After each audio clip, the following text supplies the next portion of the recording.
In the endless cycle of reincarnation, my cultivation has reached the pinnacle of existence. On this fateful day, the most unfortunate transmigrator in history, Yuan, finally encountered his system. With a flick of his sleeve, he could slay pigs or butcher cattle. With a mere wave of his hand, he could vanquish demons, eradicate monsters, punish celestial beings, and even slay gods. Yuan declared, "This time, I shall repay them in kind. At the zenith of cultivation and creation, I shall forge my own path with but a thought. Reborn through the cycle of reincarnation, I am the master of my own destiny." Chapter 1. The Rebirth of Cultivation Through 100 Lifetimes. Novels are mere fabrications. When will my system arrive? Flowers are yours, but do not poke me, Moo. I was merely an early bird seeking worms. I am a good creature. Why strike me? Woof. Master, the wolves are coming. With white fur floating on green waters and red palms stirring the clear waves, being a wild duck isn't so bad. Oh no, a crocodile, quack quack. Yuan, you bootlicker. Dare to flee? Yuan, you sycophant, she sent me to kill you. Open your eyes in your next life. Yuan, how does it feel to be skinned and flayed? What a pitiable child, frozen to death. Yuaner, I have nurtured you for so long, it is time for you to repay your master. Heavens, why must you treat me so? Countless fragments of memories surged forth like a tidal wave, and Yuan felt as though his head might explode. The excruciating pain contorted his face, eliciting a series of mournful wails. After a considerable time, he managed a bitter smile. In 100 lifetimes, none have ended well, ha ha ha. In that moment, he finally awakened the memories of his past life. Why must you make me remember? Why? Yuan cried out. For him, the most agonizing torment was awakening to the painful memories of each preceding life, each one ending before the age of 30. This life marked his 101st reincarnation into this foreign realm. Yet, unlike before, he did not awaken with memories from birth. He found himself in the form of an adult, with age and attire reminiscent of his previous life. Could it be that I did not die? Yuan suddenly pondered. But as soon as this thought emerged, he quickly dismissed it. Gazing at his index finger, he noticed 2 needle-like bloodstains still present, though the wounds had healed. No one understood the sensation of death better than he. He was certain he had indeed perished once. Why, then, had he returned to life? As Yuan was engulfed in confusion, a mechanical yet unfamiliar voice echoed in his mind, ding. Congratulations, host. The cycle of reincarnation has come to an end. The fulfillment system is now activating. Yuan was momentarily stunned as visible veins of blood spread across his eyes. Fulfillment?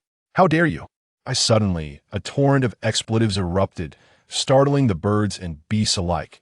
After a quarter of an hour, Yuan gradually calmed down, his eyes bloodshot, chest heaving violently, and veins bulging on his forehead. His seething anger had not waned, he was merely exhausted. Upon arriving in this world, Yuan had been brimming with confidence, even if he had been transformed into a mere bull. He continuously encouraged and motivated himself, believing that as long as he persevered and evaded human pursuit, he would one day awaken his system, transform from bull to man, marry a wealthy beauty, and ascend to the pinnacle of bovine existence. However, having escaped human persecution, he could not evade the jealousy of his own kind. The system he awaited was instead met with a bull's horn piercing through his chest. 1 lifetime was bearable, but 100 lifetimes, ding. The system has been fully activated. The cultivation from 100 lifetimes has culminated from now on. The host shall fear no one and can boldly seek vengeance. The system's voice resounded once more, that I will avenge you. Upon hearing the system's voice, Yuan's anger flared anew, but just as he was about to unleash his fury, a sudden tremor coursed through his entire being. Boom! An overwhelming force filled his body and mind, akin to raging waves surging through his limbs, cleansing every meridian as his blood boiled. In that instant, not only was his body transforming, but his very soul was undergoing a rapid metamorphosis. After a quarter of an hour, Yuan finally calmed down, the mystical light in his eyes subdued, his entire demeanor having undergone a dramatic transformation. He slowly raised his right hand, and as his palm passed through the air, the space around him fractured, feeling the unimaginable power coalescing in his grasp. Yuan furrowed his brow. This force was undeniably real. He was not dreaming. The cultivation from 100 lifetimes, Lu Yuan murmured, an indescribable emotion spreading within him, a restless, uncontainable exhilaration. Host, due to the system's design, you have suffered for so long. The system sincerely apologizes and shall make amends in the future. The system's voice echoed again, imbued with regret and a hint of trepidation. Amends? Lu Yuan scoffed. 100 lifetimes.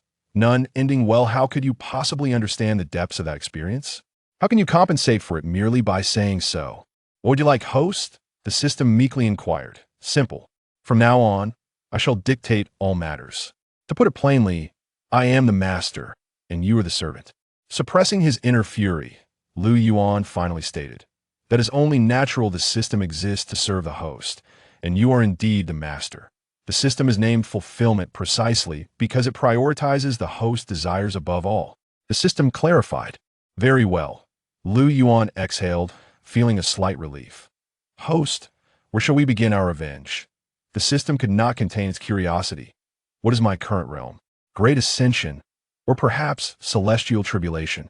Lu Yuan inquired calmly.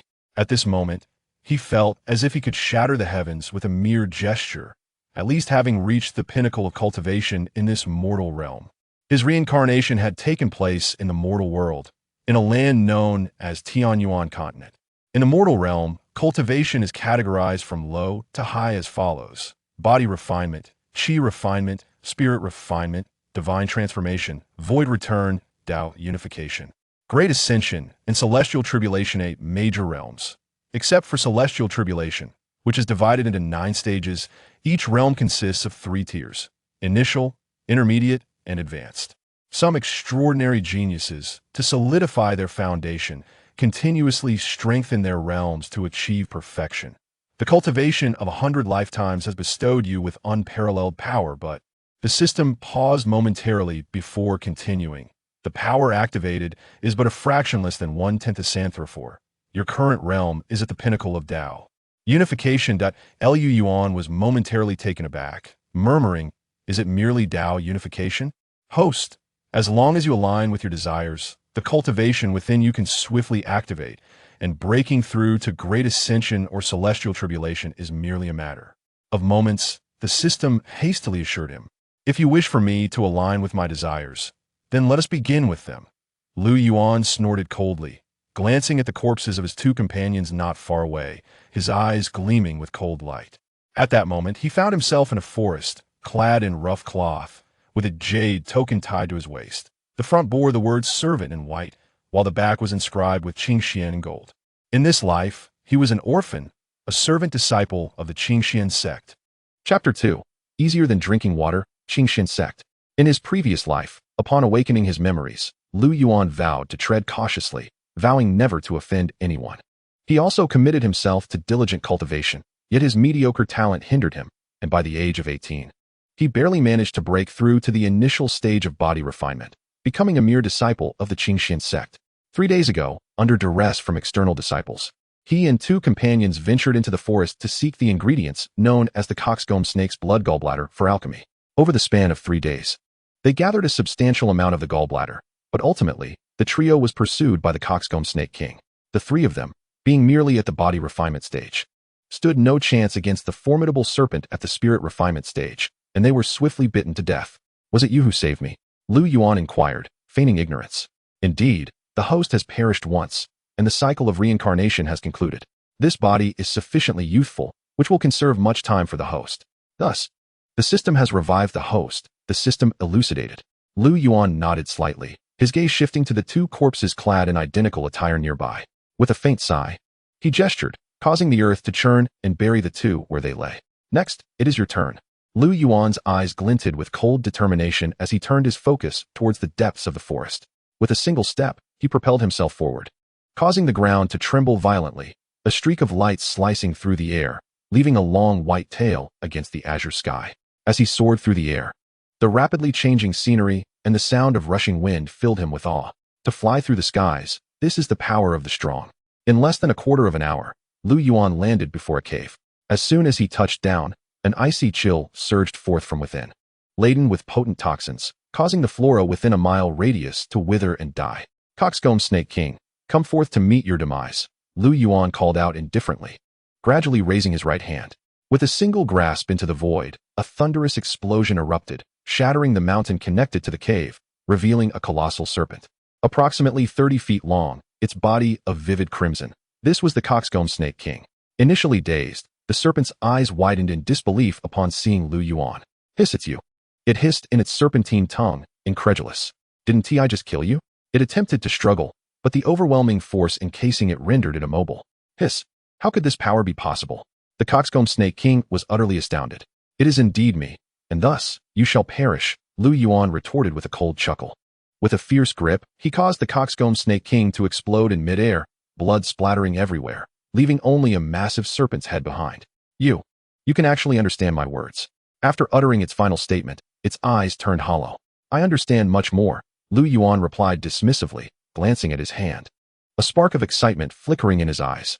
This was his first act of aggression since acquiring his cultivation power, and he felt an unprecedented sense of fulfillment and exhilaration. The realm of harmonization was indeed fearsome. Lu Yuan smiled in satisfaction, but just as he did, a surge of power within him stirred, as if breaking through an unseen barrier, causing his body to tremble slightly. Ding! Congratulations to the host for slaying an enemy, achieving satisfaction, and breaking through to the initial stage of the Great Ascension realm.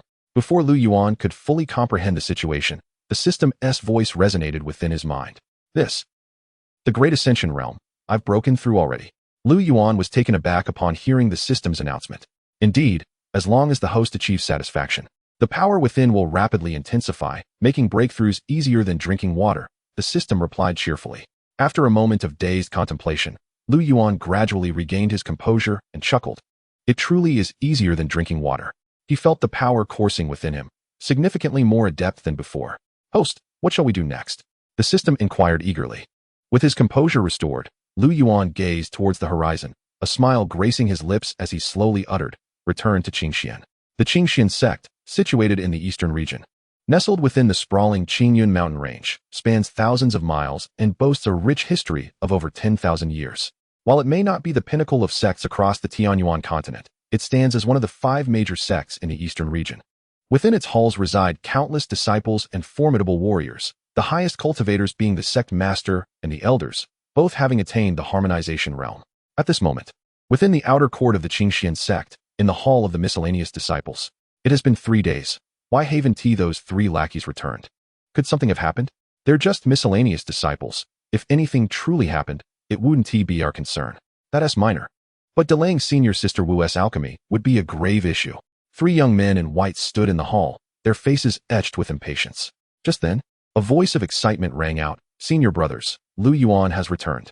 The 3 were momentarily elated and turned to see the plain-clothed youth trailing behind the reporting disciple. Why are you the only one back? Where are the other 2? One of the youths inquired, noticing Lu Yuan's indifferent demeanor, unmarred by any injuries. They're dead, Lu Yuan replied flatly. Dead? The trio was taken aback, exchanging glances. The leader, a youth at the late stage of chi refinement, directly asked, what about the coxcomb snake's blood gallbladder? Without a word, Lu Yuan slowly produced a red orb from his sleeve. Slightly smaller than an egg, it exuded a strong scent of blood, its cold aura palpable. What is this? Upon sensing the orb's aura, the 3 men's expressions shifted dramatically. The leader, quick as lightning, snatched the orb from Lu Yuan's grasp, scrutinizing it in disbelief. Is this the inner core of the coxcomb snake king? Indeed, Lu Yuan replied calmly. The orb was, in fact, what he had extracted from the severed head of the coxcomb snake king. It truly is the inner core of the coxcomb snake king. The 3 were astounded, and soon their astonishment morphed into fervor and greed. Observing their expressions, Lu Yuan remained silent, a cold smile forming within him. He was well aware of the true nature of these 3. Over the years, many miscellaneous disciples had fallen victim to their schemes, with the treasures and merits they fought so hard to obtain ultimately claimed by these 3. As anticipated, after suppressing their excitement, the leader exchanged glances with his companions and signaled one of them, who then glared at Lu Yuan and coldly declared, Lu Yuan, for stealing the inner core of the coxcomb snake king and harming fellow disciples. Your sins are unforgivable. You shall be executed on the spot. To uphold the sect's regulations. With that, he reached out toward Lu Yuan, his voice laced with malice. Kid, don't blame me. This is all your own doing. As the hand drew closer to seize Lu Yuan's shoulder, the miscellaneous disciples outside the hall, drawn by the commotion, sighed inwardly, lowering their heads in pity. In their eyes, Lu Yuan was the type to endure hardship and submit to adversity. Logically, he should have lived longer, yet he was once again facing a tragic fate. Chapter 3. A Surge in Realms, a Call to Battle. In the eyes of external disciples, miscellaneous disciples were akin to the heavens, the law itself. The sect showed no regard for their lives. For miscellaneous disciples, the most vital aspect was not talent but opportunity, the chance to be recognized by significant figures within the sect. However, such opportunities are exceedingly rare. Outside the hall of the miscellaneous disciples, as the crowd lamented Lu Yuan's fate, a mocking laughter echoed, abruptly silencing the entire space. The young man who had attempted to strike out widened his eyes, his pupils dilating in shock. As he found himself lifted off the ground by another hand before he could even make contact with Lu Yuan. His face turned crimson, terror flooding his gaze. How could this be? The two youths behind him were equally taken aback, rushing forward, but Lu Yuan merely scoffed, and with a resounding impact. A tremendous pressure descended upon the pair. The hall trembled violently, their piercing screams resonating throughout the air. What is happening? The crowd was startled awake by the sudden cries. And as they turned to look, they were left utterly dumbfounded. Before them, Lu Yuan effortlessly lifted one of the youths as if he were a mere chick, while the other two knelt before him, crimson blood oozing from their knees, accompanied by the ominous sound of shattering bones. Looking at the youth, utterly defenseless in his grasp, Lu Yuan let out a cold grunt, twisting his wrist with a sharp crack. In an instant, the man's neck was snapped, and his body erupted into a mist of blood. How is this possible? You. The two youths, witnessing the gruesome scene, turned pale with fear. Rest assured, I shall send you to reunite. Lu Yuan's voice dripped with cold amusement as he waved his hand, and with a series of explosive sounds. Their heads burst apart like ripe watermelons, saturating the grand hall with a thick, metallic scent of blood. The blood spilt from the three victims did not even touch Lu Yuan, and as they beheld such a bloody and brutal spectacle, the onlookers outside were gripped by sheer terror. In that moment, not only their bodies but their very souls trembled. Was this truly the Lu Yuan they once knew? How had he become so powerful, so terrifying? Having slain 3 individuals, Lu Yuan felt a wave of relief wash over him, as the voice of the system echoed within his consciousness. Ding! Congratulations, host, on breaking through to the mid-phase of the Great Ascension realm. As the successive notifications rang out, Lu Yuan was momentarily taken aback. This speed was even more explosive than when he had slain the Coxcomb Serpent King. The smoother the host's emotions, the faster the rate of breakthroughs. It seemed the system discerned Lu Yuan's thoughts and offered an explanation. I see. A smile crept across Lu Yuan's face as he turned his gaze towards the hall's entrance. Spare me, Great One. As Lu Yuan's gaze fell upon them, the crowd turned pale with horror, all kneeling to the ground, trembling in body and spirit. Looking upon these familiar faces, Lu Yuan said nothing. With a single step, he vanished from his location, reappearing above the plaza of the miscellaneous disciples. At that moment, Lu Yuan stood upon the void, gazing towards the outer and inner courtyards. And then a voice resounded. I, Lu Yuan, a miscellaneous disciple, hereby challenge all outer and inner disciples to battle, regardless of life or death. The thunderous proclamation shattered the air, causing the protective array of the sect to crack under the pressure. What is happening? Such a terrifying voice. Could it be that a formidable enemy has come to challenge us? No, he just said he was a miscellaneous disciple. How is it possible for a miscellaneous disciple to be so powerful? Absurd. I must see who dares to disrupt our Xianxian. In that instant, not only the outer and inner disciples, but even the elders, the sect leader, and the supreme elders of the entire sect were awakened by that voice. In an instant, formidable auras surged into the sky, all racing toward the source of the sound. Within mere breaths, figures began to descend before Lu Yuan, a terrifying and oppressive aura filling the space. Upon seeing the young man clad in simple garments, with a somewhat youthful visage, the crowd paused momentarily. Soon, some noticed the insignia hanging at Lu Yuan's waist. It was the token of the miscellaneous disciples of the Xianxian sect. As the word spread, the expressions of all present shifted dramatically. May I ask your name, and how did you come to possess the token of a miscellaneous disciple of the Xianxian sect? At that moment, a clear voice rang out, an invisible pressure permeating the space. Everyone held their breath, gazing with profound reverence at the speaker. The man was clad in a pristine, elegant robe made of superior ice silk, adorned with exquisite dragon and phoenix patterns, and edged with gold thread, emanating an aura of nobility and authority. This man was none other than the sect leader of the Xianxian sect, Li Xian. As Lu Yuan stood before the leader he had only dreamt of encountering in his past life, he felt a fleeting sense of disorientation, which quickly subsided. He could discern that Li Xian's cultivation was at the late stage of the harmonization realm, making him the strongest presence aside from the hidden Supreme Elder. As you can see, Lu Yuan spoke nonchalantly, the token floating beside him of its own accord. Upon hearing Lu Yuan's words, the crowd ignited with fury. How dare he show such disrespect to their sect leader? Li Xian's brow furrowed slightly. At that moment, a flash of light appeared beside Li Xian, transforming into an elderly man. The elder first glanced at Lu Yuan and then relayed the information he had just learned. His voice was not loud, yet it struck the audience like a thunderclap. What? He is indeed a miscellaneous disciple of the Xianxian sect, Lu Yuan, and he has just slain 3 outer disciples. Why had we never heard of him before? The crowd exchanged shocked glances, all astonished, even Li Xian's expression betraying disbelief. Setting aside the fact that he could not perceive Lu Yuan's cultivation, that voice alone had shaken his very spirit. Such strength. Not only outer and inner disciples, but even he himself could not guarantee victory against such a person, a being of this caliber. And yet he was merely an inconspicuous miscellaneous disciple of the Xianxian sect. As the sect leader, may I inquire as to what transpired? Li Xian inquired. His brow knitted in concern.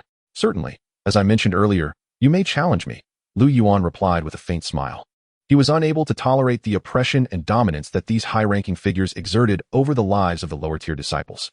After enduring such humiliation within the sect for so long, it was time to reclaim his dignity. Arrogant. A voice of fury erupted, and a flash of light shot towards Lu Yuan. Stand back. Seeing the disciple make a move, Li Xian's expression shifted. He intended to intervene, but it was too late. Boom. As the space erupted, the young man's palm had yet to touch Lu Yuan when an invisible force intercepted him. How could this be? The youth's face was filled with disbelief. He was a peak-level expert in the spirit refinement realm, a genius disciple of the inner sect. Is that all? Lu Yuan scoffed. Before the young man could react, a wave of power landed upon him, and he was sent crashing to the ground, creating a massive crater in the plaza. Spitting out a mouthful of blood, the youth immediately lost consciousness. Chapter 4. Overwhelming. The Great Ascension completes. Senior brother, junior brother. Witnessing the youth collapse, the disciples cried out in alarm, swiftly launching themselves into the air to encircle Lu Yuan. At this moment, Li Xian refrained from stopping them, instead casting a glance at several elders nearby, communicating telepathically. Have you discerned anything? That is the power of the primordial spirit, judging by its profoundness. It must have reached the mid-stage of the transformation realm. The words of the Grand Elder ring true. The inability to ascertain their level of mastery may very well indicate the practice of some form of concealment technique or the possession of a treasure that harbors a hidden aura. Master, shall we take action? The group exchanged glances, their thoughts already converging, ultimately resting their gaze upon Li Xian. Let us observe further. Li Xian furrowed his brow, sensing that matters were not as straightforward as they presumed. How could you, as a disciple of Xianxian, resort to such brutality? A woman in the mid-transformation realm glared at Lu Yuan coldly. The others too cast fierce glares in his direction, their eyes ablaze with indignation. In response to her words, Lu Yuan merely scoffed, saying, "Ridiculous. Were I lacking in strength, it would be I lying there. You could all strike together if you wish." What did you say? Utterly audacious. Lu Yuan's retort ignited the anger of the crowd once more as 3 figures slowly emerged, including the previously speaking woman, while the other 2 were young men, both at the initial stage of the transformation realm. Yet, the 3 were not the most powerful disciples present. Lu Yuan shook his head slightly and declared, "I believe it is a waste of time. Let us all engage, and I mean everyone." Utterly arrogant, a burly young man immediately shouted, unleashing a mid-transformation realm aura. "It is Brother Yu, one of the 5 prodigies." The crowd erupted in excitement upon recognizing the robust youth, but in the next moment, Lu Yuan smirked and, with a flicker, appeared before Brother Yu. The latter was taken aback, preparing to retaliate, when boom, he was sent flying, spewing blood in the process. The previously exuberant crowd was left dumbfounded, their expressions one of sheer shock. Even the elders and Li Xian were equally astonished. He is not in the mid-transformation realm. At that moment, the group finally grasped the situation, their expressions turning serious. Li Xian narrowed his eyes, acknowledging that Lu Yuan had indeed surprised him considerably. Ultimately, let this be a contest of skills. Do your utmost, but do not take lives, Li Xian instructed the assembly. The crowd gasped, immediately understanding the implication of his words. This meant he had consented to their collective engagement. "We shall heed the command of our master," they replied respectfully, from that moment forward, no longer underestimating Lu Yuan. The earlier trio of women now displayed an unprecedented seriousness and gravity in their expressions. Strike now, or you may find yourselves without the chance to retaliate. Observing the restless crowd, Lu Yuan finally spoke. All at once, someone shouted, and immediately the group found their resolve. Channeling their internal energies as they surged toward Lu Yuan like a swarm, numbering no less than 50. In an instant, a cacophony of sounds erupted. Fist techniques, palm strikes, swordsmanship, and spear arts collided in a dazzling display, producing a symphony of explosions. Not far away, Li Xian and the others watched intently, their gazes fixed upon the unmoving figure of the young man in plain garb, their brows furrowing in confusion. Why has he not moved? One elder exclaimed in surprise. Li Xian's expression changed abruptly, declaring, "No, he has moved." The others were startled, yet before they could react, bang, bang, bang, a series of muffled sounds erupted. To the wide-eyed astonishment of Li Xian and the others, dozens of figures were sent flying, each one spitting blood, their eyes filled with terror. They had not even seen Lu Yuan make a move, yet they had physically endured the force of a strike. The inner and outer sects are no different. Watching the scattered figures, Lu Yuan smiled faintly, feeling a sense of exhilaration. Ding! Congratulations, host, for breaking through to the late stage of the Great Ascension.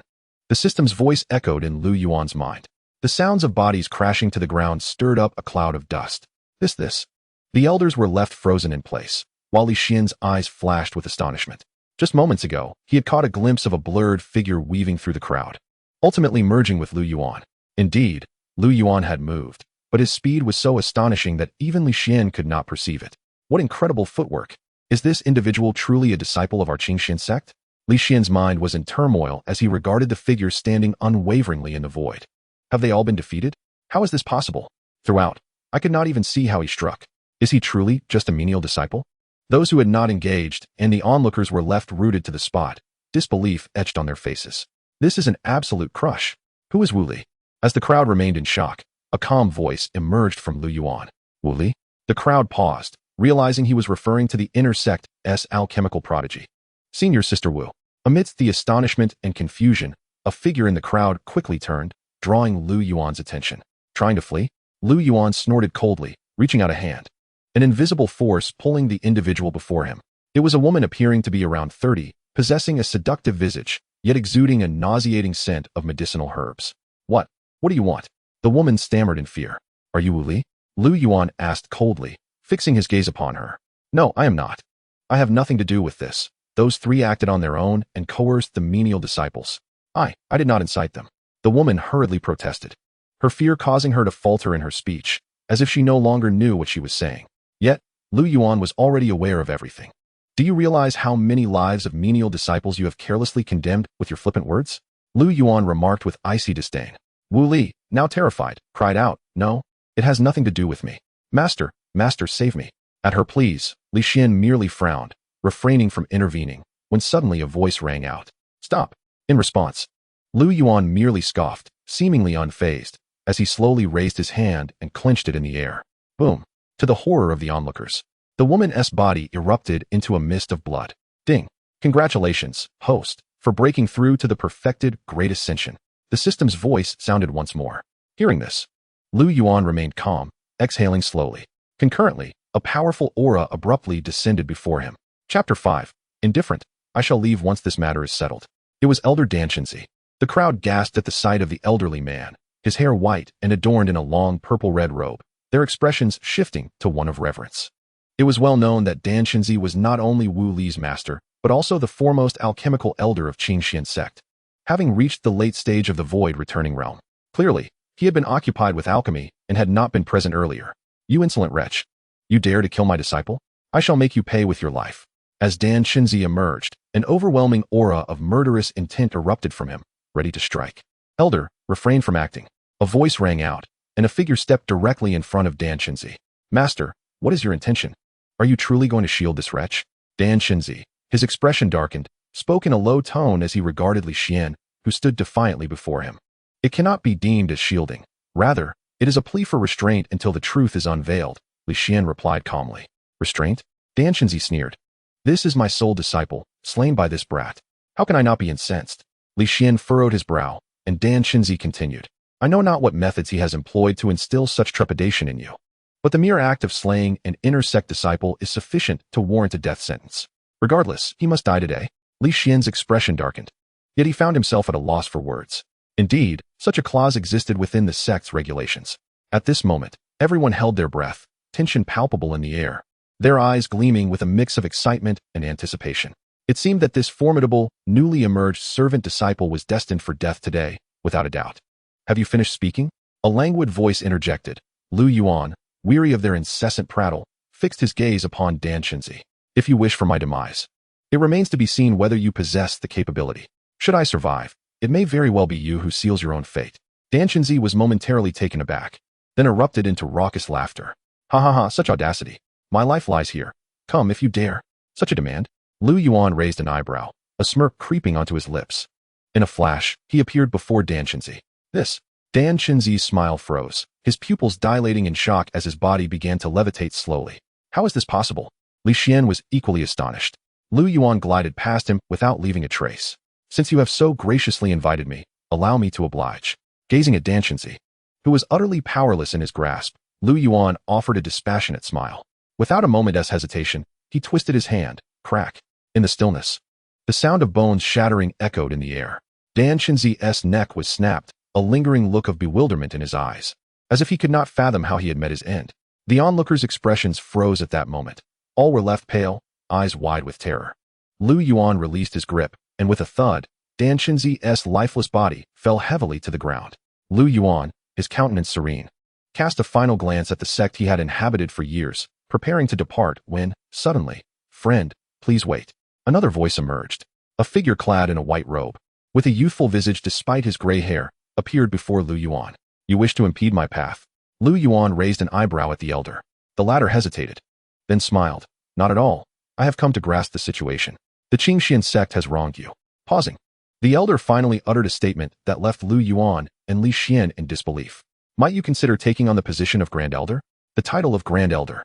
The proclamation shocked everyone, including Lu Yuan, who felt as though he had misheard. I am currently focused on entering the Great Ascension realm, and thus lack the strength to inherit the position. I believe you would be quite suitable. What do you think? Before he could finish, Lu Yuan interrupted. Apologies. But I have no interest. Was this a jest?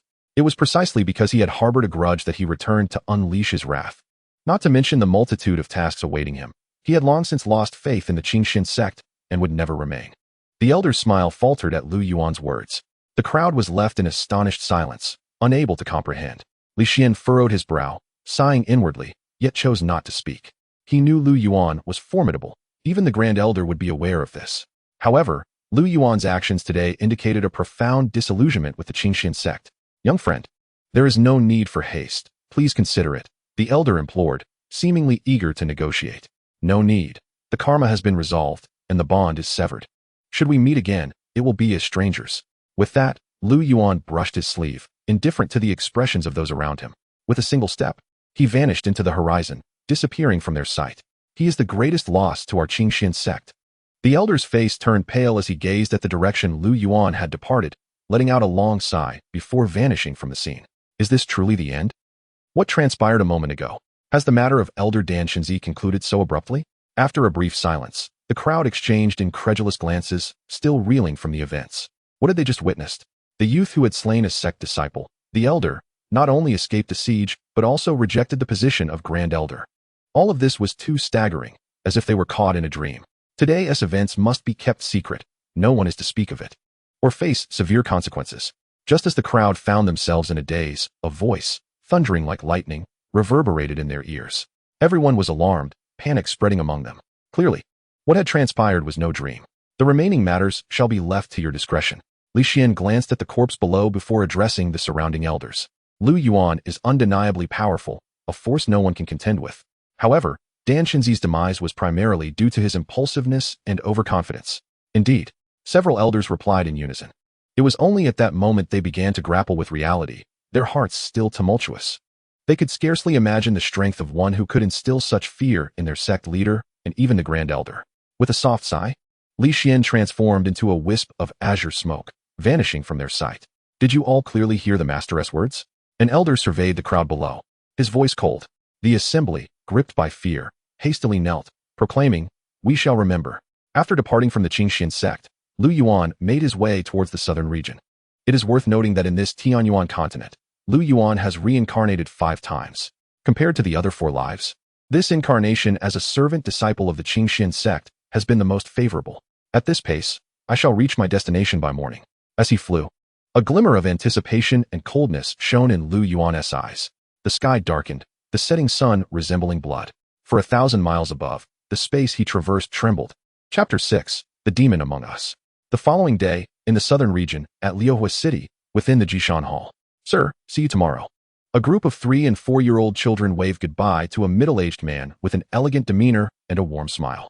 See you tomorrow. Be careful on your way home. The man replied, still smiling, exuding a kind and gentle aura. Soon, the entire classroom was left with only Mu Yunfeng. Observing a bundle of bamboo slips left on the ground, Mu Yunfeng shook his head and chuckled. These children don't even realize they've dropped their books. As he spoke, he picked them up carefully, wiping off the dust that clung to the slips, and slowly turned around, when suddenly a strange voice echoed, Tiste, Tiste, Tiske. Mu Yunfeng swiftly lifted his head, only to find 2 figures had mysteriously appeared before him. Before them stood a pair of young individuals, a male and a female, seemingly around the age of 25, clad in garments of pristine white. Each bore a long sword at their waist, exuding an extraordinary and frigid demeanor. Who might you be? Mu Yunfeng inquired, furrowing his brow as he gazed upon them. Who we are is of little consequence. What matters is that we know precisely who you are. The woman in white replied coldly, the long sword at her side emanating a series of sharp, resonating sounds, accompanied by a chilling aura that enveloped the surroundings. It is hardly surprising that few are unaware of my identity within the confines of Luoyuan City, Mu Yunfeng responded with a smile. Indeed, it is rare for one to be ignorant. Who would have anticipated that the ever-benevolent teacher, so amiable in demeanor, is, in reality, the infamous blood floater, a figure that instills dread across the southern domain's cultivation realm? The young man in white interjected with a sarcastic smirk. Blood floater? Mu Yunfeng chuckled, shaking his head in jest. I am at a loss for what you speak of. I am quite fatigued today, so I kindly ask you both to take your leave. With that, he turned on his heel and began to walk away. Yet, no sooner had he taken a step than, clang, a sharp, ringing sound of a sword echoed, accompanied by the whoosh of an object slicing through the air. A long sword, glimmering with a cold light, shot toward Mu Yunfeng without hesitation. The air rippled as he halted in his tracks. So it is indeed you. The woman's face darkened, her eyes glinting with a murderous intent. The blade of her sword stopped mere inches from Mu Yunfeng's back, unable to advance further. A sigh escaped Mu Yunfeng's lips as he slowly turned to face the threatening sword, then regarded the duo before him. Your resolve to kill is quite palpable. It seems you are genuinely intent on ending my life. A sinister smile crept across his face, starkly contrasting his earlier demeanor. Return my son's life. Came a fierce shout as the young man transformed into a streak of light, charging directly at Mu Yunfeng, while the woman vanished from sight. In an instant, the air was filled with flashes of sword light, and thunderous sounds reverberated, yet the tumult they generated scarcely disturbed the outside world, as an unseen force enveloped the entire academy. After a brief but intense struggle, silence reigned. Mu Yunfeng remained unscathed, while the young couple before him was drenched in blood, their swords shattered. They found themselves ensnared by an invisible force, utterly immobilized. Observing their plight, Mu Yunfeng shook his head in disdain. Such a trivial level of cultivation. And yet you come seeking death. Is life not preferable? You are not of the transformation realm. The young man exclaimed, his expression one of shock and agony. The oppressive force bearing down upon him relentlessly shattered his meridians and bones. Transformation realm? Mu Yunfeng scoffed, looking at them as if they were fools. Is this the confidence that drove you to seek your demise? The pair exchanged glances, saying little more. Who sent you? Speak, and I may grant you a swifter end. Mu Yunfeng commanded with cold authority, unconvinced that they possessed the capability to locate him. What if I were to say it was the 3 great sects? The young man retorted through gritted teeth, struggling against the pain. Do you truly believe I would take you at your word? Mu Yunfeng replied with a disdainful snort. The leaders and elders of the 3 great sects were well aware of his strength. None could stand against him in a direct confrontation. Were they cognizant of his presence? They would have united in an assault rather than dispatching mere insects to their doom. If you wish to uncover the truth, surrender my son's remains. The woman cried out, her voice laced with desperation. Your son? Mu Yunfeng paused, realization dawning upon him. If I am not mistaken, you must be the parents of Chengdong, correct?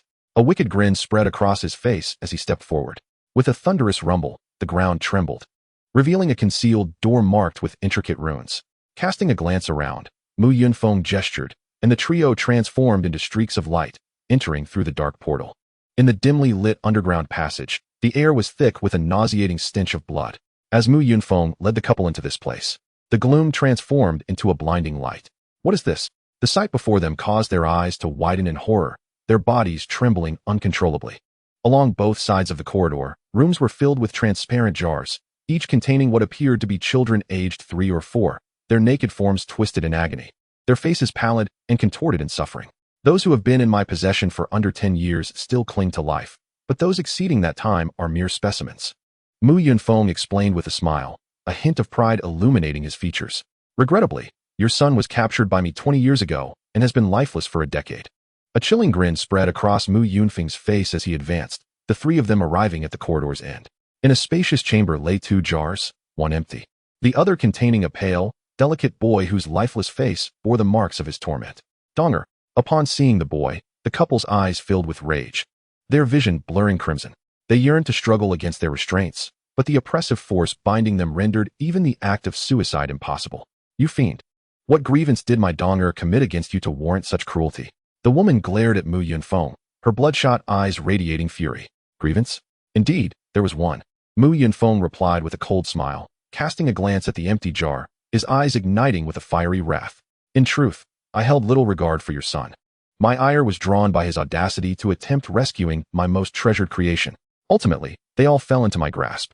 As for your question of torture, to me, the blood of a 3 or 4-year-old child is at its purest, an exquisite delicacy that aids me in transcending my limits. Transforming them into specimens is both a visual delight and a source of nourishment. What could be more beautiful? You are inhuman. The young man spat, his body trembling with rage. Unfazed by their murderous intent, Mu Yunfeng gazed at the empty jar, musing to himself. What a pity that my finest creation could not last beyond 3 years before turning to ashes. How strange indeed. Just as Mu Yunfeng lamented his loss, a voice suddenly pierced the air. Would you like to capture him once more? Chapter 7. A swift end to the 6th realm of celestial robbery. Who goes there? Mu Yunfeng's expression shifted dramatically as he spun around, only to find a youth in simple attire standing opposite him. The couple he had ensnared now stood behind this newcomer, restored to their freedom. Master. They bowed deeply, their tone filled with reverence. Master. The sight of their deference startled Mu Yunfeng, causing his brows to furrow as he spoke in a low voice. Are you the one pulling the strings behind them? In the midst of speaking, Mu Yunfeng discreetly summoned his internal energy, for the youth's arrival had gone unnoticed. And merely breaching the rune seal he had placed on the dark door indicated that this individual was far from ordinary. Do you dare to feign ignorance? Lu Yuan let out a cold sneer. Without allowing Mu Yunfeng a moment to react, he slowly uttered a command, kneel. Boom. A vast force descended directly upon Mu Yunfeng, whose expression changed dramatically. Under this immense power, he found himself utterly incapable of resistance. With a resounding thud, he fell to his knees, the ground beneath him fracturing with deep cracks as crimson blood seeped from his kneecaps. Damn it! The excruciating pain jolted Mu Yunfeng back to his senses, and with his eyes blazing with fury, he roared, attempting to unleash the energy within him. However, at that moment, he was as powerless as the couple he had just witnessed, utterly unable to resist Lu Yuan's overwhelming force, even the slightest flicker of defiance eluding him. It felt akin to an ant being pinned beneath a colossal boulder, suffocated and steeped in despair. Observing this scene, the young couple behind Lu Yuan stood in shock. Earlier that morning, it was Lu Yuan who had approached them, revealing the whereabouts of their son's murderer, prompting their hurried arrival. Throughout their confrontation with Mu Yunfeng, Lu Yuan had remained a silent observer. Who on earth are you? Mu Yunfeng gritted his teeth and asked, his heart overwhelmed with astonishment. He had never encountered this youth before, yet the sheer weight of the power pressing down upon him made it abundantly clear that he was no match for this individual. What's the matter? Has my most accomplished student grown unrecognizable? Lu Yuan replied with a cold laugh. Mu Yunfeng's body trembled, disbelief washing over him as he scrutinized Lu Yuan. Gradually, a familiar face from his past emerged in his mind, causing his body to quiver violently. You must be Lu Yuan. The words escaped his lips as if he were questioning his own sanity. How could this be possible? Though Lu Yuan had once escaped with the aid of Cheng Dong, he had ultimately been recaptured and had perished under Mu Yunfeng's hospitality. Even though the reasons remained shrouded in mystery, he was absolutely certain that Lu Yuan was irrevocably dead. Yet, the visage before him bore an uncanny resemblance to the Lu Yuan of his youth. Finally remembered me, have you? My dear teacher, Lu Yuan said with a chilling smile. He slowly raised his right hand, grasping at the air. Bang! Bang! Bang! Ah! A series of blood eruptions accompanied by a piercing scream echoed as Mu Yunfeng's eyes, ears, nose, and mouth exploded in a gruesome spray of blood. Had it not been for the force enveloping him, he would have collapsed to the ground. Now, however, he convulsed violently, emitting a chorus of wails. His face drenched in blood, a ghastly sight indeed. Impossible. How can you still be alive? Mu Yunfeng wailed, the intense agony failing to mask his shock. Witnessing this, the couple behind Lu Yuan trembled with excitement, their fists clenched so tightly that their nails dug into their flesh, drawing blood. Ding! Congratulations, host, for breaking through to the first stage of the tribulation immortal realm. The system's voice resonated within Lu Yuan's consciousness. My dear teacher, how does it feel? Ignoring the system's announcement, Lu Yuan gazed at the howling Mu Yunfeng, a sinister smile spreading across his face as he lifted the oppressive force holding him down. Die! As Mu Yunfeng sensed the disappearance of the power, he roared, summoning all his might to claw at Lu Yuan. His perfected Taoist power, fueled by an overwhelming intent to kill, caused the very fabric of space to tremble, the ground beneath him crumbling. Yet, this violent upheaval affected only the space within a mere yard around him. His outstretched fingers resembled the talons of an eagle, poised to strike Lu Yuan's face. Watch out! The couple behind him gasped in alarm. Lu Yuan, however, remained unfazed, a smirk gracing his lips. Boom! The space erupted, and Mu Yunfeng's hand halted just an inch from Lu Yuan's face. What? Mu Yunfeng exclaimed, astonished. Before he could retract his hand, another grasp seized his wrist. Dear teacher, your strength is lacking. Lu Yuan's chilling laughter echoed as his palm turned slightly. Instantly, a sickening crack reverberated through Mu Yunfeng's entire arm, eliciting another agonizing scream. Then, with a disdainful snort from Lu Yuan, he tore Mu Yunfeng's arm clean off. Ding! Congratulations, host, for breaking through to the second stage of the tribulation immortal realm. The system's excited voice rang out once more. As Lu Yuan gazed at the disintegrating limb in his grasp, his heart raced with exhilaration. This sensation was truly intoxicating. Ah, you will pay for this. A shrill scream pierced the air, followed by another sickening crack. Ding! Congratulations, host, for breaking through to the third stage of the tribulation immortal realm. Ah, ding! Congratulations, host, for breaking through to the fourth stage of the tribulation immortal realm. In this manner, Lu Yuan systematically dismantled Mu Yunfeng's forelimbs. Finally, I will take you down with me. With a resounding thud, as Mu Yunfeng descended into despair, Lu Yuan's foot struck his chest, shattering his raging true essence and obliterating all of his meridians and bones. After spitting out a mouthful of vital blood, Mu Yunfeng promptly lost consciousness. Ding! Congratulations, host, for breaking through to the sixth stage of the tribulation immortal realm. The system's voice echoed one last time. Observing Mu Yunfeng, who lay in a pool of blood, on the brink of death, Lu Yuan merely snorted coldly before turning to the astonished couple behind him. The next steps are in your hands. The couple jolted back to reality, excitement coursing through them as they eagerly affirmed, yes. Although it was Lu Yuan who had dealt the blows to them, it felt as if they were the ones delivering the justice. Simple, brutal, bloody, yet unprecedentedly satisfying. Lu Yuan could have easily dispatched Mu Yunfeng in one fell swoop, but that would have been far too merciful. Moreover, he was not the only one seeking Mu Yunfeng's demise. Looking at the companion who had aided his escape, Lu Yuan couldn't help but sigh. Although ultimately, neither of them would evade Mu Yunfeng's clutches.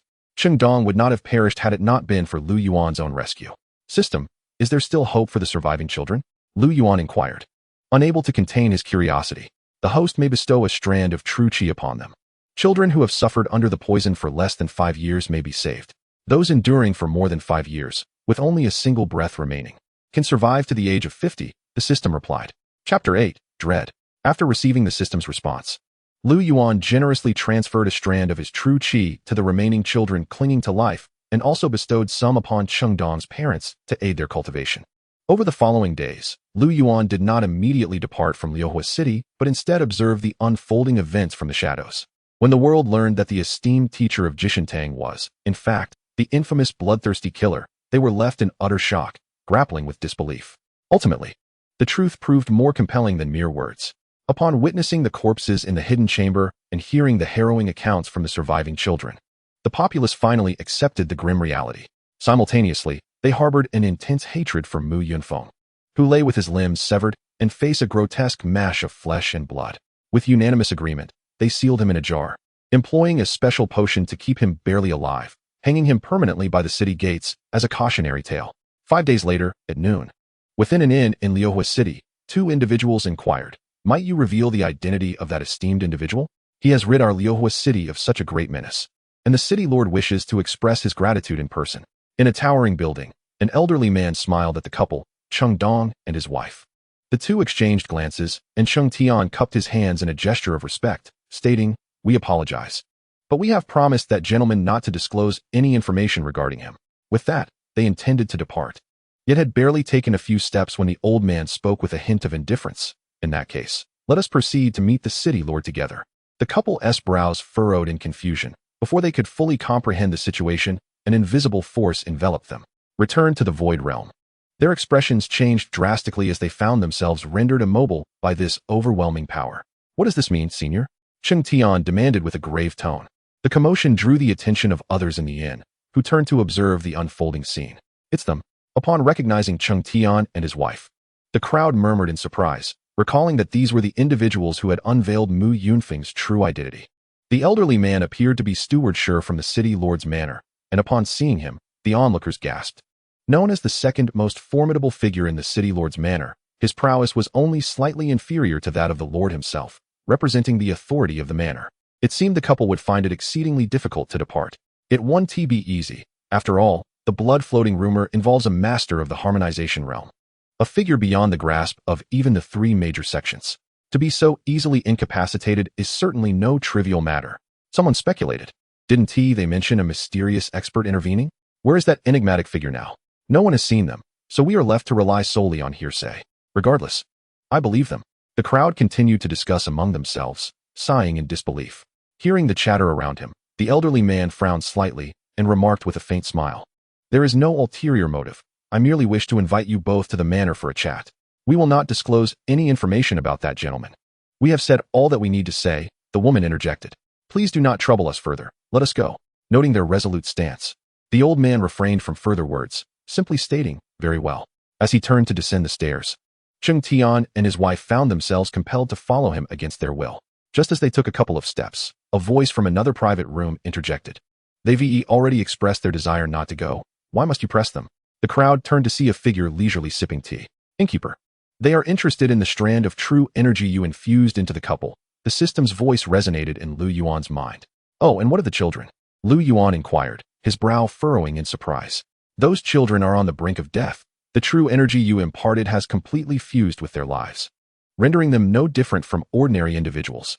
However, for Cheng Tian and his wife, being cultivators, that strand of true energy is undoubtedly a significant opportunity. Even Return to the Void Realm experts can sense the allure of that energy," the system explained. Upon hearing this, Lu Yuan understood that prolonging his stay was indeed the right decision. "Who are you? Do you intend to meddle in the affairs of the city lord's manor?" The old man scoffed, his gaze fixed intently on Lu Yuan's private room. "The city lord's manor?"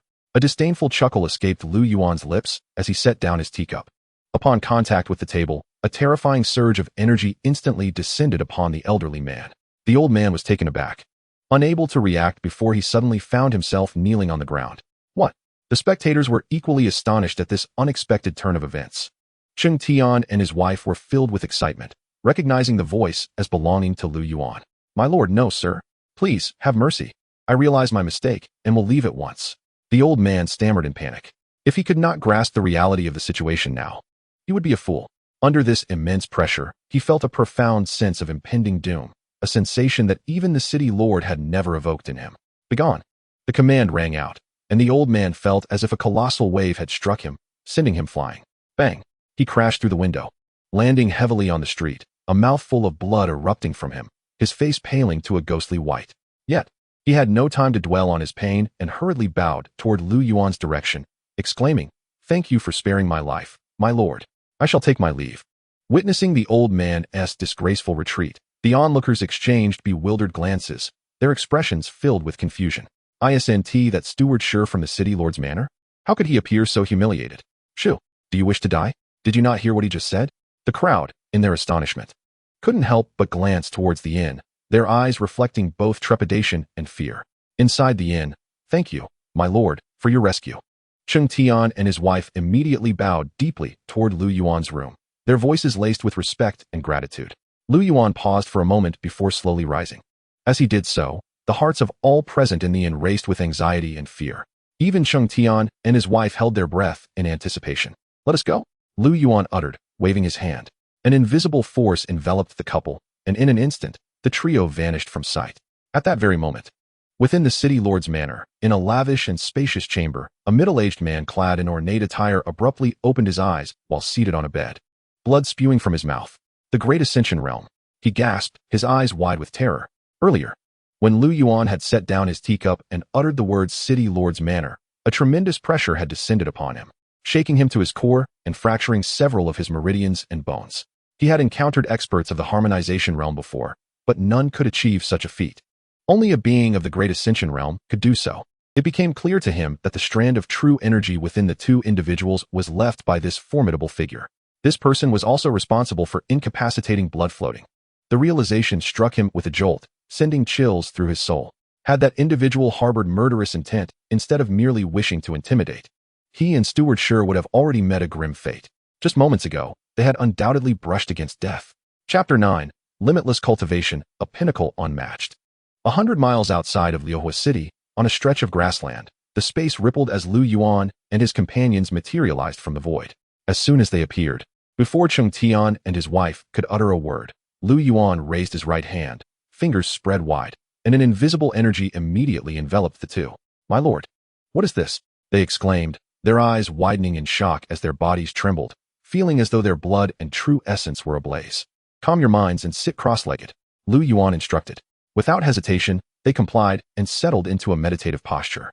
Soon, boom, boom, their auras surged at an alarming rate. Late stage of spirit transformation. Full completion of spirit transformation. Early stage of return to the void. Finally, after a quarter of an hour, Lu Yuan withdrew his hand, and the couple opened their eyes. The transformation in their auras was staggering compared to before. In just 15 minutes, they had transitioned from the mid-stage of spirit transformation directly to the pinnacle of return to the void. This. They were taken aback, feeling as though they were in a dream. "I have refined the true energy left within you. From now on, strive diligently in your cultivation, and breaking into the harmonization realm will merely be a matter of time." Observing the astonished expressions of the two individuals, Lu Yuan spoke up.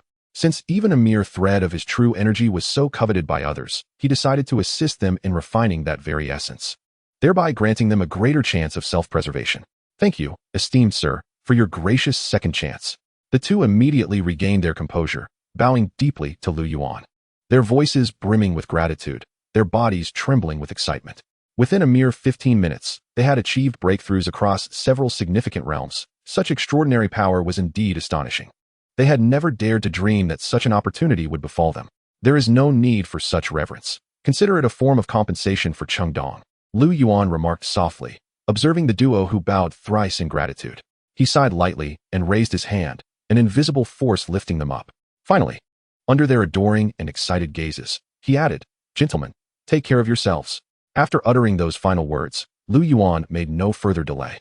With a swift turn, he transformed into a wisp of azure smoke, vanishing from their sight. "Farewell, esteemed sir."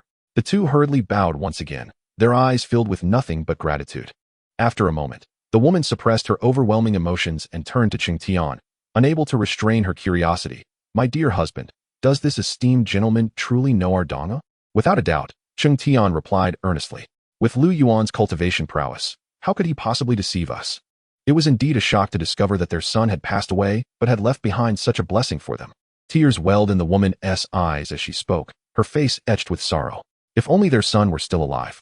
He would be of the same age as Lu Yuan now. Ding.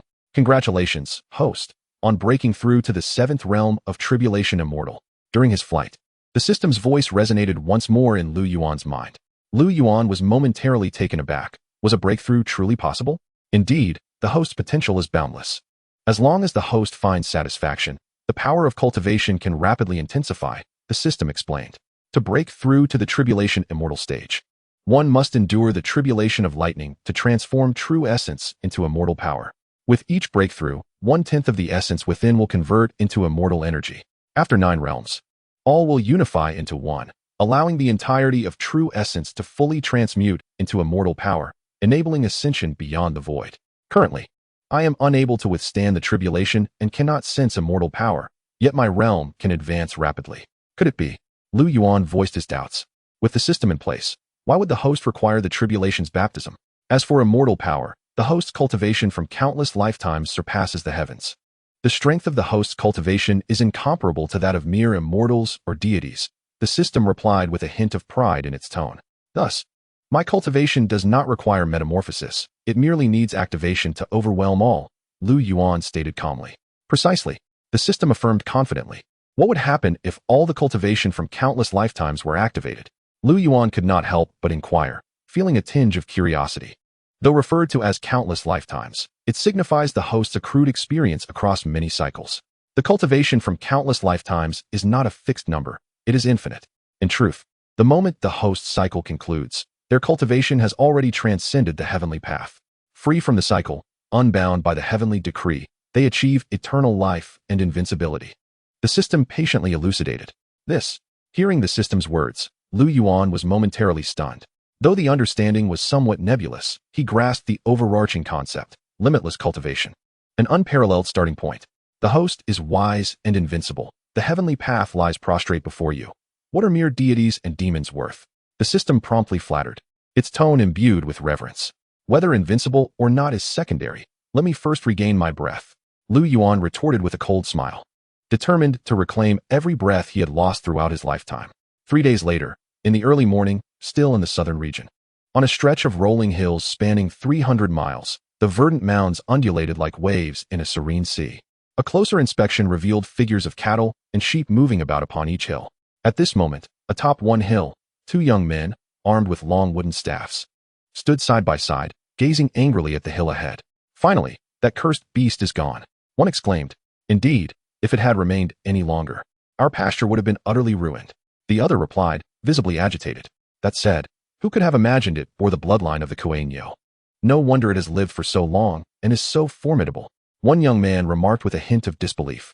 Formidable, the other retorted, his lips twitching in disdain. The mother cow is nearly dead from its torment, and the bull has been gored to death by it. Several caretakers have also perished at its hands. Is that what you call formidable? Isn't that precisely what makes it formidable? Otherwise, it wouldn't be dubbed the bull overlord. The young man chuckled. Bull overlord? Just then, a voice resounded from behind them. No, it's the bull tyrant. One of the young men corrected dismissively, but as soon as he spoke, he realized something. The 2 men trembled and slowly turned around, only to find a young man clad in simple garments standing calmly before them, his expression serene. Who are you? They stammered in terror upon seeing the unexpected figure. Earlier, there had been no one behind them. This person had appeared without a sound. Clearly extraordinary, certainly not an ordinary mortal like themselves. Chapter 10. The Bull Tyrant's Fate, the Beast Taming Sect. On the hilltop, one of the individuals spoke. The scarred bull you mentioned is undoubtedly the bull tyrant.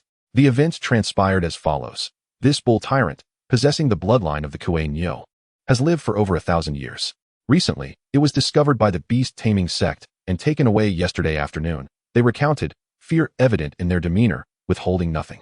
The xianxiaaudiobooks bloodline? Lu Yuan raised an eyebrow, then a smile spread across his face. As long as it is alive, that is what matters. He had genuinely feared that the beast had already perished. After all, it had lived for over a millennium.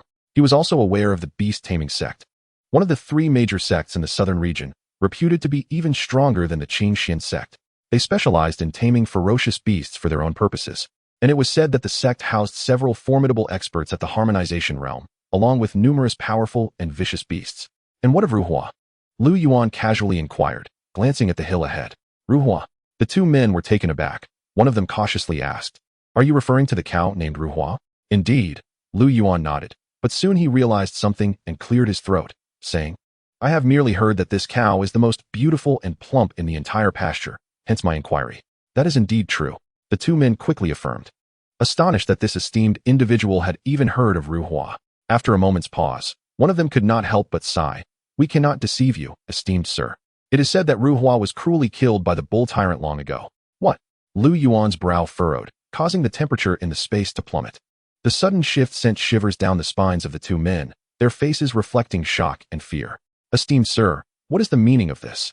One of them ventured cautiously. It is nothing. Lu Yuan waved his hand, calming his inner turmoil.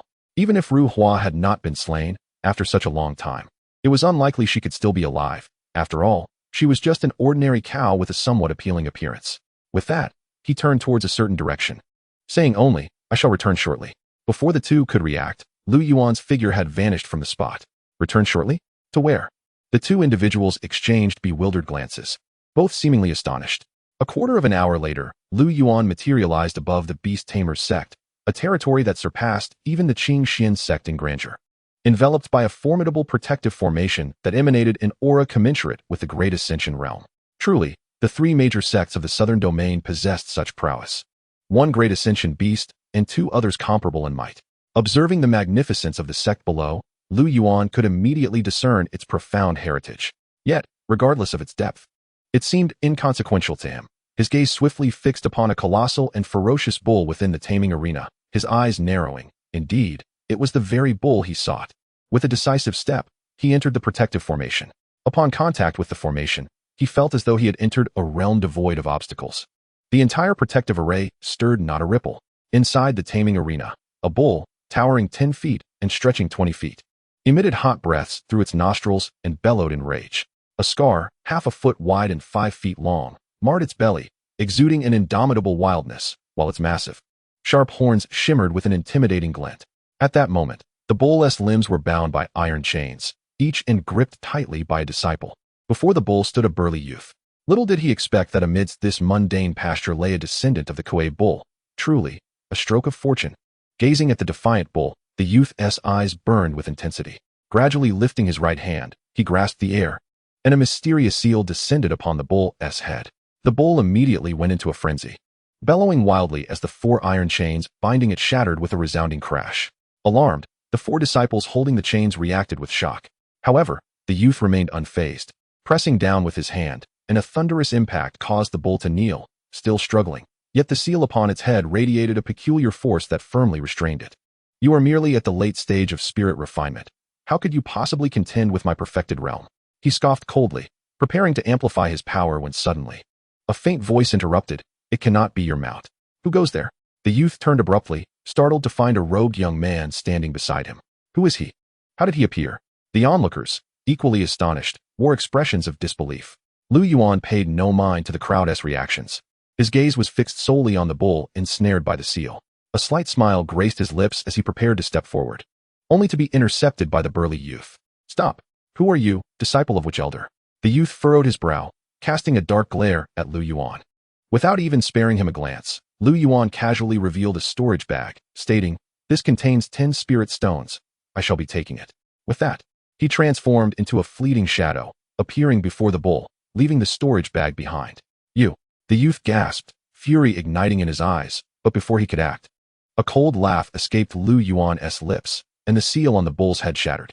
With a splutter, the youth spat blood as his gaze fixated on Lu Yuan. Eyes bloodshot with rage. You seek death, he snarled, brandishing a long blade and launching himself at Lu Yuan. Simultaneously, the liberated bull bellowed, lowering its head to charge, its massive horns aimed at Lu Yuan in a synchronized assault. In that instant, the air crackled, and the earth trembled as man and beast prepared to pierce through Lu Yuan. As he regarded the menacing horns, a long-buried memory surfaced in his mind, and his expression turned increasingly frigid, a recollection of his first encounter with death. Though not as torturous as the torment inflicted by Mu Yunfeng, it was nonetheless a searing agony. The temperature of the space began to plummet in tandem with Lu Yuan's rising emotions, and what seemed like a slow moment transpired in the blink of an eye. Before the burly youth and the bull could reach him, they were encapsulated by an icy aura, their movements abruptly stilled. How is this possible?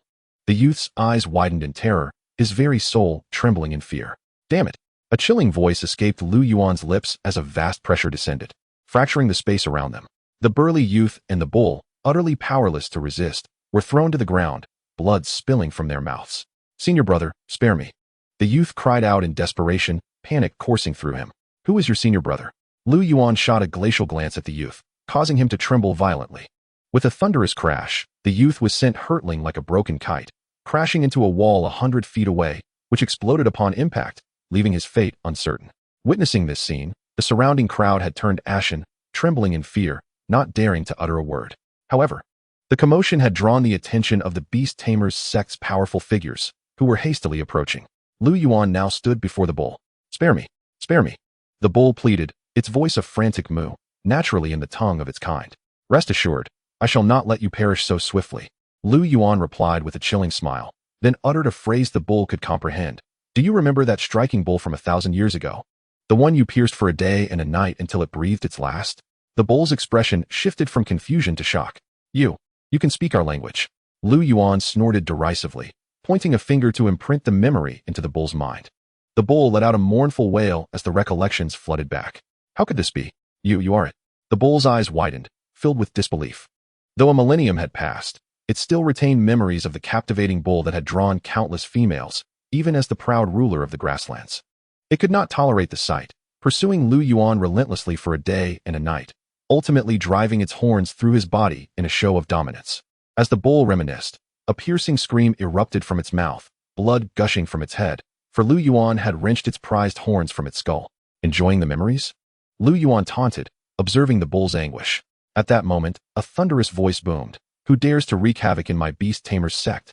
Figures of terrifying might materialized in the air. Get out of my way. Lu Yuan thundered, causing the space to erupt. The powerful figures of the beast tamer's sect paled in shock, unable to react before being sent sprawling, blood spewing from their mouths. How can this be? The assembly was struck with utter astonishment, with the disciples of the sect below wide-eyed in sheer terror. It is crucial to note that these suddenly materializing figures were all elders of the beast-taming sect, the majority of whom had attained the harmonization realm. To their disbelief, they were sent flying by a mere utterance from Lu Yuan. Could it be that he had reached the great ascension realm? The elders who had been knocked away landed on the ground, clutching their chests, pallid of complexion, their eyes filled with trepidation, momentarily paralyzed with fear. Lu Yuan paid them no mind. Instead, he focused on the agonizing bull writhing before him. I realize my mistakes. Spare me. The bull pleaded desperately. But before it could finish, its pupils dilated in terror. Suddenly, a splatter of blood erupted as two sharp horns pierced through its body, only to be swiftly retracted, repeating the gruesome cycle, mercilessly transfixing the bull. In an instant, its piercing cries echoed throughout the space. Witnessing this harrowing scene, the onlookers gasped, while the surrounding colossal beasts trembled in fright, their bodies quaking. The brutality was simply too sanguine, too savage. After a quarter of an hour, the bull lay convulsing in a pool of its own blood, its breath faint, its eyes filled with agony and despair. Observing the near-death state of the bull, Lu Yuan remained tranquil. The pent-up rage that had long festered within him was finally unleashed at that moment. Ding! Congratulations, host, for breaking through to the 8th stage of tribulation immortality. At that moment, the system's voice resonated. Just kill me already, the bull uttered, blood pouring from its mouth and nostrils. A slight smirk played on Lu Yuan's lips as he replied, Fear not, you shall meet your end. With that, he cast a glance into the distance, and with a wave of his hand, both he and the bull vanished from sight. Has he finally departed? Upon witnessing Lu Yuan's exit, the gathered elders and disciples collectively exhaled in relief. Who on earth was this individual? Could he be from one of the other two major sects? Impossible. If he were truly affiliated with either of those sects, we would certainly be aware of it. His prowess undoubtedly reached the Great Ascension realm. One could only wonder if the sect leader stood a chance against him. As the crowd buzzed with shock, they could not suppress their murmurs, their eyes still reflecting lingering dread. At that moment, a voice broke the tension. I am no match for him. Everyone was startled, and soon a towering middle-aged man appeared before them, his aura reminiscent of an ancient beast. Upon his arrival, the weight of his formidable presence left the assembly breathless. We pay our respects to the sect leader. They all hastily bowed, their tones laced with reverence. The man remained silent, his brow furrowed as he gazed in the direction Lu Yuan had departed, his eyes betraying a deep-seated wariness. In truth, he had arrived long before, lurking in the shadows. That glance Lu Yuan cast before leaving had evidently acknowledged him. Just a single look had sent shivers through his very soul, imparting a sense of immense peril. This individual's cultivation was undoubtedly superior to his own. It was fortunate that Lu Yuan's focus was solely on that bull, otherwise, the mere thought sent a chill down the man's spine. Sect leader, who was that man? At that moment, a white-haired elder, who had attained complete harmonization realm, could not contain his curiosity. The crowd held their breath, for it seemed they had just heard their leader concede inferiority to that stranger. How could that be possible? Disperse, everyone. Such an entity is beyond our reckoning. The man merely uttered this, and with a swift turn, he vanished from the scene. The assembly trembled, faces etched with shock and fear. His words undeniably confirmed that they had not misheard. Great Elder, my senior brother's meridians have been severed. He is ruined. A timid voice emerged from behind the elder. The elder frowned, glancing at the youth lying amidst the ruins, sighing deeply. It is a miracle he survived. Take him down for medical treatment, and once he awakens, let him depart. Understood. In the afternoon, The same vast pasture was filled with a rich and enticing aroma that permeated the entire space. Before the astonished eyes of the two youths guarding the pasture and the multitude of cattle and sheep, Lu Yuan busied himself, stirring pots and grilling, swiftly transforming into a master chef. The two youths exchanged glances, unable to suppress their gulping, their hearts filled with awe. Just moments ago, Lu Yuan had brought them their nightmare, the bull tyrant. The very creature that had tormented the herd was now meeting its demise. In the wake of collective indignation, the bull tyrant's illustrious life as a bull came to an end. What followed was Lu Yuan's dominion, evisceration, skinning, and marinating. Such carnage. How on earth was he capable of this? The two were utterly astounded. They had never anticipated that Lu Yuan could seize something from the beast-taming sect. Unlike the two youths, the cattle and sheep sat upright, saliva uncontrollably dripping from their mouths, their eyes filled with ravenous longing. The tantalizing aroma stimulated every cell within them. Were it not for their fear of Lu Yuan's might, they would have lunged at him already. Hatred combined with hunger drove their appetites to the extreme. If you wish to eat, come and help, Lu Yuan said with a faint smile, waving his hand to reveal an array of knives on the cutting board. Moo. Bah. The sight of these blades made the cattle and sheep tremble, but ultimately, hunger triumphed over fear. Even the two youths joined in to assist. Amidst the bustling activity of man and beast, an excited voice rang out. What a delightful aroma.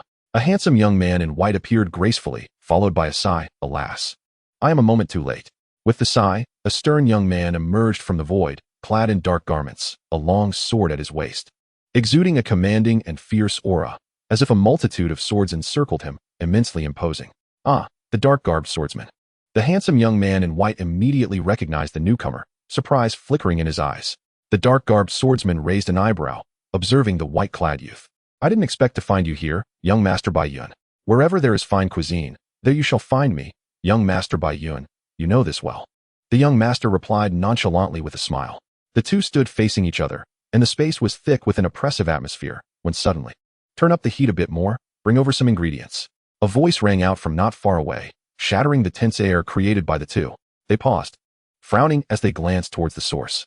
There stood Lu Yuan with his companions, along with the herd of cattle and sheep, all engaged in their respective cooking tasks, fanning the flames, completely indifferent to the presence of the two, as if they were invisible.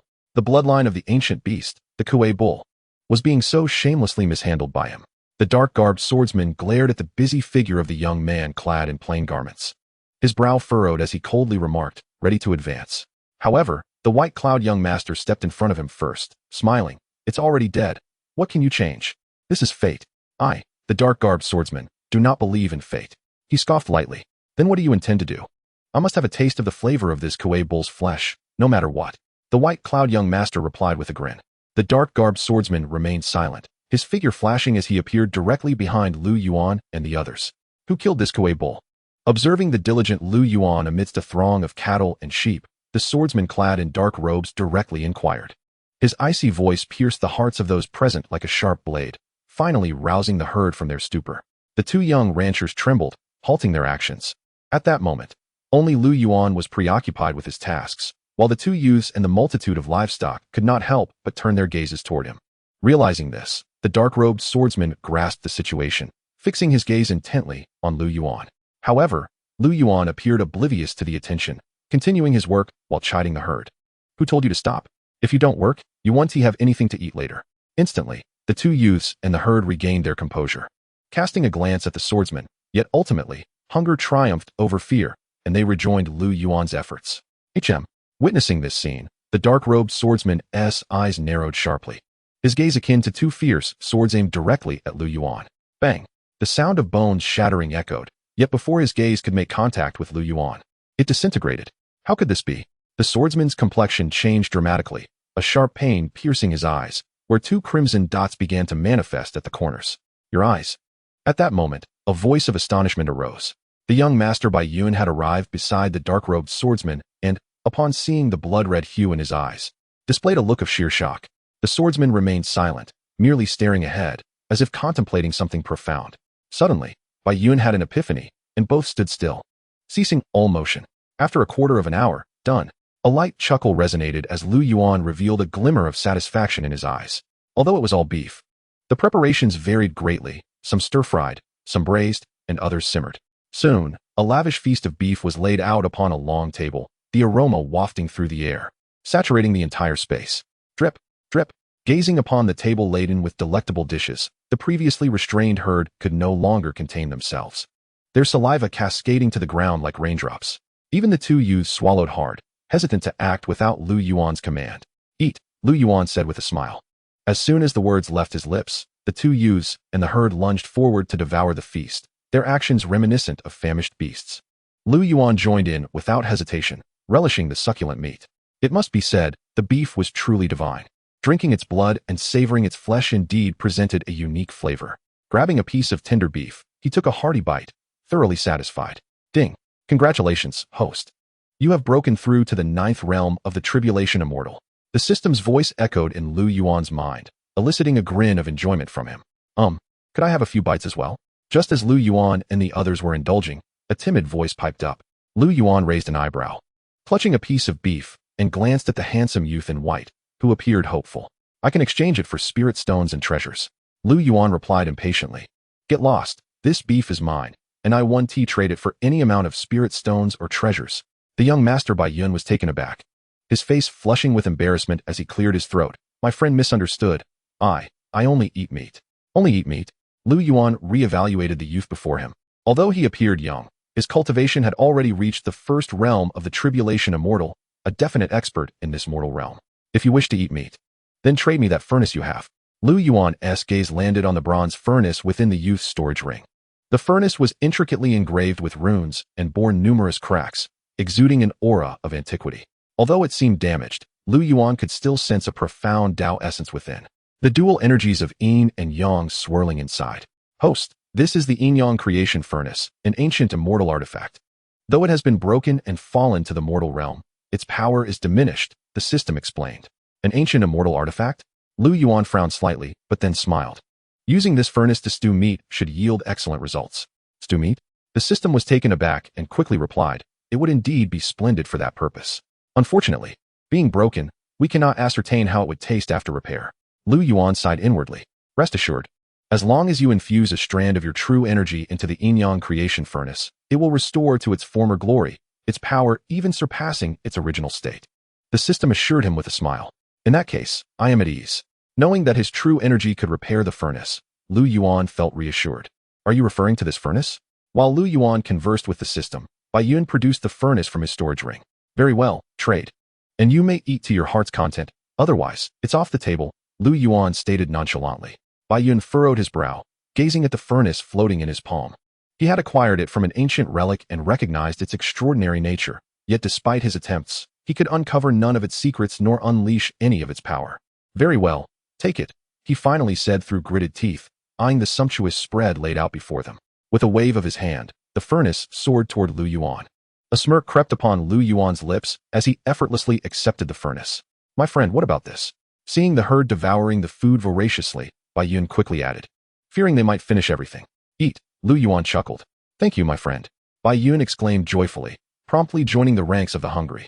By the way, what were you saying earlier? After securing the yin-yang creation furnace, Lu Yuan turned to the still-stunned dark-robed youth not far away, addressing him coolly. Chapter 13, Recklessness. Completion of the Tribulation Immortal.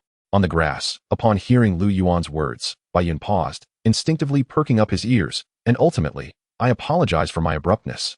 The dark-robed youth said, cupping his hands with a tone imbued with wariness. Initially incredulous and even angry, he was left with nothing but trepidation after witnessing Lu Yuan's strength. He never imagined such an expert existed in the southern domain. Abruptness? Lu Yuan sneered, causing the space to tremble. Not good. The dark-robed youth's face turned pale as a vast force descended, sending his robe billowing and forcing him to stagger back several steps. Drip. A drop of crimson blood trickled from the corner of his mouth, his eyes wide with horror and fear. Tribulation Immortal. This spectacle also sent shockwaves through Bai Yun, who had been observing discreetly, his pupils constricting in disbelief. He understood the dark-robed swordsman's prowess. Only a being in the realm of the Tribulation Immortal could injure him so effortlessly. Do not think I am unaware of your previous actions. This is merely a return gift. Leave. Lu Yuan snorted coldly, uninterested in casting another glance at the dark-robed youth, who, despite achieving the pinnacle of the Great Ascension, was insignificant in his eyes. Thank you for your restraint. The youth wiped the blood from his lips, suppressing his pain as he bowed respectfully to Lu Yuan. then turned without daring to linger, vanishing like a fleeting light. His departure went unnoticed by all but Lu Yuan and Bai Yun. Thus, after a hearty feast, the sun began to set, casting the world into twilight. Moo! Ba! As he gazed at the cattle and sheep surrounding him, each emitting their unique sounds, Lu Yuan let out a soft sigh and slowly rose to his feet. Young Master Bai Yun, along with the two youths guarding the pasture, immediately stood up, their faces filled with awe as they regarded him. You are free now, go ahead. Lu Yuan addressed the herd of cattle and sheep. My lord, you can't be serious. The two young guards were struck by panic, their words unspoken as young Master Bai Yun shot them a glance, coldly admonishing. Did you not hear my lord's words? The chilling tone instilled dread in the two youths, as if two sharp swords were poised at their throats. The herd widened their eyes, equally incredulous, as if they had misheard. I comprehend your feelings, so go ahead, Lu Yuan reiterated, a hint of sympathy lacing his tone. Throughout countless reincarnations, he had often found himself as livestock. Moo! Ba! Once assured they had not misheard, the herd erupted in joyous sounds. With a perceptive wave of his hand, young Master Bai Yun caused the iron enclosure surrounding the pasture to shatter, prompting the cattle and sheep to flee in haste. Observing this, the two young guards turned pale, yet dared not utter a word. Preserving their lives was paramount. You may also depart, Lu Yuan added, gesturing as a storage bag soared towards them. What is this? The youths exclaimed in astonishment. The spirit stones within will ensure your lifetime of ease. Lu Yuan replied somberly. With the assistance of the system, acquiring spirit stones had become remarkably effortless for him. Upon hearing the term spirit stones, the youth's shock transformed into elation. However, before they could express their gratitude, a terrifying pressure descended, accompanied by a furious roar. How dare you release my livestock? Such a transgression deserves death. As the voice echoed, a fearsome streak of light shot towards the two youths. It's over. They despaired. Lu Yuan furrowed his brow as the streak of light dissipated a mere 10 feet before them. How is this possible? A voice of astonishment emerged as a robust middle-aged man, adorned in splendid attire, materialized in midair. It's the master of the pasture. Upon sighting the man, both youths exclaimed in terror. The newcomer was indeed the owner of the pasture. Lu Yuan discerned the man's cultivation level, recognizing him as a cultivator in the early stages of the Void Return realm. The cattle and sheep were released by me, and I commanded them to leave. Name your price. How many spirit stones do you seek? Lu Yuan stated, acknowledging the significant resources the man had invested in overseeing the livestock. Yet, the man appeared oblivious to Lu Yuan's words, his gaze fixed in astonishment upon young Master Bai Yun, his pupils constricting as he realized, it is indeed this esteemed individual. While he did not recognize Lu Yuan, he was well acquainted with young Master Bai Yun's reputation and had seen his portrait. Though known for his gluttony, he was also a formidable powerhouse. It was undoubtedly this esteemed figure who had intervened. My lord, is this your intention? The man inquired tentatively, his form gradually descending to the ground. Upon hearing the man's question, young Master Bai Yun glanced at Lu Yuan, who remained expressionless. He then slightly shook his head without uttering a word. Is it not your intention? The man was momentarily taken aback, his gaze shifting to Lu Yuan, his brow furrowing in confusion. He could not gauge Lu Yuan's cultivation level, and given his youthful appearance, he presumed him to be an ordinary person. Stop looking. This is all my intention, Lu Yuan replied nonchalantly. Lu Yuan's indifferent tone ignited a spark of unnameable fury within the man. Had it not been for young Master Bai Yun's presence, he would have already acted. My lord, you will not intervene, will you? The man cautiously inquired, glancing at young Master Bai Yun. Young Master Bai Yun subtly shook his head, having grasped the man's intentions, feeling a surge of frustration. If you wish to perish, do not involve me. Were he to discern Lu Yuan's stance, he would have already acted to send the man flying. But he could not presume to speculate on Lu Yuan's intentions. All he could do was remain silent, relinquishing all decision-making power to Lu Yuan. Very well. Sensing young Master Bai Yun's demeanor, the man's heart settled, and his gaze towards Lu Yuan transformed dramatically, now laced with malice. Boy, who are you? Which sect do you belong to? I belong to no sect, Lu Yuan replied, furrowing his brow. In that case, for daring to release my livestock and attempting to incite my people, you shall pay with your life. The man, growing impatient, stepped forward, and with a resounding crash, the ground trembled as a wave of invisible energy surged towards Lu Yuan. This seemingly mundane strike was imbued with lethal intent, capable of overwhelming even a perfected transformation realm cultivator. Witnessing the man's unreasonable aggression, Lu Yuan merely shook his head lightly, extending his hand. The oncoming energy dissipated like a gentle breeze, and before the man could react, Lu Yuan seized him by the neck, lifting him effortlessly. You. The man's eyes widened in horror, his face a mask of disbelief. He attempted to resist, but found himself utterly powerless. How can this be? Could it be? Suddenly, the man seemed to grasp something, casting a glance at the disdainful young Master Yuan, realizing the implication of his predicament, seeking death. I tried to reason with you, yet you would not listen. I offered you spirit stones, but you rejected them and chose to attack instead. Yuan regarded the terrified man with a cold smile. My lord, please spare me. The man stammered, desperately seeking to plead for mercy. But before he could finish, a sharp crack echoed as he twisted his neck, life extinguished. Ding! Congratulations, host, for breaking through to the perfected transcending tribulation realm. The system's voice resonated in Yuan's mind. Chapter 14. The Saint Son of the Heavenly Holy Sect. Is someone stealing a bride? With a thud, the man's body crashed to the ground, becoming a lifeless corpse. Dead. The two youths gazed at the motionless figure of their master, their faces filled with terror. Meanwhile, young Master Yuan couldn't help but let out a derisive laugh. So foolish. I truly wonder how he has survived this long. His voice dripped with disdain and mockery. Throughout the ordeal, Yuan maintained an expression of calm, his eyes betraying no hint of emotion. He held no sympathy for those who sought their own demise. Next, we shall head to the western regions, Yuan murmured, casting his gaze towards the setting sun. And with a single step, he vanished with a hum, the earth beneath his feet shrinking rapidly as he appeared at the horizon in an instant. Spatial contraction. Traversing thousands of miles in a moment. Observing the distant figure, young Master Yuan couldn't help but exclaim in astonishment, his eyes wide with shock. Such an ability could only be wielded by one of the transcending tribulation realm. 2 days later, in the early morning at a tavern in Zhongyuan City, western regions. Have you heard? The Grand Elder of the Heavenly Yin sect broke through to the perfected ascension realm 3 days ago. And all 5 major sects have brought lavish gifts to congratulate him. No wonder so many experts have suddenly appeared in the city. Previously, among the 6 major sects in the western regions, the Heavenly Yin sect ranked the lowest, but now, with the Grand Elder's breakthrough, the Heavenly Yin sect has risen dramatically. Indeed, with the recent union between the Saintess of the Heavenly Yin sect and the Saint Son of the Heavenly Saint sect, it seems that only the Heavenly Saint sect possesses the power to suppress them.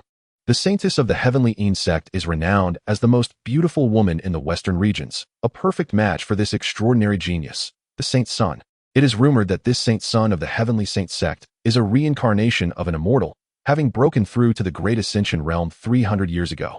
His current prowess is beyond comprehension, likely rivaled only by the sect leader and the elders of the Heavenly Saint sect. The discussions around him abound, each voice tinged with astonishment, admiration, and a hint of jealousy. At this moment, seated at a table by the window, a young man in white, possessing an ethereal elegance, sipped his tea while listening intently to the surrounding discourse.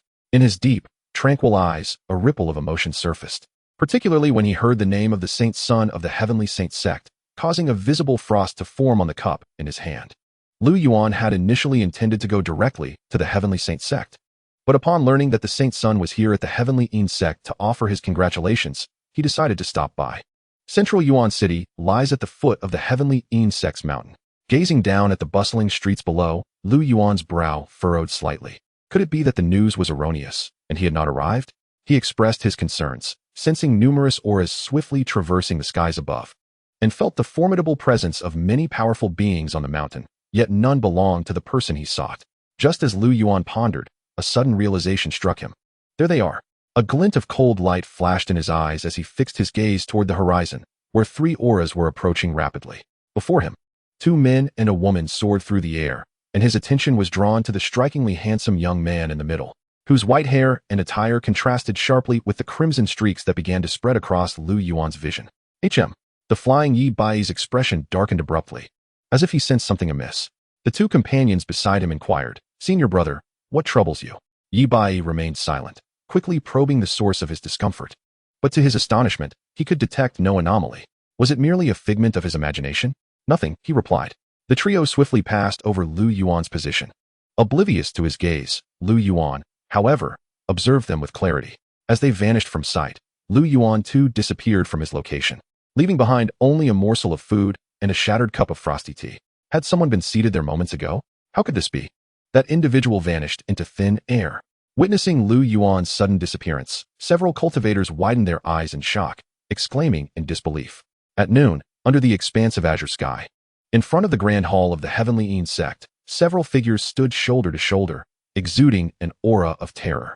Beneath them lay a slanted staircase leading to a wide plaza filled with eager onlookers, their eyes shining with excitement and admiration.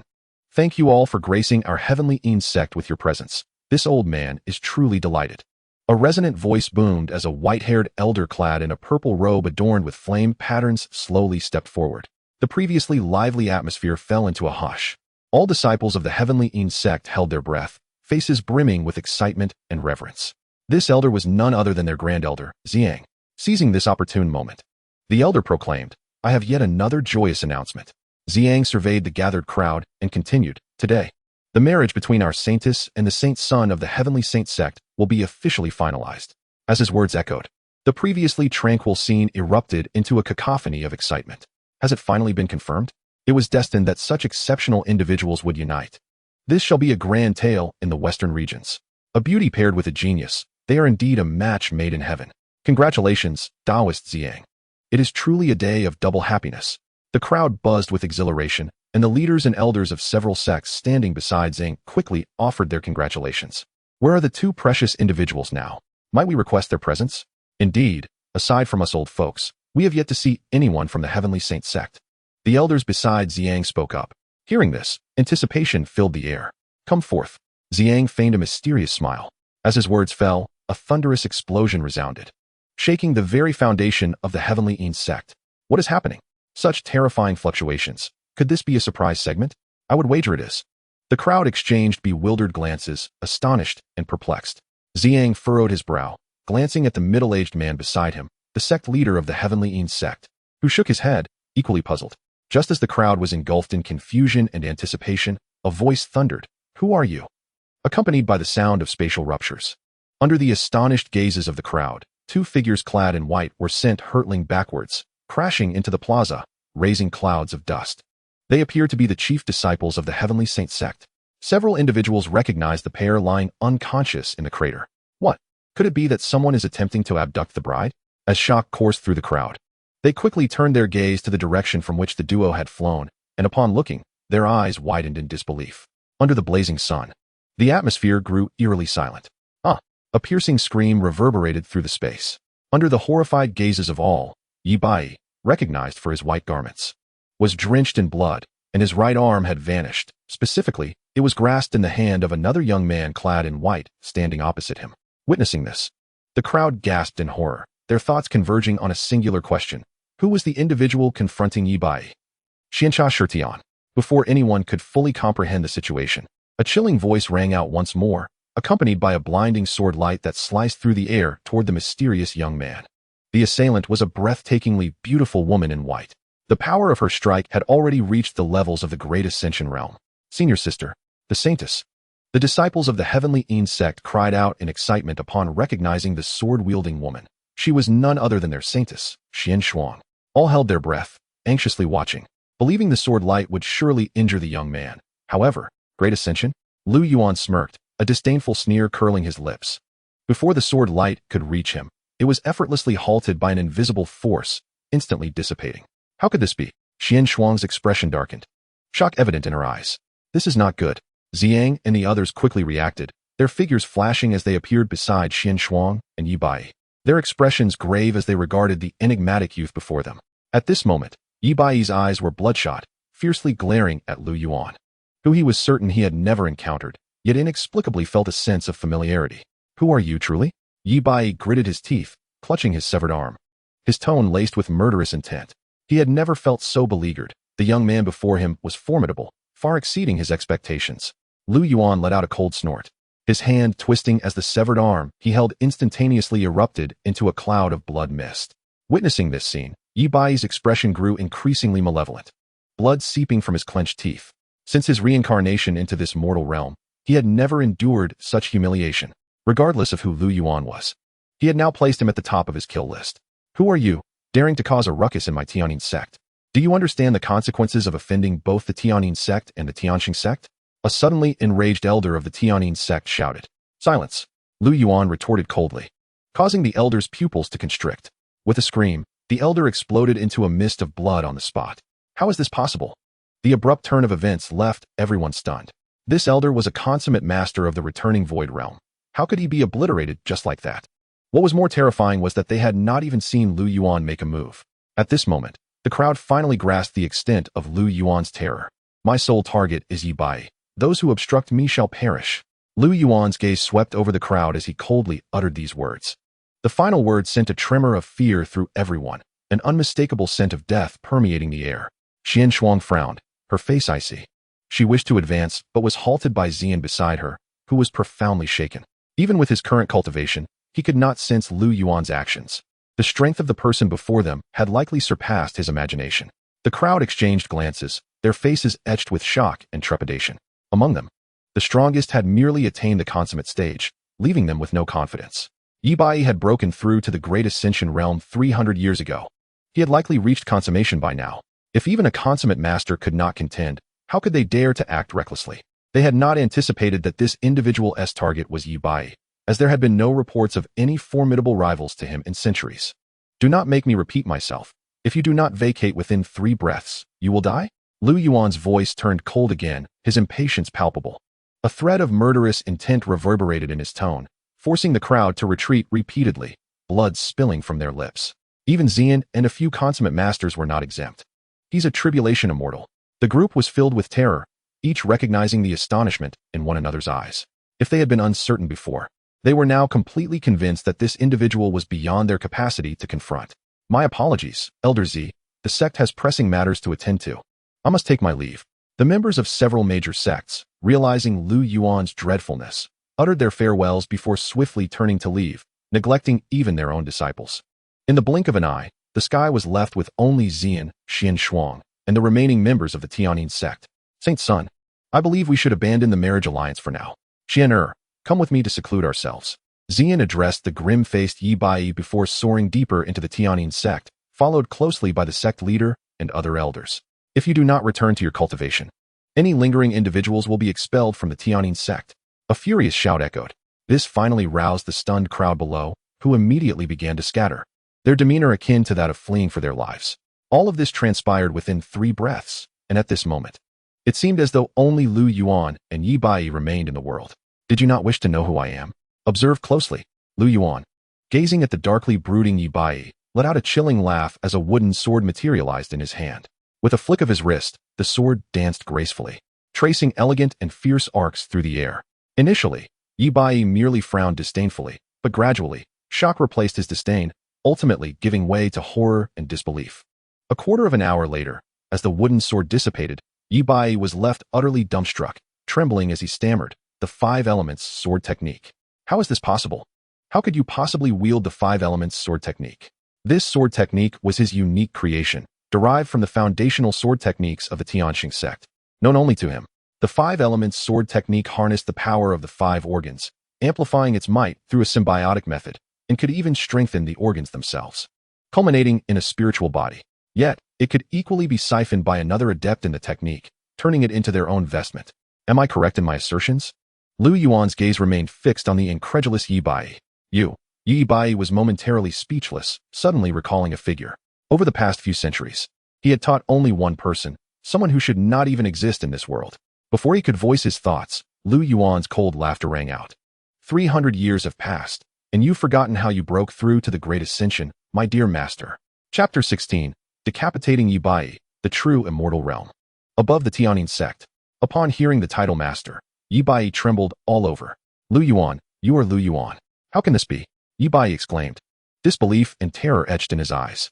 Lu Yuan was supposed to be dead. His organs had all been absorbed and transformed into his own spiritual body. He had witnessed Lu Yuan's corpse dissolve into blood before his eyes. Master, why? People act for themselves. The heavens will punish the earth. Do not blame your master.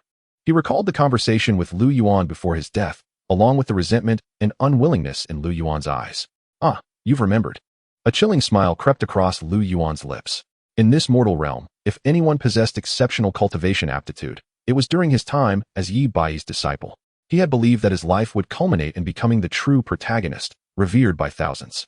Yet, he never anticipated that the kind master who had always treated him well would reveal his true face the year he perfected the 5 elements sword technique at 16. Having been tortured and refined for 49 days, Lu Yuan ultimately faced a tragic fate, unwilling to die. It's impossible. You cannot be Lu Yuan. Lu Yuan is dead.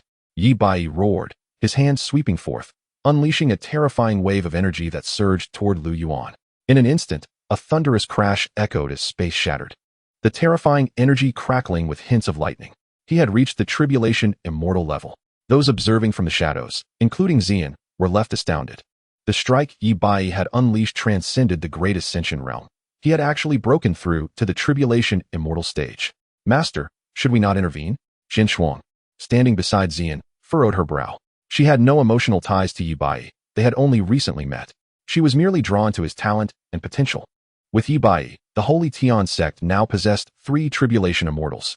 Such a presence could be considered a pinnacle force across the continent. Xian spoke solemnly. Xin, you are mistaken.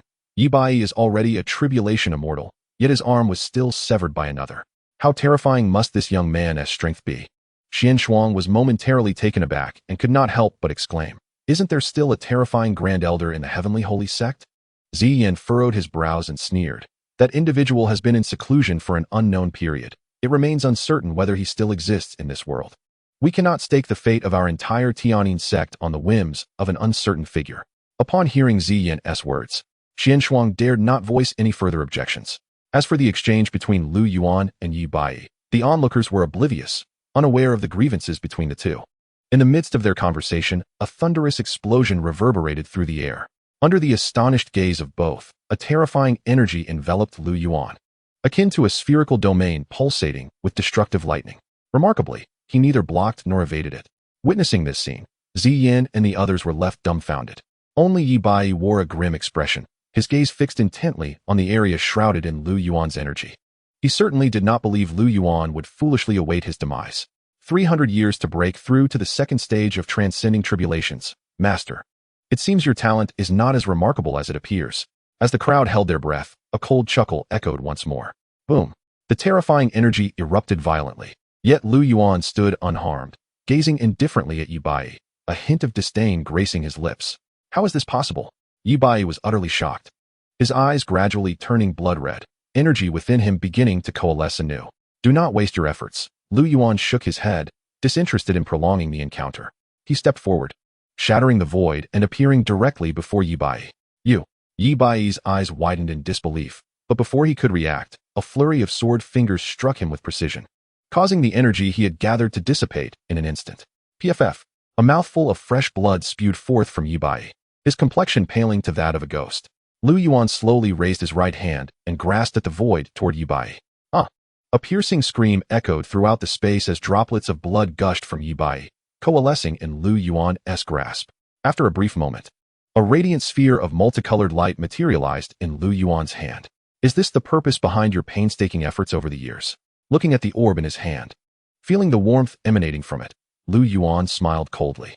This orb represented the essence of Lu Yuan's internal vitality, refined into spiritual energy by Yi Bai.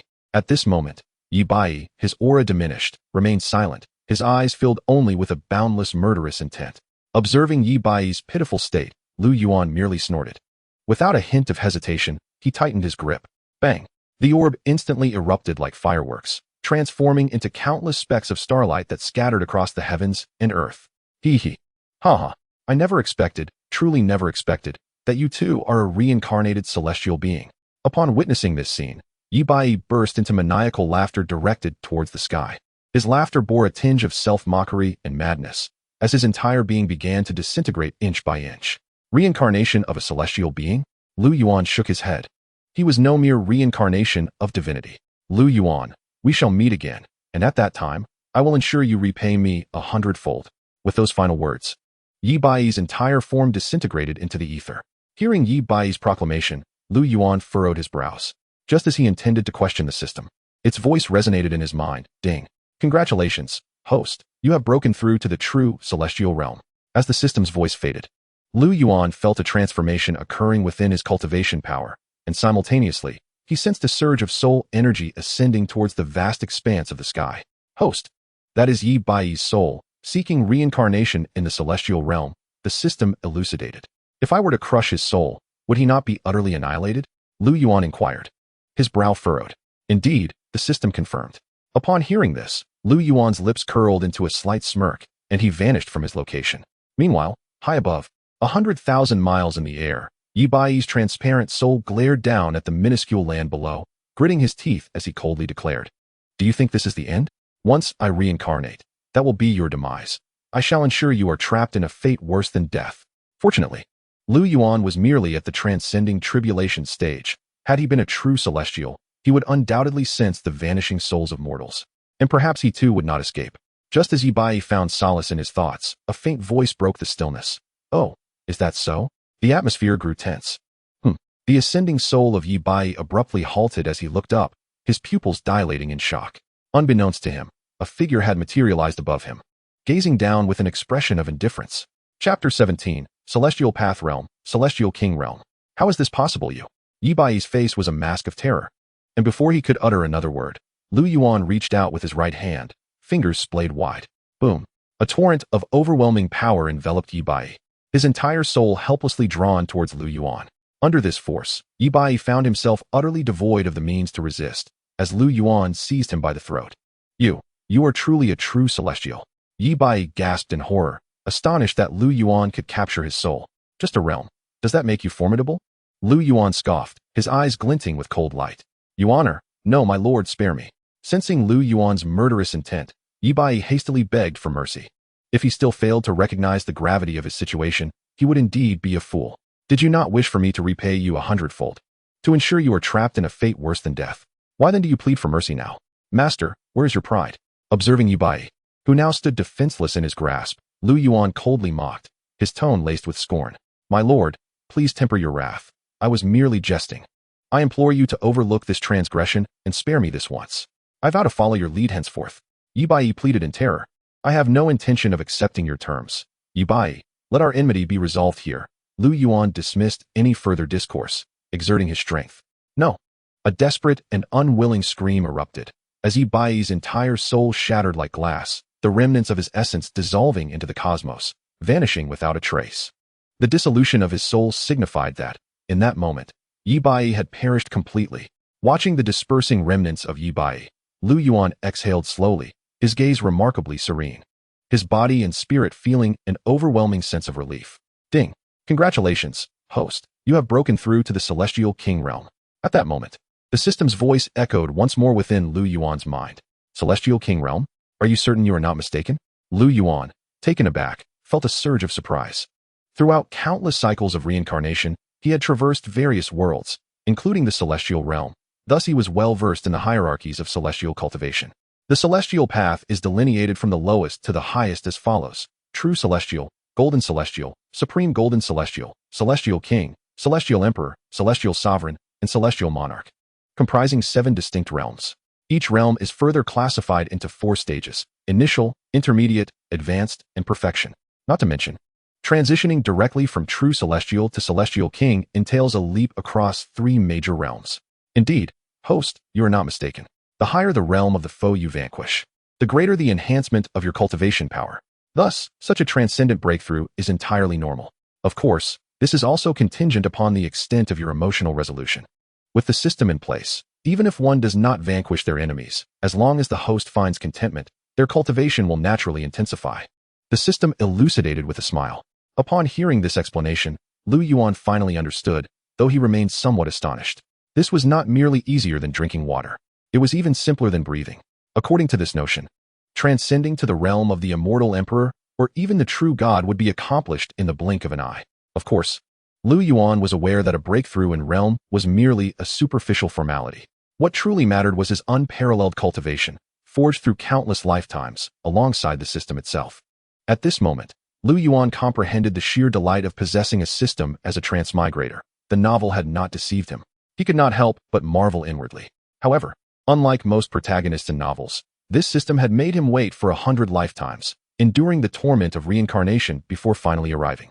Ding! Congratulations, host. You have broken through to the mid-stage of the Immortal King Realm. The system's voice echoed once more. Hearing this, Lu Yuan smiled, choosing not to utter another word. Matters of realm would no longer concern him. After all, with the system present, it would inform him of his current standing. What remained was but one last task. Redirecting his thoughts, Lu Yuan gazed towards the horizon. Within this Yuan continent, he had reincarnated 5 times. Now, having resolved the grievances of 4 lifetimes, only the final one remained. Once completed, he would depart from this land. System, with my current realm, I can traverse freely between worlds, correct? Lu Yuan could not help but inquire.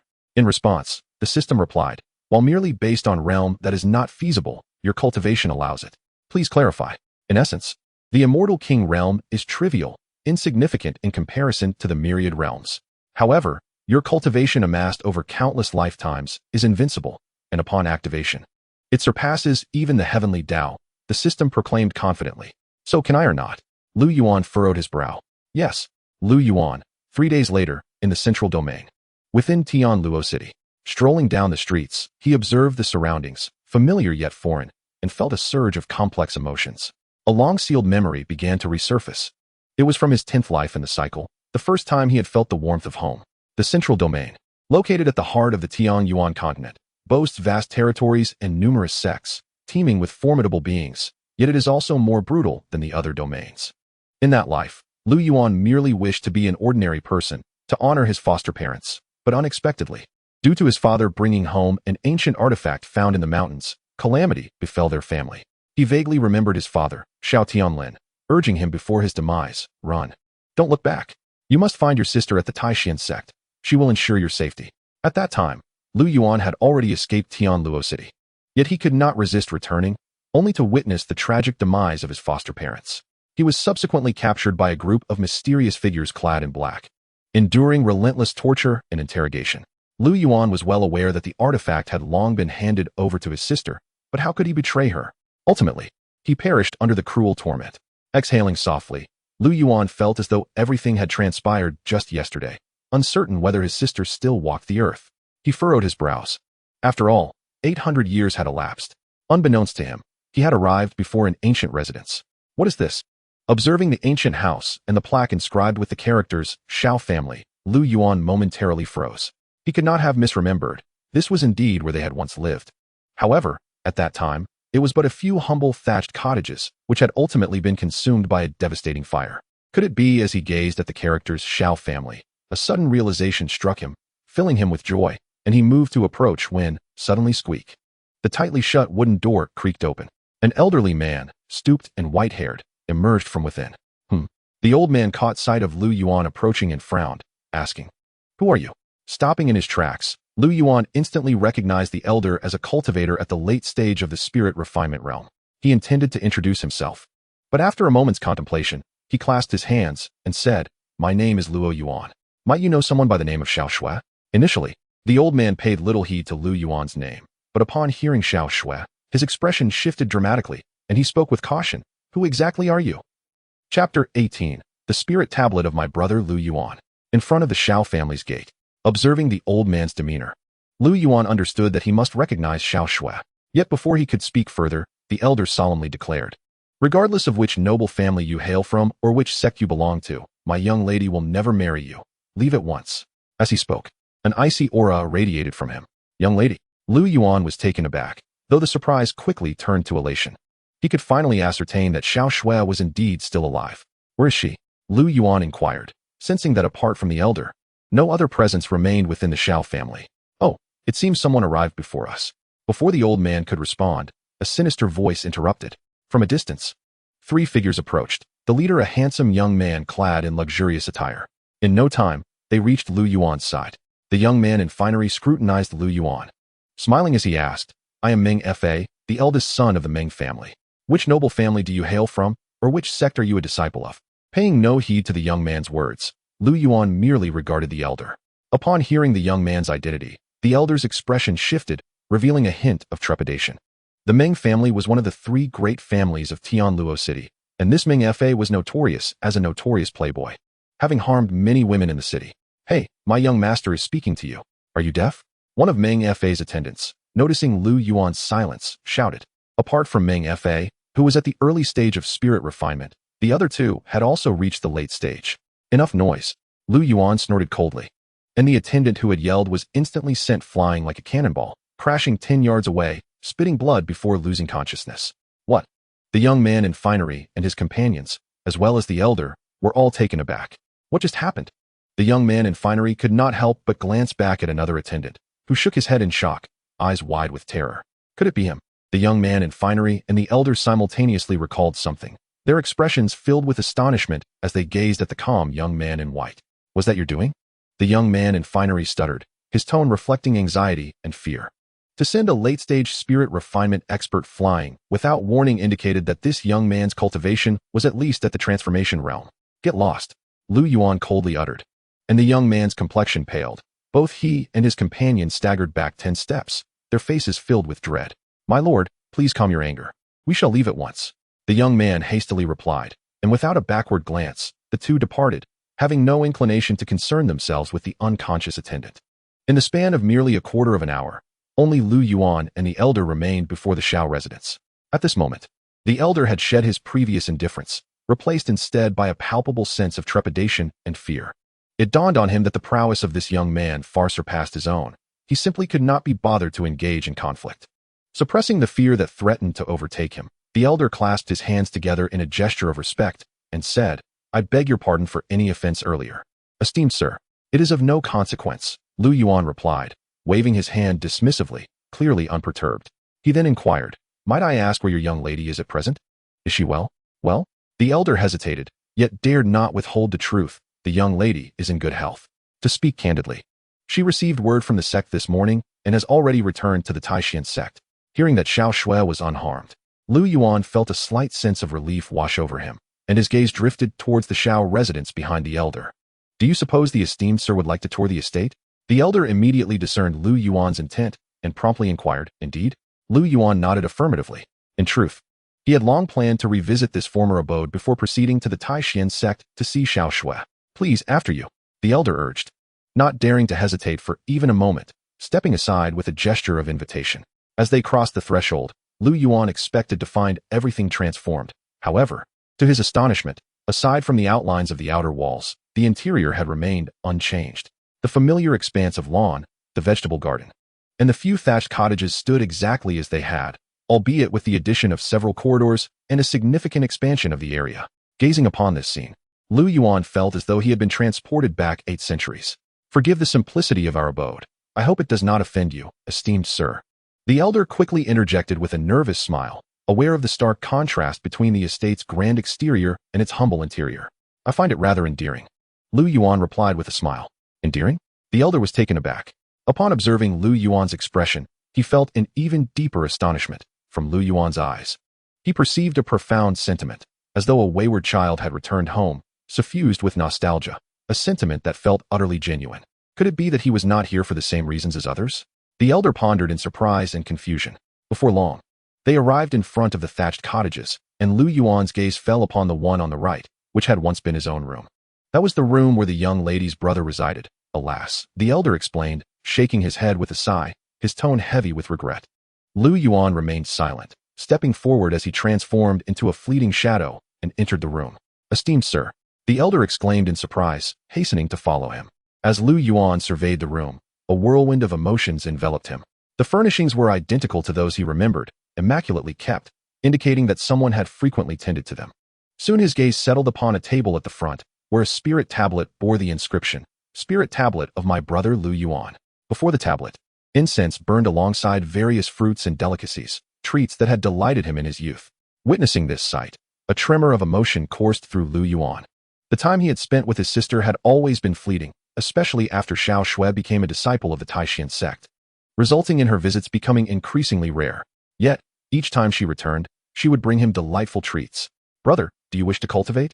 I've spoken with our parents about letting you join me at the Taishan sect for training. How does that sound?" "No, I'm only 10 years old. I'm merely 15. Brother, when I return, I'll bring you more treats." "All right." As he reminisced about the moments shared between the siblings, warmth flooded Lu Yuan's heart, bringing with it a slight sting of emotion. Memories surged forth, as vivid as if they had transpired yesterday. Although Lu Yuan had reincarnated several times within this Yuan continent, he had never dared to return, for he felt far too weak. "Esteemed sir, the young lady has forbidden others from entering here. I must insist that you accompany me outside." The elder finally arrived behind Lu Yuan, speaking urgently, tinged with anxiety. Having regained his composure and casting one last glance at the room, Lu Yuan eventually nodded in agreement. Chapter 19. The Unrelenting Thief's Heart, Intent to Kill. Within the Xiao residence, after offering 3 sticks of incense to his adoptive parents, Lu Yuan and the elder made their way to the lawn. "May I inquire, esteemed sir?" Do you know my lady? The elder could no longer contain his curiosity. To an extent, Lu Yuan replied with a nod, withholding his identity. His true purpose was merely to resolve the entangled fate between them. He had initially believed Xiao Shui to be long gone, yet fate had bestowed upon him a surprise. Regardless, he needed to ensure everything was in order so that Lu Shui could live without worry, allowing him to depart in peace. It is no wonder you do not resemble those frivolous young masters. It is a privilege for my lady to have a friend such as you, the elder remarked. Feeling a sense of relief. What has transpired? Lu Yuan inquired, furrowing his brow, sensing that the situation was far from simple. Once the elder recognized Lu Yuan as a friend rather than a foe, he laid bare the recent events, ultimately exhaling a long sigh, his eyes reflecting profound sorrow. Although he was merely the steward summoned by Xiao Shui, they had shared over a century of companionship. In his heart, she was like a daughter. He had witnessed her struggles and her grievances, all too painfully. Upon hearing the elder's account, Lu Yuan's expression darkened instantly, the temperature in the space plummeting. Even frost forming on the grass beneath them, as if the very air had frozen. The sudden shift rendered the elder aghast. His face a mask of terror as he regarded Lu Yuan. Such a mere flicker of emotion could freeze the very atmosphere. What prowess was this? Even those at the transformation god realm could not achieve such a feat. He had previously been unaware that his lady possessed such a formidable ally. Lu Yuan paid no heed to the elder, as a wave of murderous intent surged within him. He had finally come to understand everything. 3 days prior, Xiao Shui had been ambushed, her cultivation plummeting from the late stage of returning void to the initial stage of refining spirit. Just the day before, she had returned to Tianluo City for recuperation after leaving the sect, and within this brief time, numerous scions from influential families and sects had come seeking her hand in marriage. From the elder, he learned that their motives were driven not only by Xiao Shui's beauty but also by a fabled treasure. Treasure? Lu Yuan furrowed his brow, suddenly realizing something. Could it be that ancient pearl? How do you know this? Has the young lady revealed this to you? The elder stammered, astonished. Many were aware that Xiao Shui possessed a treasure, yet few knew its true nature. Over the years, Xiao Shui had only mentioned it to him in passing. The young man before him, evidently well acquainted with his lady, was a surprise. Indeed, Lu Yuan's gaze turned frigid, realizing it was the very artifact his father had discovered. He had not anticipated that after all these years, Xiao Shui still kept it close, and that it continued to attract the covetous eyes of the world. Since the thief's heart remained unquenched, the only recourse was to obliterate both their forms and spirits. Lu Yuan let out a cold sneer, his aura growing increasingly frigid. The elder felt his consciousness beginning to blur, his resistance reaching its limits. A layer of frost had formed on his clothing, and the true essence and blood within him were freezing, leaving his complexion pale and his body trembling. Host, if you do not rein in your emotions, the steward beside you will perish. At that moment, the voice of the system echoed in Lu Yuan's mind. Regaining his senses, Lu Yuan willed the temperature of the entire space to return to normal in an instant. The elder exhaled a breath of cold air, nearly collapsing to the ground. Lu Yuan pointed with his finger, and a streak of light shot into the elder's forehead. Under this radiant flow, the elder shuddered. The frozen true essence and blood within him not only restored instantly, but began to boil and burn. In the next moment, boom, the elder shouted, his eyes radiating brilliance. As his true essence underwent a transformation, directly breaking through from the late stage of the spirit refining realm to the early stage of the god transformation realm. What is this? Realizing the breakthrough in his realm, the elder was momentarily stunned, filled with astonishment. You were caught off guard just now. Consider this a compensation. Lu Yuan said with a hint of apology in his tone. Had it not been for the system's reminder, he would have overlooked the elder entirely, despite feeling that he had already restrained his aura sufficiently. Host, you are now at the immortal king realm. The power you unleash is beyond the comprehension of the mortal realm. You were merely slightly distracted earlier, and if you were to unleash a clear intent to kill, not only the central region but the entire continent would face annihilation, the system explained. Lu Yuan was momentarily taken aback, then responded with a smile. I'll be more cautious next time. Thank you, my lord. Meanwhile, the elder knelt before Lu Yuan, his eyes filled with reverence and gratitude. It was merely a trifling task. Lu Yuan raised his hand, and an invisible force helped the elder to his feet. By the way, please provide me with the names of all the families and sects that have harassed Xiao Shui. Under the elder's odd gaze, Lu Yuan spoke once more. My lord, you. The elder was startled, seemingly guessing something, but dared not ask further. Soon, he had written down the names of all those who had intruded upon Xiao Shui, along with their affiliated powers, and handed the paper to Lu Yuan. Casting a cold glance over the list, Lu Yuan took it without hesitation. The elder paused, yet could not restrain himself from speaking, my lord. While most of these individuals are merely from families like the Meng family's young master, they are not to be underestimated. Some have experts in the harmonization realm stationed, and even great ascension realm existences among them. No matter. Lu Yuan waved his hand dismissively. Great ascension realm? Lu Yuan scoffed inwardly. Those he wished to eliminate, even if they were celestial robbers or true immortals, would not impede him. Should they dare to act, they would be obliterated without exception. Unfazed, observing Lu Yuan's nonchalant demeanor, the elder was utterly astonished. Could it be that this young man before him was unafraid even of great ascension realm experts? The elder's heart surged, feeling as though his blood was ablaze. By the way, how is Xiao Shui faring at the Taishan sect? Lu Yuan could not help but inquire. According to the young lady, her masters treat her very well, the elder replied truthfully. That is good to hear. Lu Yuan nodded, now feeling reassured enough to deal with those troublesome individuals. With that said, he glanced at the few thatched cottages ahead, smiled, and turned to leave. My lord, are you departing already? Shall I send a message to the young lady? The elder hastily inquired. Although he had never received information about this esteemed figure from the young lady, he could not shake the feeling that this young man had a profound connection with her, or rather, with the Xiao family. Yet, since the young man remained silent, he dared not pry further. No need, I shall see her myself. Lu Yuan smiled, then slightly turned his head, adding, perhaps I shall return in the future. After uttering that final sentence, Lu Yuan's figure transformed into a wisp of azure smoke, vanishing before the elder's eyes. Chapter 20. The truth begins with the three great families. After leaving the Xiao residence, Lu Yuan did not immediately exit Tianluo City, but instead hovered over an ancient, stately mansion. This was none other than the residence of the Sun family, one of the three great families of Tianluo City. Gazing down at the mansion, Lu Yuan's attention was immediately drawn to a young dandy below, who, surrounded by maidservants, was indulging in being fed. That Xiao Shui is indeed a rare beauty. Compared to the mysterious treasure mentioned by her father, I care far more for her body. I will surely possess her sooner or later. The young man grinned wickedly as he savored a grape, his eyes radiating fervor, while his other hand roamed shamelessly over one of the maidservants. So you are Sun Qian. A cold voice interrupted. Startled, Sun Qian sprang to his feet and shouted, Who goes there? Before he could process the shock, Lu Yuan had already reached out. Pressing down on the air. Boom. The entire hall exploded in an instant, a terrifying energy enveloping the young man. When he regained his senses, he found himself standing before Lu Yuan. Who are you? Facing this enigmatic youth, Sun Qian instinctively felt a surge of fear and exclaimed in shock. The one who will kill you. Lu Yuan replied with a cold laugh, his outstretched hand suddenly grasping tightly. Sun Qian's face drained of color, unable to resist as he was drawn closer to Lu Yuan. Who dares to act recklessly in my Sun family? A furious roar echoed from below at that moment. Three powerful auras surged upward, landing before Lu Yuan and transforming into three figures. All three had reached the Great Ascension realm, with the strongest being a middle-aged man at the late stage of the Great Ascension realm. Father, save me! Sun Qian cried out desperately, finding himself helplessly grasped by Lu Yuan, like a chick being held by its neck, his face flushed with terror. You are the head of the Sun family? Lu Yuan inquired, glancing at the middle-aged man before him. Who are you? Sun Qian frowned, not recognizing this mysterious youth and unable to discern his cultivation level. Lu Yuan did not respond to Sun Qian's question.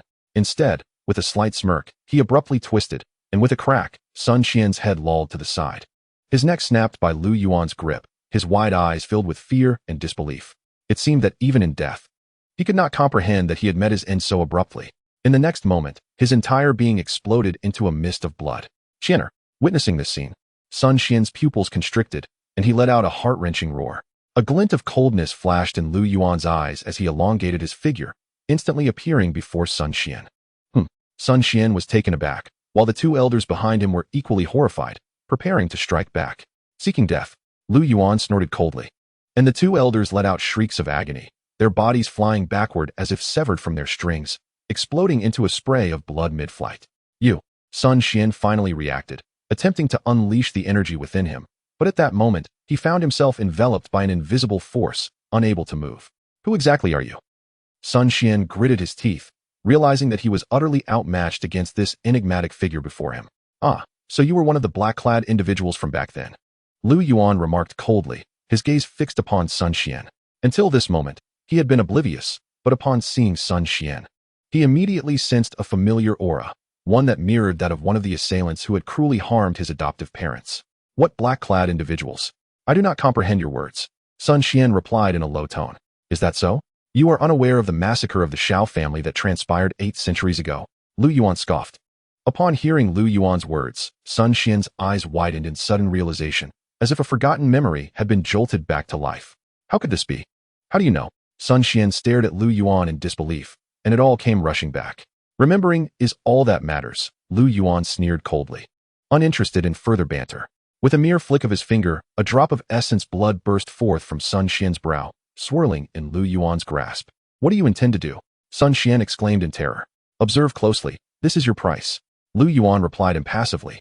As the drop of blood transformed into countless blood swords, hurtling downward like a torrential storm. In an instant, anguished cries echoed from below, as every direct descendant of Sun Xian perished beneath the onslaught of those blood swords. No. Witnessing this horrific scene, Sun Xian's eyes reddened with rage and sorrow. Meanwhile, some collateral relatives, utterly terrified, had already collapsed to the ground, their faces etched with fear and despair. They remained oblivious to how Sun Xian had incurred the wrath of such a terrifying presence. Who are you? Sun Xian glared at Lu Yuan. His voice, trembling with fury, blood trickled from the corner of his eye. Despite his anguish and resentment, he felt as powerless as an ant in the face of overwhelming strength. He had never imagined he would find himself in such a predicament. All signs indicated that the man before him was deeply connected to the Xiao family. Do you wish to know? Lu Yuan interrupted Sun Xian's thoughts with a mocking laugh. In response to the latter's anguished gaze, he slowly continued, I shall not disclose it to you. Rest assured, none who participated in this matter will escape. They will soon join you. With that final statement, Lu Yuan waved his hand, and Sun Xian's entire form erupted in a series of violent explosions. Ding! Congratulations, host, for breaking through to the late stage of the Immortal King. The system's voice reverberated in Lu Yuan's mind. The 3 great families, the Heavenly Demon Sect, and the 5 major sects, all will meet the same fate. Lu Yuan declared coldly as he gazed toward the horizon. From the essence, blood's memories, he had uncovered the identities of those responsible for the massacre of the Xiao family and the various forces that had coveted the treasures belonging to Xiao Shui over the past 8 centuries, as well as the truth behind Xiao Shui's ambush. He resolved not to let a single one of them escape. Let us begin with the 3 great families. Lu Yuan's eyes glinted with cold determination as he fixed his gaze on a certain direction within the city, then vanished from his spot. Inside the Meng family estate, the entire clan comprised the direct bloodline of Meng Jun. In the Grand Hall, Meng Jun berated Meng Fa for his cowardice. You can't even handle a mere girl. What use are you to me? No sooner had he spoken than the skies above the Meng residence darkened, thunder crackling ominously. What is happening? Why has the sky suddenly changed? The abrupt shift left everyone astonished. Even Meng Jun gazed upward in shock. It is indeed useless. Let them all perish. A frigid voice resonated through the air. Then, before the horrified eyes of the onlookers, a colossal hand emerged from the clouds, crashing down with a thunderous roar. The entire Tianluo city trembled violently, and as the dust settled, a massive handprint was indented into the ground, reducing the entire area of the Meng family within a 100-mile radius to mere dust. Chapter 21. An Encounter with the Immaculate Pearl. After annihilating the 3 great families, Lu Yuan did not linger, proceeding directly to his next destination. To his astonishment, he discovered that among those involved in the extermination of the Xiao family was also a member of the Taishan sect. At this point, Lu Yuan could no longer trust leaving Xiao Shui alone, especially given her recent drop in cultivation. He urgently summoned her back to the sect. This unusual turn of events surely held deeper implications. As Lu Yuan made his way toward the Taishan sect, within a dimly lit secret chamber, a stone door inscribed with mysterious runes stood before him. A middle-aged man clad in an ornate black robe, his hair streaked with silver, bowed respectfully as he reported the situation. Though the man had reached the 8th stage of the immortal tribulation, his eyes were still filled with awe and trepidation. Are you saying that the 3 minor families were annihilated overnight? A faint voice emanated from within the stone door. Indeed, based on the handprint left at the scene, my subordinates suspect that the perpetrator possesses strength of at least the 5th stage of immortal tribulation, the black-robed man replied respectfully, his brow furrowing with concern. To him, the 5th stage of immortal tribulation was insignificant, yet on the entire continent, such a level could command respect. Does a mere 5th stage of immortal tribulation require our attention? Speak plainly. Another voice emanated from within the stone door. The black-robed man trembled at the response, hastily bowing in fear. My lord, please calm your wrath. While the 5th stage of immortal tribulation is not to be feared, the information from my subordinates indicates that the assailant appears to be a youth who seems no older than 18 and is not listed among the continent's immortal tribulation rankings. He paused for a moment before continuing. More importantly, this individual has visited the Xiao family. As soon as the words left his lips, a surprised exclamation echoed from within the stone door, causing the entire space to freeze. Even the black-robed man, with his 8th stage of immortal tribulation cultivation, felt a profound sense of suffocation. He had anticipated this reaction. After 8 centuries, this was the first immortal tribulation practitioner with no discernible background. How intriguing. This enigmatic figure, having obliterated the 3 great families, evidently shared a significant connection with the Xiao family. Regardless of who he is, anyone who dares to covet the immaculate pearl shall find themselves on a path to doom. Once we emerge from our seclusion, we shall crush the Taishan sect and seize the immaculate pearl. 3 distinct voices resounded from within the stone door. What should I do next, esteemed lords? The man inquired promptly. Keep a close watch on this individual's every move and report back at any moment. We shall soon emerge from our seclusion. Understood. The man bowed respectfully before swiftly exiting the secret chamber. This unexpected turn of events seemed far from simple. We must hasten our preparations to emerge from seclusion. The immaculate pearl must not fall into the hands of others. Beneath the starry sky, above the Taishan sect, with a hum, the space trembled, and Lu Yuan stepped forth.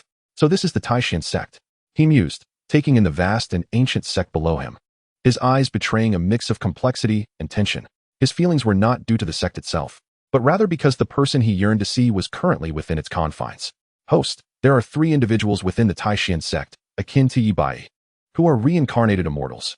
Among them, the one with the highest cultivation has reached the 9th stage of immortal tribulation, making him the most formidable within the entire Taishan sect. The system's voice resonated in Lu Yuan's consciousness. Lu Yuan nodded in acknowledgement. He could sense it as well. The esteemed Taishan sect rightfully holds its place as one of the top 10 sects within the central domain, boasting as many as 32 adept practitioners of the tribulation immortal realm, with 10 of them surpassing the 5th level. However, the power he currently activated has already ascended to the immortal emperor realm. Naturally, he harbors no concern for these so-called masters of tribulation immortal. His purpose here is singular. Suddenly, Lu Yuan felt a tremor coursing through his body and soon caught sight of a humble chamber atop a mountain, where a graceful figure clad in white was seated in meditation. Despite the passage of over 8 centuries, he still vividly recalled her aura. She is the one he seeks. His sister, Xiaoxue, dressed in white, her features were exquisite, exuding an ethereal and cold elegance, resembling a celestial being untouched by the mortal realm. A pang of sorrow pierced Lu Yuan's heart as he noted the strands of silver in her long hair, the faint traces of anguish upon her visage, and the beads of sweat dotting her forehead like tiny pearls. Furrowing his brow, Lu Yuan instantly perceived the injuries Xiaoxue had sustained, as well as the orb suspended within her dantian. The orb, roughly the size of a glass bead, glowed a vibrant green, its surface adorned with intricate patterns, radiating an ancient and mysterious energy. Xiaoxue was attempting to harness this energy to mend her wounds. However, the orb's energy was far too profound and potent, lacking the necessary harmony to meld with her true essence. In a sudden moment, Xiaoxue's eyes flew open, and a mouthful of blood erupted from her lips. Lu Yuan's expression shifted dramatically, ready to spring into action, when suddenly, a frown creased his brow as a figure materialized before Xiaoxue. It was he. A glint of coldness flickered in Lu Yuan's eyes. This individual was none other than the practitioner of the 9th level of tribulation immortal from Taishan sect, a handsome youth with flowing hair. Host, this individual harbors no malice. The system interjected. What of it if he does? Lu Yuan scoffed, his tone dripping with disdain as his icy gaze fixed upon the youth. Under his watchful eyes, would he allow harm to befall Xiaoxue? Yet, as the system indicated, upon witnessing Xiaoxue's state, the youth's face transformed with concern. Without the slightest hesitation, he extended his finger to her brow, allowing a torrent of vast true essence to surge into her body, assisting in harmonizing the chaotic energy of the orb within her meridians. Lu Yuan had now positioned himself beside the house, observing the scene with a slight frown. He controlled the entire space, which naturally included the energy emanating from the youth. However, upon realizing the youth was aiding Xiaoxue, he relaxed his vigilance. After a quarter of an hour, Xiaoxue's complexion gradually improved, her breath becoming more even, while the youth appeared somewhat pallid, a trickle of crimson seeping from the corner of his mouth. The energy of the purity orb is indeed domineering. Wiping the blood from his lips, the youth couldn't help but let out a self-deprecating smile, then gazed at the meditative Xiaoxue with a look of profound tenderness, murmuring, "Shuer, why must you be so hasty?" With a sigh, he continued, "Master knows your desire for vengeance is fervent, but with your current physique and cultivation, you are incapable of refining the power of this purity orb. Such a divine item can only be refined by those of the celestial king's stature. He understood that at this moment, Xiao Shui could not hear him, hence he spoke these words, imbued with helplessness and affection. This entire scene was witnessed by Lu Yuan, who then realized that this youth was indeed Xiao Shui's master. System, what exactly is this purity orb? Lu Yuan inquired silently, responding to the host. It is akin to the Yin-Yang creation cauldron, an ancient celestial artifact. However, the Yin-Yang creation cauldron is damaged and devoid of power, while the purity orb merely has its strength sealed, the system elucidated. Chapter 22, Refinement. No wonder Lu Yuan could sense the intricate and vast power circulating within the purity orb. Merely the aura it emitted was sufficient to cause a backlash against the youth of the 9th level of Tribulation Immortal. One can only imagine the torment his sister has endured under the influence of the purity orb's power over the years. Inside the chamber, witnessing Xiao Shui's safety, the youth finally exhaled in relief, waving his hand to envelop her in a protective shroud of intangible energy. Once this was accomplished, he slowly exited the room. Upon stepping outside, the youth was suddenly taken aback. "Who goes there?" he exclaimed, as a vast and terrifying force surged toward Lu Yuan, rumbling ominously.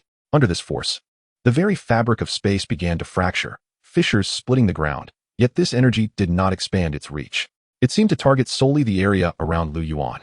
However, Lu Yuan stood there calmly, exhibiting no intention to retaliate.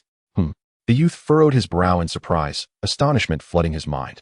Ultimately, he waved his hand, and the energy that had approached Lu Yuan dissipated. With a wary expression, he scrutinized Lu Yuan, who met his gaze with serene composure, and the entire space fell into a profound silence. Lu Yuan discerned that the youth's talent surpassed even that of Yu Bai, and his foundation was the most robust he had ever encountered. In contrast, the youth, upon close inspection, grew increasingly astonished and apprehensive. He could not fathom the cultivation level of the individual before him. Such a sudden appearance, coupled with his utter lack of awareness, indicated that this person was undoubtedly a terrifying presence. A sense of unprecedented danger blossomed within him. "Who are you? Why have you come to my Taishin sect?" Suppressing his fear, the youth initiated the conversation while discreetly channeling all of his true essence, preparing for confrontation. "Lu Yuan," he replied nonchalantly, revealing no secrecy. "Lu Yuan?" The youth was momentarily taken aback, feeling as though he had encountered this name before, yet could not place it. "I am Qin Yan, the Grand Elder of Taishin sect. I am curious about your intentions in visiting our sect," Qin Yan stated. Lu Yuan remained silent, his gaze fixated on the figure of the white-clad woman seated in meditation within the chamber. Qin Yan's expression shifted dramatically, and he swiftly moved to obstruct Lu Yuan's line of sight, a look of unprecedented vigilance in his eyes as he intoned, "You have come for the purity orb, haven't you?" Noting Qin Yan's anxiety, Lu Yuan smiled. "If I were to say yes, what would you do?" "With my presence, you shall not lay a finger on the purity orb, nor harm a single hair on Shuer," Qin Yun declared, his true essence igniting as the entire space trembled violently. Throughout the mortal realm, and even the celestial realm, he had never encountered anyone who instilled such profound fear in him. This individual before him was indeed the first.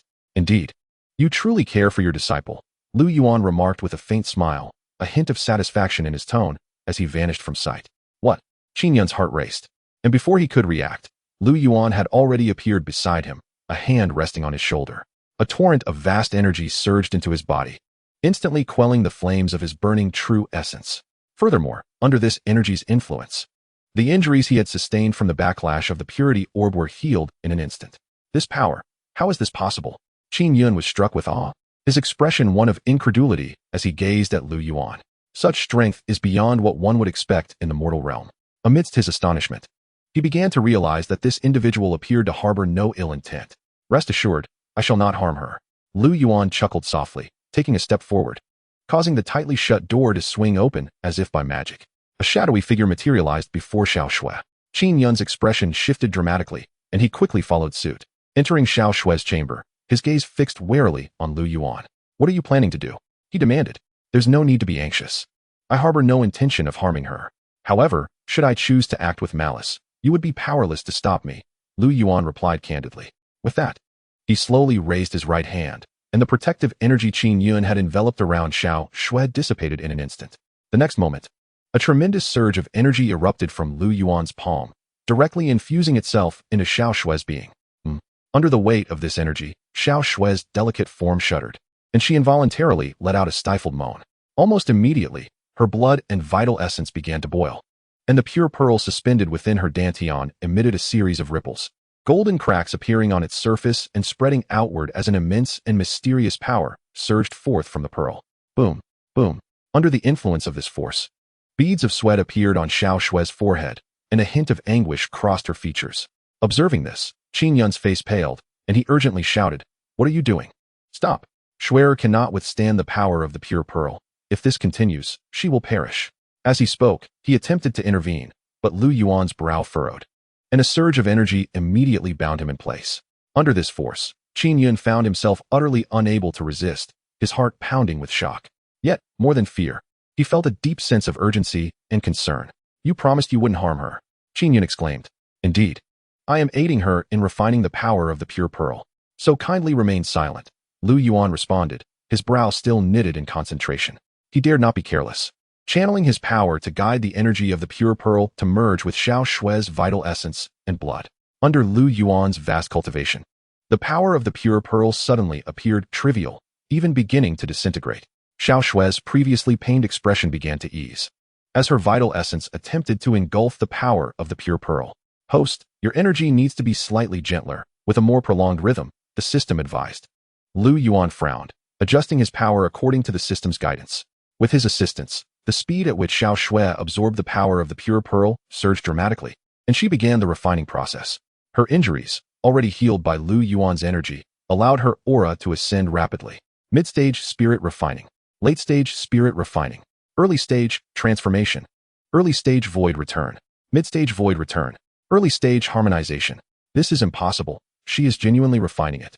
Witnessing Xiao Shui reach the harmonization stage while her realm continued to rise, Qin Yun was momentarily rendered speechless, his face a mask of disbelief. Simultaneously, he regarded the young man before him, his body trembling involuntarily. As a reincarnated immortal, he had long heard of the pure pearl's renown, even in the immortal realm. Only those at the level of immortal kings could hope to refine such an ancient celestial artifact. Yet here was this youth, effortlessly refining it right before his eyes. And moreover, assisting another in doing so. What kind of cultivation level did this individual possess? Qin Yun pondered in astonishment. In the blink of an eye, night had fallen. The pure pearl had shed its dullness, shimmering with a golden radiance. That vast and profound energy had fully integrated with Xiao Shue's flesh and soul, her realm now reaching the 5th stage of catastrophe. At the moment Lu Yuan retracted his palm, a resounding explosion erupted from within Xiao Shui, a golden light shooting skyward. Chapter 23. Slaying the Reincarnated Immortal, Late-Stage Immortal Sovereign. Within the Taishan sect, the golden light that burst forth from Xiao Shui illuminated the entire night sky. Boom, boom. A majestic and divine aura permeated the Taishan sect, radiating outward in all directions. What is happening? Such a terrifying presence. What could that be? It seems to be emanating from the direction of the Taishan sect. Could it be that the Grand Elder of the Taishan sect is about to break through to true immortal? At that moment, all experts at the catastrophe stage across the continent were astounded, gazing at the towering golden pillar that shot into the heavens, each one utterly shocked. Not only mortals, but even some formidable beings from the immortal realm sensed this aura simultaneously, their eyes widening in disbelief. The power of the pure. Someone has actually refined the pure pearl? Another divine object has found a master, diminishing the chances of attaining the path to becoming an emperor. This aura, why does this emperor feel it originates from the lower realms? The lower realms? This is impossible. Amidst their astonishment, the powerful beings of the immortal realm began to probe the source of this aura, and several immortal emperor-level experts immediately sensed something, causing a wave of shock among them. At the same time, in the very next moment after the golden light erupted, 32 figures appeared beside the mountain where Xiao Shui resided. Is it the Grand Elder? No, this presence is not that of the Grand Elder. Is it? As they gazed at the soaring golden pillar, the crowd was taken aback. Two individuals exchanging glances filled with shock and coldness. Inside the chamber, a chime echoed, "Congratulations, host, for breaking through to the early stage of immortal sovereign." The system's voice resonated within Lu Yuan's consciousness. A smirk curled at the corners of his mouth. He had not anticipated that assisting Xiao Shui in refining the pure pearl would enable him to transcend from the realm of immortal emperor to immortal sovereign, crossing a significant threshold. Once he had steadied his emotions, Lu Yuan surveyed the figures surrounding him, a cold smile gracing his lips. "I did not expect you to deliver yourself so willingly." With a flicker of movement, he was already atop the mountain. "Qin Yun, his gaze still fixed on Xianxia, who was acclimating to the power of the pure pearl, bore a smile, momentarily caught off guard. On the mountaintop, as the crowd awaited, a sudden voice broke the silence. "Who are you?" Upon seeing Lu Yuan's sudden appearance, everyone was taken aback. "None of you are from the Taishan sect," Lu Yuan sneered dismissively. As soon as he spoke, a furious roar erupted. "How dare you, wretch? Who do you think you are to act so brazenly in the Taishan sect?" A surge of energy from the third stage of catastrophe surged toward Lu Yuan. Casting a cold glance at the speaker, Lu Yuan's eyes hardened. And with a single step forward, the incoming energy shattered instantly. Before the speaker could react, Lu Yuan had seized him by the throat. "So eager to seek death?" he remarked with a chilling smile, gazing at the handsome youth before him. "Release him." Upon witnessing the youth being grasped by Lu Yuan, the surrounding crowd erupted in furious shouts, preparing to intervene. However, Lu Yuan merely snorted contemptuously, "Ignorant fools." Boom. An overwhelming wave of energy erupted from Lu Yuan, crashing like a tempest. One wave after another, the crowd's faces changed drastically as they were all sent flying, blood spewing from their mouths. Their expressions a mixture of terror and disbelief. How could such power exist? One elder, sensing the danger, turned to flee. "You coward!" Lu Yuan scoffed, extending his other hand, and as the elder attempted to escape, he was ensnared by Lu Yuan's power and found himself in Lu Yuan's grip. "Elder!" The onlookers, having been violently thrown aside, gasped in shock, clutching their chests, contemplating a reckless advance. "This matter does not concern you. However, should you take another step forward, you shall meet your demise." Lu Yuan coldly snorted, casting a sweeping glance at the crowd, which sent a tremor of fear through their hearts and bodies, compelling them to halt.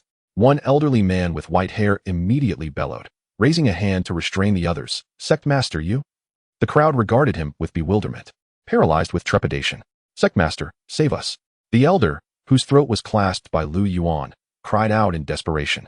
What filled him with dread was the realization that, despite his cultivation at the seventh realm of the heavenly ascension, he possessed no means of resistance against Lu Yuan.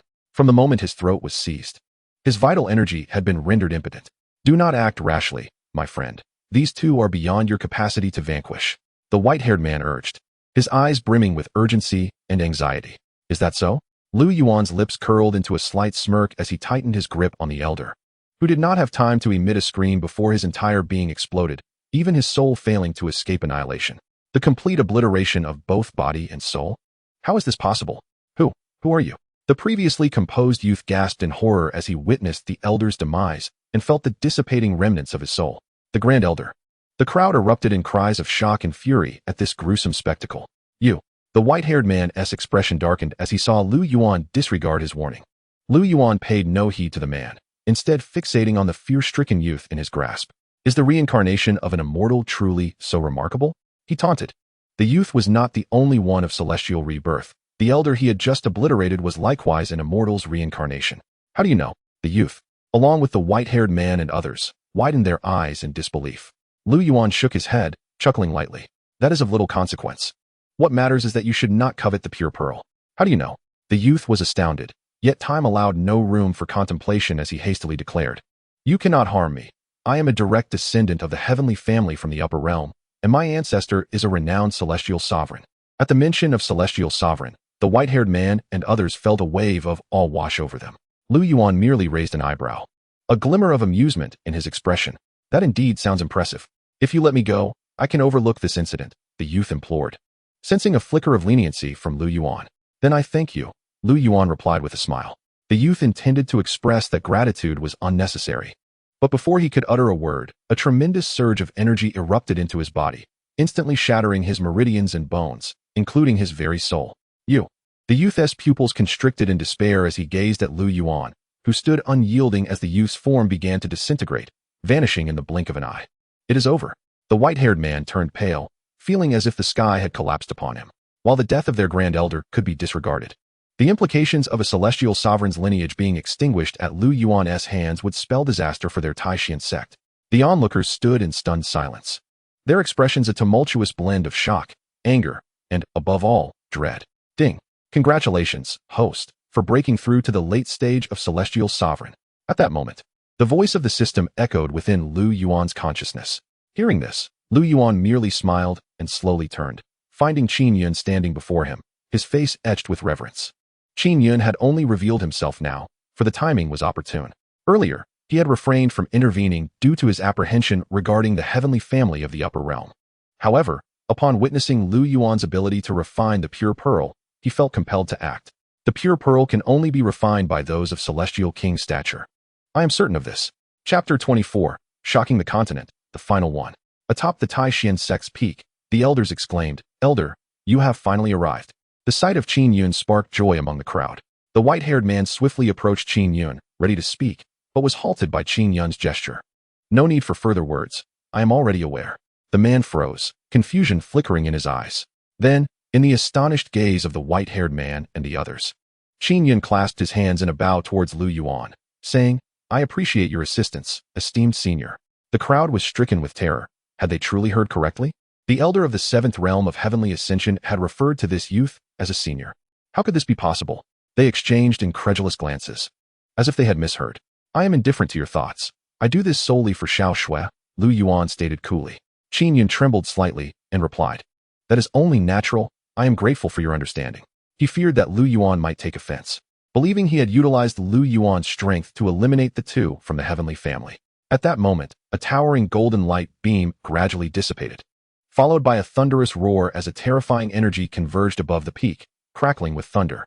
This heralded Xiao Shui's thunder tribulation. Any breakthrough to the heavenly ascension realm necessitated the baptism of thunder to condense celestial essence.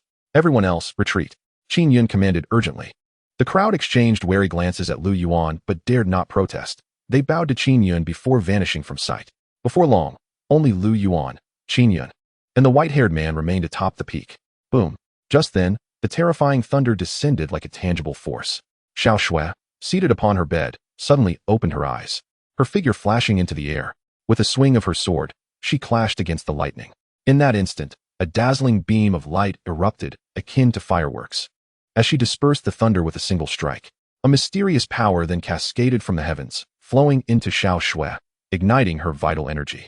This was a strand of celestial power bestowed by the heavens, capable of aiding her vital energy's metamorphosis. Seeing Xiao Shui unharmed, Lu Yuan finally exhaled in relief. "Host, after assisting her in refining the pure pearl, these thunder tribulations pose no threat to her. She will soon break through to the ninth realm of heavenly ascension and ascend to the upper realm," the system clarified. Lu Yuan nodded in acknowledgement. At this moment, Xiao Shui's physique was extraordinary, and under the protection of the pure energy, the thunder tribulations could inflict no harm upon her.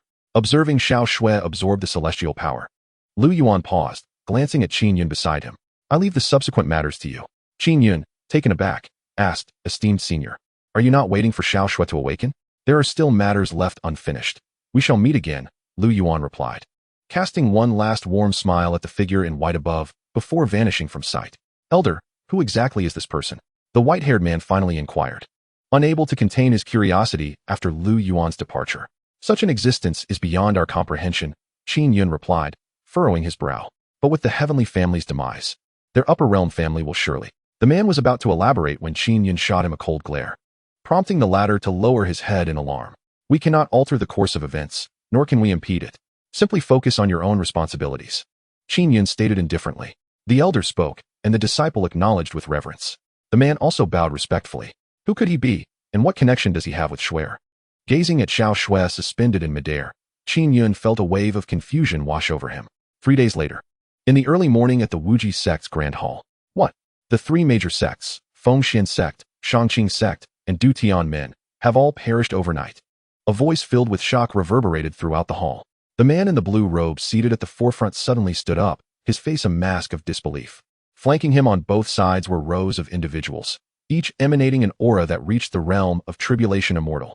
Indeed, Sectmaster, it is said that a mysterious young man was responsible, and he did so with but a single strike, an elder rose to say, his voice trembling with fear as his body quaked. Upon hearing this news, the entire central domain, and indeed the whole continent, trembled in response. It must be noted that the top 10 sects of the central domain are unlike those of other regions. They represent the pinnacle of power on the continent, each steeped in profound heritage and housing numerous tribulation immortals. How could it be possible? Even the heavenly demon sect could not annihilate 3 major sects in a single night. Surely, no one on the continent would dare claim they could accomplish such a feat. The blue-robed man furrowed his brow, his expression darkening. While astonishment gripped him, an unprecedented sense of crisis began to rise within. Why do I feel this way? The emergence of this sense of crisis sent a shiver down his spine. Just then, within the Wuji sect, a faint voice echoed from above. At this utterance, everyone trembled, and the man's complexion changed drastically. Before anyone could react, boom. A vast power instantly enveloped the entire palace. How could this force be possible? Everyone felt as if a mountain was pressing down upon them, their bodies and minds shaken. Predecessor, let us speak calmly, the blue-robed man exclaimed in a panic. Now, he finally understood the source of his sense of crisis. Such power likely surpassed the 9th realm of tribulation immortal. Boom, boom, boom. A torrent of energy cascaded down like a celestial river, causing the entire palace to collapse. Everyone within knelt, their faces frozen in horror and fear. What offense have we of the Wuji sect committed against the predecessor? Please, enlighten us. The man called out again. Not having seen the figure. You were quite involved in the matter concerning the Xiao family 800 years ago, the distant voice responded. The Xiao family. The man's pupils constricted sharply as he recalled something. Yet, he had no further opportunity to speak. Boom. With a deafening roar, the palace was reduced to dust. And the men within, along with the elders, were obliterated, their forms extinguished entirely. Heavens, what has transpired? Where are the sect master and the elders? A group of disciples, drawn by the commotion, stood agape, frozen in place upon witnessing the desolate ground. Above the Wuji sect, Yuan hovered in the air. His expression indifferent as he gazed below, not a flicker of emotion stirring in his eyes. None involved in the events of that year would escape his wrath. Naturally, he could not be bothered with the unrelated disciples. Just one more remains. Retracting his gaze, Yuan focused on a distant point in the sky, his eyes cold and piercing. Finally, he took a step forward, and his figure vanished from sight. In the very next moment, as Yuan disappeared, 2 flashes of light materialized in his previous location, transforming into figures clad in white. They are all dead. Yuan looked down, furrowing his brow. The white-clad woman beside him trembled violently, as if she had made a grim realization, tears glistening in her lovely eyes. Swear, are you certain your brother is indeed named Yuan? Yuan asked, taking a deep breath while gazing at the woman. The woman was none other than Xiao Shui. Upon learning that the mysterious, powerful figure who helped her refine the pure pearl was named Yuan, she was momentarily taken aback. The subsequent annihilation of the Shangqing sect and the other major sects further fueled her suspicions, prompting her and Qin Yun to hastily arrive. Indeed, the Wuji sect, which had participated in the massacre of her family, was now being erased. Xiao Shui did not respond to Qin Yun. Her heart raced, and suddenly, a glimmer of determination sparked in her eyes as she fixed her gaze in a certain direction. Chapter 25. The Heavenly Demon Sect, Bloodblade. In the central domain, the Heavenly Demon Mountain range stretched vast and boundless, yet few dared to tread its grounds. This was a forbidden area for all righteous cultivators. Home to a force that instilled fear across the continent, the Heavenly Demon Sect. Distinct from the 3 great families of Tianluo City, the Heavenly Demon Sect was a true pinnacle power and the continent's foremost malevolent force. Even the top 10 sects of the central domain held deep trepidation towards it.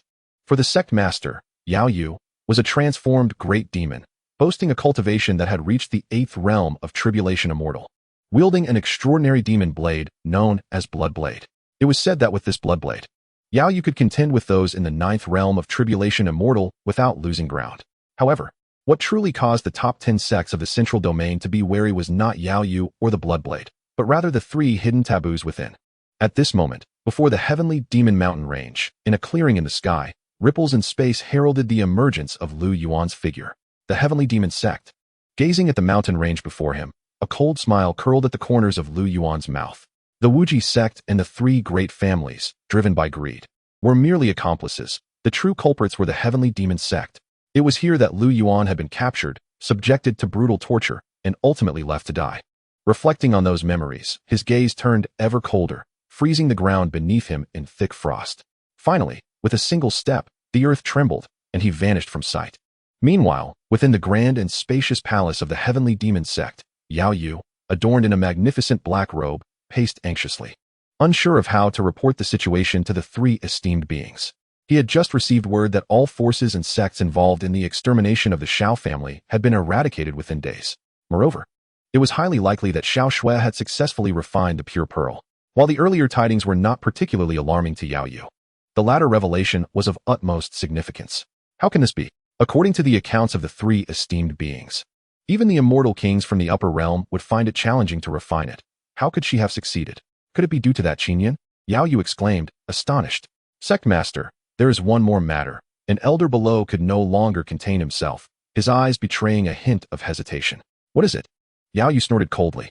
The elder promptly knelt and replied, according to the messages received. The individual responsible for the destruction of the Shangqing sect and the other major sects is the same person who obliterated the 3 families of Tianluo City. What?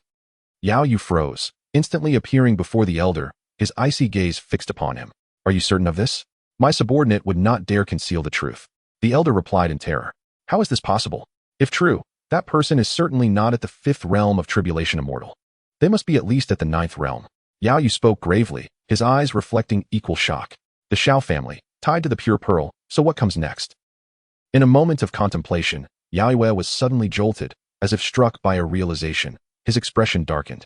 Following this line of thought, did it not mean that among all the factions coveting the pure pearl, only their heavenly demon sect remained? Who goes there?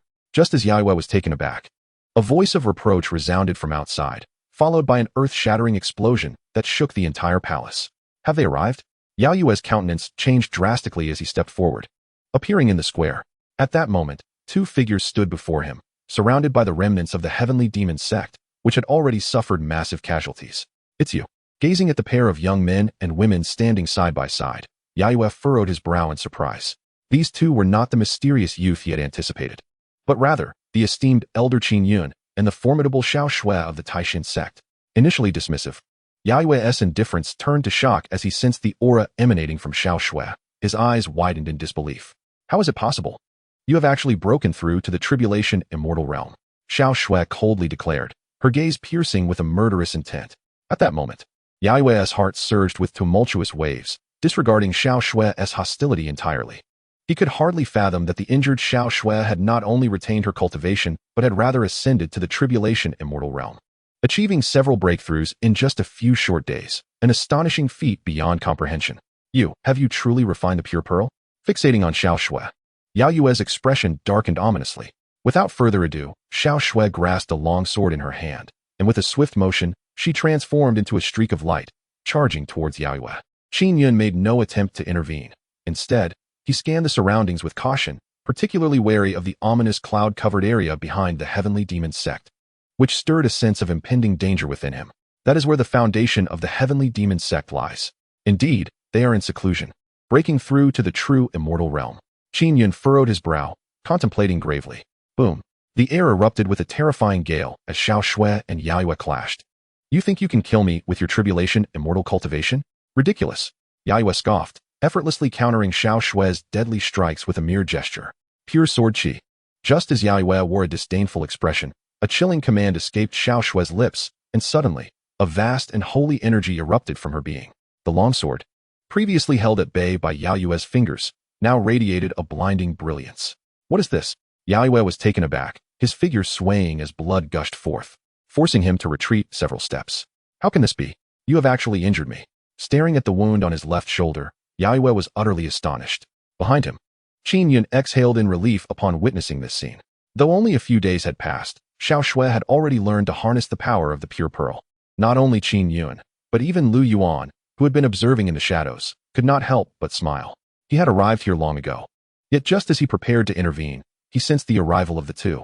After some deliberation, Lu Yuan ultimately chose to remain hidden. For this grudge was not solely his own, it also belonged to Xiao Shui. Allowing her to exact vengeance upon the murderer of her parents might greatly benefit her cultivation. Very well, very well. Yao Yu's cold laughter echoed as blood-red threads spread across his eyes. With a swift motion, he grasped a blood-colored blade from the ground. Boom, boom, boom. As the blood blade emerged, a torrent of malevolent blood energy erupted like a raging tide. At that moment, Yao Yu's aura underwent a profound transformation. A massive tiger appearing faintly behind him, exuding an ancient, fearsome might. This is not good. He is about to unleash his full power. Upon witnessing Yao Yu brandishing the blood blade, Qin Yuan's expression turned grave, and he began to channel his true essence. Lu Yuan also furrowed his brows. The aura of the blood blade was exceedingly sinister and tyrannical, perfectly complementing Yao Yu's true essence, instantly elevating his strength to the 9th level of tribulation immortal. Rest assured, the pure pearl's power will protect her. This little tiger poses no threat to her. The system's voice resonated in Lu Yuan's mind. Chapter 26. Slaying Yao Yu, Lu Yuan emerges. At the heavenly demon sect, in the square, sword uniting with the 8 desolations, pure pearl slaying immortals. A light, yet resonant command permeated the air, accompanied by a dazzling sword light that sliced towards Yaoyue. Confronted with this holy radiance of sword energy, a primal fear instinctively arose within Yaoyue, leaving him astounded. Blood calamity igniting the heavens. With a furious roar, a brilliant and terrifying blood-colored blade of light erupted from the blood blade, cleaving towards the sword light. Blade and sword, one wicked and the other sacred, collided in the air, plunging the space into silence before a deafening explosion erupted. A terrifying energy rippled outward from the two, like waves in water, annihilating everything in its path, even causing the ground to cave in. The members of the heavenly demon sect, caught unawares, were all obliterated beneath the shockwave. In the blink of an eye, a massive pit, approximately 100 miles in diameter, emerged. Above the pit, the two figures stood facing one another. At this moment, Xiaoshue's complexion was pale, blood trickling from the corner of her mouth, and her long sword lay shattered in her grip. Yet, the fighting spirit in her eyes remained unyielding, radiating a magnificent and sacred aura. The pure pearl within her was unleashing its restorative power, mending her shattered meridians and bones. How can this be? Witnessing Xiaoshue's injuries healing at a visible rate, Yaoyue was utterly shaken. He, too, appeared pale, blood seeping from his mouth. The previous clash had unsettled his spirit, leaving him severely injured. A mere first level of tribulation immortal could inflict harm upon a 9th level? Is this the power of the ancient divine artifact, the pure pearl? Clenching his teeth, Yaoyue's eyes glimmered with malice. No matter what, today he must capture Xiaoshue. Regardless of whether you have truly refined the pure pearl, you must die today, Yaoyue declared, his voice resolute, before unleashing a mighty roar, merging man and blade, annihilating heaven and earth. He transformed into a streak of light, plunging directly into the blood blade. Buzz. The blood blade emitted a soul-stirring resonance, and in an instant, an overwhelming torrent of blood energy erupted, chilling, bloodthirsty, and filled with murderous intent, saturating the entire space with crimson. A blood blade loomed between heaven and earth, hurtling downwards towards Xiaoshue. Boom. As the blood blade descended, the space seemed to be cleaved like parchment. This is not good. The might has reached the threshold of true immortal. Qin Yun's complexion changed drastically upon witnessing this, preparing to intervene. However, Master, please trust me, Xiaoshue uttered, offering Qin Yun a reassuring smile. Then, gazing at the descending blood blade, her expression turned resolute. Die. The anguished roar of Yaoyue echoed from the blood blade, as it threatened to engulf Xiaoshue entirely. Swear, Qin Yun cried out in alarm, realizing he was too late to intervene. As Lu Yuan, who had been observing covertly, clenched his fists tightly, a wave of anxiety washed over him. Although the system assured him that the power of purity would safeguard Xiaoshue, witnessing the scene before him filled him with an overwhelming sense of tension and concern. He maintained a hidden grasp on the situation, ready to intervene at the slightest hint of danger. In that critical moment, a resplendent, divine light erupted from within Xiaoshue, instantly dissolving the sanguine atmosphere that had enveloped them, overshadowing even the sun's rays. How could this be? No. A terrified and resentful scream echoed through the air. Soon, tranquility reclaimed the space, and the sacred luminescence gradually faded, revealing a figure plummeting from the sky. Swear. Qin Yun's figure flickered as he swiftly caught Xiaoshue. At that moment, her face was ashen, her eyes gazing skyward, yet radiating an unprecedented joy and relief. Father, mother. Brother, did you see? Shuer has avenged you, she declared with a smile. Observing the wounded Xiaoshue, Lu Yuan felt a pang of sorrow in his heart, his eyes inadvertently moistening. This was the first time since his reincarnation into this other world that he had experienced the warmth of family. Thanks to the Xiao couple and Xiaoshue, he had tasted the sweetness of being cherished. Sister, I have not truly perished, Lu Yuan murmured softly, unable to suppress his feelings as he gazed at the injured Xiaoshue. Just as he prepared to reveal himself, suddenly, the ground trembled violently. 3 terrifying auras surged skyward, accompanied by maniacal laughter. Ha ha ha, we have finally broken through. The pure pearl is ours. Alarmed by the ascending auras, Qin Yun's expression changed drastically as he swiftly lifted Xiaoshue and attempted to flee. Just as he rose, a cataclysmic pressure, surpassing the 9th realm of the tribulation, descended upon them with a thunderous crash. The overwhelming force struck Qin Yun, causing him to stagger, nearly collapsing to the ground. Nevertheless, he gritted his teeth and struggled to stand tall, defiantly locking eyes with the 3 figures materializing in the sky. Qin Yun, I never expected you to deliver yourselves right to us. What a delightful surprise. A gaunt young man clad in black robes regarded Qin Yun with a sinister smile. Do you truly believe you can still hinder us? Brother, why waste words on him? Let me slay him, and we can relish in refining this little girl." Another youth interjected, ready to strike, but was halted by a third, more sinister-looking young man. "That would be too merciful for him. Let us first bind him, allowing him to witness the refining of his beloved disciple. Wouldn't that be even more exquisite?" The wicked smile of the eerie youth curled at the edges of his lips. "Ha ha ha, the third brother is indeed thoughtful."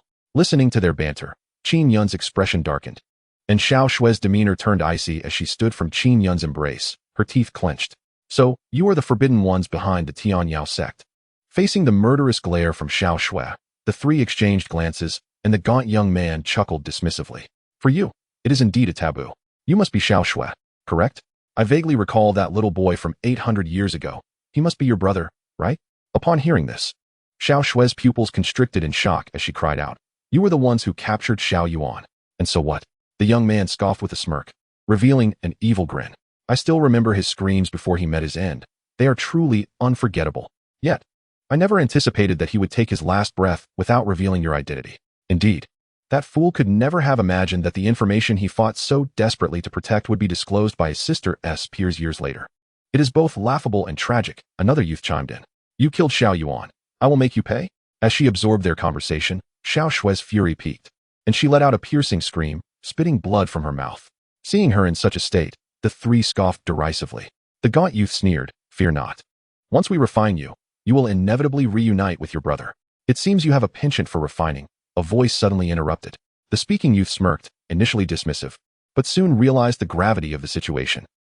The expressions of the three shifted dramatically as they fixated on Xiao Shui and Qin Yun, for unbeknownst to them, a young man had already positioned himself in front of them. Chapter 27. Heartburning Soul Refinement. Perfection of the Immortal Emperor. "It's him." Recognizing Lu Yuan, Qin Yun's face lit up with surprise. If anyone could defeat the three from the Tianyao sect on this continent, it would undoubtedly be Lu Yuan. "Him." Xiao Shui trembled, her gaze fixed intently on the figure before her, her body quaking with emotion. Upon hearing Qin Yun's words, she began to piece together the truth. The person before her was the mysterious powerhouse who had aided her in refining the pure pearl, sharing the same name as her brother. Although the man before her did not resemble her brother in stature or aura, an inexplicable sense of familiarity surged within her, igniting excitement and trepidation.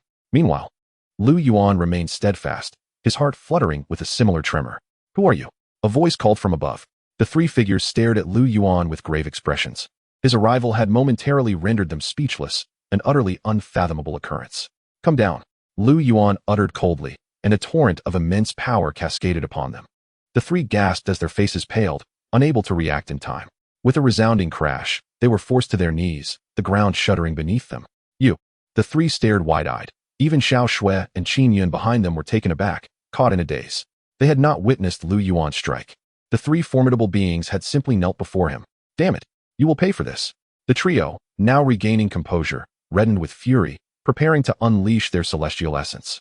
However, no matter how fiercely they struggled, the weight bearing down upon them remained unyielding. It felt like an ant attempting to shake a tree, utterly powerless. How could this be? This power, who? What are you? The three were finally astonished, disbelief etched across their faces.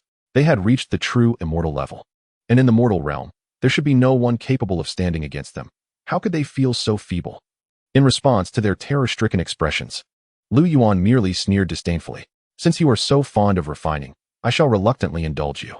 With a slow, deliberate motion, Lu Yuan raised his right hand. Fingers curling as golden chains materialized, binding the limbs and necks of the three. In an instant, their bodies were ensnared. "What do you intend to do? Release us!" They cried out in alarm, struggling to break free from the chains. Yet, these bindings were forged from Lu Yuan's own formidable power. How could they hope to resist? No matter how they writhed, the chains remained steadfast, unmoving. This is undoubtedly not the power of an immortal. Why do I feel that this force is even more terrifying than that of a golden immortal? The three were filled with dread. An unprecedented sense of deathly fear arose within their hearts. At this moment, they were utterly panicked. The emaciated youth at the forefront hastily exclaimed, "Wait, my lord. There may be a misunderstanding. If you spare us, my brothers and I are willing to follow you for life, ever loyal to your command. Follow me." Lu Yuan chuckled upon hearing this, deciding not to conceal his intentions any longer. He replied nonchalantly, "Did you not just claim that my name was unforgettable? Today, I shall allow you to experience the feelings I once endured." Without allowing the three to react, he slowly uttered, "Burning heart, refining soul. As his words fell, the chains binding the three ignited instantaneously. Boom. The flames surged along the chains, engulfing the three in its embrace. Ah! Their anguished screams echoed throughout the heavens and earth. The flames not only seared their flesh and skin, but also scorched their meridians, bones, and even their souls. Witnessing this scene, those who had hidden far away, surviving members of the celestial demon sect, were struck with horror, their hearts pounding in terror. They had never imagined that the fearsome celestial demon sect would face such calamity. Not only had the sect leader fallen, but the three terrifying taboos behind him were now being tortured and refined. Who on earth is this youth? When did such a terrifying existence arise on the continent? And why were we utterly oblivious? It's over, utterly over.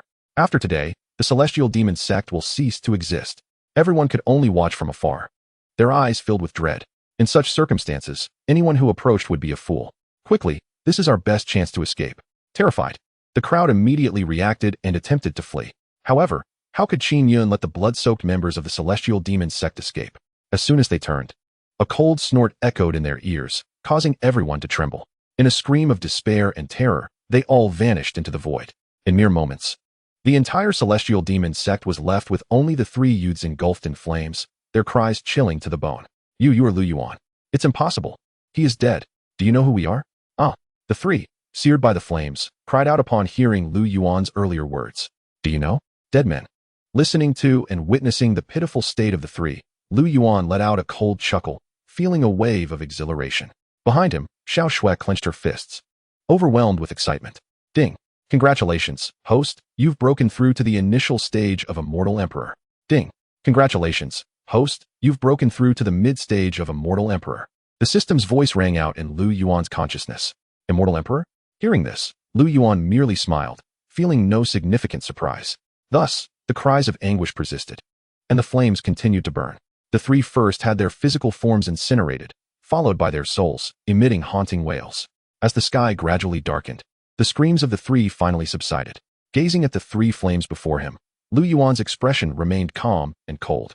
In truth, he could have tormented the three for a while longer, but rapid time does not equate to a lack of suffering. He had already inflicted upon them tortures 1,000,000 times more severe than he himself had endured. Ultimately, the souls of the three were entirely consumed by the inferno, dissipating into the void. As the flames receded, only 3 orbs of light remained, swirling with mysterious brilliance. This was the final result of their refinement, the purest essence of their cultivated celestial energy, cleansed by the flames. Looking at these 3 orbs of celestial energy, Yuan finally exhaled slowly. Ding. Congratulations, host. You've reached the perfected stage of Immortal Emperor. At this moment, the system's voice echoed once more in Yuan's consciousness. Perfected Immortal Emperor.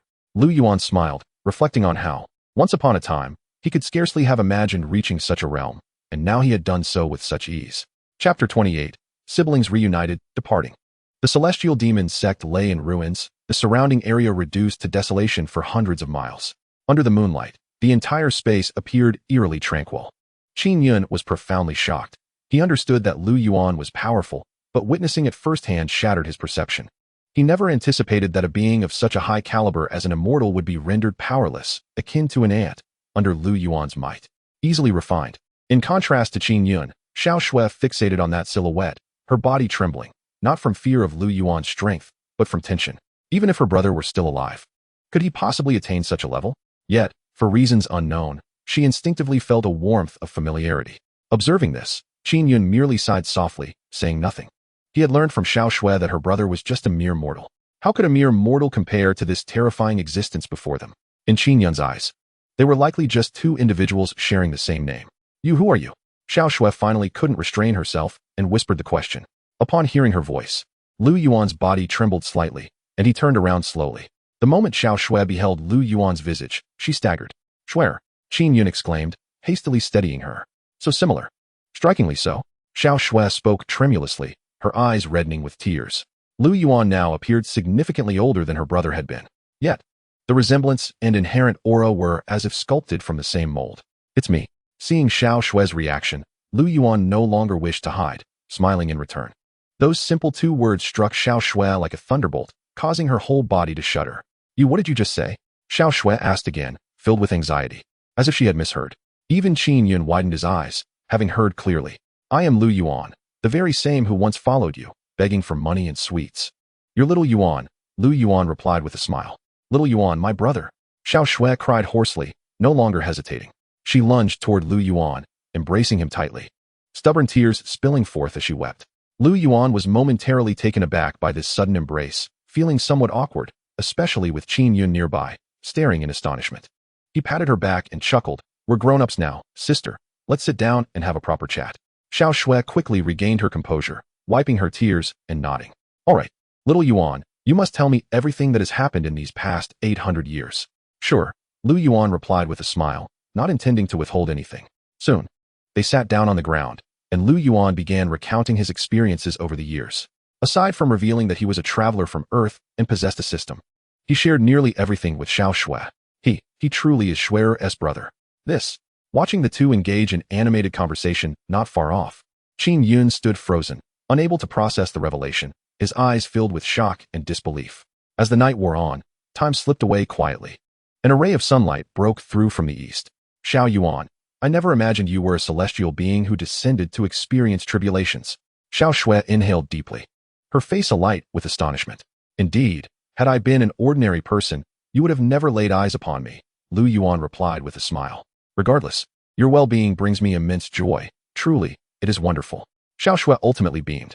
In truth, she was enveloped in a myriad of astonishments and uncertainties. Yet she refrained from probing further. The sight of Lu Yuan standing before her, unharmed, was already more than enough. Feeling Xiao Shui's concern, warmth blossomed within Lu Yuan's heart. Previously, his weakness had rendered him too fearful to seek her out, even hesitant to inquire about her whereabouts. Now, possessing the strength he had long desired, all trials and dangers had become mere trifles to him. At that moment, a voice broke the silence. Senior, are you truly Xiao's brother? Qin Yun approached, his expression betraying a mixture of apprehension and curiosity, having eavesdropped on their conversation without catching a single word. What is this? Do you wish for me to address you as Shu or perhaps Shibua? Lu Yuan teased, a playful glimmer in his eyes. Qin Yun's countenance shifted dramatically, his face pale with alarm as he stammered. Senior, you jest. I would never presume such a thing. I am merely astonished. Excessive curiosity is hardly a virtue. Lu Yuan remarked coolly. You are correct, I was too forward. Qin Yun hastily bowed, his back chilled by the aura emanating from Lu Yuan. Though he recognized the man before him as Xiao Shui's brother, the overwhelming sense of dread he felt was undeniable. He had initially intended to forge a closer bond with Lu Yuan, but the latter's indifference left him taken aback. Truly, a master is a master. Not just anyone can easily forge a connection with such a figure. Xiao Yuan, my master has treated me exceedingly well. Had it not been for him, I would not have survived to this day. Xiao Shui interjected, eager to defuse any tension, fearful that Lu Yuan might take offense at Qin Yun's intrusion. Observing Xiao Shui's earnest demeanor, Lu Yuan couldn't help but display a quizzical expression, sensing the peculiar relationship between the two. Could it be that an introduction to my future brother-in-law is in the offing? He mused internally, shivering at the thought. Xiao, do not speak such nonsense. You are my disciple, and I would lay down my life to protect you. I only lament my prior inadequacies, which have delayed your journey until now. Qin Yun added quickly, his tone laced with remorse.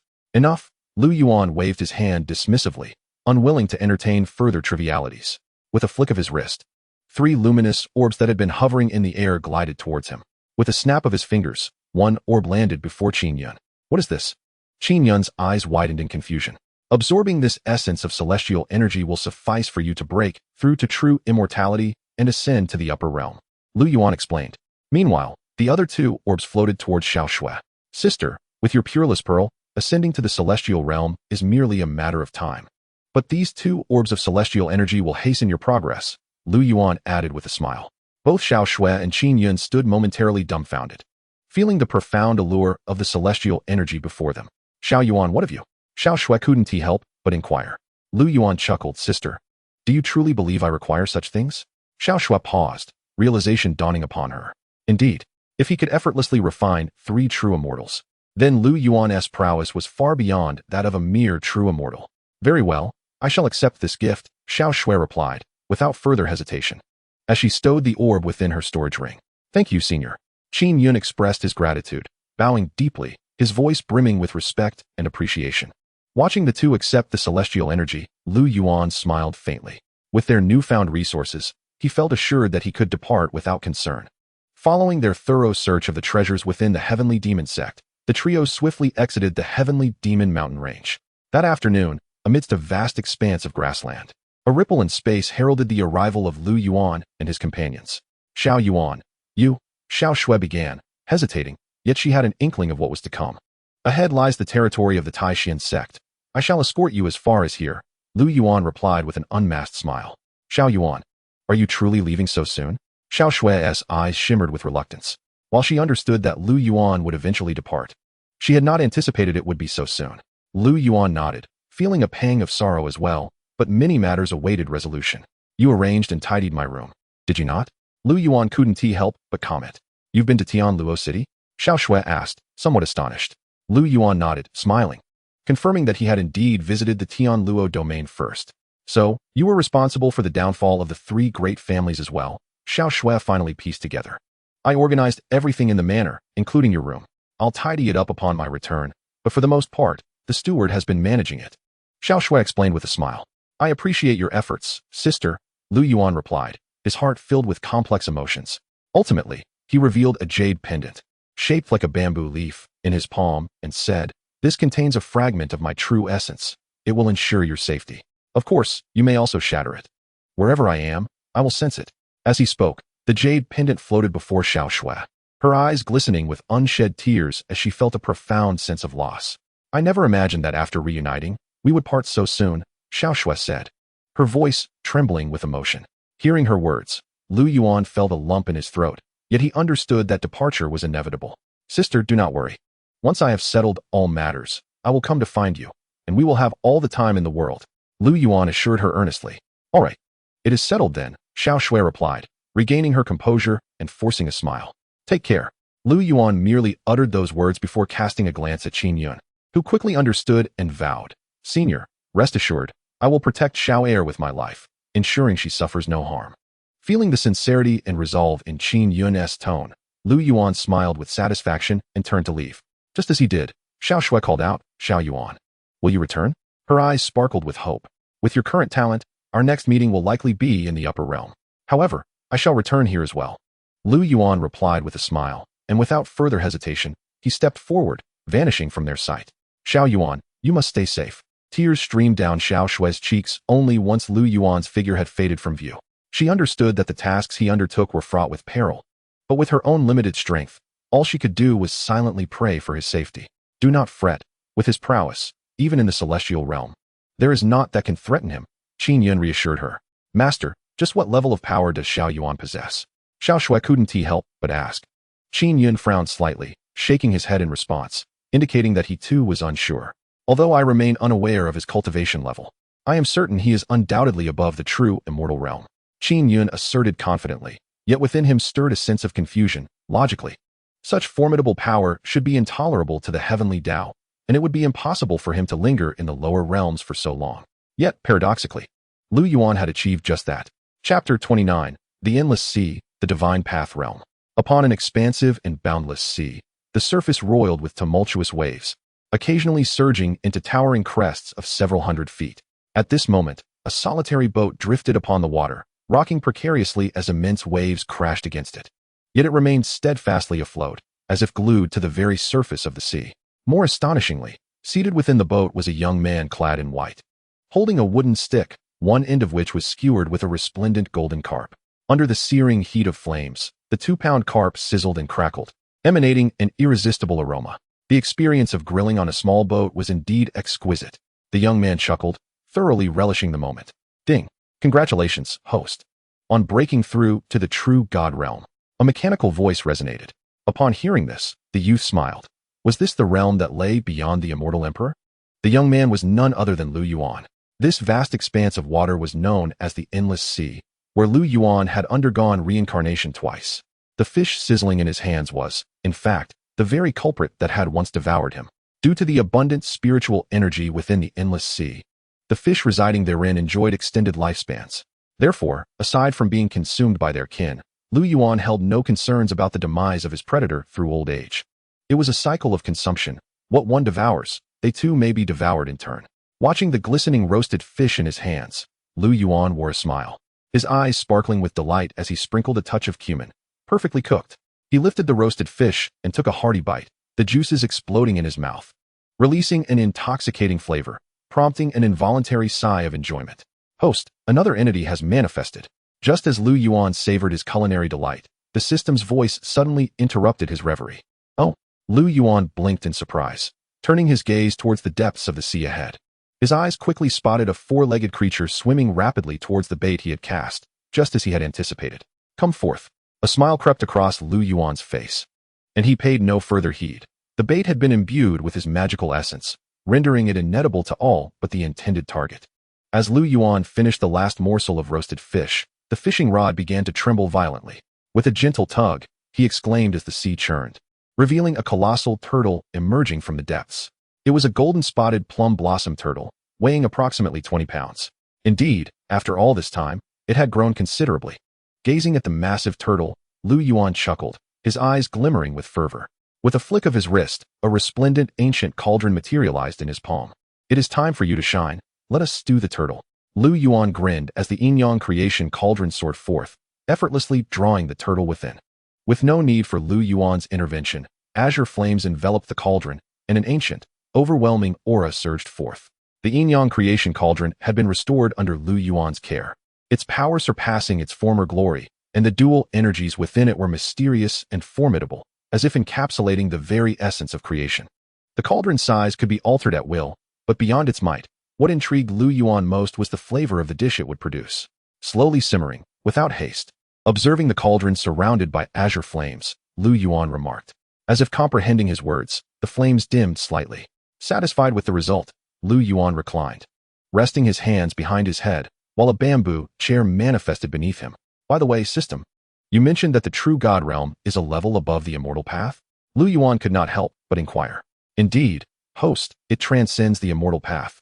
Existing within the divine path realm, the system elucidated.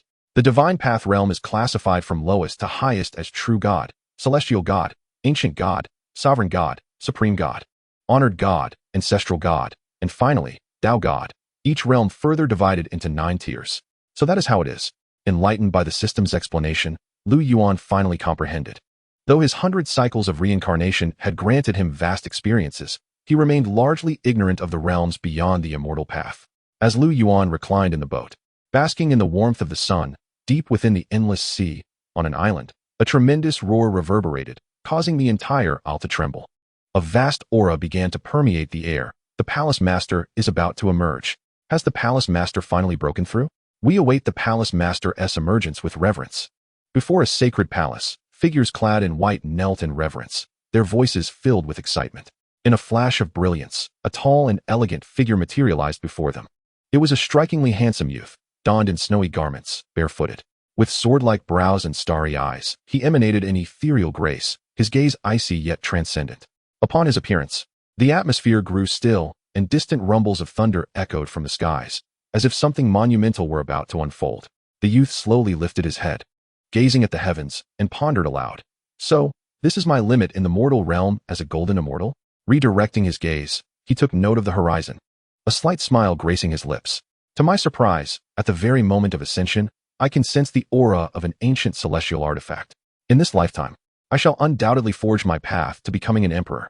With that, he stepped forward, and a crystalline snow lotus blossomed beneath his feet, causing him to vanish from sight. Where is the palace master headed? Is he intent on vanquishing those so-called righteous sects? No. The direction of the palace master does not lead to the immortal martial continent. Witnessing the youth's departure, the onlookers exchanged glances, their expressions a mix of astonishment and confusion.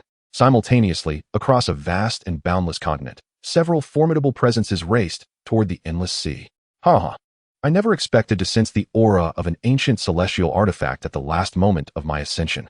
At last, I shall no longer linger in this mortal realm. The ancient celestial artifact is mine by right. Perhaps it would be prudent to keep our voices down. The endless sea belongs to that snow out yen. Yes, let us ensure that fellow does not seize the opportunity first. Voices echoed through the void, excitement and impatience palpable in their tone. Just as the powerful figures hastened toward their destination, Lu Yuan, reclining on his bamboo chair, opened his eyes and gazed ahead, a slight smile gracing his lips. At that moment, the flames of the ancient cauldron had subsided, and a rich aroma wafted towards him, tantalizing his senses. How fragrant! Observing the cauldron that seemed to draw closer to him, and the delectable broth and fish within, Lu Yuan felt a surge of hunger. Hastily conjuring a wooden ladle. Just as he was about to scoop some broth into his mouth, a thunderous roar abruptly pierced the air, freezing the very surface of the sea. Lu Yuan raised an eyebrow as a figure landed before him. Chapter 30. Savoring soup and watching the clash, true god 9th tier. What brings you here? Lu Yuan inquired, frowning at the unexpectedly appearing youth in white. Surely, he does not intend to partake in my feast? At this moment, the young man wore a dazed expression. His gaze fixated on the ancient cauldron before Lu Yuan, incredulously exclaiming, "Is that the yin yang creation cauldron? Indeed, you possess discerning eyes. But this broth is not for you," Lu Yuan replied with a smile, dismissing the young man. He savored the soup, which was fragrant and delightful, instantly bringing him a profound sense of relaxation. Truly delectable. Lu Yuan inhaled deeply, his face radiating enjoyment. He had not anticipated that the concoction from the yin yang creation cauldron would be so exquisite, exceeding his expectations. You actually used the yin yang creation cauldron to cook?" The young man stammered, his form flashing before Lu Yuan. "Is there a problem?" Lu Yuan glanced at him, appearing utterly unconcerned. Upon hearing Lu Yuan's words, the young man's frustration escalated. "A problem? There's a monumental problem. This is the yin yang creation cauldron, an ancient celestial artifact that drives even the mighty of the immortal realm into a frenzy, and you dare to use it for cooking? Such a waste." Furrowing his brow, the young man uttered in a low voice, "Is that so? To me, it is merely a case of utilizing resources to their fullest potential." Lu Yuan stated with a chuckle, then resumed his indulgence. The young man's heart raced. In all his cultivation, no one had ever stirred such intense emotions within him. Ultimately, he forcibly suppressed his excitement, inhaled deeply, and with a flick of his hand, a resplendent bagua furnace materialized before him, shimmering with clarity. Upon seeing this furnace, Lu Yuan felt a spark of interest, instantly recognizing its extraordinary nature. "My young friend, since you have a penchant for fine cuisine, I possess a congenital bagua furnace, a proud creation of the divine chef from the upper realm. The delicacies cooked within it are unmatched in the immortal realm. How about I trade it for your yin yang creation cauldron?" The young man proposed with a smile, observing Lu Yuan's reaction. "Trade?" Lu Yuan was slightly taken aback, not expecting such a proposition from the young man. "Host, while this furnace is indeed remarkable, it pales in comparison to the yin yang creation cauldron on multiple levels." The system's voice resonated within his consciousness just as Lu Yuan scrutinized the furnace. Lu Yuan smiled upon hearing this. He was well aware of the disparity. "I shall not trade." Having merely sampled the exquisite offerings from the yin yang creation cauldron, he found himself utterly captivated and could not fathom parting with it so easily. "Not trading?" The young man was taken aback, his brows knitting together. Gritting his teeth, he flipped his hand once more, adding, "Then how about these?" He presented a variety of treasures and magical artifacts. "Though they are impressive, I still will not trade," Lu Yuan replied with a serene smile. None of the items the young man produced could rival the yin yang creation cauldron. Seeing Lu Yuan's unwavering stance, the young man felt a sense of helplessness. Although he was envious, he would never resort to coercion for something that belonged to another. Such restraint was a quality essential for a true warrior, though not everyone shared his principles. At that moment, the young man's brow furrowed, sensing something amiss. Soon, 5 powerful auras descended, coalescing into 5 figures. "Xiaoyan, it is indeed you." As the 5 appeared, their gazes immediately fell upon the snow-clad youth, icy and accusatory. "Is that the yin yang creation cauldron?" A voice exclaimed in astonishment. The 5 were taken aback, their attention riveted on the steaming ancient cauldron before Lu Yuan. In an instant, their eyes widened, as if petrified in place. "Have they come for my cauldron?" Observing the stunned expressions of the 5, Lu Yuan was momentarily taken aback. Beyond their shock, he also discerned fervor and greed. "Indeed, so my young friend, you should consider trading with me. A common man bears no guilt. Yet possessing such a treasure will only invite calamity," Xianxiaaudiobooks transmitted, his gaze coldly sweeping over the 5, devoid of fear. "5 friends, this young man is a distinguished guest of my cold heaven palace. I kindly request that you take your leave." "A guest of the cold heaven palace?" The 5 exchanged glances, frowning, as one imposing figure clad in yellow scoffed. "Yet it seems you are not well acquainted. Do you intend to hoard the treasure for yourself?" "Indeed, the sect master Huang speaks true. Young friend, Xianxiaaudiobooks is notoriously treacherous. Do not be deceived. Come over to our side instead," chimed another slender elder in gray. "Apologies. I shall enjoy my soup. You may do as you wish," Lu Yuan replied nonchalantly, ignoring the group as he resumed relishing the delectable offerings of the cauldron. "Palace Master Xue, it appears he does not appreciate your goodwill," one of the 5 remarked. Clearly, He intends to monopolize the yin-yang creation cauldron. Did not our young friend say so? Please, feel free to act as you wish. Thus, let us see who prevails. Without hesitation, the five lunged toward Lu Yuan. Xiaoyan's brow furrowed, his eyes radiating coldness. With a dismissive snort, he stepped forward, and a chilling, terrifying aura emanated from beneath his feet, causing the very space to solidify. However, despite the equally fearsome presence of the five, this aura failed to impede their advance. The five surged forward with determination, shattering the frozen space like glass. Xiaoyan, you alone cannot stand against us. A voice called out contemptuously. Is that so? Xiaoyan replied with a cold smile, his tone laced with disdain. With a flick of his wrist, a torrent of icy sword energy erupted forth, each blade exuding a chilling aura, surpassing even the true celestial realm in potency. Not good. This is the might of a golden immortal. You have actually broken through to that level. The five were taken aback by the terrifying sword energy. Go all out. Suppress Xiaoyan first. A voice commanded, and the five quickly recovered from their astonishment, unleashing their true celestial peak powers. In an instant, the skies darkened as terrifying shockwaves swept through the area like blades of light. On the small boat, Lu Yuan sat comfortably in a bamboo chair, sipping his soup while observing the battle with great delight. What an intense spectacle. Even a 3D cinema cannot replicate such effects, he exclaimed with admiration. This is indeed a true and vivid performance. Ding. Congratulations, host. You have broken through to the 9th rank of true god. The system's voice echoed within Lu Yuan's consciousness. Such is life. How fortunate I am. Lu Yuan smiled widely, raising his spoon for another sip. As Lu Yuan reveled in his enjoyment, a voice echoed, the yin-yang creation cauldron is mine. A chilling laugh rang out as a hand emerged from the void, reaching directly for the ancient cauldron before Lu Yuan. Chapter 31. The ancient cauldron displays its might, immortal martial continent. Not good, it's the void wanderer. Those who had been keenly observing the yin-yang creation cauldron spotted the hand emerging from the void and immediately cried out in alarm. Even Xiaoyan's expression changed. He had no time to intervene. As the hand approached the yin-yang creation cauldron, fury and despair filled every onlooker's eyes. The void wanderer was adept at concealment, especially amidst their fierce battle, rendering his aura undetectable. Oh, just as the hand was merely an inch away from the yin-yang creation cauldron, a chilling laughter reverberated through the air. The hand, which had been advancing, abruptly halted, suspended in midair. All gazes widened in astonishment as another hand seized the wrist of the first, none other than Lu Yuan. Seeking death, an enraged voice echoed through the void. And with a resounding boom, the hand captured by Lu Yuan erupted with terrifying energy, intent on shattering both Lu Yuan and himself. Release him, young friend. You cannot. Xiaoyan shouted hastily, but before he could finish, a sharp crack reverberated throughout the space, accompanied by a piercing scream of agony. Under the astonished stares of the crowd, a figure was thrust forth from the void. Ah, my hand. An elderly man in simple robes clutched his bloodied right arm, his face contorted in pain. His severed limb was now firmly grasped in the hand of a young man clad in white.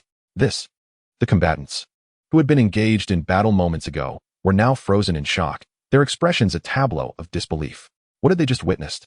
The hand of the void wanderer had been forcibly torn away by this seemingly ordinary youth? How could this be possible? Xiaoyan, witnessing this scene, was equally taken aback, his brows knitting in incredulity. Your hand? Lu Yuan remarked coldly, lifting the severed limb. In the shocked gaze of the old man, he exclaimed, boom. The entire dismembered arm exploded into a mist of blood. What bad luck. Lu Yuan snorted disdainfully, waving his hand as the sanguine mist dissipated instantly. You insolent brat. The void wanderer, driven to fury by this spectacle, roared and charged at Lu Yuan. With a thunderous rumble, his body radiated energy infused with murderous intent, causing the very fabric of space to fracture. The sea beneath them surged, creating towering waves in the wake of Lu Yuan. The onlookers could only regard this scene with grave concern, their hopes for Lu Yuan dwindling. Did you not desire this cauldron? Then come and claim it. Lu Yuan remarked nonchalantly, a smile gracing his lips as he flicked his finger. Clang. A melodious sound akin to clashing metal resonated as the yin-yang creation cauldron soared towards the void wanderer. The wanderer initially froze, but then his expression shifted dramatically. The cauldron expanded in size, an overwhelming aura erupting from it, instantly shattering the protective energies surrounding the void wanderer. Ultimately, no. Accompanied by a heart-wrenching scream, a cataclysmic explosion echoed across the entire ocean. To the astonished eyes of all, the void wanderer was obliterated into a cloud of blood by the yin-yang creation cauldron. Following this, the cauldron did not return to Lu Yuan's grasp, but remained suspended in midair. Boom, boom, boom. Its aura surged, unfurling with tidal force in all directions. The onlookers, including xianxiaaudiobooks, were caught unawares, overwhelmed by this tremendous power. Not good. Their faces blanched as they fell to their knees. Even xianxiaaudiobooks, unable to muster any resistance, his expression one of sheer terror. How can this be? Has the yin-yang creation cauldron recognized its master? It must be so. Otherwise, it could not have unleashed such might. Curse it. Who exactly is that youth? The individuals suppressed by the cauldron's power were filled with disbelief. Amidst their terror, Yuan approached them, standing before those who knelt in submission. You lot dare to harbor designs on my cauldron? He said with a cold smile, his eyes brimming with disdain. Cauldron. They were taken aback, still trying to comprehend when Yuan's voice rang out again. Today, I am in a good mood, so begone. With a cold snort, he sent them flying like cannonballs, crashing through space, each one spitting blood as they vanished into the horizon. Soon, only xianxiaaudiobooks remained before Yuan. At that moment, beads of cold sweat dotted xianxiaaudiobooks' forehead, his heart lodged in his throat. Although he had not been targeted, the sheer force that had brushed past him filled him with dread, imparting a sense of grave danger. Moreover, it was evident that this power did not originate from the yin-yang creation cauldron. This meant that the young man before him was a terrifying presence beyond his comprehension. Come down, Yuan said with a gentle smile. The ancient cauldron, still radiating its formidable presence, emitted a resonant sound before obediently flying towards Yuan, shrinking in size as it approached. The broth and meat within had long been consumed by Yuan. With a flick of his hand, he stowed the yin-yang creation cauldron away. As he did so, the oppressive force that had weighed upon xianxiaaudiobooks dissipated, allowing him to stand upright, relieved. After a moment, he clasped his hands in gratitude towards Yuan, saying, Thank you, fellow Taoist. You are unlike the others, Yuan replied succinctly. With a light smile, he turned his gaze forward, and the small boat beneath him seemed to surge with newfound energy, swiftly sailing towards the horizon. It is said that the mortal realm harbors numerous taboos. Initially, I was skeptical, but today I have witnessed it for the first time. Xianxiaaudiobooks sighed as he watched Yuan's figure shrink in the distance. The following morning, a blazing sun ascended from the horizon, casting shimmering reflections across the sea. Yuan, seated on the boat, opened his eyes and rose slowly, gazing ahead with a faint smile. A land even more vast and magnificent than the Tianyuan continent gradually came into view. This was his destined destination, the immortal martial continent. Interestingly, in his 35 reincarnations within the mortal realm, this immortal martial continent was the place he had reincarnated the most, 15 times. Yet, aside from 3 lives as a human, the other 12 had been as livestock. This immortal martial continent was regarded as the pinnacle among all lands in the mortal realm. When he first reincarnated here, Yuan was filled with fighting spirit. However, the system interrupted his thoughts. Host, given how delectable the food cooked in the yin-yang creation cauldron is, if we were to use some heavenly materials and ancient elixirs as ingredients, wouldn't it taste even more exquisite? Naturally, with food therapy in sync, the level makes a significant difference. In fact, some heavenly materials and ancient elixirs can accelerate the activation of the host's cultivation power. Can you not detect any ancient elixirs? Yuan inquired. Not at this time, the system replied. Why not? Because the host has yet to avenge past grievances. The cycle of karmic retribution remains unresolved. For now, the system can only strive to the utmost to activate the host's cultivation power. Yuan responded, somewhat exasperated. Then what good is that? Once the host resolves this cycle of karmic retribution, I will be able to fulfill the host's desires according to their wishes. Forget it, we'll discuss future matters later. Yuan said with a hint of resignation. It is essential to recognize that from the awakening of the system until now, he has only resolved the karmic ties of 7 lifetimes, with an astounding 93 more to go. While some of these karmic entanglements may unravel more swiftly, they ultimately demand considerable time. Just as Yuan engaged in conversation with the system, the small boat gradually approached the dock, standing with hands clasped behind him. He stepped onto the vessel with remarkable poise. A voice of admiration echoed, revealing a dashing young man, adorned in splendid attire and holding a painted fan, gazing at Yuan from the steps by the shore. As the words left his lips, a snicker erupted from beside him. My lord, that individual appears to possess little cultivation. I dare say he is merely an ordinary person trying to impress. A young woman next to the elegantly dressed youth stifled a laugh. However, it must be said, if one were to consider the extent of pretension, no one in the entire Xianxia city could surpass her master. What do you know? It is primarily about demeanor, the young man retorted, putting away his fan and lightly tapping the girl's head. He then stepped forward, gracefully placing himself directly in front of Yuan, who had just disembarked. This person, Upon seeing the ostentatiously adorned youth, Lu Yuan raised an eyebrow. Feeling disinclined to engage, and attempted to sidestep him. However, just as he moved, the young man raised his hand, effectively blocking Lu Yuan's path. Is there something you need? Lu Yuan inquired, frowning at the youth. I observe that you possess an extraordinary air, as if we are old acquaintances. I am Huawei. Might I have the honor of conversing with you? I shall treat you. The young man smiled, introducing himself. Huawei. Lu Yuan paused, a peculiar expression crossing his face. The name did ring a bell, but he felt no inclination to engage. I appreciate your openness, but I must decline.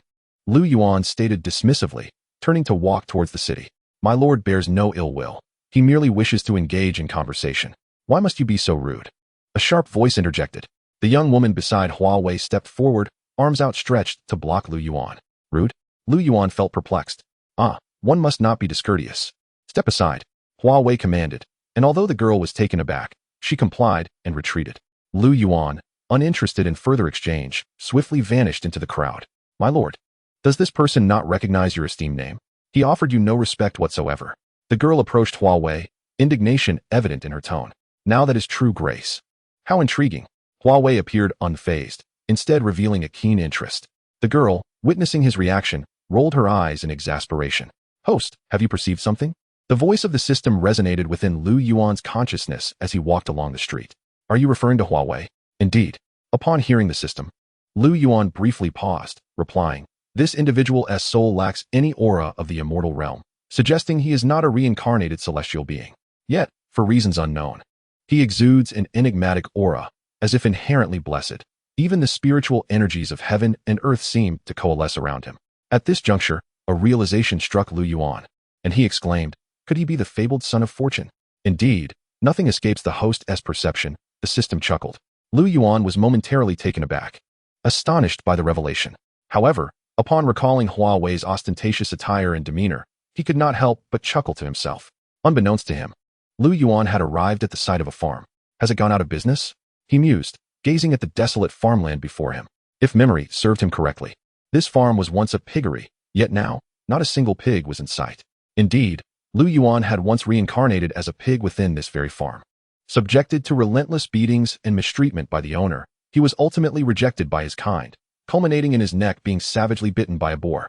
As Lu Yuan reminisced, a woman passed by him. Regaining his composure, he called out to her, inquiring, wasn't this place a pig farm? Why is there not a single pig to be seen?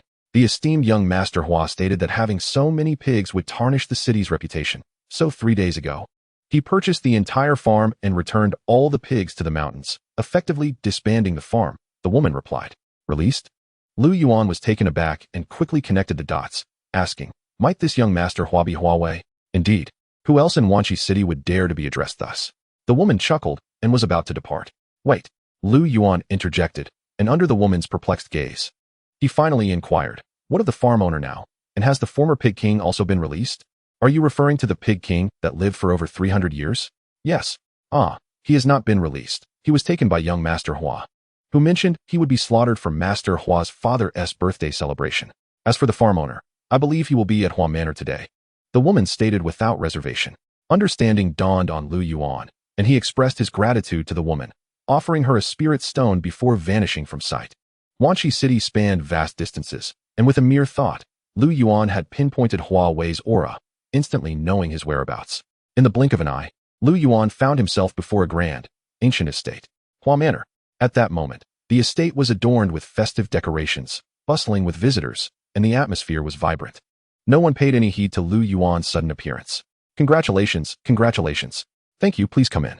The guests inside were continuously offering gifts. While individuals outside were engaged in registration, Lu Yuan soon spotted a familiar figure. Besides the elderly registrar, another stood beside him. Huawei, hands clasped behind his back, offered only a slight nod to the congratulatory remarks, maintaining an air of aloof elegance. My lord, that appears to be your dignified acquaintance. The maid beside Huawei suddenly remarked. Initially bored and disinterested, Huawei was startled and swiftly turned to follow the maid's gaze, locking eyes with Lu Yuan, who was equally observing him. An awkward silence enveloped the air as their gazes met. Clearing his throat, Lu Yuan decided to approach. With a flick of his wrist, a wooden box materialized in his hand. Congratulations. May I inquire your name, young brother? The elderly registrar asked, eyeing Lu Yuan, who appeared unfamiliar. Lu Yuan, he replied. Please, come in. The elder smiled and gestured for Lu Yuan to enter. My friend, it seems we meet again. I did not anticipate that you knew my father. What a coincidence. Huawei promptly interjected, his face alight with excitement. However, Lu Yuan merely smiled faintly, disregarding Huawei as he strode through the grand entrance of Hua Manor, sensing the presence of the Pig King still lingering. Just as Huawei intended to follow closely behind, a sudden exclamation rang out. An exceptional spirit stone. The registrar's voice echoed in astonishment as he opened the box Lu Yuan had presented. What? An exceptional spirit stone? Who possesses such wealth? At this revelation, gasps of awe rippled through the crowd as everyone turned to gaze at the box in the elder's hands. Even Huawei found himself momentarily stunned. Within the box lay a vibrant spirit stone, its surface shimmering with enigmatic energy and exuding a dense aura of spiritual essence. Indeed, it was a supreme spirit stone. Upon seeing it, the crowd widened their eyes in astonishment. It is well known that a single supreme spirit stone is worth 1,000 ordinary spirit stones, something that ordinary families could scarcely procure. Truly, the one I hold in high regard possesses an extraordinary demeanor. Huawei could not help but exclaim in admiration. Amidst the crowd's astonishment, Lu Yuan had already approached the table laden with an array of dishes. At this moment, several individuals were seated around the tables, when suddenly, a furious grunt of a pig echoed through the air. A glint of coldness flashed in Lu Yuan's eyes as he beheld 6 burly men carrying a wooden plank, firmly bound to which was a large, rotund black pig, none other than the king of pigs that had once bitten his neck. This was the very Pig King that had lived for over 3 centuries, and its size was indeed remarkable, easily weighing in at 800 pounds. It was rumored that this Pig King had reached the Qi refinement stage. Today, we are indeed fortunate. Yes, if it were not for young Master Huawei, we would not have the pleasure of this feast. It is said that the one wielding the knife today is the same as before. Observing the Pig King, bound and helpless, the crowd murmured, their eyes glimmering with anticipation. Thank you all for gracing this old man with your presence to celebrate my birthday. After we slaughter this Pig King, the banquet will commence, so I kindly ask you to wait a moment. At this moment, an elderly man, clad in ceremonial robes and with graying hair, emerged from the front hall, bowing to the crowd with a smile. With a wave of his hand, the Pig King was swiftly transported by the 6 burly men to the backyard. Lu Yuan's figure had already vanished from sight. In the backyard, just as the 6 men set down the Pig King, a stout man with a bushy beard and a cleaver in hand stepped forward. As a servant, allow me to see you off on your final journey. He sneered at the struggling Pig King. No sooner had he spoken than another voice interjected. I believe it is better if I take over. The man was taken aback, and the burly men holding the Pig King were equally stunned. Lu Yuan had, without their notice, appeared beside them, brandishing his own gleaming cleaver. You? The bearded man scrutinized Lu Yuan, then let out a derisive laugh. With your slender arms and legs, you would be lucky to slay a chicken. This kitchen is off limits to outsiders. I must ask you to leave. What nonsense. Lu Yuan shook his head, uninterested in further conversation. He stepped forward, and with a resounding crash, an overwhelming pressure descended upon the scene, causing the 6 burly men to stagger backward. While the bearded man trembled, his eyes widening in shock. What terrifying pressure.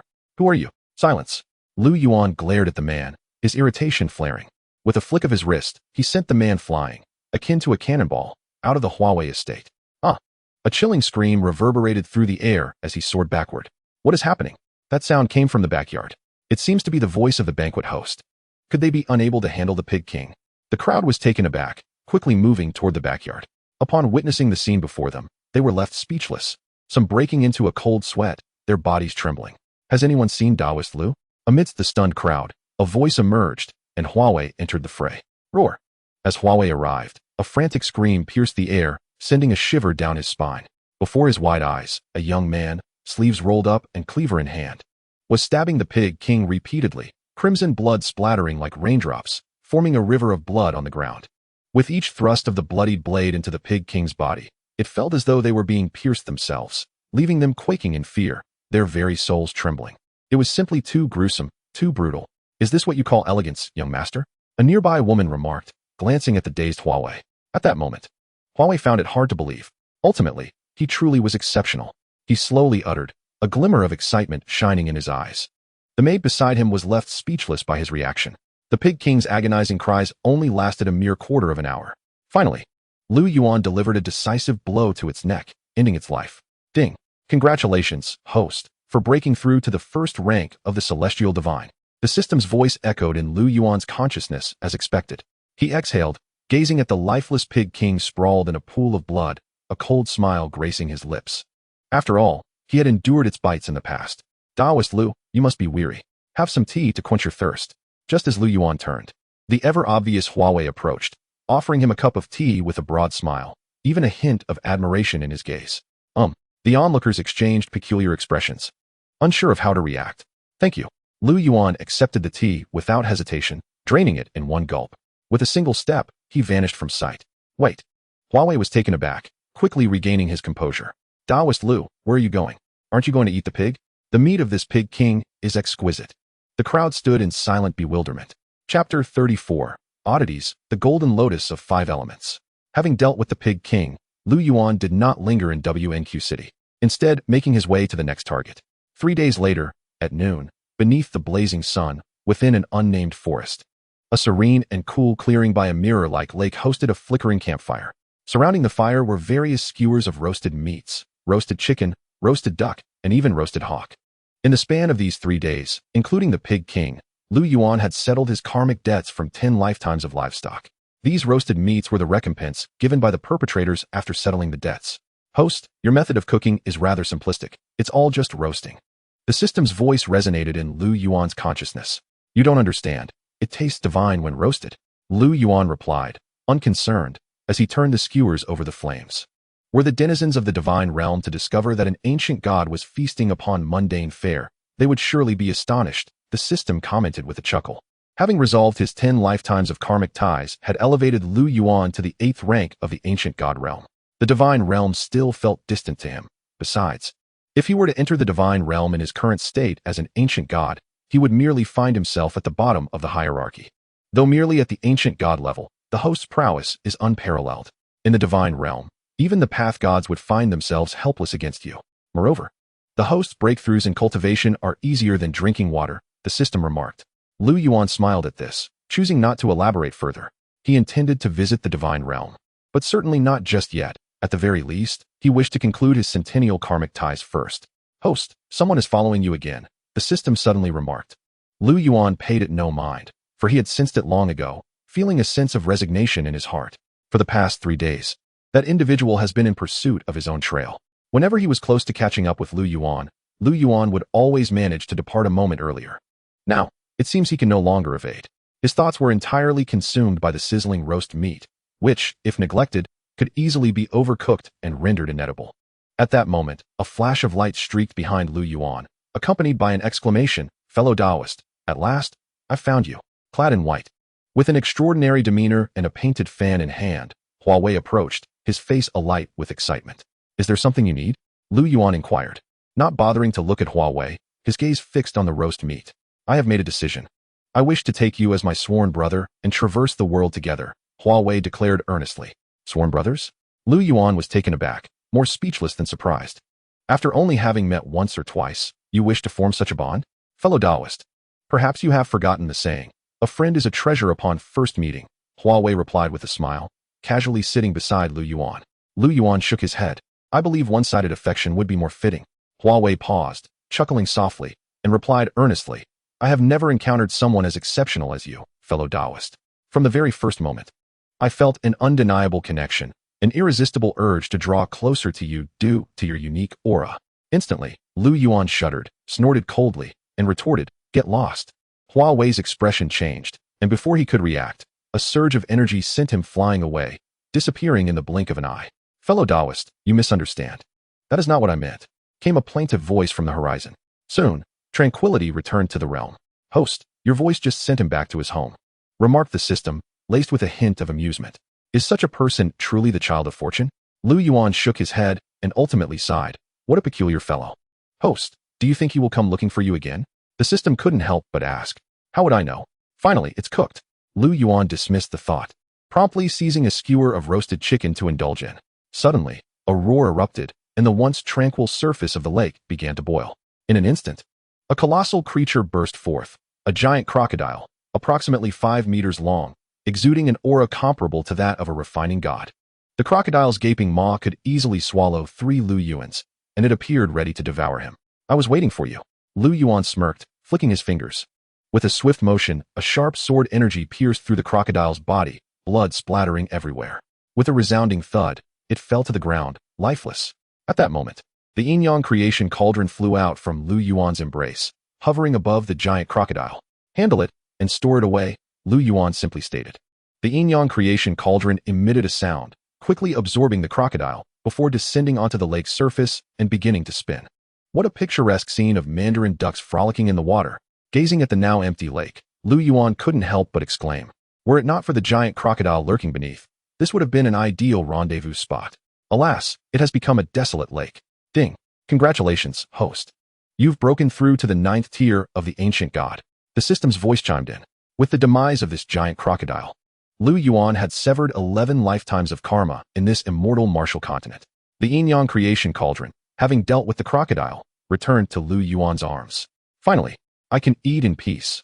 Lu Yuan smiled, eyeing the skewers of roasted meat beside the campfire, his hunger evident. Time slipped away quietly as Lu Yuan savored the meat with fervor. When the last rays of sunlight lingered on the horizon, he lay back on a stone, contentedly watching the sunset. At that moment, he sensed a peculiar aura. Suddenly, the entire forest began to tremble violently. With a thunderous roar, a vibrant beam of light shot skyward from the depths of the forest, spreading a rich fragrance of medicinal herbs. Could this aura be? Captivated by the extraordinary scent of the herbs, Lu Yuan sprang to his feet, directing his gaze toward the ascending beam of light. It must be an ancient immortal herb. I never imagined such a treasure could lie within this forest, the system remarked. Without hesitation, Lu Yuan vanished from his spot. The next moment, he reappeared atop a mountain peak. Soon, he spotted another peak about 10 miles away, where a 5-colored flower floated above the lake's surface. This is the ancient immortal herb, the 5 elements golden lotus. The system's voice resonated within Lu Yuan's consciousness. Though Lu Yuan had not heard of it before, being an ancient immortal herb, it was undoubtedly his to claim. Wait, there's another aura. Just as Lu Yuan was about to set off, he sensed something amiss. Then, a deafening roar echoed. The mountains erupted, the forest shook violently, and the ground caved in. Before Lu Yuan's eyes, a massive hand emerged from the earth, reaching directly for the 5 elements golden lotus. Chapter 35. The Great Demon of Hutu, a 2-for-1 deal. As that thunderous roar resounded, a group of true immortal experts nearby opened their eyes, glancing toward the forest, their expressions filled with astonishment.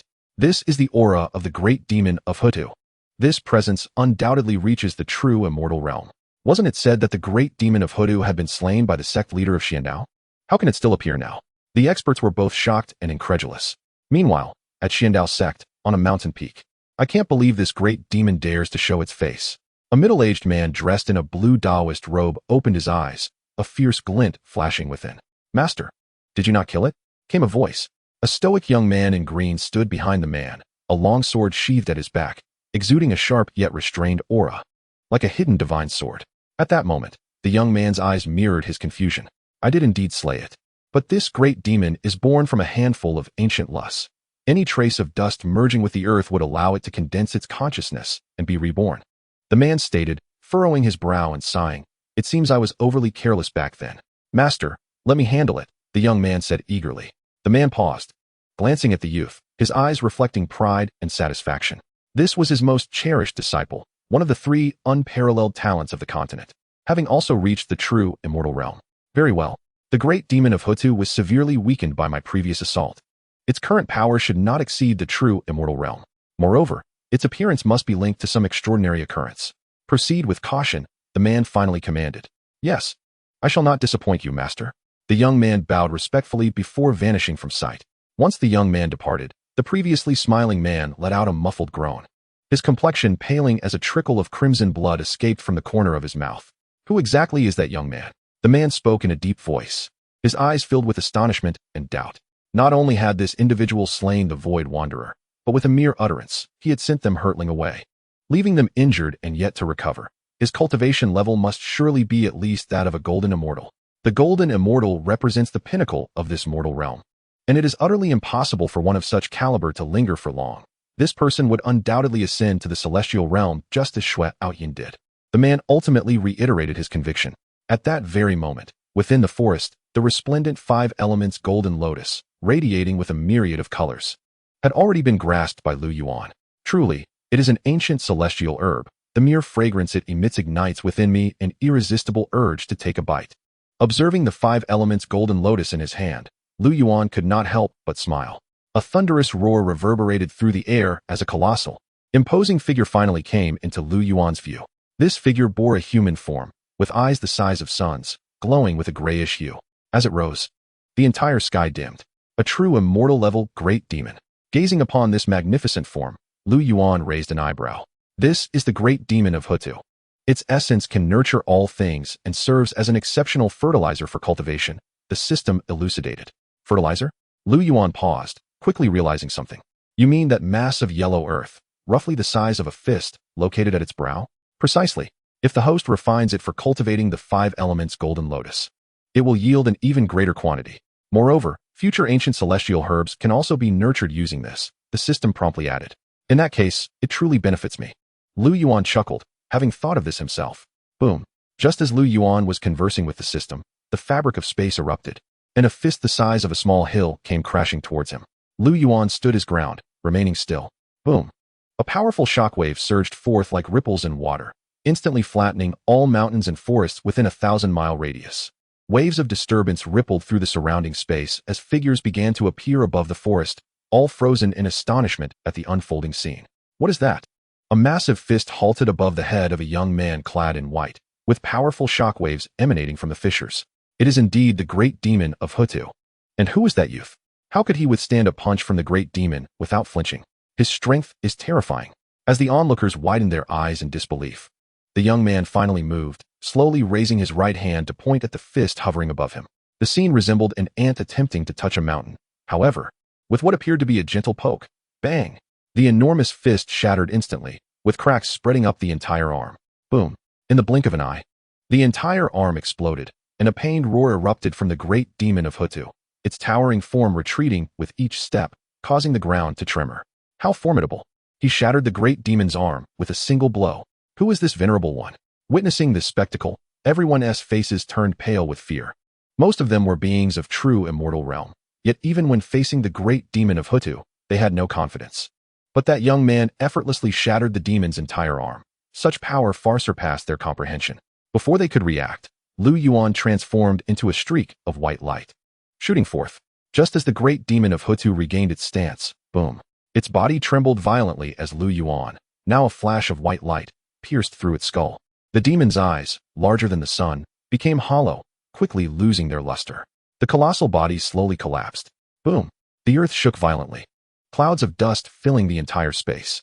In midair, gazing at the handful of ancient, mysterious yellow earth in his palm, Lu Yuan's lips curled into a slight smile. This is the essence of the great demon of Hutu, and at this moment, the handful of yellow earth emitted a series of sounds, still struggling, as if attempting to break free from Lu Yuan's grasp. It is time to end this. Lu Yuan scoffed coldly, applying a slight pressure with his palm. Under the refinement of his vast cultivation power, the great demon's consciousness was swiftly erased, leaving only the purest essence of life. Did he just refine the great demon of Hutu? Observing the floating handful of yellow earth in Lu Yuan's hand, and sensing the waning presence of the great demon, the onlookers gasped, unable to contain their astonishment. They had not anticipated that this journey would yield not only an ancient celestial herb, but also a handful of fertilizer. It was truly a buy one get one free deal. Lu Yuan smiled, flipping his hand to store the essence of the great demon and the 5 elements golden lotus. Scanning the crowd, he noticed their expressions of shock, prompting them to avert their gazes, unwilling to meet his eyes. Chapter 36. The Master of Baichun and the Howling Moon Wolf King. Young friend, why not entrust this great demon of Hutu to this old man for disposal? Just as the crowd fell into a hushed silence, a voice resonated. A figure emerged from the void in front of Lu Yuan, an elderly man wielding a whisk. Clad in a white Taoist robe, exuding an ethereal aura, resembling a being of celestial grace. Upon his appearance, an invisible pressure permeated the air. It is the Master of Baichun. Not far away, someone immediately recognized the elder, exclaiming in astonishment. The other's expressions shifted upon hearing this. Realizing the weight of the situation, it is he. The Master of Baichun is a renowned and formidable figure across the continent, rumored to have reached the late stage of true immortal realm. To the onlookers, while Lu Yuan was undoubtedly powerful, he was likely only at the late stage of true immortal realm as well. Now, with 2 late-stage true immortals facing off, the outcome remained uncertain. How intriguing! The crowd, initially prepared to depart, suddenly found renewed interest. However, in response to the elder's words, Lu Yuan merely scoffed. Hand it over to you for disposal? Indeed. The world has suffered under its tyranny for far too long, and I have sought its end tirelessly. Now that I have encountered it once more, I shall ensure its transcendence, obliterating it entirely to soothe the souls of those who perished at its hands. The master of Baichen spoke. So it is down below. You may transcend it yourself. Lu Yuan chuckled, turning to leave. Yet, as he did, the master of Baichen swiftly blocked his path. Young friend, do not jest. I refer to its demon essence. The master of Baichen smiled, his gaze fixed on the yellow earth cradled in Lu Yuan's arms. Lu Yuan coldly laughed, shaking his head. What do you mean, young friend? The master of Baichen furrowed his brow at Lu Yuan's response. The great demon of Hutu is dead. Its demon essence scattered. What you desire is merely a handful of yellow earth. Of course, it depends on whether I can provide it to you. Lu Yuan replied with an indifferent smile. Upon hearing this, the entire space fell into a stunned silence, with everyone gasping in shock. Unable to believe that Lu Yuan dared to speak this way in front of the master of Baichen, the elder, who had previously worn a friendly smile, now darkened at the words, his aura growing increasingly frigid. It seems that you are insistent on refusing to hand it over? The master of Baichen spoke in a deep tone. Lu Yuan snorted coldly. What a waste of words. What did you say? The master of Baichen's face flushed with rage, and he was about to unleash his full power when, though his temperament had yet to fully manifest, an overwhelming surge of energy had already enveloped him, causing him to spew forth blood. You, the master of the white dust temple turned pale, his eyes filled with terror.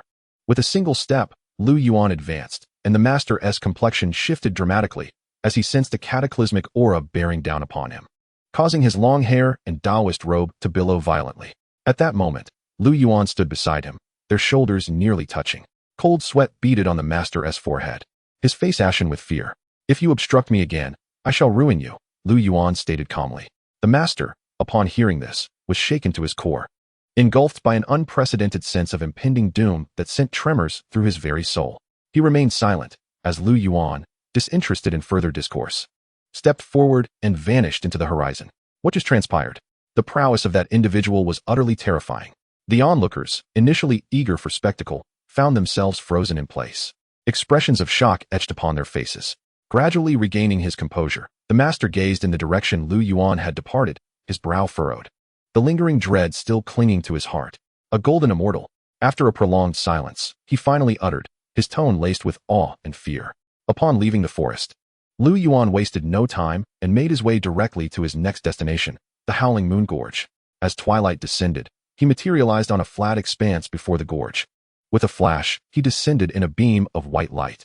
No sooner had he landed than a gust of frigid wind surged forth from the gorge, whipping around him, causing his white garments and long hair to flutter wildly. Memories of past events flashed rapidly through his mind. Why did they not trust me? Ultimately, he smiled wryly, his tone tinged with self-mockery. He had once been loyal and dutiful, but having such a master was indeed a stroke of misfortune. Returning his focus, his gaze fell upon the gorge ahead, his eyes gleaming with a cold light. His consciousness surged like a tempest, swiftly enveloping the entire Howling Moon Gorge. Soon, he beheld a pack of Howling Moon wolves encircling 3 young cultivators, their surroundings strewn with bloody corpses. Behind the wolves, within a cave, a pair of icy blue eyes fixated on the scene. To his astonishment, every wolf in the pack had attained the Qi refinement stage. We must survive at all costs. Only by passing the trial can we become disciples of the heavenly immortal sect. It was easy to say, yet we are merely at the Qi refinement stage. How can we endure against a pack of wolves of the same level for 3 days? The 3 youths, bloodied and battered, stood back to back. Vigilance etched on their faces as the encroaching wolves drew near. A howl erupted from the cave. Instantly, the wolf pack seemed to receive a command and charged towards the 3 cultivators. It's over. Despair filled the eyes of the 3 as they watched the wolves swarm towards them. Just as they were about to meet their demise, an energy wave emanated from above, followed by a series of terrifying air blades that sliced through the air like beams of light. The wolves were obliterated in a haze of blood. What is happening? The 3 youths exclaimed in shock, their eyes darting skyward to see a figure in white descending gracefully before them. Ignoring the trio, Lu Yuan's gaze remained fixed on the cave as he slowly raised his right hand. A thunderous howl erupted from the cave, and a massive wolf, entirely snow-white with streaks of purple fur adorning its cheeks, lunged forth. This is bad. It's the Howling Moon Wolf King.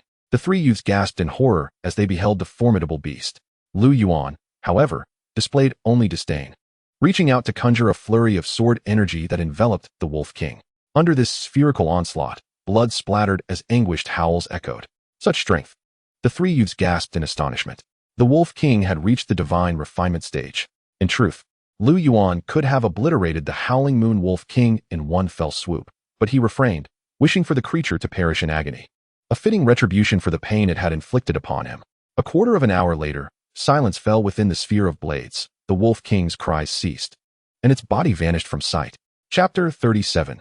First rank of the Monarch God, Heavenly Immortal Sect. Ding.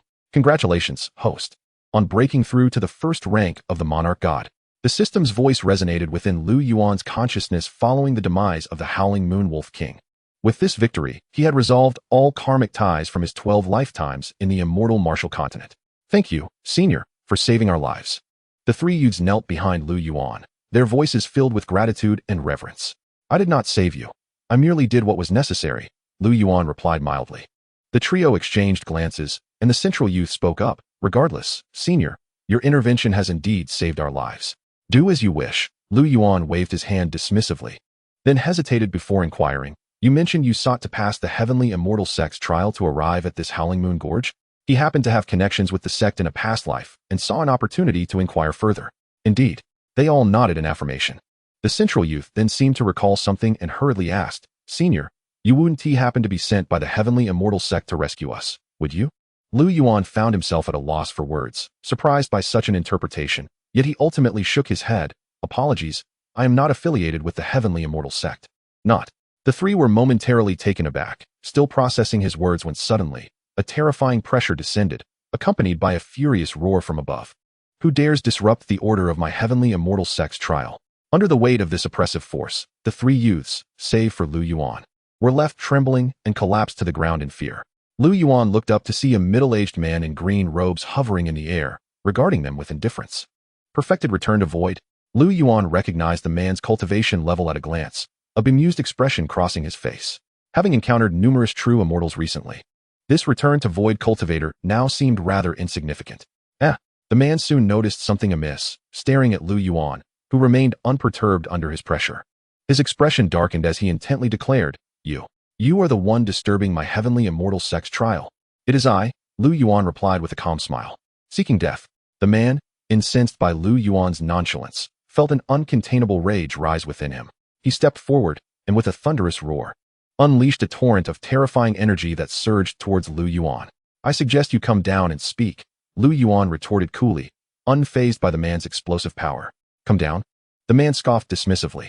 The next moment, a cataclysmic force erupted. The space erupted in a cataclysmic explosion, causing the man's pupils to constrict sharply.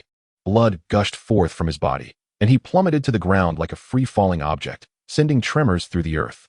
Thud! Upon striking the ground, the man spat another mouthful of blood, his complexion suddenly as pale as parchment, his entire body convulsing. Why you? The man stammered in terror, his features contorting in agony, grotesque and fearsome. What you?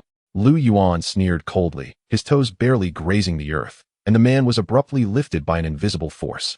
Crack! Crack! The crisp sounds echoed throughout the canyon, leaving the three youths behind him momentarily stunned. Despite Lu Yuan's immobility, an unseen power seemed to manifest as a transparent hand, relentlessly slapping the man's face. In the blink of an eye, the man's visage swelled grotesquely, resembling that of a pig, with several teeth shattered. At this moment, the man could only be described as half-dead. Do you recognize Guan Feiyu? Lu Yuan inquired coolly, observing the man hunched over, his breath feeble. I know him. Upon hearing the name Guan Feiyu, the man appeared to regain some semblance of life, gritting his teeth and mustering his strength. He is an elder of the inner sect. If you spare me, Before he could finish his plea, Lu Yuan waved his hand, and the man's body disintegrated into ash, vanishing into the void. Dead. Witnessing this scene, the three youths behind Lu Yuan turned pale, their eyes wide with terror. They had never anticipated that he would dare to kill someone from the celestial sect. Surely, he would not eliminate them as well, right? The mere thought filled them with an overwhelming sense of dread and despair. However, in the next moment, you three should seek another sect, Lu Yuan remarked nonchalantly. Seek another sect? The three exchanged bewildered glances, confusion etched upon their faces. When they looked again, Lu Yuan's figure had already vanished from sight. The celestial sect was merely a mid-tier sect within the vast realm of immortal martial arts, yet it boasted 3 true immortals among its ranks. At the main peak of the celestial sect, within a grand and imposing hall, a young man in white respectfully reported, "Master, the life tablet of junior brother E has shattered." Before him sat an elderly figure clad in green robes, white-haired and with his back turned. "Oh, which area was he responsible for?" A calm voice emanated from the white-haired individual. "The Howling Moon Canyon." The young man replied with reverence. The elder said nothing further, merely waving his right hand gently, causing an image to materialize before them, depicting the scene within the Howling Moon Canyon. To his surprise, 3 individuals had managed to endure. Observing the figures of the 3 youths emerging from the canyon, the young man was taken aback. In the past, none had been able to withstand the trials of the Howling Moon Canyon. "Wait, something is amiss." A voice of astonishment escaped the elder as he suddenly rose, causing the very fabric of space to tremble. "Master, what is wrong?" The young man inquired, astonished, having never seen his master so agitated. "The Howling Moon Wolf King and Ju are both dead." The elder spoke solemnly, his gaze fixated on the image as if discerning something. The young man gasped in shock. "How is that possible? Not to mention junior brother E. The Howling Moon Wolf King possesses late-stage god transformation strength. How could those 3 youths possibly slay him? Foolish. It could not have been those 3 who delivered the strike." The elder snorted coldly. The young man quickly grasped the implication, cautiously asking, "Master, then who could it be?" The elder remained silent, slowly turning around to reveal a strikingly handsome young man with sword-like brows and starry eyes, exuding an ethereal aura. This was Xianxia, the sect leader of the celestial sect. "I sense an unprecedented crisis is approaching, and moreover." Xianxia furrowed his brows, his gaze landing upon the young man. Under the weight of his penetrating stare, the young man could not help but shiver, fear creeping into his voice. "Master, why do you look at me so? Do you remember the divination I performed when you first entered my tutelage a century ago?" Xianxia spoke in a grave tone. The young man froze, then began to recall, his eyes widening in realization. "Master, you said I would face a great calamity in 100 years. It cannot be." Xianxia said nothing, his brow furrowed deeply, his expression grave. Seeing his master's demeanor, the young man panicked, pleading, "Master, you must help me." Xianxia sighed heavily, replying earnestly, "Fear not, as I have promised, I will do everything in my power to help you through this tribulation." However, just as the words left his lips, a chilling voice echoed, "You will not be able to help him." "Who goes there?" The 2 were startled, turning to follow the voice, only to find a figure had appeared outside the hall unbeknownst to them. Lu Yuan. Upon recognizing the figure clad in white, the young man gasped in terror, exclaiming, "A ghost!" In his fright, he instinctively sought refuge behind Xianxia. Xianxia's brows knitted tightly, his gaze fixated on the figure at the entrance. "My dear young master, it seems you still remember me." A light laugh resonated as Lu Yuan stepped into the hall. With each step he took, the temperature within the chamber plummeted, frost accumulating upon the beams and pillars. Soon, Lu Yuan stood before Xianxia and the young man, merely 3 paces apart. "Do you believe you can protect him?" He mocked with a derisive laugh, his tone dripping with disdain. Though the individual before him had attained late-stage true immortal status, to Lu Yuan, he was but an insignificant insect. "Friend, let us discuss matters calmly. There are surely ways to reach a mutually beneficial resolution," Xianxia proposed, shaken internally. From the moment Lu Yuan entered the hall, he had attempted to probe Lu Yuan's strength, ultimately finding himself unable to discern the man as Cultivation, only feeling an unprecedented sense of peril. "Shouldn't you be inquiring of your dear disciple?" Lu Yuan retorted coldly with a smirk. Xianxia's brow furrowed as he glanced at Feiyu, who still appeared frozen in fear, then coldly huffed, "Feiyu, what transpired? How did you provoke this esteemed friend?" "It cannot be. He was dead." Feiyu finally regained his composure, staring at Lu Yuan with disbelief and terror, yet he recounted the events truthfully. "He was merely a lackey. I could strike or slay him at will." As he spoke, his tone grew increasingly agitated, while Xianxia's expression darkened with growing gravity. Ultimately, due to Lu Yuan's attempt to flee, Feiyu had captured him, severing his tendons and allowing him to bleed out. And only when Lu Yuan was on the verge of death did he sever his head. "I witnessed his corpse being devoured by wild dogs. How could he still be alive?" Feiyu bit out his final words, excitement glimmering in his eyes as he fixed a chilling gaze upon Lu Yuan. "How could you possibly be Lu Yuan? You merely bear a resemblance." As soon as the words left his lips, a resounding slap echoed through the air as Xianxia struck Feiyu's face with a forceful palm. Caught off guard, Feiyu coughed up blood. 2 of his teeth shattered. "You wretched creature." Xianxia glared at Feiyu, his expression frigid to the core. "Master, you hit me?" Feiyu exclaimed in horror, disbelief etched across his face. To think it would end with him reduced to nothing but bones. A chilling laughter rang out. Lu Yuan revealed a smile, one that was both frosty and peculiar. Upon seeing this smile, both Yu Tianji and Guan Feiyu felt a shiver run down their spines. Yu Tianji hastily said, "Fellow cultivator, the situation is actually..." Boom. Before he could finish, a terrifying wave of energy slammed into him, causing his pupils to constrict as he spat out blood, crashing against a pillar that splintered into wood shavings upon impact. What?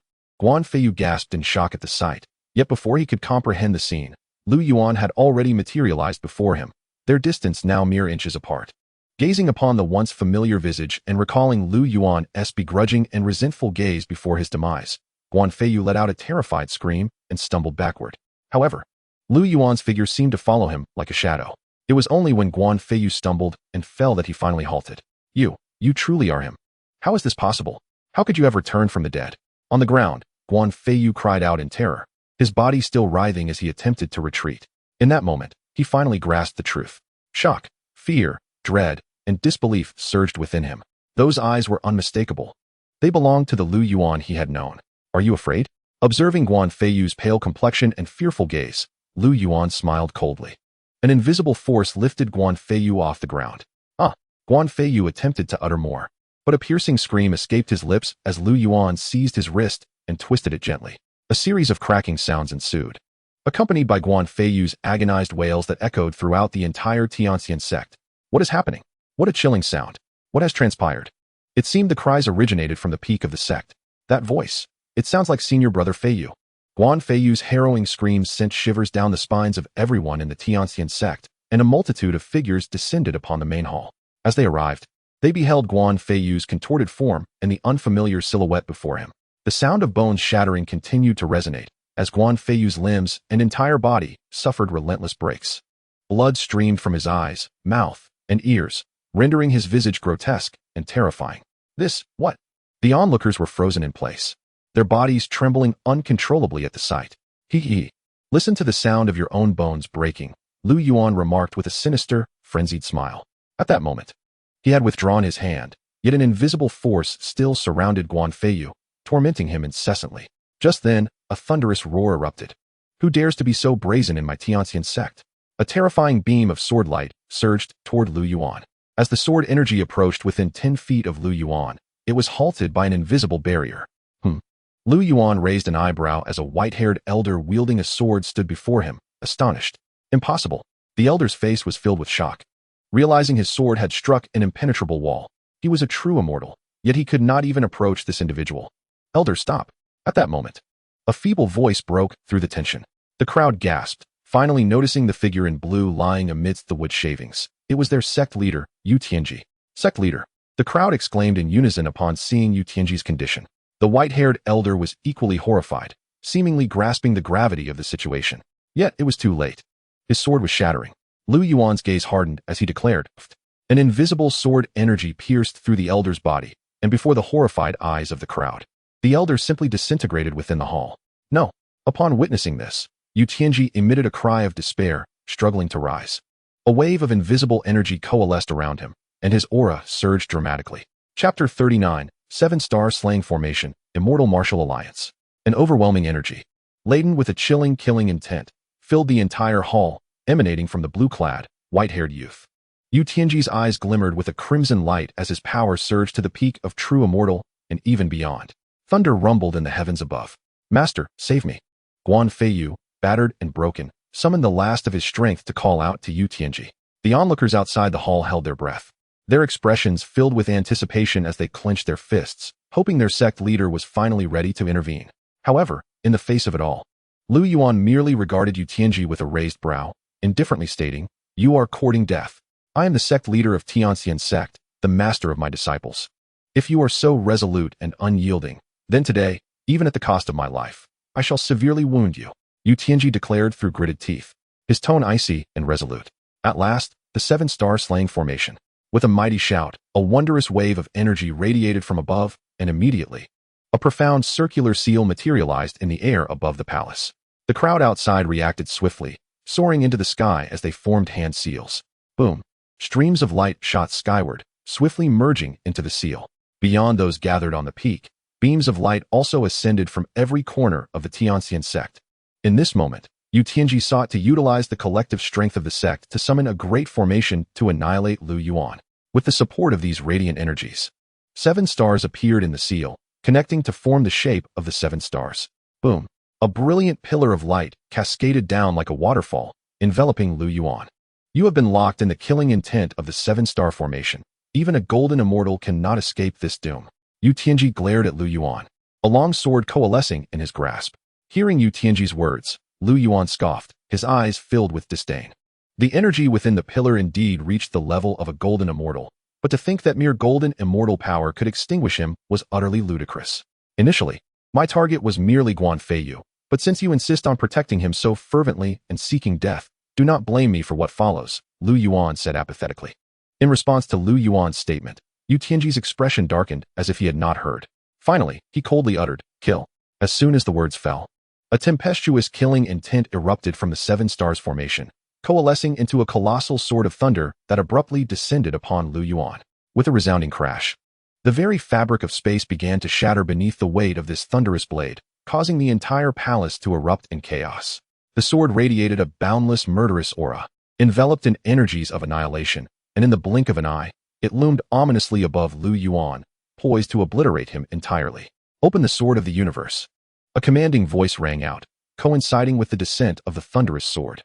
Yu Tianji transformed into a dazzling beam of sword light, hurtling towards Lu Yuan with lethal intent. As both attacks converged upon him from above and below, intent on his utter destruction. Finally, with a cataclysmic roar, the entire mountain peak detonated, unleashing a terrifying shockwave that rippled outward. Where the shockwave passed, space fractured, and the mountains it touched crumbled to dust. A voice of astonishment broke the air. Yu Tianji's pupils constricted in horror, as if witnessing an unspeakable calamity, his body trembling uncontrollably in the face of his most formidable strike. Beneath the pride of his 7 stars slaughtering formation, Lu Yuan stood unscathed. He remained motionless, his mere aura sufficient to shield him from the deadly array. How is this possible? Panic gripped Yu Tianji at last, yet Lu Yuan would not grant him the luxury of time. With a glint of cold light in his eyes, he uttered a single word, "Shatter." That solitary utterance struck like thunder, and in an instant, the colossal thunder sword shattered like fragile glass. While Yu Tianji's sword fragmented into countless pieces, gasps of shock erupted from all present, who involuntarily spat out blood. As the 7-star seal exploded like fireworks, the crowd was momentarily paralyzed with disbelief, a vast energy sweeping over the entire celestial immortal sect, erasing all in its wake. Under the moonlight, silence enveloped the space, revealing 3 silhouettes suspended in midair.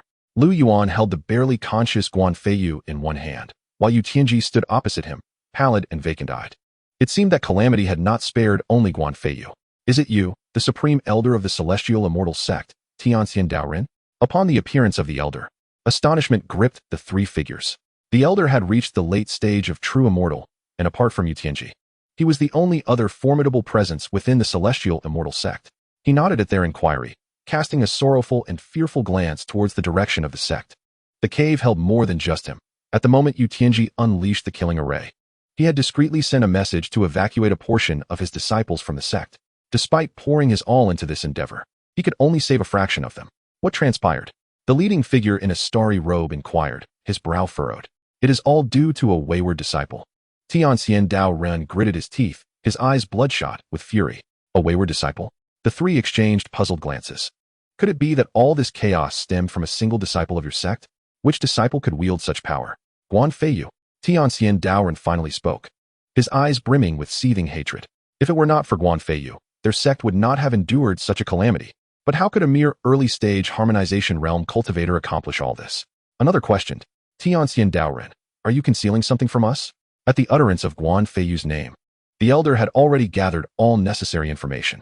The leading figure, upon hearing this, felt a surge of apprehension. The Celestial Martial Alliance was indeed the most powerful force in the continent. With just a name, they could unearth so much. Yet even so, the elder dared not divulge any information regarding Lu Yuan. He was genuinely terrified. Never had he encountered an existence as formidable as Lu Yuan. Ultimately, Tianxian Daoren shook his head. "I apologize, this is all I know. Our celestial immortal sect has indeed suffered this great catastrophe due to Guan Feiyu." Chapter 40. The 9th grade of the Monarch God, a warning. Having gleaned no useful information, the 3 departed swiftly. Watching them leave, Tianxian Daoren finally exhaled. a wave of dread washing over him. Master, will all of this simply pass? A youth emerged from the cave, unable to restrain his words. No sooner had he spoken than, with a sharp motion of his hand, Xianxiadrama sent him flying. What? The onlookers in the cave were struck with shock and confusion, the youth who had been flung away wearing an expression of terror. Remember, all of this is the doing of that wayward disciple, Guanfeiyu. Should anyone dare to mention irrelevant matters again, I shall show no mercy, Xianxiadrama coldly declared. A collective gasp of fear escaped the others, who quickly bowed in respect, refraining from further discussion. Meanwhile, miles away from the celestial immortal sect, on a patch of grassland. My lord, that Xianxiadrama is clearly concealing something. A young man in a starry robe turned to the leading middle-aged figure, frowning. Even a fool can see that, but he dare not speak, and we cannot force him, the man replied with a cold snort. My lord, what shall we do next? The loss of Yu Tianji, who was highly regarded by the alliance leader, coupled with the heavy casualties of the celestial immortal sect, nearly leads to its annihilation. The assailant has likely attained the golden immortal realm. Another man chimed in. Report the facts accurately and intensify our surveillance. I do not believe there is anyone in this continent who can evade the tracking of the Celestial Martial Alliance. The following day, at dawn, in an abandoned ancient residence, bang, Lu Yuan tossed Guanfeiyu, who fell to the ground like a free-falling object. At this moment, Guanfeiyu was on the brink of unconsciousness, his awareness already fading. Upon hitting the ground, he felt no pain, yet his eyes were filled with venomous resentment. Fixated on Lu Yuan, unable to utter a word. Meeting Guanfeiyu's hateful gaze, Lu Yuan smiled and said, Are you filled with rage and unwillingness? Who would have thought you would meet such a fate? I was not the only one tormented to death by you. This is already a mercy. Go to hell and repent with them. Oh no, you have no such chance. With a swift motion of his hand, Lu Yuan summoned a pack of ferocious dogs into the ancient mansion. Amidst the chilling sounds of tearing and gnawing, Guanfeiyu ultimately met his demise in the northwest. A translucent essence of his soul escaping in a desperate bid to soar into the depths of the heavens. However, as he attempted to flee, Lu Yuan merely grasped the air, and Guan Tianyu's soul was ensnared within his palm. The soul emitted a piercing wail, as if pleading for mercy. I have told you, you were never afforded such a chance. Lu Yuan scoffed coldly, exerting pressure with his hand, and with a resounding explosion, Guan Tianyu's soul shattered into countless specks of starlight, dissipating utterly into the cosmos. Having completed his grim task, Lu Yuan waved his hand, causing a thunderous rumble. The entire Guan family mansion collapsed in an instant, revealing a vast pit, with the pack of vicious dogs buried within. Casting a glance at the chasm below, Lu Yuan let out a chilling smile. All he had done was return the favor in kind. He would spare not a single soul who had wronged him. Ding! Congratulations, host. You have broken through to the 9th rank of the June God. At that moment, the system's voice echoed within his consciousness. Lu Yuan gradually regained his composure, surprised that the karmic retribution from Guanfeiyu's life had allowed him to consecutively break through to the 9th rank. Host, have you noticed anything? The system interjected. Unable to contain itself, Lu Yuan remained silent, a slight smirk gracing his lips as he stepped forward. With a hum, the space trembled, and 3 figures were thrust out from the void. You actually detected our presence. The 3 were taken aback, astonished by Lu Yuan's awareness. Speak. Who are you? Why have you been secretly investigating me? Lu Yuan's tone was icy as he regarded the trio. He had sensed their arrival the moment they appeared, but had chosen to ignore them while attending to his own affairs. Upon hearing his words, the 3 exchanged glances, their shock palpable, given their cultivation levels. Even late-stage true immortals would find it difficult to detect them, yet this young man had revealed them with a mere utterance. This individual is far from ordinary. The leading middle-aged man communicated silently to his companions, both of whom wore solemn expressions. Dear friend, we are from the Immortal Martial Alliance. We have come regarding Guanfeiyu and the matter of the Celestial Immortal Sect, the middle-aged man stated candidly. The Immortal Martial Alliance? Lu Yuan raised an eyebrow, well aware that it was the foremost power in the entire Immortal Martial continent, its influence eclipsing that of all major sections. Every member of the alliance was a true immortal, and each successive leader's cultivation was unfathomably profound, widely recognized as the strongest in the continent. Seeing Lu Yuan's reaction, the 3 exchanged glances, a flicker of satisfaction crossing their eyes. Guanfeiyu was slain by my hand, and the Celestial Immortal Sect also fell to me. So speak plainly. What do you desire? Lu Yuan stated dispassionately.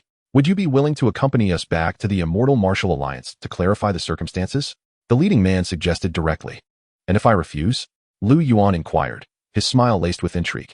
Refuse.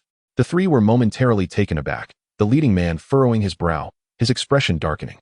Friend, you must consider this carefully.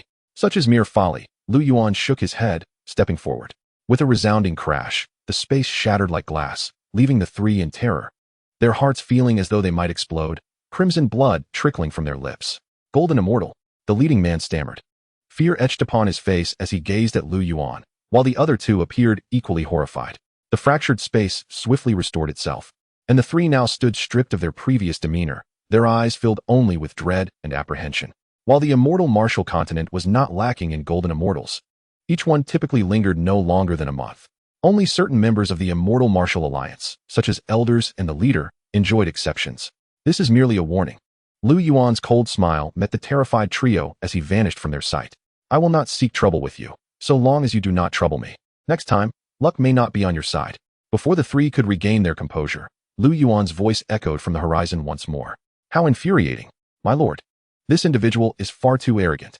The two regained their senses and turned to the middle-aged man, who waved his hand dismissively. His face darkened as he replied.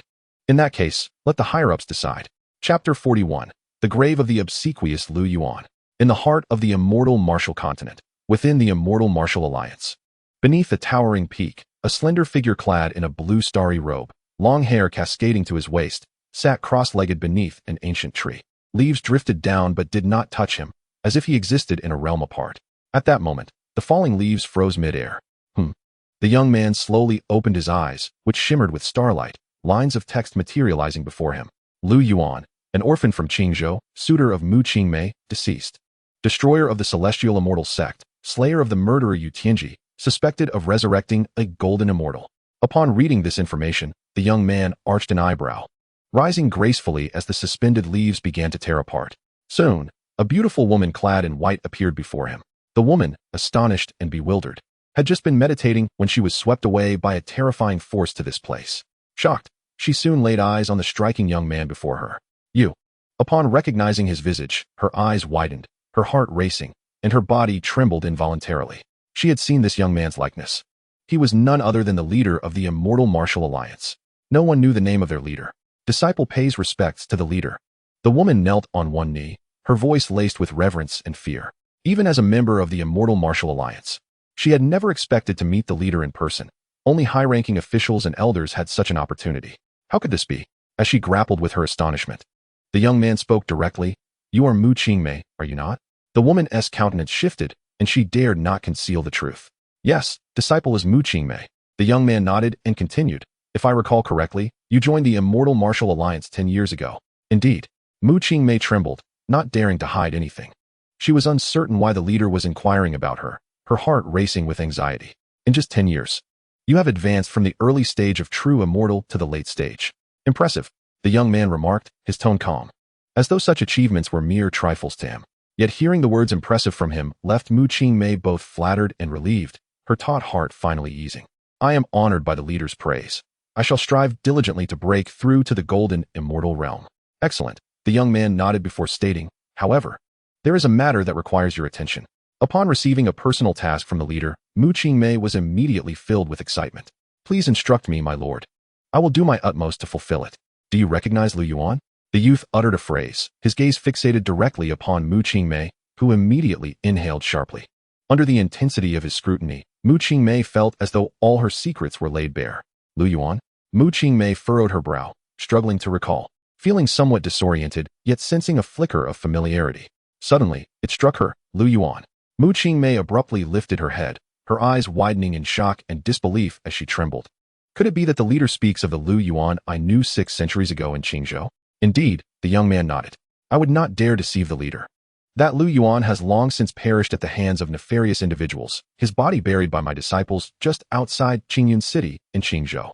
Although Mu Qingmei was unaware of the leader's motives in inquiring about Lu Yuan, she spoke the truth.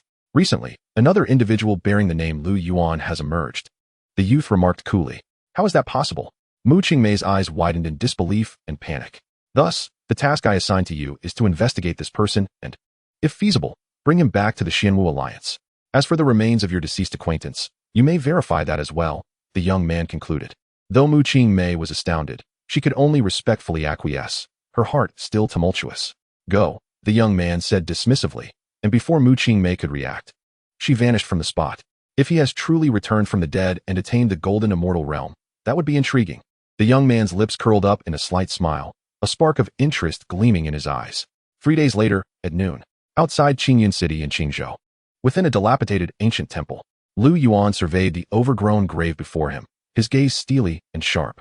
A gravestone stood at the grave's forefront, marred by numerous sword marks and inscribed with the words "Grave of the dogged Lu Yuan." Lu Yuan, you dogged fool, it was she who sent me to kill you. May you open your eyes in your next life. As Lu Yuan beheld those 6 characters, he was reminded of Wu Qingfeng's last words to him before his demise. Mu Qingmei, it was indeed you who sent Wu Qingfeng to kill me. Lu Yuan sneered coldly. Initially, he had doubted, but now, upon seeing the familiar characters etched upon the gravestone, everything became crystal clear. A dogged fool? Ha ha ha. Lu Yuan chuckled, a hint of self-mockery in his laughter. From childhood companions to 20 years of shared history, to be dismissed so callously and even sent to his death, it was apparent he had never truly understood Mu Qingmei. It had all been one-sided affection. However, the vendetta of his death was something he could not overlook. Mu Qingmei must pay for her betrayal. How tragically laughable. After his laughter subsided, Lu Yuan waved his hand, and the gravestone shattered into dust, scattering into the ether. As for the grave, he paid it no mind. After centuries, the remains had long since turned to dust. Having completed this task, Lu Yuan turned his attention back to the dilapidated ancient temple. It was here that he had grown up, an orphan taken in by an elderly Taoist priest who had passed away when Lu Yuan was just 5 years old, leaving him alone until he encountered Mu Qingmei. With a flicker of thought, an intangible energy radiated from him, instantly cleansing the overgrown temple, restoring the collapsed stone walls and wooden beams to their former glory in the blink of an eye. Just as Lu Yuan entered the temple's hall to pay his respects before the spirit tablet of the old priest, suddenly, I am fortunate enough to behold the true visage of the most illustrious talent of the Mu family. Even in death, I would have no regrets. Indeed, but I had not anticipated that upon the young lady's return, we would be tasked with exhuming a grave. Who is this fortunate soul deserving of the young lady's personal attention? We shall know upon arrival. Voices echoed from outside the temple. Mu family young lady. Hearing this, Lu Yuan's expression darkened abruptly. Mu Qingmei.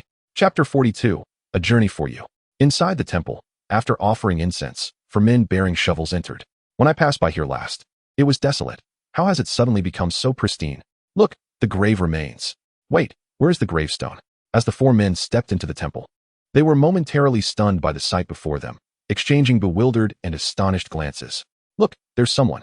The 4, in their surprise, soon spotted a young man in white standing calmly at the temple's entrance, his hands clasped behind his back, gazing at them with equal tranquility. Are you from the Mu family in Qingyun City? Lu Yuan inquired. Indeed, we are from the esteemed Mu family of Qingyun City. Who are you? One of them replied directly. Despite being mere servants, all 4 possessed a cultivation realm of the spirit refinement stage, and when the Mu family was mentioned, pride flickered across their faces. Is the young lady you speak of Mu Qingmei? Lu Yuan asked again, his tone calm, yet the space around them seemed to freeze. A sudden chill enveloping the 4, causing them to gasp. However, they did not attribute this feeling to Lu Yuan. Rather, his words ignited their surprise and fury. Presumptuous. The young lady's name is not for you to utter. Who do you think you are? They shouted in unison. Unfazed by their anger, Lu Yuan merely chuckled coldly.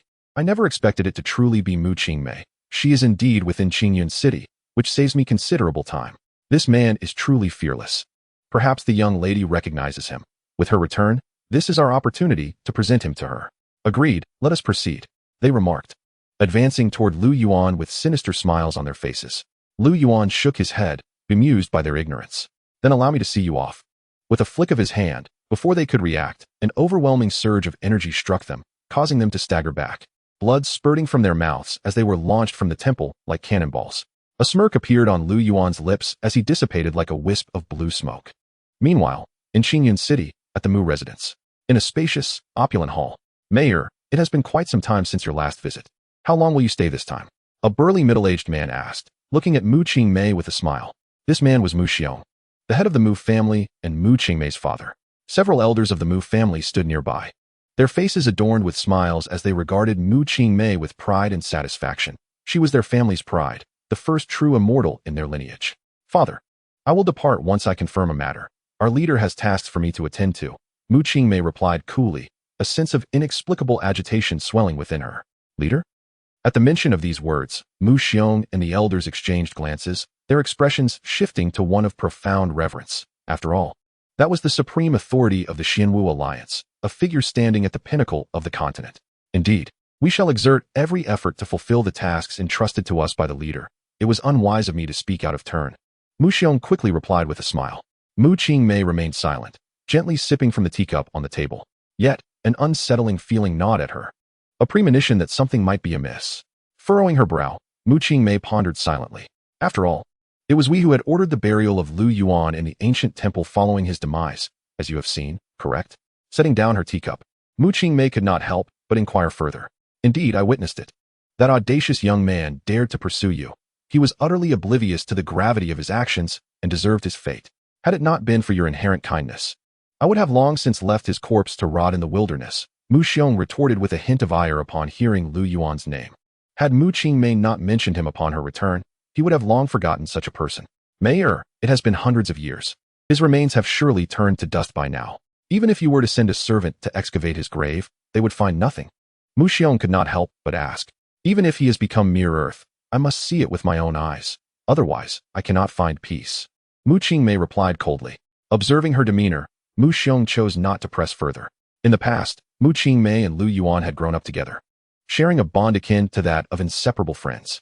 However, Mu Xiong understood that Mu Qingmei's reliance on Lu Yuan stemmed solely from his unique insights and perspectives. As they matured, her instinctive aversion towards him burgeoned, ultimately leading her to orchestrate his demise through Wu Qingfeng to free herself from his grasp. At that moment, a servant entered, announcing, Master Mu, Miss, the head of the Wu family has come to pay his respects. Wu family head, Wu Qingfeng. Mu Qingmei raised her eyebrows, while Mu Xiong replied nonchalantly, let him in. Yes. The servant swiftly exited the hall, and under Mu Qingmei's curious gaze, Mu Xiong hastened to explain, Mayor, you may not be aware, but our Mu family has been collaborating with the Wu family for years. We have become business partners. Surely, he has come to visit upon hearing of your return, as you are acquaintances, friends even. Would you not agree? Mu Qingmei frowned, but refrained from voicing her thoughts. Soon, a tall, bearded middle-aged man entered the hall. Ha ha ha, little Mei, I never expected you to truly return. The man exclaimed upon entering, a glint of astonishment flickering in his eyes. They were of the same generation, though their talents diverged. He had reached the return to Void Realm, presenting as a middle-aged man, while Mu Qingmei had ascended to the true immortal realm, still radiating allure. In response to his greeting, Mu Qingmei merely scoffed, eliciting an invisible pressure that enveloped the man, causing his expression to falter. Little Mei, he stammered, eyes wide with disbelief. Please address me as true immortal. Mu Qingmei coldly responded. The man, taken aback, quickly corrected himself. I apologize, I am being presumptuous. I have the honor of meeting the true immortal. He bowed respectfully to Mu Qingmei, his demeanor now imbued with trepidation. Mu Xiong observed this scene with a mere smile, choosing not to comment. Let this be a lesson. Mu Qingmei stated coldly, dismissing Wu Qingfeng with her gaze. Feeling the weight of the situation, Wu Qingfeng offered an awkward smile, refraining from further conversation, fully aware of the disparity in their strengths. By the way, where are the servants I sent out? Why have they not returned? Mu Xiong furrowed his brow, unable to contain his concern. Mu Qingmei echoed his confusion. Suddenly, a glint of cold light flashed in her eyes as she sprang to her feet, gazing towards the sky outside. Swish, swish, swish. Several streaks of light descended, and 4 figures crashed to the ground outside the hall. Boom. The earth quaked violently, sending dust swirling into the air. Chapter 43. Reunion with the past, concluding the cycle of fate. What is happening? The sudden turn of events startled everyone in the hall, prompting them to rise and rush outside. It was indeed the 4 servants. Upon recognizing the fallen figures as those sent out, Mu Xiong's expression shifted drastically, and he bellowed, Who dares to harm my Mu family's servants? Mu Qingmei's brow knitted tightly, her expression frigid, her consciousness extended outward, probing the surroundings. Strangely, despite her awareness enveloping the entirety of Qingyun City, she sensed no suspicious individuals. Could it be? A sudden realization struck Mu Qingmei. She gasped. As these 4 servants had been dispatched to confirm Lu Yuan's grave, and their current predicament must undoubtedly be linked to him. Watching this unfold, Wu Qingfeng was equally astonished. Who would dare attack the Mu family? Did they not know Mu Qingmei had returned? Or was it precisely because of her return that?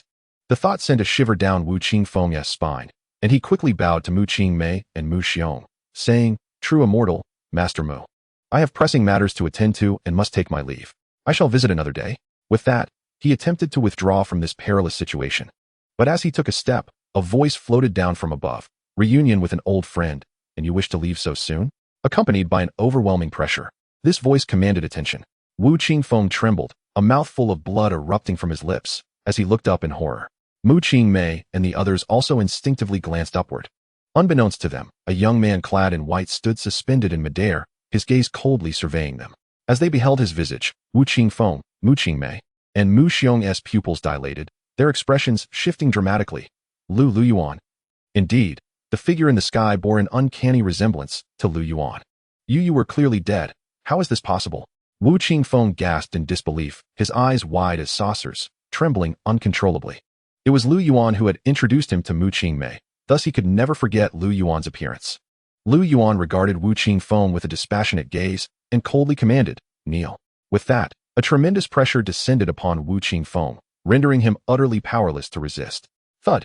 With a resounding crash, he fell to his knees, a heart-wrenching scream escaping his lips as cracks spread across his kneecaps, crimson blood seeping forth. Impudent! A furious roar echoed as Mu Xiong and several elders surged forth. Unlike Wu Qingfeng, they had attained the great ascension or even tribulation immortal realms. Mu Qingmei remained still. Her eyes locked onto Lu Yuan, turmoil raging within her. The man before her mirrored Lu Yuan in both appearance and demeanor. Could this truly be Lu Yuan? As this thought crossed her mind, Mu Qingmei hastily dismissed it. Impossible, absolutely impossible. In the midst of her shock, Mu Xiong and the others had already closed the distance to Lu Yuan, declaring die. In that moment, they unleashed their full power, determined to slay Lu Yuan.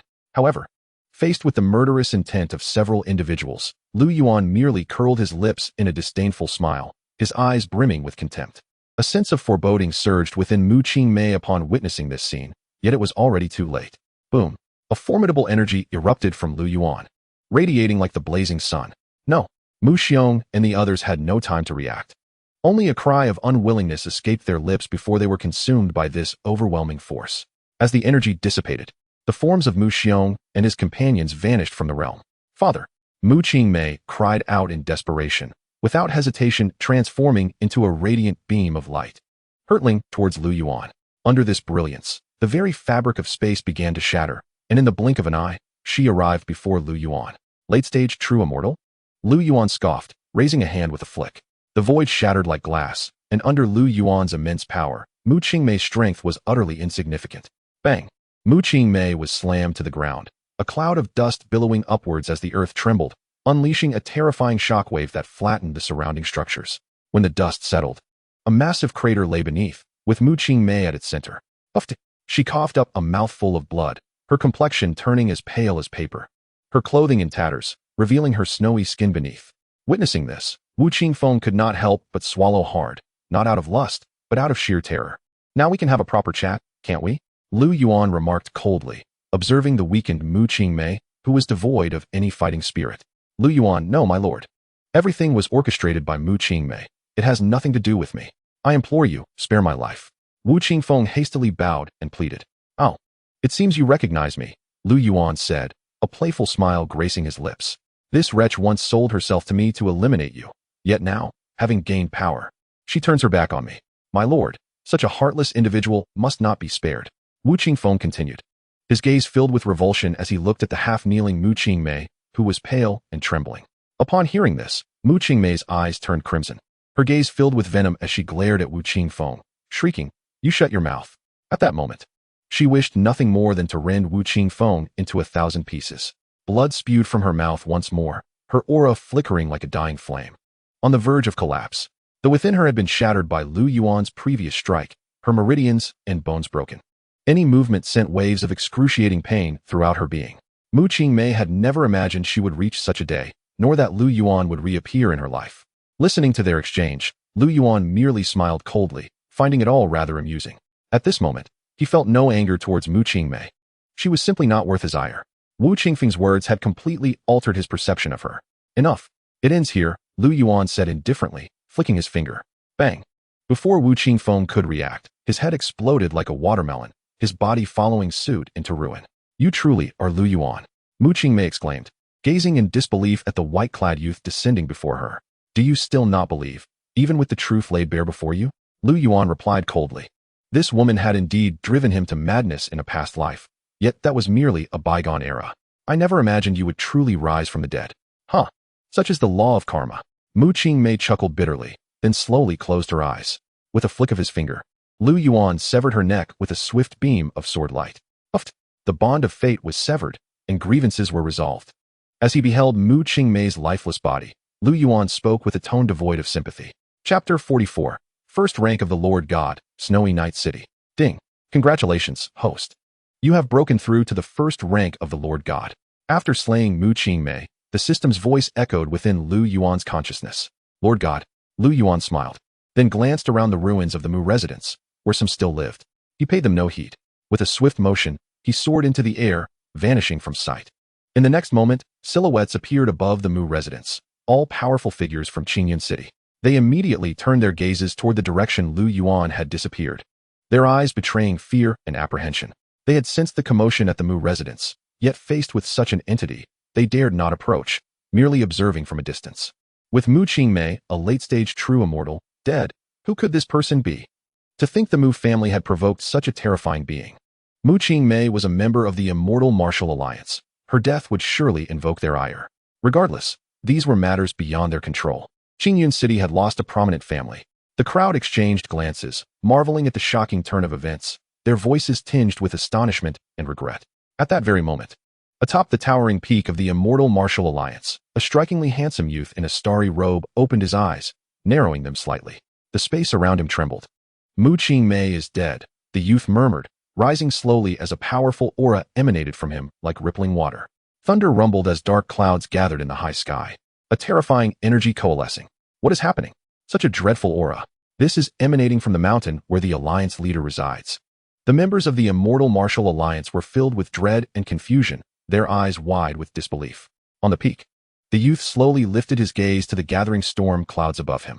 Reign in your power, or the immortal martial alliance's privilege to have golden immortals remain in the lower realm will be revoked. A resounding voice echoed in his ears, laced with warning. The youth furrowed his brow, his eyes flashing with coldness, yet he ultimately restrained his aura. Alliance leader, what has transpired? A middle-aged man clad in plain robes and bearing a long sword appeared before the youth. A member was slain, and it was a mission I personally dispatched. The youth did not conceal this from the man before him. What?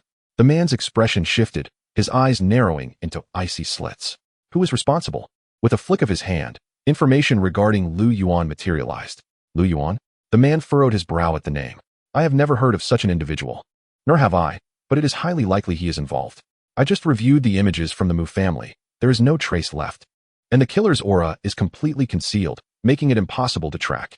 The youth replied, equally troubled. How can this be? You cannot investigate. The man stared in disbelief, astonished that their alliance leader could encounter someone untraceable. This person possesses a mysterious identity. Perhaps he wields a treasure capable of concealing his aura, the youth added. His brow still furrowed. Alliance leader, leave this matter to me. I shall ensure that he provides our Xianwu alliance with a satisfactory explanation, declared the man in plain clothes, his eyes shimmering with a glint reminiscent of sword light. After a millennium, it is unprecedented for anyone to dare to slay a member of our Xianwu alliance. Perhaps it is fortuitous. You have been in seclusion, contemplating the path of the sword ever since your breakthrough to the golden, immortal realm. Now, you may seize this opportunity to venture forth. The youth nodded in agreement, harboring profound trust in the man's prowess. If he could not resolve this matter, then it would fall to the youth himself to take action. Indeed, I shall not fail in my duty, the man replied respectfully, a hint of excitement flickering in his gaze. Your strength is beyond question, yet do not underestimate this adversary, the youth cautioned once more. Rest assured, my lord, I possess the necessary discernment. I am eager to witness his true capabilities. The man responded coldly, a fierce ambition igniting in his eyes. 2 days later, at dawn, within the snowy night city of Qingzhou, the vast expanse of snowy night city sprawled over 1,000 miles, yet it was eerily desolate, with few souls to be found. Wandering through the streets, one could feel an overwhelming sense of desolation and chill permeating the air. Beggars were scattered along the roadside, while in the corners lay skeletal remains haphazardly covered with straw mats. Witnessing such scenes stirred a complex array of emotions within Lu Yuan. In his final life on this continent, he had been tied to this very city, not slain by another's hand, but rather succumbing to starvation and the bitter cold. Thus, the images before him struck a deep chord within his heart. Just then, a gust of frigid wind swept through, prompting Lu Yuan to slowly raise his gaze. Whereupon he observed large snowflakes drifting down from the sky. Seasons change, and one would expect such coldness only in winter. However, due to the city's proximity to the South Pole of Earth, it was perpetually blanketed in snow, resulting in such harsh weather. Damn it, it's snowing again. Who can endure this perpetual snowfall? We must leave at once. The city lord has sold Snowy Night City. It will inevitably become a desolate ruin. Is that true? Who said that? The people from the lord's residence mentioned it. They are currently negotiating the price. As Lu Yuan walked along the street, a group of individuals hurried past him, laden with bundles, discussing their escape. Upon hearing this, Lu Yuan paused momentarily, his gaze fixating on a specific location at the heart of Snowy Night City, and he vanished from sight. Meanwhile, within the lord's mansion, in the main hall, 10,000 spirit stones, not a single one more.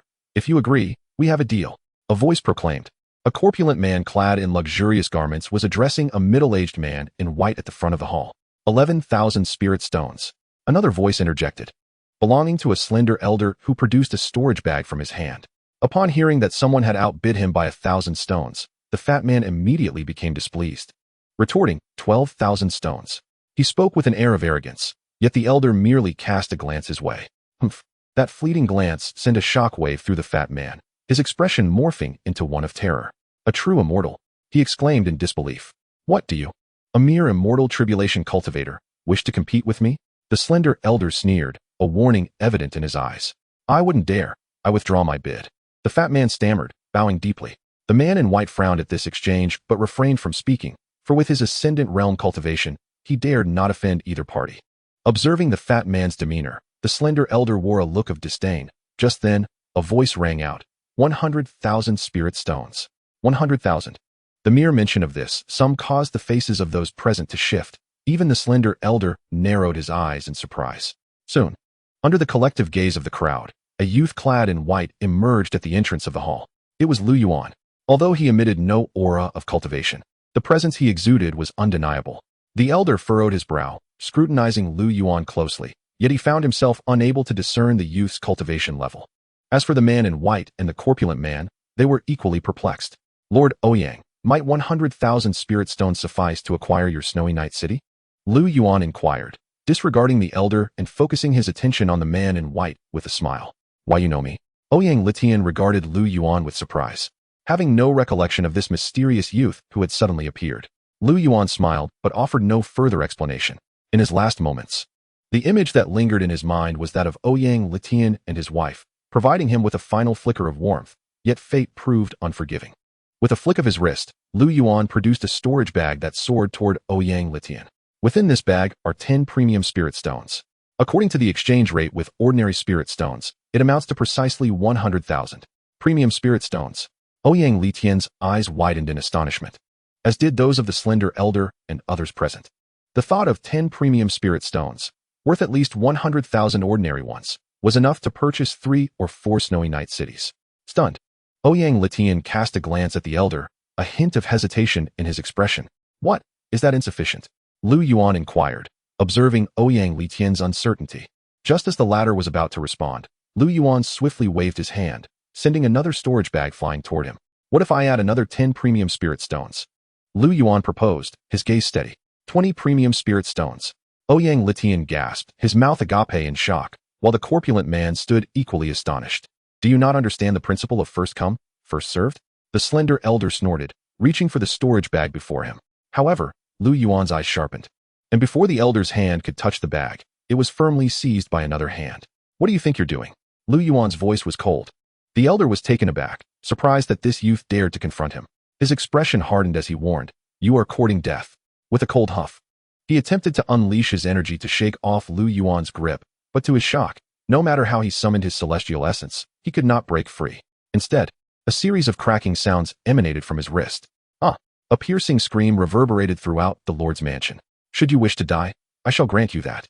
Lu Yuan remarked icily, exerting slight pressure, and with a resounding explosion, the elder's arm was obliterated. After a final scream, his figure retreated uncontrollably. Why you? The elder, clutching his severed arm, gazed at Lu Yuan with terror etched on his face. Without a glance in the elder's direction, Lu Yuan merely snorted disdainfully.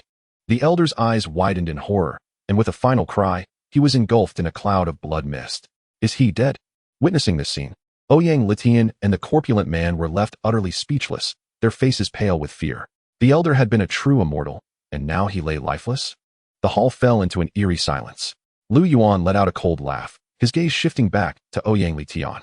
As Lu Yuan's eyes fell upon him, Ouyang Li-Tian shuddered involuntarily and hastily accepted one of the storage bags, saying, "My lord, 10 top-grade spirit stones are more than sufficient." He then respectfully presented the other storage bag before Lu Yuan. Lu Yuan paused momentarily, waving his hand dismissively. It was unbecoming to retract what had already been given. "Take them both." Ouyang Li-Tian was momentarily taken aback. Was this individual not only terrifyingly powerful, but also so magnanimous? However, since Lu Yuan had spoken, he dared not refuse and obediently stored the bags, expressing, "Thank you, my lord. This is the authorization document, and I have already affixed my seal. You merely need to inscribe your name, and from this moment forth, Snowy Night City will belong to you."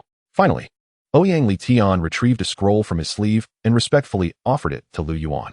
Lu Yuan smiled, took the scroll in hand without glancing at it, and with a flick of his wrist, he tucked it away. The authorization document was merely a formality. Any powerful individual could achieve the same through forceful means. The actions of that old man from earlier had made this abundantly clear. Seeing Lu Yuan disregard the scroll entirely, Ouyang Li-Tian was somewhat astonished, but refrained from further comment.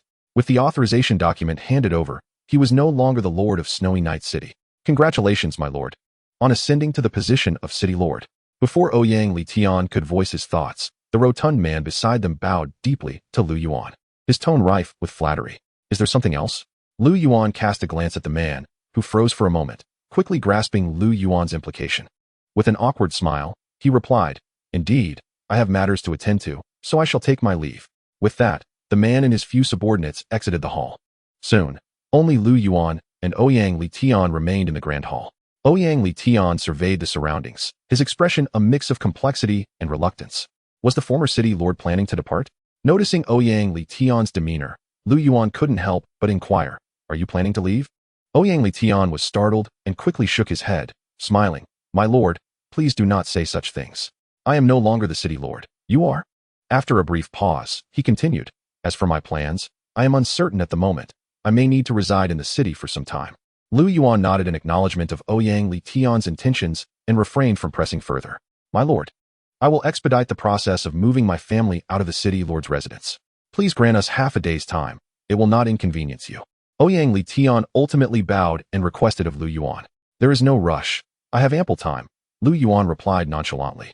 His acquisition of the city lord position did not imply a desire for permanent residence. Therefore, whether he stayed in the city lord's residence was of little consequence to him. Before long, the news of Ouyang Li-Tian's abdication and the change of ownership of Snowy Night City spread throughout the city. The populace received the news with little surprise.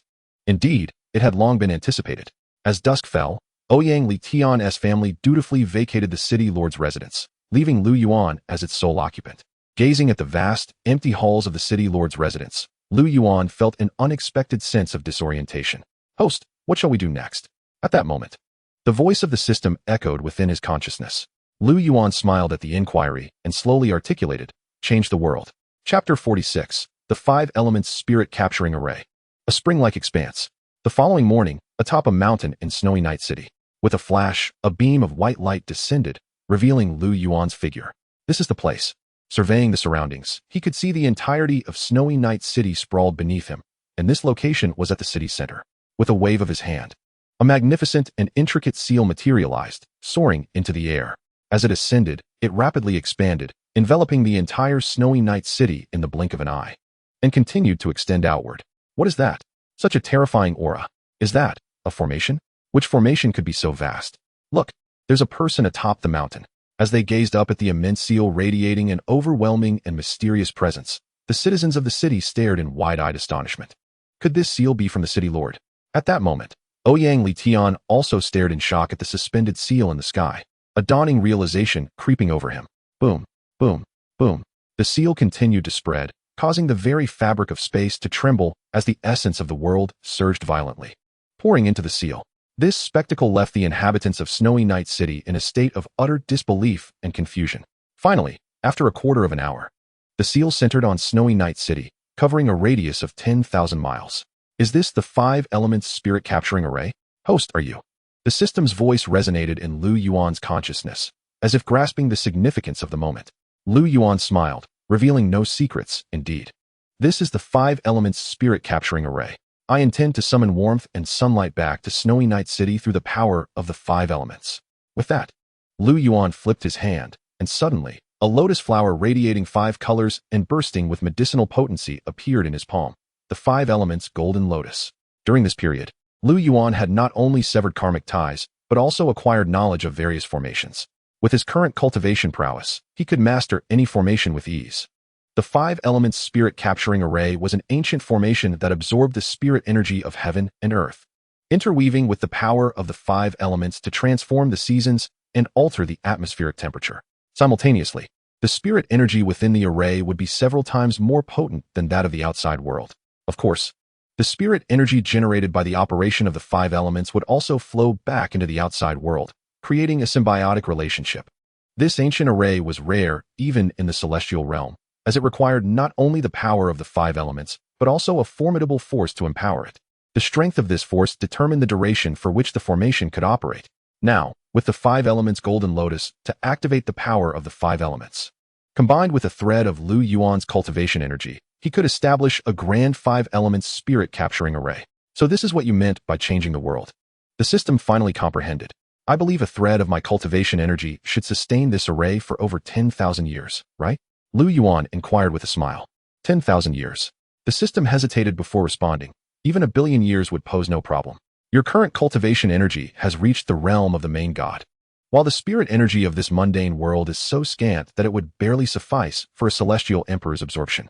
With your thread of cultivation energy, the spirit energy of this mundane realm will only grow more abundant. Hearing this, Lu Yuan felt reassured. Gazing at the 5 elements golden lotus floating in his palm, he hesitated not for a moment, tossing it upward. Buzz!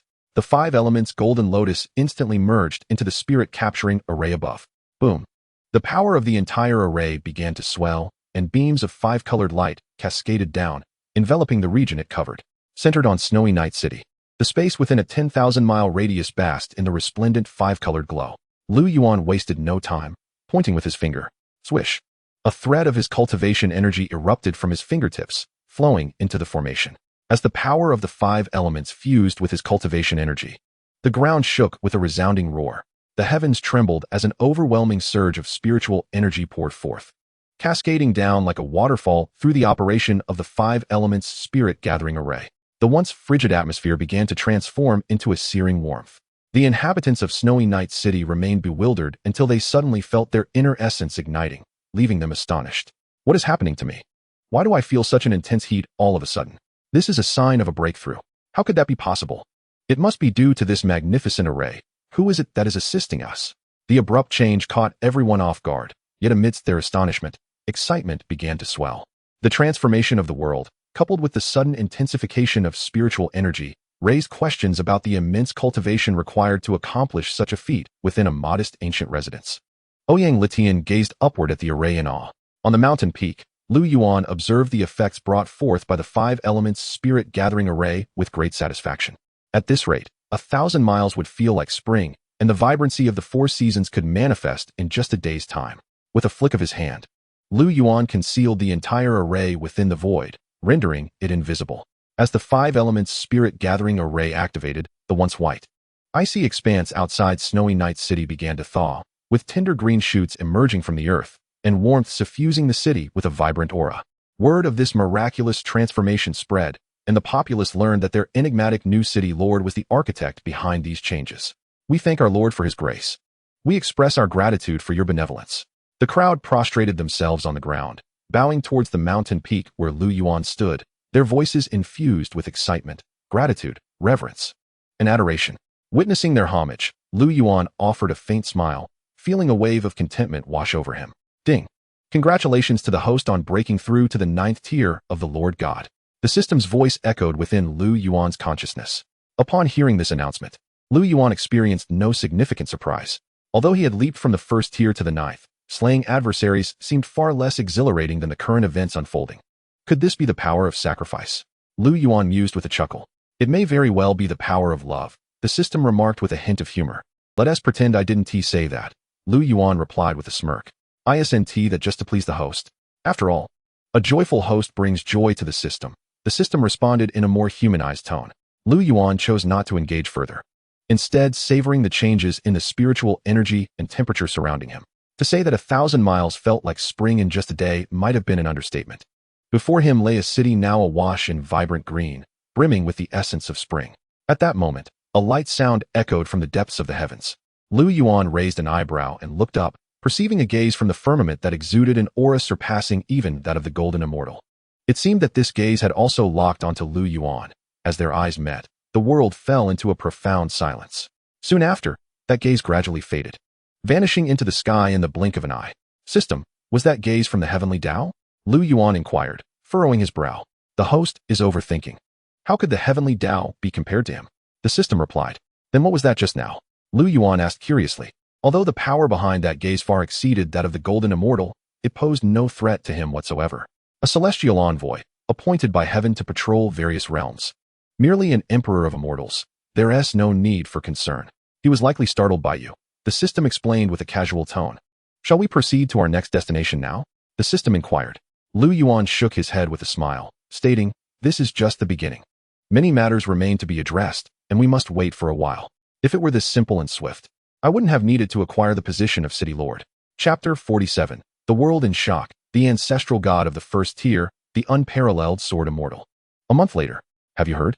Snowy Night City, the most desolate and inhospitable place in Qingzhou, has now become the most bustling and lively location. I've heard too. Not only people from Qingzhou, but cultivators from across the continent are flocking to Snowy Night City. And what of it? Snowy Night City has officially decreed that it is only open to the impoverished, especially orphans and elderly without caretakers. How can that be? Isn't Snowy Night City perpetually covered in snow and cold? It is indeed true. Now, Snowy Night City is vibrant with the essence of spring, blooming flowers, and warm weather. It could be described as a paradise on earth, and the rich spiritual energy is exceptionally conducive for cultivation. How could such a tremendous change occur in such a short time? It is said to be the handiwork of the new city lord, who possesses extraordinary cultivation capabilities, allowing him to alter the very heavens. Who is this new city lord? Voices spread, and through images, inquiries were made. The individual in question is believed to be a Qingzhou cultivator named Lu Yuan. News of the sudden transformation of Snowy Night City reached far and wide, leaving not only the people of Qingzhou but the entire continent in a state of astonishment. In no time, the world was abuzz with shock. In the streets and alleys, discussions over meals revolved around the topic of Snowy Night City's remarkable transformation. Amidst their astonishment, the populace grew increasingly intrigued and curious about the new city lord. In a tea house in Qingzhou, Lu Yuan, a middle-aged man clad in simple garb, with a long sword slung across his back, raised an eyebrow, gradually setting down his teacup. Over the past month, he had been unable to track Lu Yuan's movements. Had it not been for these tidings, he would have been unaware of Lu Yuan's current whereabouts. I never expected you to be in Snowy Night City. A smirk played on the man's lips as he vanished from his spot. At noon, within the city lord's estate in Snowy Night City, on a mountain peak. My lord, as per your instructions, the number of impoverished individuals, orphans, and elderly people now welcomed into Snowy Night City has exceeded 10,000. A middle-aged man in white respectfully reported to the figure before him, his tone brimming with reverence. Excellent. Develop as much as possible within 1,000 miles, and ensure they have accommodations to settle in comfortably. Of course, they are free to leave if they wish. A voice resonated as the figure slowly turned around. It was Lu Yuan. The middle-aged man reporting the situation was none other than Xianxiaaudiobooks, the former city lord of Snowy Night City. Having been reluctant to depart, Xianxiaaudiobooks was filled with excitement and joy upon witnessing such significant changes in Snowy Night City. After Lu Yuan's invitation, he readily agreed to assist, dedicating himself to serving Lu Yuan and managing all affairs for the citizens. Yes, I bow to you, my lord, Xianxiaaudiobooks replied, pausing before continuing. Additionally, the academy and cultivation hall you instructed me to establish have been successfully created, and professionals are being recruited. They will soon be operational. With you here, I have no worries. I entrust all matters to your capable hands. Lu Yuan nodded, satisfaction gleaming in his eyes. What you say is unnecessary. It is my duty as a subordinate. Unless there is anything else, I shall make the necessary arrangements. Xianxiaaudiobooks promptly replied. Go ahead. Yes. I take my leave. Xianxiaaudiobooks once again bowed respectfully before swiftly exiting the mountain peak. Lu Yuan turned once more, gazing upon the vast sea of clouds before him. The myriad rays of sunlight cascaded down upon the earth, illuminating the city filled with laughter and joy, where curious and excited crowds gathered. A genuine smile graced Lu Yuan's face, his heart swelling with a sense of relief and satisfaction. Ding! Congratulations to the host for breaking through to the first rank of Ancestor God. The voice of the system resonated within Lu Yuan's consciousness. Ancestor God. A smile tugged at Lu Yuan's lips. He was not overly surprised. Within just a month, he had transcended the realm of divine respect and had now finally attained the status of Ancestor God. One could not deny that the various city regulations he had implemented and the assistance he had rendered to those in need had accelerated his progress more than his quest for vengeance. Yet, he still owed a debt of retribution for the enmities of 100 lifetimes. At the same moment, outside the 5 elements spirit capturing array, the snow-covered ground was teeming with people, a veritable sea of humanity.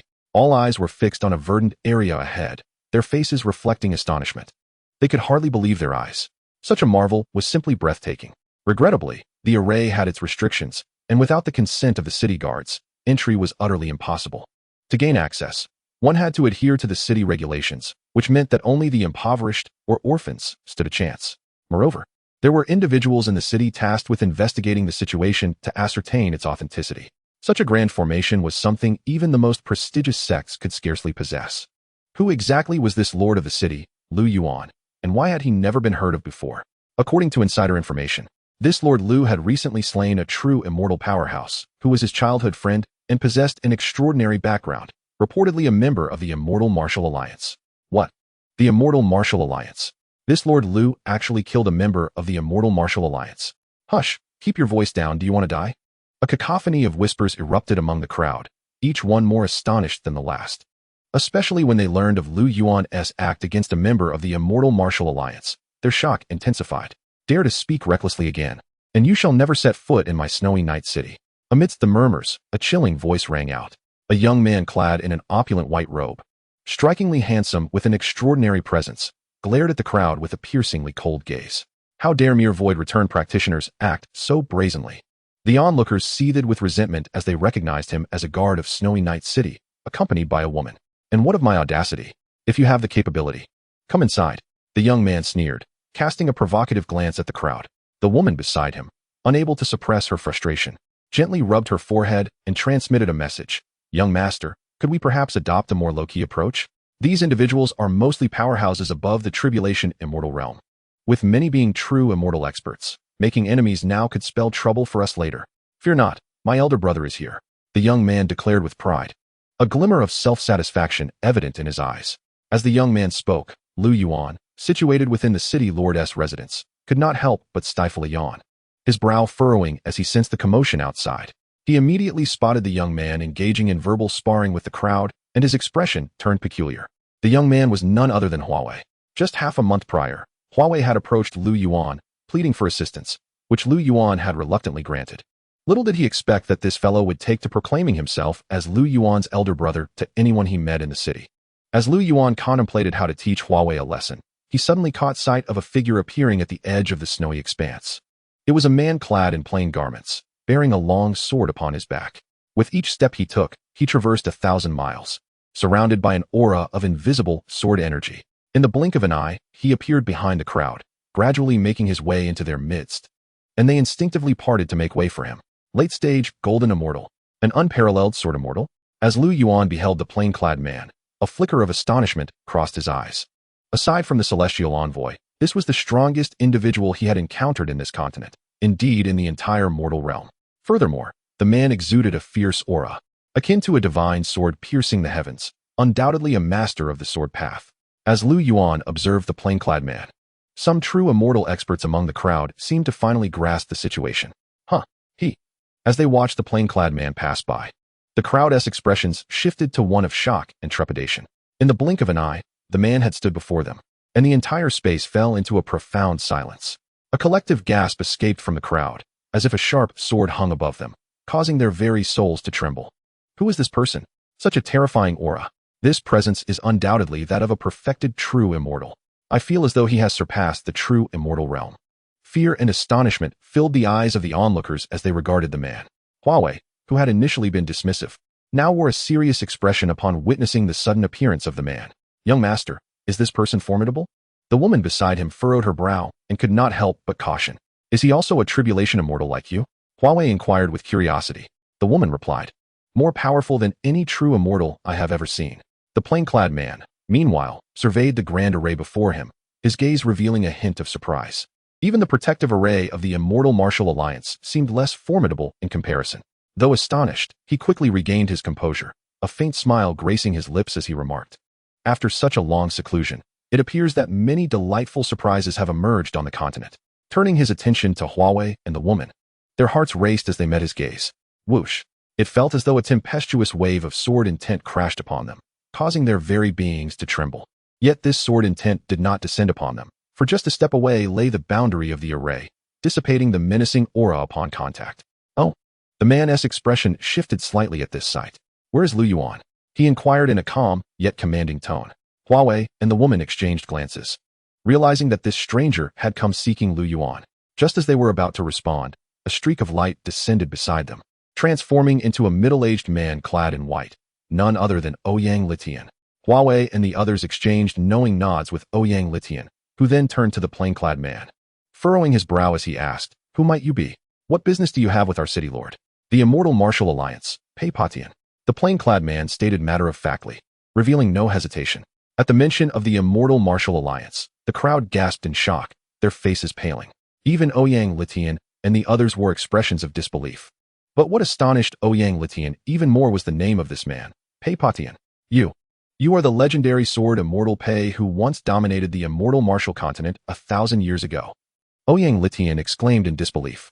At this revelation, the crowd's expressions shifted dramatically, their eyes widening in recognition. The unparalleled sword immortal of 1,000 years ago. How could this be?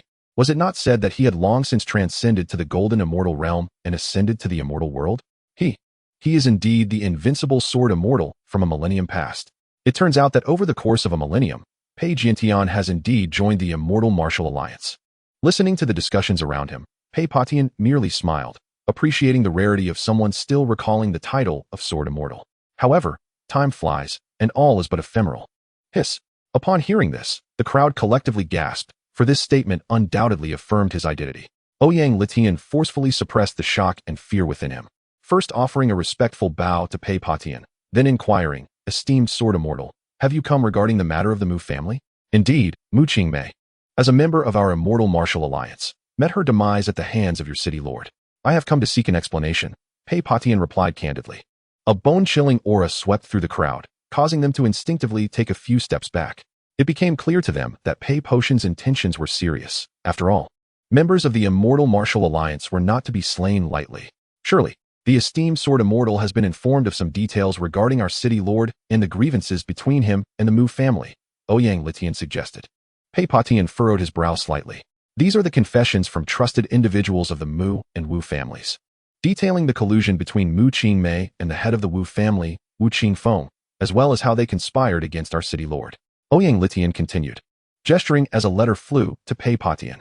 Pei-Patian remained still, and the letter unfurled before him. Gradually, his expression darkened. Moments later, the letter disintegrated into ashes before his eyes, and his gaze fixed intently on Ouyang Litian, demanding, "Who are you?" "I am Ouyang Litian, merely an unnamed junior," he replied respectfully. Upon learning that a member of the Immortal Martial Alliance had perished at the hands of the city lord, Ouyang Litian had discreetly sent people to investigate, ultimately uncovering valuable information. Ouyang Litian? Isn't he the former city lord of Shuya City? How could he be serving the current city lord? Some in the crowd recognized Ouyang Litian's identity, their astonishment palpable. "So, you are the former city lord of Shuya City. No wonder you possess such intentions," Pei-Patian remarked, a hint of admiration lacing his tone. "You flatter me, esteemed senior. Now that the matter is clear, might I inquire, senior?" Ouyang Litian began. But before he could finish, Pei-Patian raised a hand to interrupt him. "Even if there are justifiable reasons, it remains true that your city lord has slain a member of the Immortal Martial Alliance. Everything must await his return to the Immortal Martial Alliance for confirmation, after which the alliance leader shall decide." At these words, both Ouyang Litian and Huawei's expressions changed drastically, with Huawei unable to contain his anger, exclaiming, "The evidence is right before us, yet you still refuse to believe. Is the Immortal Martial Alliance truly so blind to justice and reason? Dream on if you think we will allow our city lord to accompany you back to the Immortal Martial Alliance." Huawei's words astonished everyone, even sending a chill down Ouyang Litian's spine. "What did you say?" A voice rang out sharply, and Pei-Patian's countenance darkened entirely, a fierce sword intent emanating from him, causing the entire space to tremble. "Not good. The Sword Immortal is enraged. Fear gripped the crowd as they hastily retreated, casting wary glances at the audacious youth who had spoken, realizing he was not merely reckless, but rather foolish. They understood that even the unparalleled sword immortal should not be provoked. This youth risked losing 100 lives for his insolence. Young master, you? Huawei's attendant gazed at her master with wide eyes, disbelief etched across her face. Yet, facing Pei Potion's piercing gaze, Huawei merely smirked, meeting his stare without trepidation. I say that you are blind to justice and reason. Your immortal martial alliance is nothing of consequence. Bold words. Pei Potion scoffed, extending his hand as if to grasp Huawei. Boom. A colossal transparent hand surged forth toward Huawei, shattering the very fabric of space beneath its weight. Not good. Please, esteemed senior, quell your anger. Ouyang Litian hastily interjected, but it was too late. The giant hand had reached the boundary of the formation. And amidst the collective tension and wide-eyed stares, boom. A thunderous explosion shook the ground, sending a powerful shockwave rippling outward. Chapter 49, Nothing of Consequence. As the shockwave spread, snow erupted into towering plumes, and several low-ranked cultivators were sent hurtling away by the force, while the remaining true immortals struggled to withstand it, their faces paling. Young master. A startled cry broke through the chaos, snapping the crowd back to attention. They turned, expecting to see Huawei's lifeless body, but to their astonishment, how could this be? Pei Potion stood frozen, shock etched across his face as he gazed at the barrier of the formation. Pain coursed through his hand. I am unscathed. Huawei, who had initially closed his eyes, opened them upon realizing his safety. Young master, you are unharmed. That is splendid news, his attendant exclaimed, tears of joy welling in her eyes. The formation absorbed your attack. At this moment, Ouyang Litian also spoke, his heart racing with astonishment. He knew that Lu Yuan possessed formidable strength, yet he had not anticipated it to such an extent. Merely the formation he had set up could withstand a strike from a golden immortal. Upon hearing Ouyang Litian's words, Huawei quickly reacted, turning his gaze toward the stunned Pei Potion. A dignified sword immortal, yet you shamelessly attack a junior. Do you still have any pride? Ouyang Litian and the attendant were momentarily taken aback, their mouths agape, unsure of how to respond. The crowd was left speechless. Pei Potion's expression darkened as he heard Huawei's words, and at last, he coldly chuckled. I underestimated the power of this formation. However, I only exerted a fraction of my strength just now. You shall soon pay for your words and actions. As he spoke, Pei Potion raised his right hand once more. Whoosh. The space trembled as the surrounding spiritual energy surged toward his hand, exuding a menacing aura. A destructive sword energy began to coalesce at his fingertips. Be cautious. This aura is exponentially stronger than before, Ouyang Litian warned, watching Pei Potion with trepidation. Huawei felt his heart tighten at these words, but he feigned composure. I do not believe he can shatter the formation set by my brother. This sword of mine is named Annihilation of Spirits, channeling the essence of heaven and earth into one strike. Capable of cleaving through a golden immortal, Pei Potion proclaimed, seemingly addressing Huawei and the others, yet also speaking to the air. At this moment, the energy he had gathered at his fingertip reached its zenith. Just then, a calm voice interjected, do not waste your strength. You cannot break through. Whoosh.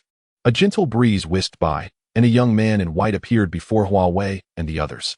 Brother, you have finally arrived, Huawei exclaimed, nearly rushing forward to embrace him. Silence. Speak another word, and I shall throw you out, Lu Yuan warned, casting a glance at Huawei, who promptly fell silent. Intimidated into obedience. You have finally arrived, Pei Potion remarked with a faint smile, seemingly unfazed, his gaze appraising Lu Yuan once more. The one capable of setting this formation is indeed no ordinary individual.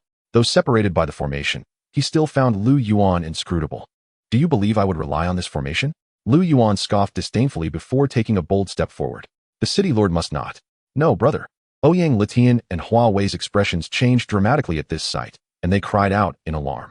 Yet, at that moment, Lu Yuan had already crossed the boundary of the formation and stepped outside. Observing Lu Yuan's audacity, Pei Potion furrowed his brow, a flicker of surprise crossing his eyes. The city lord had actually exited the formation. Did he truly believe he could contend with sword immortal Pei? How could that be possible? Pei Jianxian had already reached the golden immortal level a millennium ago, and his strength would only have intensified since then. I must say, the city lord possesses remarkable courage. Those who had retreated to the rear began to murmur among themselves at this scene, expressions of shock, disbelief, and admiration etched on their faces. Truly deserving of the attention of the alliance leader, you are quite impressive. Looking at Lu Yuan, Pei Potion sincerely offered his praise.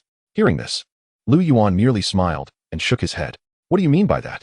Pei Potion asked, his brow furrowed in confusion. I was pondering why you would act in such a manner, fully aware of the circumstances, whether it stems from ignorance or some other reason. Lu Yuan replied with a calm smile. He felt no hint of murderous intent from Pei Patian, even when he had acted against Huawei. Pei Patian was momentarily taken aback, a look of astonishment flashing in his eyes, before he smirked. Is there a distinction? Indeed, if it were the former, you would undoubtedly meet your demise today. The latter, however, would warrant a different discussion, Lu Yuan stated earnestly. Pei Patian was momentarily stunned, then burst into laughter. Ha ha! How amusing, truly amusing. The spectators were already left speechless by the exchange, particularly due to Lu Yuan's brazen tone. Undoubtedly meet your demise. Even the alliance leader wouldn't dare to utter such words. How could Lu Yuan be so audacious? With an air of grace and unmatched bravado, Huawei clenched his fists in excitement. A nearby maid shot him a disapproving glance and could not help but remind him, young master, have you forgotten the city lord's words? Shoo, must you speak? Huawei exclaimed, hurriedly gesturing for silence. Let us engage in battle, regardless of the outcome. I shall return alone and report to the alliance leader, Pei Patian ultimately declared, his eyes ablaze with fervent battle intent, as waves of formidable sword energy erupted from him. As for reporting, it matters not how I convey it, Lu Yuan replied nonchalantly, then raised his right hand. Pei Patian, perplexed, watched as Lu Yuan commanded, make your move. You. Witnessing Lu Yuan's demeanor, Pei Patian felt a surge of fury ignite within him. You are exceedingly arrogant. I have never encountered anyone so presumptuous before me. Enough with the idle chatter, Lu Yuan retorted, his voice laced with irritation, the energy within it causing Pei Patian's mind to tremble, his complexion shifting dramatically. This power.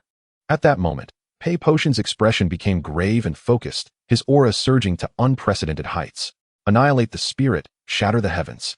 With a sharp exclamation, he flicked his fingers, and a dazzling beam of sword light erupted from his fingertip, resembling the Milky Way cascading from the heavens. As it traversed the space, it annihilated everything in its path, sending shivers of fear through the crowd. Boom! A thunderous roar resonated as a powerful shockwave surged forth like a raging tide, collapsing the ground beneath. This is bad. Retreat quickly.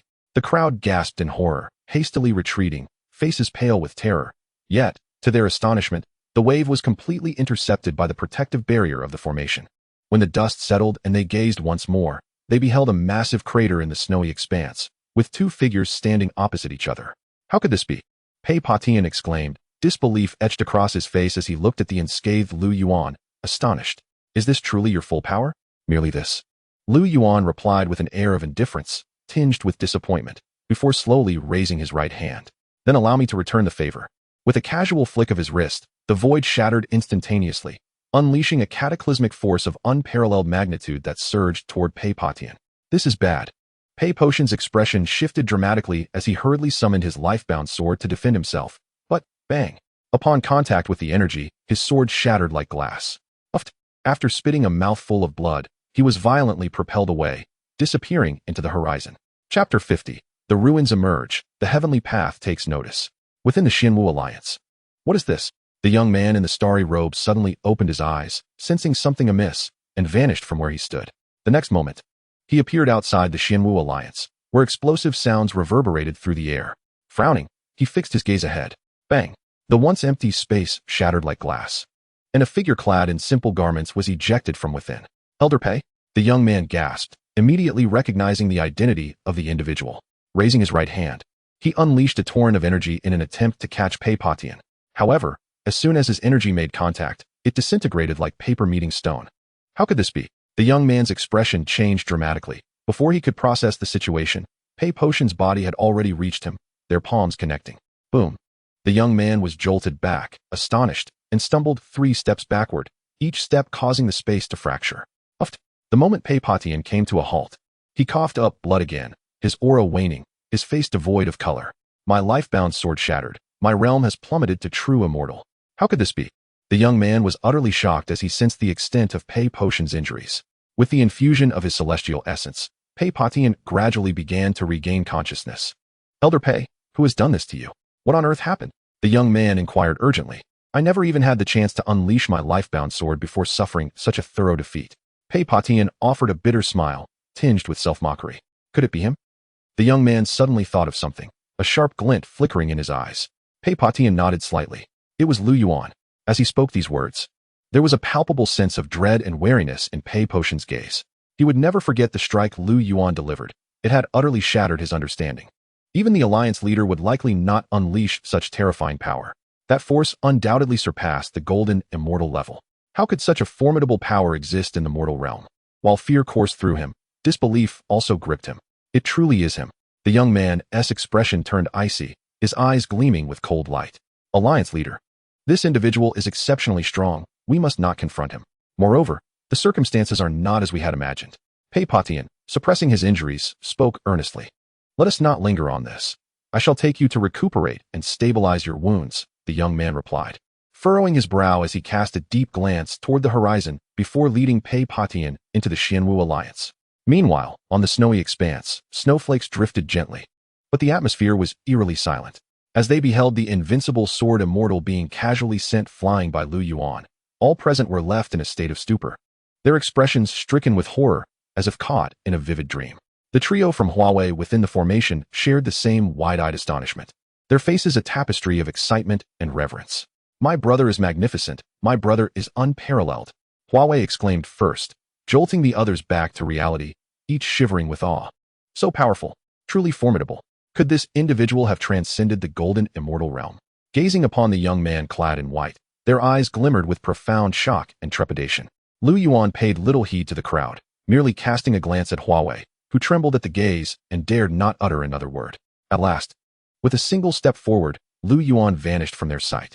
Ladies and gentlemen, unless there are further matters to address, you may take your leave, Ouyang Litian remarked to the motionless assembly, before turning to Huawei and the woman beside him, saying, I appreciate your assistance. Soon, replacements will arrive. Not at all. Serving Snowy Night City is our honor, Huawei replied with nonchalance, while the woman shot him a disapproving look, yet said nothing further. Ouyang Litian smiled, then also disappeared. As there remained numerous affairs awaiting his attention, news of Lu Yuan's triumph over the legendary sword immortal began to spread, and when the world learned that Pei Potion, who had broken through to the golden immortal realm a millennium ago, had been defeated by Lu Yuan, the shock reverberated across the continent. The influx of visitors to Snowy Night City began to rise. Thus, time slipped by quietly, and in the blink of an eye, 3 months had elapsed. During this period, numerous extraordinary events unfolded. With the ascension of Snow Outyin and others to the golden immortal realm, ancient relics suddenly emerged, including the coveted legacies of the immortal kings and the immortal emperors. On this day, as the sun dipped below the horizon, in the Lord's Manor of Snowy Night City, atop a mountain peak, Lu Yuan stood with his hands clasped behind his back, gazing serenely at the remnants of the crimson sky. Ding! Congratulations to the host for breaking through to the 9th rank of the ancestral god. The voice of the system resonated, prompting a slight smile from Lu Yuan as he turned his gaze towards the flourishing city. Everything within had fallen into a steady rhythm, rapidly developing. In just 4 months, Snowy Night City had risen to become the largest city in Qingzhou, its population unmatched. At that moment, a thunderous roar erupted from the horizon, causing Lu Yuan to furrow his brow as he followed the sound. A beam of light shot skyward, piercing the clouds, and an ancient, vast aura spread forth. Another relic had emerged. This energy was significantly stronger than the previous ones. Could it be? Lu Yuan raised an inquisitive brow, already forming a conjecture. And just as he spoke, the system's voice confirmed, indeed, it is the legacy of the immortal emperor. The legacy of the immortal emperor? Lu Yuan expressed his surprise. Even in the immortal realm, such legacies were exceedingly rare, appearing only once every several thousand or even tens of thousands of years. Each time they manifested, they would incite a storm of bloodshed throughout the immortal realm. To think that such a legacy would also emerge in the mortal realm, Lu Yuan pondered, frowning.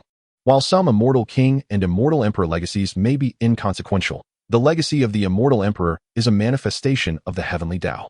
All of this began to unfold after the host vanquished that golden immortal, the system remarked. What are you suggesting? Lu Yuan inquired. Host, since that time, you may have already drawn the attention of the heavenly Tao, the system concluded. At the same moment, in the immortal realm, upon the ascension platform, 2 figures engaged in a game of chess. One, clad in a golden black robe, exuded an aura of authority, while the other, draped in a loose white robe, possessed an ethereal quality. I had thought your immortal martial alliance had reached the zenith granted by the heavenly Tao, yet upon witnessing that enigmatic youth, I realized we were all mistaken, spoke the figure in black. The heavenly Tao is capricious. Even as an immortal envoy, you cannot predict its whims. The figure in white responded with a smile. Indeed, the heavenly Tao is unpredictable. Currently, relics are surfacing across the mortal realm. And your immortal martial continent has even revealed the legacy of the immortal emperor. Now, not just the immortal realm, but all realms are turning their gaze towards the mortal realm, eager to employ extraordinary means to descend and seize the legacies. The mortal realm is likely to face turbulence ahead, the figure in black concluded. Chapter 51. The Tao God is the heavenly Tao on the eve of departure.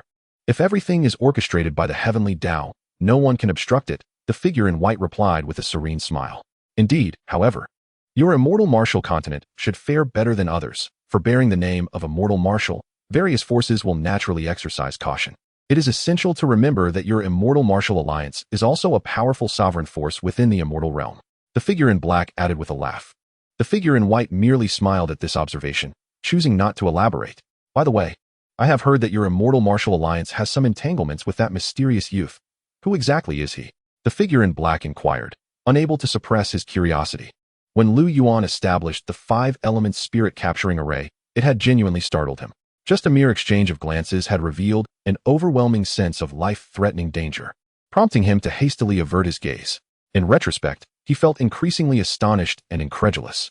From the mouths of Pei Patian and others, he learned that this individual was named Lu Yuan, who, 600 years ago, was merely an ordinary person and had seemingly died once, yet inexplicably returned to life.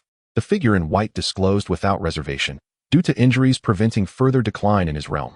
Pei Patian and several members of the Immortal Martial Alliance ascended to the Immortal Realm half a month ago. They are currently recuperating in the Immortal Realm. Upon hearing this, the figure in black couldn't help but furrow his brow, murmuring, that shouldn't be, if he had truly died and revived. Or if he were a reincarnated powerhouse from the Immortal Realm, I should have some recollection of him. However, I possess no memory of this individual at all, as if he has emerged from thin air. If he can be regarded as an ordinary being, then he lacks the qualifications for us to sit here and discuss him. The figure in white shook his head and chuckled, harboring curiosity about Lu Yuan. In Snowy Night City, atop the mountain peak, Lu Yuan pondered. What will happen if the heavenly Tao has taken notice? The Tao God is one with the great Tao, which is to say, the heavenly Tao. Even if the power that the host has activated is still one step away, he cannot contend with the host. When the host undergoes 100 reincarnations to refine his power, the Tao God will no longer have any means to affect him. Therefore, no matter how much attention he pays, it will be of no consequence, the system replied. The Tao God is the heavenly Tao. A flicker of astonishment crossed Lu Yuan's eyes, for this was the first time he had heard such a statement. Aren't there many heavenly Taos? Lu Yuan questioned. Does the host believe that breaking through to become a Tao God is an easy feat? The system retorted with a smile, continuing to explain, of course. There is not just one Tao God in the divine realm. A newly emerged Tao God becomes the new heavenly Tao. But do you know how long it takes for a new Tao God to come into existence? Lu Yuan shook his head, as his 100 reincarnations had not led him to the divine realm, leaving him entirely ignorant of its affairs. It takes at least billions of years. The system finally stated. Billions of years. Lu Yuan's eyes widened at the revelation. Thus, only the host would experience this. Although the tragic fate of 100 lifetimes is somewhat harrowing, it has ultimately led to a sweet fruition. For the host, breaking through to become a Tao God is merely a matter of thought, the system remarked with a smile. Listening to the system's explanation, Lu Yuan felt a surge of emotion within him. Before long, tranquility began to settle in. Host, that lad Huawei claims he is venturing into the ruins in search of opportunities, but it seems more likely that he seeks to procure medicinal treasures for you. Are you not concerned? The system remarked. Lu Yuan furrowed his brow, inadvertently recalling the pretentious youth wielding a fan. Over the course of several months, their relationship had undoubtedly grown more amicable. Although Huawei occasionally provoked his ire, the feelings of distaste had dissipated. In Lu Yuan's heart, they had become friends. How do you know he has set out to find treasures for me? Lu Yuan inquired with curiosity. Is it not obvious? During one of our hot pot gatherings, you casually mentioned that if ancient treasures were used as ingredients, the flavors would be unparalleled. The very next day, he departed. Do you truly believe that was mere coincidence? The system replied. Lu Yuan was taken aback, realizing the validity of this observation. Recalling the scene, he remembered the fellow had even proclaimed, Big brother, I'll make sure ancient medicinal treasures are on me. Indeed, the system chuckled. It had already been half a month since that fellow had left, and his whereabouts were currently unknown. Lu Yuan hesitated for a moment, then waved his hand, causing a vision to materialize before him. He beheld a man and a woman swiftly flying into a vast mountain range, while numerous auras surged alongside them. Could this mountain range be the very site of the Celestial Emperor's legacy? Lu Yuan pondered, frowning as he sensed the potent energies emanating from within. Indeed. Have you not noticed that Huawei's fortune appears to be increasing? The system remarked. Fortune increasing? Lu Yuan was momentarily stunned, but upon closer inspection, he indeed discerned that Huawei's fortune seemed to amplify as he ventured deeper into the mountains. He must sense it too, which is why he is so eager. The system added. It seems this Celestial Emperor's legacy is quite fated to be linked with that fellow. Lu Yuan smiled, acknowledging him as the child of fortune. After some contemplation, he ultimately decided to send forth his energy. With a swift motion, a strand of true essence shot into the void, landing upon Huawei, who remained blissfully unaware. Once this was accomplished, the vision before him dissipated into the cosmos. I hope that when we meet again, he will have undergone a remarkable transformation. Lu Yuan mused with a gentle smile directed at the void. Host, does this imply that we must depart? The system inquired, realizing the implications. Lu Yuan nodded, then gazed at the city before him with a complex expression. Although only 4 months had passed, he could hardly claim to have no emotional attachment. With all necessary tasks completed and the city thriving under Ouyang Litian's guidance, he felt at ease. With Ouyang here, I have no worries, Lu Yuan remarked with a smile. Through the cycle of reincarnation, 35 lifetimes have passed. Now, the celestial era and martial legacy are concluded. Of the remaining 15, the majority are occupied by the primordial world and a few scattered regions. However, on the eve of our departure, I must ensure all matters are settled before I can leave with peace of mind. Lu Yuan continued with a smile, promptly summoning Ouyang Litian. City Lord, what are you saying? Are you leaving? Upon learning of Lu Yuan's intentions, Ouyang Litian was instantly taken aback, trembling with disbelief. The transformation of Snowy Night City into the foremost city of Qingzhou was solely due to this young city lord. In Ouyang Litian's heart, he felt honored to have pursued the company of such a remarkable individual. The thought of Lu Yuan departing left him incredulous. City Lord, have I faltered in my duties? Or has something reached your ears that has displeased you? I shall address it at once. Ouyang Litian exclaimed, his voice tinged with urgency and agitation. Not at all. Lu Yuan shook his head, observing the incredulity in Ouyang Litian's eyes.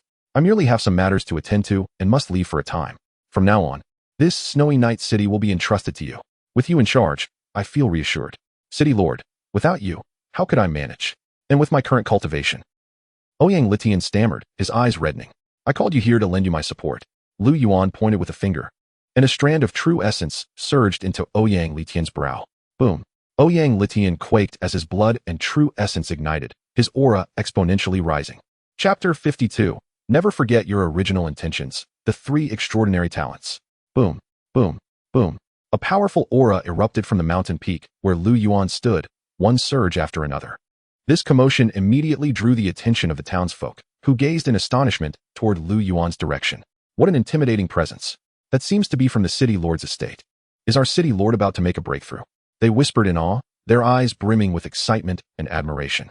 In their hearts, Lu Yuan was not merely a city lord, but a divine figure illuminating their world with warmth and hope. Initially, the crowd had unanimously wished to erect a statue in Lu Yuan's honor, but he had kindly declined. At this moment, atop the mountain, as Ouyang Litian's aura surged and his cultivation broke through, dark clouds gathered in the sky, and bolts of lightning flickered within. Casting a dismissive glance at the tempest above, Lu Yuan addressed the meditating Ouyang Litian. Do not hold back your spirit. Refine my strand of true essence. These tribulation thunders shall not affect you in the slightest. Yes, City Lord. Ouyang Litian responded respectfully, though still frowning. Soon, rumbling thunder struck down, crashing upon Ouyang Litian, who merely trembled slightly, yet remained unscathed. Rapidly absorbing the power of the lightning as his true essence transformed into celestial essence. Thus, as the bolts of lightning continued to descend, Ouyang Litian's cultivation ascended through successive realms, from Tribulation Immortal First Stage to Tribulation Immortal Third Stage, then Sixth Stage, and finally to the Ninth Stage. Ultimately, with a bolt of lightning more radiant than the blazing sun striking down, Ouyang Litian suddenly opened his eyes, his garments charred but devoid of any bloodshed. With a determined shout, Ouyang Litian levitated into the air, arms outstretched. Immediately, the surrounding spiritual energy surged into him like a tide, while a resplendent light descended from the heavens, enveloping him in a mystical and sacred aura. Is that Lord Ouyang? He has broken through to true immortal. How is it possible for him to advance so swiftly? It was clear that Ouyang Litian's rapid breakthrough was aided by the city lord. As they gazed upon him bathed in celestial light, the crowd was left in awe. their eyes reflecting envy and reverence. A quarter of an hour later, Xianxiaaudiobooks gently descended to the peak, awed by his transformation, murmuring, "Is this truly the realm of true immortals?" He immediately knelt before Yuan, his voice filled with fervor, reverence, and admiration. "Thank you, City Lord, for bestowing upon me this second chance. Do not be so formal. Rise," Yuan smiled, raising a hand, an invisible force lifting Xianxiaaudiobooks to his feet. "City Lord, have you truly made your decision?" Xianxiaaudiobooks gritted his teeth and asked once more, his eyes brimming with profound emotion and reluctance. The fortuitous turn of events he experienced clearly indicated that Yuan had not been jesting with him. Although their acquaintance had spanned merely a few months, he had gleaned a considerable understanding of his lord's character. Once a resolution was made, no one could sway it. Indeed, the mastery of the 5-element spirit-capturing array had already been imparted to your consciousness along with that last surge of true essence. Henceforth, all matters within this city shall rest in your capable hands. Yuan nodded, giving Xianxiaaudiobooks' shoulder an encouraging pat, his tone imbued with inspiration. Lord of the city. Xianxiaaudiobooks' heart quivered, and his eyes grew moist. All gatherings must eventually conclude, though you currently stand as a true immortal. With diligent cultivation and the aid of my true essence, a breakthrough to the golden immortal realm should require no more than a century. Furthermore, with the protection of the 5-element spirit-capturing array, none shall pose a threat to Shuya City. Yuan remarked with a smile. Perhaps we shall meet again in the future. Is there truly a day for our reunion? Xianxiaaudiobooks, whose emotions had been tumultuous, felt a glimmer of hope igniting in his eyes upon hearing Yuan's words. Indeed, we shall meet again, at least in the immortal realm. Yuan affirmed with a confident smile. Remember the original intent behind the city rules. Do not forget your roots. Yuan concluded, and in an instant, he vanished from before Xianxiaaudiobooks. I vow to never forget, my lord. I bid you farewell. Xianxiaaudiobooks knelt in the direction of Yuan's disappearance, his body trembling, tears cascading from his hands. As the former lord of the city, he had long been accustomed to the heartache of partings. Yet he could not suppress the sorrow swelling within him. By the way, if that fellow Huawei returns, tell him I have gone to the immortal realm to await him. Came Yuan's voice from far off in the sky. Outside the 5-elements array, Yuan's figure materialized. Casting a glance behind him, he smiled and, without hesitation, turned to face 3 figures atop a distant mountain, disappearing from his original location. In the next moment, Yuan stood before the trio. Upon witnessing Yuan's sudden appearance, the 3 exchanged glances, a spark of battle intent flickering in their eyes. If I am not mistaken, you 3 must be the legendary talents, the sword of heaven and earth, the blood-clad broken blade, and the silver robe with mystic eyes. Yuan observed with a faint smile, taking in the 3 before him. One was clad in green, wielding a sword, and exuded an air of cold determination. Another donned blood-red attire, a broken blade at his waist, while the last was a silver-robed woman with flowing silver hair and eyes that shimmered with an icy light. All 3 emanated the aura of perfected true immortals, poised to step into the threshold of the golden immortal realm. Aside from the well-known trio of extraordinary geniuses, Yuan could not conceive of anyone else possessing such an essence. Indeed, yet before Lord Lu, we cannot lay claim to the title of unparalleled genius. The youth in green remarked coldly, his sword resonating with a series of sharp notes. Oh, Yuan raised an eyebrow, perceiving the youth's intent. I have heard that Lord Lu has suffered defeat at the hands of Xianxiaaudiobooks and others at sea. Is there truth in this? The blood-clad youth interjected with a laugh. And what of it? Yuan's eyes gleamed with intrigue. One among them was indeed the mentor of the sword of heaven and earth and the sect leader of the Xiandao sect. The blood-clad youth did not shy away from this fact, casting a glance at the youth in green, who remained indifferent, his gaze fixed on Yuan. Ignited with fierce battle intent, sharp sword energies swirling around him. I see, Yuan acknowledged, then added, I apologize, but I truly have no recollection. They are all the same to me. In that case, allow me to test Lord Lu's prowess. The youth in green declared with a cold smirk, his sword unsheathing with a resounding clang, levitating before him. Yuan merely shook his head, stating, Your swordsmanship is commendable, yet it pales in comparison to Pei Patian. What do you mean? The youth frowned, his gaze piercing, while his companions regarded him with confusion. Under the scrutiny of the 3, Yuan dispensed with pleasantries and declared, It is quite simple. The 3 of you shall attack together. Unleash your strongest strike. Should you manage to touch me, I shall concede defeat. Alternatively, if you can withstand one of my strikes without faltering, I shall also concede defeat. Chapter 53. The Alliance Leader is a Great Demon. Serving the will of the Great Emperor, the 3 suffered a resounding defeat, utterly vanquished.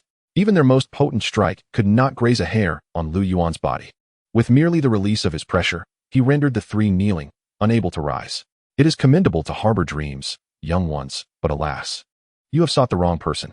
Return and train diligently, Lu Yuan remarked, leaving behind only those words before vanishing like a wisp of blue smoke from their sight. As Lu Yuan departed, the oppressive weight upon the trio dissipated, allowing them to rise slowly, their faces pale and stricken with shock. We are not even on the same level.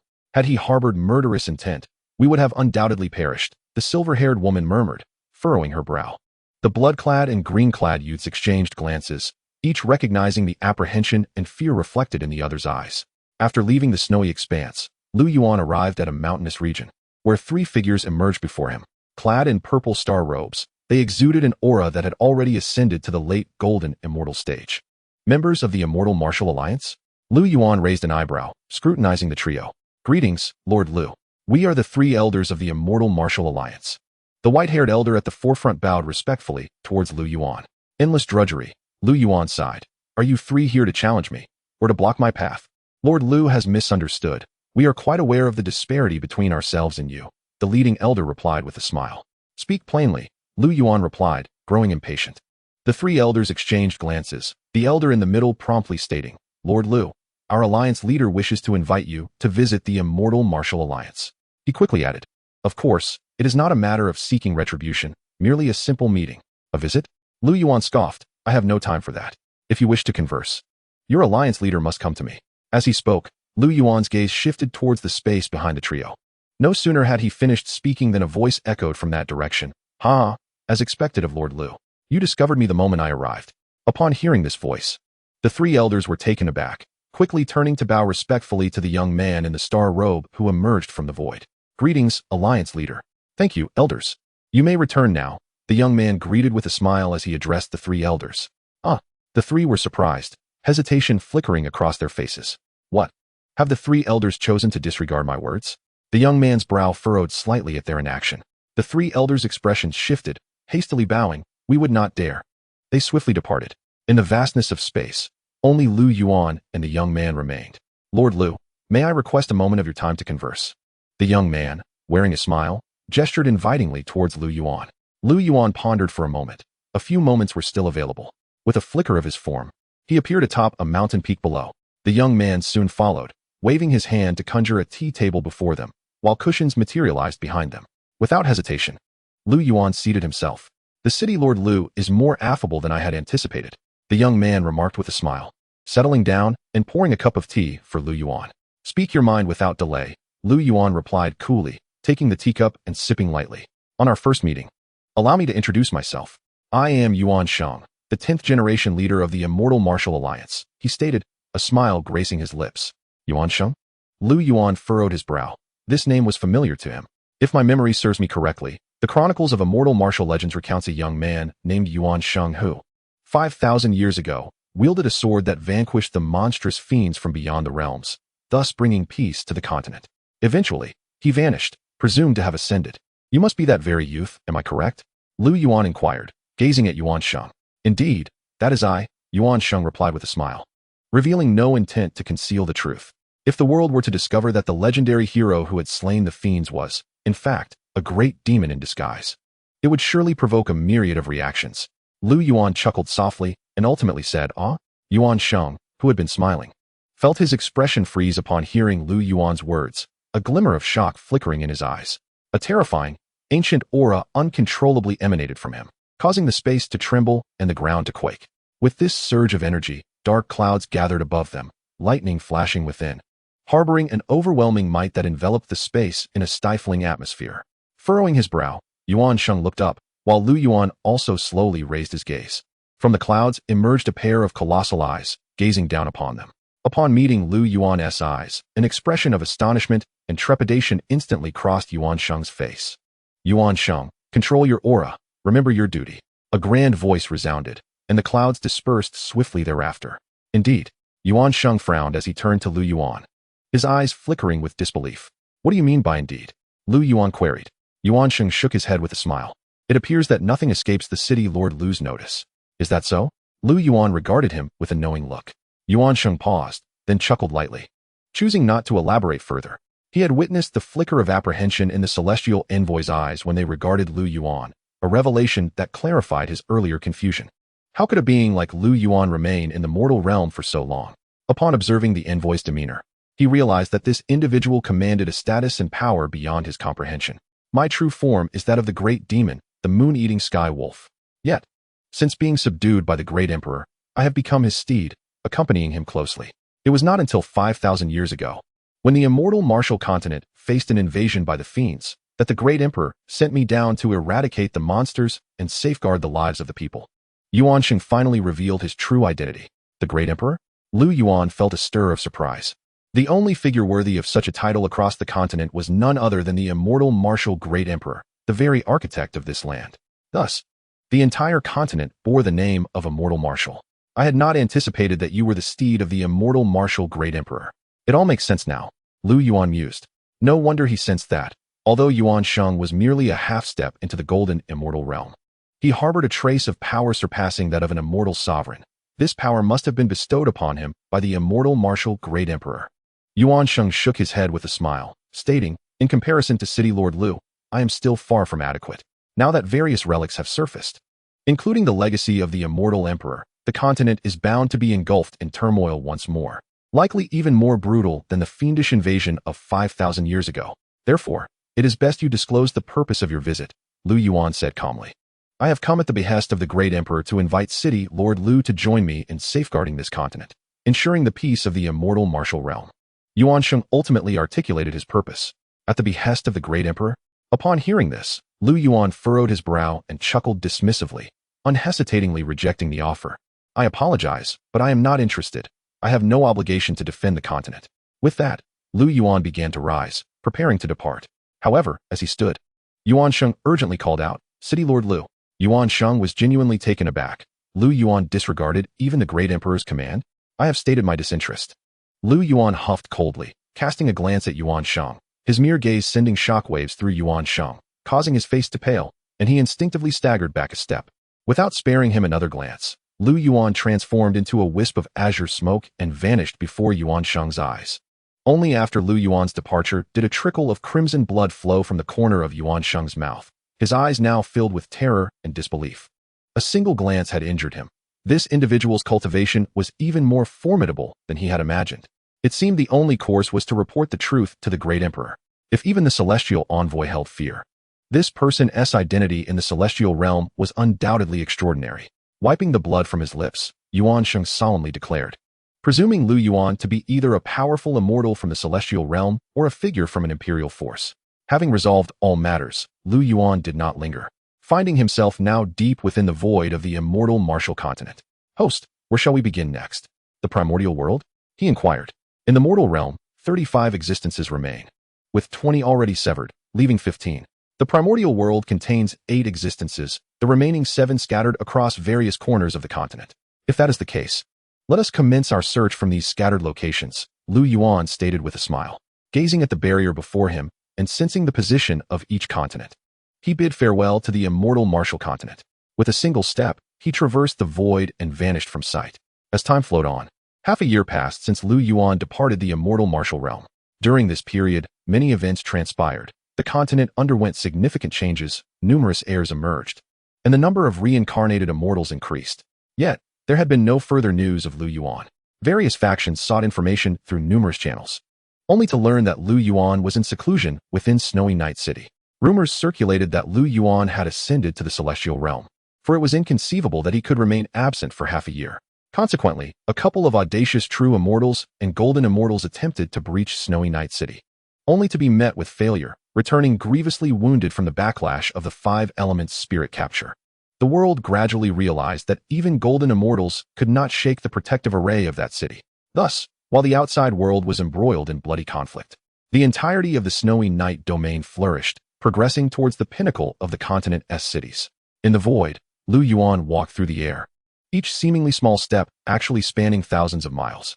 After severing the karmic ties of 7 existences over 6 months, he found himself having activated his power to the 3rd tier of the Tao God realm.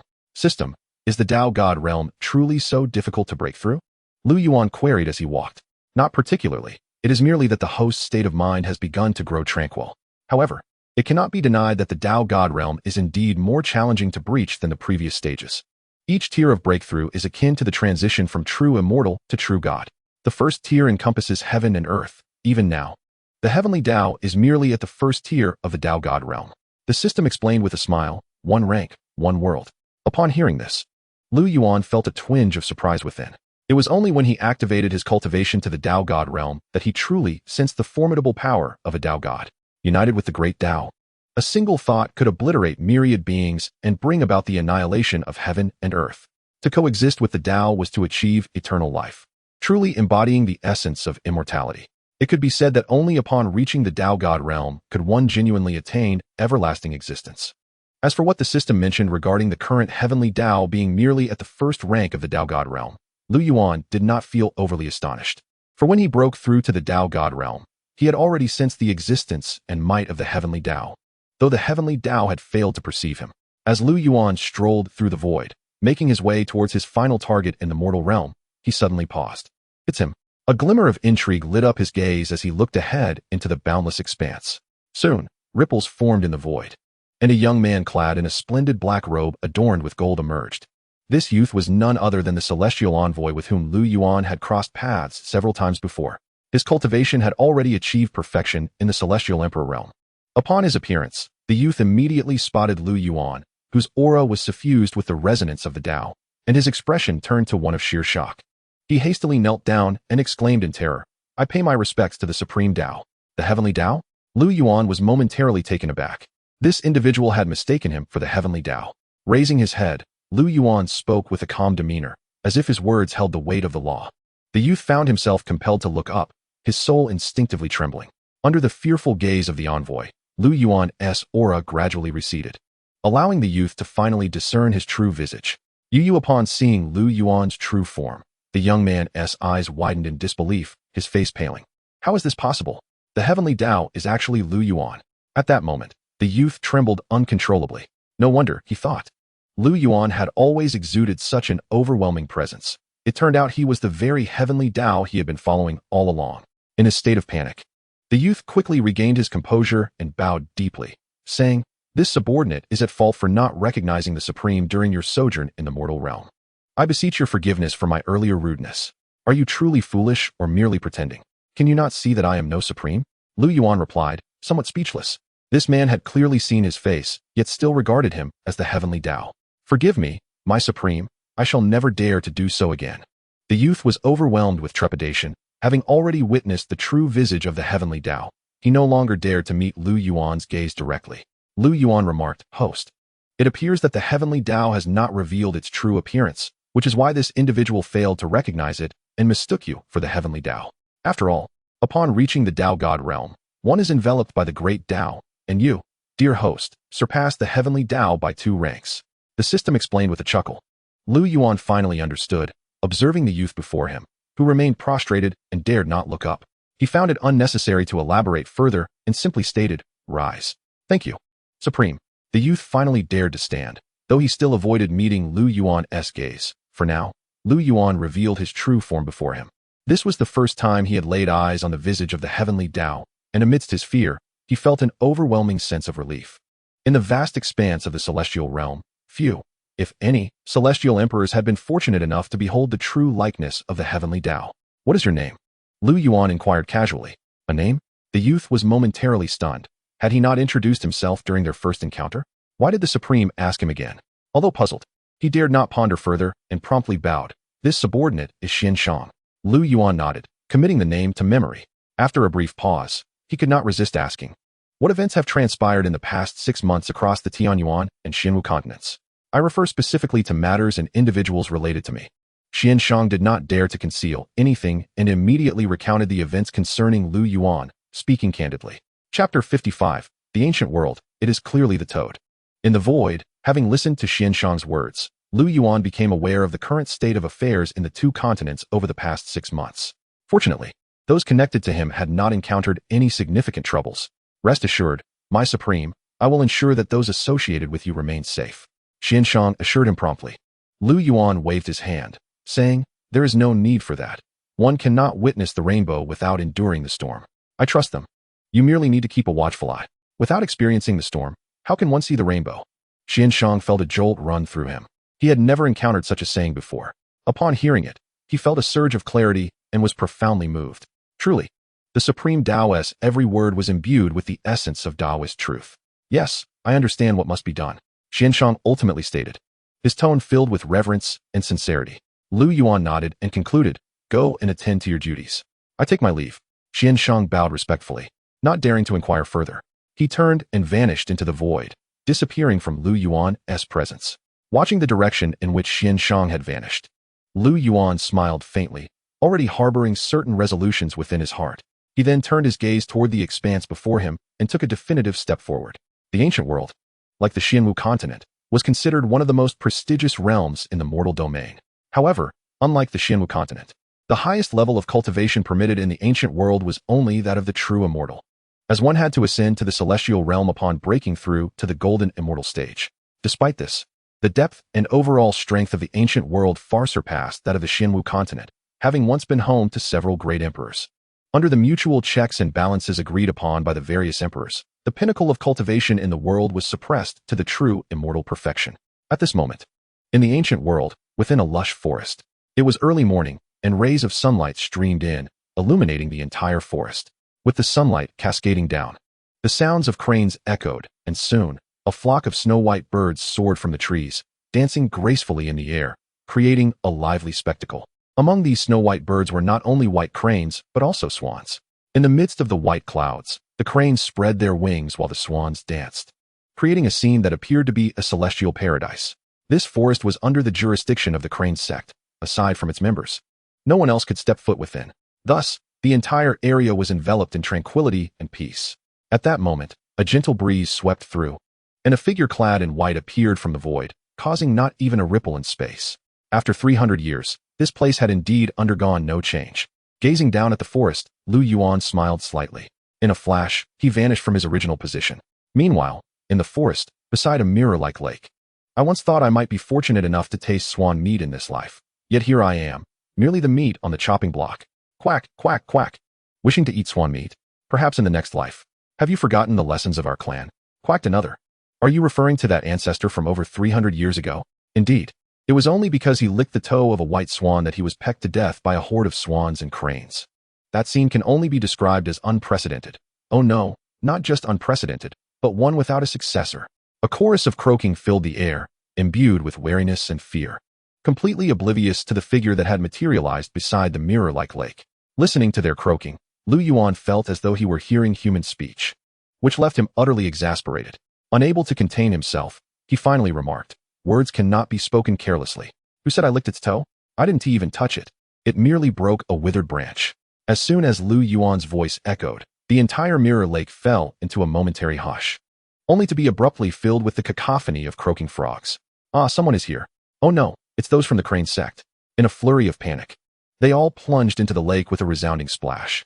The corners of Lu Yuan's mouth curled into a slight smirk as he stepped forward, causing ripples to spread across the once serene surface.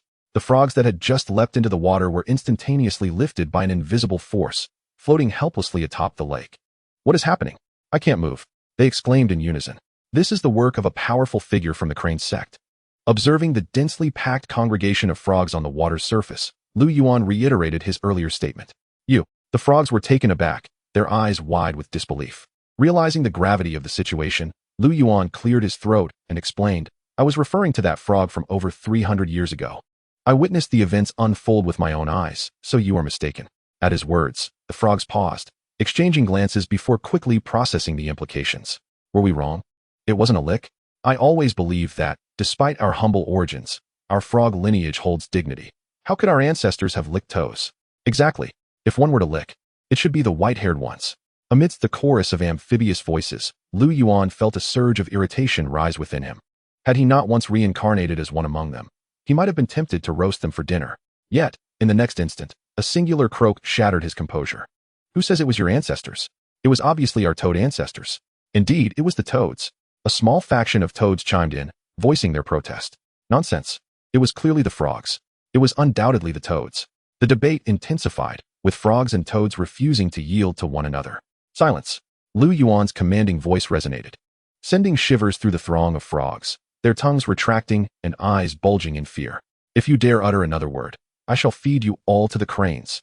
With his serious demeanor, the frogs immediately fell silent, yet their gazes exchanged stubborn glances, as if still resisting.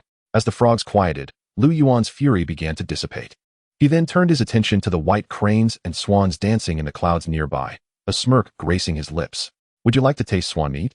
The frogs, upon hearing this, gasped in astonishment, their eyes widening like silver bells, filled with disbelief. Alongside their shock, a flicker of fervor and greed shone through their eyes. As members of the frog tribe, who wouldn't yearn for swan meat? But was it truly possible? Perceiving their thoughts, Lu Yuan smiled gently. "With my presence, nothing is impossible. In honor of your ancestors who befriended me over 300 years ago, today I shall show you the exquisite delicacy you have always dreamt of, swan and crane meat." With that, Lu Yuan's gaze fixated on the flock of cranes and swans soaring above. Though 3 centuries had passed, aside from 4 or 5 whose essence had faded, the majority remained, no less than 20 in number. He would not spare a single one of those cranes and swans that had once pecked at him. After all, he had never tasted swan or crane meat before. He wondered what it might be like. A cold smile crept across Lu Yuan's face as a glint of icy light flickered in his eyes, and an invisible energy swiftly locked onto the perpetrators. Chapter 56. To dare show disrespect to the master is a grave transgression. Who are you to dare challenge us? The crane sect will not let you go unpunished.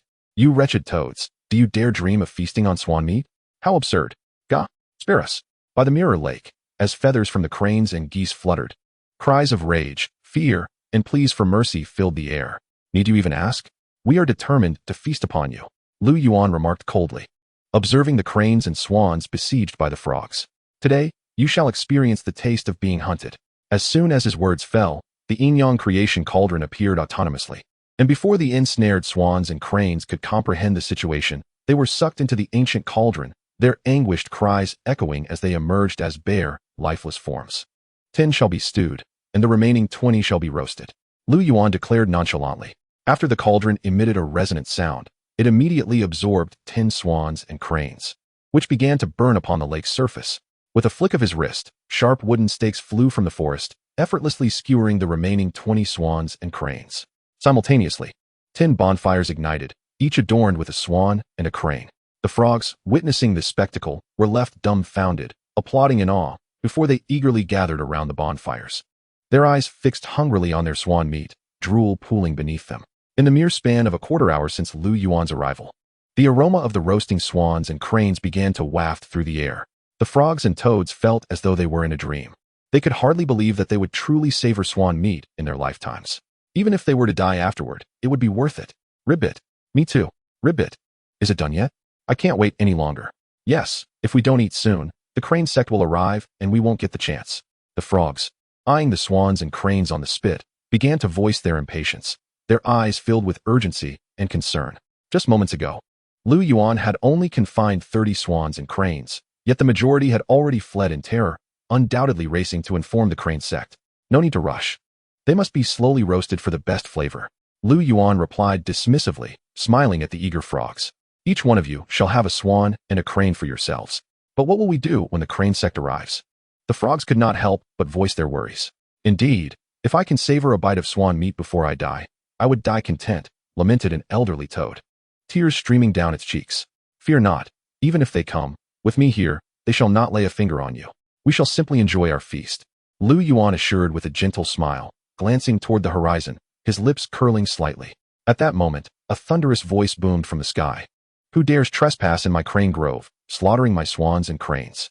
3 piercing sounds broke through the air, followed by 3 figures materializing in the sky.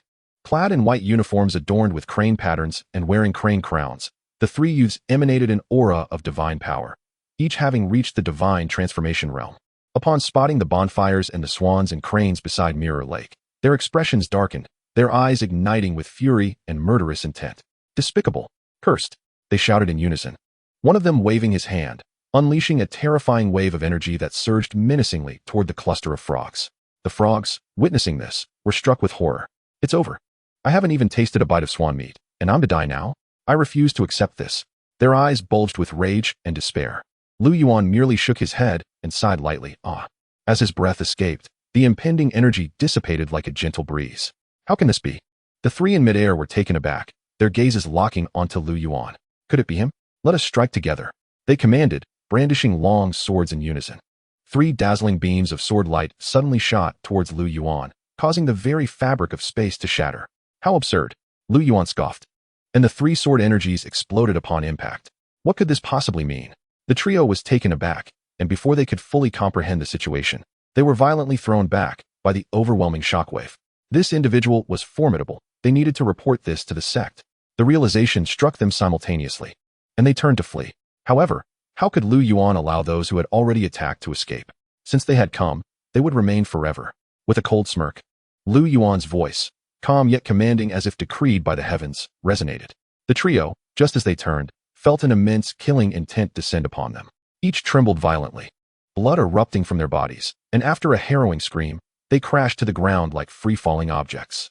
After a cloud of dust settled, 3 massive celestial cranes materialized before the assembled frogs. Dead, they are dead. The sight left the gathered frogs in stunned silence, their expressions comically bewildered. Another 3 had joined their ranks. Lu Yuan smiled, waving his hand as the 3 colossal cranes were once again hoisted upon wooden beams.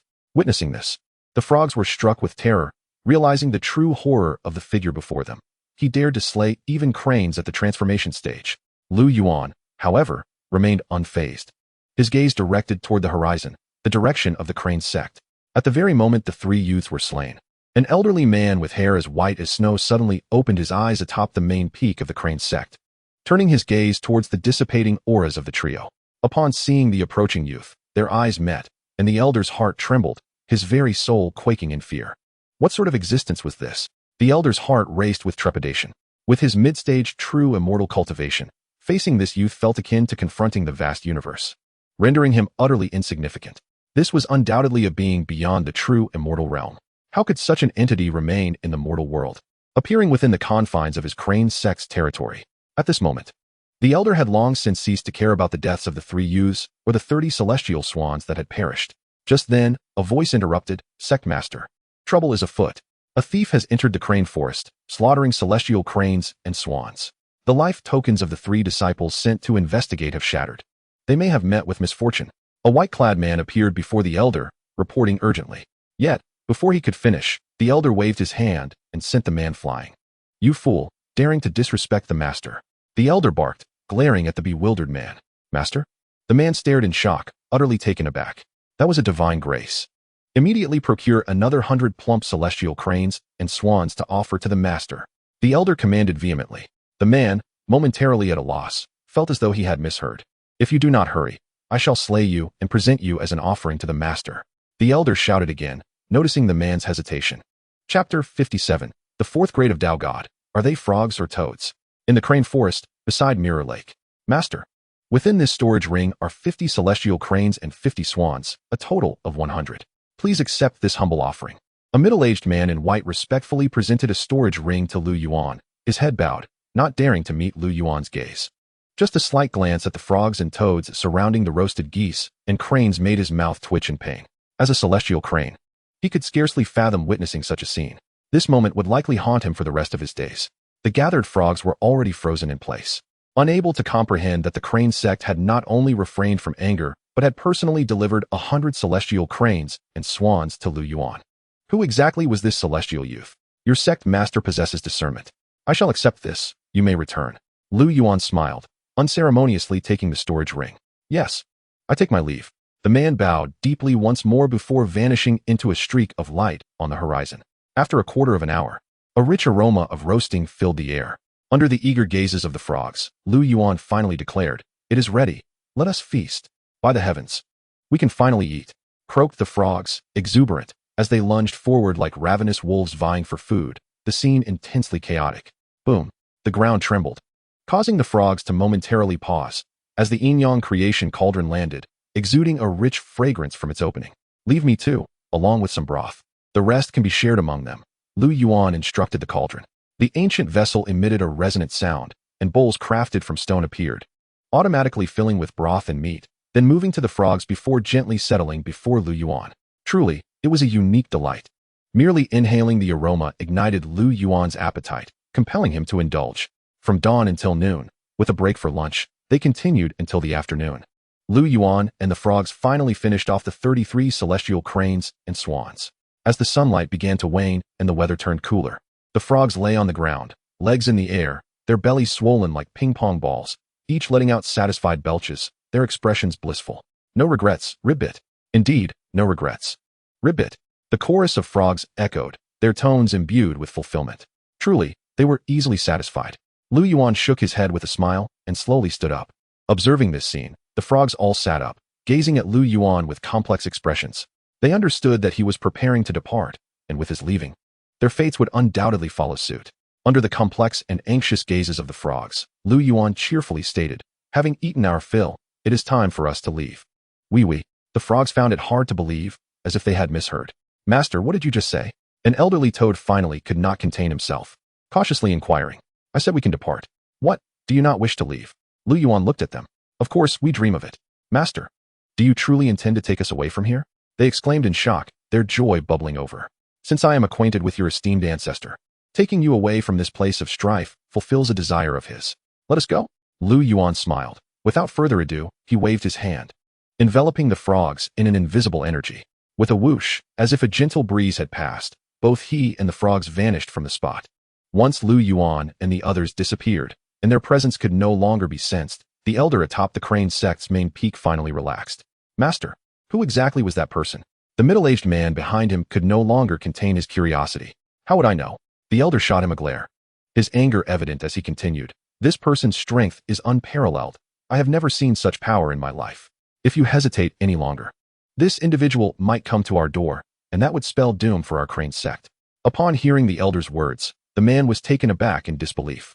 Could he be that formidable? In a moment of astonishment, the man could not help but exclaim, "What perplexes me is why such a powerful individual would indulge in devouring those dozens of celestial cranes and swans, and even carry off the frogs of Mirror Lake. This hardly reflects the demeanor of a true master." "Lower your voice." The elder, taken aback, cast a wary glare at the man and continued, "The thoughts of such a formidable being are beyond our comprehension. Do you truly wish for him to come to the crane sect and consume us all?" "I dare not." The man, alarmed, promptly prostrated himself in submission. "Seal this information tightly. As for the 3 fallen disciples, concoct any excuse to dismiss it. It is best that we do not become entangled with such a powerful figure," the elder concluded. "Understood." Meanwhile, in a primordial forest situated 100,000 miles from the crane sect, a ripple in space heralded the arrival of Lu Yuan, who materialized from the void. "This is the place," he mused, surveying the expansive lake before him, a smile gracing his lips. With a wave of his hand, a throng of frogs and toads materialized before him. "Ribbit, what is this?" The group of frogs, taken aback by their unfamiliar surroundings, looked on with wide-eyed curiosity. This forest is seldom visited, and it lies 100,000 miles from the crane sect. "You shall thrive here," Lu Yuan reassured them with a smile. "Is it truly 100,000 miles? Look, this lake is at least 100 times wider than Mirror Lake, where we used to reside. We are finally free." "Ribbit." The frogs erupted in a chorus of excitement. "Thank you, my lord." "Ribbit." As their exhilaration settled, they all bowed in reverence to Lu Yuan. "Ding. Congratulations, host. You have broken through to the 4th tier of the Tao God." As the frogs bowed, the system's voice resonated within Lu Yuan's consciousness. With a smile, Lu Yuan realized that this resolution of fate had unexpectedly facilitated his advancement. "Live well," he said, waving his hand, causing 90 swans and celestial cranes, previously confined, to materialize before the frogs. "These swans and cranes are now released for your enjoyment. You may feast upon them whenever you desire." With that, he turned to depart. "My lord, wait." Just as Lu Yuan was about to leave, a voice rang out behind him. "What is it?" he inquired, his brow furrowing as he regarded the old toad. "I wish to confirm once more, was our ancestor, whom you met 300 years ago, a frog or a toad?" The old toad mustered the courage to ask. Upon hearing this, the other frogs perked up, their expressions rife with tension and anticipation. "Get lost." Lu Yuan's face darkened as he promptly sent the old toad plunging into the lake. In the blink of an eye, he vanished from the scene. "Ribbit, did you all hear that? The Lord referred to us as toads, right?" After Lu Yuan's disappearance, the old toad's head re-emerged from the lake, his face alight with excitement. Chapter 58, The City of Flames, Annihilation. In the vast and boundless ancient world, sects abound, powers are innumerable, and strong figures are countless. This continent is home not only to humans, but also to shape-shifting beasts, demon clans, and the demonic races. Hence, the competition in this realm is far more brutal and sanguinary than in others. Lu Yuan has reincarnated 8 times in this ancient world and has concluded 1 life, leaving 7 remaining. Once he concludes these 7 lives, his 35 lives of causality in the mortal realm shall be entirely resolved. Soaring through the air, Lu Yuan traversed the winds as the system's voice echoed in his mind. Host, where shall we begin? To save time, let us start with livestock, Lu Yuan replied candidly. In his 8 reincarnations in the ancient world, 4 of his lives were spent as livestock, while only 4 were as a human. With a decision made, Lu Yuan swiftly advanced toward his objective. 3 days later, in the morning, in a tea house within the City of Flames, on the 2nd floor, Lu Yuan remarked, I never anticipated that resolving the causality of those 3 lives as livestock would allow me to break through to the 6th tier of the Tao God. Though somewhat resigned, he had finally concluded all matters regarding livestock on this continent. All that remained were humans. As he contemplated humans, a glint of coldness flashed in his eyes, and he gazed through the window toward the center of the city. He had come to this city to resolve his causality, with the target being the son of the city lord of flames, Yanhua. Upon recollecting Yanhua, vivid memories from his 5th reincarnation flooded his consciousness, where he was 18 years old and the young lord was merely 4. Due to a momentary lapse in attention that startled the young lord's horse, Lu Yuan inadvertently caused him to fall and was subsequently imprisoned and tortured for 3 days and nights until he perished. Reflecting on that moment sent a chilling aura emanating from Lu Yuan, causing frost to form at his feet, which spread across the tea house, lowering the temperature dramatically. What a chill! What's happening? The sudden drop in temperature startled everyone present, making them shiver involuntarily. When they traced the source of the coldness, they discovered that the table by the window had transformed into a block of ice, and the youth who had previously occupied it had vanished. Before a grand and imposing mansion, a gust of wind swept through, and Lu Yuan's figure materialized. Gazing at the red brick edifice and the plaque engraved with the words Yen Mansion, Lu Yuan's expression turned cold and piercing. Several hundred years have passed, and this mansion remains largely unchanged. At that moment, 2 guards, both cultivators of the transformation realm, stood sentinel at the entrance. They were oblivious to Lu Yuan's presence. Without uttering a word, Lu Yuan strode directly toward the gate. Only then did the 2 youths notice him, shouting, Who goes there? Halt!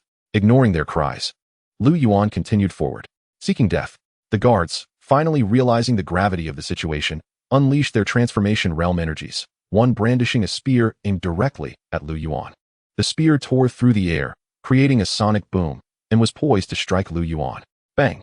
Lu Yuan did not falter. The spear shattered inch by inch.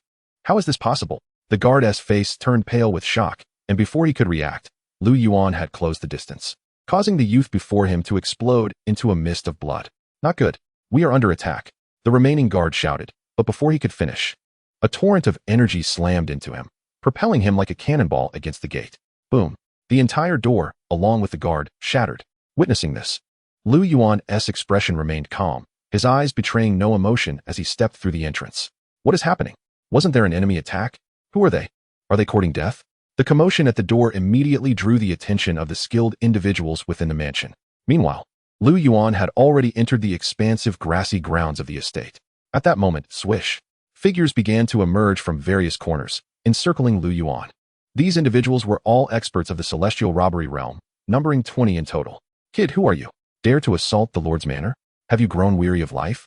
A middle-aged man at the 5th stage of the tribulation immortal realm bellowed, unleashing an overwhelming pressure towards Lu Yuan. However, in the next moment, the force descended upon Lu Yuan as if a stone sinking into the ocean. He remained unscathed, standing resolutely. The onlookers were left dumbfounded, and the man exuding pressure widened his eyes in disbelief, exclaiming, How is this possible? Weary of life? Lu Yuan let out a cold laugh, and the man who had emitted the pressure turned pale with terror, letting out a shriek before exploding into a mist of blood. What? The sudden turn of events left the remaining 19 in shock. Before they could react, Lu Yuan stepped forward, and with a thunderous roar, an immense pressure descended upon them. Alarmed, their faces drained of color. Under this oppressive force, their bodies plummeted to the ground as though in free fall, causing the entire manor to tremble and dust to swirl around. The might of a true immortal.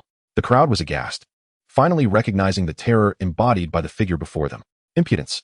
A furious roar echoed. Boom! An aura surpassing the tribulation immortal realm descended, and Lu Yuan smirked, looking up to see a middle-aged man clad in crimson robes, radiating a scorching presence, materializing before him. It was the Lord of the city. Lord, save us! The crowd cried out, their eyes brimming with excitement and anticipation upon spotting their savior, the Lord Yin Yan, father of Yanhua. Who are you? Why do you attack my Yin family? Yan Yan inquired, his brow furrowed as he fixed his gaze on Lu Yuan. To make 19 tribulation immortals kneel without resistance. This person's cultivation had most likely reached the realm of a true immortal. Yet, he was astounded that he could not discern the youth's cultivation level. In response to Yan Yan's inquiry, Lu Yuan sneered and simply stated, I ask but one thing. Where is Yanhua? Where? Yan Yan's expression shifted dramatically, finally grasping Lu Yuan's intention, and coldly replied, he is not here. Even if he were, I would never surrender him to you. Then you shall meet your demise. Lu Yuan retorted with a chilling laugh. Boom. A vast surge of energy cascaded from the heavens, enveloping Yan Yan, who did not even have time to react before being obliterated into nothingness, his very soul unable to escape, reduced to ashes. Dead. Witnessing this scene, the faces of the tribulation immortals turned ashen, terror filling their eyes. Their lord, a mid-stage true immortal, had been reduced to cinders so easily. My lord, I know. Yanhua is currently cultivating within the Qi-Yun sect. A man exclaimed in a panic. Qi-Yun sect? Lu Yuan's brow arched, as he recalled this sect, notable within the entire ancient world. Thank you. Lu Yuan smiled, waving his hand as a torrent of overwhelming energy surged forth like a violent wave, consuming everyone before they could react, reducing the entire Yin manor to mere dust. Chapter 59. Qi-Yun sect, are you human or ghost? Amidst a continuous range of mountains, shrouded in mist and rich in spiritual energy, one could see a flock of celestial cranes dancing among the clouds, figures soaring through the skies on swords, revealing the renowned Qi-Yun sect. At this moment, within a secret chamber of the Qi-Yun sect, a striking young man clad in crimson suddenly opened his eyes, a mouthful of blood spewing forth. How could this be? Father dead. The young man, his eyes wide with horror, felt visible blood vessels spreading across his irises, his inner essence surging uncontrollably. This young man was none other than Yanhua. Just then, whoosh, a figure appeared before him, another young man dressed in crimson, with flowing white hair and an aura far surpassing that of Yanhua. He had already reached the threshold of the half-step golden immortal realm. It seems you have learned the news, the newcomer sighed, observing Yanhua's pale complexion. Master, what has happened? Is my father truly dead? Yanhua trembled as he questioned the white-haired youth. Messages from Yin City indicate that the Yin Manor has been reduced to a flat expanse, with all its inhabitants perishing. Including your father, the young man replied, furrowing his brow. Impossible. How could this happen? My father is a true immortal. Who could possibly kill him? Yanhua screamed in anguish. I utilized divination to reach the Yin Manor, yet I found no trace of the assailant. The person who struck is undoubtedly formidable. The young man said solemnly, feeling a jolt of shock. Even a true immortal's trace could be discerned unless the assailant's strength was comparable to his own. However, achieving such a level was characteristic of a dominant figure. Has your Yin Manor recently or previously offended anyone? The white-haired youth inquired. I don't know. I have been cultivating within the sect recently, and although there were some past grievances, they were with weak ants lacking any substantial power or backing. It's impossible they could do this, Yanhua replied coldly. Upon hearing this, the white-haired youth furrowed his brow. Just then, an unexpected voice echoed. Ants, you say? Who? The white-haired youth's expression changed dramatically as he gestured, unleashing a terrifying surge of energy towards the direction of the voice. Boom. A deafening explosion ensued, obliterating the entire chamber, laying it bare to the surface. In the shock of the two, a young man clad in white stood before them. I finally found you, Yanhua. Gazing at Yanhua, Lu Yuan revealed a chilling smile. Though Yanhua had grown into an adult, Lu Yuan recognized him instantly as the boy who had previously flayed him alive. The white-haired youth frowned, his eyes filled with wariness. Though his earlier strike had not been executed with full force, it had employed 70% of his strength, yet it had failed to harm the youth before him, indicating the latter's power was not to be underestimated. What is the meaning of this commotion? The sudden disturbance caught the attention of numerous powerful figures within the sect, who soon descended around the cleared ground. Who are you? Why have you suddenly appeared in my Qi-Yin sect? The white-haired youth inquired, his brow knitted in concern. This does not concern you. I seek him, Lu Yuan retorted coldly, not even glancing at the youth, his gaze fixed intently on Yanhua. At this moment, Yanhua wore a grim expression, his heart filled with not only fear, but also confusion. He felt as though he had seen Lu Yuan somewhere before. Impudence. How dare you show disrespect to the sect leader? Before Yanhua could speak, the surrounding powerful figures ignited with fury, and one figure launched towards Lu Yuan. Boom. A tremendous crash reverberated as the assailant halted just a foot away from Lu Yuan, his fist meeting an impenetrable barrier, unable to advance even a fraction further. How could this be? The elderly man was utterly astonished. Before he could comprehend the situation, Lu Yuan cast a cold glance at him. That mere glance rendered the old man pale with terror, resulting in a horrified scream as he was instantaneously reduced to a mist of blood. Third Elder. The onlookers gasped in shock at the sight of the old man's demise, ready to intervene, but were halted by the white-haired youth. Do not act recklessly. The youth commanded sharply, his gaze fixed firmly on Lu Yuan, forcing himself to suppress the murderous intent boiling within him. Your actions are excessively ruthless. Excessive? Lu Yuan scoffed, finally turning his attention to the youth. Under the latter's icy stare, he added nonchalantly, if you utter another word, you shall be next. Arrogant. The youth seethed with fury, a vast aura erupting from him like a volcano, transforming him into a blazing figure that charged at Lu Yuan, the space around him igniting with flames. Lu Yuan merely shook his head slightly, slowly raising his right hand, and with a mere point of his finger, he intoned, "Humph." The flames erupted violently, stirring up a storm of dust, and the surrounding crowd changed countenance, unable to retreat in time as they were hurled backward by the shockwave. The ground trembled as structures within a 100-mile radius crumbled. When the blaze subsided, a great pit revealed itself, within which stood two figures facing each other. Lu Yuan had his finger poised against the white-haired youth's forehead, whose eyes were filled with shock and dread. Did you not anticipate that while we engaged, your prized disciple would take the opportunity to flee? Lu Yuan taunted, observing the youth before him. The young man offered no reply. His vitality had already been extinguished. However, Lu Yuan smirked, but he cannot escape. With that, he vanished from sight. Sect leader. As Lu Yuan's presence dissipated, several elders from afar finally arrived, only to witness the white-haired youth beginning to disintegrate, swiftly vanishing into the ether. Outside the Qiyun sect's mountains, an open space bore witness to a streak of light descending, which then hastily sped toward the horizon. It has been over 900 years. That man has been flayed and skinned. How could he still be alive? It must be his twin brother. In the midst of his frantic escape, Yanhua finally recalled memories of Lu Yuan. Though he had only been 4 years old at the time, Lu Yuan was the first individual he had slain with the utmost brutality, leaving a faint imprint in his memory. At that moment, a voice echoed in Yanhua's ear. It seems you remember everything now? Panic surged through Yanhua. He attempted to accelerate but was jolted as if colliding with a steel wall, sent hurtling through the air, and before he could react, an energy had ensnared him, pinning him in midair. Before his eyes filled with terror, a young man materialized before him, striding forward. You, are you human or a ghost?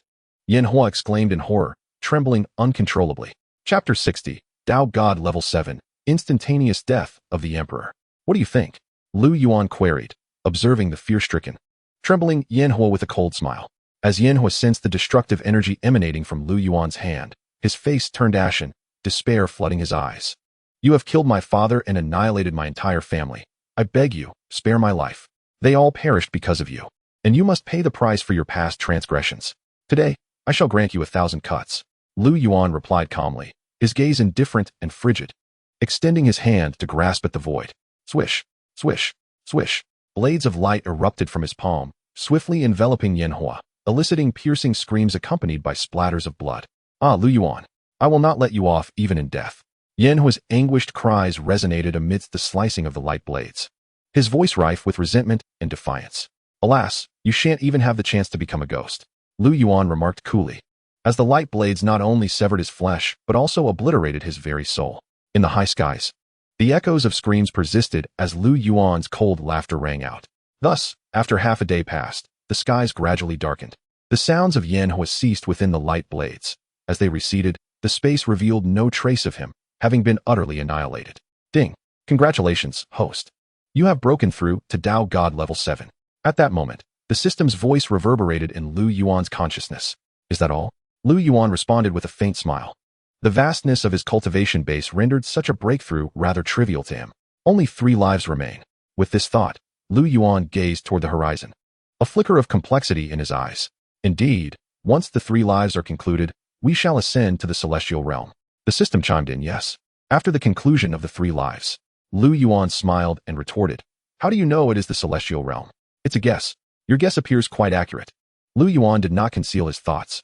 Perhaps once he reached the celestial realm, he would be too weary to traverse through various realms. Host, where shall we begin next?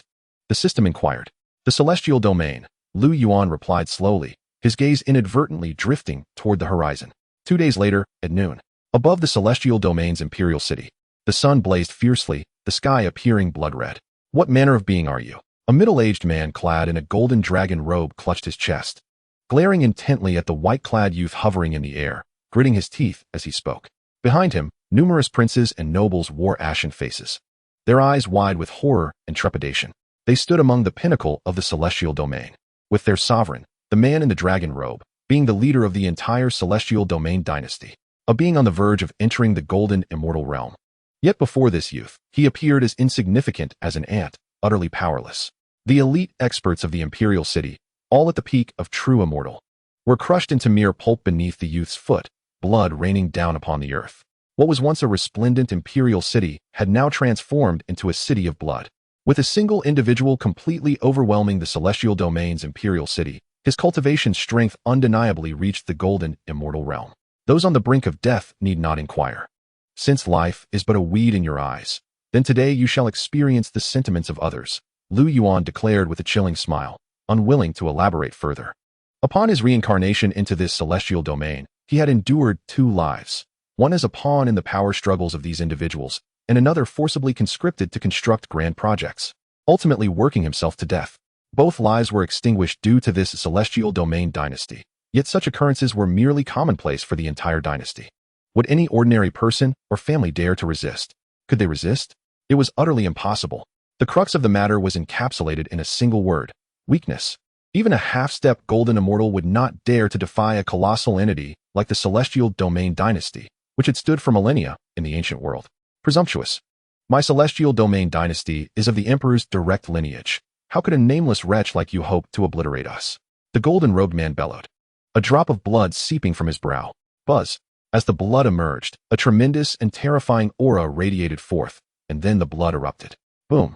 A colossal figure, towering 10,000 feet, manifested before all. This was a strikingly handsome youth adorned with a crown and golden robe, exuding an air of authority and sanctity. Bow before the ancestor. As the majestic figure emerged, the crowd of men bowed in reverence, their voices brimming with excitement and adoration. Is this the projection of the great emperor? Lu Yuan mused, his brows arching slightly. He discerned at a glance that this towering youth was not the true entity, but merely a manifestation of the conjured from the essence left within the man's body.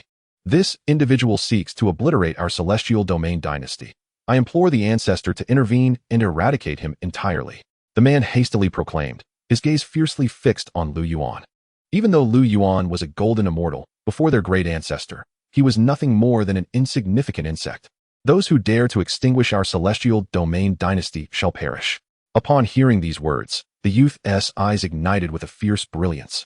As if awakening to a profound realization, and a torrent of murderous intent immediately locked onto Lu Yuan. His colossal hand, capable of overshadowing the heavens, surged toward Lu Yuan with an earth-shattering roar. The very fabric of the void trembled under its might. Observing the descending hand, Lu Yuan's eyes glimmered with disdain as he coldly chuckled. Do not mistake this projection for the true body, even were the original to descend. Dispatching you would be akin to slaughtering a mere dog. With a flick of his finger, a radiant sword light, capable of obliterating the void, surged forth to meet the giant hand. Upon impact, the hand disintegrated into nothingness, and the sword light continued unimpeded, striking the youth squarely between the brows. In the astonished gazes of the men, a tremendous explosion reverberated as the ancestor's formidable figure shattered, unleashing a cataclysmic shockwave that swiftly radiated outward. No, the men, filled with dread and disbelief, could only emit a cry of despair before being consumed by the oncoming wave. In the blink of an eye, the imperial city, spanning 1,000 miles, was reduced to mere rubble beneath the devastation. Unfazed by the scene before him, Lu Yuan's gaze drifted toward the heavens. After shattering the projection of the great emperor, the sword light showed no signs of abating, shattering the barriers between the mortal and immortal realms, and shooting towards the vast expanse of the celestial domain. Meanwhile, in the celestial realm, atop a mountain, within a palace, a young man clad in golden robes and a crown suddenly opened his eyes. His pupils constricted in shock as a sword light magnified within his gaze. He had no time to react before it penetrated his body. A resounding explosion echoed as his innate vitality was obliterated in an instant. How is this possible? The youth was engulfed in terror and despair, managing only to utter a feeble cry as his entire being, including his soul, fragmented and dissipated within the grand hall. Chapter 61. Dao Yuan's sect. It is you who have betrayed us. The great emperor? Merely this. In midair, Lu Yuan cast a scornful glance at the vanishing golden-robed youth in the celestial realm. Although the youth was merely a half-step immortal emperor to Lu Yuan, he remained as insignificant as an ant, pitifully weak. The demise of a half-step immortal emperor incited a tremendous uproar. Yet, Lu Yuan paid no heed to the tremors in the celestial realm. At this moment, he had withdrawn his gaze, fixated instead on the desolate ground below, his expression tranquil and indifferent. The annihilation of the celestial domain dynasty also served to settle the karmic debts of his 2 lifetimes. Ding! Congratulations, host, for breaking through to the 8th stage of Tao God. The voice of the system echoed within Lu Yuan's consciousness. He was somewhat taken aback, having not anticipated that the karmic ties of 2 lifetimes would facilitate his breakthrough. However, he dismissed the thought and turned his attention to a particular direction, stepping forward and vanishing from his location. It was not until the moment Lu Yuan disappeared that figures began to materialize in the space he once occupied. The auras they emitted were all at the realms of true immortal and half-step golden immortal.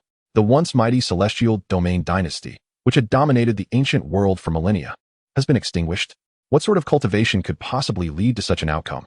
Surely it must be a golden immortal. A golden immortal?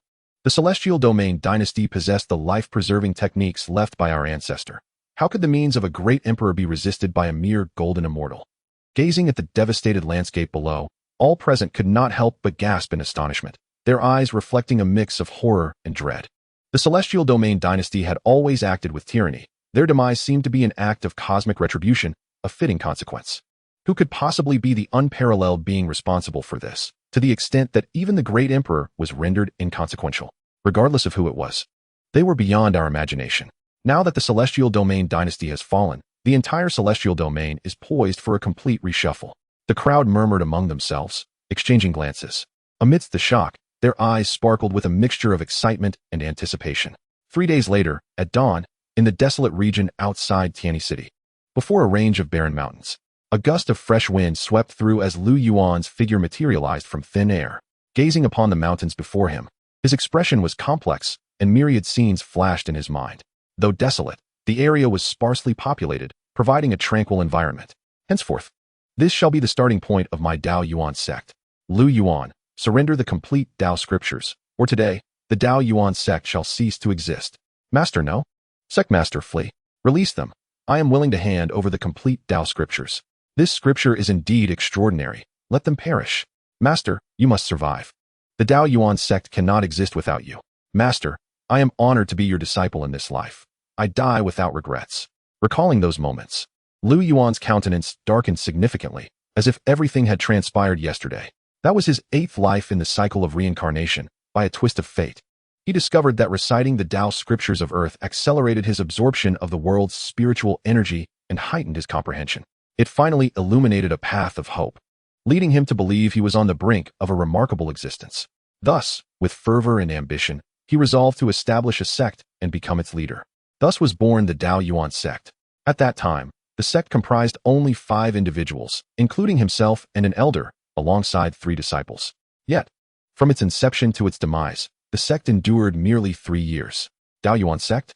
Lu Yuan gazed at the barren mountains ahead, a self-deprecating smile gracing his lips. He mocked his own naivety, realizing how foolish his aspirations had been. Had it not been for him, the 3 disciples and the elder would not have been ensnared in this tragedy. However, one question continued to perplex Lu Yuan until his dying breath. How did the Tianyi holy sect become aware of the Tao scriptures, when only he, the elder, and the 3 disciples practiced them?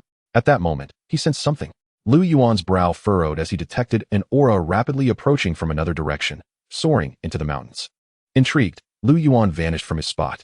In the next instant, he reappeared atop a peak, facing a vast basin, wherein stood several unadorned wooden houses. Witnessing this scene, Lu Yuan felt a stirring in his heart, even a hint of astonishment. The placement of these wooden houses mirrored that of the original Tao Yuan sect, and their numbers matched precisely what he had constructed back then. At this moment, Lu Yuan sensed an aura emanating from the central wooden house, the very same he had felt earlier. Could it be? Furrowing his brow, Lu Yuan took a step forward, finding himself before the wooden house. The door was ajar, revealing a slender figure in white, who was offering incense to the 4 spirit tablets on the wooden table. As he gazed upon the silhouette, Lu Yuan's heart trembled. Although the figure stood with its back to him, an overwhelming sense of familiarity washed over him, and disbelief flickered across his face. Ling Sheng, Lu Yuan murmured, his voice barely a whisper, yet it sent a jolt through the figure within the room. Who goes there? came a sharp retort, and in an instant, the figure transformed into a streak of sword light, hurtling toward Lu Yuan. Boom. The space erupted, dust swirling in the air. As the sword light dissipated, Lu Yuan remained unscathed, standing resolutely, with a long sword halting just a foot before him. At the other end of the sword rested a delicate jade-like hand. It truly is you, Lu Yuan uttered coldly, his gaze fixed intently upon the white-clad woman before him. Though her demeanor and cultivation had undergone a dramatic transformation, her appearance and expression bore little change. She was indeed one of his 3 disciples, Ling Sheng. Upon hearing his words, Ling Sheng was taken aback, finally discerning Lu Yuan's visage. Her eyes widened in astonishment, and the sword clattered from her grip, falling to the ground as she involuntarily staggered back 3 steps. Her face a mask of horror. Master. In that moment, Ling Sheng trembled uncontrollably, fear etched across her features. How can this be? Master, you are not dead, she stammered, struggling to comprehend the reality before her. So it was you who betrayed us. Lu Yuan articulated each word with deliberate clarity, confronting Ling Sheng, who now appeared utterly terrified. The question that had haunted Lu Yuan until his dying breath now had its answer. I. Ling Sheng stuttered, collapsing to her knees with a thud, weeping. Master, I am so sorry. Why? Lu Yuan's query was calm, yet frigid. Among his 3 disciples, Ling Sheng had left the deepest impression on him. Indeed, in their final moments together, she had shielded him with her own body from a strike, granting him a chance to escape. Yet, unexpectedly, this favored disciple was revealed to be the true traitor. In truth, she was the holy maiden of the Heavenly One sacred sect, and also a young lord, who had run away from home due to discontent with an arranged marriage. Ling Sheng ultimately revealed her true identity. Lu Yuan retorted, you could have left the wasteland, even fled this continent if you were unhappy with the engagement. Why did you choose to betray us?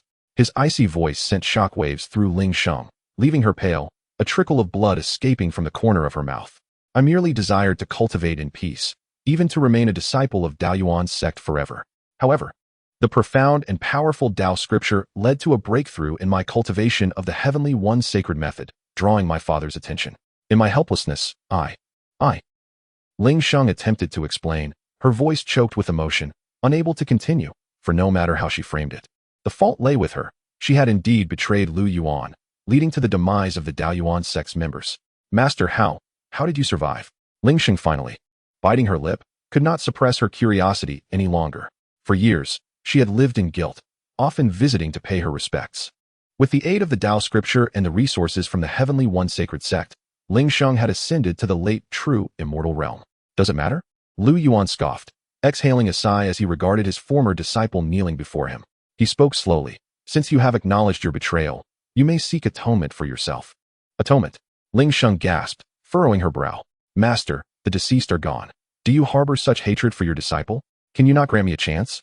Now that I have reached the true immortal realm and established the Dao Yuan sect, none would dare to challenge me.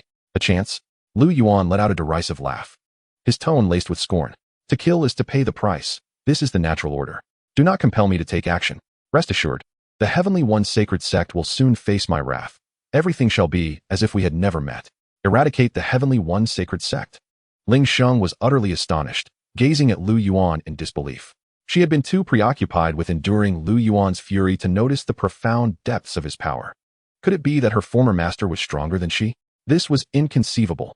Master, you, Ling Sheng began, yet before she could finish her inquiry into Lu Yuan's cultivation, he interrupted her coldly. I am no longer your master. Our bond was severed the moment you betrayed us. Must you truly be so resolute? Ling Sheng's voice turned icy as she frowned. Who is truly being relentless here? Lu Yuan shook his head, dismissing further discourse. It seems you lack the will to act. Very well, I shall bring this to an end. As he spoke, Lu Yuan slowly raised his right hand. A formless power coalesced within it. What is this power? Feeling the destructive force radiating from Lu Yuan's hand, Ling Sheng was struck with a sense of unprecedented terror, a feeling she had never encountered before.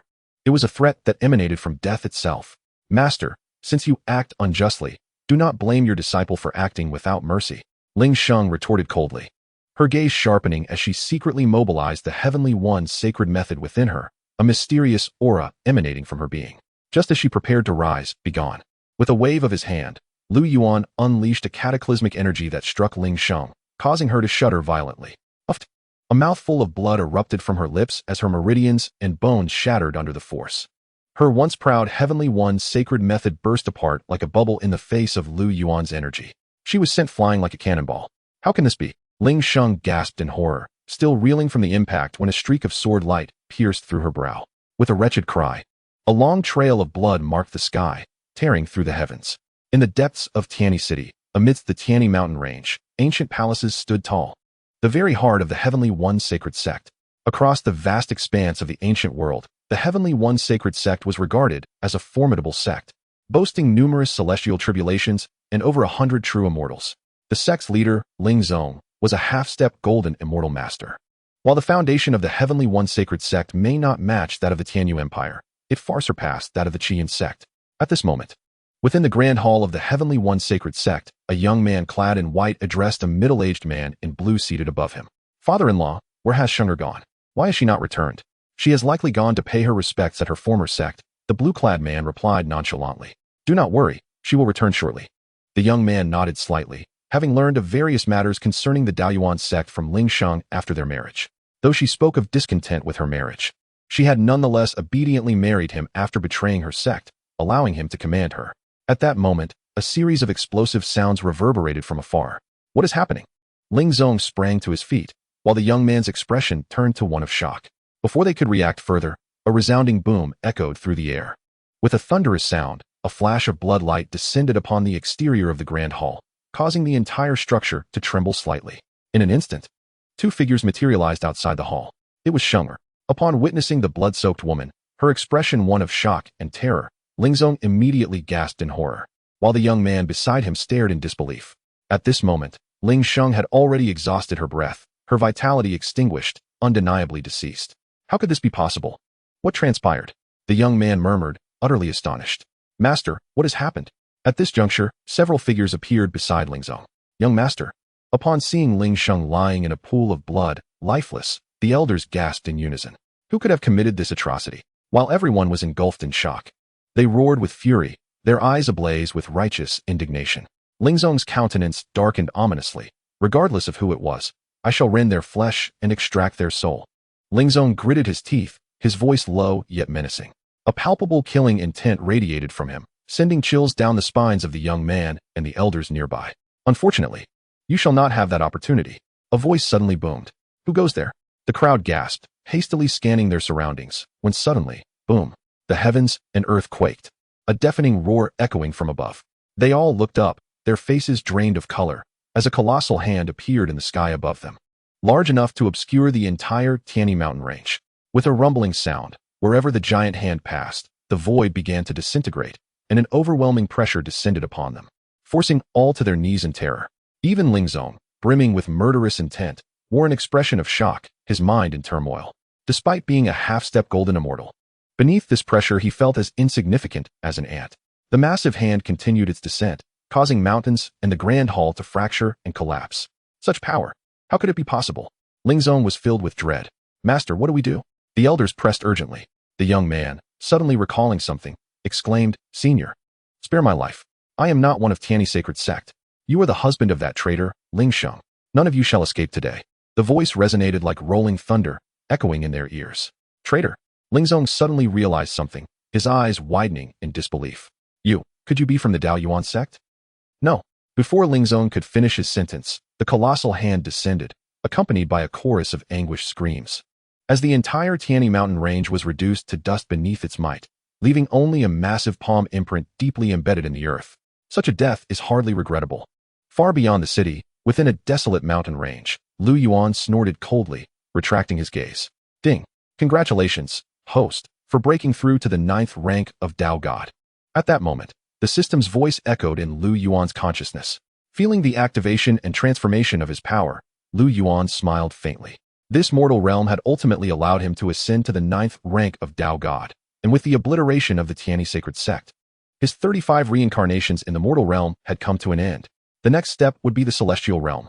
Lu Yuan slowly raised his head, gazing at the vast sky, a slight smile playing at his lips, his eyes shimmering with exhilaration and anticipation. Meanwhile, in the void between the celestial and mortal realms, Xianxiang, clad in a black robe, diligently monitored the mortal realm. He never expected that the lord of the celestial domain would perish so abruptly. After all, he was a half-step immortal emperor, How could a supreme being simply kill him at will? Strolling through the void, Xianxiang murmured, unable to suppress a gasp. As an envoy of the celestial realm, he was naturally aware of the sword light that pierced through both realms. In the entirety of the mortal realm, he could conceive of no one capable of such a feat other than Lu Yuan. Currently, the celestial realm remained in a state of upheaval with powerful beings, including several immortal emperors, probing the origin of that sword light. Some immortal emperors even reached out to him for information. However, he merely offered vague excuses, too apathetic to engage. After all, why should a mere envoy concern himself with the workings of the heavenly Tao? Just as Xianxiang marveled, he suddenly heard, Xianxiang. A cold, profound voice reverberated in his ears, causing him to shudder and freeze in place. Amidst his nervous reverence, a figure imbued with the essence of Tao materialized before him. The moment this figure appeared, the entire space began to solidify, as if time itself had come to a standstill. Sensing the overwhelming pressure, Xianxiang was gripped by terror, immediately prostrating himself. I pay my respects to the supreme heavenly Tao. You have met the true self? The heavenly Tao responded, slightly taken aback. Xianxiang, startled, quickly corrected himself. I misspoke. I hope the supreme will forgive my error. The heavenly Tao coolly inquired, who was responsible for the death of the lord of the celestial domain. Xianxiang was momentarily speechless, his eyes reflecting confusion and uncertainty. What did the supreme mean? Did he not wish to answer his own question? The heavenly Tao remained indifferent. I dare not, Xianxiang stammered, immediately clarifying, I was merely perplexed. Was it not you who struck me? The heavenly Tao appeared puzzled. Explain yourself. The heavenly Tao commanded coldly. Xianxiang's face paled, terror overtaking him. He felt as though his very soul had been encased in ice. An unprecedented sense of danger engulfing him, as if a single misstep would lead to his utter obliteration. He realized the heavenly Tao was irate. Without further hesitation, he recounted his encounter with Lu Yuan and his speculations regarding the lord of the celestial domain's demise. Who is this person you speak of? What is his name? The heavenly Tao's tone was frigid, sending a chill through Xianxiang's heart. He began to formulate a terrifying hypothesis, one that filled him with dread. Lu Yuan. Xianxiang finally uttered, his back drenched in cold sweat. So it was truly him. The heavenly Tao let out a cold laugh. No wonder his trace could not be found. He has arrived in this ancient world. You said he is enveloped in the Tao, with a resonance of Tao that rivals my own? The heavenly Tao inquired again. Xianxiang's face turned pale as he nodded obediently, unable to conceal his fear. Impossible. How could he possibly reach the Tao God realm? The heavenly Tao merely uttered this and vanished before Xianxiang. It was only after the heavenly Tao's departure that Xianxiang let out a sigh of relief, yet the terror and astonishment in his eyes only intensified. At this moment, he was certain that the being he had just encountered was the true heavenly Tao, while the Lu Yuan he had previously met was nothing compared to it. However, he had still withheld some details. The aura Lu Yuan exuded was evidently stronger than that of the heavenly Tao he had just faced, an existence more potent than the heavenly Tao. Such a notion seemed utterly absurd and implausible. What manner of being could he possibly be? Xianxiang stood frozen in place, slowly articulating his thoughts. The shock within him was beyond the bounds of mere words. As he silently prayed that the heavenly Tao and Lu Yuan would not come into conflict. Otherwise, the repercussions would not be confined to the mortal realm. After concluding the final cycle of karmic ties, Lu Yuan did not hasten to depart. Having already betrayed, why feign a pretense of camaraderie? Casting his gaze upon the wooden houses constructed by the spirit flute, Lu Yuan smirked coldly. With a mere wave of his hand, all the wooden structures were instantly reduced to dust, dissipating into the cosmos. It has been over 8 centuries. Surely, you have all reincarnated by now. Reflecting on the scenes from the establishment of the sect, Lu Yuan chuckled softly. After calming the tumult of emotions within, he finally turned around, only to find a figure already standing before him. This figure emanated an aura of the Tao, rendering their features indistinguishable to ordinary eyes. Yet Lu Yuan discerned the true form of the heavenly Tao at a glance, momentarily taken aback as a glimmer of astonishment flickered in his eyes. The heavenly Tao was astonishingly female. Moreover, in terms of stature, beauty, and grace, she eclipsed any woman Lu Yuan had ever encountered. Noting the expression in Lu Yuan's eyes, the heavenly Tao furrowed her brows, a hint of suspicion flashing in her beautiful gaze. Could he truly perceive her true form? This notion was swiftly dismissed. Only those of a superior cultivation could glimpse her essence, making it utterly impossible. Long awaited, heavenly Tao, Lu Yuan said first, his tone calm, devoid of any trace of trepidation. You realized my presence before I arrived? The heavenly Tao responded, taken aback. I sensed your aura the moment it manifested in this ancient world. Lu Yuan replied without concealment. The heavenly Tao was taken aback in that instant. She was struck by the realization that she could not fathom Lu Yuan, and upon closer inspection, her astonishment deepened. Lu Yuan did not lack the Tao's resonance. Rather, it was subdued, wrapped in the profound depths of the great Tao, akin to the unfathomable abyss of the Nine Yao Sea. How can this be? The heavenly Tao exclaimed, her eyes widening in disbelief. How could you possibly be stronger than me? Lu Yuan remarked with a teasing glint, amusement dancing upon his features. This is inconceivable. There are but a few Tao gods, and I have encountered them all. You do not exist among them. Who then are you? The heavenly Tao furrowed her brow. Her gaze fixed intently on Lu Yuan, her heart ablaze with astonishment. It is said that the heavenly Tao is ever-changing. Do you, as the heavenly Tao, not comprehend that there are strengths and weaknesses, all within the realm of impermanence? Do you truly believe that everything lies in your control? Lu Yuan scoffed, shaking his head. The heavenly Tao is ever-changing? The heavenly Tao paused, momentarily at a loss for words, yet the shock in her eyes remained unyielding. After a brief silence, an intangible force enveloped the entire mountain, and the Tao's resonance around her gradually receded, revealing her true visage. Clad in simple white garments, her waist cinched with a silk sash, her figure was graceful, her long hair cascading like a waterfall, skin fairer than snow, and her aura ethereal, embodying unparalleled beauty. In her presence, even the heavens and earth dimmed in comparison. Lu Yuan gazed, momentarily entranced. Observing Lu Yuan's reaction, the heavenly Tao's brows knitted slightly, though her clear, serene eyes revealed little change. You are the first to see my true form, aside from my siblings, the heavenly Tao spoke. And so? Lu Yuan inquired with keen interest, pondering whether gazing upon her true form would compel her to offer herself in return. What are you thinking? The heavenly Tao's voice turned cold at Lu Yuan's expression. Lu Yuan was taken aback, swiftly regaining his composure. It is nothing. Not probing further into his thoughts, the heavenly Tao continued, as I mentioned earlier. Revealing my true self signifies my sincerity.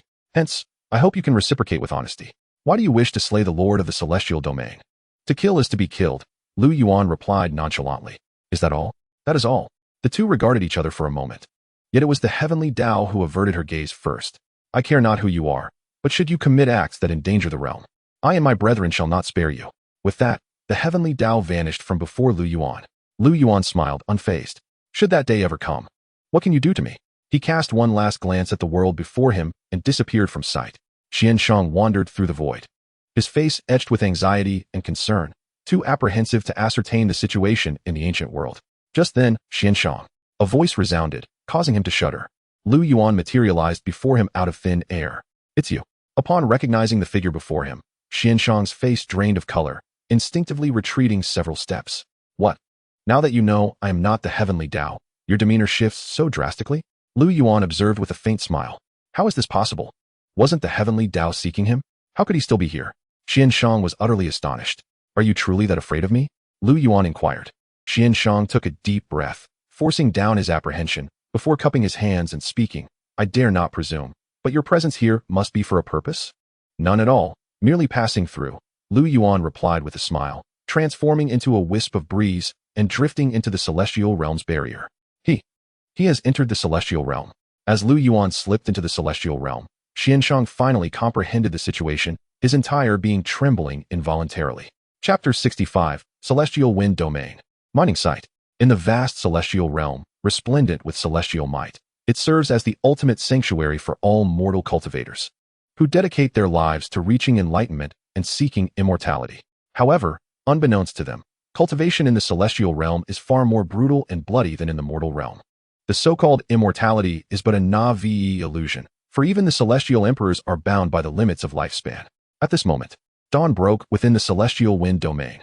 Above a thicket of trees, a white-clad youth emerged from the void with a hum. How long has it been since I last walked the celestial realm, since I last beheld the celestial wind domain? Lu Yuan mused with a faint smile, eyes shimmering with radiant brilliance. The celestial realm encompasses 3,000 domains, each one boundless and magnificent. Lu Yuan had undergone 25 reincarnations in the celestial realm, with 5 of those in the celestial wind domain. Gazing towards the horizon, Lu Yuan took a step forward. A wave of energy emanated from his feet, causing the earth beneath him to swiftly contract. In the blink of an eye, he found himself at the edge of the sky. As Lu Yuan vanished, ripples of energy surged from the spot he had just occupied, and 2 figures suddenly materialized. These were 2 middle-aged men, their auras radiating the power of celestial kings. Upon their arrival, they began surveying their surroundings, their brows furrowing in concern. Just moments ago, we felt a surge of energy here. Why has it vanished so abruptly? This is the boundary of our celestial wind domain. If there is any disturbance, it indicates that an outsider has intruded, and it may not be trivial. We must report this, one man stated. Exchanging glances, they swiftly disappeared from sight, tasked with monitoring the boundaries of the domain. By midday, the sun blazed high in the sky, scorching the space into a haze. At this moment, within a mining site, a booming voice echoed, "Laziness will not be tolerated. I shall break your legs if you do not hasten." In the midst of the site, a group of laborers toiled diligently to transport spirit ore, while beside them stood individuals clad in uniforms, wielding long whips to supervise, occasionally lashing out at the workers. Despite enduring brutal beatings that left their skin torn, they gritted their teeth and persevered, fearing even the slightest pause. For should they halt for more than 2 seconds, they would face a gruesome death by beating or succumb to starvation. Nearby, numerous individuals bound to crosses, scorched by the merciless sun, served as grim exemplars of this fate. "Grandfather, I'm so tired and thirsty." A frail voice broke the air. A dirt-streaked little girl, her hands cradling a spirit or larger than her own body, walked alongside an elderly man. Her large eyes occasionally darted toward a table where individuals feasted, consuming meat and drink with abandon, and she could not help but swallow hard. Her gaze filled with longing. The once pink dress she wore was now a grimy gray, patched with remnants of fabric. She and her grandfather had been captured here for a decade, laboring night and day in the mines. At this moment, the little girl had reached her physical limits, holding back her exhaustion to shield her grandfather from worry. Upon hearing her words, the old man glanced around in alarm and quickly responded, "All right, my dear. I shall get you something to drink." He hastily retrieved a water flask from his waist, preparing to bring it to her lips, when suddenly, a furious roar shattered the moment. "What are you doing?" The little girl gasped in fright, dropping the spirit or with a thud. A whip, slicing through the air with lethal intent, hurtled toward them. Both were stripped of their powers, and if struck, they would surely face dire consequences. "No!" the old man exclaimed in horror, discarding the spirit or as he swiftly embraced the girl. Just as the whip seemed poised to strike him, a gust of wind surged, momentarily stilling the space around them, and the whip disintegrated into ashes.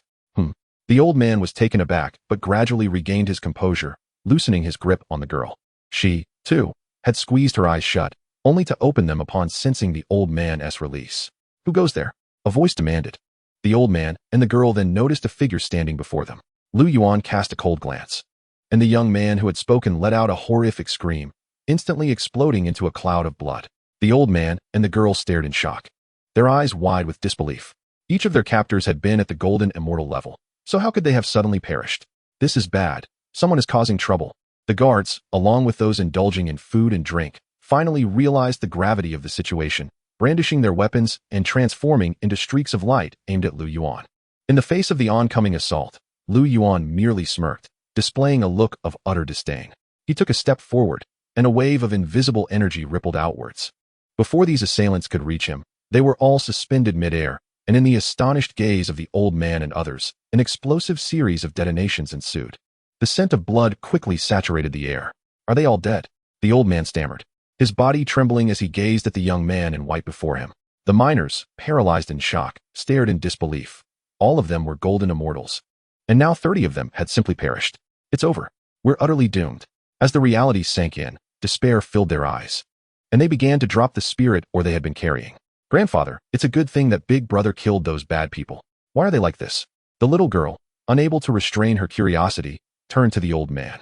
The old man's face had turned ashen, filled with despair, and he finally sighed, saying, "This mine belongs to the interests of Qingfeng City. With their guards slain, they will undoubtedly send stronger forces in pursuit. We may not escape this fate." The little girl blinked, her understanding limited, but ultimately she broke free from her grandfather's grasp and approached Yuan, bowing her head respectfully. "Thank you, Big Brother." Yuan turned to the girl, and the old man, alarmed, hurried to stand protectively behind her. Noticing the old man's wary demeanor, Yuan smiled gently, reassuring him. "Fear not, I shall not harm you." With a flick of his wrist, he dispelled the binding power that had shackled the old man, the girl, and the others. My spiritual essence has returned." The old man stood stunned, and the others shared his astonishment. "Thank you, esteemed sir," he exclaimed, bowing deeply in gratitude. "We are grateful, my lord." The others echoed with fervor. "Such a trivial matter. There is no need for such reverence, Lu Yuan replied. You should take your leave swiftly. The old man hesitated, but could not suppress his concern. Leave? Huh? Lu Yuan chuckled, casting his gaze towards the horizon. A glint of cold light flickering in his eyes as he slowly declared, it is not too late to depart after the slaughter is complete. Chapter 66, Lord of Qingfeng City, your time has come. In Qingfeng City, within the Lord's mansion, a spacious hall echoed with urgency. My lord, there has been an incident at the mine. A corpulent man in yellow knelt before a blue-clad figure savoring tea. I warned you not to overexploit them, yet you ignored my caution. Look what has happened now. Unperturbed, the blue-clad man set down his teacup, rising to stand before the yellow-clad man. This time is different. All the guards at the mine have simultaneously lost their vitality, dozens of golden immortals. The yellow-clad man reported anxiously. Oh, the blue-clad man's brow arched with intrigue. A smirk gracing his lips. How fascinating. If memory serves, the last time the mine's guards were annihilated, it was by an early-stage immortal king. Indeed, that incident occurred a millennium ago, the corpulent man confirmed. An immortal king? How could a mere tiny golden immortal dare provoke such a being? They sought the city lord's intervention, the yellow-clad man continued. My lord, allow me to handle this. Suddenly, a voice interjected. The yellow-clad man turned sharply, startled to find a figure in a black cloak had appeared behind him. Lord Emotian. He gasped, awe etched across his face. The last immortal king, who had stirred trouble, was slain by this very figure, rumored to have attained the late stage of the immortal king realm. Seeing the cloaked figure, the blue-clad man smiled. Very well, let us go investigate together. Together? My lord, you wish to personally attend. The corpulent man's eyes widened in disbelief. The lord had never concerned himself with the mines since their inception, always delegating the matter to subordinates. It was astonishing that he would now choose to intervene personally. What? Is that not permissible? The man in the blue attire raised an eyebrow, exclaiming, It is our honor to have you here in person, city lord. The corpulent man hurriedly added, his voice suffused with excitement. City lord, you need not go personally. It can be entrusted to your subordinate. The figure clad in black could not help but interject. Not at all. Since I have nothing pressing, I might as well take a stroll. The man replied with a dismissive wave and a smile. Soon, the three of them vanished from the grand hall. Meanwhile, at the mine, most individuals had already fled, liberated from their shackles by Lu Yuan. However, the elderly man and the young girl chose not to leave immediately. Instead, they stood behind Lu Yuan. Kill them all. The elder recalled Lu Yuan's earlier words, still in a state of disbelief, as if he had misheard. My lord, do you truly intend to wait for the people of Qingfeng City to arrive? The elder could not suppress his concern. Indeed, Lu Yuan affirmed. Big brother, we will wait with you. The little girl chimed in promptly. They are coming to kill us. Are you not afraid? Lu Yuan looked at the young girl, smiling. Afraid. But I trust big brother. She responded, her tone brimming with determination and faith. Very well. Soon, I shall reclaim everything they have inflicted upon us. Lu Yuan said with a grin, waving his hand, causing the girl's injuries to heal instantly, restoring her tattered clothing to its original state. Grandfather, I feel so warm. The little girl exclaimed, her eyes widening in astonishment. The elder, taken aback, sensed a powerful yet gentle force flowing within the girl, continuously enhancing her physical constitution. Thank you, my lord. The elder bowed deeply to Lu Yuan, trembling with gratitude. Though he did not comprehend the nature of this power, he was certain that Lu Yuan was aiding the girl. Just a trivial effort. Lu Yuan smiled, raising a hand to gently lift the elder, who regarded him with profound respect and appreciation. Fenger, do not forget to thank big brother. The elder urged the little girl. The girl, regaining her composure, exclaimed, Thank you, big brother. She attempted to bow again, but Lu Yuan stopped her with a raised hand. There is no need for such formality. Just as the conversation unfolded, a resonant hum echoed from the horizon, a powerful aura approaching like a tempest. This is bad. They have arrived. Everyone was taken aback, the elder's face paling as he instinctively shielded the little girl. At last they have come, Lu Yuan remarked with a calm smile, his demeanor unflinching.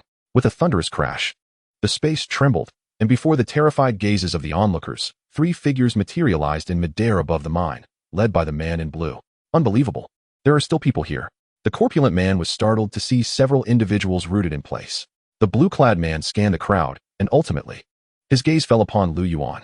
Among them all, only this young man in white eluded his understanding. This person, the man's brow furrowed, a flicker of surprise crossing his eyes. The figure in the black cloak seemed to sense something as well, his cold gaze fixated on Lu Yuan. Is it you who intervened? It is indeed, Lu Yuan replied nonchalantly. You. The corpulent man paled, scrutinizing Lu Yuan with newfound seriousness. Unperturbed by their scrutiny, Lu Yuan shook his head, expressing disappointment. I had anticipated a larger gathering. I did not expect it to be merely the three of you. Very well. Let us resolve this, and then proceed with a thorough cleansing. Arrogant. The cloaked figure snorted, flipping his hand as a mysterious seal materialized above them, exuding a terrifying pressure. Under this oppressive force, everyone but Lu Yuan, the elder, and the girl collapsed to the ground in fear. How can this be? The cloaked figure gasped in astonishment. Is this all you have? Lu Yuan scoffed, raising his gaze to the seal. In the next moment, with a resounding bang, the seal shattered like glass, causing the cloaked figure to stumble back in surprise. Before he could react, Lu Yuan reached out, and with a scream, the cloaked figure's body erupted into a mist of blood. What? The sudden turn of events caused the blue-clad man's expression to shift dramatically, shock etching his features. The cloaked figure was his most capable subordinate, effortlessly annihilated, a feat even a perfected celestial monarch could scarcely achieve. Could this person also be a celestial emperor? The man's mind raced with disbelief. This. The corpulent man was already pale with fright, trembling uncontrollably. It is your turn now. As the two men grappled with their shock, Lu Yuan's voice echoed ominously in their ears. What shall we do, city lord? Hearing Lu Yuan's words, the corpulent man's face turned ashen as he hastily glanced at the blue-clad man, who shot him a cold glare. Calm yourself. The man then turned to Lu Yuan and clasped his hands respectfully. I am Han Feng. May I inquire your esteemed name? This matter seems to be a misunderstanding. Why not discuss it at my residence? Misunderstanding? Lu Yuan's cold laughter filled the air, disregarding Han Feng's overture. I endured considerable suffering on your mining grounds. And now you dare speak of negotiations? Realizing Lu Yuan's true intent, Han Feng's expression darkened. The young man was not here to seek justice for others, but rather to exact vengeance for himself. What is happening? Han Feng turned to the corpulent man, his face stern. City lord, I am unaware. There were too many. I have no recollection, and I seldom patrol here. The man stammered, terror evident in his voice, unaware of such a terrifying presence having ever been captured at their mind. He was utterly clueless, uninformed. Then your life shall suffice as compensation. Upon finishing his sentence, Han Feng let out a cold snort, his eyes flashing with lethal intent as he unleashed a deadly glare into the corpulent man's being. The latter let out a piercing scream before his entire form erupted. Witnessing this, the onlookers collectively gasped, shivering in fear. No one expected the city lord of Qingfeng to be so ruthless, executing his subordinate without hesitation. Lu Yuan merely scoffed, shaking his head. My friend, is this sufficient? Han Feng inquired, his gaze fixed on Lu Yuan, showing no concern for the fat man's demise. Is it merely one life you think will suffice? You underestimate the gravity of the matter. Lu Yuan sneered. Han Feng's brow furrowed as he grasped Lu Yuan's implication. Without hesitation, he waved his hand, and in an instant, a torrent of terrifying sword energy erupted from his palm, piercing through the void. Simultaneously, a scene unfolded.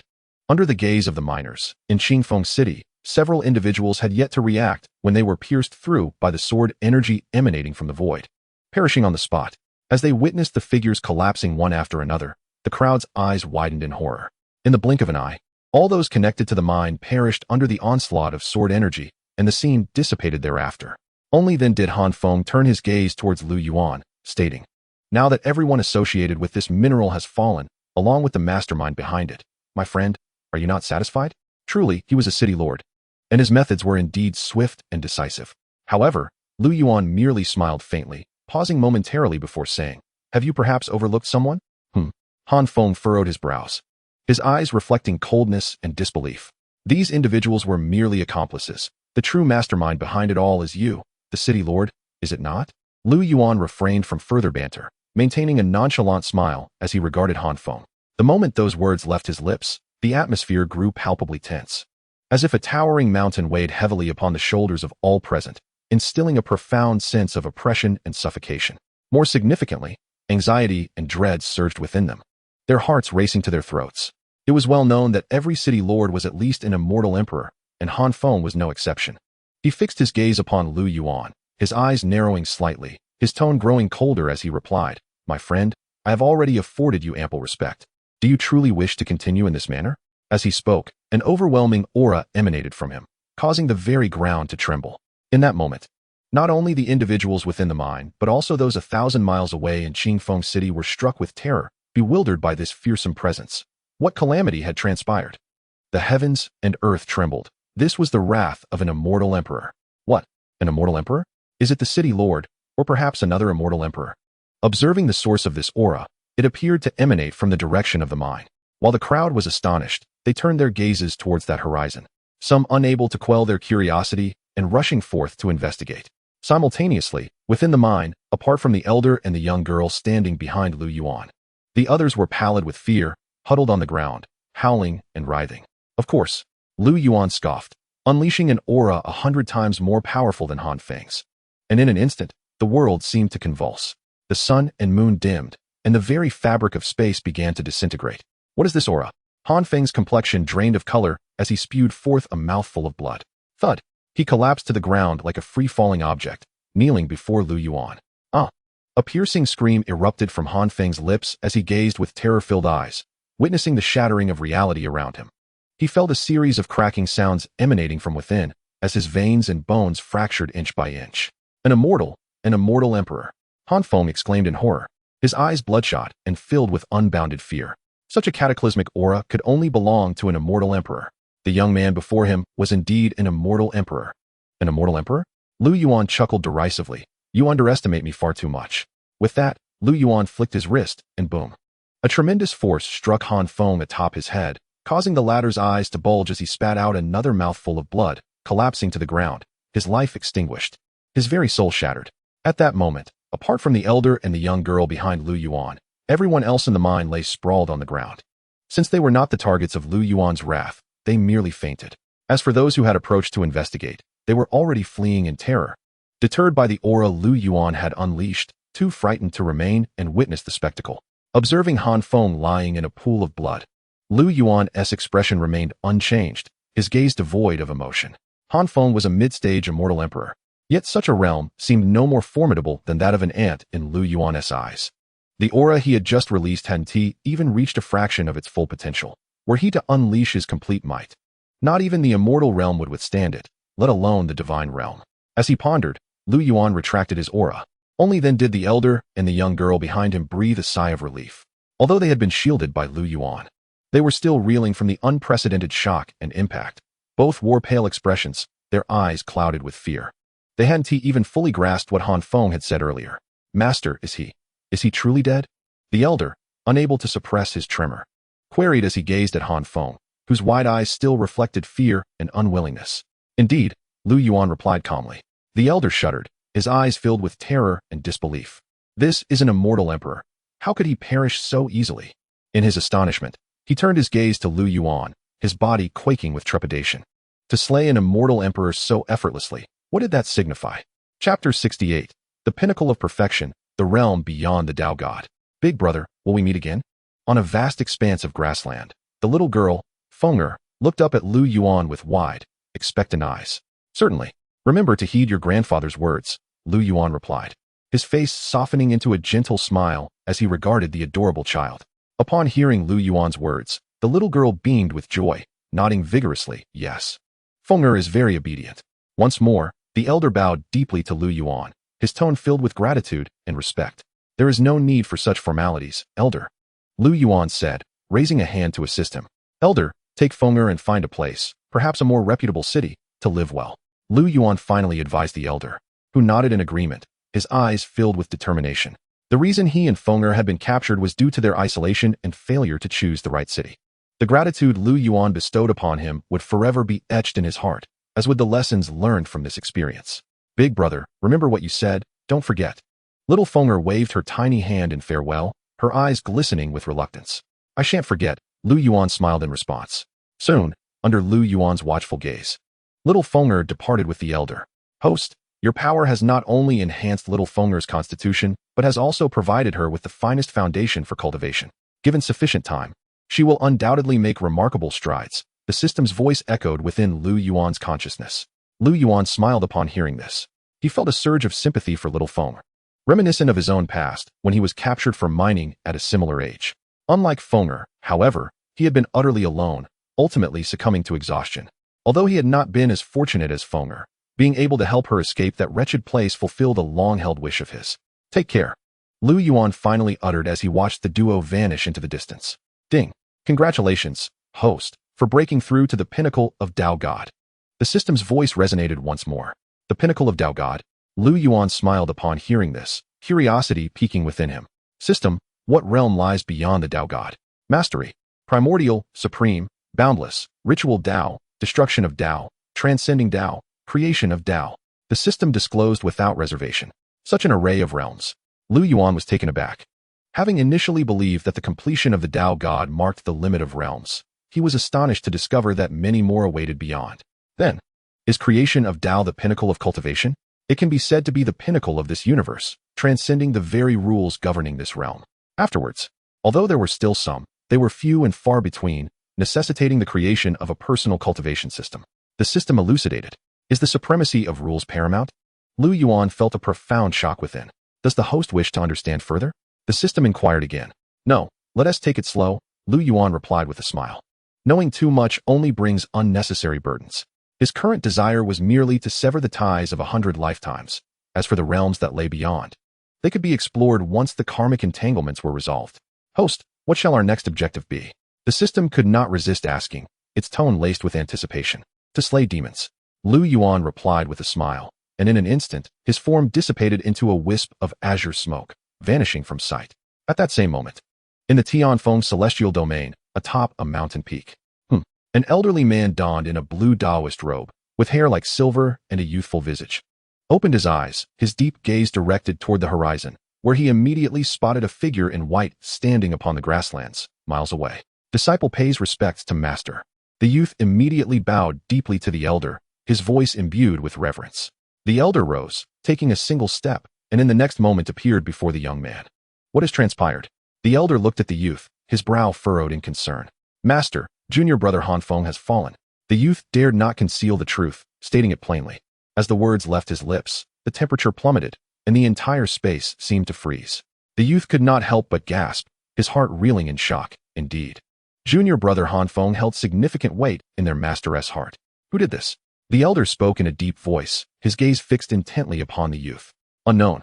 But those who had seen him could only recall a vague silhouette, as if obscured by some force. The youth responded earnestly, a grave expression upon his face. He had already investigated the miners who escaped from the quarry, but the results were uniformly shocking, prompting him to seek his master. Obscured in silhouette? A flicker of surprise crossed the elder's eyes, and without further ado, the youth conjured an empty hand, summoning a ragged man who appeared before him and knelt. Lord, spare my life. I have said all I know. Beyond that, I truly know nothing. The moment the man appeared, he hastily bowed and pleaded for mercy. The youth ignored the man entirely, his focus solely on the elder. The elder, however, raised his hand, and an invisible force surged into the man's mind, conducting a soul search. A quarter of an hour later, the elder opened his eyes and snorted coldly. Waste. The man, unable to emit a single cry, was instantly obliterated into a mist of blood. Witnessing this scene, the youth felt a chill run down his spine and quietly inquired, Master, have you discovered anything? The man was indeed cloaked in obscurity, yet there were an elderly and a young one closely associated with him. We can pursue them. The elder spoke icily. But those two were also shrouded in obscurity, were they not? The youth responded, somewhat astonished. In truth, he had also discerned the two. And although their auras were not as potent as that of the assailant, he too could not trace their whereabouts. It was merely the child's aura that overshadowed the elder's presence. The elder chuckled coldly, pointing a finger, and a piece of information directly entered the youth's mind. The youth was astonished. Truly, their master was remarkable in perception. Quickly, bring the two back, and remember, the child possesses something special. He must remain alive. The elder concluded with a cold tone. Yes, I shall attend to this immediately. The youth bowed deeply and vanished from sight. Observing the youth's disappearance, the elder furrowed his brow again, his eyes glimmering with astonishment. Through the earlier investigation, he had discerned that the assailant's aura was exceedingly powerful, rendering further inquiry impossible. Yet the aura of the child had caused a slight loosening of the bottleneck that had confined him for years. Who would have thought that Hanfeng's death would bring such a significant opportunity? A smile crept upon the elder's lips as he mused. Fenger, should this allow me to break through, your death shall not be in vain. As he spoke, his eyes sparkled with brilliance, brimming with excitement and anticipation. Chapter 69, Black Mountain, the one who seeks to kill you. In the Tianfeng celestial domain, demonic energy permeated the mountains. A gentle breeze swept by, and Lu Yuan's figure materialized out of thin air. Gazing upon the mountain range before him, a cold glint flickered in his eyes. This range was known as the Black Mountain. The Black Mountain served as a gathering place for the demon clan within the Tianfeng celestial domain, guarded by 5 demon lords, with rumors of one having reached the threshold of a half-step demon emperor. The various human factions and sects were helpless against them, rendering the Black Mountain a forbidden zone for human cultivators. In his earlier days, Yuan was weak and had fallen prey to the demon clan while traveling with a group, ultimately becoming their fodder. At that moment, cries of defiance echoed from nearby. "Release us. We are disciples of the Yuxian sect. Dare you lay hands on us, and the Yuxian sect will not let you off lightly. You demons will meet a terrible fate." The furious voices rang out. Yuan raised an eyebrow, following the sounds to see a group of human cultivators being herded into the mountains by demon experts, all exuding a menacing aura. Hearing the roars of the human cultivators, the demon experts wore expressions of disdain. The taste of human cultivators is indeed delightful. Indeed, fortunately, the Tianfeng Celestial Emperor belongs to the Celestial Clan and remains in seclusion. Which faction in the entire Tianfeng Celestial Domain would dare oppose us in the Black Mountain? The Yuxian sect? We shall soon wipe you out. The demon expert sneered, utterly unconcerned. Witnessing this scene, Yuan wasted no words. With a wave of his hand, swathes of sword energy erupted, swirling through the mountains. Not good. The demon experts who had been mocking were caught off guard. Before they could react, the sword energy pierced through them. How could this be? The demon experts, wide-eyed in horror, let out a scream, only to explode into a mist of blood moments later. The sight of the demon experts bursting before their eyes left the human cultivators astounded. Soon, they exclaimed, "Look, there's a person over there." They spotted the white-clad youth not far away. "It's our human senior." Realizing that Yuan bore no demonic aura, the crowd quickly came to their senses, faces alight with excitement, and bowed deeply toward Yuan, expressing their gratitude. "Thank you, senior, for your timely rescue. We are eternally grateful for your life-saving grace. It was but a trivial matter, let us depart." Yuan replied nonchalantly to their bowing and thanks. He then turned his gaze toward the depths of the Black Mountain, taking a step and vanishing from sight. That senior entered the Black Mountain. As they watched Yuan's vanishing figure, the crowd suddenly reacted, collectively gasping. The Black Mountain is a forbidden zone for humans, guarded by 5 demon lords. How could the senior have entered? They exchanged worried glances, apprehension evident in their eyes. "We should leave quickly and report this to our sect. What about that senior? Such a being is beyond our involvement. Listen to the senior. Let us hasten our departure. May the senior be safe." Ultimately, the crowd gritted their teeth and swiftly fled the Black Mountain. Meanwhile, at the heart of Black Mountain, within a vast square surrounded by hills formed from heaps of white bones, stood somber palaces beyond, patrolled by figures lurking in the shadows. At this moment, within the palace directly ahead, 10 formidable beings of overwhelming demonic energy occupied 2 rows of seats, gnawing on flesh and blood, their eyes glinting with a lust for bloodshed and indulgence. The essence of these human celestial kings is indeed exquisite, not only delectable, but also capable of augmenting our own cultivation. Indeed, especially those female celestial kings, who offer us a prolonged enjoyment before we partake. Alas, such delicacies have become increasingly rare. Who would argue otherwise? Nowadays, human celestial kings either join sects or become part of various forces, making it challenging to find any solitary ones. The 10 demons, while feasting, sighed in unison. Their auras radiated with the completeness of demon kings. Given this, we must resort to targeting those sects. At that moment, a man adorned with dark green scales across his visage grinned wickedly. As he spoke, the other 9 demons exchanged glances, and an elder with a mane of crimson hair could not help but remark, "This could draw the attention of the administrators of the Tianfeng Celestial Domain. What does it matter? As long as the Tianfeng Celestial Emperor remains in seclusion, who in the Tianfeng Celestial Domain could contend with us, the Black Mountain Demon Tribe?" The man scoffed, displaying utter indifference. The other demons shared knowing looks, nodding in agreement, their eyes sparkling with fervor. Besides, the demon emperors are also famished. We can initially target those mid-tier sects and gradually expand to the larger sects and powers. The man reiterated, his eyes shimmering with intensity. Upon hearing the term demon emperor, the 9 demons straightened, their expressions filled with reverence.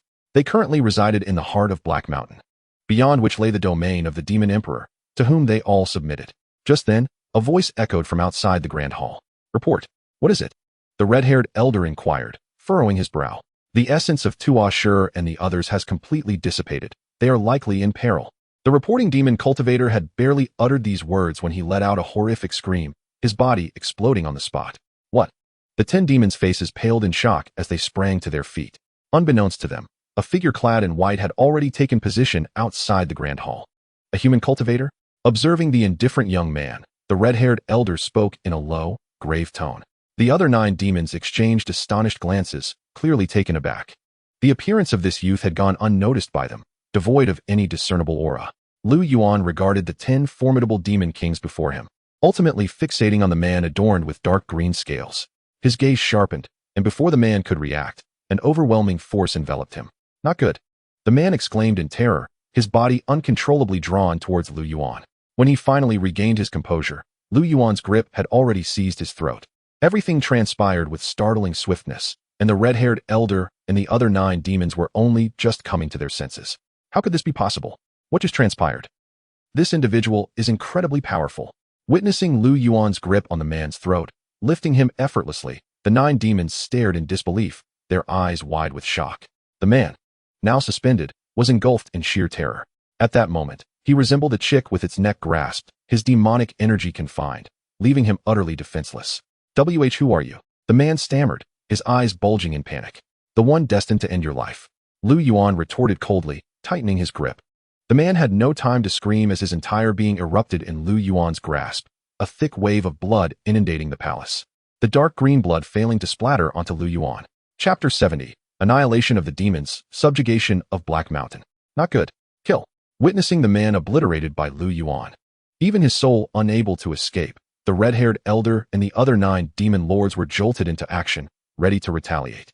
However, Yuan merely scoffed. Uttering a single word with measured calm, suppress. Boom. A vast force descended upon them. No.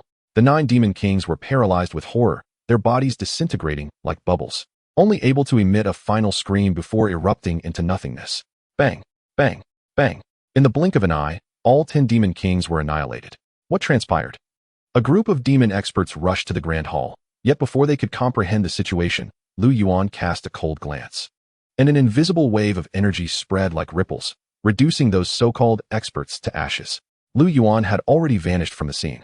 In the next moment, Yuan found himself deep within Black Mountain, gazing at the 8 towering peaks before him, his expression tranquil. Boom. Just as Yuan appeared, 8 powerful auras soared from their respective mountains, landing before him in the form of 8 imposing figures. Who are you? Why have you come to wreak havoc in Black Mountain? The speaker was a green-clad man with flowing hair, emanating an aura that had reached the late stage of Demon Emperor, akin to the late stage of Celestial Emperor. Not only him, the other 7 had similarly attained the Demon Emperor realm. Wreak havoc? Yuan chuckled at the remark, responding, I have come to level Black Mountain. What did you say? The man roared in fury, but before he could react further, Yuan had already appeared behind them. The 8 demon emperors were momentarily stunned, their pupils contracting in disbelief. Yuan did not halt his advance. With a single step, he vanished from sight. With Yuan's disappearance, the so-called 8 demon emperors began to shatter, their eyes reflecting terror and despair, as if they never grasped how they met their demise until the very end. Rumble. As the 8 demon emperors disintegrated, the 8 peaks collapsed in a thunderous crash. Simultaneously, Yuan arrived at the entrance of a canyon, the deepest recess of Black Mountain. The air within the canyon was thick with demonic energy, the atmosphere saturated with an evil, crimson essence. At that moment, ripples coursed through the space as 4 figures emerged from the canyon. The demonic energy veiled their visages, and upon their arrival, the entire space trembled, the ground quaking violently. 2 mid-tier demon lords and 2 late-tier demon lords. Observing these 4 formidable demons, Yuan chuckled dismissively. Esteemed one, it's best to cease this. We can pretend nothing has occurred. A raspy voice emerged, belonging to one of the late-tier demon lords. Such restraint? Yuan's lips curled into a playful smile. This is the utmost concession we can offer, otherwise. Another voice chimed in, but before the sentence could conclude, a resounding explosion erupted, and that figure was obliterated on the spot. Otherwise death? Yuan sneered. You. The 3 demon lords were taken aback, and the next moment, kneel. Yuan uttered indifferently. A vast power descended, and the 3 great demon lords opposite were caught completely off guard. With a resounding crash, they fell to their knees before Yuan. How is this power even possible? You are a half-step immortal emperor? The 3 demon lords were filled with dread. Under this overwhelming force, the immense demon essence within them was instantaneously suppressed to the point of immobility, leaving no room for any thought of resistance. Such power could only be wielded by a half-step immortal emperor. As for an immortal emperor, they dared not even entertain such notions. In their understanding, aside from the celestial wind immortal emperor, There was no other immortal emperor in the entire celestial wind immortal domain. A half-step immortal emperor? Lu Yuan chuckled and shook his head, disinterested in the three demons any further. Instead, he gazed towards the canyon ahead and spoke coolly. If you do not come out now, your three brothers will meet their demise. As soon as his words fell, a voice emerged from the canyon. Wait, friend. Lu Yuan's lips curled into a smirk as he watched a young man clad in loose black robes with long hair cascading down, stepping out from the void. The aura emanating from this young man was akin to black flames, distorting the space around him. With each step he took, a black lotus manifested beneath his feet, and an overwhelming pressure washed over the surroundings, lifting stones from the ground and momentarily solidifying the space. This was the might of a half-step demon emperor. With each step, a lotus bloomed. Indeed, a half-step demon emperor. Observing this peculiar young man, Lu Yuan could not help but express an intrigued smile.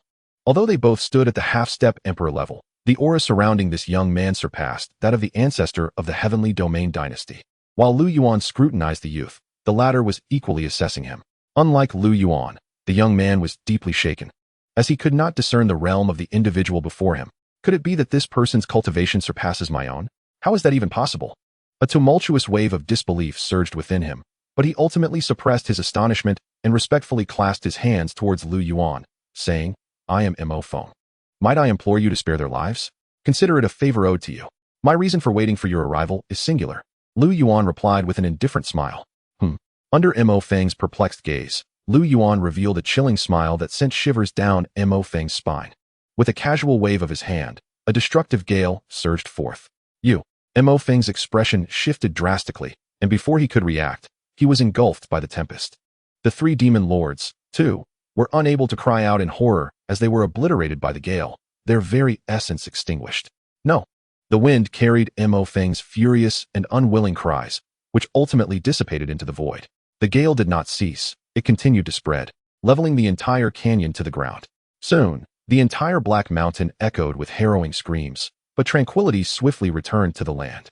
The once demon-infested Black Mountain now lay transformed into an expansive plain. In midair, Lu Yuan stood upon the void, gazing down at the vast expanse below, his heart betraying not a single ripple of emotion.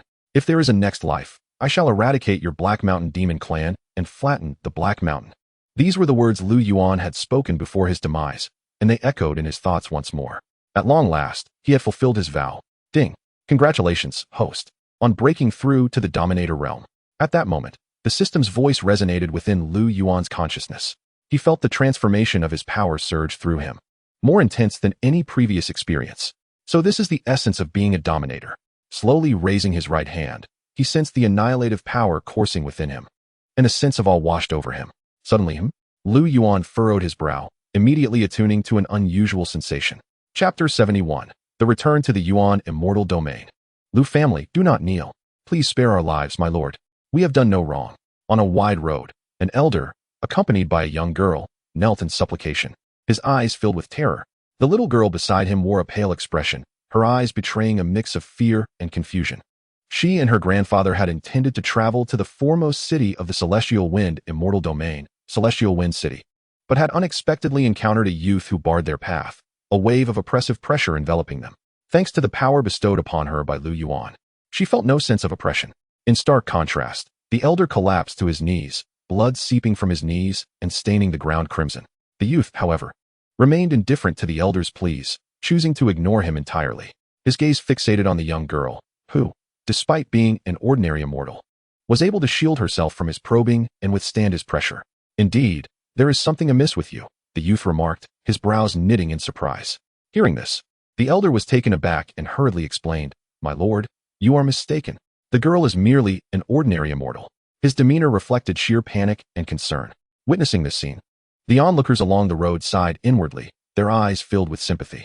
From the youth's demeanor, it was clear that this grandfather-granddaughter pair was in dire straits. Despite their sympathy, none dared to intervene, hastily retreating or taking detours to avoid being caught in the fray. After all, this was a world governed by the law of the jungle. Those who did not wish to perish must pretend not to see. How tiresome. You shall perish, the youth huffed impatiently, extending his right hand and pressing against the elder in the void. Boom. The very fabric of space shattered, and a wave of annihilative energy cascaded down. Grandfather. The little girl cried out, rushing to shield the elder, but he urgently pushed her aside, commanding, "Run." Preposterous. The youth sneered at the unfolding scene, his expression one of disdain, as the terrifying energy surged forth to obliterate the elder. Just then, a refreshing breeze swept by, causing the impending energy to dissipate into nothingness. What is happening? The youth was taken aback, still reeling from the unexpected turn of events. Suddenly, a sword chi sliced through the void toward him with blinding speed. Not good. The youth's face paled, instinctively sensing a wave of death approaching him. He shouted and unleashed his immortal essence in defense. Boom. A series of intricate waves coalesced before him, forming barriers. However, upon contact with the sword chi, these barriers shattered like glass. In the next instant, to the youth's widened, horrified gaze, the sword chi pierced through his chest, blood erupting from his mouth. How is this possible? He stammered, staring in disbelief at the gaping wound in his chest, his face a mask of terror and despair. This sword chi had not only pierced his heart, but had also shattered his very soul. Below, the elder, who had braced himself for death, opened his eyes just in time to witness the youth spitting blood, leaving him momentarily stunned. The little girl's wide, dark eyes brimmed with curiosity and astonishment. The onlookers nearby were equally taken aback, some even rubbing their eyes in disbelief, as if they had misperceived the scene. How had he gone from fine to suddenly spitting blood? But then, an even more terrifying spectacle unfolded before them. The youth's body began to disintegrate, vanishing into the ether in the blink of an eye. Before the crowd, the youth's eyes reflected a mixture of fear and resentment as he dissipated into the ether. "May I inquire which esteemed elder intervened to save him?" An elderly man spoke up, his tone imbued with reverence and gratitude. Upon hearing his words, the onlookers collectively held their breaths. It was inconceivable that the youth had perished by his own hand. Surely, someone had covertly come to his aid. At last, a voice resonated from the void. "Proceed to the Lu family of the Yuan immortal domain." What? The elder and the little girl were both taken aback, immediately recognizing the voice's owner. "It's Big Brother," the little girl exclaimed with excitement. Before either of them could fully comprehend the situation, a vast surge of energy enveloped them, and they vanished without a trace. Have they disappeared? The spectators gasped in shock, exchanging bewildered glances. "Did you hear that voice just now? The Yuan immortal domain. It's one of the top 10 immortal realms in our celestial world. That is of little consequence. What truly matters are the last two words. Lu family. Could it be the Lu family, one of the 5 paramount clans of the Yuan immortal domain?" "What do you mean 5 great clans? They are now the foremost family.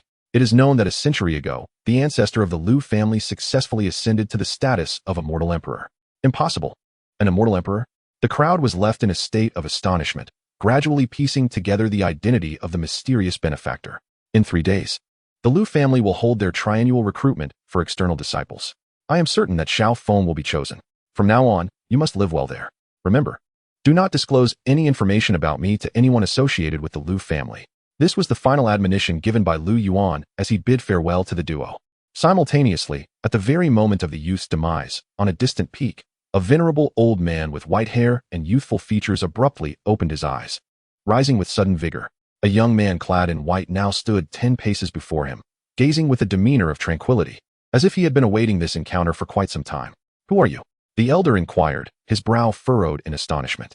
He realized he could not perceive the young man's cultivation level, yet the very fact that he could appear silently spoke volumes of his terrifying prowess.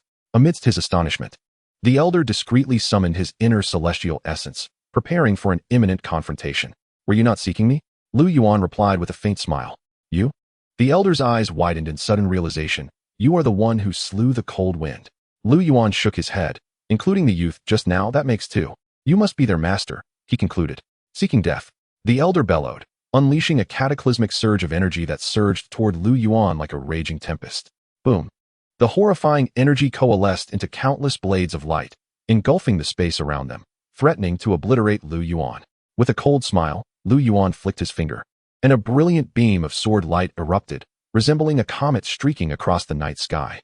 The moment it made contact with the overwhelming blades, they erupted like fireworks, and the entire mountain trembled. A piercing scream echoed through the air as the elder was sent hurtling backward like a cannonball, his form disintegrating as he vanished from existence.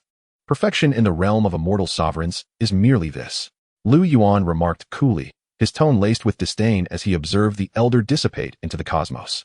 "What is happening? What transpired?" "The aura of the Grand Elder has vanished." At that moment, voices of shock erupted as figures began to converge around Lu Yuan. "Who is he? Could it be?" The onlookers immediately fixated on Lu Yuan, their faces etched with trepidation. Indeed, your Grand Elder met his demise at my hands. Do you seek vengeance? Lu Yuan addressed them with indifference. Is the Grand Elder truly dead? The crowd gasped in horror, their faces drained of color. Although they were filled with rage, fear eclipsed their emotions as they regarded Lu Yuan with trepidation. The strongest in our sect is the Grand Elder, with him slain. What can we do? Seek death? Do not dare. We were unaware of these events. We implore you to temper your wrath. A middle-aged man in a Taoist robe fell to his knees before Lu Yuan. Do not kneel yet. He admonished the bewildered onlookers, prompting them to quickly gather their wits and bow in unison. Chapter 72. The immortal domain in shock, under currents stirring. Lu Yuan departed, leaving behind a throng of Taoist-clad individuals. The middle-aged man slowly rose, his gaze fixed on the direction from which Lu Yuan had vanished, fear still lingering in his eyes. Master, this. An elder approached from behind, only to be silenced by a wave of the man's hand. There is no need for words. From this moment forth, consider this incident as if it never occurred, and do not disseminate it.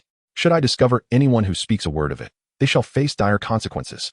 The crowd was left in shock, yet they all respectfully acknowledged his command. To slay an immortal sovereign at the pinnacle of their power, one must possess at least the cultivation of a half-emperor.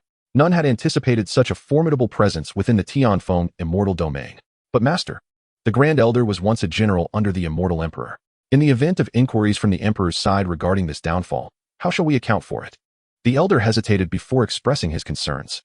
At the mention of the immortal emperor, everyone present felt a tremor of fear, their faces reflecting profound reverence. Even the man's brow furrowed with concern. The immortal emperor is currently in seclusion and will likely not emerge anytime soon. We shall take each step as it comes. If the time comes, I shall explain to the emperor myself, the man ultimately replied, and the elder ceased his protests, recognizing the necessity of such an approach. At that moment, the man furrowed his brow, seemingly receiving some urgent tidings, and his expression shifted dramatically. How could this be? He exclaimed in disbelief, his eyes wide with terror and incredulity.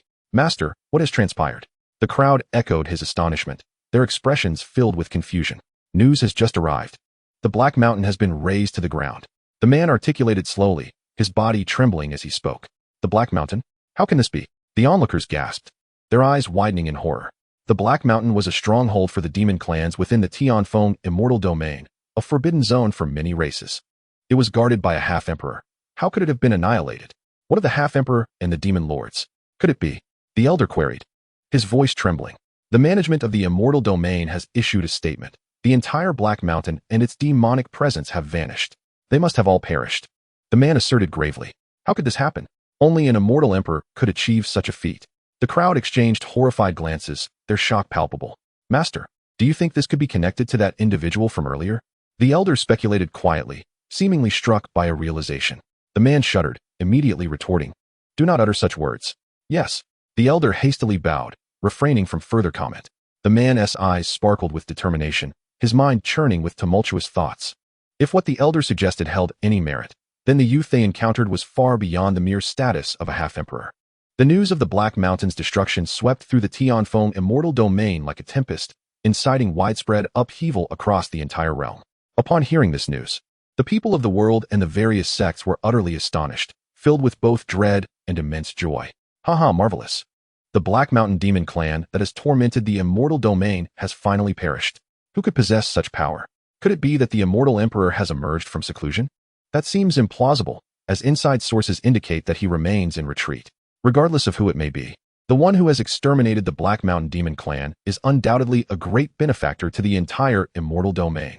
Heaven has eyes. I must personally investigate this matter. If it is true, I shall spit on the soil and pour out the wine of reincarnation in celebration. As the world buzzed with shock, excitement, and cheers. Atop a mountain peak beside Mirror Lake, a striking young man clad in purple robes slowly opened his eyes. Master, you have awakened. Upon his opening gaze, a melodious voice resonated, laced with admiration.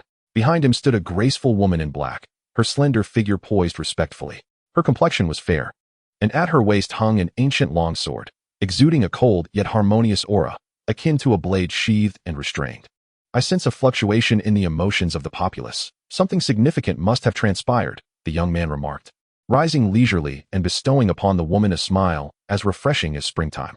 Indeed, master, a momentous event has indeed occurred, she replied earnestly, unable to conceal the truth. What is it? He inquired with keen interest. The Black Mountain has been leveled, and all its demon denizens have been annihilated, she disclosed. Is that so? The young man's calm eyes finally revealed a glimmer of surprise. Moreover, there are two additional matters that I feel are interrelated, she continued, pausing briefly before pressing on. Pray, enlighten me, he urged with curiosity.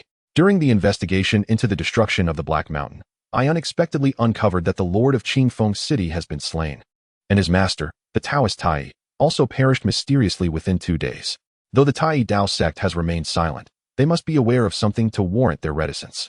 All 3 incidents occurred within a span of less than 2 days, leading me to believe they are interconnected, perhaps orchestrated by a single individual, she elaborated, her brow furrowed in contemplation.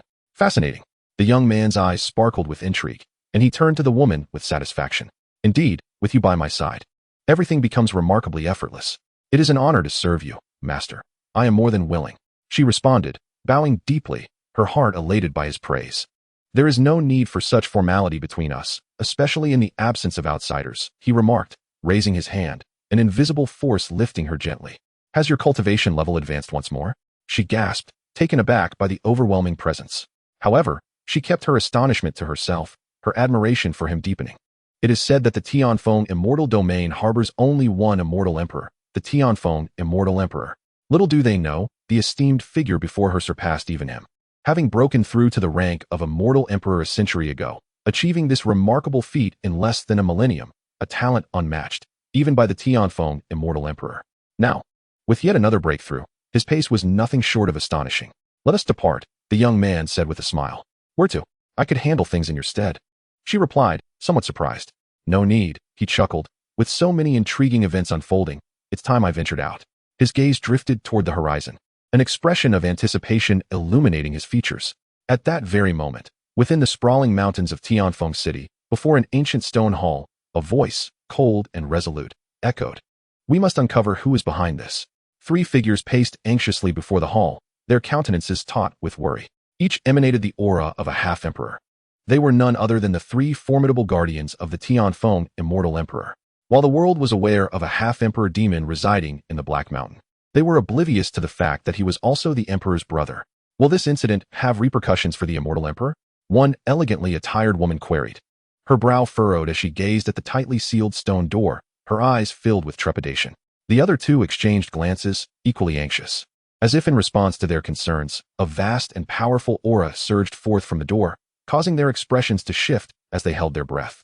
Under their tense scrutiny, with a thunderous rumble, the stone door slowly creaked open. Chapter 73, The Primordial Realm, A Reunion with the Heavenly Path. Host. When you mentioned the Lu family of the Yuan immortal domain, were you referring to? The system's voice resonated in Lu Yuan's consciousness, filled with curiosity. Throughout 100 lifetimes, none have ended well. Only twice have I felt the warmth of the world. The first was with the Xiao family, and the second was with the Lu family, my final reincarnation in the immortal realm. Lu Yuan replied candidly, not intending to conceal anything from the system. Then that truly is your rightful home, the system remarked, somewhat astonished.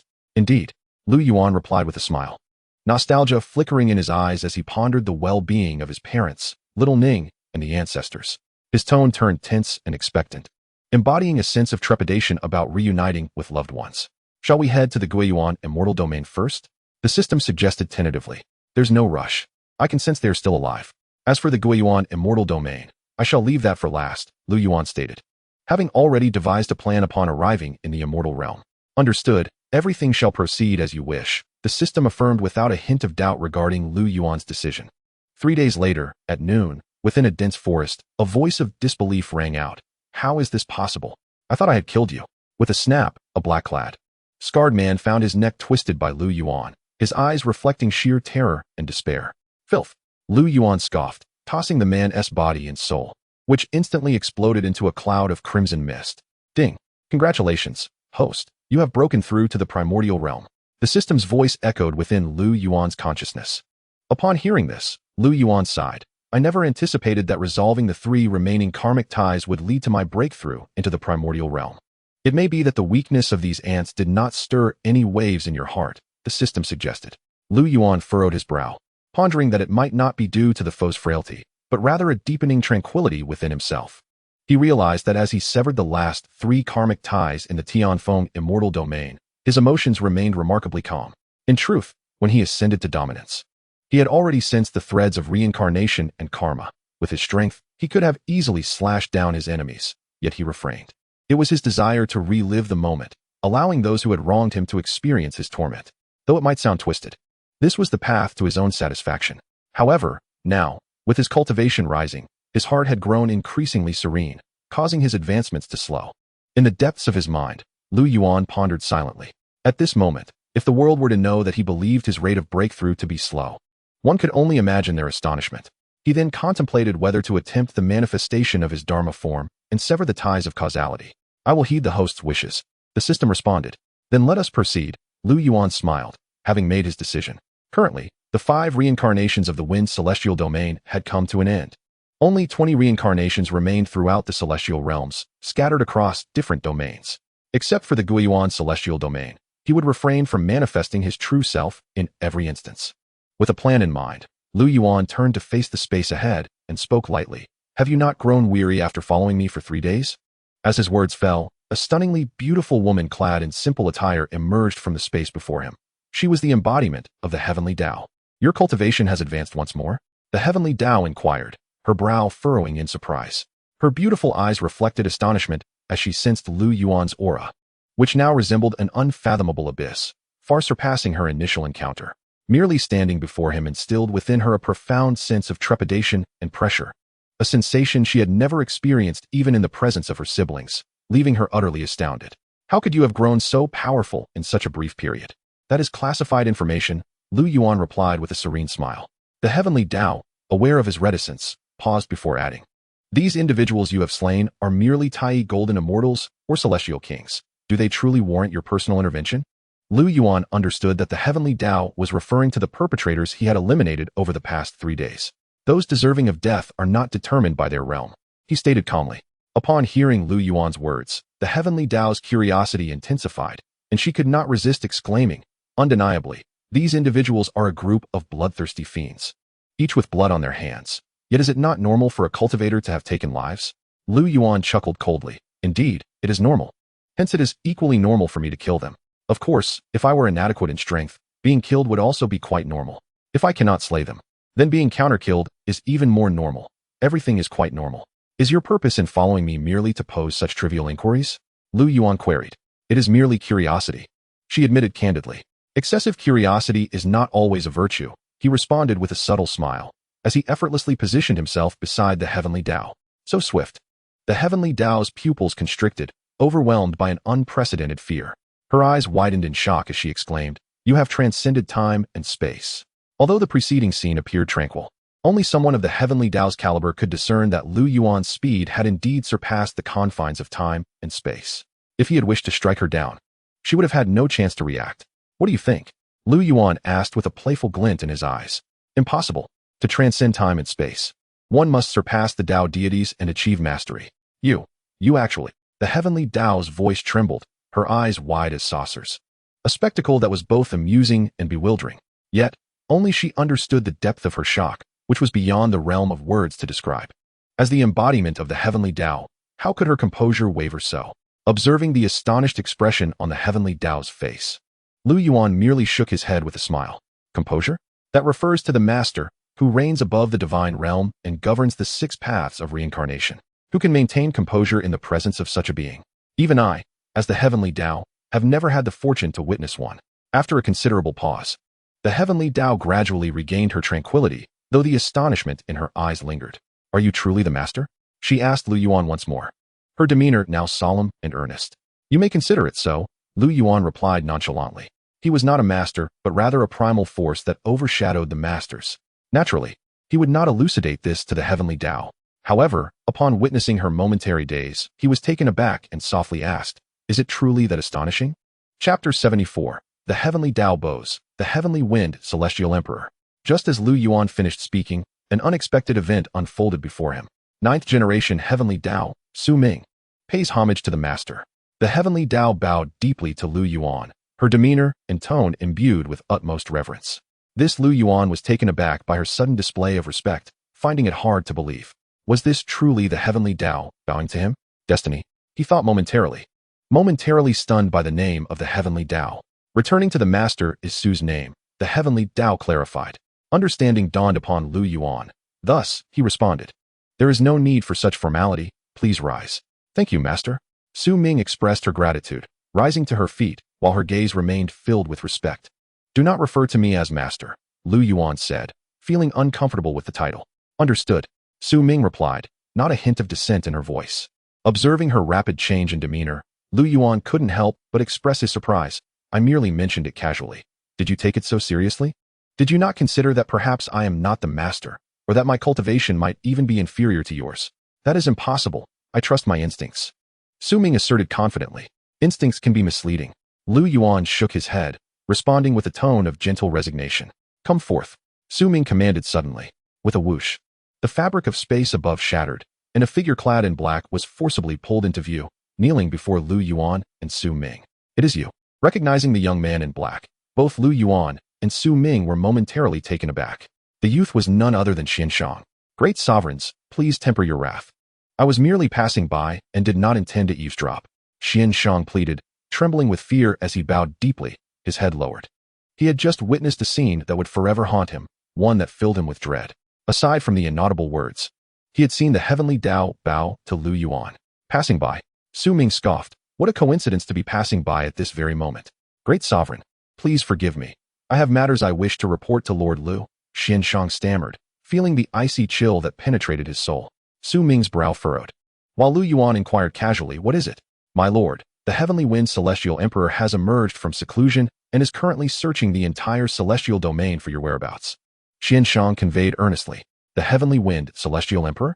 Lu Yuan raised an eyebrow. "I do not know this heavenly wind celestial emperor. What does he seek from me?"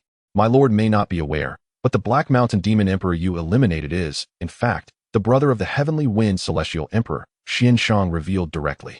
"Oh, I see," Lu Yuan realized, surprised by this unexpected connection. "Currently, the heavenly wind celestial emperor and his 3 guardians are diligently searching for your location. It will not be long before their divine senses reach this place," Xianxiang continued hastily. "My lord, perhaps I should handle it," Su Ming suggested at this moment. "My lord," Lu Yuan was slightly taken aback. He had only mentioned not wanting to be called master, yet the heavenly Tao had swiftly adopted this new title. In contrast to Lu Yuan, Xianxiang was even more shaken, realizing that the heavenly Tao had referred to Lu Yuan as my lord. What kind of day was this for him? Would the supreme heavenly Tao erase him from existence? Upon reflecting on this, Xianxiang's face instantly drained of color, enveloped in a wave of despair. Yet, his thoughts elicited no concern from Su Ming and Lu Yuan. With a dismissive wave, Lu Yuan chuckled, "This is my affair. There is no need for your intervention." "Then I shall take my leave," Su Ming finally declared, to which Lu Yuan merely nodded. Before departing, Su Ming cast a final glance at Xianxiang and coldly admonished, "Ensure you heed the master's commands." Xianxiang, already on edge, quivered at these words and hastily responded, "I shall strictly obey the supreme's orders." With a disdainful snort, Su Ming transformed into a wisp of azure smoke, vanishing before them. "Farewell, supreme," Xianxiang proclaimed, his tone laced with reverence and the exhilaration of survival. Not daring to lift his gaze, observing Xianxiang's demeanor, Lu Yuan couldn't help but smile, saying, "The figure has departed. Rise." "Thank you, my lord." Xianxiang expressed his gratitude, finally daring to stand. At this moment, the way he regarded Lu Yuan had undergone a profound transformation. Shock, fear, reverence, and adoration mingled in his eyes. To command the respect of the heavenly Tao is a presence beyond imagination. "Let us proceed," Lu Yuan instructed. "To where?" Xianxiang inquired. Perplexed. "Since they seek me, it is only fitting that we meet them," Lu Yuan replied with a gentle smile. Xianxiang's expression shifted as realization dawned, and he promptly declared, "Of course, I shall guide you, my lord." A quarter of an hour later, Lu Yuan and Xianxiang appeared above a range of mountains. In the next moment, a resonant hum echoed, and 4 figures emerged from the void. At the forefront was a striking young man adorned in a blue robe, his long hair cascading over his shoulders, exposing his bronzed chest. He exuded an overwhelming aura, surrounded by a rhythmic essence, standing atop a blue lotus. "Xianxiang, the celestial envoy," the young man noted as he first laid eyes on Xianxiang, who nodded slightly, apprehension flickering in his gaze. Just then, the young man seemed to sense something, his eyes narrowing as they locked onto Lu Yuan. "Celestial Emperor, what is amiss?" questioned the 3 individuals behind him.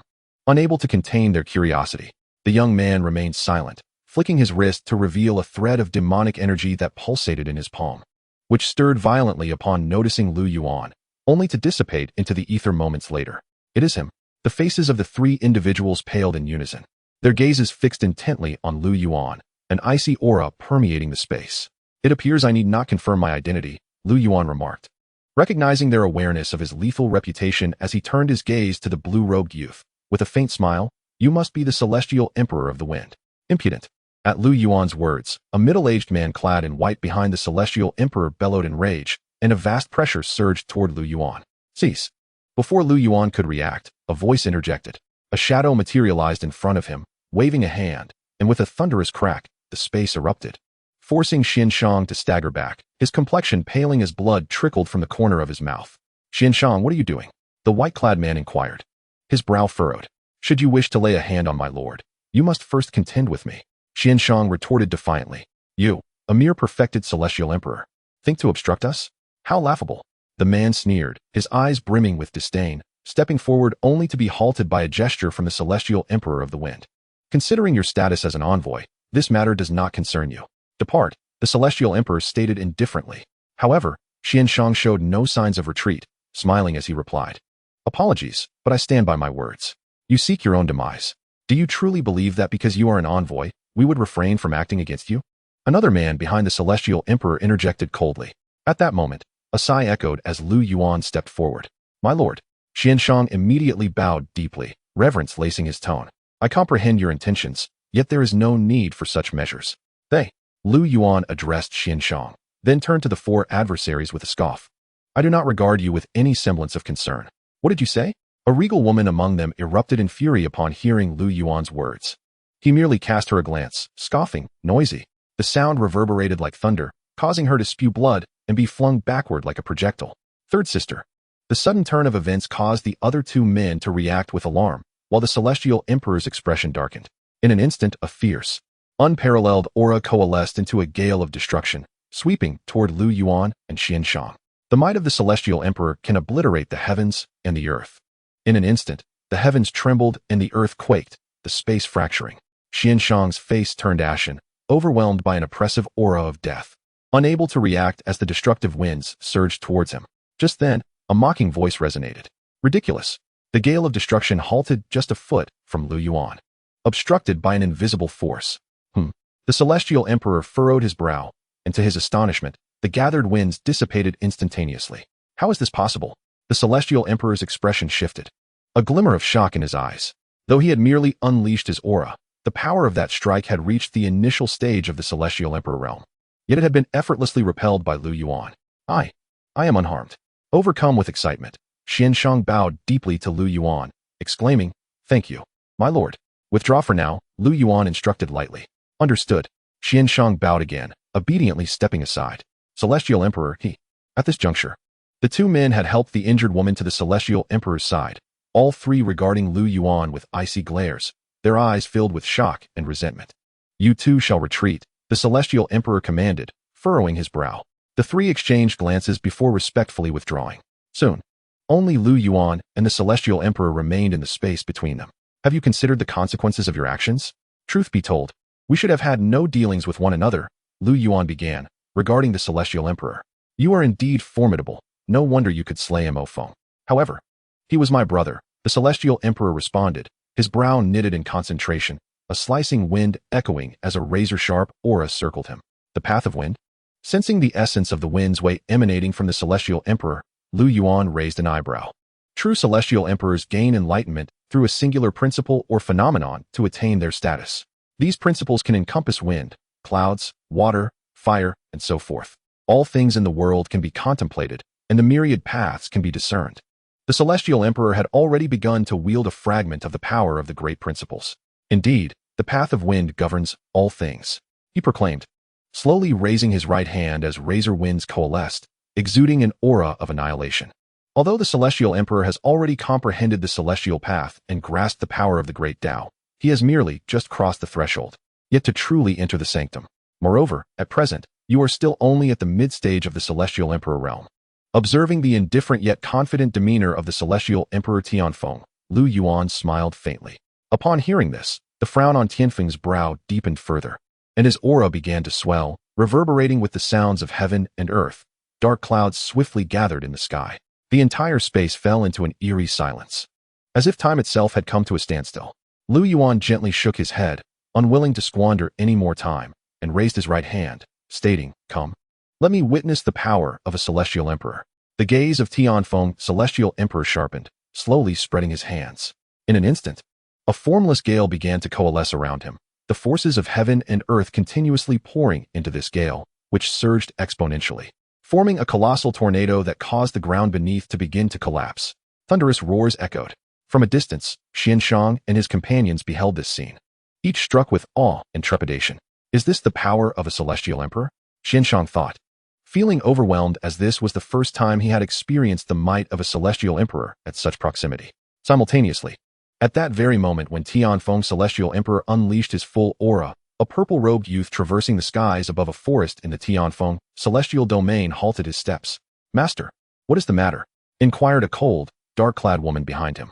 The youth gazed in a particular direction, a smile gracing his lips as he remarked, "The might of a celestial emperor. If I am not mistaken, this aura should belong to Tianfeng, celestial emperor." Tianfeng, celestial emperor. The woman's expression shifted dramatically. Astonished as she exclaimed, "Are you suggesting that Tianfeng, celestial emperor, is engaged in battle?" Indeed, for him to unleash his full aura, his opponent must be formidable. Perhaps it relates to the annihilation of the Black Mountain Demon clan. "Come, let us see." The youth smiled and took a step forward, vanishing from the woman's sight. At that same moment, within the Tianfeng celestial domain, several semi-emperor level experts and some reclusive old masters opened their eyes. What a terrifying aura. This is the might of a celestial emperor. How could this be? Could it be that Tianfeng, celestial emperor, has emerged from seclusion? What on earth has transpired? At this moment, each of these extraordinary beings exhibited shock and fear in their eyes. Chapter 76. The Fall of the Celestial Emperor. The world mourns together. Above the mountains, the space twisted. Thunderous roars ensued. Under the terrifying gale, even the void itself began to fracture, while the mountains below had long been reduced to powder. Xianxiang and the others, witnessing this spectacle from a distance, were utterly astounded, retreating continuously. Just then, a voice resounded, "Break." The gale that filled the entire space instantaneously dissipated. Is it over? Xianxiang and the other three held their breath, wide-eyed, fixated on the central area of the space. As the gale subsided, amidst the swirling dust, they beheld two figures standing facing each other, merely 2 feet apart. Lu Yuan's hand rested against the chest of Tianfeng, celestial emperor, while the latter had his hand raised in defense, palm against Lu Yuan's fingertips. Who has triumphed? The 3 guardians of Tianfeng, celestial emperor, exchanged anxious glances, their faces etched with tension and confusion. In contrast to the trio, Xianxiang appeared remarkably calm. In his eyes, even the celestial emperor was but an ant before Lu Yuan.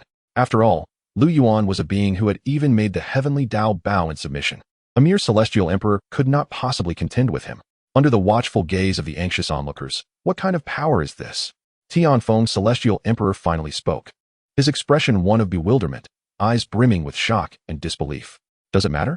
Lu Yuan smiled lightly and replied, "One force shatters myriad laws. To me, you are no different from anyone in the celestial realm."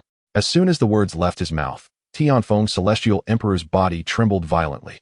A spurt of blood erupting from his back, blood also trickling from his hand. His pupils constricted sharply, his body retreating incessantly, while he coughed up another mouthful of blood, his complexion paling to that of a ghost. Celestial emperor. Witnessing this scene, the 3 behind him were horrified, exclaiming in distress. Their figures flashed, rushing to support Tianfeng, celestial emperor, from behind. How is this possible? The celestial emperor's vitality is waning. Upon sensing Tianfeng, celestial emperor's condition, the 3 were filled with dread. "You." That woman glared fiercely at Lu Yuan, intent on advancing, but was hastily restrained by Tianfeng, celestial emperor. "Do not act recklessly, celestial emperor. You are no match for him. Intervening would be tantamount to courting death." "Master." At this moment, Xianxiang approached Lu Yuan's side, bowing deeply, his eyes radiating respect and admiration. Indeed, the reality was as he had surmised. Although Tianfeng, celestial emperor, was formidable before Lu Yuan, he remained as insignificant as an ant. "Celestial emperor, let us take you back to heal your wounds," the white-clad man urged. "It is futile. My vitality has been severed. Even a true god would be powerless to reverse this." Tianfeng, celestial emperor, shook his head with a bitter smile, his aura flickering like a candle in the wind. on the verge of extinguishment. How could this be? You are the celestial emperor, a being standing at the pinnacle of the celestial realm. How could you? The woman stammered. Her face ashen, tears welling in her eyes, her hand trembling as it clutched Tianfeng, celestial emperor. This is all my doing. Let this enmity end with me. Tianfeng, celestial emperor, merely smiled, his tone laced with self-deprecation and bitterness. No, I will not allow you to die, even if it exhausts all my celestial essence. I will not let you perish. The woman insisted, attempting to channel her celestial essence into Tianfeng, celestial emperor. However, as her hand grazed the wound on his chest, it was seized firmly by Tianfeng, celestial emperor. Drip. A single tear fell onto Tianfeng, celestial emperor's hand, and in that moment, the woman could no longer hold back her tears, her face drenched in sorrow. Gazing at her, Tianfeng, celestial emperor, gently wiped away her tears, offering a warm smile as he said, "You know, since our son fell, I have not called you wife even once. My dear, I am sorry. Do not harbor resentment, nor seek vengeance. You must live well." Upon uttering these words, Tianfeng, celestial emperor's form began to fracture. Tianfeng. The woman gasped in horror, reaching out to grasp him. Yet ultimately, his body dissipated within her embrace. No. As she watched the celestial emperor transform into starlight and vanish, the woman could no longer contain her grief. Bursting into tears, celestial emperor. The two others also knelt, their faces pale with sorrow. With the fall of Tianfeng, celestial emperor, a mournful wail echoed across the heavens. And the world instantly dimmed, blue raindrops beginning to fall from the sky. The celestial emperor has fallen, and the world mourns together. Simultaneously, what is this mournful sound? Why is this rain blue? Such a profound influx of spiritual energy. No, this rain subtly carries the essence of the laws of heaven and earth. The blue hue signifies the extraordinary phenomenon that occurred when Tianfeng, celestial emperor, attained his heavenly status. Could this rain be? The celestial emperor has fallen, and the world mourns together. The fall of the celestial emperor? How could this be possible?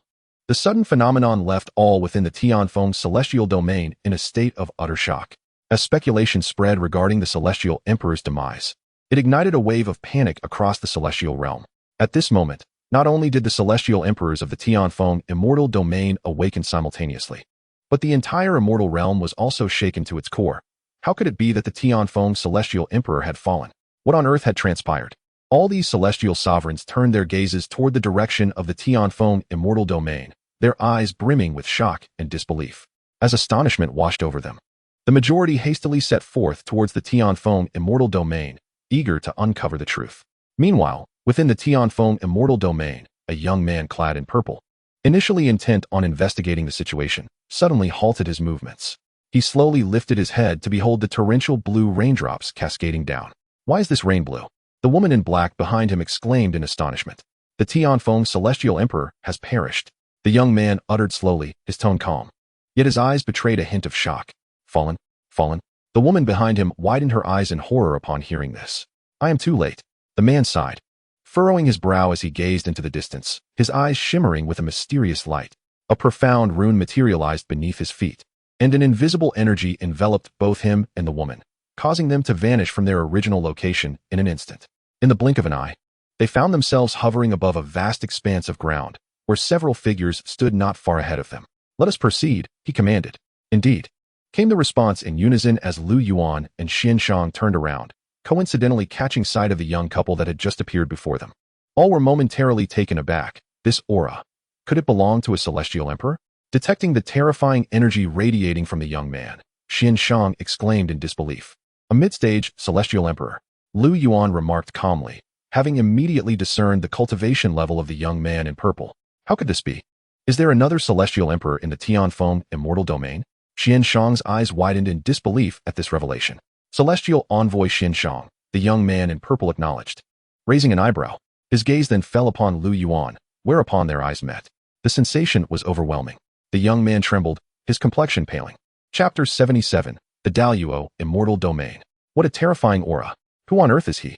The young man furrowed his brow, an unprecedented gravity reflected in his eyes, his heart pounding in astonishment. Looking into Lu Yuan's gaze felt akin to staring into an infinite ocean, prompting a profound sense of insignificance. This person was not his match. Are you going to obstruct us?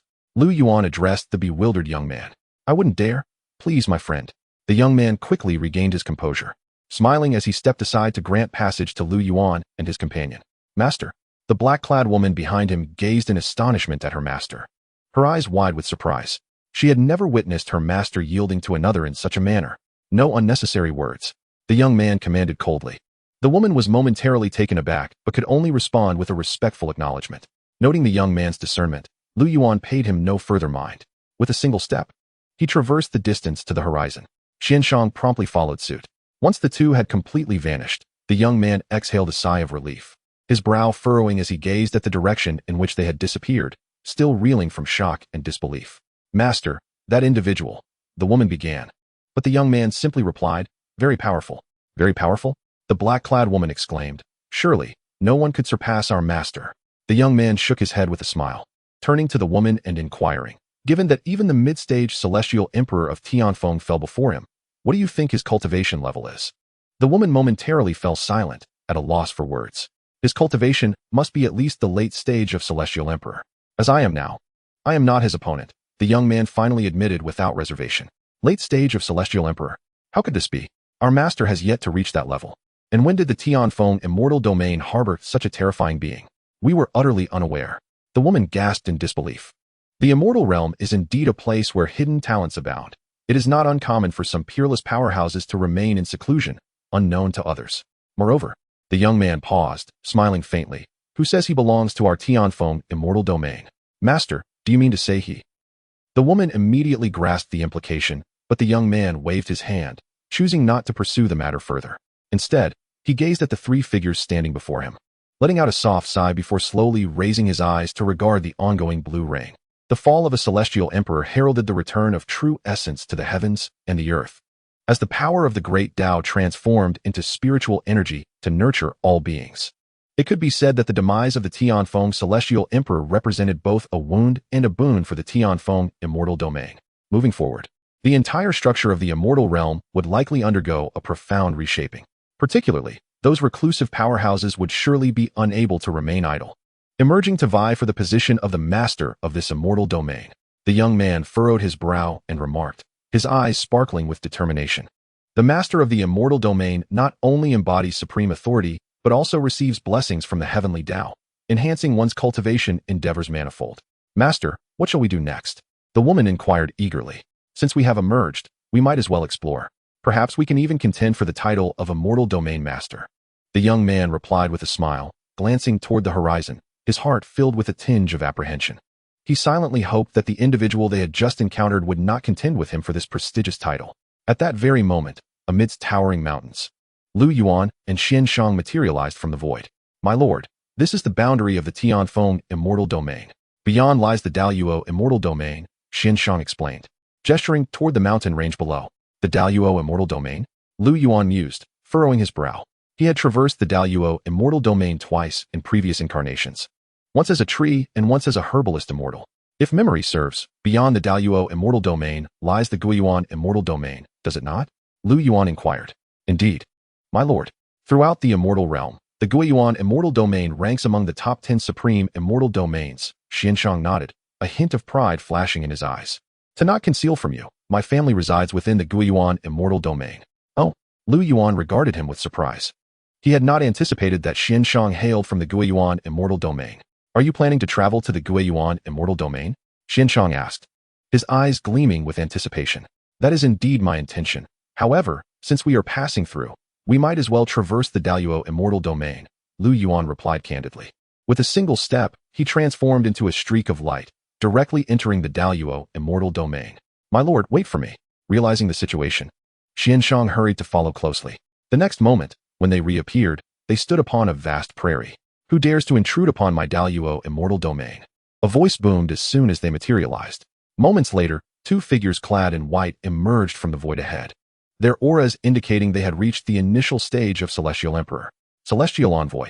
Upon recognizing Xianxiang, the two men were momentarily taken aback and immediately bowed, exclaiming, We greet you, Celestial Envoy. This matter does not concern you. You may leave, Xianxiang stated flatly. The two individuals were momentarily taken aback, exchanging glances that reflected their hesitation. What? Do the words of the Celestial Envoy no longer hold sway? Observing their indecision, Xianxiang furrowed his brow and spoke. The expressions of the two men shifted dramatically, and one of them hastily explained, My lord, you have misunderstood. It is merely that many events have transpired recently, particularly the recent demise of the Heavenly Wind Celestial Emperor, which has cast a shadow over the entire Deluo celestial domain. The atmosphere within the celestial realm is fraught with anxiety, and the domain's sovereign has decreed that all interfaces of the celestial realm must be meticulously scrutinized, allowing no suspicious individuals to enter. Listening to their explanation, Xianxiang could not help but frown, glancing at Lu Yuan, who maintained a facade of calm. Xianxiang snapped. How audacious! Do not forget that you are merely acting on the orders of the sovereign of the celestial domain, while I am commanded by heaven itself. It is my duty that has led me here, and I owe you no explanations. Upon hearing the words commanded by heaven and duty, both men were visibly startled, and they quickly stepped aside to clear the path, exclaiming, My lord, please do not be angry. We implore you. As they spoke, they bowed deeply, their hearts racing with trepidation. Xianxiang scoffed dismissively, ignoring them entirely, and gestured to Lu Yuan with a smile, saying, My lord, please. Before long, the two men vanished from the prairie.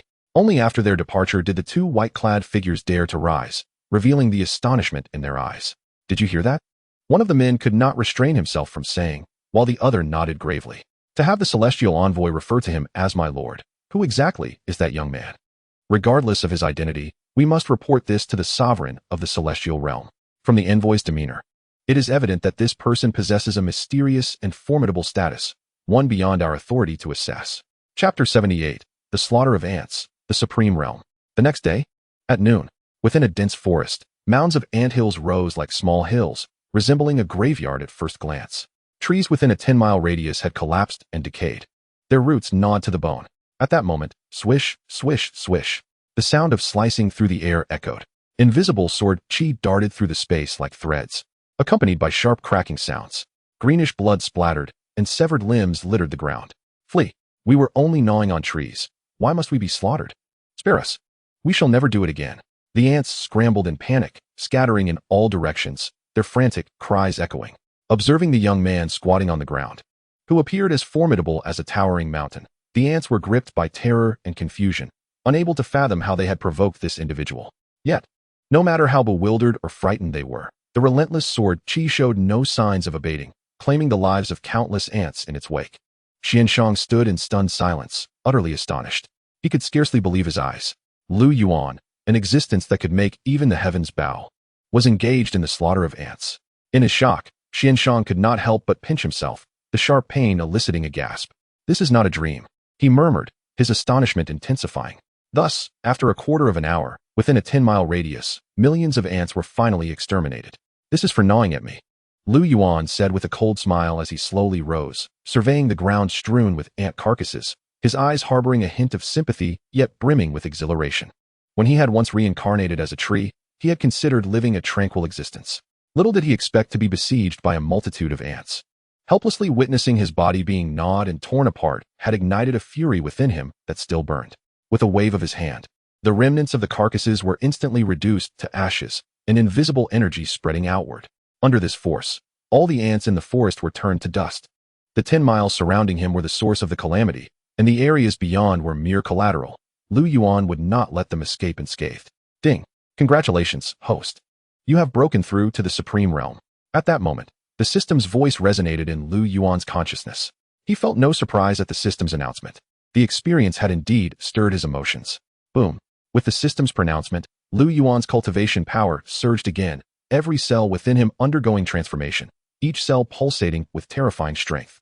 This new Supreme Realm was far more formidable than the primordial realm. Without any deliberate probing, Lu Yuan could already sense the terrifying auras transcending the divine realm. It was evident that these auras belonged to beings above the Tao gods, yet he paid them no heed. As he collected his thoughts and calmed the power within, Lu Yuan turned around. Upon seeing him pivot, Xianxiang could not suppress a shiver, his eyes wide with shock and fear. What? Do you find me rather unsettling? Lu Yuan remarked, having discerned the thoughts in Xianxiang's mind, eliciting a soft chuckle from him. Xianxiang was startled and promptly replied, I dare not.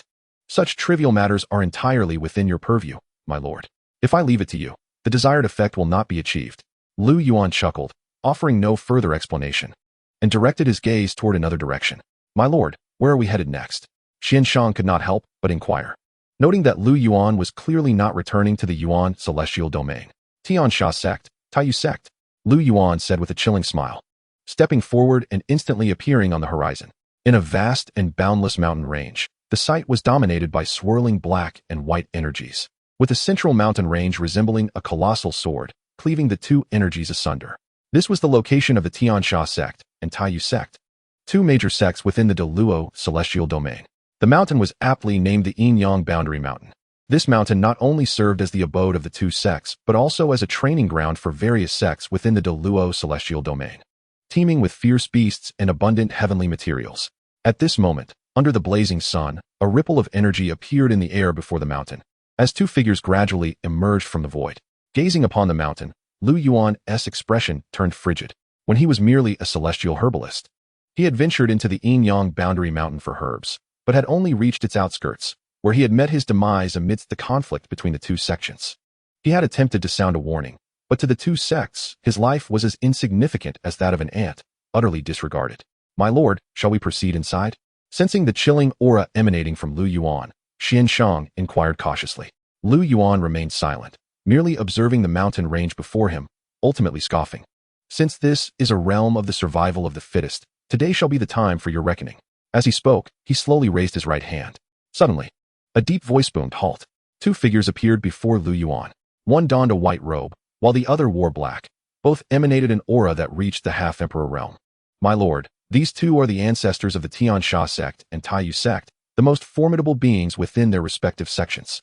As the two elderly figures emerged, Xianxiang could not help but explain, "You are the celestial envoy." The two men recognized Xianxiang's identity and furrowed their brows. Xianxiang refrained from responding to them, instead directing his gaze towards Lu Yuan, as everything revolved around him. "Who are you?" The two elders, seemingly sensing something, fixed their eyes upon Lu Yuan. Upon closer inspection, both men trembled in shock. "This aura is..." Realizing the energy coalescing in Lu Yuan's hand, their expressions darkened. It was precisely this sensation.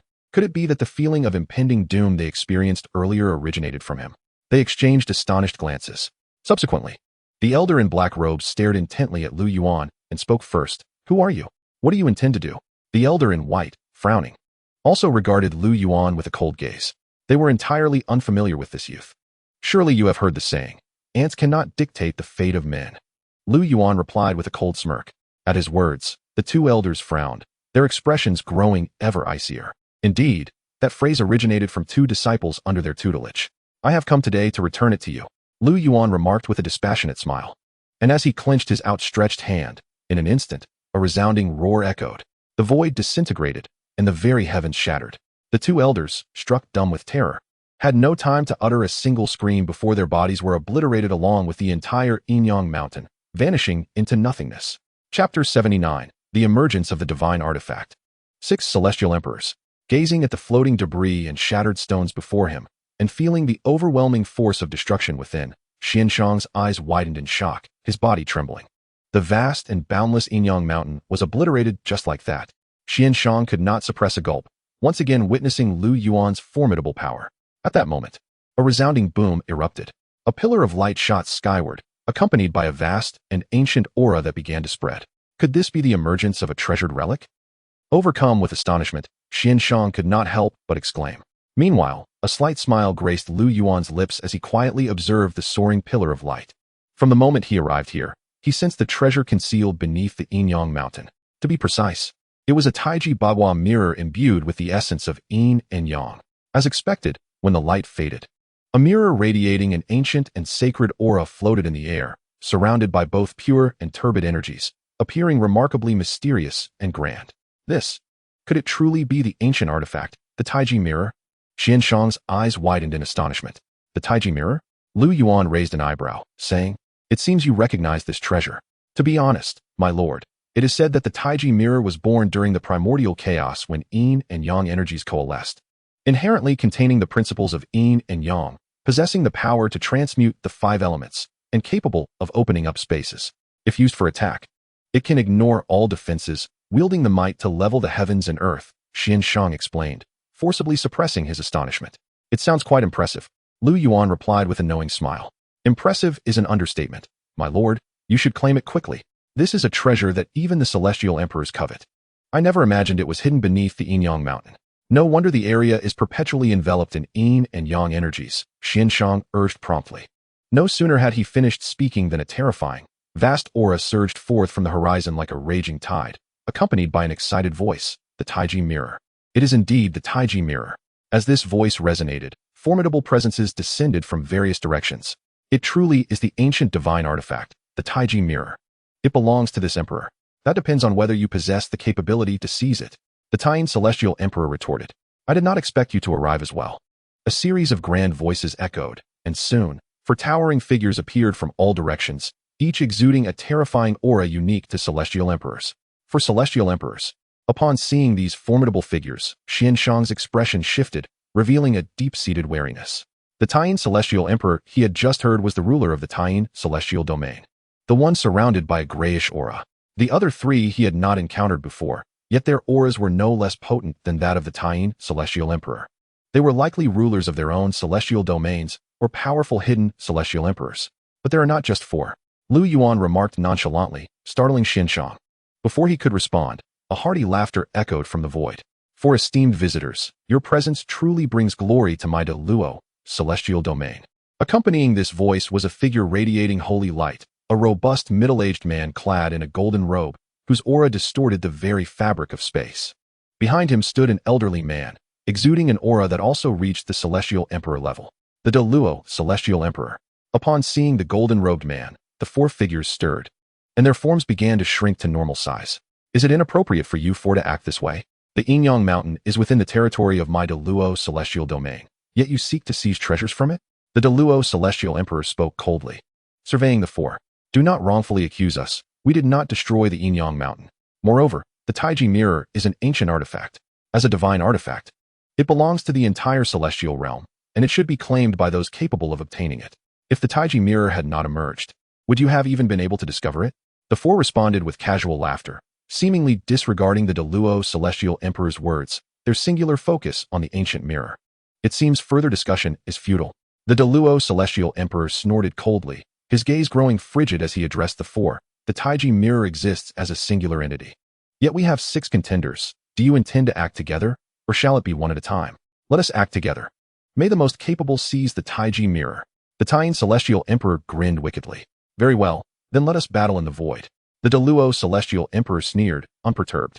Aside from the elderly man behind him, who was at the early celestial emperor stage, the other 5 had reached the mid-celestial emperor stage. However, before proceeding, we must first deal with them, yes? The Taiyin celestial emperor remarked with a smile, his gaze shifting directly to Lu Yuan and Xianxia. The others turned their attention as well.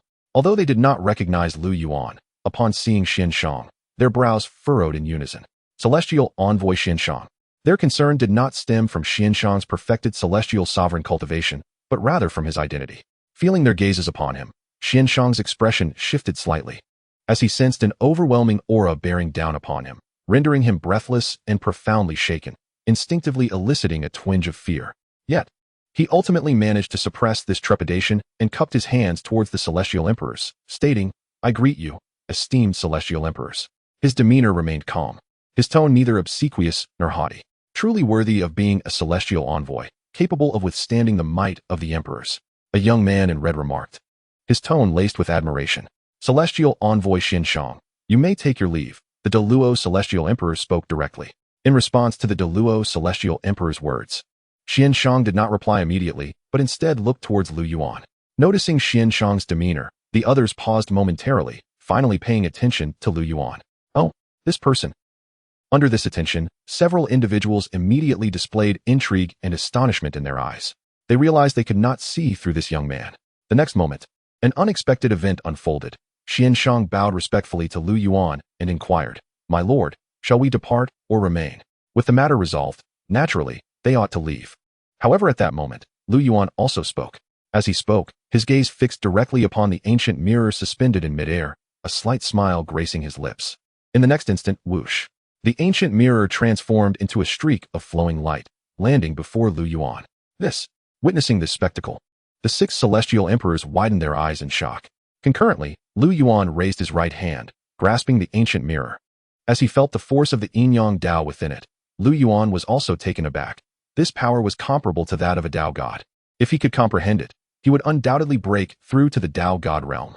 Although it was of no use to him, it was still a divine artifact. So he might as well take it. With a smile, Lu Yuan flipped his hand, and before the astonished gazes of Xianxiang and the 6 celestial emperors, he directly stored the Tai Chi mirror away. Chapter 80. Annihilation of the 4 emperors, to the infinite.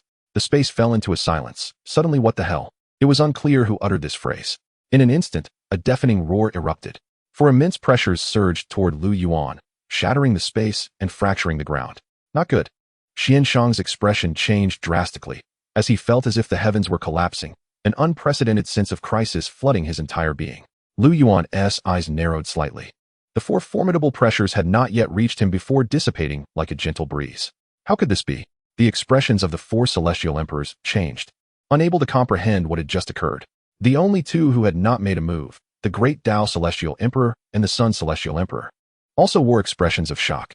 The Sun Celestial Emperor, dressed in red, furrowed his brow and said solemnly, "This person is not simple." Yet, upon hearing the Sun Celestial Emperor's words, the Taiyin Celestial Emperors seemed to disregard them entirely. With a swift motion, they directly surrounded Lu Yuan and Xianxiang.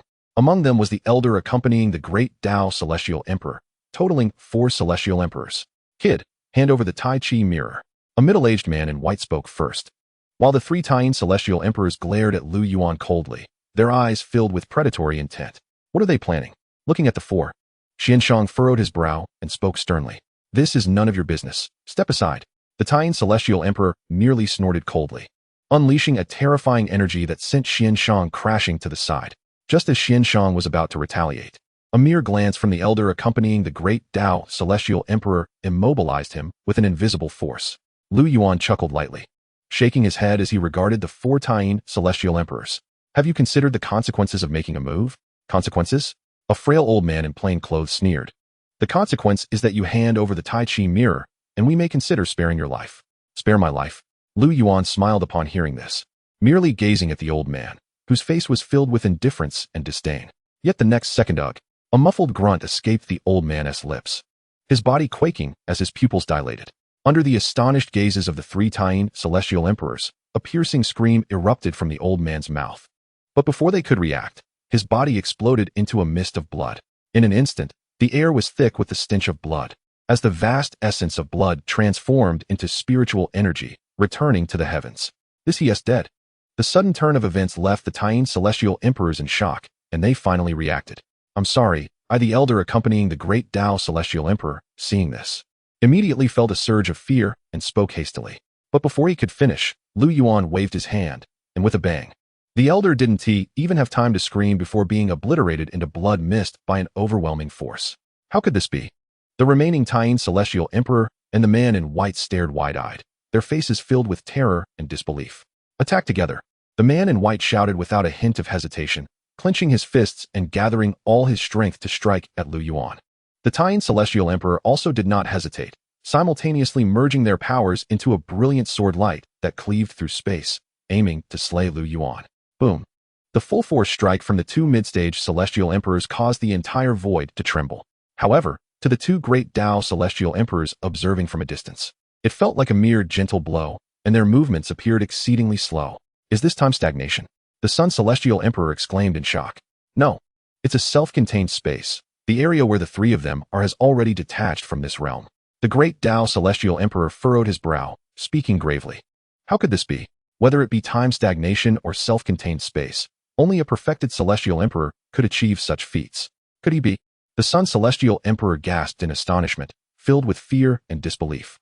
Although they were sovereigns of their respective celestial domains, they remained as nothing but ants in the presence of the pinnacle lords of those domains. The perfected Celestial Emperor is the apex existence in this celestial realm. The great Tao Celestial Emperor remained silent, his gaze fixed upon the unfolding scene. Just as the 2 were conversing, Lu Yuan finally moved. He slowly raised his right hand, flicking his fingers at the incoming punch of the man in white. With his other hand, he simultaneously struck the Taiyin Celestial Emperor across the cheek. Bang! The 2 actions were completed in unison, and at the moment of contact, the pupils of the man in white and the Taiyin Celestial Emperor constricted. Their eyes flooded with fear and despair. They could not even utter a sound before being engulfed by the overwhelming force, utterly annihilated. As the space returned to normal, there was no trace left of the man in white or the Taiyin Celestial Emperor, who had long since transformed into a vast essence of spiritual energy returning to the heavens. All of this transpired in an instant. What just happened? Xianxiang was bewildered, finally realizing that the four Taiyin celestial emperors were nowhere to be seen. In midair, the Sun Celestial Emperor and the Great Tao Celestial Emperor appeared pale, their hearts churning with overwhelming waves of terror. They exchanged glances, each recognizing the fear reflected in the other's eyes. Finally, they slowly descended before Lu Yuan, bowing deeply as they spoke. Great Tao Celestial Emperor, Sun Celestial Emperor, we pay our respects, my lord. Witnessing the two bowing before Lu Yuan, Xianxiang was utterly astounded. It seemed he realized something, his eyes widening in sudden understanding. Indeed, just because the four were not visible did not mean they had fled. There was another possibility. They were all annihilated. This was evident from the fear displayed by the Great Tao Celestial Emperor and his companion. No wonder the spiritual energy of the heavens had surged in density several-fold. Xianxiang mused inwardly, feeling an increasing sense of reverence and awe towards Lu Yuan. Are you no longer interested in the Tai Chi mirror? Lu Yuan remarked coolly, gazing at the two who bowed before him. Dare not. The two trembled, their heads bowing even lower. Observing their demeanor, Lu Yuan merely offered a cold smile. At that moment, ding. Congratulations, host. You have broken through to the infinite realm. The voice of the system echoed within Lu Yuan's consciousness. Boom. Under the activation of the vast and profound power, Lu Yuan's body trembled slightly.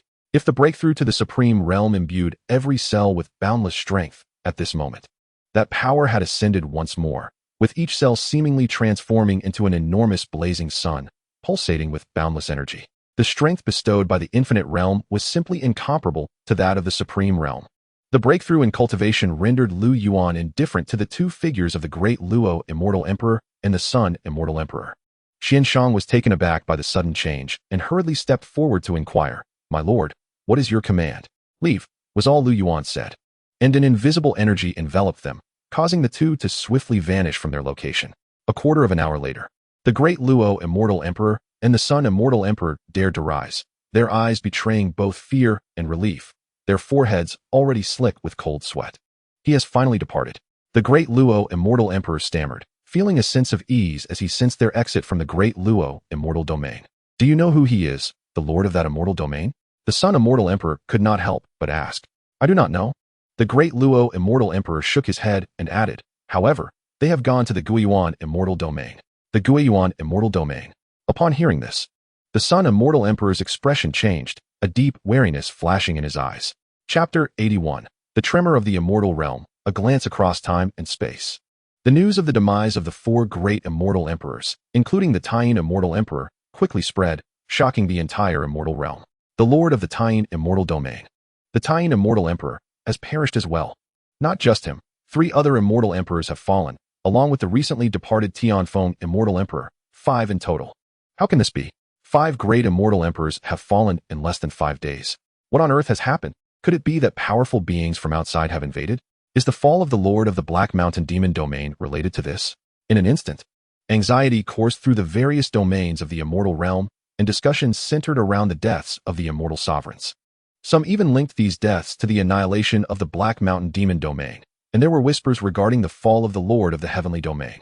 However, despite their speculations, no one could uncover any information about Lu Yuan. Some immortal domain lords attempted to glean details from the Great Luo Immortal Emperor, but he chose to decline visitors and publicly announced his seclusion. The following morning, in the Guiyuan Immortal Domain, within a picturesque realm shrouded in celestial mist atop a mountain, an elderly man in simple clothes was watering his vegetable garden when suddenly, a voice called out, "My lord, visitors have arrived." Outside the courtyard appeared 2 figures. One was a tall, middle-aged man clad in a white robe, exuding an air of authority, while the other was a young man in red. Though the youth had also reached the mid-level of the Immortal Emperor realm, he now bore an expression of panic. As the man in white bowed before the garden, he felt an overwhelming sense of anxiety. "There is no need for formality. Rise." A cheerful voice resounded as the elderly man appeared before them. The two slowly stood, and upon seeing the elderly man's visage, the young man in red trembled involuntarily, feeling as though he faced a towering mountain, overwhelmed with shock. This was indeed the aura of a master from a top-tier immortal domain. The elderly man was none other than the lord of the Guiyuan Immortal Domain, the Guiyuan Immortal Emperor. Sun Immortal Emperor, if I recall correctly. Our last meeting was when you achieved your status as an immortal emperor, was it not? I cannot believe a millennium has passed in the blink of an eye. The elderly man remarked with a hint of nostalgia as he gazed at the young man in red. "Yes, senior, you may address me as son." The Sun Immortal Emperor quickly replied, "Ah, we are both immortal emperors. Moreover, you are a domain lord. Such titles cannot be altered." The elderly man waved his hand dismissively with a smile. Seeing the amiable demeanor of the Yuan Immortal Emperor, the Sun Immortal Emperor felt his anxious heart lighten, taking a deep breath before ultimately cupping his hands and saying, "Did you summon me regarding the demise of the 4 immortal emperors, including the Tian?" The directness of the Sun Immortal Emperor momentarily surprised the elderly man, who could not help but commend, truly deserving of your status as a domain lord. Your words are forthright. The Sun Immortal Emperor maintained a calm expression, having anticipated this inquiry. After a brief pause, he finally stated, "Before you, senior, I dare not conceal the truth. The deaths of the 4 immortal emperors stemmed from the emergence of a divine artifact." Oh, the elderly man's brow arched slightly, curiosity glimmering in his eyes. "The aura of the divine artifact. I believe you have sensed it as well. It is the Taiji mirror." The Sun Immortal Emperor replied earnestly. The ancient divine artifact, Taiji mirror. A grave expression crossed the elderly man's face, yet he did not dwell on it for long. As the Sun Immortal Emperor had surmised, he had vaguely sensed the presence of this artifact upon its emergence. "Are you implying that the deaths of the 4 immortal emperors were due to their contention over the Taiji mirror, leading to their demise at the hands of another?" The elderly man inquired, frowning. "Indeed, their demise was, in a sense, self-inflicted. As for the identity of the assailant, I am not privy to such information. However, it is certain that the individual's strength is at least at the late Immortal Emperor level, and they may very well be at the peak of the Immortal Emperor realm." The Sun Immortal Emperor admitted candidly. The elderly man's brow furrowed slightly, and the man in white beside him displayed a look of astonishment. "May I take a look?" the elderly man ultimately asked with a smile. "Please, senior." The Sun Immortal Emperor replied directly, as if he were already prepared, and promptly closed his eyes. Seeing this, the elderly man exhibited no hesitation, placing a finger on the Sun Immortal Emperor's brow. Buzz. Soon, he witnessed a scene that left him utterly shaken. Engaged in combat with the 4 immortal emperors was a figure shrouded in the power of the Tao. In that individual's hands, the 4 immortal emperors appeared as mere ants, completely outmatched and swiftly dispatched. Yet, obscured by the power of the Tao, the elderly man could not discern the figure's features. However, at the last moment, that figure slowly turned and cast a glance in his direction. In that fleeting moment, it felt as though time and space had converged, and their gazes locked across the void. What? The sudden spectacle left the elderly man astounded, jolting him from the Sun Immortal Emperor's memories. He involuntarily staggered back 3 steps. "My lord." The white-robed man, witnessing this scene, was equally taken aback. He quickly moved to support the elderly man, and under the astonished gaze of the man, a trickle of blood began to flow from the corner of the elderly man's mouth, his eyes wide with shock. Puffed. The Sun Immortal Emperor also coughed up a mouthful of blood, terror etched across his features, his entire body trembling. Although he had entered a state of transcendence, the Yuan Immortal Emperor's probing made him feel as if he were experiencing the event firsthand. That gaze, traversing time and space, had equally left the youth's spirit in disarray. Filled with dread, "My lord, what on earth transpired?" The white-robed man could no longer contain his curiosity, his eyes brimming with astonishment and confusion. He had never witnessed the elderly man in such a state. "Do not inquire further." The elderly man waved his hand, his expression grave. "Senior, I have conveyed all I needed to say. If there is nothing else, I shall take my leave." The Sun Immortal Emperor spoke directly to the elderly man, urgency and fear lacing his tone, as if continuing to probe would lead to his own demise. At that moment, the elderly man offered no further words, merely nodding and saying, "Thank you for your trouble, you may return." The Sun Immortal Emperor swiftly departed from the mountain peak, his anxious demeanor resembling that of a man fleeing for his life. This left the white-robed man increasingly astonished and curious. However, upon witnessing the expression of his master, he refrained from further inquiry. A decree was issued within the territory of the Return to Origin Immortal Domain. All domain envoys or immortal emperors must not obstruct any immortal envoys or their companions. As for the matter regarding the demise of the 4 lunar immortal emperors, no further questions or investigations were to be made. The elder immediately commanded, his tone imbued with profound seriousness and gravity. The white-robed man, visibly shocked, promptly responded with respect. After a moment, he added, "Master, while the other immortal emperors may pose no issue, the old ancestor of the Liu family is another matter altogether." Unable to contain himself, the white-robed man spoke up. Upon hearing the name of the Liu family's ancestor, the elder furrowed his brow, sighed, and replied, "There is no need for you to concern yourself with his affairs. I will personally address him." Chapter 82. Return to the Liu family. The return to origin immortal domain. Vast and boundless, ranks among the top 10 supreme immortal domains in the entire immortal realm. This is not only due to the domain lord, the return to origin immortal emperor, achieving the pinnacle of immortal emperor, but also because the domain boasts no fewer than 10 genuine immortal emperors, rather than mere semi-emperors, of which there are many more. At this moment, within the return to origin immortal domain, in the region of Rongzhou, atop a mountain peak, let us part ways here. Lu Yuan remarked to Xianxiang. Xianxiang, somewhat taken aback, could not help but say, my home is situated near Rongzhou, in Jiangzhou. Perhaps before he could finish, Lu Yuan smiled and replied, no need, I have matters to attend to. If fate allows, we shall meet again. Sensing the resolute tone in Lu Yuan's voice, Xianxiang chose not to press further. An individual of Lu Yuan's stature would hardly require the company of a mere immortal emperor at full circle. He would merely be a burden. Moreover, Xianxiang had his own tasks to fulfill. Ultimately, Xianxiang bowed deeply to Lu Yuan, stating, if that is the case, I shall take my leave. Should you require anything, please do not hesitate to command. I will be there at the earliest opportunity. Very well. Lu Yuan nodded with a smile. Soon, Xianxiang departed. Lu Yuan did not set off immediately. Instead, he gazed in a particular direction, memories of his childhood flashing vividly in his mind, revealing a deep longing in his eyes. Having only reincarnated once in this return to origin immortal domain, it was also the final life of his 25 reincarnations in the immortal realm. After this, he would traverse to other worlds. Had he remained in the immortal realm, he would have exerted every effort to reach the Lu family. Now, after 100 cycles of reincarnation, 400 years had passed since Lu Yuan's death in the Lu family. 400 years, to those of the immortal realm, is merely the blink of an eye. Fortunately, the loved ones he cherished still remained alive. Father, mother, Xiaoning, ancestor, I have finally returned. Looking towards the horizon, Lu Yuan spoke with a smile. His eyes filled with nostalgia. Host, shall we seek vengeance first, or return to the Lu family? The voice of the system resonated within Lu Yuan's consciousness. Upon hearing the word revenge, Lu Yuan's gaze abruptly turned cold. He had been out training with the Lu family's youths when they were ambushed, afflicted by a strange poison, and had succumbed 3 days after returning to the Lu family. That peculiar poison was exceedingly tyrannical, infused with soul-devouring power. By the time he fled home, the poison had already invaded his organs and soul. Even the ancestor, who had reached the semi-emperor realm at the time, was powerless against it, and in the end, everyone could only watch helplessly as Lu Yuan suffered a painful demise. Recalling the heart-wrenching expressions of his parents, who had remained by his side until the end, Lu Yuan felt a pang of anguish in his heart. The main perpetrator's causal thread had already been severed, leaving only a few faint strands remaining. It was likely that the one who struck had perished. Furrowing his brow, Lu Yuan murmured, already sensing something. The main culprit is dead? The system pondered aloud, suddenly coming to a realization, and immediately added, could it be that your family avenged you, host? Perhaps, Lu Yuan replied, a cold smile escaping his lips. Although the primary causal thread is severed, there are still lingering threads intertwined with it. I shall sever each and every one of these. None associated with this matter shall escape. With that, he took a step forward, vanishing from his previous location.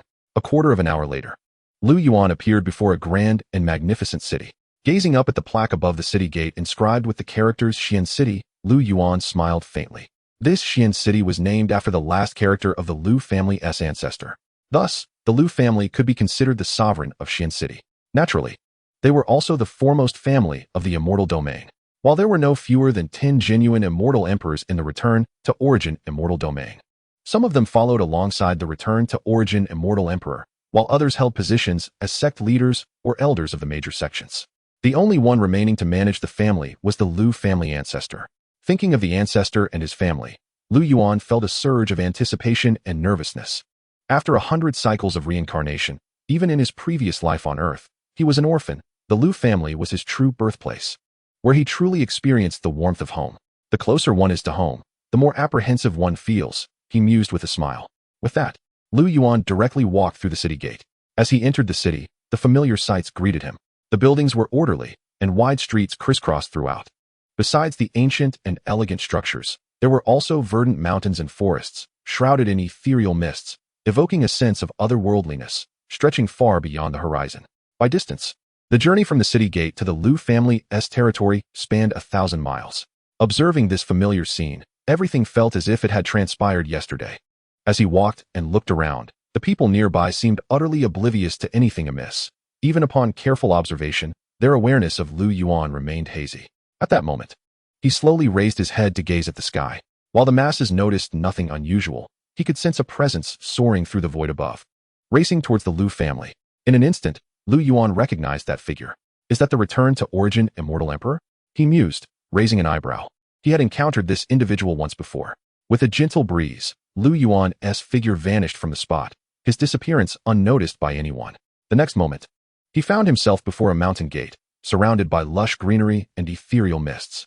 As he glanced at the stone tablet beside the gate, inscribed with the words Lu family, Lu Yuan momentarily felt a wave of disorientation. Dear guest, would you like to stay at our inn? At that moment, a voice called out to Lu Yuan. A young attendant had approached him from behind. Flanking him were imposing inns and taverns, all properties of the Lu family. Lu Yuan did not respond, merely gazing silently at the mountain gate ahead. Dear guest, the Lu family is currently closed to visitors. Entry is restricted to those not of the Lu family. If you wish to join us, you will have to wait until tomorrow. Observing Lu Yuan's demeanor, the young attendant quickly explained. What has transpired? Why the closure? Lu Yuan could not help but inquire out of curiosity. Dear guest, please follow me, and I shall explain as we walk, the attendant replied with a smile, gesturing for Lu Yuan to follow, his expression betraying a hint of the cunning merchant. After a moment's consideration, Lu Yuan decided not to hesitate and followed the young attendant towards the tavern. At present, the entire Lu family lay within the reach of his consciousness, including the return to origin immortal emperor. Dear guest, you may not be aware, but today marks a momentous occasion for the Lu family, the young attendant remarked with a grin as he bustled about. Oh, a glimmer of curiosity flickered in Lu Yuan's eyes. Yesterday, our esteemed ancestor returned with several heads for a celestial offering. Simultaneously, the young master of the Lu family has finally ascended to the realm of the immortal emperor, propelling him into the ranks of the 10 most prodigious talents in the Yuan immortal domain. The entire clan is currently hosting a grand feast. Would you not agree that this is indeed a splendid day? The attendant elaborated, his voice brimming with excitement and admiration. Certainly a splendid day, Lu Yuan replied with a smile, unable to suppress his curiosity. You mentioned that the Lu ancestor brought back several heads for a celestial offering. What is the reason behind this? Does the Lu family uphold such a tradition? Upon hearing this, the attendant halted in his tracks, turning to scrutinize Lu Yuan with a peculiar expression. Dear guest, are you not from the Yuan immortal domain? Why do you inquire so? The attendant glanced around cautiously and leaned in closer to Lu Yuan, whispering. Anyone from the Yuan immortal domain would be privy to certain secrets of the foremost family in the domain. The ancestor's actions stem from the demise of a descendant 400 years ago, and those heads belong to the culprits involved in that grievous act. It is said that the retribution remains unfinished to this day. Lu Yuan was momentarily taken aback, his heart quivering at the revelation. Though he had harbored suspicions, hearing the truth struck a profound chord within him. The ancestor's relentless pursuit of vengeance was all for the sake of that fallen descendant. The ancestor had even risked defending several celestial emperors and sustained severe injuries on multiple occasions. Yet, despite all this, he remained undaunted and unyielding. The attendant could not help but sigh, ah. Just then, a light cough interrupted them, and the attendant's expression shifted dramatically. Mind your tongue, a dispassionate voice commanded. Outside the tavern stood a middle-aged man clad in ornate robes, his brow furrowed as he regarded the attendant. The aura emanating from the man revealed he had reached the late stage of the celestial king realm. Please, my lord, I shall not speak out of turn again. The attendant stammered in terror.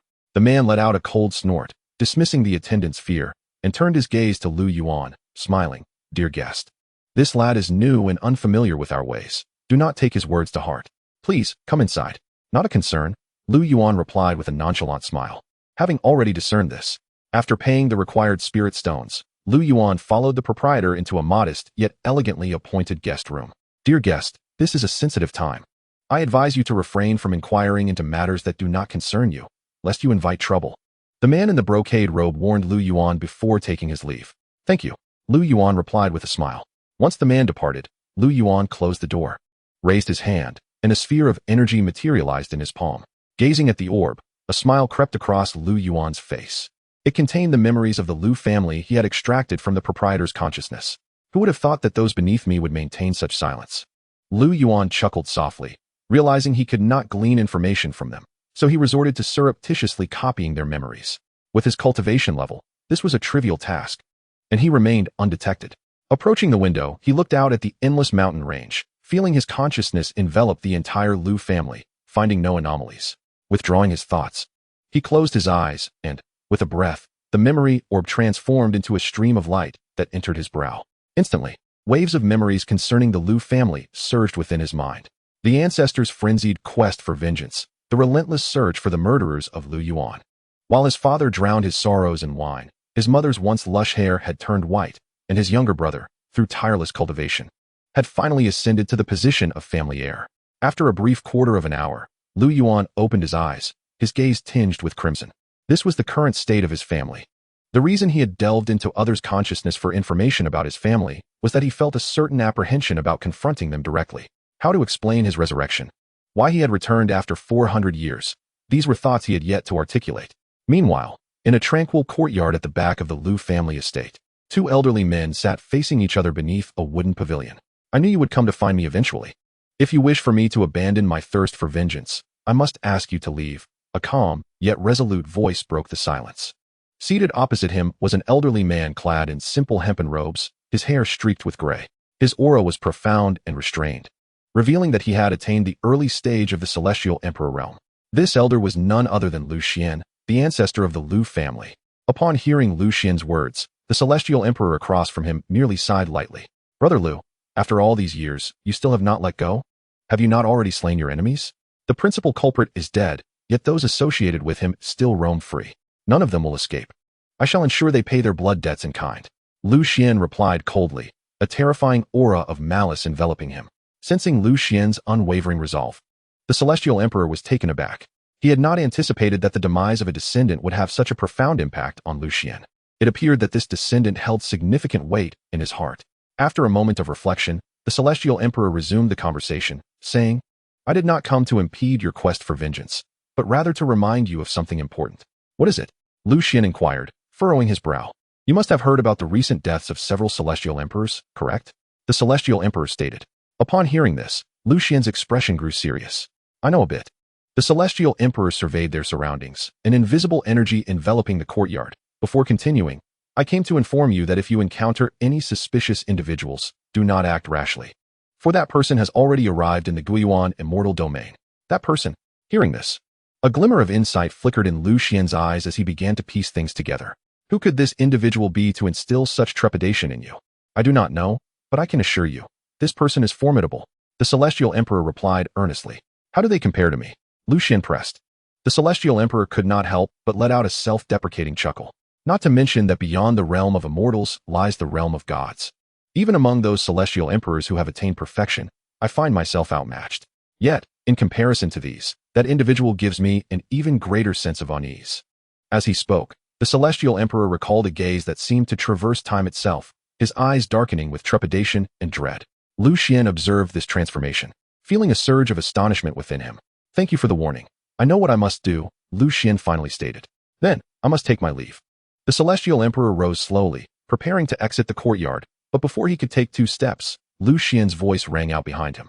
Wei Xian, Jin Yuan, these 2 celestial emperors are under your command, correct? At this, the celestial emperor halted, pausing in his tracks. Indeed, Liu Xian is truly a madman. The soul-devouring poison, while a creation of mine, was merely sold to others. How dare he lay the blame at my feet? An irate voice echoed through the chamber. Within the palace, a middle-aged man garbed in white faced an elder clad in gold, both engaged in a game of chess. The murder of my disciples cannot simply be brushed aside, the elder in gold retorted with a cold huff, his eyes glinting with icy malice. Had it not been for the grace of the returning Yuan immortal emperor, I would have already dispatched him.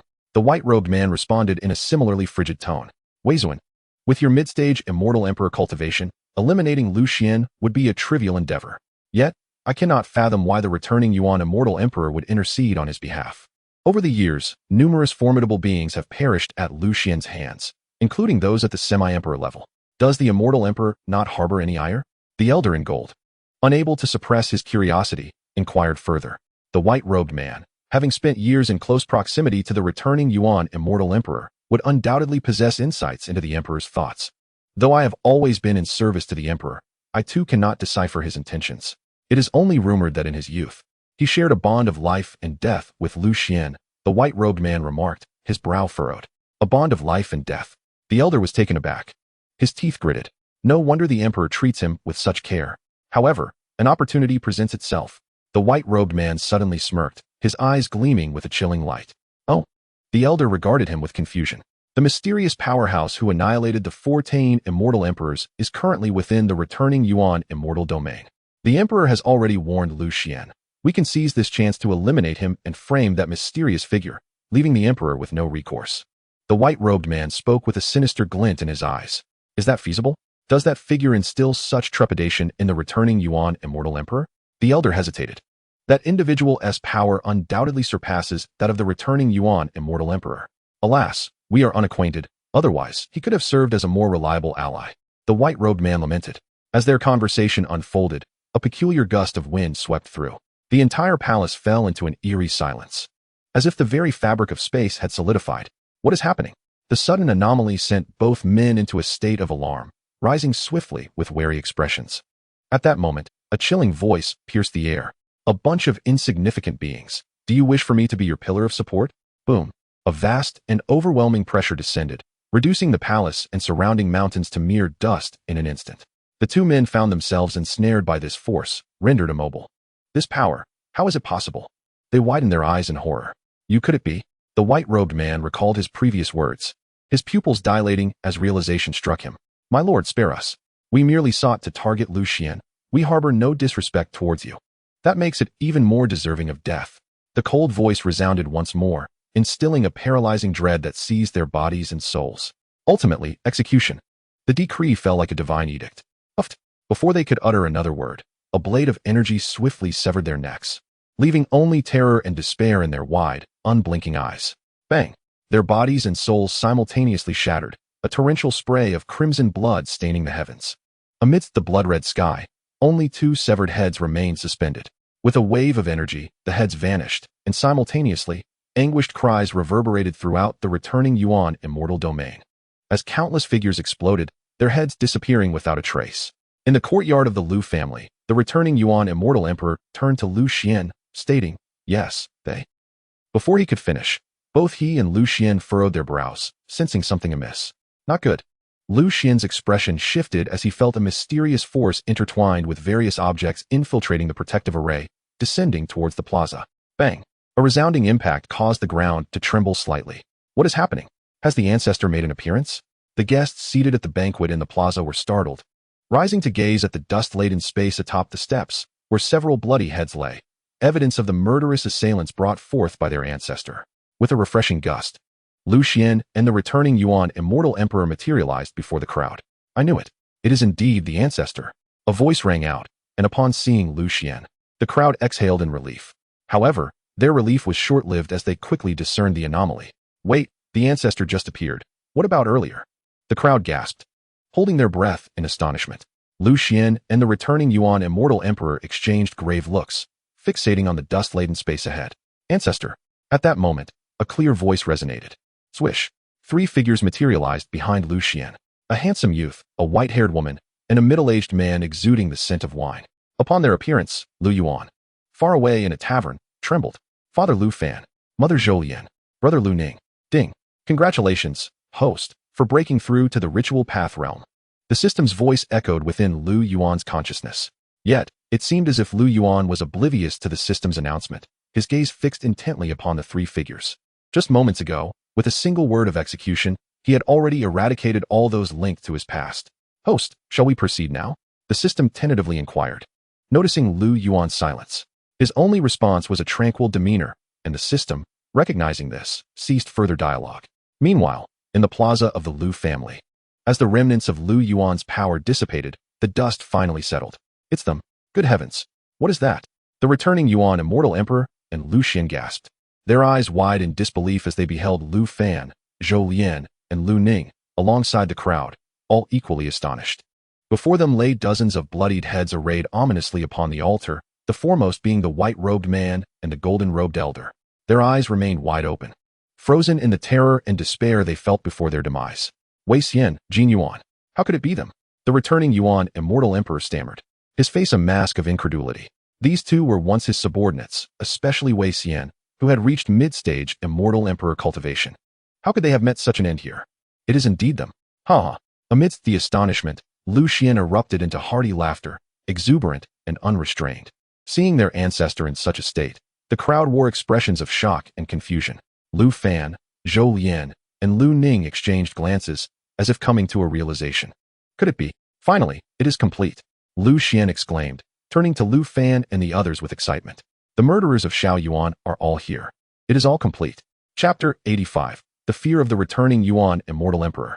As a generation's celestial emperor, Lu Xian had long since gathered all pertinent information regarding the individuals related to Lu Yuan's demise.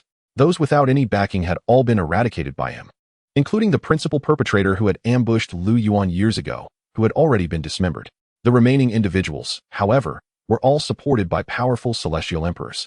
Now, aside from Wei Xian and Jin Yuan, there was yet another head whose cultivation had also reached the level of celestial emperor, an esteemed elder from a prestigious sect. It could be said that all those he intended to eliminate were now gathered in this place. Upon hearing these words from their ancestral patriarch, Lu Fan and his family trembled, their eyes darting with shock and excitement. For over 4 centuries, they had harbored a singular thought: to avenge Lu Yuan. Lu Fan had drowned his sorrows in drink, yet his heart remained fixated on his eldest son. His mother had been devastated and had turned gray-headed 4 centuries ago, while his younger brother, Lu Ning, toiled relentlessly in his cultivation, aspiring to one day exact vengeance upon all those who had slain his brother. They had all believed this would be a protracted and perhaps futile endeavor, given that the remaining individuals had the backing of celestial emperors. Little did they anticipate that all 3 of these celestial emperors would now be dead. Among them was even one in the mid-stage of the celestial emperor realm. Heaven has eyes indeed. Lu Fan held skyward. Xiao Yuan, can you see this? Lu Yuan's mother was rendered speechless, her eyes brimming with sorrow and nostalgia. Lu Ning remained silent, yet his fists were already clenched to the point of turning purple. The members of the Lu family behind them were equally astonished and exhilarated. The ancestral patriarch's frenzied quest for vengeance, while partly motivated by the deaths of other family members, was largely driven by one individual, an unforgettable youth with no martial talent. Lu Yuan. He was the most beloved of the patriarch's descendants, without exception. At that moment, a voice interrupted. Patriarch, were these not your own deeds? A middle-aged man in white appeared behind Lu Xian, his brow furrowed in inquiry. This man, imposing in stature and exuding an air of authority, was none other than Lu Tian, the current head of the Lu family. He was Lu Fan's uncle and, in a sense, Lu Yuan's granduncle. Upon hearing Lu Tian's words, the previously charged atmosphere abruptly fell silent, and all eyes turned toward their ancestral patriarch. If it wasn't their patriarch who had acted, then who could it have been? Lu Xian did not respond, merely furrowing his brow as he gazed at the Gu Yuan celestial emperor beside him. The latter had already regained his composure from his astonishment, though his eyes still reflected shock and seriousness.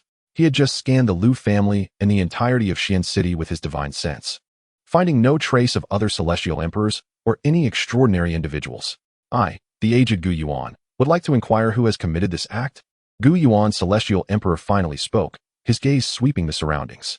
The absence of any detectable presence did not necessarily imply that the assailant had departed. He had sensed that both Wei Xian and Jin Yuan's auras had dissipated simultaneously, indicating they had both been slain in an instant. Even a late-stage celestial emperor could not achieve such a feat. The assailant must possess at least the same level of cultivation as he, if not greater. However, as Gu Yuan's celestial emperor's words fell upon the air, the response he received was not from the enigmatic assailant, but rather the stunned expressions of the Lu family members. Gu Yuan's celestial emperor. They all gaped, wide-eyed with disbelief. It dawned upon them that the unassuming elder who had appeared alongside their patriarch was indeed their sovereign of the celestial domain, Gu Yuan, celestial emperor. Lu Fan's family also wore expressions of astonishment, but their brows soon furrowed, as the ones most concerned with the identity of the assailants. They were acutely aware that the 2 deceased celestial emperors had been generals under Gu Yuan. While the crowd was still in shock, they began to exchange anxious glances, each face betraying tension and worry. This was dire. Gu Yuan's celestial emperor would not seek to hold their Lu family accountable, would he? In an instant, the crowd began to stir, and the atmosphere grew increasingly fraught. Silence. Lu Xian barked, his brow knitted in displeasure. An icy aura swept through the gathering, causing all to tremble and fall silent. Brother Lu, it seems this individual has quite the connection with your Lu family. Gu Yuan's celestial emperor ultimately remarked with a calm smile directed at Lu Xian. His words, though placid, sent shivers down the spines of those present. The implication was clear. Even if it were not their patriarch's hand that struck, the assailant was still linked to the Lu family. I would prefer it to be so. It would save me the trouble of seeking vengeance one by one, Lu Xian replied nonchalantly. Gu Yuan Celestial Emperor scrutinized him, his gaze eerily tranquil, while Lu Xian met his stare without a hint of fear. In that instant, the very air seemed to solidify. The onlookers felt a suffocating tension. Their hearts lodged in their throats. Very well. Gu Yuan Celestial Emperor sighed lightly, casting a glance at the two severed heads upon the altar. With a single step, he vanished from sight before the gathered assembly. He left just like that. The crowd was momentarily stunned, exchanging glances before collectively exhaling in relief. Lu Xian observed the direction in which Gu Yuan Celestial Emperor had departed, his brow slightly furrowed, while the others remained oblivious to anything amiss. He sensed a shift in Gu Yuan Celestial Emperor's state of mind in that fleeting instant. He had clearly been enraged moments ago. Why had he suddenly halted? Revealing an undercurrent of fear. Patriarch, what about the heavenly sacrifice ritual? Lu Tian could no longer contain himself, and Lu Fan's family also turned their gazes upon Lu Xian. The ritual must proceed as planned. Lu Xian responded, regaining his composure. He then approached Lu Fan, patting him on the shoulder, and smiled at the trio, saying, not only must it continue, but it should be even more boisterous than before. Today is a momentous occasion. Our Xiao Yuan's great vengeance has finally been avenged. Lu Fan and his family trembled, their eyes already filled with tears, and they nodded solemnly. 1,000 miles away, within the guest room of an inn, Lu Yuan witnessed this scene, feeling a pang of emotion in his heart. Soon after, he retracted his thoughts, his gaze sharpening, and he vanished from his spot. The next moment, he reappeared on a grassland several thousand miles outside Xian City. Boom! A thunderous sound echoed as the void was obliterated, followed by the sound of hurried footsteps. An unassuming elder stumbled out from the void, blood trickling from the corner of his mouth. This elder was none other than Gu Yuan, Celestial Emperor. At that moment, Gu Yuan, Celestial Emperor gazed ahead in horror at the figure of a young man in white. His voice trembling, You are that one? This youth before him was someone he had never encountered before. Yet, the very gaze he bore was strikingly reminiscent of the mysterious figure who had once traversed time and space to injure him. Instinctively, it evoked in him a profound dread, causing his very soul to tremble. This young man was undoubtedly the same mysterious powerhouse who had once slain the 4 celestial emperors of Tyne. Chapter 86, A Warning. I truly am Lu Yuan. Not to mention, with Wei Xian and others included, 3 more celestial emperors had perished at this young man's hands. Your Excellency. Gu Yuan Celestial Emperor began, but his expression abruptly shifted, and then, boom, a vast and overwhelming pressure descended from the void, causing the gaze of the returned to origin immortal emperor to sharpen. In response, a tremendous surge of energy erupted from within him, as if he were creating his own realm, expanding ceaselessly. When the two energies collided, the immortal emperor's proud domain shattered like a fragile bubble. How could this be?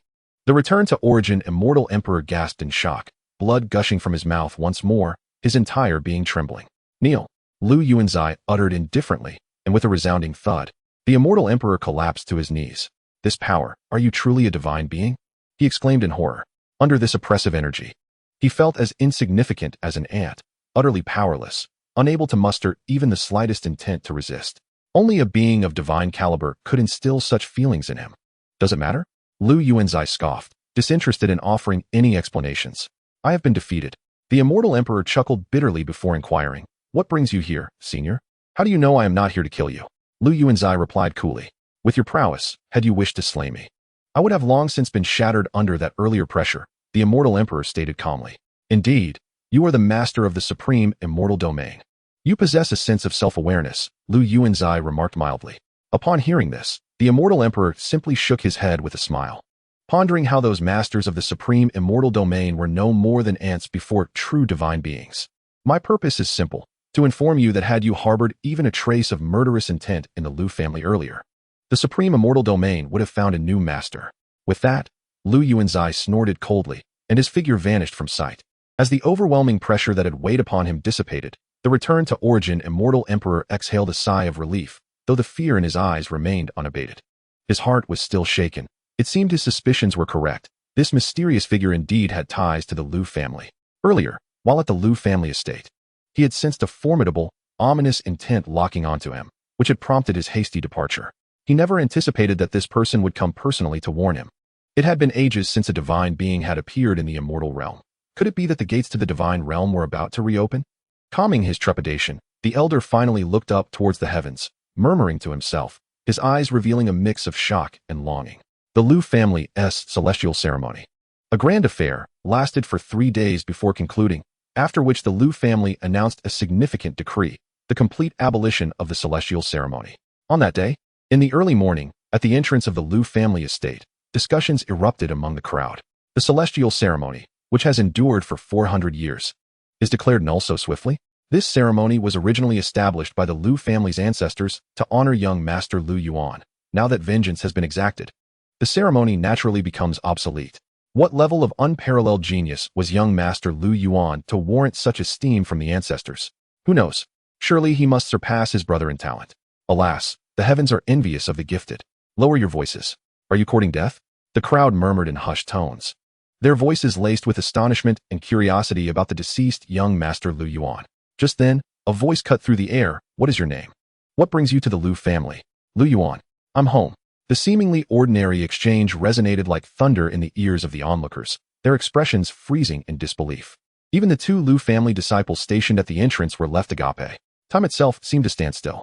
After what felt like an eternity, one bold youth snapped back to reality, drawing his sword and pointing it at Lu Yuan, shouting, "How dare you impersonate young Master Lu Yuan?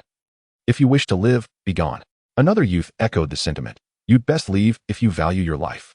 Lu Yuan replied, "I am indeed Lu Yuan. You need only report this. I see you do not shed tears until you see the coffin. Seize him." The two youths, filled with fury, lunged toward Lu Yuan. Seeing this, Lu Yuan shook his head in exasperation, unwilling to waste more words. With a single step, he moved with incredible swiftness, evading their grasp as he appeared beyond them, entering the estate, and vanished from view in the blink of an eye. What?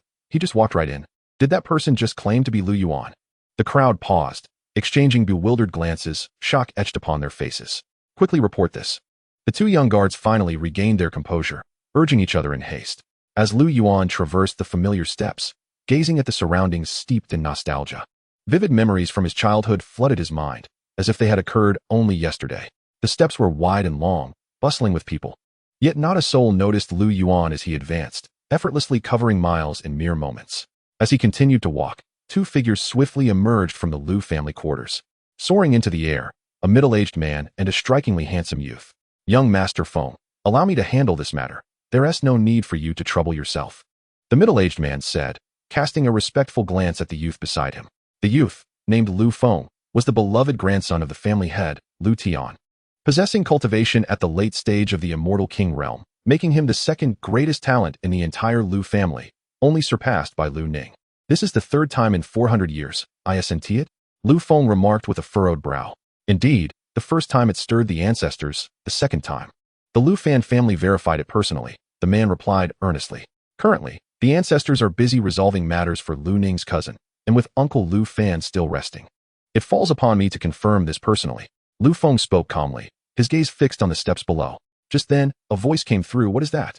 Lu Feng's expression shifted as he focused on a rapidly moving figure, its speed resembling a stretched shadow. Such speed! The man beside him echoed his astonishment. As they conversed, the figure reached the courtyard where the Lu Fan family resided. Not good. Lu Feng's expression changed dramatically, and he swiftly positioned himself at the courtyard entrance, blocking the figure's path. "You are..." As Lu Feng began to speak, he froze in place, his eyes widening in disbelief as he recognized the figure's face. "It's been a long time." Lu Yuan smiled at the astonished Lu Feng. Chapter 87. Recognition before a humble courtyard of the Lu family. Lu Yuan teased. "What? You don't even greet your cousin upon seeing me?" Receiving no reply, Lu Yuan chuckled again, noting that he was 5 months older than Lu Feng, making the title of cousin quite appropriate. The two had grown up together, often training and adventuring side by side. In those days, Lu Feng was the unparalleled genius of the Lu family, his talent and strength far exceeding that of Lu Yuan. You truly are young Master Lu Yuan?" The middle-aged man behind Lu Feng gaped in astonishment. As a servant of the Lu family, he had naturally encountered Lu Yuan on several occasions. Unlike the two previous impersonators of Lu Yuan, the individual before him bore an uncanny resemblance to the young master of the Lu family, both in appearance and demeanor. Lu Yuan regarded the man with a sense of detachment, offering only a faint smile. "Fool!" Lu Feng bellowed, suddenly realizing the gravity of the situation. His gaze fixated intently on Lu Yuan as he spoke in a low voice. "My cousin has been deceased for over 400 years. I witnessed his burial with my own eyes. How could this man possibly be him? Speak, who are you really?" "I am indeed Lu Yuan," Lu Yuan replied, somewhat exasperated. "We used to sneak out to play together. Have you forgotten those times?" "Silence!" Lu Feng shouted, unable to contain his frustration any longer. In an instant, he lunged forward, his fingers poised like eagle talons, aiming to grasp Lu Yuan. The air crackled with tension, grasping the immortal hand. Lu Yuan chuckled, recognizing the unique technique of the Lu family, which, upon contact, would leave no escape. However, this technique bore a significant flaw. In the blink of an eye, Lu Feng had reached Lu Yuan, his hand poised to clamp down on his shoulder. With a slight smirk, Lu Yuan merely stepped backward, tilting his body slightly aside, causing Lu Feng's overwhelming assault to miss entirely. How is this possible? Lu Feng gasped, momentarily stunned, only to feel a sharp pain in his waist as he stumbled back 3 steps. Though the grasping immortal hand was formidable, it focused solely on the upper 3 routes, leaving the lower routes vulnerable. Such an obvious flaw, and you have yet to rectify it? Lu Yuan observed with a calm smile, noting Lu Feng's astonishment. How could you possibly know that? Lu Feng stammered, yet he hesitated not for a moment, forming his fingers into a sword once more, sweeping towards Lu Yuan. 1,000 army sweep? Lu Yuan smiled, mirroring the gesture with his own fingers, gently tapping Lu Feng's wrist like a caress. Oh! A glimmer of surprise flickered in Lu Yuan's eyes as a shockwave erupted, sending a cloud of dust into the air. Young Master Feng. A voice of alarm rang out as a man behind Lu Feng prepared to intervene, only to be halted by Lu Feng's other hand. Both Lu Feng and Lu Yuan lowered their hands simultaneously. I didn't expect your 1,000 army sweep to have transformed so significantly. Your wrist meridians flow like sword energy. Lu Yuan remarked, bemused. Impossible. Lu Feng exclaimed, his wide eyes reflecting disbelief mixed with excitement. These 2 techniques are foundational moves we practiced as children. You used them to test me, didn't you? Lu Yuan chuckled, having deduced Lu Feng's intentions the moment he employed the grasping immortal hand, and simply chose to play along. You truly are my cousin Lu Yuan? Lu Feng stuttered, his body trembling slightly. Indeed I am. Lu Yuan smiled. At that moment, a flurry of presences descended, transforming into distinct figures. Yuaner, a gentle yet trembling voice echoed, causing Lu Yuan to shudder slightly. Turning, he found the courtyard gate ajar, revealing a silver-haired woman and a middle-aged man staring at him in stunned silence. Who dares impersonate Xiao Yuan? A deep voice resonated, shaking the very air around them. A breeze swept through, revealing an elder and a youth. All eyes converged upon Lu Yuan, and upon seeing him, time seemed to freeze, enveloping the space in an eerie silence. Xiao Yuan? It truly is Xiao Yuan. Lu Tian, the family patriarch, was the first to break the silence, his expression one of utter incredulity. How is this possible? Xiao Yuan was buried by our own hands. He continued, bewildered. Moreover, his soul had long since dissipated, leaving no chance for reincarnation. He could not possibly be alive. Yet the young man before them, in both appearance and demeanor, was undeniably identical to the Xiao Yuan they had known. The elders of the Lu family exchanged glances, their expressions a mix of shock and bewilderment. Lu Xian swiftly approached Lu Yuan, seizing his wrist before Lu Yuan could utter a word. A formless energy coursed into Lu Yuan's body, revealing a tranquil aura devoid of any cultivation. Lu Xian furrowed his brow, muttering, "No cultivation?" Unbeknownst to him, Lu Yuan had merely suppressed his own power to avoid harming him. Ancestor, is he truly my brother? Lu Ning could not restrain his curiosity. His eyes filled with anxiety as he observed Lu Yuan. The others held their breath, awaiting Lu Xian's verdict. There is indeed a trace of our Lu family's bloodline within him, Lu Xian declared, releasing Lu Yuan's wrist while his penetrating gaze remained fixed upon him, as if attempting to see through to his very essence. Yet, to Lu Xian's astonishment, Lu Yuan appeared as a deep pool, calm on the surface, yet fathomless beneath. No matter how he scrutinized, he could not pierce the veil of mystery surrounding him. Familiar yet inscrutable, an aura of enigmatic allure enveloped Lu Yuan. Upon hearing their ancestor's words, the crowd was engulfed in confusion. What was the truth of his identity? Ancestor, I truly am Xiao Yuan. Lu Yuan affirmed with a smile directed at Lu Xian. However, Lu Xian remained silent, his brow knitted in thought. Xiao Yuan. At that moment, a voice emerged as Zhou Lin stepped forward, her white hair framing a pallid face, tears welling in her eyes. Lu Yuan felt his own eyes moisten as he smiled. Mother, Xiao Yuan has returned. Zhou Lin trembled at his words, her tears flowing freely as she embraced Lu Yuan tightly, exclaiming, Xiao Yuan, it's truly you. My Xiao Yuan has finally returned. Overcome with emotion, she wept uncontrollably. As a mother, how could she ever mistake her own son? The moment she laid eyes on Lu Yuan, her heart had already known the answer. At that juncture, Lu Fan approached, his silence laden with unspoken thoughts, his eyes bloodshot. The matter remained uncertain. After all, Xiao Yuan's soul had been long consumed by toxins, leaving no trace behind. How could he still? Lu Xian began. Yet Lu Fan interrupted him. Ancestor, I believe my wife, and I trust my instincts. He is our son. Upon hearing Lu Fan's words, Lu Yuan felt a wave of emotion wash over him as he uttered, Father. The moment those words escaped his lips, Lu Fan shuddered, his eyes, long devoid of tears, glistening with moisture. It's good to be back. It's good to be back. He smiled, overwhelmed with joy. Chapter 88. The Return of Lu Yuan, a stirring across the lands. Witnessing this scene, the onlookers exchanged bewildered glances, all in a state of shock and disbelief. A man who had been lost to the nether for over 400 years had returned alive. The incredibility of it all was beyond comprehension. Lu Tian attempted to speak, but was silenced by a glance from Lu Xian. After a moment, Zhou Lian finally released Lu Yuan, asking, Xiao Yuan, could you share with your mother what you have experienced all these years? Certainly. Lu Yuan nodded, smiling. Father, mother, is he truly my brother? At that moment, Lu Ning approached, his eyes filled with wariness and curiosity as he gazed at Lu Yuan.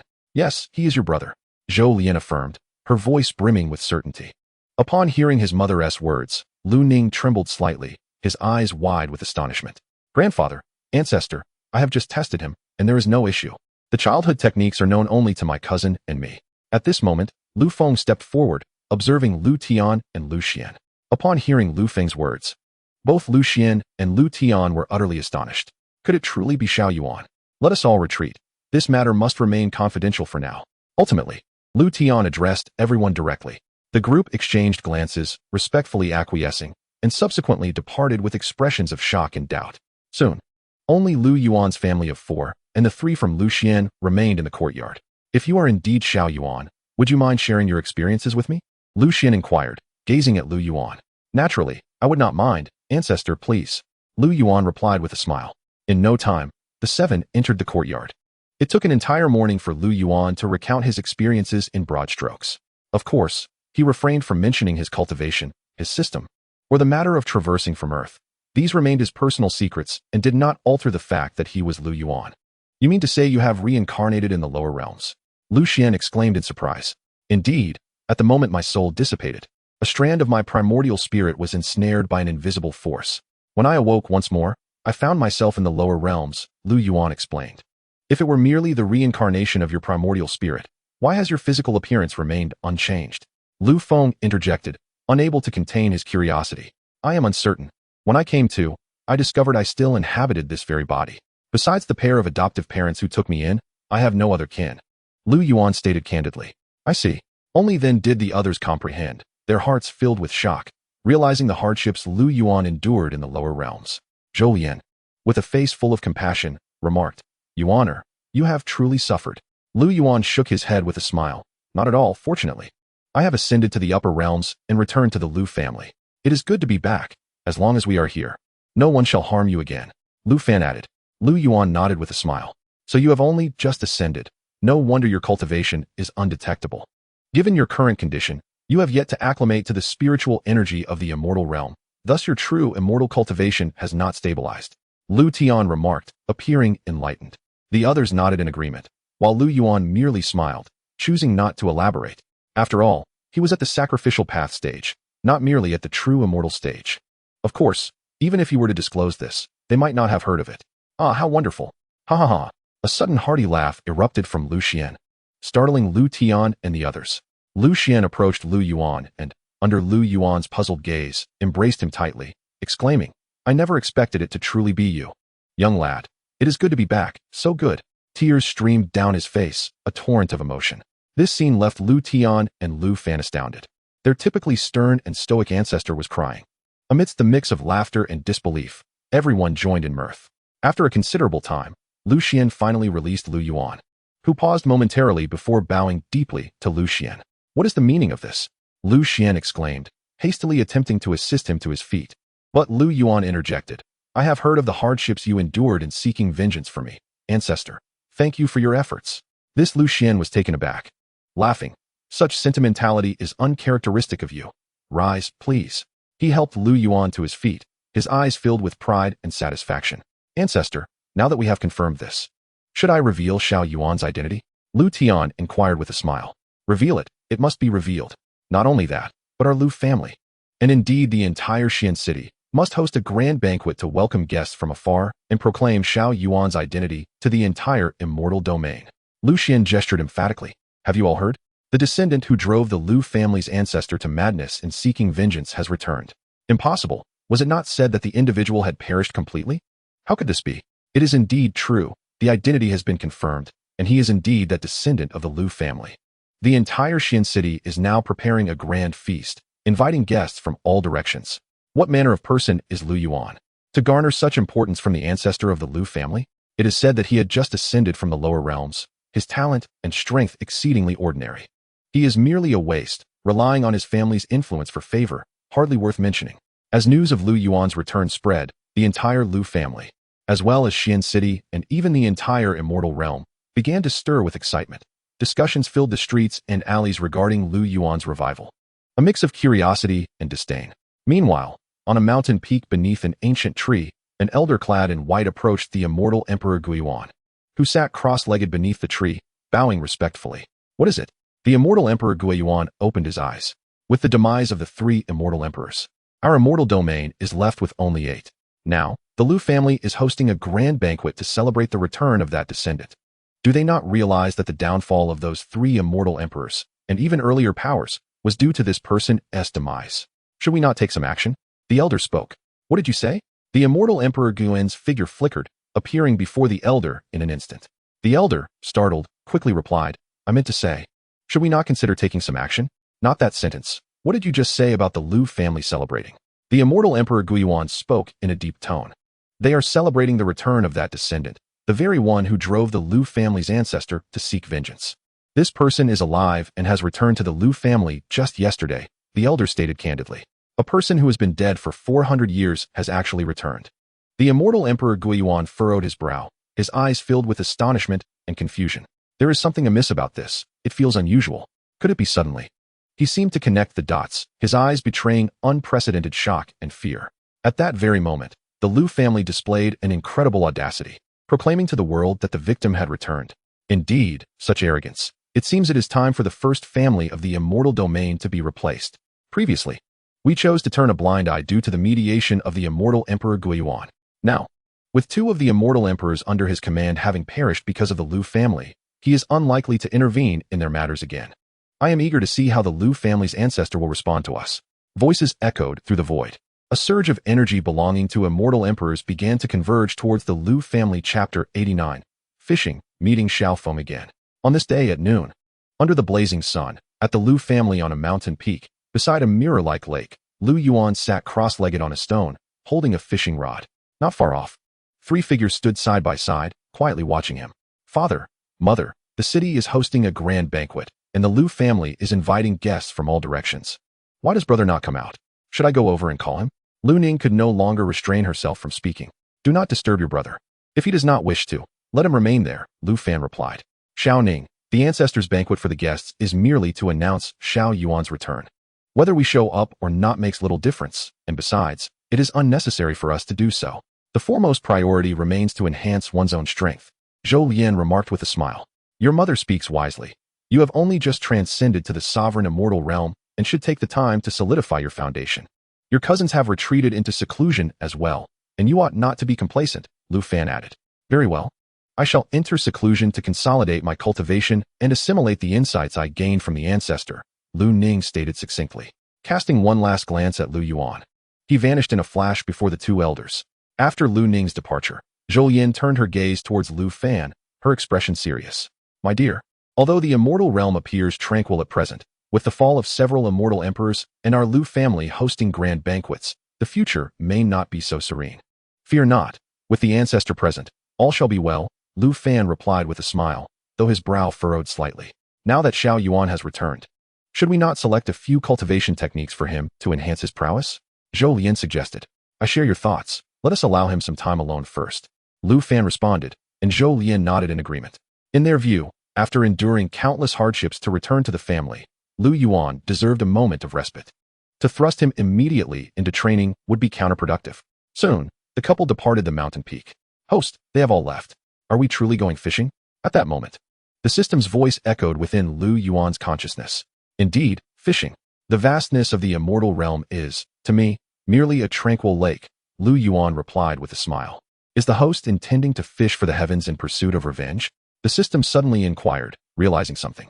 Lu Yuan shook his head with a smile. It's not about the heavens. Let us start with the immortal realm and test the sensation of revenge without seeking it at the door. As he spoke, he gazed into the mirror-like lake, tracing the lines of causality, and numerous magnificent immortal domains began to materialize within its depths. By the way, host, the elderly pair you saved previously is currently within the Lu family. Would you not go to see them? The system seemed to recall something and could not help but remark. Had you not mentioned it, I might have forgotten, Lu Yuan said, his thoughts returning to the surface as the lake rippled and reverted to its original state. At that very moment, within the Lu family, in a spacious training ground, a harsh voice rang out. You again. Do you dare to spy on the training of the Lu family's direct descendants? A young man approached a little girl clad in a pink dress, raising his hand to strike her. The girl gasped, hastily lowering her head. Observers around them shook their heads with sighs. The girl, having just arrived at the Lu family, was frequently bullied by this young man. As disciples brought in from outside, they dared not voice their anger against the direct descendants, choosing instead to turn a blind eye. Just as the young man's hand was about to land on the girl's face, suddenly, whoosh, a gust of wind swept through, halting his hand in midair. As another hand clutched his wrist, preventing him from advancing another inch. Unbeknownst to him, a figure had appeared before the little girl. Impudent! Who dares to obstruct a direct descendant of the Lu family? The young man bellowed upon seeing Lu Yuan. Having never encountered Lu Yuan before, he attempted to retract his hand, but the grip on his wrist was unyielding. In his fury, he was about to unleash his energy when Lu Yuan coldly remarked, You bully the weak. With a flick of his hand, he sent the young man hurtling away, crashing to the ground with a resounding thud that stirred up a cloud of dust. Big brother, it's you. The little girl exclaimed in surprise upon seeing Lu Yuan, her large eyes sparkling with joy and a hint of grievance. Are you all right? Lu Yuan inquired, bending down to brush the dust from her clothing. Feeling a pang of guilt, it was he who had brought her and her grandfather back to the Lu family, yet he had not anticipated such events. Despite the true chi he had left within her, the girl was now covered in bruises. I'm fine, but please, big brother, help me save my grandfather, she implored. Her small face streaked with tears. What has happened to your grandfather? Lu Yuan asked, his brow furrowing. They have imprisoned him, she cried urgently, her face a mask of distress. Do not worry, we shall rescue him at once, Lu Yuan assured her as he slowly rose to his feet. Suddenly, 3 streaks of light flashed, surrounding Lu Yuan and the little girl. The 3 youths exuded the aura of Tai golden immortals. Damn it, you dare to strike a direct descendant of the Lu family. A chilling voice echoed. The young man who had been thrown aside slowly rose, his expression dark as he glared at Lu Yuan. What of it? Come here, Lu Yuan retorted sharply. Before the young man could react, he was enveloped by a surge of energy, propelled like a ball towards Lu Yuan, where he knelt before him. The 3 youths encircling Lu Yuan were taken aback, preparing to intervene, but Lu Yuan merely let out a cold snort and cast a glance at them. They trembled violently, their bodies hurtling backward like cannonballs, crashing to the ground and losing consciousness. What just happened? The onlookers were left dumbfounded, their faces etched with shock. How is this possible? The young man kneeling before Lu Yuan was equally stunned to see his companions defeated. Now, tell me, where have you imprisoned her grandfather? Lu Yuan demanded coldly, fixing his gaze on the young man. The icy tone sent a shiver down the young man's spine, instinctively igniting a flicker of fear. Just as he was about to respond, a deep voice resonated. What is going on here? A flash of light descended, transforming into a middle-aged man clad in white, radiating the aura of a late-stage immortal king. Uncle, the young man exclaimed in delight upon recognizing him, as if he had found a lifeline. Uncle, help me. This person dared to attack me. You must teach him a lesson.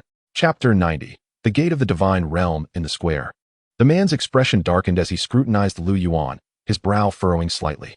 Although he had never encountered Lu Yuan, he could not discern his cultivation level. Who are you? The man asked in a deep tone. Lu Yuan let out a cold laugh, refusing to respond. Instead, he turned his attention back to the young man, who trembled violently, his eyes glazing over as he fainted. In that instant, Lu Yuan gleaned the location of the imprisoned elder from the young man's memories. Seeing Lu Yuan dismiss him with such disdain and knock the young man unconscious in front of him, the man erupted in fury. You are audacious. With a roar, a terrifying pressure surged towards Lu Yuan, causing the entire area to tremble. Is this never-ending? Lu Yuan's gaze sharpened, and 2 brilliant rays of light burst forth from his eyes. The man's face changed dramatically.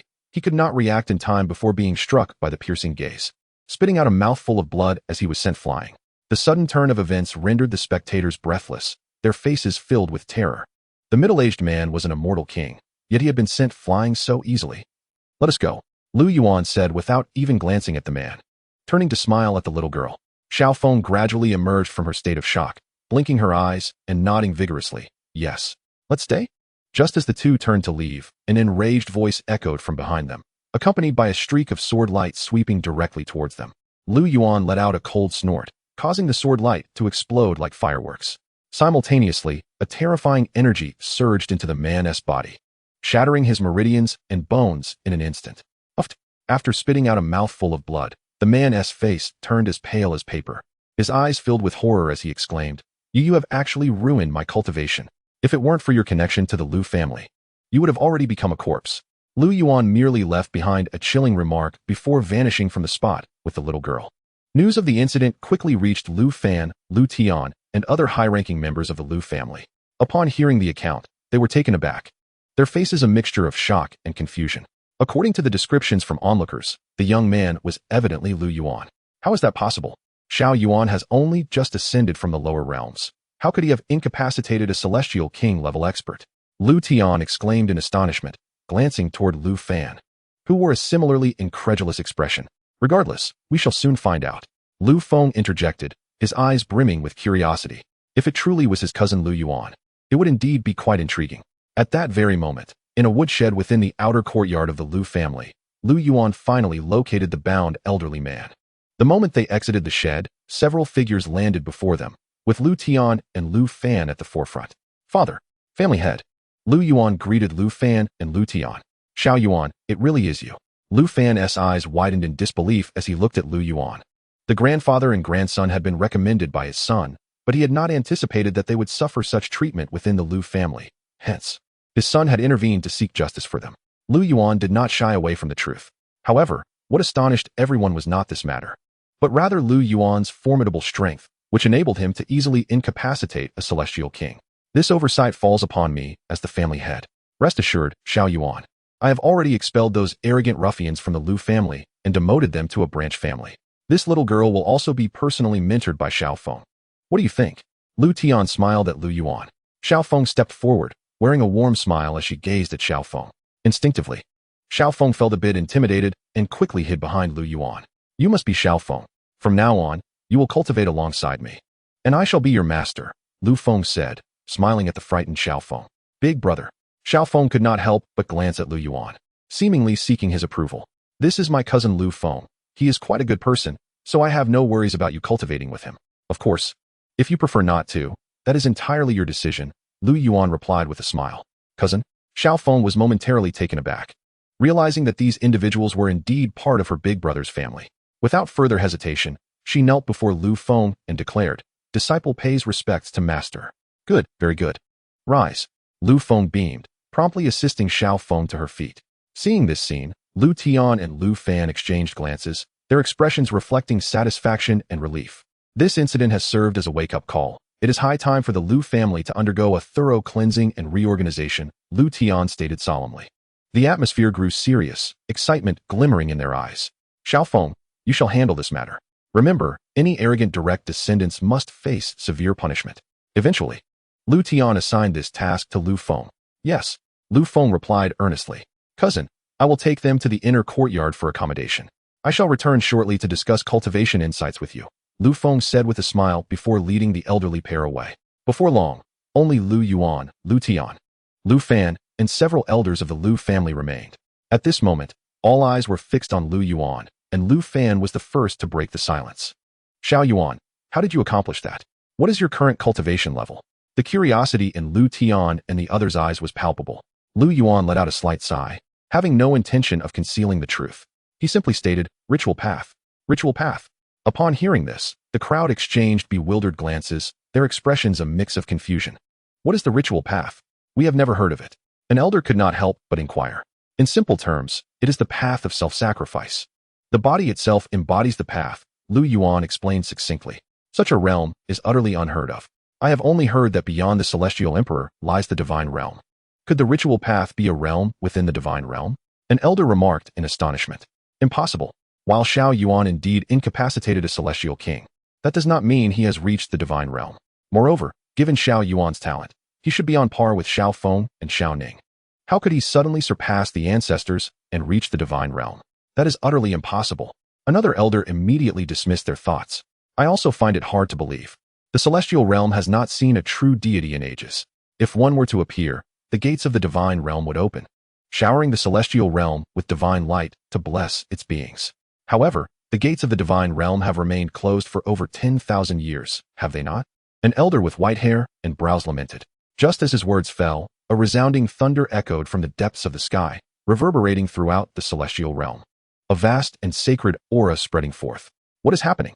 Everyone was taken aback, hastily looking up, and Lu Yuan raised an eyebrow. Under the astonished gazes of the crowd, a door radiating divine light materialized in the void. Chapter 91. Since you have arrived, stay here. Is this the gate of the divine realm? Indeed, this aura is unmistakably that of the gate of the divine realm. The gate of the divine realm has opened once more. Could it be that someone in the celestial realm has attained the true deity level? After 10,000 years, I have finally awaited this moment. The gate of the divine realm has finally opened again. Truly, the heavens are assisting me with this divine light. I shall undoubtedly break through to the true deity level. As they gazed upon the magnificent door of divine light suspended in the void, the entire celestial realm erupted in excitement, especially those who had reached the pinnacle of the celestial emperor level, their exhilaration palpable. The gate of the divine realm would remain visible for 3 months. It would only fully open after this period.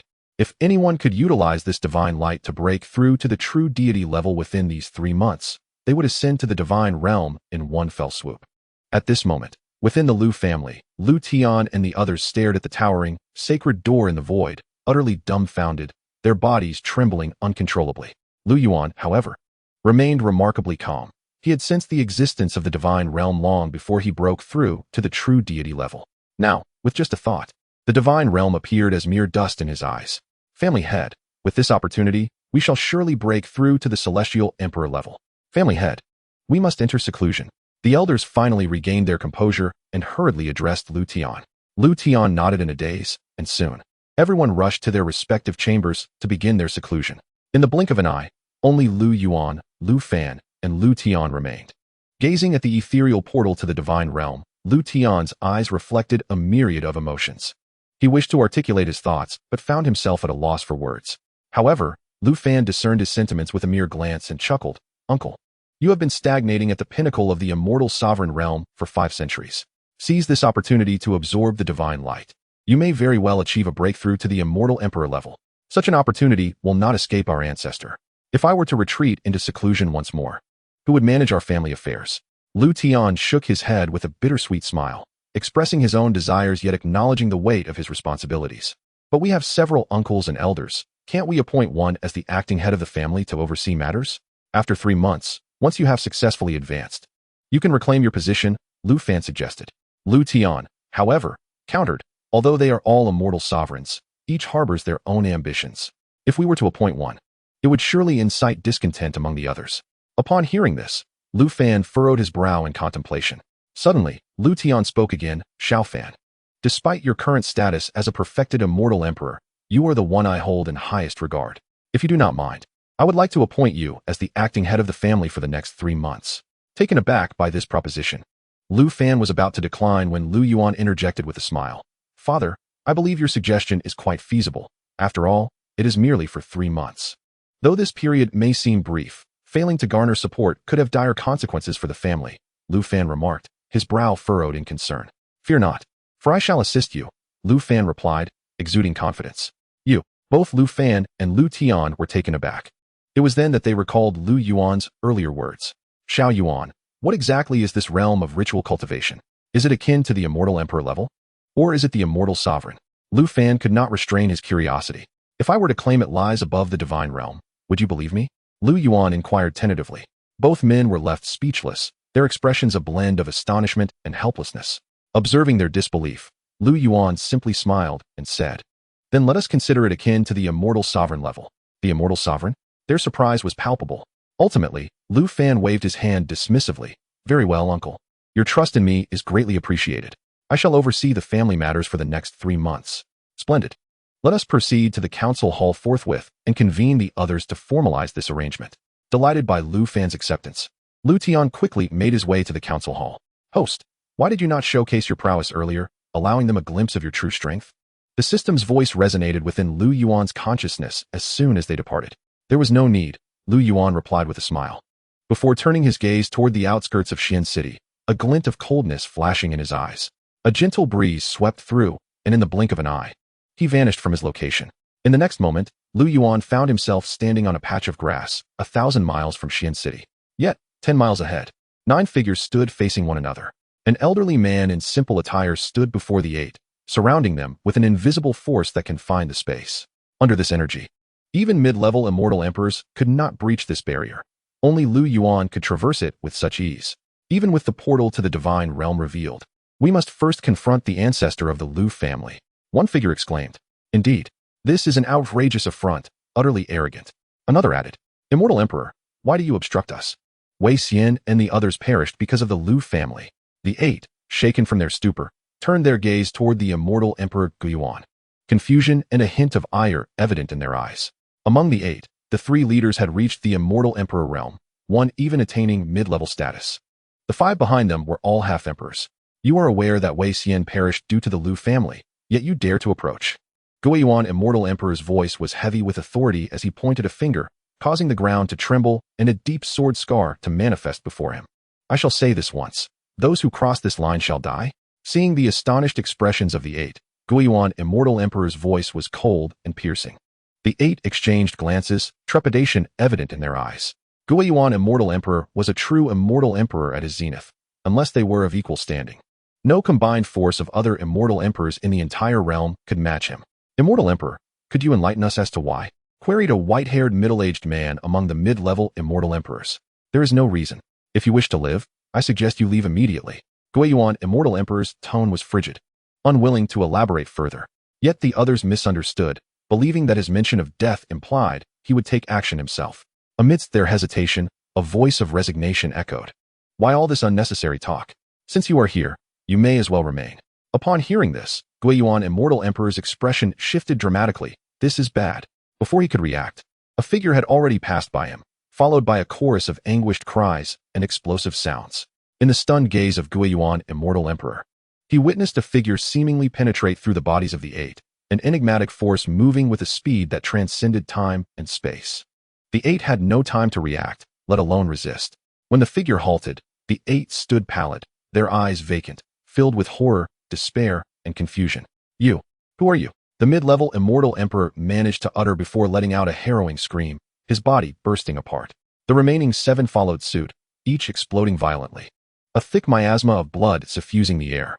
Yuan Immortal Emperor watched in disbelief, his face ashen. He had ultimately failed to prevent this tragedy from unfolding. Indeed, the figure had intervened. Chapter 92, The Xian Emperor, a being of an entirely different caliber. 3 immortal emperors and 5 half-emperors, all annihilated in the blink of an eye. In the midst of his shock, a bitter expression crossed Yuan Immortal Emperor's face, overwhelmed by a sense of helplessness. Adding the 3 immortal emperors previously slain by Lu Yuan to the current 3, the Yuan Immortal Domain had now lost 6 immortal emperors at Lu Yuan's hands.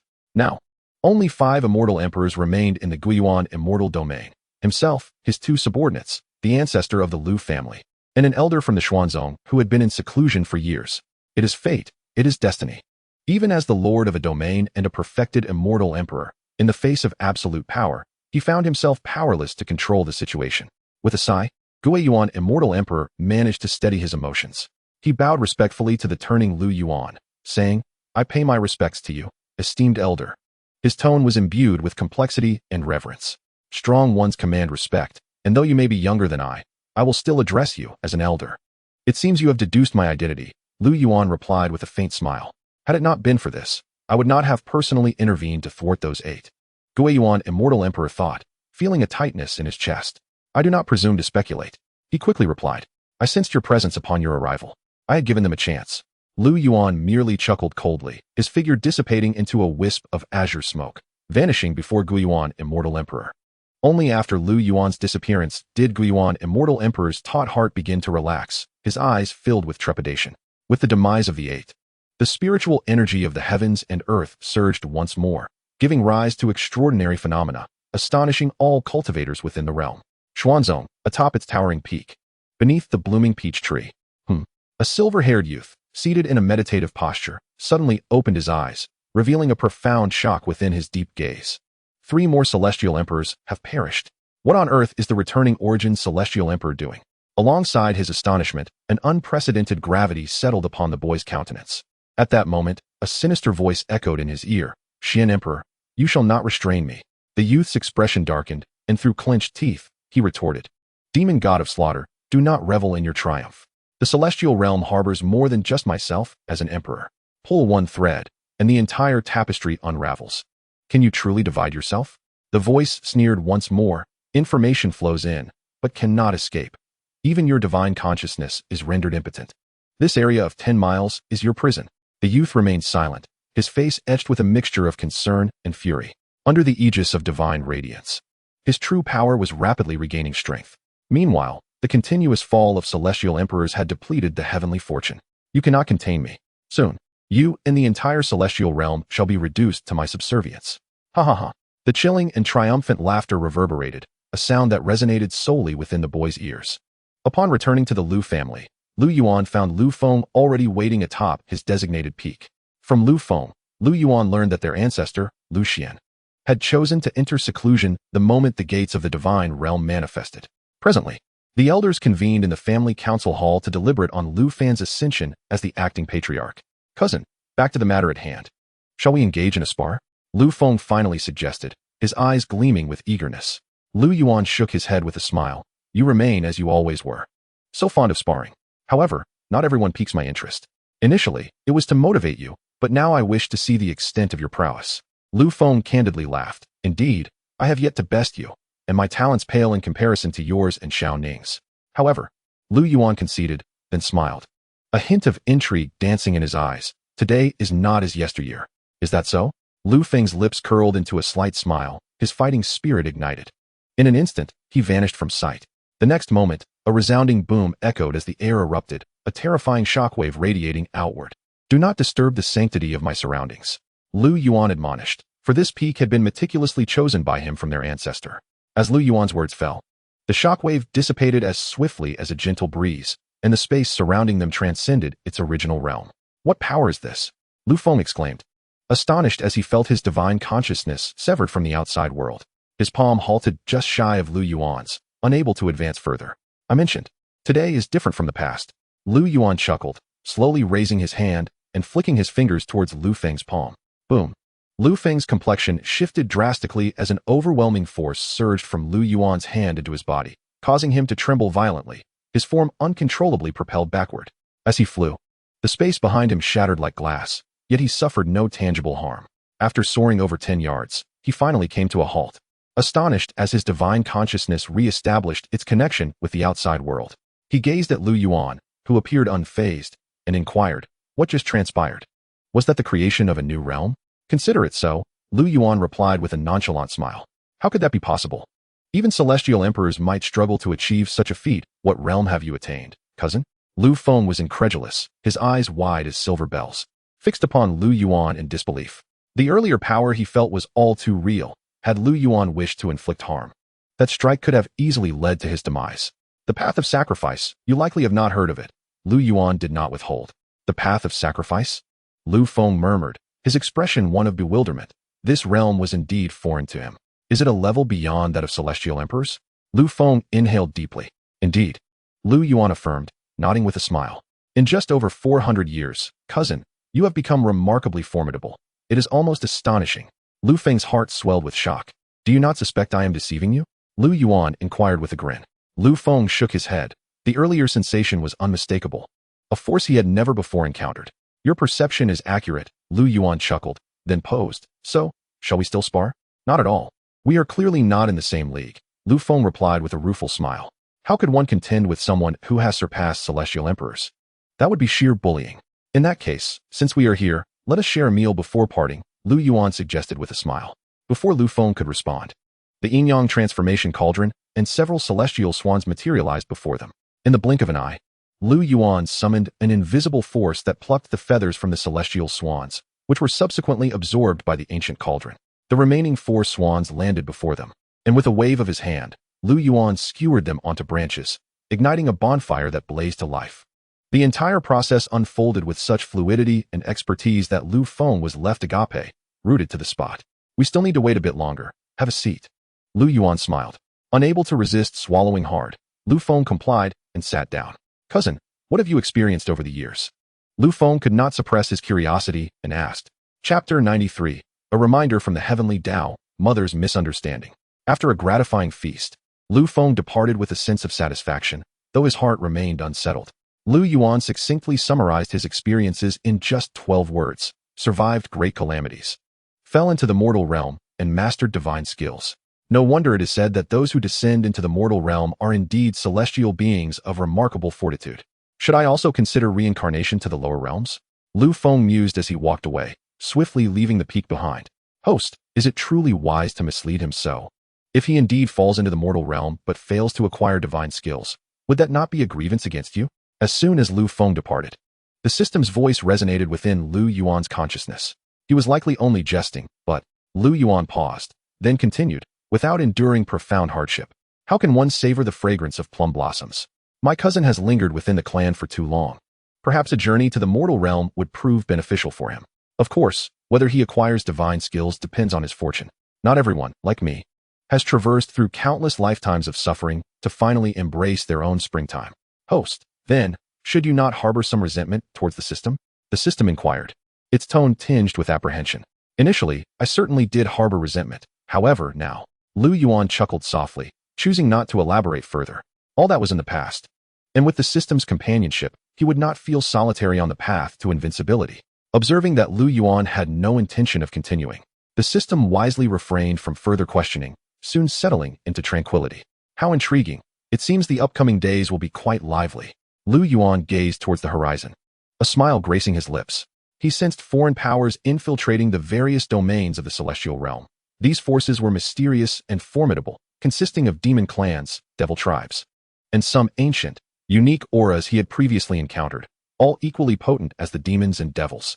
Just then, a gentle breeze swept by, and a stunningly beautiful woman clad in plain garments appeared behind Lu Yuan. Lu Yuan slowly turned around, his expression tranquil as he gazed at the woman before him. The woman was none other than Su Ming of the heavenly Tao. As soon as Su Ming appeared, her beautiful eyes widened in astonishment, filled with surprise. Is there something on my face? Seeing Su Ming's reaction, Lu Yuan was momentarily taken aback. Your aura feels different. Could it be that you have broken through again? Su Ming exclaimed in shock. As you can see, I have indeed made a minor breakthrough, Lu Yuan replied with a faint smile. Not wishing to elaborate further, his words left Su Ming gaping in disbelief. Is it really that easy to break through to the Dominator realm? Lu Yuan replied with a hint of exasperation. Whether it is easy or not depends on the individual. He then asked, did you come merely to see if I had made a breakthrough? Su Ming was momentarily stunned, quickly regaining her composure, her expression turning serious as she spoke. You must have sensed the invasion of foreign power as well. Indeed, Lu Yuan nodded in agreement. My elder brothers and sisters must have sensed your presence, which prompted the divine realm to open the gates, thereby weakening the barriers of the immortal realm. Consequently, the divine realm will soon bestow numerous opportunities, allowing those from the immortal realm a chance to enter. Su Ming explained candidly. What does this have to do with me? Lu Yuan inquired curiously, surprised that the manifestation of the divine realm's gates was due to himself. Because you are an unknown variable. Moreover, there are several celestial emperors in the immortal realm who have reached the demigod level. However, the primary intent behind this is to facilitate your ascension to the divine realm, allowing them to explore without restrictions, Su Ming disclosed without reservation. Restrictions? Lu Yuan raised an eyebrow. Su Ming nodded, elaborating, indeed. This was a rule set by the previous dominator. Only the heavenly Tao possesses the right to probe the world below the divine realm. All other Tao gods are barred from doing so, including the immortal realm. Otherwise, they risk losing their souls. I see. It seems your elder siblings are quite curious about me. How did they conclude that I would ascend to the divine realm? Lu Yuan asked with keen interest. Once the gates of the divine realm are opened, even true gods, or those above the half-true god level, cannot hide.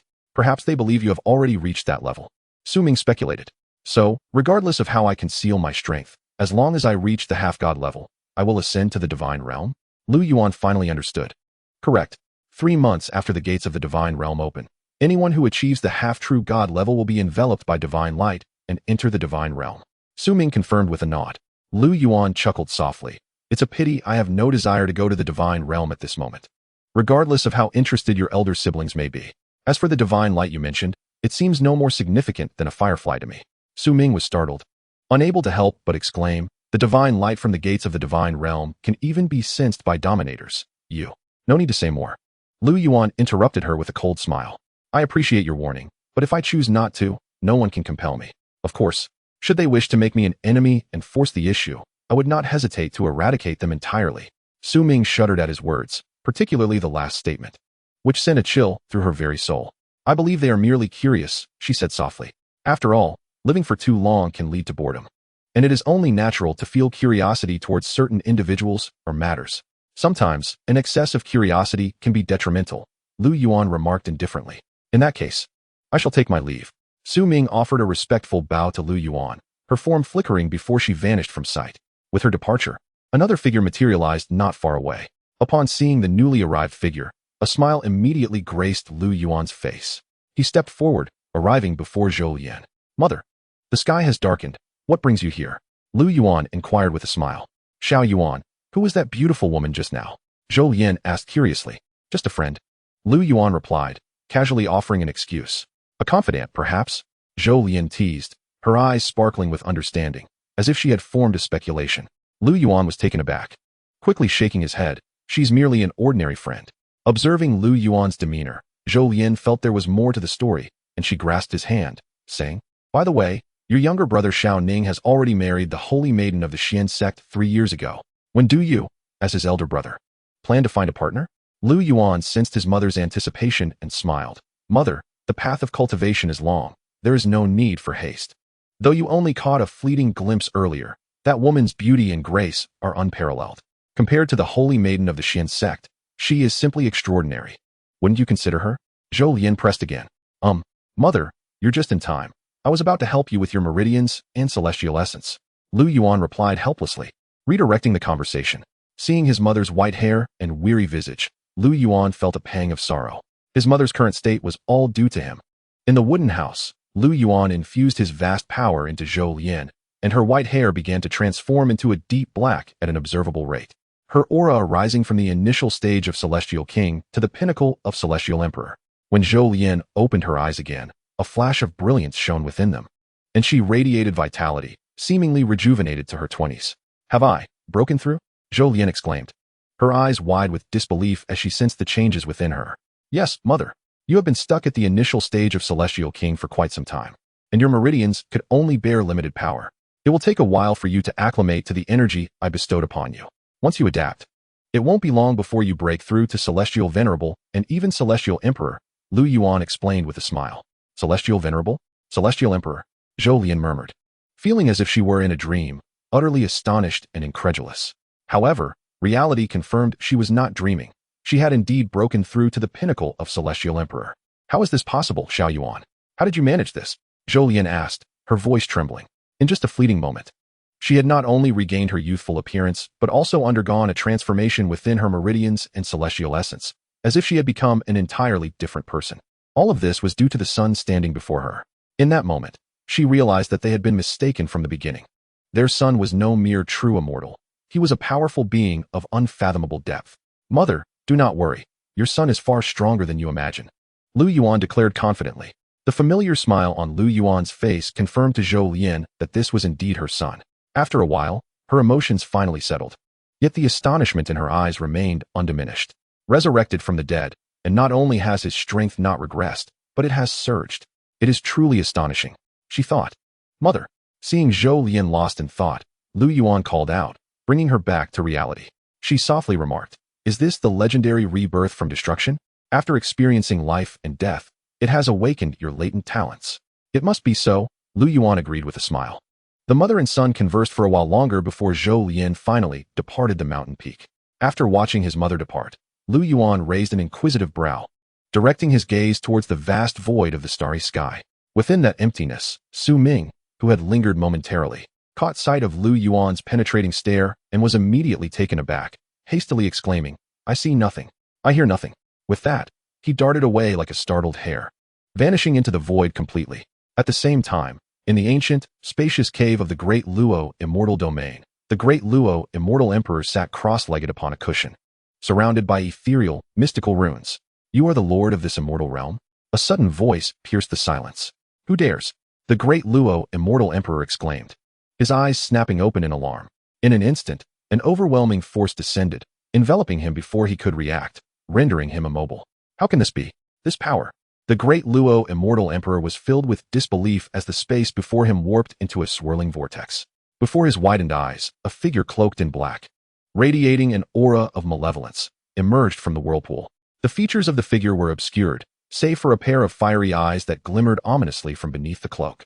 The moment he appeared, the entire space seemed to freeze, and instinctual fear gripped the great Luo, immortal emperor, causing his very soul to tremble. "Demons!" the great Luo, immortal emperor, declared, his voice laced with trepidation. "Demons?" the cloaked figure scoffed. "I am the Black Evil King of the Seven Fiends clan." The Seven Fiends clan? The great Luo, immortal emperor, was momentarily stunned, then suddenly recalled something, his pupils contracting in disbelief. The Seven Fiends clan, one of the 10 great evil clans from the dawn of creation. "It seems you are not as ignorant as you appear, knowing of the 10 great evil clans."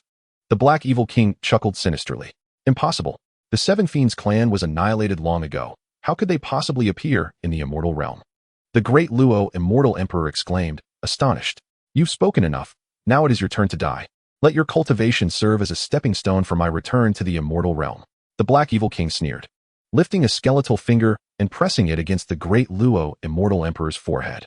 The great Luo, immortal emperor, trembled violently, his eyes bulging as his meridians and bones shattered inch by inch. A piercing scream erupted from him, his eyes bloodshot as the vast essence of his immortal energy and soul was forcibly stripped away by an overwhelming, malevolent power, flowing at a terrifying speed into the Black Evil King's finger. Under the absolute force of the Black Evil King, the great Luo, immortal emperor, had no strength to resist, helplessly watching as his cultivation and soul were consumed. A quarter of an hour later, the great Luo, immortal emperor, filled with resentment, collapsed. Upon touching the ground, his entire body disintegrated into dust. Who would have thought such amusing events would transpire recently? A sinister laugh echoed from the Black Evil King. As he absorbed the great Luo, immortal emperor's cultivation and soul, all of his memories were also laid bare before the Black Evil King's eyes. The Yuan immortal domain. Several familiar auras. This is truly intriguing. Ultimately, a wicked chuckle resonated, and the cave returned to its previous tranquility. The following day, at dawn, Yuan awoke as usual, freshened up, and made his way to Mirror Lake. "It is time to attend to serious matters," he declared with a smile, producing a bamboo pole that appeared in his hand with a flick. But where should he begin? Gazing at the shimmering surface of the lake, Yuan found himself momentarily at a loss. Why not let the fishing hook decide? Begin wherever it descends, the system's voice echoed in his consciousness. "That is indeed a splendid idea. Let it be so," Yuan responded with a smile, promptly sitting down. He refrained from using any magical power, first severing all causal lines, and then casting the fishing hook. Splash! The lake's surface rippled as he removed the causal barriers. Following the fishing line, Yuan beheld that the hook had landed in a realm known as the Tiantong immortal domain, a mid-tier immortal realm. Upon seeing this realm, 2 familiar memories of reincarnation surged forth in his consciousness. Qingfeng Taoist, Abyssal Jiao Python. The identities of 2 heinous perpetrators and their current actions materialized on the lake's surface. Yuan's gaze quickly locked onto a white-haired elder preaching before Qingfeng Temple, his eyes turning cold. A hypocritical charlatan, a demon who slaughtered villages for alchemy. Chapter 95. Do you believe in retribution? Before reincarnating into the Lu family, Yuan first found himself reborn in a village named Luoyan. According to the village elder, he had been abandoned at the village entrance. Being an orphan, he grew up on the kindness of others. Though it was the immortal realm, life for those at the bottom was not unlike that of common folk in the mortal world. They merely enjoyed a longer lifespan. Life had been peaceful until one day. A Taoist in blue robes passed through Luoyun village and immediately took note of the villagers' simple goodness, finding their immortal essence remarkably pure. Without a word, he unleashed a massacre upon the village. At that time, Qingfeng Taoist had already reached the peak of the immortal king realm, with a mere wave of his hand. A blood-red formation radiating an evil aura descended, enveloping the entire Luoyun village. Under this crimson formation, the blood, immortal essence, and even the souls of the villagers were instantaneously refined. Yuan was no exception. He was just 10 years old at the time. He still vividly remembered the blood-red sky and the wails of despair echoing in his ears before death claimed him. Before Qingfeng Temple, The amiable Qingfeng Taoist was delivering a sermon. By this time, he had attained the pinnacle of the immortal emperor realm and was the head of the temple. As he preached, the disciples below gazed up at him with expressions of reverence and admiration. "Master, do you believe in retribution?" A voice suddenly rang out. Qingfeng Taoist furrowed his brow, his eyes narrowing as he scanned the crowd, seemingly trying to discern the identity of the speaker. The assembled crowd exchanged bewildered glances. Confusion etched on their faces. "Who just spoke?" Qingfeng Taoist asked with a smile. "Do you remember the events of Luoyun village over 600 years ago?" The voice echoed again, causing the previously smiling Qingfeng Taoist's expression to freeze. He shot up, surveying the surroundings with a cold glare, his divine sense instantly enveloping a 1,000-mile radius. "What is wrong, master?" Seeing their leader's tense demeanor, the disciples below were filled with shock and perplexity. "Since you have arrived, why not reveal yourself? Why resort to trickery?" Qingfeng Taoist spoke in a low tone, his gaze sweeping the area. "Wish to see me? Then as you wish." A chilling laugh reverberated, followed by a sudden beam of light descending from the heavens. Before Qingfeng Taoist could react, he was enveloped by this radiant column.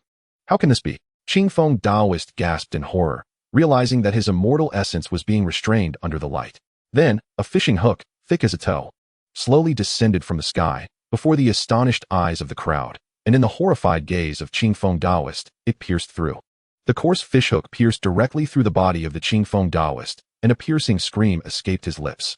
Witnessing this horrendous scene, everyone stood in a daze, and soon, amidst the agonizing wails, the Qingfeng Taoist vanished into the heavens along with the beam of light. What transpired? How could this be possible? The observer was actually taken away? After a considerable time, the crowd regained their senses, their faces etched with terror and disbelief. At this moment, the Qingfeng Taoist found himself standing upon the surface of a mirror-like lake. Where's this? Gazing at the unfamiliar surroundings, he was momentarily stunned. But soon a searing pain erupted from his chest, eliciting another round of heart-wrenching howls that persisted for a full quarter of an hour before gradually subsiding. The Qingfeng Taoist's expression turned grotesque, his body convulsed, and he stared in horror at the young man across from him, who wielded a fishing rod. "Who are you?" Gritting his teeth against the excruciating pain, he growled. With his perfect cultivation at the immortal emperor level, he found himself utterly powerless against this youth. The sight of the hook still protruding from his chest filled him with dread. "Do you believe in retribution?" Lu Yuan sneered. "Are you from Luoyun village?" The Qingfeng Taoist uttered again, incredulity washing over him. Was he losing his mind, only now regaining clarity? Lu Yuan chuckled derisively. "Impossible. At that time, I annihilated all 1,800 households of Luoyun village. There could not possibly be any survivors." The Qingfeng Taoist shouted vehemently. "You are unaware of the multitude of unforeseen events. Today, you shall pay for the lives of the people of Luoyun village." Lu Yuan replied coldly, uninterested in further discourse with the Qingfeng Taoist. "No." The anguished and defiant cries of the Qingfeng Taoist echoed through the air. With a sickening sound, the fishhook was torn free, and the Qingfeng Taoist's entire being, body and soul, was obliterated into a cloud of blood mist. Was that an immortal emperor? A voice suddenly exclaimed. Indeed, at the pinnacle of the immortal emperor stage. Lu Yuan nodded with a smile at the handsome youth who stood in shock. This youth was none other than his brother. "Lu Ning, you effortlessly dispatched an immortal emperor? How is that possible?" Lu Ning stood there, utterly flabbergasted. He had come here after learning about Lu Yuan's capabilities from Lu Feng and their mother. Initially skeptical, he was now profoundly astonished by the scene he had just witnessed. Observing his brother's dumbfounded expression, Lu Yuan beckoned. "Come, sit." Before Lu Ning could fully comprehend the situation, an invisible force enveloped him, and he found himself uncontrollably transported to Lu Yuan's side, seated beside him. What? The sudden turn of events startled Lu Ning once more. Under that unseen force, he felt utterly powerless to resist. "Do not be alarmed. I never claimed to be weak since my return." Lu Yuan chuckled, shaking his head. He then continued. "I recall you once wished to taste the flesh of a dragon one day. Am I correct?" Lu Ning was momentarily taken aback, a peculiar expression crossing his face. "You don't mean to fulfill that wish right now, do you?" Lu Yuan did not respond immediately, but instead pointed his fishing rod toward the lake's surface, grinning. "What do you think of this one?" Initially, Lu Ning thought Lu Yuan was merely jesting, but as he followed the direction of Lu Yuan's rod, the tranquil lake began to shift. "What is this?" Lu Ning was first stunned, then his eyes widened in astonishment as a colossal serpentine creature, approximately 100 feet long, adorned with dark green scales and emanating a chilling aura, materialized from the lake bed. "How could such a gigantic serpent exist in this lake?" Lu Ning exclaimed, but quickly shook his head, adding, "No, Given the lake's dimensions, it shouldn't be able to accommodate such a large creature. Is this a spatial contraction? Look more closely. Lu Yuan encouraged with a smile. Lu Ning forcibly suppressed his shock and examined it again. Indeed, discovering that the enormous serpent was not situated in the visible lakebed, but rather in an alternate space. This lake's surface allowed a glimpse into another realm. Overwhelmed with astonishment, Lu Ning turned to Lu Yuan and tentatively inquired, "Don't tell me you intend to slay the serpent in that other space through the lake's surface?" "As expected of my brother, you are quite astute," Lu Yuan chuckled, and with a splash, the fishhook plunged into the lake. Chapter 96, Slaying the Serpent and Culinary Artistry. The Path to Breaking Through. In the vast expanse of the celestial domain, on an endless sea, a group of fishermen were casting their nets. Suddenly, the sky darkened ominously, and the once calm sea erupted into tumultuous waves, towering to heights of 100 feet. "Oh no, the serpent is awakening," one of the fishermen exclaimed in terror. Indeed, as the fishermen watched in wide-eyed astonishment, a gigantic serpent's head emerged from the tumultuous waters. Its deep blue eyes glinted with a cold light, fixated on the fishermen. "Just a few mere mortals at the true immortal level. How dull." The great serpent spoke, its tone laced with annoyance. "Great One, we are but insignificant mortals. Please grant us mercy. We shall never fish here again," one man hurriedly pleaded. "We beg you to spare us." The others echoed in desperation. "You think you can come and go as you please? Do you truly believe the abyssal serpent is so easily trifled with?" The serpent sneered coldly. "Though flies are small, they are still flesh. I shall indulge myself this once and swallow you whole." With that, it opened its massive maw, enveloping the fisherman in a terrifying wave of energy. The abyssal serpent had already reached the initial stage of the immortal sovereign level, mere steps away from transforming into a true dragon.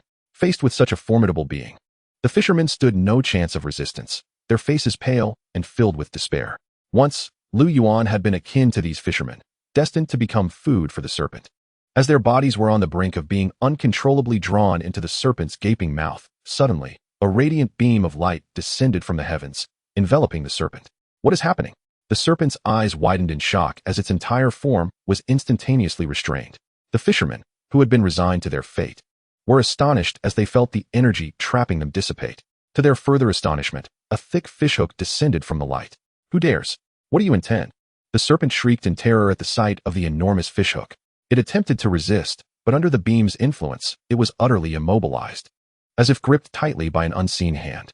Ultimately, before the horrified gaze of the fisherman, and in the midst of the serpent's despair and fear, the fishhook plunged into its mouth, accompanied by a heart-rending scream that echoed throughout the sea.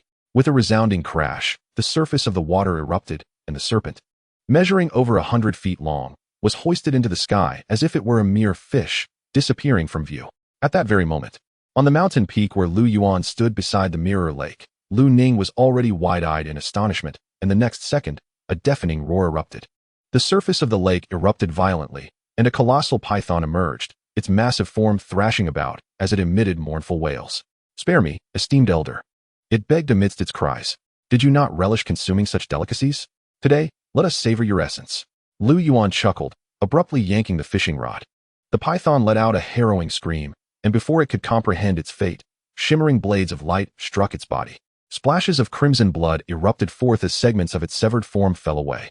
Lu Ning swallowed hard, his heart churning in tumultuous waves. Everything unfolded before him was absurd and incredulous. Lu Yuan had indeed achieved the feat of slaying from afar, and his target was none other than a python on the verge of transforming into a dragon, a being of the celestial realm. "What is your preferred method of preparation? Steamed, grilled, or perhaps stewed?" Before Lu Ning could gather his thoughts, Lu Yuan smiled at him. Lu Ning hesitated, about to respond. But Lu Yuan waved his hand dismissively. "Forget it, let us try each method." As he spoke, the yin-yang creation cauldron materialized, absorbing the segments of the enormous python's body. Simultaneously, campfires blazed to life. We could concoct a pot of dragon and phoenix soup, which would surely enhance the flavor," Lu Yuan suddenly exclaimed, tossing several swans and celestial cranes into the cauldron. The entire sequence left Lu Ning speechless. Was this truly the brother he once knew? The head chef of the back kitchen seemed to pale in comparison to his prowess. Once all was completed, a rich aroma began to waft through the air. "Ding! Congratulations, host, you have broken through to the path-breaking realm." At that moment, the system's voice resonated within Lu Yuan's consciousness. His body trembled slightly as his cultivation power reactivated, allowing him to experience yet another surge of strength. This power transcended mere description, as if it had surpassed the very essence of the Tao itself. What is the matter? Lu Ning, sensing Lu Yuan's unusual aura, inquired. Lu Yuan smiled. Good news. Good news? Lu Ning's eyes reflected his confusion. Is it not a good fortune to indulge in exquisite delicacies? Lu Yuan retorted with a grin. Lu Ning, somewhat at a loss for words, chose not to press further. This cauldron is, in fact, an ancient celestial artifact. Lu Ning finally discerned, his gaze fixed intently on the ancient cauldron, which floated upon the lake. Enveloped in azure flames, his eyes wide with astonishment. I suppose so, Lu Yuan replied nonchalantly. I feel as though the inscriptions on this cauldron are familiar, as if I've seen them somewhere before. What is its name? Lu Ning asked. The Yin-Yang creation cauldron, Lu Yuan replied casually. Upon hearing this, Lu Ning was taken aback. What? This is one of the 10 great ancient artifacts. Is that truly surprising? Lu Yuan inquired, bemused, for to him, it was merely a splendid cooking pot. Impossible. It is said that the Yin-Yang creation cauldron has been lost for many years, with numerous emperors searching in vain. Yet here it is, in your possession, and being used for cooking? Lu Ning exclaimed incredulously. What 10 great artifacts? To me, it's just a pot. Lu Yuan chuckled. What a waste. If those emperors were to discover that the ancient artifact they sought so desperately is being used for cooking, one can only imagine their fury. Lu Ning shook his head, forcibly suppressing his shock. What waste? It's merely making the most of its utility, I assent it? Lu Yuan observed the ancient cauldron. Buzz. The Yin-Yang creation cauldron emitted a ripple of energy, seemingly responding to his words. At this sight, Lu Ning was momentarily dumbfounded. It was rumored that the 10 great ancient artifacts possessed sentience, with none but the proudest of hearts. Even celestial emperors might not earn their recognition. Yet, here it was, in Lu Yuan's hands, displaying such obedience. Actually, I possess not only an ancient celestial artifact, but also an ancient divine weapon. Would you care to see? Before Lu Ning could process this, Lu Yuan's voice rang in his ears once more. Chapter 97. A gift of divine artifacts. The young master desires meat. An ancient divine weapon? Lu Ning paused. Skepticism etched upon his face, but he was soon proven wrong. With a flick of his hand, a resplendent ancient mirror materialized in Lu Yuan's palm, radiating an overwhelming and sacred aura. Under this presence, Lu Ning could not help but gasp, his expression one of shock. What a terrifying aura. Is this truly a divine weapon? He stammered, finding it hard to believe.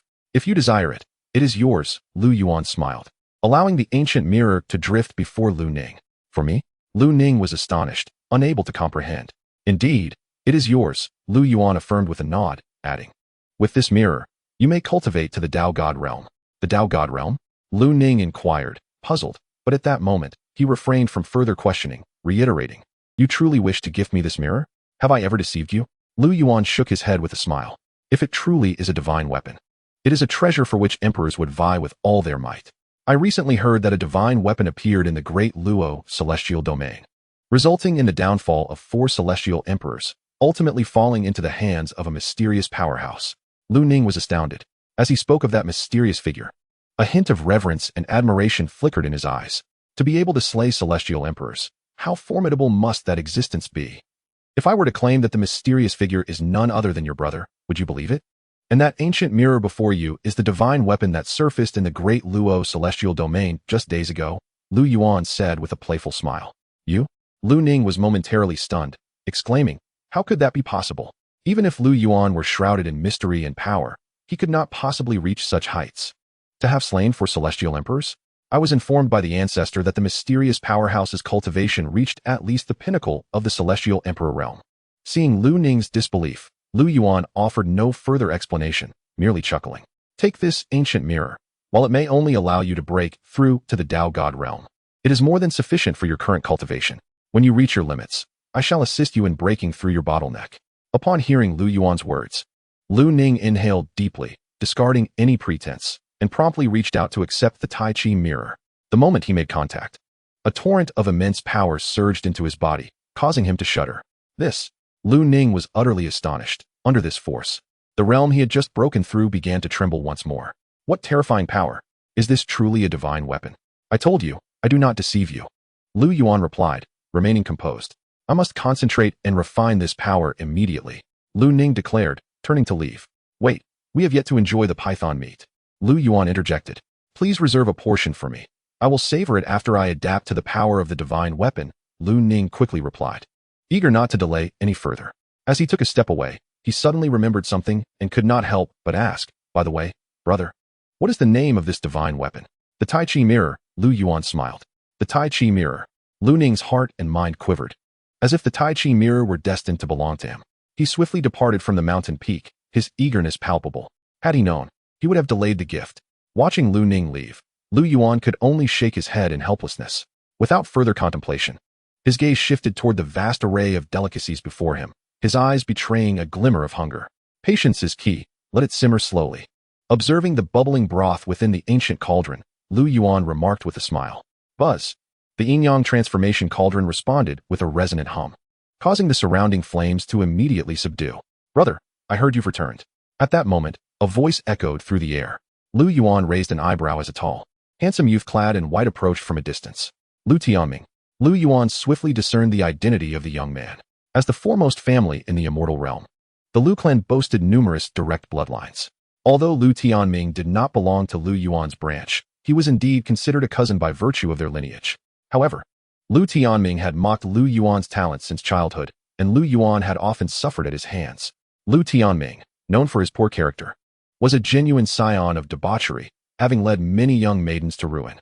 Yet, in the end, those wronged maidens and their families chose forgiveness, a fact that was all too apparent. Dear cousin, it has only been 400 years.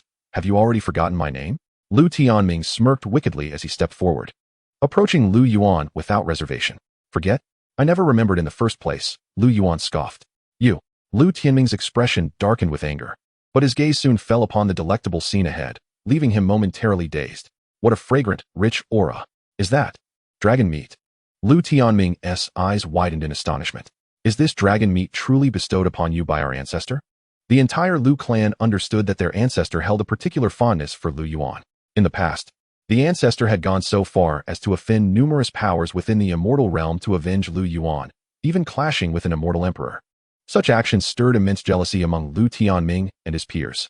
No comment. Lu Yuan replied with a calm smile. I must kindly ask you to leave. You are not welcome here. With such a rich aura, this dragon meat must surely have reached the level of an immortal sovereign. If I could obtain this dragon meat, perhaps I too could break through to the realm of the immortal emperor. Lu Tianming seemed oblivious to Lu Yuan's words, murmuring to himself, desiring a taste of meat? Lu Yuan's cold laughter resonated. Lu Tianming's demeanor darkened as he retorted icily, Our ancestor has given you the entire dragon. That is unjust. Now that I have seen it, I am entitled to a portion of that dragon meat. Without seeking Lu Yuan's consent, he reached out towards the abundant dragon meat. However, before his hand could grasp it, a chilling voice echoed in his ears, scram. The single word struck Lu Tianming like thunder, causing him to pale in terror as a mouthful of blood erupted from his lips. Like a ball, he rolled down the mountain peak, accompanied by the sound of impact and his anguished cries, drawing the attention of many onlookers. Upon reaching the foot of the mountain, having rolled far from Lu Yuan's vicinity, he finally came to a halt. When the crowd discerned his appearance, astonishment swept through them. Is that not young Master Tianming? What has transpired? Has he been attacked? Who dares to lay hands on young Master Tianming? Amidst the shock and confusion, Lu Yuan's voice boomed like thunder. Anyone who dares to approach the mountain will face dire consequences. The crowd, realizing the identity of the assailant, turned in haste to depart, fully aware of the gravity of provoking the beloved ancestor. Chapter 98. Reaching the pinnacle of the Tao, trouble arises. Lu Tianming could no longer contain himself and spat out a mouthful of blood, losing consciousness. Soon, news of Lu Tianming's fall from the mountain spread throughout the Lu clan. Though the elders of Lu Tianming's branch seethed with rage, they could do nothing in the face of their ancestor's presence, opting instead for silence. At that moment, within a dimly lit chamber of the Lu clan, Lu Tianming, sporting a bruised visage, glared at the white-haired middle-aged man across from him. Father, will this matter be left unresolved? I cannot swallow this humiliation. His eyes gleamed with resentment and indignation. Patience is a virtue. You must endure. Who prompted you to provoke him? Do not forget that our ancestor is still present. The white-haired man replied sternly. The man, named Lu Xiong, was a senior member of the Lu clan, having attained late-stage immortal sovereign cultivation. Father, what if our ancestor were not around? Wouldn't the entire Lu clan then bend to our will? Lu Tianming hastily contended, his eyes glinting with malice. Upon hearing this, Lu Xiong's expression shifted, and with a wave of his hand, a surge of energy enveloped the chamber, isolating them. His gaze bore down on Lu Tianming, filled with fury. Are you seeking death? How dare you speak such words? Father, please calm your wrath. Lu Tianming exclaimed, dropping to his knees. Do you wish for the Lu Tian and Lu Fan branches to continue suppressing us? Our ancestor has always favored them. If that is the case, why not strive for our own? Lu Xiong frowned, sighing deeply. As a father, I am not unaware of our ancestors' bias, but what can we do? With our ancestor around, we cannot contend with them. We must bide our time. Father, does my maternal family not possess a forbidden technique to summon an unparalleled killer? Lu Tianming quickly interjected. Have you lost your mind? That requires a direct bloodline to activate. Your mother's family has but one direct descendant left, your mother. Lu Xiong replied solemnly. To achieve great things, one must harden their heart, even to the point of sacrificing kin. I believe my mother would not hold it against us. Lu Tianming stated. Lu Xiong's anger wavered, and a hint of uncertainty flickered across his face. Father, this is our only chance to turn the tide. Do you not wish to firmly grasp control of the Lu clan? Seizing upon Lu Xiong's hesitation, Lu Tianming pressed further. Grant me a little more time. Lu Xiong finally sighed, acquiescing. Time passed swiftly, and before long, a month had elapsed. On this day, at noon, atop the mountain where Lu Yuan resided, a shocked scream pierced the air as the cycle of reincarnation in the immortal realm came to a definitive conclusion. Ding! Congratulations, host, for breaking through to the pinnacle of the Tao. As the ties of fate unraveled, the voice of the system echoed within Lu Yuan's consciousness. Unlike the previous stages of breaking through, the pinnacle of the Tao comprises 5 levels: initial, intermediate, advanced, perfection, and great perfection. This progression had taken Lu Yuan by surprise. Having resolved all his karmic ties in the immortal realm, he had barely managed to ascend to the pinnacle of the Tao. The further one advances, the more arduous the journey becomes, Lu Yuan mused, unable to suppress a sigh of awe. Yet he could not deny that this breakthrough had allowed him to sense the immense power that now resided within him. With just one more step, he would reach the zenith of cultivation. Presently, he had 40 karmic ties remaining, scattered across the realms of demons, monsters, and more. At last, he had avenged the grievances of the immortal realm. Lu Yuan chuckled softly, exhaling gently, his mind already contemplating the next destination. At that moment, a resounding boom erupted, and a pillar of energy shot skyward like a beam of light. Lu Yuan withdrew his thoughts, gazing at the luminous column not far away, and smiled. Has there finally been a breakthrough? This aura was all too familiar to Lu Yuan. It emanated from his younger brother, Lu Ning. After a month, Lu Ning had finally advanced from the early stage of the immortal emperor realm to the mid-stage. His breakthrough instantly drew the attention and astonishment of the Lu family members. How could this be? Young Master Ning just broke through to the immortal emperor realm a month ago. Now, in the span of merely a month, he has reached the mid-stage of the immortal emperor realm. Which top 10? Clearly, he is the foremost prodigy. The rapidity of his advancement was truly monstrous. The crowd buzzed with conversation, their tones revealing shock, admiration, and envy. It wasn't until the afternoon that the pillar gradually dissipated. Lu Ning promptly arrived at the mountain peak, where Lu Yuan was located. Brother, I have broken through. Lu Ning exclaimed excitedly upon his arrival. I saw it, congratulations. Lu Yuan replied with a smile. That truly is a divine artifact. Brother, could it be that the mysterious powerhouse who slain 4 immortal emperors in the great Luo immortal domain is you? Lu Ning posed the question he had been eager to ask during his seclusion. Weren't you skeptical about it before your retreat? Have you come to believe now? Lu Yuan teased. Lu Ning paused, chuckling awkwardly. Back then, I was unaware of the immense power of the Tai Chi mirror. As I refined it, I could increasingly sense the terror of this artifact. And one who wields such a formidable artifact like you could hardly be ordinary. Lu Yuan, upon hearing this, also smiled and replied, So, didn't I already tell you the answer long ago? It truly is you. Lu Ning's mouth fell agape, his expression one of sheer astonishment. Although he had suspected it in his heart, hearing Lu Yuan confirm it left him utterly amazed. The enigmatic powerhouse who had shaken the entire immortal realm, evoking both curiosity and dread, turned out to be his own brother. As this realization dawned on him, Lu Ning seemed to recall something, inhaling deeply before asking again. So, on the day of the celestial sacrifice, the mysterious figure who killed Wei Xian and the other 3 immortal emperors was also you, right? It was indeed I. Lu Yuan replied with a candid smile. Lu Ning stood frozen, his heart overwhelmed by shock. He then realized how little they had understood Lu Yuan all along. Could it be true, as their mother had said, that after enduring a life and death tribulation, Lu Yuan's innate potential had been completely unleashed? Yet, even with such extraordinary talent, could it possibly manifest to this extent? It was as if he had transformed into an entirely different person. I know my transformation astonishes you. But one thing remains unchanged, Lu Yuan began, pausing under Lu Ning's puzzled gaze, before finally smiling and stating, I am still your brother. Those mere 5 words caused Lu Ning to tremble, and he snapped back to reality, feeling a surge of emotion. Suddenly, a gentle breeze swept through. Not good. A voice filled with urgency rang out as Lu Feng's figure appeared. What is it? Lu Yuan asked, furrowing his brow. Something has happened. The Xian sect has been destroyed. Only the saintess has escaped and is currently in the hall of our Lu family. The ancestor has heard this news and has immediately exited his seclusion. Heading to join the immortal Emperor Yuan, Lu Feng explained succinctly. How is that possible? Upon hearing this, Lu Ning's complexion changed dramatically. The Xian sect is the foremost sect in the immortal domain. Their grand elder, the Xian emperor, is a late-stage immortal emperor. How could they be destroyed? This is absolutely true.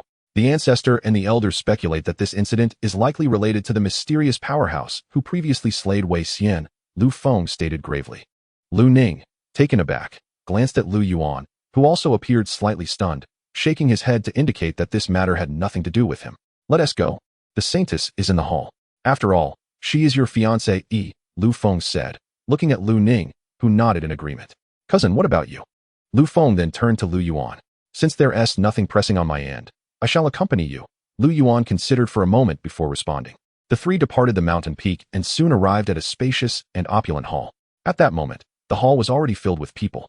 In front stood a stunning woman in white, her countenance sorrowful as she conversed with Lu Fan. Upon seeing the three enter, the gazes of the crowd turned toward them. Lu Yuan raised an eyebrow, sensing a chilling aura fixating upon him. Following this energy, he immediately identified its source, Lu Tianming's father, Lu Xiong. Is it because of Lu Tianming? Lu Yuan thought to himself, stifling a chuckle as he deemed the matter unworthy of further attention. At that moment, Ning brother. Seeing Lu Ning arrive, the woman in white immediately brightened, rushing to him with tears in her eyes and sorrow etched across her face. Xiao Shui, what on earth has happened? Lu Ning asked, frowning. The woman, named Situ Shui, was the saintess of the Xian sect and Lu Ning's fiancée. She had also reached the early stage of the immortal emperor realm, among the top 10 prodigies of the Guiyuan immortal domain. The ancestor has gone mad. My master has died. All my senior brothers and sisters have been slaughtered. The Xian sect is no more. Situ Shui trembled as she spoke, her face streaked with tears, evoking deep sympathy. How could this be? Wasn't your ancestor a late-stage immortal emperor? How could he have gone mad? Lu Ning expressed his disbelief. From Situ Shui, they learned that the Xian emperor had likely been controlled by an unknown force, leading him to massacre everyone in the sect. At that moment, Lu Fan approached, speaking solemnly. How could this happen? A late-stage immortal emperor being controlled? Who possesses such power? Lu Feng exclaimed, the crowd echoing his incredulity. The ancestor speculates that it is highly likely related to the mysterious powerhouse who killed Wei Xian and the other 3 immortal emperors. Or possibly tied to the deaths of the 4 immortal emperors from the Great Luo immortal domain, Lu Fan said, his brow furrowed. Impossible. Lu Ning immediately denied. He knew that the mysterious powerhouse was his own brother standing before him. Since Lu Yuan claimed not to be involved, it could not possibly be him. He firmly believed in his brother. How can you be so certain it is impossible? Or do you know something we do not? A cold scoff resonated as Lu Xiong interjected. Upon hearing Lu Xiong's words, all eyes turned to Lu Ning. Little Ning, why do you say that? At that moment, Lu Ning found himself at a loss for words, glancing at Lu Yuan for support. Just go and see. That will clarify everything, Lu Yuan said nonchalantly. See. The crowd was momentarily taken aback, their expressions reflecting a mix of bewilderment. Utter nonsense. Lu Xiong scoffed disdainfully. Do you know how far the Xian sect is from our Lu family? It's over 100,000 miles away. Even an immortal emperor would need a considerable amount of time to reach there. How do you propose we go? Want to know? Lu Yuan cast a fleeting glance at him, a slight smirk gracing his lips. A palpable, unseen energy emanated from him, swiftly engulfing the gathered crowd. What is this? The expressions of the onlookers shifted dramatically, their minds struggling to comprehend the sudden turn of events as they vanished from the hall. In the next breath, they found themselves suspended above a chaotic expanse of ground. Where are we? Bewilderment etched across their faces, while Lu Xiong, his countenance darkened, fixed a piercing gaze on Lu Yuan and barked, What have you done? Lu Yuan merely chuckled coldly, choosing to disregard the accusation. This is the Xian sect. At that moment, a trembling voice pierced through the tension. What? The crowd gasped, realizing the speaker was Situ Shui. Her face was ashen, her eyes bloodshot. How could this be possible? How long has it been? And we have already arrived at the Xian sect. Could it truly be Lu Yuan? Shock rippled through the group. Even Lu Fan now stared at his son with disbelief. Among those present, only Lu Ning and Lu Feng maintained a semblance of composure. Having witnessed Lu Yuan's prowess firsthand, Just then, a thunderous boom echoed from ahead, a powerful energy sweeping outward in all directions. The crowd was jolted, instinctively turning towards the sound, only to see the space 100 miles ahead warped and shattered. Accompanied by the cacophony, two figures were flung from the ruptured void, each spitting blood as they flew. It is the ancestor and the returning Yuan immortal emperor. Upon recognizing their faces, the crowd gasped in horror. Hearing their cries, the two figures were momentarily stunned, and Lu Xian quickly called out, "Who summoned you here? Flee at once." Before anyone could respond, a sinister laugh resounded. "Oh, I didn't expect more to come seeking death." Upon hearing this voice, the crowd felt as if their very souls had been frozen. A vast, malevolent energy flooded the space around them. Under this oppressive force, everyone felt their bodies seize up, immobilized by fear. Finally, under the horrified gazes of the onlookers, a silver-haired youth emerged from the shattered void. His eyes blazed with black flames, resembling two undulating black tails, and an overwhelming aura of malevolence radiated from him, causing the very space around him to decay. This essence had evidently surpassed even the pinnacle of the immortal emperor realm. What a terrifying presence! Could he still be the Xian emperor? Lu Fan and the others were petrified, their souls trembling uncontrollably. In the youth's grasp dangled an elder, who had also reached the initial stage of the immortal emperor realm. "Remember, I am the slaughtering immortal demon god. Do you mere immortal emperors dare to provoke me?"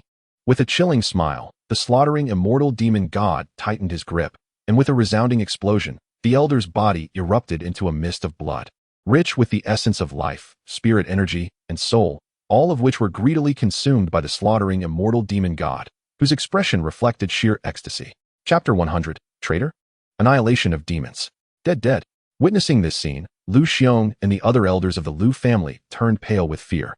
At this moment, they wished to flee, but their resolve was already sapped. The terrifying, malevolent energy surrounding them had long since shackled their spirit energy. "Lu Yuan, this is all you're doing. You are the traitor in league with that demon god." Lu Xiong glared at Lu Yuan, his eyes ablaze with fury. Upon hearing this accusation, not only the others, but also Lu Xian and the others nearby were taken aback, and even Lu Yuan was momentarily stunned. "A traitor? Lu Yuan a traitor? What nonsense are you spouting? My brother could never be a traitor." Lu Ning shouted angrily. "Elder, your words are utterly unfounded. On what grounds do you accuse my son?" Lu Fan added, his voice steeped in indignation. "Is it not true?" Lu Xiong sneered. "The souls have already dissipated. How could they possibly be revived? It has barely been some time since his return, and such calamity has already struck. Besides, do not forget, he was the one who brought us here, clearly. He and that slaughtering immortal demon god are in collusion." At this proclamation, the crowd exchanged glances, the elders who had previously harbored doubts now shaken, their eyes reflecting disbelief and terror. If what Lu Xiong said were true, then Lu Yuan was indeed a figure to be reckoned with. "This is sheer nonsense. The ancestor has already confirmed it is our cousin. Do you think you know better than the ancestor?" Lu Feng retorted through gritted teeth. "Infighting amongst ourselves? How amusing." A sinister chuckle resonated as the slaughtering immortal demon god smirked with interest, taking a step forward. "This is bad."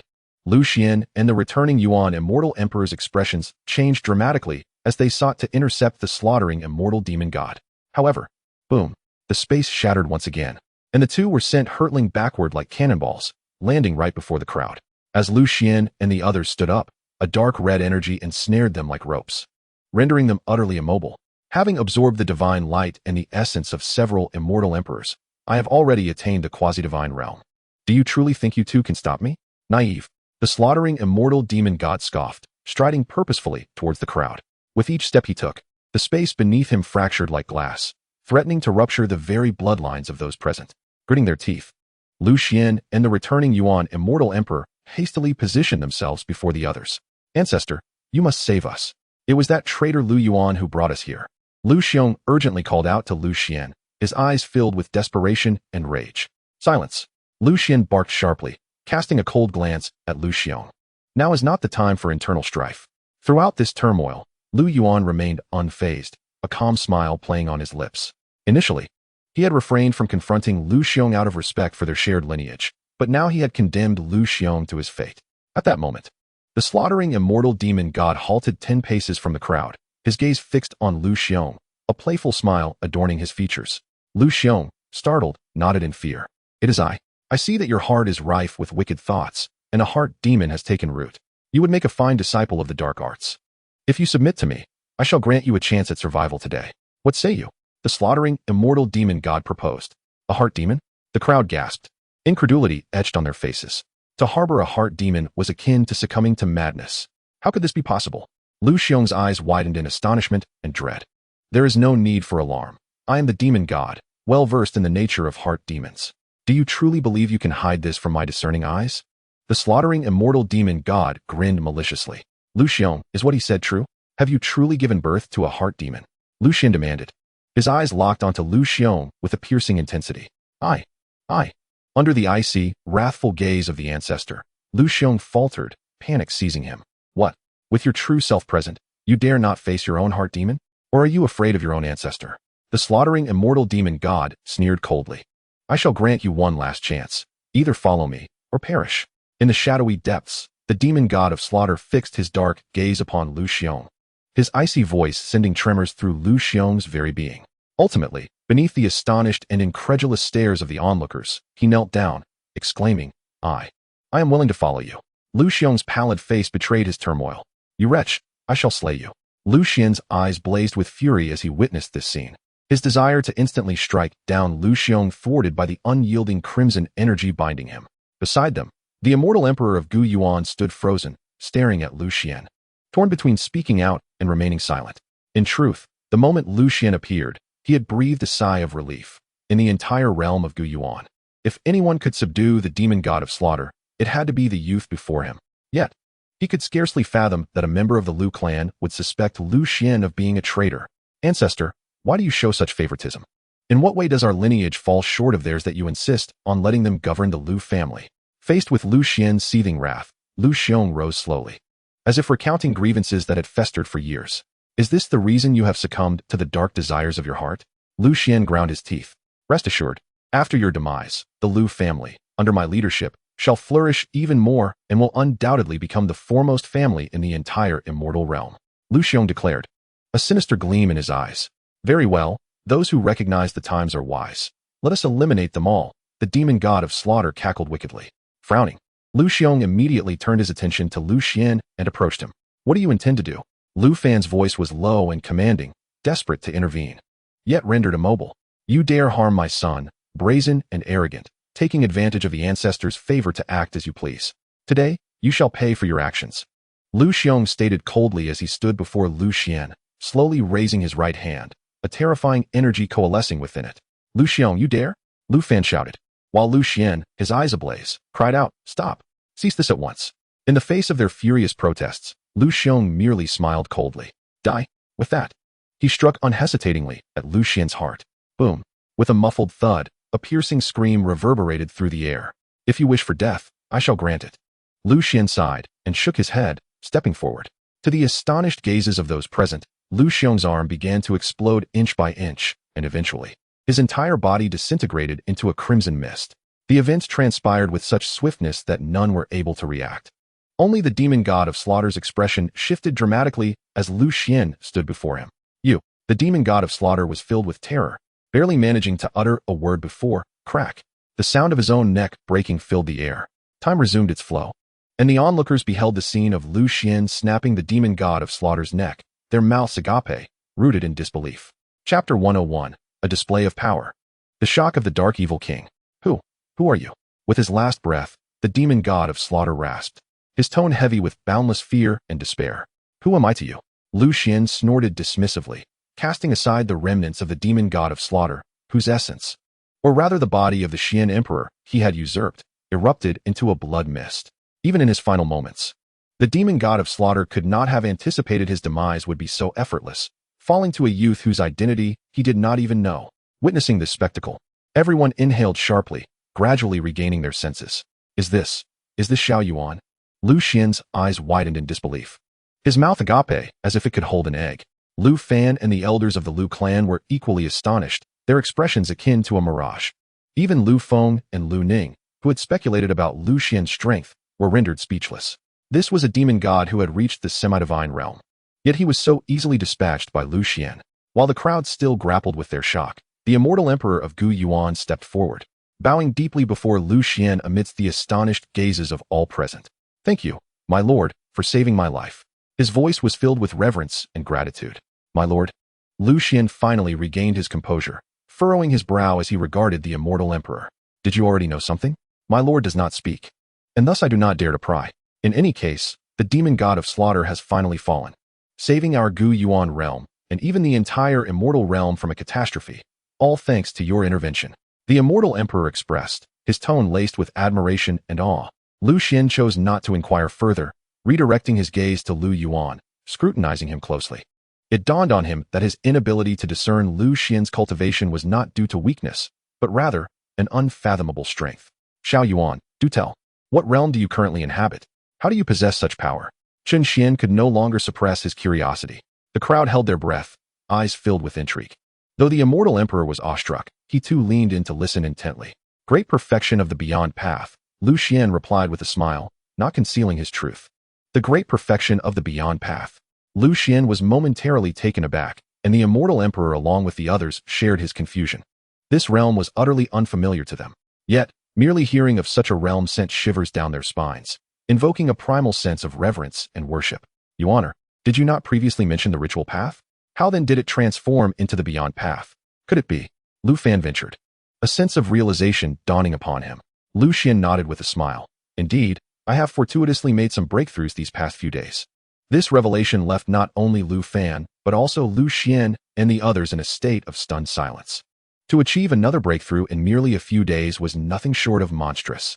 Xiao Fan, how is it that you knew? Why did you not inform me? Lu Xian turned to Lu Fan, who appeared taken aback and awkwardly admitted, at the time, my uncle and I thought Xiao Yuan was jesting. And given that it coincided with the emergence of the Divine Realm Gate, we were engaged in discussions upon returning home when you had already entered seclusion. Thus I did not have the chance to tell you. Lu Xian finally understood, snorting softly, deciding not to press further, realizing he too might have found it hard to believe at that time. Turning his attention back to Lu Xian, he added with a smile, Xiao Yuan. Could this perhaps be the realm of the divine path? The crowd inhaled deeply, their gazes fixed upon Lu Xian. To be precise, it lies beyond the divine path. Lu Xian replied with a smile. Beyond the divine path. The crowd was shaken to their core, and Lu Xian turned pale as he quickly interrupted Lu Xian. Stop. Do not speak further. Why? Lu Xian inquired, puzzled. The rumors state that the pinnacle of the divine path is the heavenly path, and once uttered, it will be sensed by the heavenly path itself. This is a forbidden topic. Lu Xian warned solemnly.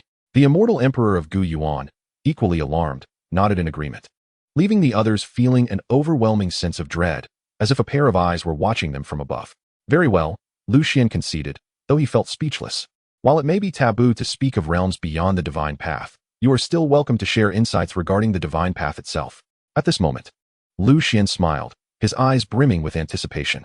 The realms of the divine, from the lowest to the highest, are categorized into 8 distinct levels: True God Realm, Celestial God Realm, Ancient God Realm, Monarch God Realm, Master God Realm, Supreme God Realm, Ancestral God Realm, and finally, the Tao God Realm. Each of these realms is further divided into 9 grades. Lu Xian did not veil his knowledge. He elucidated directly. Is it truly this extensive?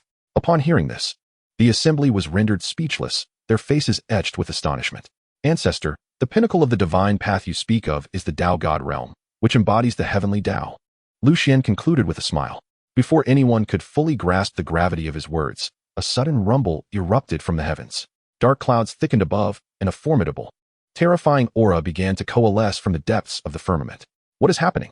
The crowd gazed upward in horror, witnessing a sight that would instill unparalleled shock and dread in their hearts. A colossal eye opened in the sky, fixating upon them.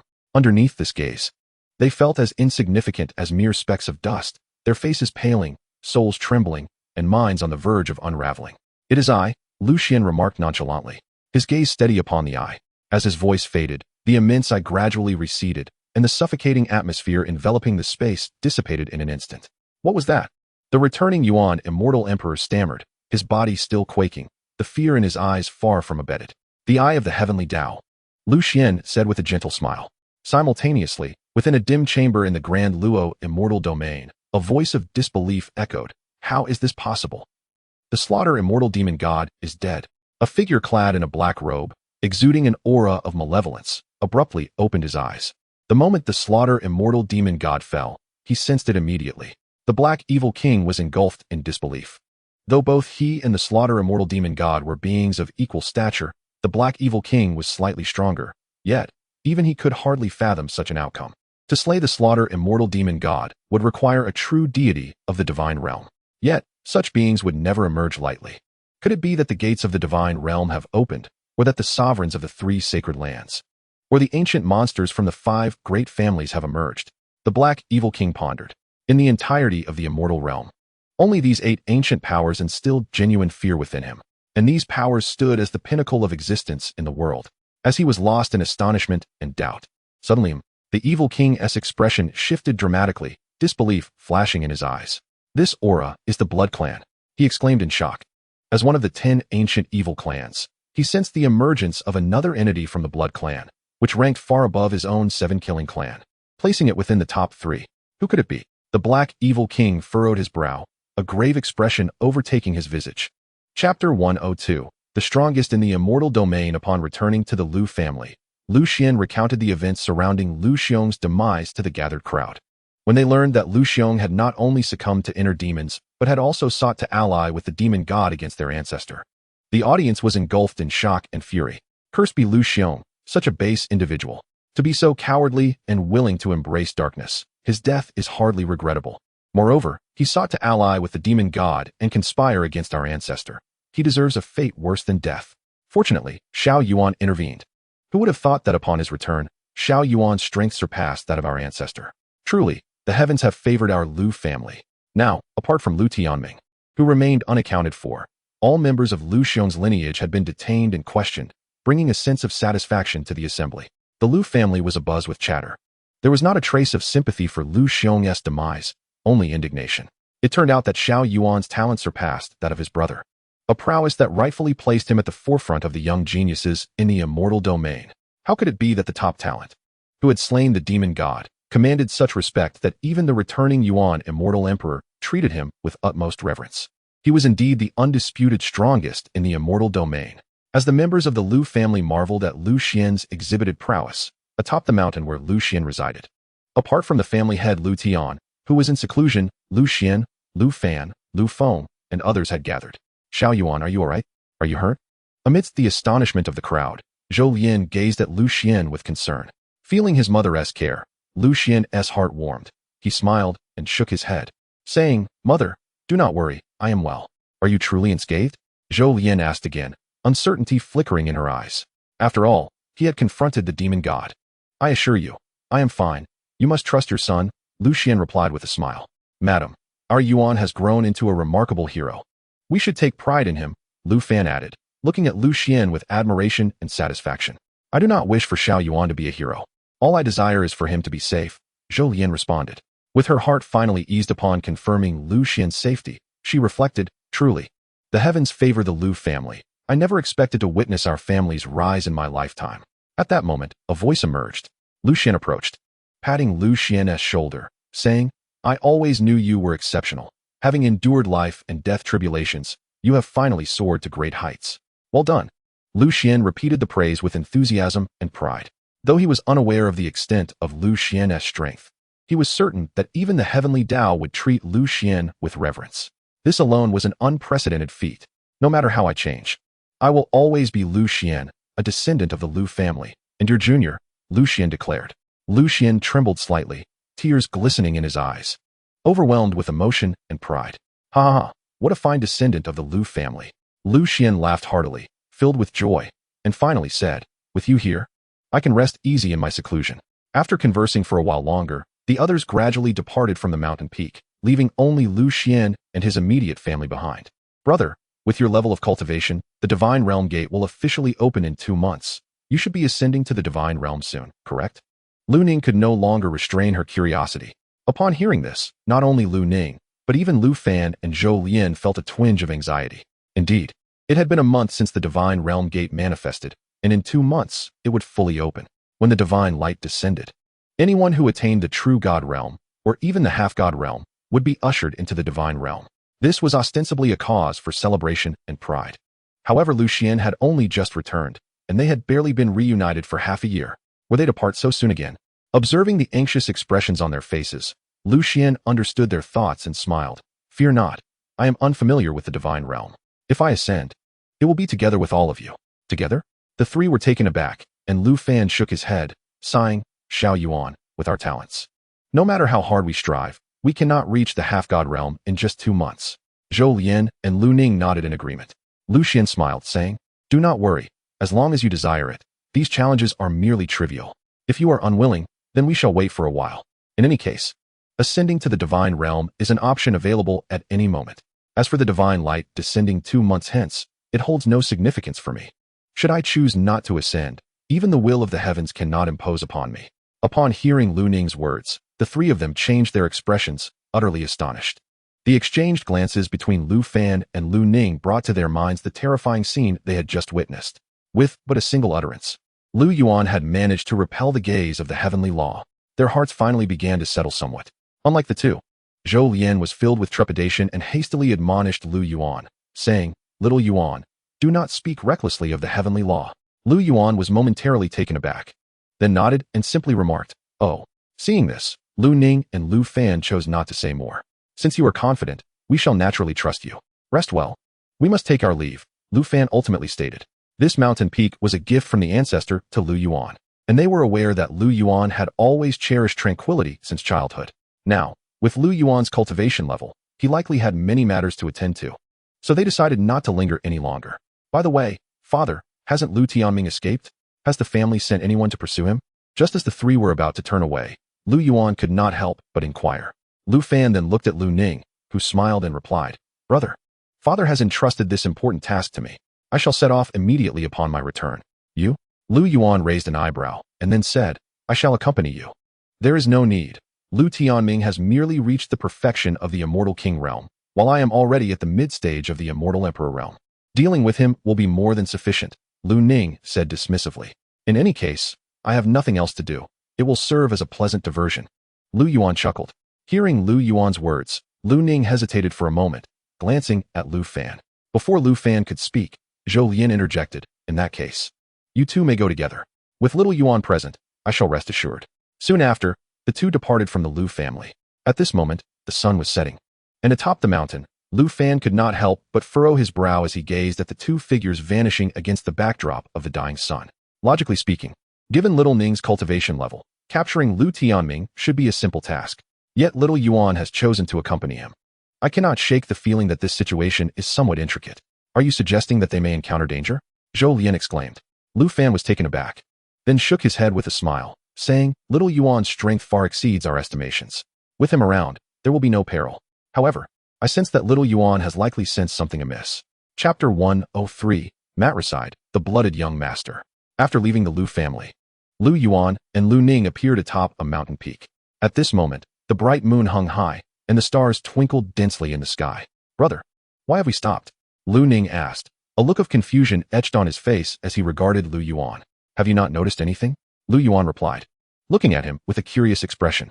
Before Lu Ning could respond, Lu Yuan slowly raised his hand, grasping at the air. With a resounding shatter, the void fractured, and a figure clad in white was abruptly pulled from the ether. "Xiao Shui." Upon recognizing the identity of the white-clad woman, Lu Ning's expression turned to one of astonishment. The woman was none other than his fiancée, Situ Shui. Situ Shui, regaining her composure, looked at Lu Yuan with fear in her eyes. She had not anticipated that her fiancé's brother possessed such terrifying strength, capable of drawing her from thousands of miles away. "What brings you here?" Lu Ning inquired of Situ Shui. "Ninggu, I wish to accompany you," Situ Shui candidly expressed, her eyes reflecting both anticipation and anxiety. With the destruction of the Xian sect, she found herself devoid of kin in this world.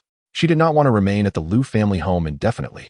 Observing Situ Shui's demeanor, Lu Ning discerned her intentions and could not help but glance at Lu Yuan. "Brother, this. If you wish to come, then come along," Lu Yuan replied, shaking his head with no objections, for the two were soon to be wed. Upon receiving Lu Yuan's approval, Lu Ning beamed and exclaimed, "Thank you, brother." Situ Shui, too, displayed a joyful countenance, promptly bowing in gratitude to Lu Yuan, saying, "Thank you, brother Lu." Watching their elation, Lu Yuan felt a wave of helplessness wash over him. He had initially hoped for a more convenient journey with just the two brothers. Yet now a third party had intervened, and he would inevitably have to play the role of a third wheel for some time. The following morning, a beam of sunlight pierced the horizon, merging with the bloodlust permeating the air, rendering it strikingly vivid and horrifying. At that moment, the sky transformed into a crimson hue. Within a city spanning thousands of miles, decay and despair reigned. The streets ran rivers of blood, littered with severed limbs and remnants of the fallen. Just then, a buzzing sound erupted from the space above the city, and 3 figures materialized. What has transpired? What on earth is happening? Lu Ning and Situ Shui gasped in shock at the hellish sight below. Lu Yuan's expression darkened as he remarked, "The city's population of tens of thousands has been extinguished in an instant. This bloodlust is deliberately left by the perpetrator. Most of the essence and souls have been absorbed by an external force. Damn it, who could be responsible for such an atrocity?" Lu Ning gritted his teeth, his eyes ablaze with murderous intent, while Situ Shui's expression remained icy. Such inhumane tactics are indistinguishable from those of demons. "You mentioned that the family received word that Lu Tianming is within this city?" Lu Yuan inquired, fixing his gaze on Lu Ning. Lu Ning snapped back to attention and nodded, saying, "I heard he accompanied our mother back to the ancestral home for ancestral rites." Lu Yuan raised an eyebrow, as if sensing something. "Let us go." With a stride, he unleashed an invisible energy that enveloped Lu Ning and Situ Shui, and the 3 of them instantly vanished from their location. In the next moment, they reappeared before a vast ruin. Based on the scale of this devastation, it must have once been a grand and opulent estate. What a strong stench of blood. Upon their arrival, Situ Shui could not help but exclaim in surprise. "Is this it?" Lu Yuan asked, looking at Lu Ning, who nodded and replied, "This is Lu Tianming's mother's ancestral home." As he spoke, his expression changed, as if he had detected something. The group swiftly materialized before a bottomless pit, beside which lay a withered corpse. This corpse was none other than Lu Tianming's mother, the late Lady Tu. Lu Ning exclaimed in shock. "Did you notice the mark on her forehead? That should be a form of sacrificial summoning." "She was forcibly drained of her blood and soul," Lu Yuan remarked, furrowing his brow. "Sacrificial summoning?" Lu Ning gasped, suddenly recalling something, and exclaimed, "Yes. I once heard the ancestor mention that Lu Tianming's mother's family possesses an evil sacrificial summoning technique. Utilizing the bloodline of direct kin, they can summon an ancient god of slaughter. This pit, this horrific scene in the city, could it be a manifestation of the ancient god of slaughter's return?" Situ Shui added, her eyes wide with shock. "However, Lu Tianming's mother's family has only her as the direct bloodline. Could it be?" Lu Ning muttered, as if he had stumbled upon a terrifying realization. Situ Shui's eyes also widened in disbelief. "One glance will reveal the truth," Lu Yuan said calmly. With a flick of his hand, an image materialized before the 3 of them. "Tomorrow, why this? Mother, forgive me. Consider it a sacrifice for me and father. Once we have completely seized control of the Lu family, my father and I shall undoubtedly bestow upon you a grand burial." In the scene, Lu Tianming was seen extracting every drop of blood and essence from his mother before invoking incantations. A torrent of bloodlight erupted from the earth, swiftly coalescing into a sinister young man adorned in blood-red hair, blood-red eyes, and blood-red garments. "After 100,000 years, my blood prince has finally returned to the realm." The blood-clad youth sported a wicked smile, his eyes shimmering with a captivating crimson glow. "I have summoned you. I am your master," Lu Tianming hastily proclaimed. "Master?" The blood-clad youth inhaled deeply, his cold gaze surveying Lu Tianming as if he were nothing more than a filthy insect. A sneer curled at the corner of his lips as he retorted, "How could a mere wretch like you wield the power over a war god of the blood clan?" "What did you say?" "I said, I shall grant you a death of 1,000 cuts, flaying your flesh and refining your soul." Upon uttering these words, the blood prince snapped his fingers, and in an instant, a formidable surge of energy enveloped Lu Tianming. His anguished screams reverberated throughout the space, and ultimately, his very soul was refined into starlight, consumed by the blood prince's very breath. "Were it not for my revival, I would not even bother to absorb a filthy insect like you." The blood prince chuckled coldly, then turned his gaze toward the entire city, stepping forward. In an instant, the heavens shattered, and the earth quaked violently, as chilling wails filled the air. Within a heartbeat, the once bustling city transformed into a desolate wasteland. At this juncture, the scene abruptly ceased. Lu Ning and Situ Shui stood in stunned silence, their eyes brimming with fury, terror, and disbelief. Lu Yuan's eyes glimmered with coldness. He was aware of Lu Tianming's unscrupulous nature, but never anticipated his depravity would plunge to such depths. Willing to slay his own mother to seize control of the Lu family and summon a harbinger of death. Ironically, he ultimately fell victim to the very war god he had summoned. Truly, karma is a relentless force, and he deserves his fate. Damn it, he truly deserves it. Lu Ning gritted his teeth, emanating an overwhelming aura of murderous intent. "This blood prince possesses some intrigue. Let us meet him," Lu Yuan remarked with a smile. Lu Ning and Situ Shui were startled, yet before they could react, they were enveloped by a surge of energy, and in the next moment, the 3 vanished from their original location. Chapter 104. One Step to Slaughter a City. In the celestial domain of Dantian, above a vast city, space rippled, and a blood-clad, blood-haired youth emerged from the void. Upon appearing, the Blood Prince could not help but glance back, a flicker of apprehension crossing his blood-red eyes. To his astonishment, the Yuan celestial domain still harbored powerful beings. The Blood Prince furrowed his brow, murmuring to himself. Initially, he had intended to commence his massacre and plunder in the Yuan celestial domain, but just moments ago, he instinctively sensed an overwhelming danger, which left him utterly astounded. Such a feeling was never to be doubted for the war god of the Blood Clan, prompting him to vacate the Yuan celestial domain at the earliest opportunity. The Dantian celestial domain, adjacent to the Yuan celestial domain, is classified as a medium celestial domain, but comparatively, it afforded the Blood Prince no sense of peril. Let us begin our conquest from this celestial domain. Observing the expanse before him, the youth's lips curled into a bloodthirsty grin.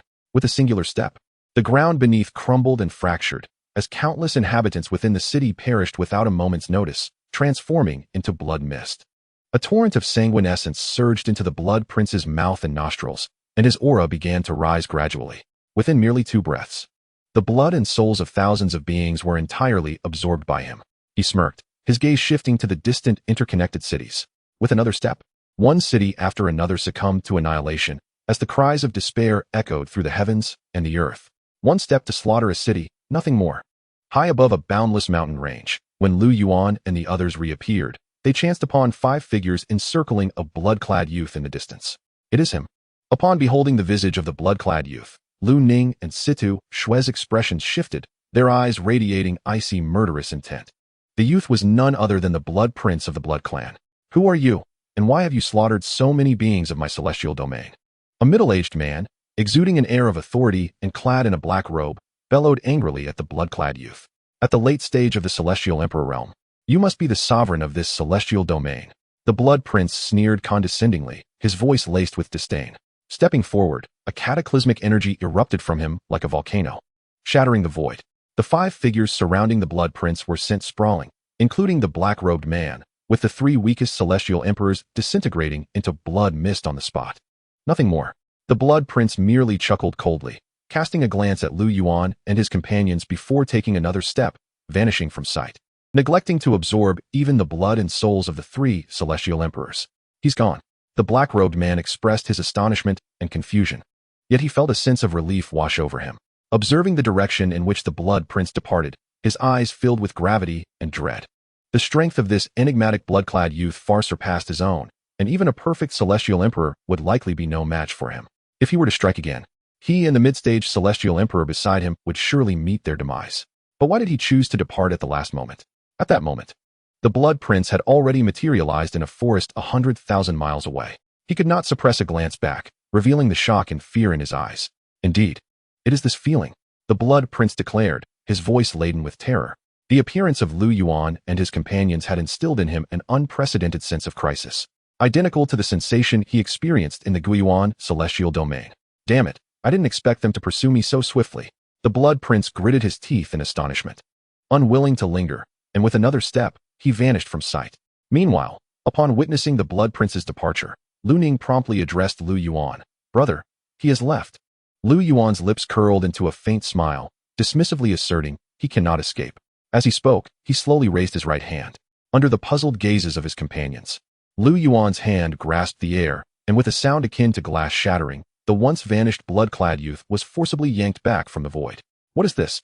The Blood Prince's face was a mask of astonishment, and he soon laid eyes on Lu Yuan and his companions, his expression darkening. Who are you? Why do you persistently pursue me? The Blood Prince regarded Lu Yuan, his eyes filled with gravity and wariness, while he chose to ignore the young couple beside him entirely. Among the 3, only Lu Yuan posed an enigma to him. Lu Ning and Situ Shue presented no threat whatsoever. The ominous sensation that troubled him had consistently emanated solely from the young man before him. Who I am is of little importance. Do you not realize that the one who summoned you is of the Lu family? Lu Yuan spoke with an air of indifference. Upon hearing this, Blood Young Master involuntarily trembled, responding in a hushed tone.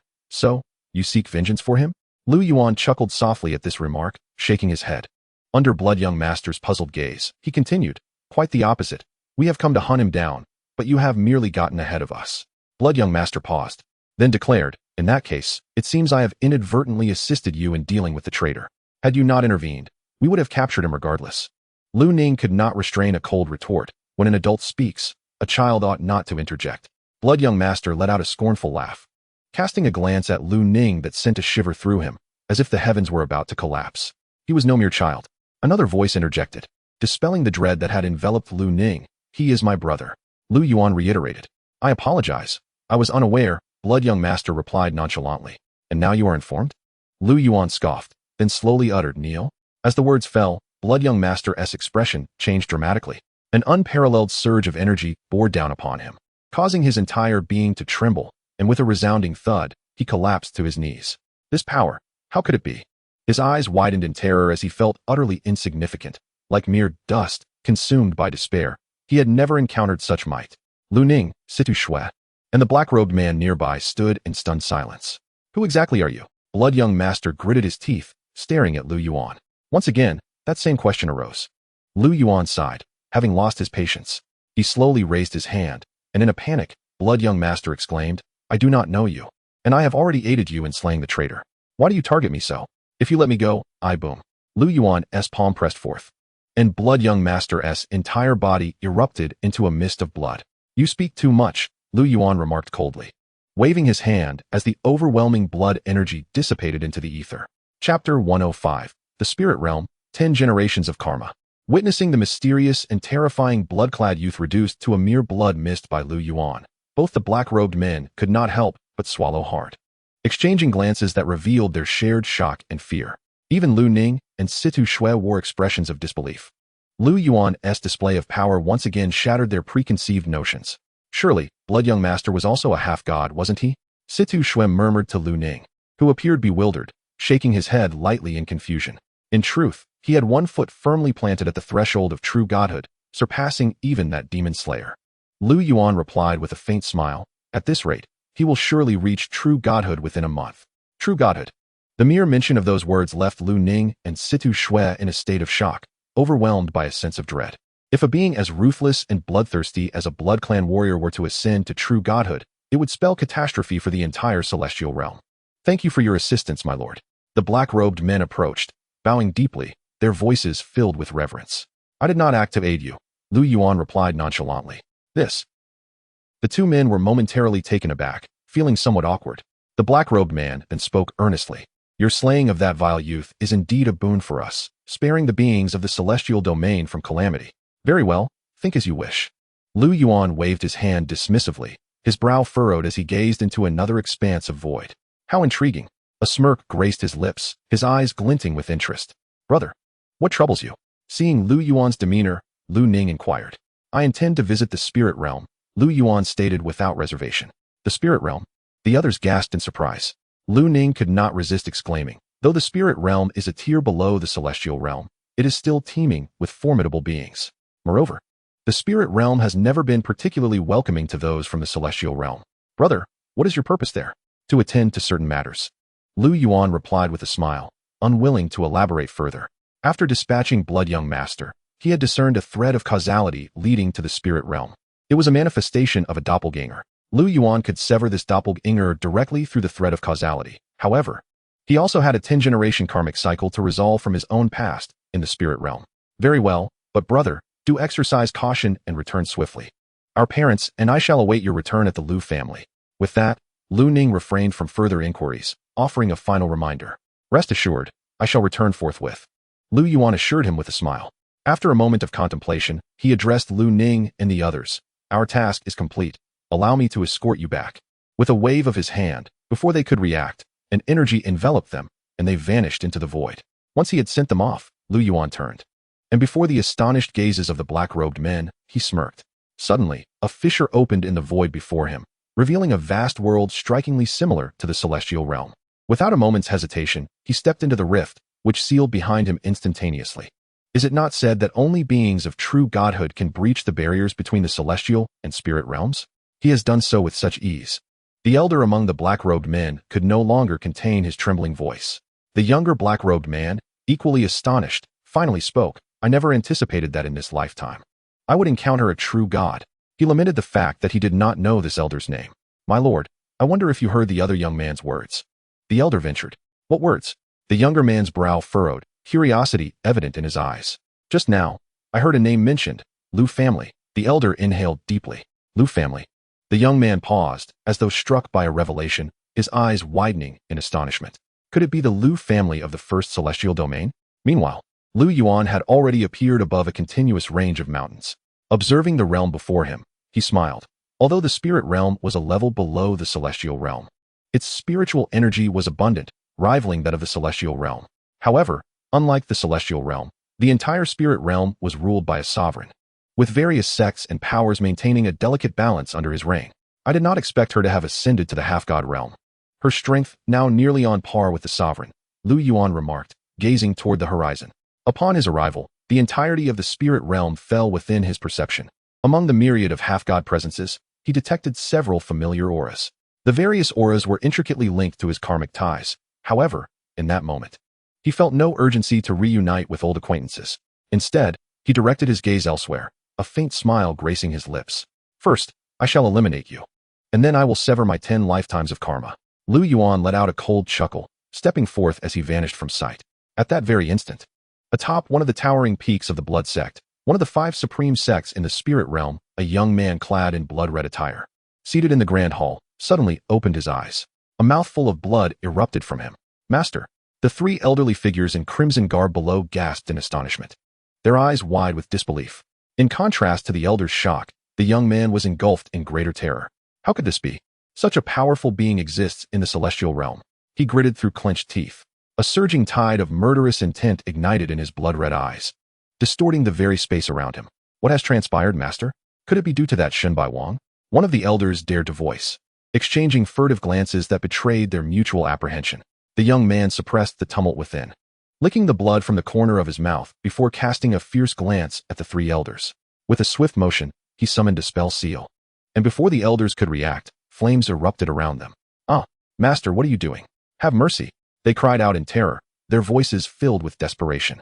I have protected you for so long. It is time for you to repay your debt. The young man replied with a cold smile. With a sudden grip, he unleashed a thunderous explosion. The spell seal detonated like fireworks, and accompanied by their agonized screams, the 3 elders were instantaneously transformed into 3 blood pills, hovering before him. The energy radiating from the blood pills reached the pinnacle of the Spirit Emperor level. In the spirit realm, the Spirit Emperor holds a status akin to that of the Celestial Emperor in the celestial realm, albeit with the spirit replacing the celestial. Without hesitation, the young man inhaled deeply, and as the blood pills entered his abdomen, his entire being trembled, his aura surging dramatically. In an instant, a brilliant column of blood-red light shot up into the heavens. Chapter 106. The Blood Prince's Demise, the War God Shenbai Wang. As the dazzling blood-red beam ascended, formidable beings throughout the spirit realm awoke, their senses tingling with dread. What a terrifying aura! Someone is breaking through, they murmured, recognizing the immense energy, which surely reached the semi-divine realm. That direction. It must be the blood sect. Such overwhelming blood energy. Could it be that the blood sect's leader is advancing? It was rumored that 3 years prior, during his battle with Shenbai Wang, he had already achieved complete mastery of the Spirit Emperor level. A breakthrough now would surely elevate him to the semi-divine realm. As they gazed at the blood-red beam piercing the sky, many powerful figures exchanged silent communications, astonished. The sudden uproar and extraordinary phenomenon sent shockwaves throughout the spirit realm. At that moment, in the heart of the spirit realm, within a grand and expansive city, atop a mountain, a striking young man with violet hair opened his eyes, surprise flickering in his deep gaze. The pinnacle of the semi-divine realm, is it? He mused, his brow furrowing slightly before he casually uttered, Jianyi. As soon as the words left his lips, a stern young man clad in black appeared before the violet-haired youth. At your service, the black-clad youth proclaimed, kneeling respectfully. Although he had attained the semi-divine level, he regarded the violet-haired young man with profound reverence and admiration. Shenbai Wang has already made his way to the blood sect. You must follow closely behind. Should any danger arise, lend your aid, the violet-haired youth instructed coolly. Understood. The young man replied respectfully before rising and vanishing in an instant. The blood clan? The violet-haired youth mused, a disdainful smile curling his lips. Yet such haste in breaking through suggests some unforeseen circumstances. Is it due to Shenbai Wang or something else? He pondered, a hint of uncertainty flashing in his eyes. However, these thoughts were swiftly cast aside. Regardless of the reason, it bore no consequence for him. Meanwhile, atop the blood sect's peak, the blood-clad youth declared, not enough. His aura surged once more, and with a thunderous roar, the entire palace, along with the mountain, was obliterated into dust. The young man ascended slowly into the air, arms outstretched. A sinister blood-red spell seal manifested, enveloping the entire blood sect. A torrential cascade of energy poured forth from the seal, and before the sect members could comprehend the danger, their bodies erupted, meeting a gruesome demise. In an instant, the air was filled with anguished cries and wails. Just 2 breaths later, tranquility returned, yet the oppressive blood energy continued to envelop the blood-clad youth, as his aura climbed at a visible pace. Finally, with a resounding boom, the spell seal dissipated, and 2 beams of blood light erupted from his crimson eyes, annihilating all in their path. Damn it! I am but a step away from breaking into the true God realm. He seethed through gritted teeth, a hint of frustration lacing his tone. Had circumstances not been so dire, waiting another 2 to 3 years for the elders and disciples to saturate with blood energy before absorbing them would have assured his ascension to the true God realm. However, time was of the essence. The demise of his main body instilled a sense of urgency and fear within him. The one who had slain his main body had likely achieved the true God realm, and he instinctively sensed an impending threat approaching. Then, I shall slaughter an entire city. Though such actions would undoubtedly attract the wrath of Shun Bai Wang and his troublesome faction, it was the quickest path to a breakthrough. With his resolve firm, just as he was about to set off, an unexpected voice interrupted. I never expected you to be the leader of the blood sect. The young man's expression shifted dramatically as he shouted, Who goes there? No sooner had he spoken than a young man clad in white materialized before him. You are. The blood-clad youth furrowed his brow, having never encountered this individual. Yet, there was an unsettling familiarity about him, a palpable danger. What? The main and secondary bodies can only sense each other, not share memories? Lu Yuan observed the bewildered youth with a cold smile before shaking his head. Regardless, having already slain your main body, there is no need for your secondary form to survive. What? You? The young man's pupils constricted in terror as he finally comprehended Lu Yuan's identity. He was the one who had slain his main body. It is I, thus you must perish. Lu Yuan smiled, a glint of coldness flashing in his eyes. The youth trembled, and in his widened gaze, the very fabric of reality began to shatter. He had no time to react as an unparalleled force pierced through his body and soul, obliterating all vitality within him. With a heart-wrenching, defiant scream, the young man's form erupted into a mist of blood in midair. A torrential downpour of blood essence coalesced into a divine rain, cascading upon the parched and desolate earth. Under the nurturing embrace of this sanguine deluge, the barren landscape began to burgeon with an array of flora, transforming into a vibrant tableau of life in the blink of an eye. Indeed, as ever, it was remarkably efficient, arriving with such swiftness. Observing the horizon, Lu Yuan offered a faint smile. Suddenly, a gentle breeze swept through, and his form vanished without a trace. In the very next moment, a powerful aura descended with a thunderous boom, manifesting as a woman clad in silver armor. Her countenance resembled that of a lotus flower, her brows arched like willow leaves, her eyes akin to twinkling stars, and her skin whiter than snow. She exuded an unparalleled beauty, yet her entire being radiated an air of valiant grace and formidable authority that rendered one unable to gaze directly upon her. As the aura dissipated, disbelief washed over her. Glancing down at the blood sect, now reduced to mere ashes, and sensing the lingering traces of blood essence in the air, the woman was filled with astonishment and incredulity. Who dares? She scoffed, waving her hand as the void shattered, allowing a figure clad in black to emerge. Calm your wrath, your highness. It is I. The youth bowed respectfully, exclaiming, Jian, at your service. The woman was none other than the war god of the spirit realm, Shun Bai. Her illustrious military achievements had earned her the title of king, placing her above all but one, earning her the revered title of Shun Bai Wang among the denizens of the spirit realm. It is you. Upon recognizing the attendant of the realm lord, Shun Bai reigned in her murderous intent. At this moment, Jian was struck by profound shock, despite sharing the same semi-divine realm. Shun Bai Wang's strength far surpassed his own. A mere probing strike had left him reeling, his blood surging and spirit in disarray. Had she unleashed her full might, he would undoubtedly have been gravely wounded. But did Master instruct you to accompany me? Shun Bai inquired, her brow furrowed.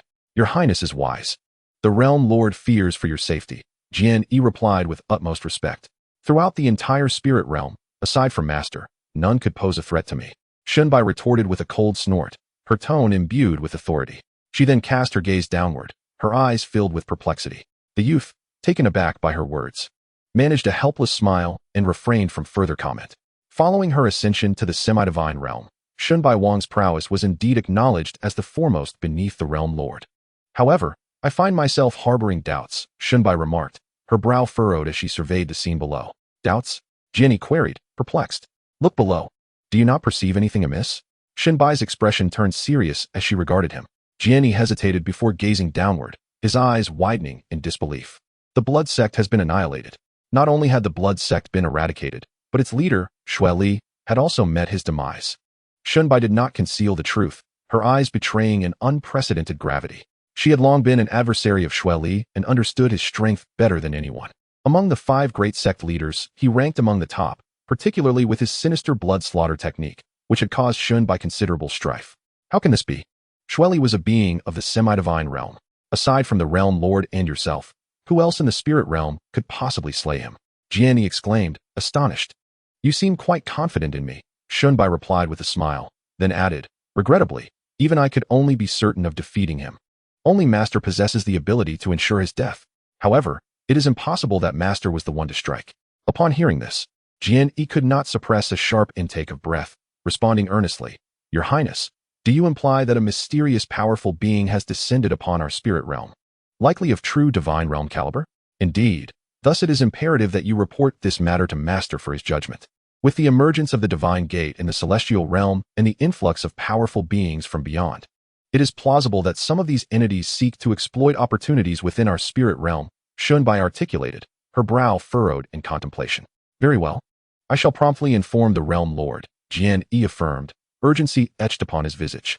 Go, Shunbai commanded. Will you not accompany me? This sudden appearance of a mysterious power raises questions of whether they are friend or foe, and I must ascertain their intentions post-haste, Shunbai replied, her expression heavy with apprehension. For reasons unbeknownst to her, she felt an inexplicable connection to this enigmatic figure.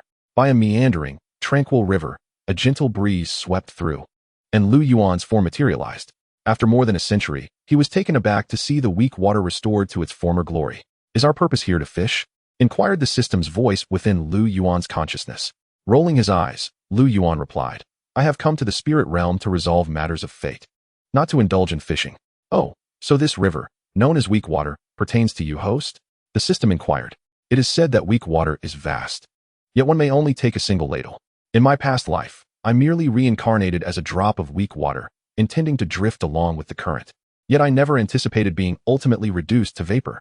Lu Yuan remarked with a cold laugh, burning the heavens and boiling the seas. Perhaps caught in the collateral damage of another's battle? The system pondered. Close enough, yet it was not a battle.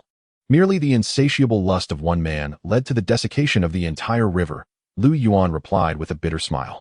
The image of a crimson-clad man plunging into the river, causing the waters to boil and evaporate, ignited a spark of murderous intent within Lu Yuan. He had never imagined that even reincarnating as a drop of water could not spare him from a tragic fate. That was the lustful fire that consumed the river. The system suddenly exclaimed. Indeed, and the catalyst for all this was his insatiable absorption of countless women's essence, leading to a backlash of his own desires. Lu Yuan nodded, his gaze directed toward a distant location, where he beheld a majestic mountain, atop which stood a palace of resplendent crimson, Mingyang Palace. With a scoff, Lu Yuan extended his hand, and with a thunderous explosion, the entire palace was obliterated. What transpired? The red-haired middle-aged man, still in seclusion within the palace, was taken aback, having barely registered the event before being ensnared by an unseen hand. When he finally regained his bearings, he found himself hovering above the weak water. The man, now caught in the grip of this unseen force, laid eyes on Lu Yuan and exclaimed in shock, Who are you? After a century, I find you still at the spirit emperor level, yet your lustful fire has only intensified. Gazing at the red-haired man, Lu Yuan replied coldly. The man was not only consumed by his desire, but also surrounded by an aura of countless grievances, clearly the result of the many young women he had wronged over the years. Who are you? I have no recollection of you. The man gritted his teeth. Entirely unfamiliar with Lu Yuan, who had never been of interest to him, his focus always fixated on women.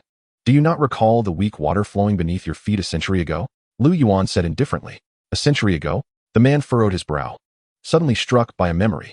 He did indeed experience a significant backlash at that time, during which the entirety of the weak water was evaporated by his lustful fire. How do you know of this? What connection do you have to it? The man demanded solemnly. I was present in the weak water at that time. Do you not see the connection? Lu Yuan replied with a chilling laugh. The mere thought of that scene filled him with a wave of revulsion and disdain, igniting a fury within him that left him too weary to engage in further discourse. With a sudden, fierce grip, he unleashed a violent explosion. The man barely had time to utter a sound before his entire being was obliterated, his mangled flesh cascading into the river below, destined to become sustenance for the fish and shrimp that dwell within. A return to the weak water shall suffice as your final reprieve, Lu Yuan remarked with an indifferent smile. He then turned his gaze toward the horizon, taking a step forward, and vanished from sight. 5 days later, on a crisp morning, within an inn in Haotian City. This year, without fail, I shall be accepted into the Haotian sect. The Haotian sect is one of the 5 paramount sects of the spirit realm, who wouldn't desire to join. However, one must first endure the trials. Following the obliteration of the blood sect, only 4 of the supreme sects remain in the spirit realm, and this year's trials promise to be even more rigorous than before. Not to mention the uncertainty of passing the trials. Merely surviving them would be an accomplishment in itself. Lower your voice, such words must not be spoken carelessly. Listening to the murmurs around him, Lu Yuan sipped his tea lightly, his gaze unexpectedly tranquil. Having severed the karmic ties of 6 lifetimes, only 4 remained. The life he was now set to conclude was intimately linked with one of the 5 great sects, the Haotian sect. In that time, he had perished during the trials. To be precise, he had passed, only to be replaced by a scion from a noble family. When he expressed his indignation, he was swiftly silenced by an elder overseeing the trials. In a world where power reigned supreme, the demise of a mere ant like him was of no concern to anyone, nor would they dare to speak of it. Now, reflecting on it, the elder responsible for recruiting disciples during the trials must have received some form of benefit from the noble youth who replaced him. Even without his input, the elder would have easily concocted an excuse to eliminate him, all to safeguard the reputation of the Haotian sect. Today marked the day of the Haotian sect's triennial recruitment trials. It seems I have arrived just in time. Lu Yuan smirked coldly, setting down his teacup, and vanished from the table. Chapter 108. Do you still remember this scene? Within the endless mountain ranges stood ancient palaces, the abode of the Haotian sect, one of the 5 paramount sects of the spirit realm. At this moment, before the gates of the Haotian sect, a throng of impassioned youth, brimming with zeal, continuously entered the mountain gates. Lu Yuan also arrived at this place, gazing at the imposing entrance, his eyes glinting with a cold light. Inside the gates lay a staircase leading directly to the summit. The staircase, pristine and expansive, was entirely crafted from white jade. It was divided into 3 stages. The first was suffused with oppressive pressure. The second, while intensifying the pressure, was lined with mountains of blades. And the third stage reached a peak of pressure, beneath which lay a sea of flames. Those who could not withstand the pressure in the first stage still had a chance of survival, but in the second and third stages, failure meant plummeting into the Blade Mountains or the Sea of Fire, leaving no trace behind. This was the entrance trial of the Haotian sect. Only by overcoming these 3 stages and reaching the summit could one qualify to become a disciple of the Haotian sect. At that time, Lu Yuan, with unwavering resolve, finally reached the pinnacle, believing he would become a disciple of the Haotian sect. However, he could not have anticipated that a young master from the Xia family at the foot of the mountain would enjoy the fruits of his labor, usurping his place. The Xia family, elder Feng. This was the information Lu Yuan acquired before his demise, yet even without it, he could easily locate the 2 through the threads of causality. Fortunately, both were still alive and within the Haotian sect, gazing at the staircase before him and hearing the wails emanating from above. Lu Yuan couldn't help but let out a cold laugh. Such trials were a farce that toyed with lives, utterly devoid of justification. His words silenced the once vibrant atmosphere, and an indignant voice rang out. What did you just say? 2 disciples of the Haotian sect, stationed at the gate, approached Lu Yuan. It must be noted that the Haotian sect truly merited its reputation as a supreme sect. Even these 2 gatekeepers possessed the cultivation of spirit kings. As they reached Lu Yuan, their gazes were fixed upon him. One of them coldly demanded, "Repeat what you just said." I said, "This trial is a joke that trifles with lives, utterly ludicrous." Lu Yuan replied with a grin. "You seek death." Upon witnessing Lu Yuan's nonsensical smile, their fury ignited. An icy murderous intent erupted, accompanied by the sound of slicing air as a blade of light sliced toward Lu Yuan. Faced with this onslaught, Lu Yuan merely regarded it with disdain, making no move as the blade of light dissipated a mere foot from him. How is this possible? Someone gasped in astonishment. But before they could react, Lu Yuan's form flickered like a specter, traversing between them. The 2 were jolted, a piercing chill radiating from their necks. Ultimately, under the horrified gazes of the onlookers, their heads tilted, and with a resounding thud, their bodies fell apart. Dead, they are dead. The crowd recoiled in fear, their faces pale, eyes wide with shock and terror. This matter does not concern you. Today, I shall sever this staircase. If you wish to avoid death, I advise you to leave swiftly, Lu Yuan stated coolly. With a single step, the majestic mountain gate collapsed with a thunderous roar. By the time the crowd comprehended the situation, Lu Yuan had already appeared at the halfway point, on the plaza connecting the first and second stages. This man has destroyed the mountain gate. Kill him. Someone shouted as Lu Yuan emerged, seemingly having witnessed the chaos below. Swish. 6 fully realized Spirit King disciples surrounded Lu Yuan. Kill him. One of them bellowed. Boom. An overwhelming surge of energy erupted from Lu Yuan, akin to a raging tempest. And the 6 were immediately obliterated by the force, their very essence shattered. The onlookers, who had been resting, were left in stunned silence. Their eyes filled with horror. Unperturbed by their gazes, Lu Yuan merely waved his hand, and amidst their astonished stares, the staircase began to crumble upwards. Those still upon it were swept up by a force of energy and carried to the summit. This is bad. Someone is sabotaging the trial staircase. Who possesses such audacity? Atop the mountain, the 3 elders responsible for the trials flashed to the edge of the staircase, their eyes widening in disbelief as they beheld the staircase collapsing beneath them, flames of rage igniting in their gazes, just as they sought to identify the perpetrator. A gentle breeze stirred behind them, and they turned abruptly, only to find Lu Yuan standing before them, his expression devoid of emotion. Who are you? Why do you seek to destroy the trial staircase of our Haotian sect? One elder growled through gritted teeth. I had thought it was still Elder Feng. It seems he has been promoted, Lu Yuan remarked with a cold smile, dismissing the elder's inquiry as he turned his attention to the distant palaces nestled among the mountains. Under the icy, puzzled gazes of the 3 elders, Lu Yuan raised his hand and grasped at the void, causing a rift to tear open, from which 2 figures stumbled forth. What is happening? A startled voice exclaimed. A slender elder clad in a gray robe, his hair streaked with white, surveyed his surroundings with a visage of astonishment. Master, you 2 are here? A young man in white, who had emerged alongside the elder, widened his eyes in bewilderment.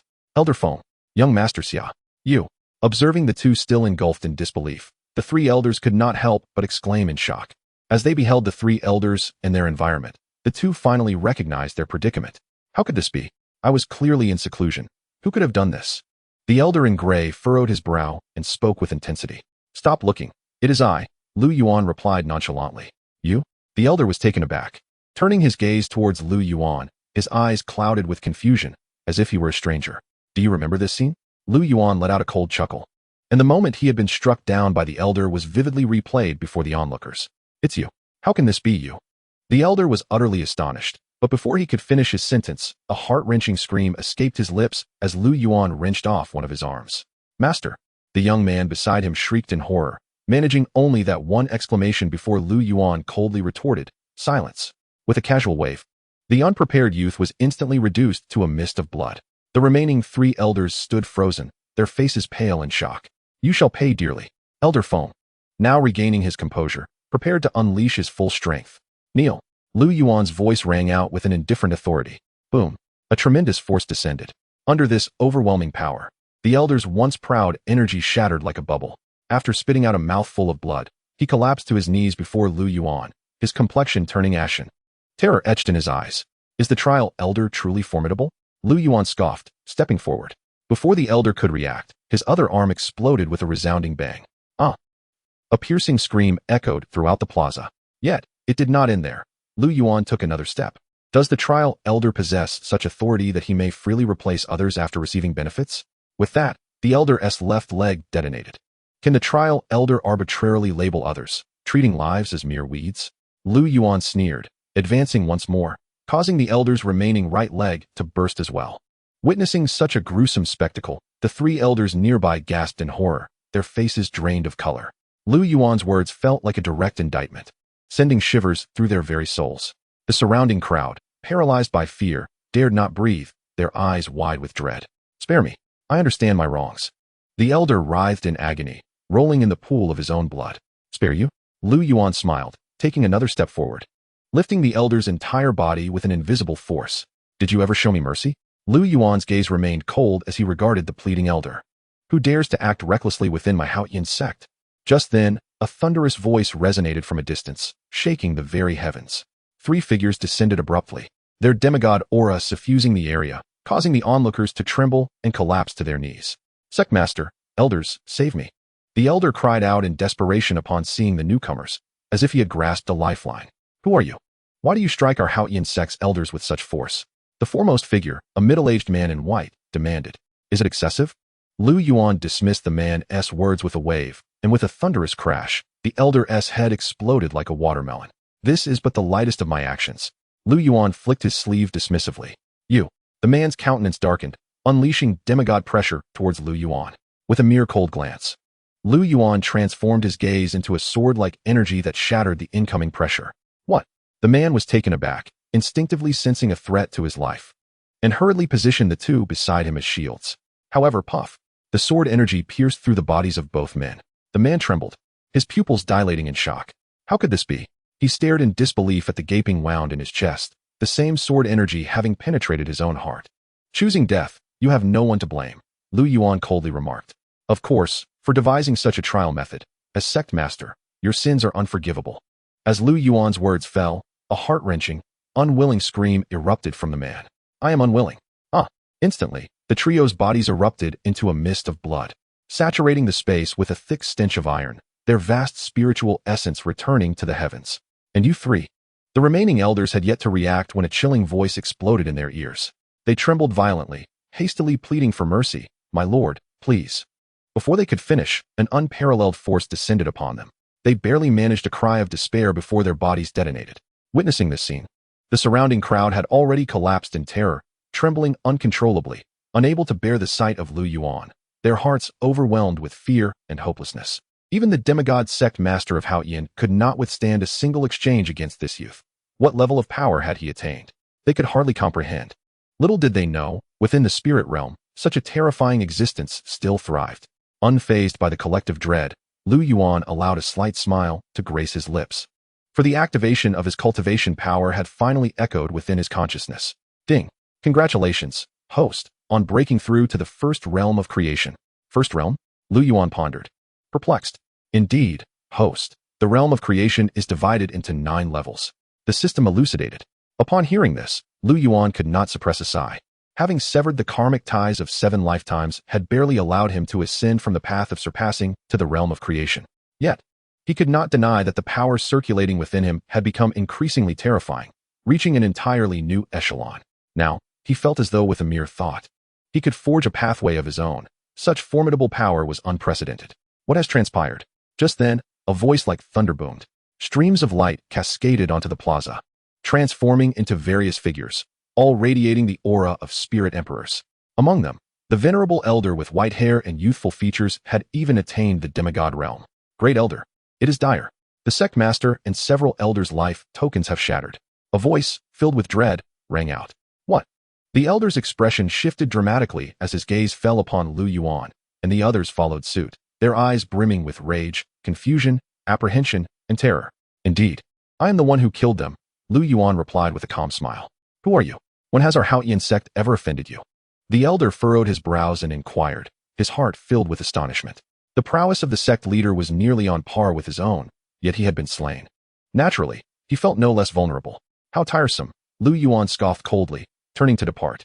However, just as he pivoted, an elder at the peak of the Spirit Emperor realm stood directly in his way, coldly admonishing. You think you can simply walk away after killing our sect leader and slaughtering our elders? Before Lu Yuan could respond, the Grand Elder's expression shifted dramatically, hastily intervening. Do not. The elder, undeterred by the warning, boldly declared, there is no need for alarm, Grand Elder. I have already informed the Realm Lord and King Shinbai. If we can just hold him off for a moment, they will soon arrive. At that time, he shall pay dearly for his arrogance. Oh, is that so? Lu Yuan replied with an indifferent smile, his face betraying no concern. Grand Elder, I believe we can confront him, no matter who he is. The dignity of our Haotian sect shall not be infringed upon by anyone. Another elder asserted in a deep voice. Indeed, we must compel the Realm Lord to seek justice on our behalf. He cannot be allowed to leave unscathed. The crowd fervently echoed, their eyes aflame with fury. Yet, the Grand Elder's brow remained furrowed, his gaze filled with conflict and hesitation. A path to self-destruction, a sigh escaped. Lu Yuan shook his head slightly and stepped forward. A wave of imperceptible energy emanated from his feet, sweeping through the air like a gentle breeze. It appeared soft, yet it coursed through the bodies of all present, causing them to tremble. Even the Grand Elder's pupils constricted in horror and despair, and before they could comprehend the situation, a series of explosive sounds erupted. The crowd was unable to utter a single cry of anguish before they were obliterated into a mist of blood, dissipating into the ether. Chapter 110. The Breaking of the Heaven's Blade versus the Crescent Moon Sword. In the square, those participating in the trials were now pale with terror, their bodies trembling as they pleaded, "Spare us, my lord, spare us." Observing their desperate entreaties, Lu Yuan's expression remained serene. He was no bloodthirsty madman and paid no heed to those uninvolved. Glancing towards the horizon, a slight smile graced his lips. With a rush of wind, he vanished from his original spot. He's gone. The crowd stood stunned at the sudden disappearance of Lu Yuan, only to feel a surge of joy and immediately bowed towards the direction he had vanished, exclaiming, "Thank you, my lord, for sparing us." Just as they rejoiced, 3 figures suddenly materialized before them. Leading the trio was a striking young man in white, flanked by a coldly composed young man in black and a valiant woman clad in silver armor. The very air seemed to thicken upon their arrival. "Is that the King Shenbai?" Someone quickly recognized the identity of the armored woman, exclaiming in shock. "What?" The crowd gasped in astonishment, their collective gaze drawn to the young man, their hearts racing in trepidation. To command the respect of King Shenbai, surely there could be only one in the entire spirit realm. "Salutations, Realm Lord." They chorused in unison, bowing deeply until their foreheads touched the ground, their voices laden with reverence and admiration. Yet, the purple-haired youth seemed unfazed by the crowd, merely furrowing his brow as a deep light began to swirl in his profound gaze. With a hum, an image coalesced before them, revealing the very scene that had just transpired. "Is this the man?" Shenbai's expression tightened, her voice low with astonishment. They finally glimpsed the one responsible for the earlier chaos. However, his form remained obscured as if shrouded by an enigmatic force, rendering his features indistinguishable. The young man in black pointed out, "A stream of light has just penetrated the crown of one of the victims," shaking his head shortly thereafter. "It is futile. At such a level of power, even soul-searching would yield no results." The purple-haired youth replied with indifference, a smile gracing his lips. "I never expected such a formidable presence to descend upon our spirit realm. How intriguing. To effortlessly slay demigods. Could this individual also be responsible for the demise of the Blood Sect's leader and the obliteration of the Blood Sect itself?" The young man in black gasped in disbelief. "It is highly probable. There can be no mistake. 2 of the 5 great sects of our spirit realm have already fallen. I shall capture him and bring him to justice," Shenbai declared, her eyes ablaze with fierce determination. The purple-haired youth shook his head, saying, "You may not yet be his match. His cultivation has already reached the true god realm. How would we know without engaging him?" Shenbai replied coolly, her eyes resolute. The youth refrained from further protest as the image before them faded. He turned his gaze towards the horizon, his brow furrowing as he murmured, "I cannot shake the feeling that there is something familiar about him. We shall meet again soon." "I share that sentiment," Shenbai exclaimed, startled by her own realization.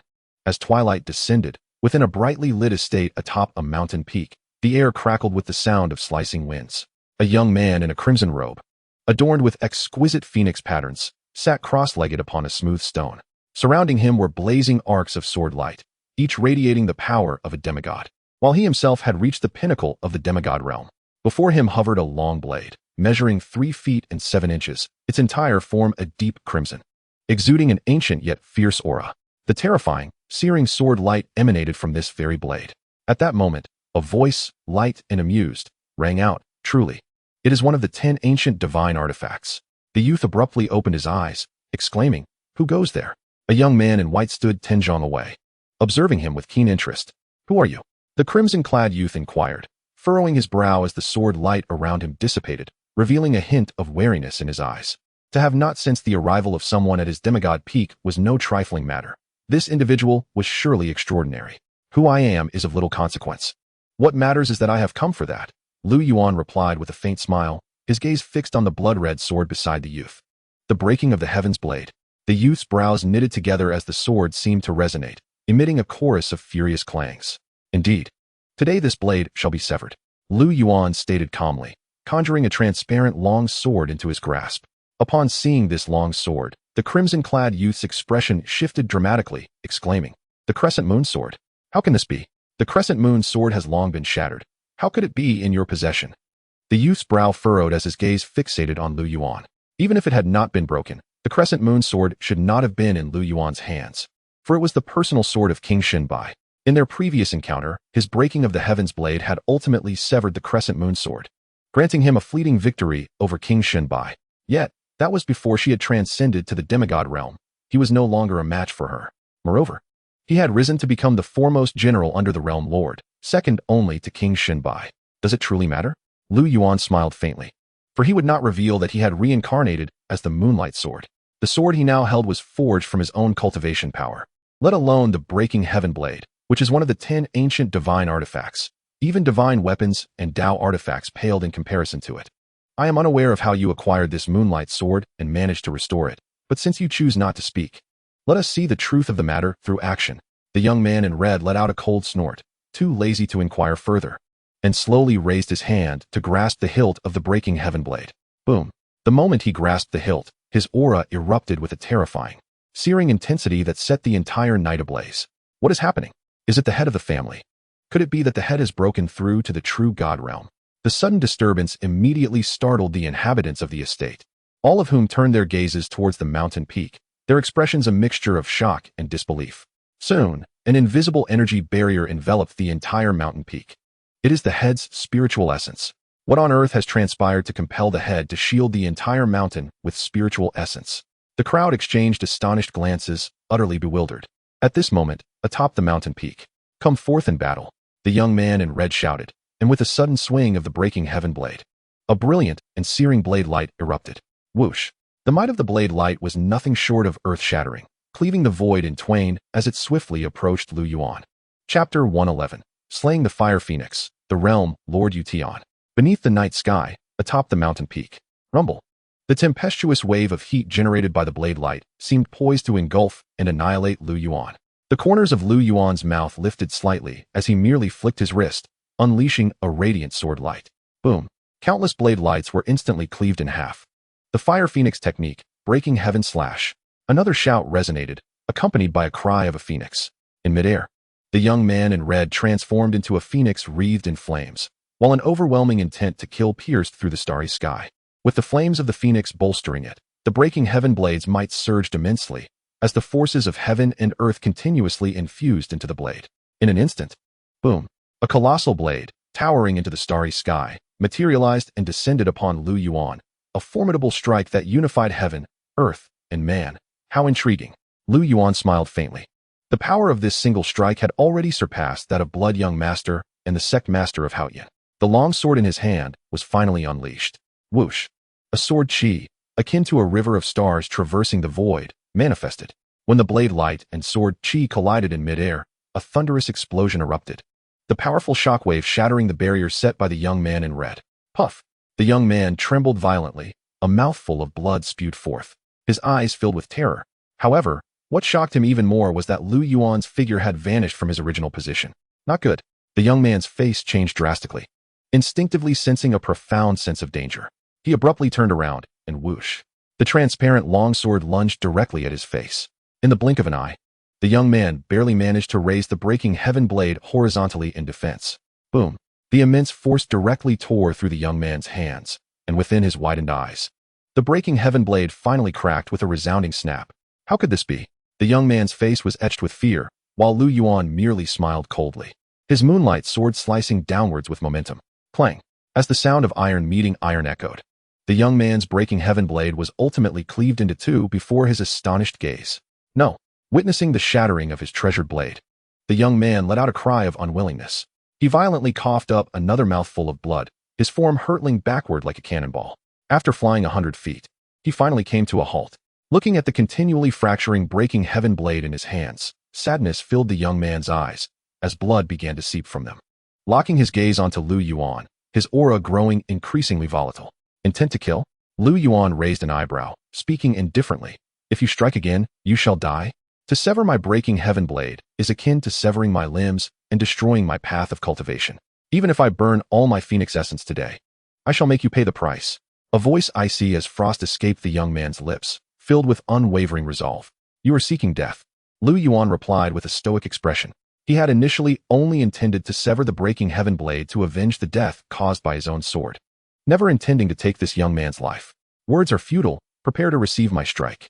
The young man intoned, now consumed by fury, disregarding Lu Yuan's warning. With that, he swiftly performed a series of hand seals, and boom! his entire being transformed once more into a phoenix engulfed in raging flames. Accompanied by a piercing cry of a phoenix, the inferno illuminated the night sky in an instant. As everyone below beheld the colossal phoenix cloaked in blazing flames, they were filled with dread. The head of the family is burning phoenix essence. What is happening? Could it be that the head is not breaking through, but rather facing a formidable enemy invasion? Not good. Retreat quickly. In their terror, the crowd scrambled to flee into the distance. At the same moment, atop another mountain peak, a purple-haired young man, who had been meditating with his eyes closed, suddenly opened them wide and sprang to his feet, the space around him trembling. What is happening? The fire phoenix is burning its essence. He gazed in a certain direction, disbelief flooding his eyes. To force the fire phoenix to this extent, in the entire spirit realm, only he or King Shunbai could drive it to such a state. But that is utterly impossible. Although King Shunbai had numerous grievances with the fire phoenix in the past, they had long since reconciled over the past century, making it improbable for him to act desperately. The only possibility is, could it be that person again? The purple-haired young man suddenly recalled something, his expression darkening. With a single step, he traversed the void, vanishing from sight. Meanwhile, above a dense forest, the fire phoenix blazed forth, its blood igniting. The King Shunbai, who had been tracking Lu Yuan's movements, abruptly halted, turning his gaze towards the crimson sky, his eyes filled with astonishment. To force the fire phoenix to such a degree, it might indeed be that person. King Shunbai furrowed his brows and spoke solemnly. Without a moment's hesitation, he flickered and rushed towards the space illuminated by the flames. Just as the powerful figures from all directions converged to investigate, the fiery night sky seemed to come to a standstill. Lu Yuan flipped his hand, causing the long sword to dissipate. Opposite him, the young man who had transformed into a towering fire phoenix now reverted to his human form, though his eyes were filled with vacancy and terror. The true god realm. Who exactly are you? The young man murmured. True god. Lu Yuan chuckled at the remark and shook his head. He was no true god. Just then, fire phoenix. A resonant voice echoed, and a vast pressure immediately enveloped the entire space. Lu Yuan narrowed his eyes slightly, as a figure with purple hair slowly descended from the heavens. Realm Lord, Yutian. Upon Yutian's arrival, his gaze fell directly upon Lu Yuan, calm and indifferent. Lu Yuan met his gaze with equal composure, their eyes locking in a moment that felt as if time itself had come to a standstill. The space around them cloaked in an eerie silence. Lord of the realm, the fire phoenix can no longer serve you. The voice of the fire phoenix resounded. With a furrowed brow, Yutian directed his gaze towards the fire phoenix, and in an instant, appeared before him. He pointed out, and with a whoosh, a stream of profound light surged directly into the fire phoenix's body, attempting to mend his internal injuries. However, it was futile. My vitality has already waned. Do not waste your divine essence on me. The fire phoenix replied with a bittersweet smile, filled with self-mockery. Ultimately, it was his own arrogance and impulsiveness that led him to be blinded by rage. He had believed that, in the spirit realm, aside from King Shunbai and the realm master, no one could rival him. Thus he harbored no fear of anyone. Yet, this suddenly appearing enigmatic youth had imparted a profound lesson to him. How could this be? Yutian exclaimed in shock upon realizing that his divine essence was ineffective in healing the fire phoenix. Just then, another voice resonated. A flash of silver light revealed Shunbai, who joined Yutian at their side. Sensing the fire phoenix's rapidly dissipating life force, Shunbai's face mirrored his astonishment. How could he be so gravely injured? What on earth has transpired? King Shunbai, it seems I shall no longer have the opportunity to contend with you, but I must admit, you far surpass me in every aspect, the fire phoenix said. Smiling at the astonished Shunbai, almost immediately, his body began to disintegrate, and in the blink of an eye, he completely vanished from the realm. Watching the fire phoenix's dissolution, Shunbai's expression darkened. She turned sharply, her icy gaze fixated on Lu Yuan. It was you, she declared. In an instant, a silver spear manifested in her hand, its tip aimed directly at Lu Yuan. It was indeed I, Lu Yuan replied without reservation, maintaining a calm demeanor. No sooner had he spoken than a wave of overwhelming battle intent erupted from Shunbai, her spear coalescing with terrifying energy. You dare to challenge me? Noting the fierce determination in Shunbai's demeanor, Lu Yuan furrowed his brow. You obliterated my spirit realm sect, and now you have slain my esteemed general. Regardless of who you are, today I must apprehend and subdue you, Shunbai stated coldly. Truly, you live up to your reputation, King Shunbai. Lu Yuan responded with a smile, showing no signs of surprise.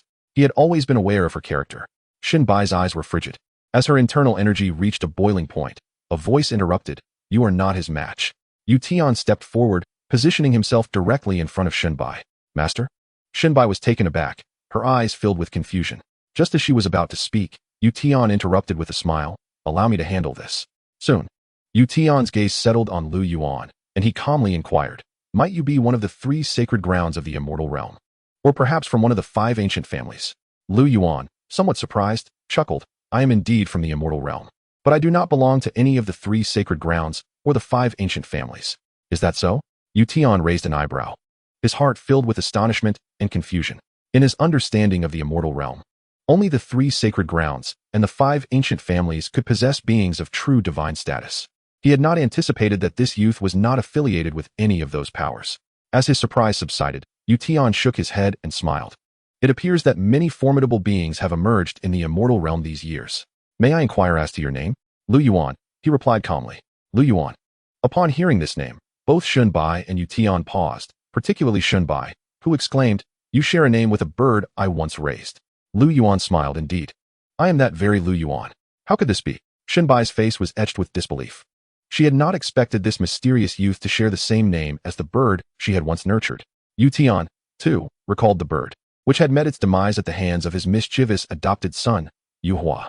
At that time, Shinbai was away quelling unrest, and upon her return, she discovered her beloved pet had been slain, nearly killing Yuhua in her fury.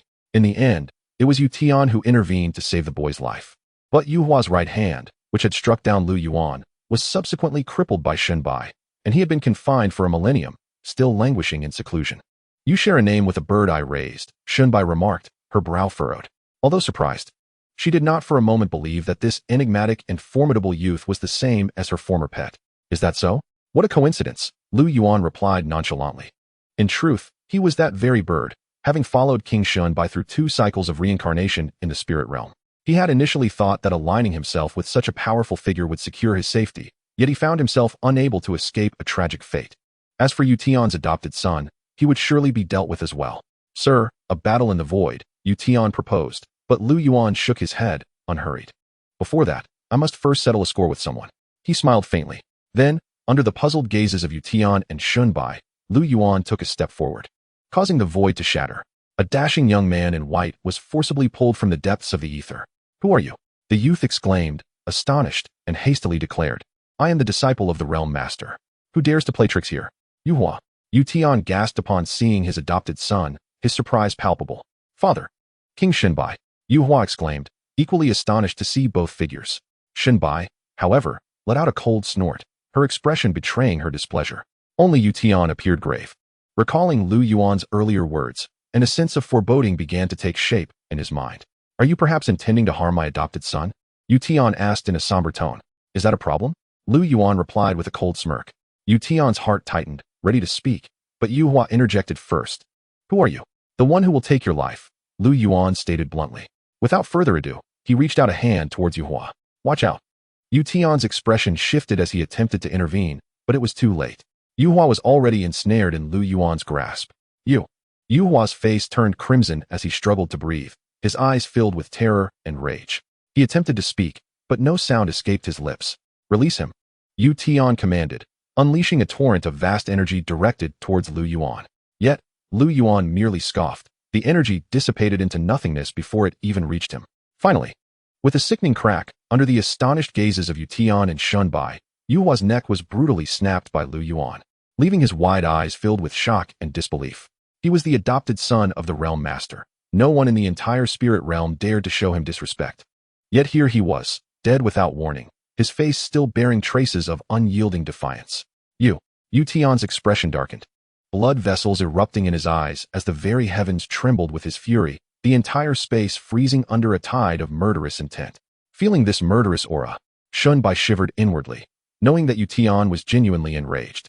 However, in the face of such wrath, Lu Yuan remained unfazed, sneering, want him back? Here you go. As he spoke, he casually tossed the lifeless body, causing the very fabric of space to shatter beneath its weight. With a swift motion, Yuan raised his hand, unleashing a terrifying surge of energy aimed at catching Yuhua's lifeless body. However, the moment this force made contact, it disintegrated like a gentle breeze. How could this be? Yuan was taken aback. The corpse seemed to traverse the void, arriving effortlessly before him. As his hand touched Yuhua's remains, a jolt coursed through him. his countenance shifting dramatically as if struck by an immense force. With a violent cough, blood erupted from his mouth, and he staggered backward. Shunbai felt a fierce wind sweep past her, momentarily rendering her stunned, yet her eyes mirrored the astonishment of the situation. After retreating over 10 paces, Tian barely managed to halt his advance, just as Yuhua's body erupted before him. No! The heavens echoed with Tian's furious cry as he lunged toward Lu Yuan. Boom! The very fabric of space around him disintegrated. An overwhelming power radiating outward in a spherical wave, obliterating everything it touched into fine dust. Those who had already fled to the distance were caught off guard, swallowed by this cataclysmic force. Observing this, Shunbai swiftly maneuvered to assist the remaining individuals in their escape.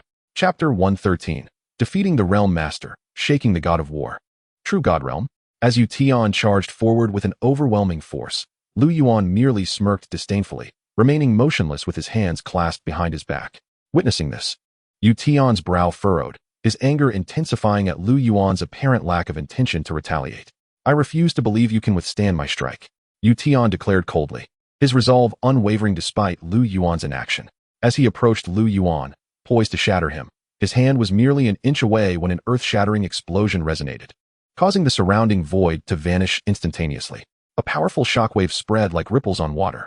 Shunbai, who had already assisted the others to a distance of 1,000 miles, felt her expression shift abruptly at the sight of the approaching wave. The faces of those behind her had paled in terror, their eyes filled with despair.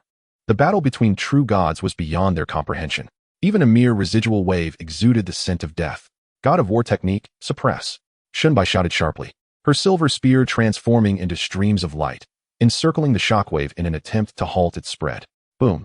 The terrifying impact fractured the earth, sending those of lower cultivation reeling, some even spitting blood and fainting on the spot. Shunbai herself trembled, emitting a suppressed groan as a trickle of blood seeped from the corner of her mouth, her eyes wide with shock. Thankfully, she had managed to stave off the encroaching shockwave, her gaze now fixated on the obliterated space ahead. Within that chaotic energy, it was impossible to discern what transpired. Yet she understood that the Realm Master had unleashed his full might.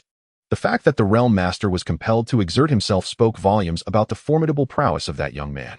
Who on earth is he? Shunbai mused, her heart racing in astonishment. To slay the Realm Master's progeny before his very eyes was a brazen act, revealing Lu Yuan's audacity, seemingly disregarding the Realm Master entirely. Yet, what confounded her further was the question of why Lu Yuan would wish to kill Yuhua. The thought of her pet bird, once named Lu Yuan, having been slain by Yuhua sent a shiver through her heart. It felt as if she had grasped a fleeting realization. Quickly, she shook her head, dismissing the notion.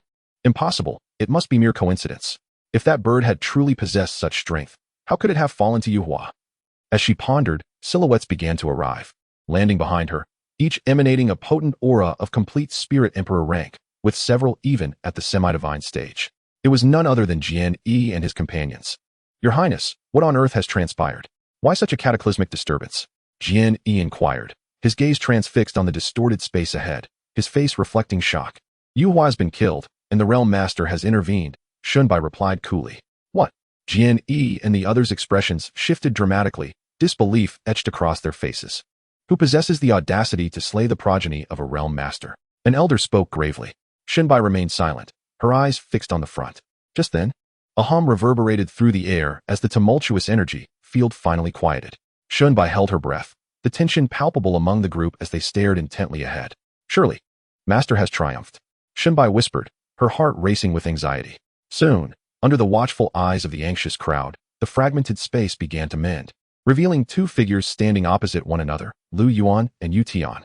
They were merely 10 paces apart, yet in stark contrast, Lu Yuan appeared calm and vibrant, while Tian's complexion was pallid, his breath erratic.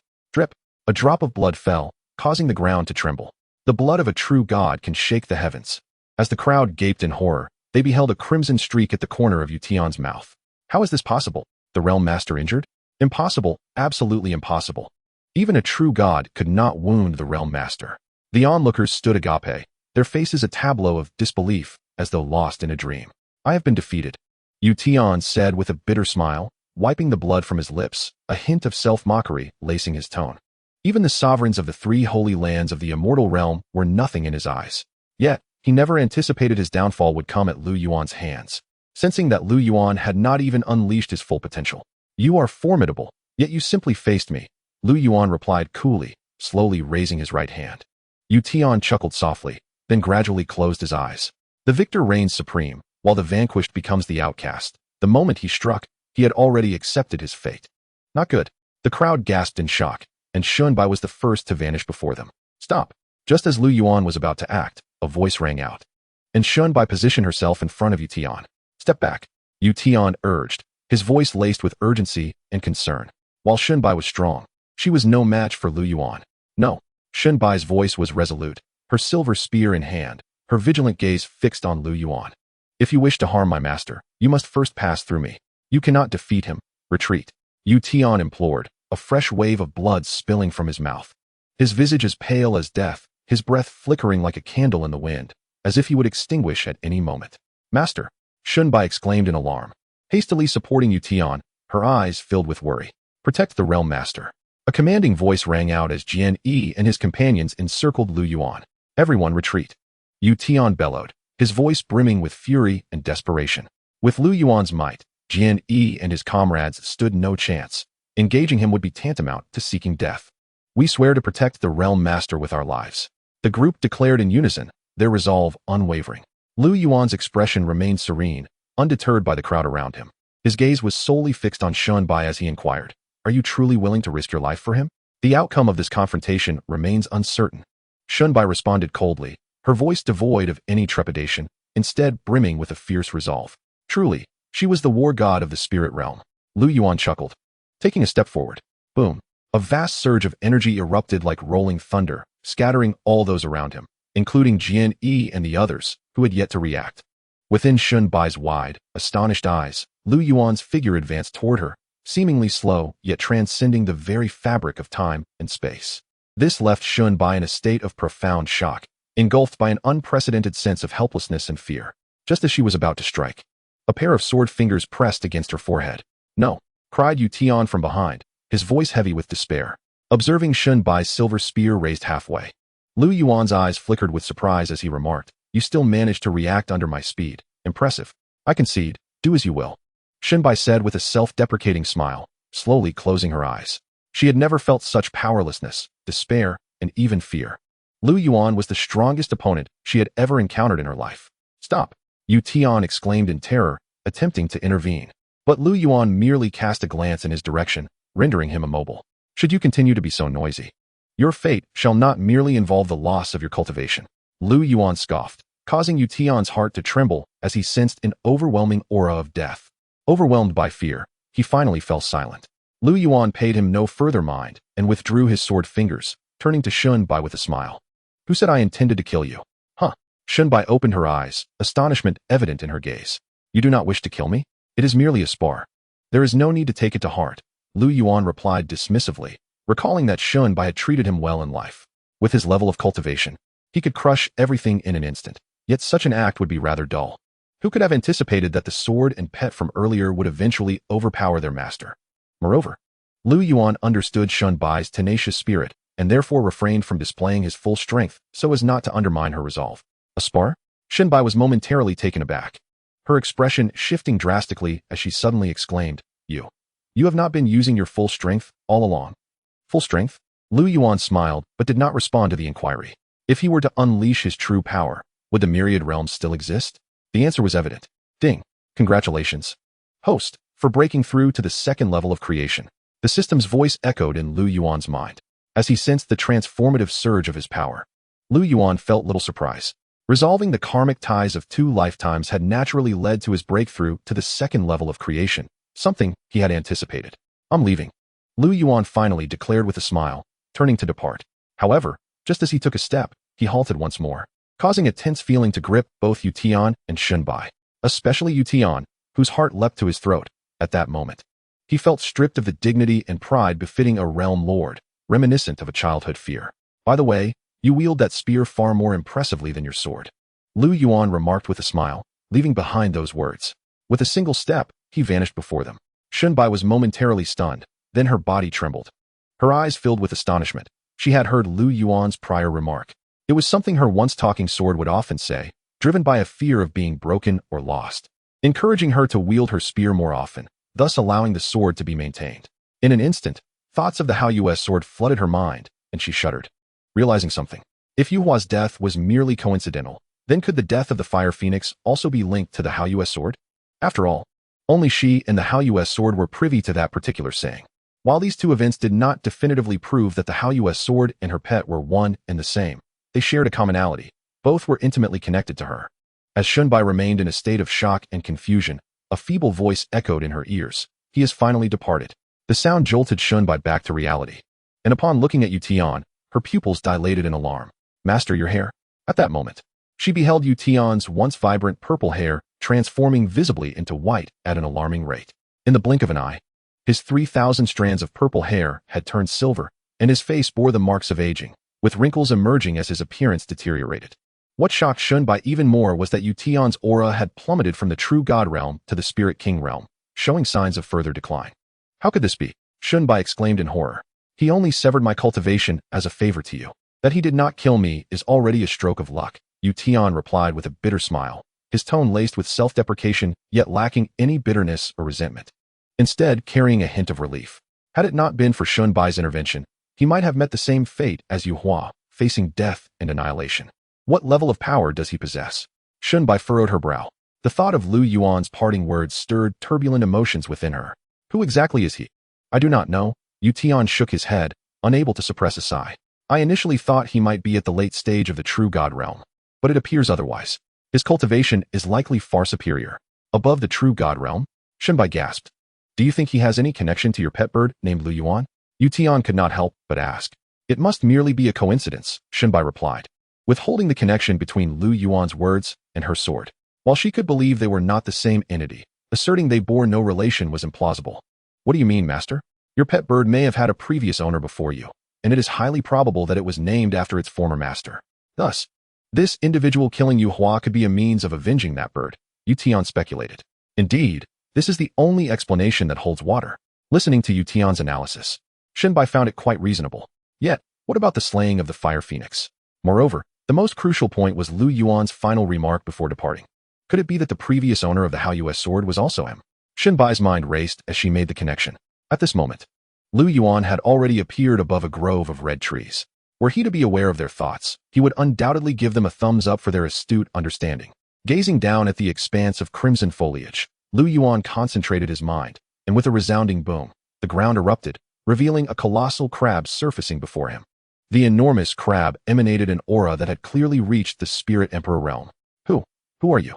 The crab stuttered as it spoke, its voice trembling. Its antenna-like eyes filled with terror. With its Spirit Emperor cultivation, it found itself utterly powerless before this young man, who evidently possessed strength far beyond its own. It's over. He doesn't mean to eat me, does he? The crab thought in horror, its entire body quaking. However, the next moment, Lu Yuan merely smiled and asked, "Do you wish to be eaten?" The giant crab was momentarily taken aback, struggling to comprehend the situation. Typically, it is humans who feast upon crabs, is it not?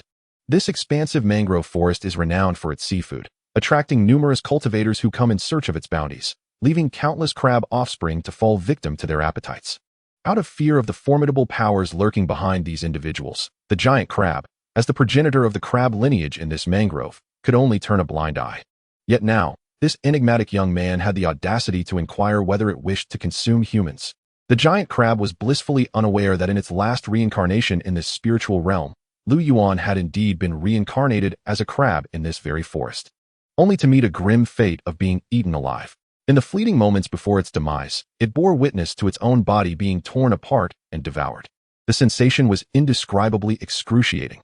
Now, should it be asked to exact revenge by consuming a human, it found itself incapable of doing so. Chapter 115, Annihilation. Turmoil in the Celestial Realm. In truth, it was utterly unthinkable, especially considering the circumstances. As Lu Yuan pondered, he waved his hand, and with a whoosh, the void beside him shimmered and dissipated, forcibly retrieving a rotund man clad in opulent yellow robes, his face adorned with a bushy beard. The man exuded an aura that had reached the pinnacle of the Spirit King realm. What transpired? Where's this? The bewildered man clutched a torn crab in his hands. Grease smeared across his lips. While Lu Yuan had a penchant for gourmet delicacies, this man was simply beyond his appetite. You are of the Huang family. Upon seeing the man, the giant crab spoke with human-like articulation, its tone laced with an irrepressible fury. The man was taken aback. And upon noticing Lu Yuan and the giant crab ahead, his eyes widened in shock, fear creeping onto his face. "See, Crab Emperor." The giant crab disregarded the man and turned to Lu Yuan. "My lord, you do not intend for me to consume him, do you?" "Indeed." Lu Yuan replied with a faint smile and a nod. "Eat me." The man exclaimed in horror, immediately retorting, "You dare? I am the head of the Huang family, and my ancestor is a fully realized spirit sovereign. If you dare lay a hand on me, I will summon my ancestor to annihilate your entire crab clan." "Enough noise." Lu Yuan scoffed, and in an instant, a barrage of sword energy pierced through the man's body, blood spraying forth as he collapsed to his knees, blood gushing from his wounds. "You dare to attack me?" The man was filled with terror, attempting to protest, but Lu Yuan's cold laughter echoed as blood splattered, accompanied by a wretched scream as the man's limbs were severed by the sword energy. "You!" The man's eyes turned bloodshot, and without hesitation, he cried out into the void, "Ancestor, save me." No sooner had he spoken than a terrifying aura surged from the void, accompanied by an enraged roar. "Who dares to harm the head of the Huang family?" Seeking death. Before the figure even arrived, a beam of energy erupted from the void, hurtling towards Lu Yuan and the giant crab. "Not good." The giant crab's eyes widened in alarm as the unstoppable energy approached them in the blink of an eye. "Death." Lu Yuan chuckled derisively, filled with disdain. As the energy drew within 10 feet of him, it dissipated into thin air. Lu Yuan then slowly raised his right hand, flicking his fingers at the void. Whoosh!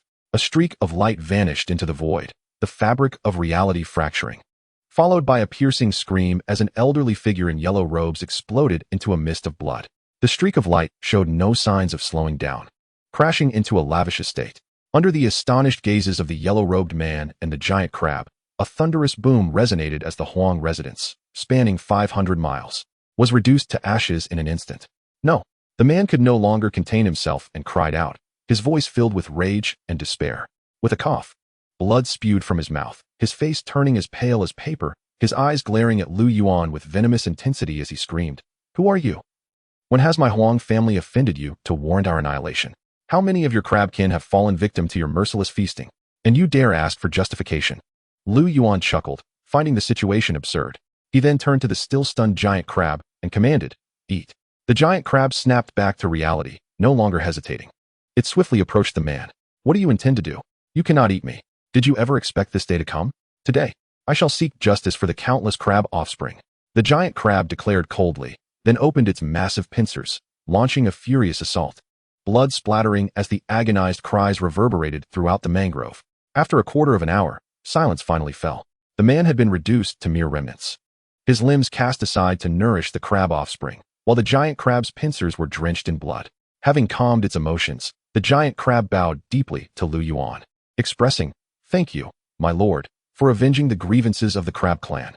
There is no need for such formality. I merely could not tolerate their actions," Lu Yuan replied, raising a hand to lift the giant crab. He then surveyed the surrounding forest, pausing momentarily before waving his hand again.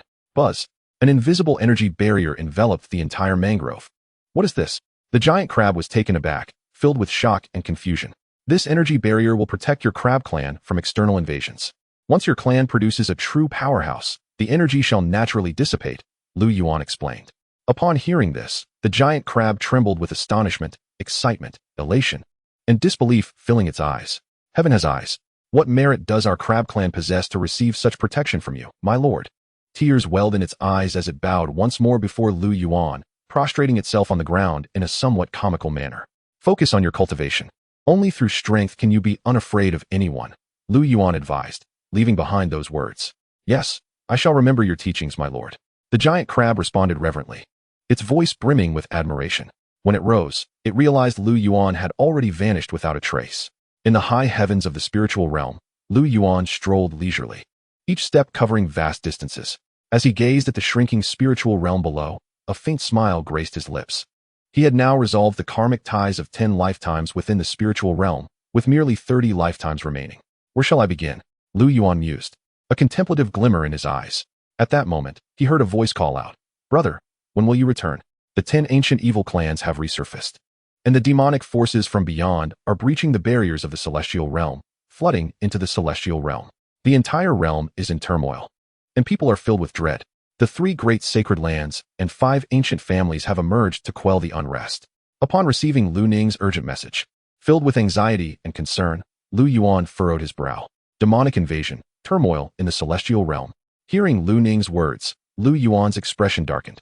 With just over a month remaining until the official opening of the Divine Realm Gate, the celestial realm had already descended into chaos. These demons truly cannot remain idle. Lu Yuan chuckled coldly, his tone dripping with disdain. At this moment, he had arrived outside the barrier of the spirit realm. Without a hint of hesitation, he took a step forward, and his entire being entered the barrier, vanishing into the spirit realm. As Lu Yuan stepped into the void barrier between the immortal and spiritual realms, atop a mountain, an elderly man with a full head of white hair opened his eyes. He has left.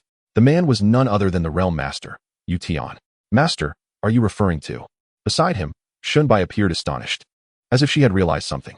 Yuan nodded, clearly relieved, and finally sighed. Our spirit realm has narrowly escaped a disaster.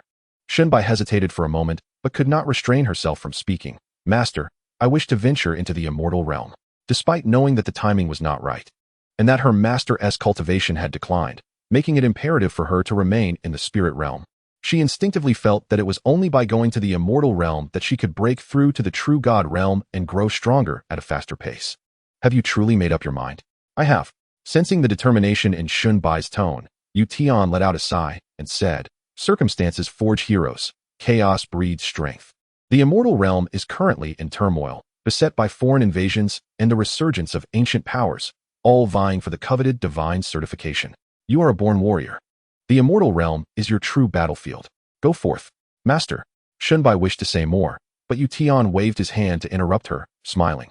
I know your concerns for me. Worry not. Even though my cultivation is waned, I am still the master of the spirit realm, and no one can threaten me here.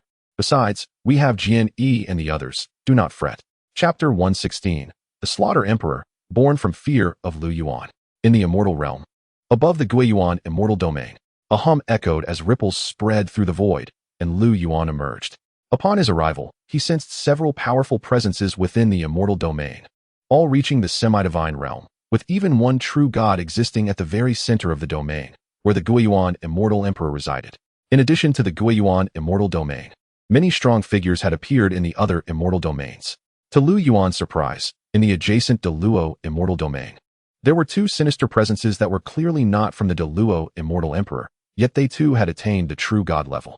These must be the renowned experts of the 10 evil clans, Lu Yuan thought with a faint smile, unconcerned. For him, these matters were trivial. As long as they did not provoke him, they could engage in their battles and bloodshed as they pleased, for it was of no consequence to him. Just as Lu Yuan was about to set forth for the Xian City Lu family, suddenly, a resounding boom echoed. A brilliant pillar of light shot towards the heavens, and a majestic, sacred aura spread forth. Oh, Lu Yuan paused, unable to resist the allure of the sight, and beheld an elderly man in plain robes bathed in the luminescence. The old man was none other than the Guiyuan immortal emperor. At that moment, the aura emanating from the Guiyuan immortal emperor had reached the true god level. The emergence of the divine realm's gate has indeed birthed many true gods. Lu Yuan remarked nonchalantly. He did not linger any longer and took a step forward, vanishing from his previous location. The very next second, a disturbance rippled through the space he had occupied, and soon two middle-aged men clad in white appeared, their vigilant gazes scanning the surroundings. Just now, we distinctly sensed fluctuations in this void, yet in the blink of an eye, he vanished. The two exchanged surprised and puzzled glances. Both emanated a semi-divine aura. Strong figures dispatched by the three sacred lands to guard the borders of the immortal domain. Even a semi-divine being could not simply appear and disappear without a trace. Could it be the black evil king from the Deluo immortal domain? One proposed suddenly. Impossible. Our sacred lord is currently within the Guiyuan immortal domain. Even if that black evil king has broken through to the true god level, he is no match for our sacred lord, and he would not dare to approach. The other replied confidently, shaking his head. Then who could it be? Regardless of who it is, we must report this to the sacred lord. Now that the Guiyuan immortal emperor has also broken through to the true god level, coupled with our sacred lord, we shall surely be able to slay the black evil king and reclaim the Deluo immortal domain. They spoke fervently before swiftly disappearing from the scene. Meanwhile, within the Deluo immortal domain, in a palace suffused with a malevolent aura, Black evil brother, the time has come. A sinister voice echoed. In the vast hall, black mist coalesced, revealing a young man dressed in luxurious attire, exuding an otherworldly charm. Apologies for keeping you waiting, brother two. Another voice followed. As a figure cloaked in black emerged, This individual had a pale complexion and a cold demeanor, appearing to be a youth of around 20 years. His eyes glimmered with a crimson light, radiating an aura of malevolence.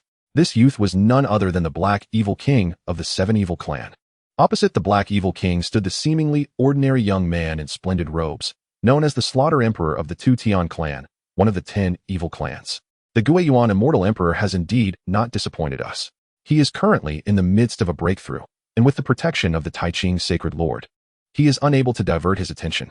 This is our prime opportunity to strike, the Slaughter Emperor exclaimed, his eyes sparkling with fervor. For them, invading the immortal realm was not the ultimate goal. Their true aim was to slay their peers at the true God level and seize the divine essence, thereby increasing their chances of ascending to the divine realm, or perhaps even soaring to new heights. In contrast to the Slaughter Emperor's excitement, the Black Evil King furrowed his brow, a hint of gravity in his expression. What troubles you? The Slaughter Emperor inquired, noticing the Black Evil King's demeanor. For some reason, just now I felt a twinge of unease, the Black Evil King admitted, not concealing his feelings. Unease? The Slaughter Emperor paused, seemingly recalling something. Are you perhaps wary of the Tai Ching Sacred Lord? Fear not, leave that to me. As long as you swiftly deal with the Yuan Immortal Emperor, we can together slay the Tai Ching Sacred Lord. The Black Evil King shook his head. That is not the issue. Then what is it? You cannot possibly be concerned about the ancient Ji clan, can you? Their ancestor is not in the Yuan Immortal domain. There are only a few Ji clan members remaining. Mere semi-divine insects. Hardly a threat, the Slaughter Emperor replied dismissively. What I am thinking of is the recent buzz surrounding the number one figure of the Yuan Immortal domain. Lu Yuan, the Black Evil King finally stated, his tone laden with seriousness. Is that the one who slew the Slaughter Immortal Demon God? The Slaughter Emperor was slightly taken aback, having heard some rumors about Lu Yuan. After disappearing for several hundred years, he returned with unfathomable cultivation, his strength surpassing that of the Yuan Immortal Emperor and the ancestor of the Lu family upon his first appearance. This individual was shrouded in an air of mystery. However, upon hearing this, the Black Evil King shook his head, speaking solemnly. There is also another matter concerning the Blood Clan's Blood Young Master. Upon further discreet investigation, I have discovered that the young master's death is likely also tied to this Lu Yuan. Indeed, there is such a matter. The Slaughter Emperor's expression finally shifted, revealing a hint of gravity. While slaying the Slaughter Immortal Demon God might not signify Lu Yuan's overwhelming strength, the fact that he could vanquish the Blood Clan's Blood Young Master was enough to demonstrate that Lu Yuan's power had undoubtedly reached the true God level. This is merely the most conservative estimate. The strength disparity remains a mystery. Should they confront 3 true gods simultaneously, the outcome would likely reverse. Did you not mention that this individual had seemingly departed the immortal domain and was no longer within the Lu family? The Emperor of Slaughter inquired immediately. The Black Evil King nodded and replied, Indeed, subsequently, I captured several members of the Lu family and, through soul searching, repeatedly confirmed that this Lu Yuan has not been seen for quite some time. Moreover, after my ascension to the true God realm, I sense not a trace of the Lu family's true God aura. It is highly likely that this person has already left. The Emperor of Slaughter furrowed his brow as he spoke, adding, If this person returns, we will no longer have this opportunity. Now is the most opportune moment. The Black Evil King's brow was tightly knit, but ultimately, he hesitated no longer and stated, You are correct, Brother Lu. Let us proceed. With their decision made, the two swiftly vanished from within the Grand Hall.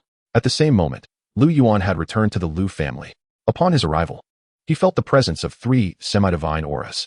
These 3 signatures did not belong to the ancestors or any member of the Lu family. They were most likely powerful outsiders. It is young Master Yuan. Young Master Yuan has returned. Hail to young Master Yuan. As he walked down the tranquil path leading to his parents' courtyard, the surrounding crowd, upon spotting Lu Yuan, expressed their astonishment and excitement, bowing respectfully in greeting. Chapter 117, The Ancient Ji Family, Kill. Within the Lu family, in response to the greetings, Lu Yuan smiled and responded in kind. Soon, he arrived at the courtyard where his parents resided. Just as he was about to knock, the door swung open of its own accord, revealing a dashing young man clad in white. Cousin? Upon seeing Lu Yuan, the youth was momentarily taken aback, then filled with delight, exclaiming, Cousin, you have returned. The young man was none other than his cousin, Lu Feng. Acknowledging Lu Feng's words with a nod and a smile, Lu Yuan replied, I have just arrived. It is truly wonderful that you could return, Lu Feng exclaimed, his eyes sparkling with joy, though he hesitated, wanting to say more. Observing Lu Feng's demeanor, Lu Yuan's brow furrowed slightly, asking, What has transpired? I believe cousin has sensed some unusual auras within the family, Lu Feng responded. Who are they? Lu Yuan inquired, his brow knitting tighter. The ancient Ji family, Lu Feng stated honestly, a flicker of anger flashing in his eyes as he spoke. Understanding the implications of Lu Feng's expression, Lu Yuan's tone grew icy. Is it one of the 5 ancient families of the immortal realm? Indeed, Lu Feng nodded. His voice laced with resignation. Though filled with rage, what could they do? As one of the 5 ancient families that stood alongside the immortal realm and the 3 sacred lands, each family possessed at least one true god to oversee them. While the Lu family was the foremost family in the return-to-origin immortal domain, in comparison to any ancient family, they were like fireflies to the bright moon, entirely incomparable. Yuaner, you have returned. Amidst the conversation between Lu Yuan and Lu Feng, a voice of astonishment rang out from within the courtyard. Soon, Zhou Lian and her disciple, Su, emerged. Yes, mother, I have returned. Lu Yuan smiled at Zhou Lian. It is good that you have come back. It is truly good. Zhou Lian expressed her joy. She supported Su, whose face was streaked with tears, revealing her distress and indignation. What on earth has happened? Where is Xiao Ning? Noticing Su's condition, Lu Yuan immediately asked, furrowing his brow. Upon his arrival, he had sensed no trace of Lu Ning's presence. Yuaner, Xiao Ning is fine. He simply went out to help the family procure supplies. Zhou Lian explained. Lu Yuan paused, exhaling a sigh of relief, then turned to Su, puzzled. Then what is the matter with her? Cousin, the situation is as follows. Lu Feng sighed slightly and began to elucidate the matter to Lu Yuan. A quarter of an hour later, with a frigid gaze, Lu Yuan finally grasped the situation. It turned out that a debauched young master from the ancient family had taken a fancy to Su's beauty and wished to take her as a concubine. Following protests from the Lu family and the persuasion of the young master's companions, he had relented, but with Lu Ning's departure, the young master frequently harassed Su. Thus, the current scene had unfolded. In truth, it was not only Su who had been harassed. Several beautiful women of the Lu family had faced similar distress. How delightful!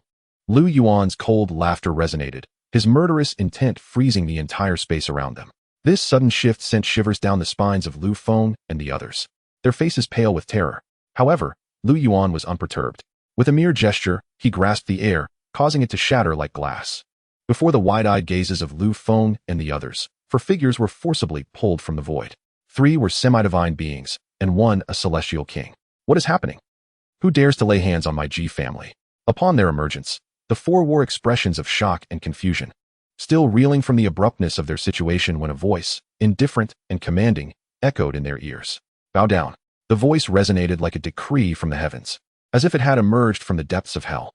What is this? The expressions of the 4 changed drastically, an overwhelming pressure descending upon them, causing their bodies to tremble uncontrollably. With a resounding thud, they all fell prostrate on the ground, the impact shaking the very earth beneath them and sending dust swirling into the air. How is this power possible? One elder clad in white was stunned, his body trembling. Even having reached the pinnacle of the semi-divine realm, he felt like an ant, nay, inferior to an ant, beneath this force. Not even the ancestors of the Ji family had ever instilled such a feeling within him. The other 2 semi-divine middle-aged men were equally filled with trepidation. What had transpired? Bewildered, they wore expressions of confusion, realizing that the pressure upon them had undoubtedly reached the level of a true god. Had the Lu family concealed a true god among them? Who dares to disturb you? Lu Yuan regarded Su and pointed at the trembling young man in white kneeling before him, asking indifferently, I am Ji Tianyan, the second young master of the Ji family. You dare to? Though terrified, the young man gritted his teeth and spoke in a low voice. But before he could finish, a dull sound echoed, accompanied by a severed arm thrown into the air, crimson blood gushing forth from Ji Tianyun's right arm like a fountain. A piercing scream reverberated throughout the Lu family. Second young master. The 3 men were taken aback, and the elder in white suppressed his fear. Speaking in a hushed tone, you dare? Lu Yuan let out a derisive laugh, and with a mere gesture, the elder spat blood. After a heart-wrenching scream, he exploded into a mist of blood, the crimson droplets splattering across the nearby Ji Tianyun and his companions. Hiss! Witnessing this scene, Lu Feng and the others inhaled sharply. The other 2 middle-aged men, regaining their senses, cried out in terror. Ji Tianyun, whose face had been contorted and twisted with rage, now stood in stunned silence, unable to comprehend the abrupt turn of events. What has happened? A voice resonated, and figures descended before the courtyard. These individuals were none other than Lu Fan and his companions, drawn by the anguished cries of Ji Tianyun. However, upon witnessing Ji Tianyun, bloodied and kneeling before Lu Yuan, the crowd was momentarily frozen in place, their faces etched with shock and confusion. What on earth has transpired? Lu Yuan paid no heed to the spectators. Instead, he focused on the equally dazed Situ Shui, inquiring once more, is it he? Situ Shui, regaining her composure, nodded vigorously without hesitation, exclaiming, indeed, it is this man. A smile graced Lu Yuan's lips as he replied, then this shall be straightforward. With that, he slowly lifted his right hand. Upon seeing this movement, Ji Tianyun's complexion turned ashen with fear, and he hastily exclaimed, I am the young master of the Ji family. If you dare to lay a hand on me, my family's ancestors will not spare you. Not a single member of the Lu family will escape. These words stunned Lu Fan and the others, who were about to intervene, but it was too late. In that case, I shall show you mercy and let you witness how your ancestors avenge you. Lu Yuan scoffed coldly, his wrist twisting as he flipped his palm. Ji Tianyun was abruptly yanked into the sky by an unseen force. In the next moment, piercing screams reverberated through the air as the crowd watched in horror. High above, Ji Tianyun was ensnared by countless strands of sword energy, being mercilessly shredded, blood spraying forth and staining the sky crimson. Yet, Ji Tianyun did not fall immediately. His agonizing wails continued unabated. Second young master. The two men sprawled on the ground cried out in despair.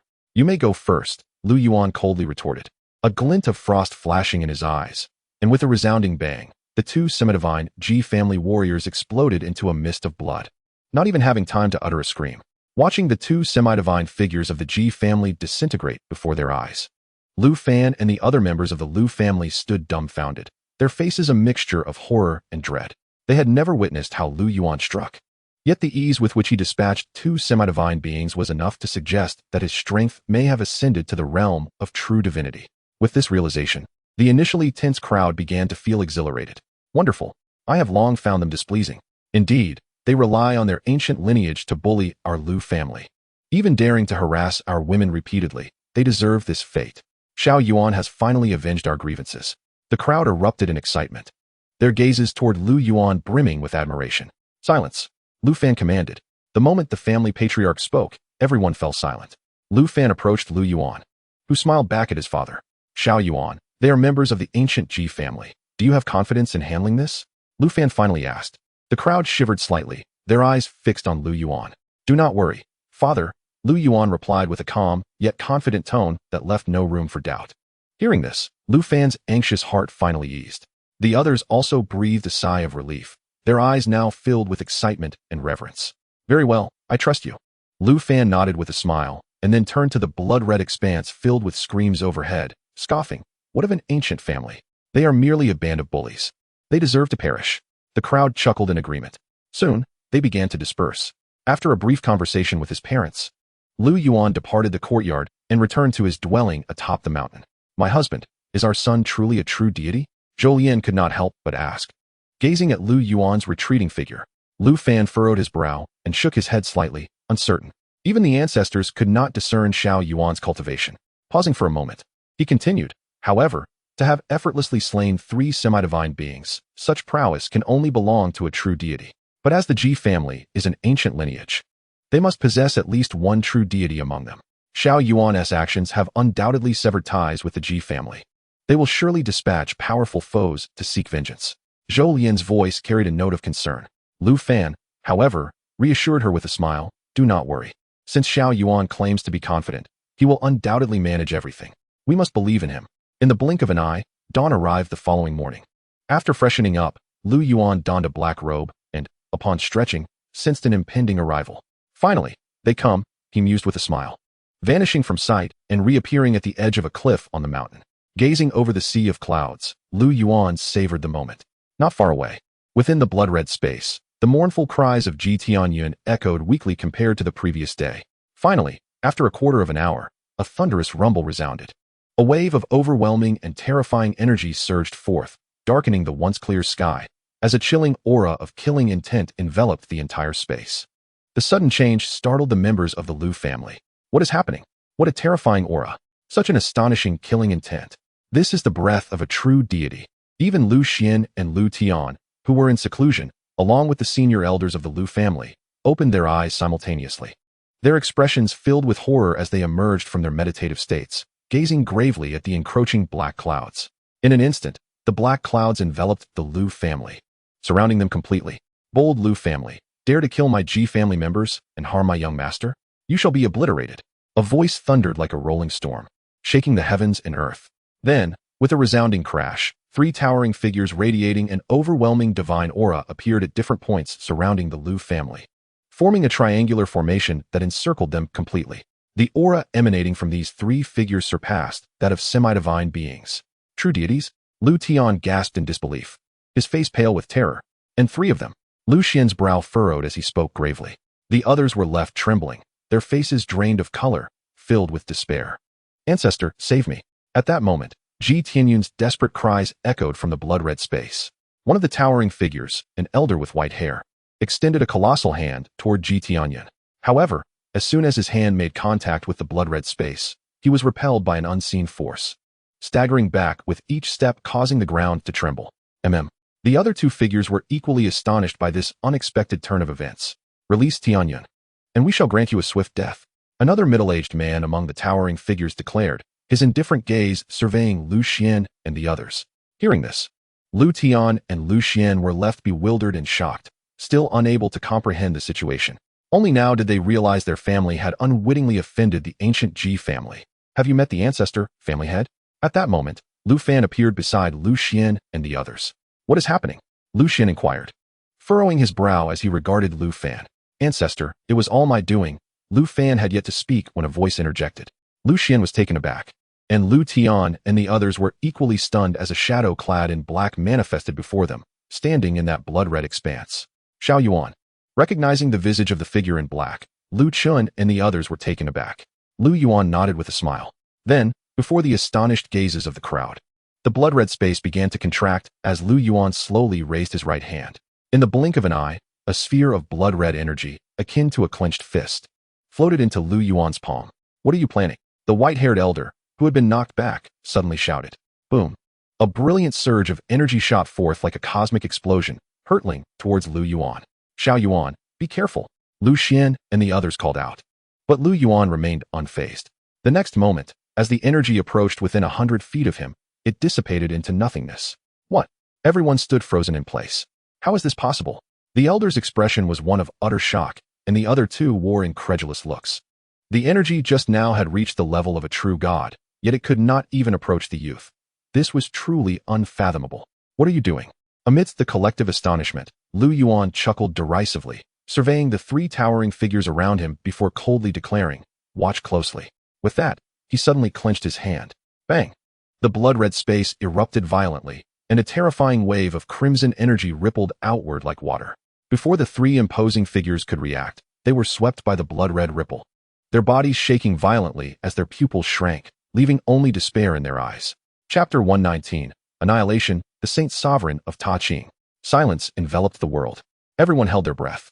The blood-red ripple had not inflicted any harm upon them, yet Lu Xian and the others could sense the 3 towering figures' auras faltering. To be precise, they could not feel even a trace of their presence. Nothing more than that. Lu Yuan smiled faintly, and before the astonished gazes of the crowd, the 3 towering figures began to disintegrate, vanishing entirely from existence in the blink of an eye. Are they dead? Watching this scene, everyone seemed to be petrified. 3 beings of the true god realm had perished before their very eyes. And all of this was due to Lu Yuan. As they gazed upon the shadow in black, a shiver coursed through their souls. Even Lu Xian instinctively felt a surge of reverence and admiration. The power Lu Yuan displayed once again shattered their understanding. We have won. We have triumphed. Someone exclaimed, and the crowd snapped back to reality. We have won. Xiao Yuan has slain 3 true gods. Truly, heaven has favored our Lu family. What does it mean to be favored by heaven? It is clearly Xiao Yuan who has protected us. Indeed, our Lu family has finally produced an unrivaled true god. Cheers erupted among the crowd, their eyes brimming with admiration as they gazed at Lu Yuan. But it was not over yet. Unfazed by the jubilant shouts, Lu Yuan simply smiled, his gaze drifting to the horizon as he slowly raised his right hand. Wait, my friends. The Ji family is willing to compensate your Lu family for all losses. Is that acceptable? A voice filled with dread echoed from the void, laden with tension and trepidation. Upon hearing this voice, the previously jubilant crowd was instantly startled. The Ji family still had a true god. Everyone held their breath, and the atmosphere fell into silence once more. Truly, it was the ancient family. They were indeed formidable. Lu Xian furrowed his brow and spoke gravely. Compensation? Lu Yuan regarded the voice from the void with disdain, replying, The moment you sought to annihilate my Lu family, the outcome was already sealed. Initially, I merely intended to eliminate a few members of the Ji family, but now..." With a cold smirk, Lu Yuan dismissed further conversation, flicking his raised hand. Whoosh! A stream of profound light shot into the void. "No!" Accompanied by a cry of terror and unwillingness. The crowd of Lu family members watched in horror as they beheld the shattering of the void and the collapse of numerous palaces within the mountains. In the blink of an eye, the entire mountain range was reduced to ashes. Staring at this scene, everyone was left utterly speechless. They had thought that Lu Yuan's earlier display of power had already shattered their understanding. But now they realized that their comprehension of Lu Yuan was merely the tip of the iceberg. At this moment, words failed to capture the profound shock they felt within. If they were not mistaken, the family that had just been obliterated was indeed the Ji family. In a single strike, an ancient family had been eradicated. A true god was reduced to mere insects in his presence. What kind of power was this? Amidst their astonishment, a flicker of fear arose within their hearts. Even Lu Fan and Lu Xian shared this sentiment. It was a reverence and worship born from the awe of power. Just then, Lu Yuan turned around and swiftly appeared before Lu Xian and the others, causing their expressions to change, revealing a glimmer of terror and anxiety in their eyes. "What is it?" Noticing their demeanor, Lu Yuan raised an eyebrow in slight confusion. "It's nothing." They were merely startled by Xiao Yuan's strength, which left them momentarily speechless. Lu Xian chuckled. "Indeed, who would have thought our Xiao Yuan was so powerful? Truly, heaven has opened its eyes. Our Lu family has finally produced an extraordinary powerhouse." Lu Tian added, his face filled with excitement and joy. Lu Fan remained silent, yet his eyes shone with pride and gratification. No matter how Lu Yuan changed, he would always be his son. Seeing Lu Yuan's strength, he felt an authentic sense of happiness.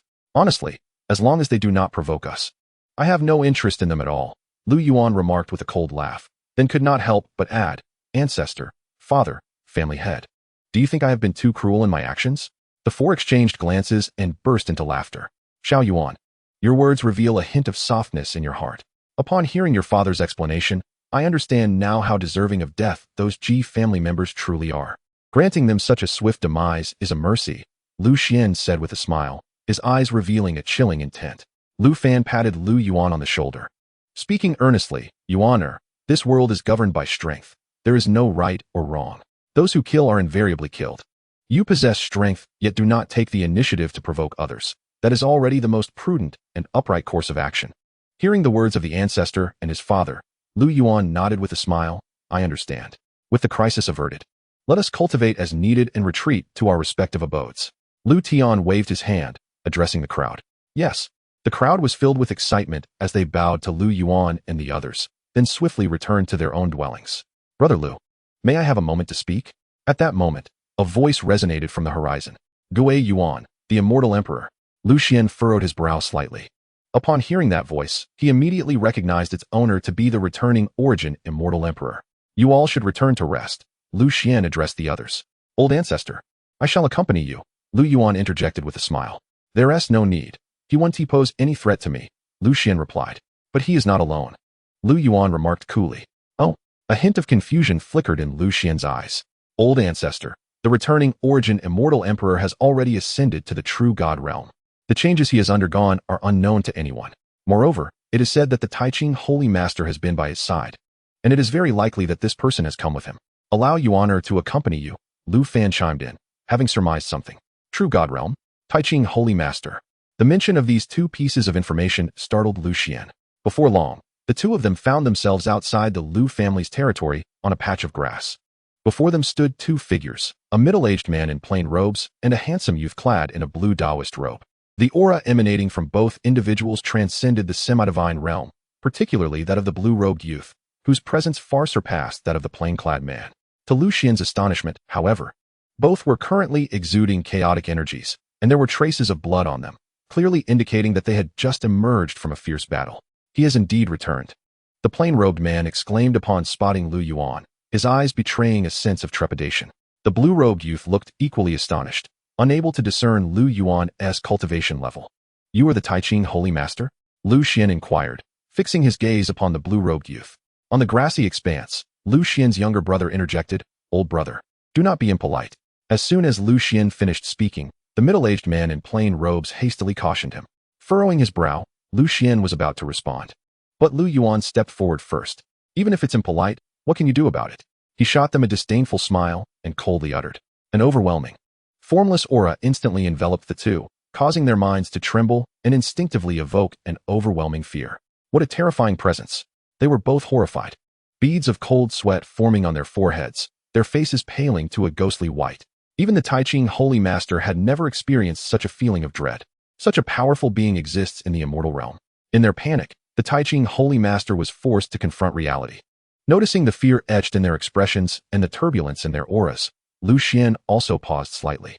He glanced at Lu Yuan, his eyes filled with pride and satisfaction. Feeling a sudden rush of relief, seeing their demeanor, he understood that Lu Yuan had profoundly intimidated them. What? No words. Observing their stunned silence, Lu Yuan smiled coldly once more, prompting them to regain their senses. They exchanged glances, both recognizing the terror reflected in each other's eyes. The Tai Ching Holy Master, dressed in blue, was the first to clasp his hands and speak. My friend jests. How could we dare to act against you? I am indeed the Holy Master of the Tai Ching sacred land. My apologies. I spoke out of turn. The returning Origin Immortal Emperor quickly added, his tone laced with anxiety as he mentally chided himself for his foolishness.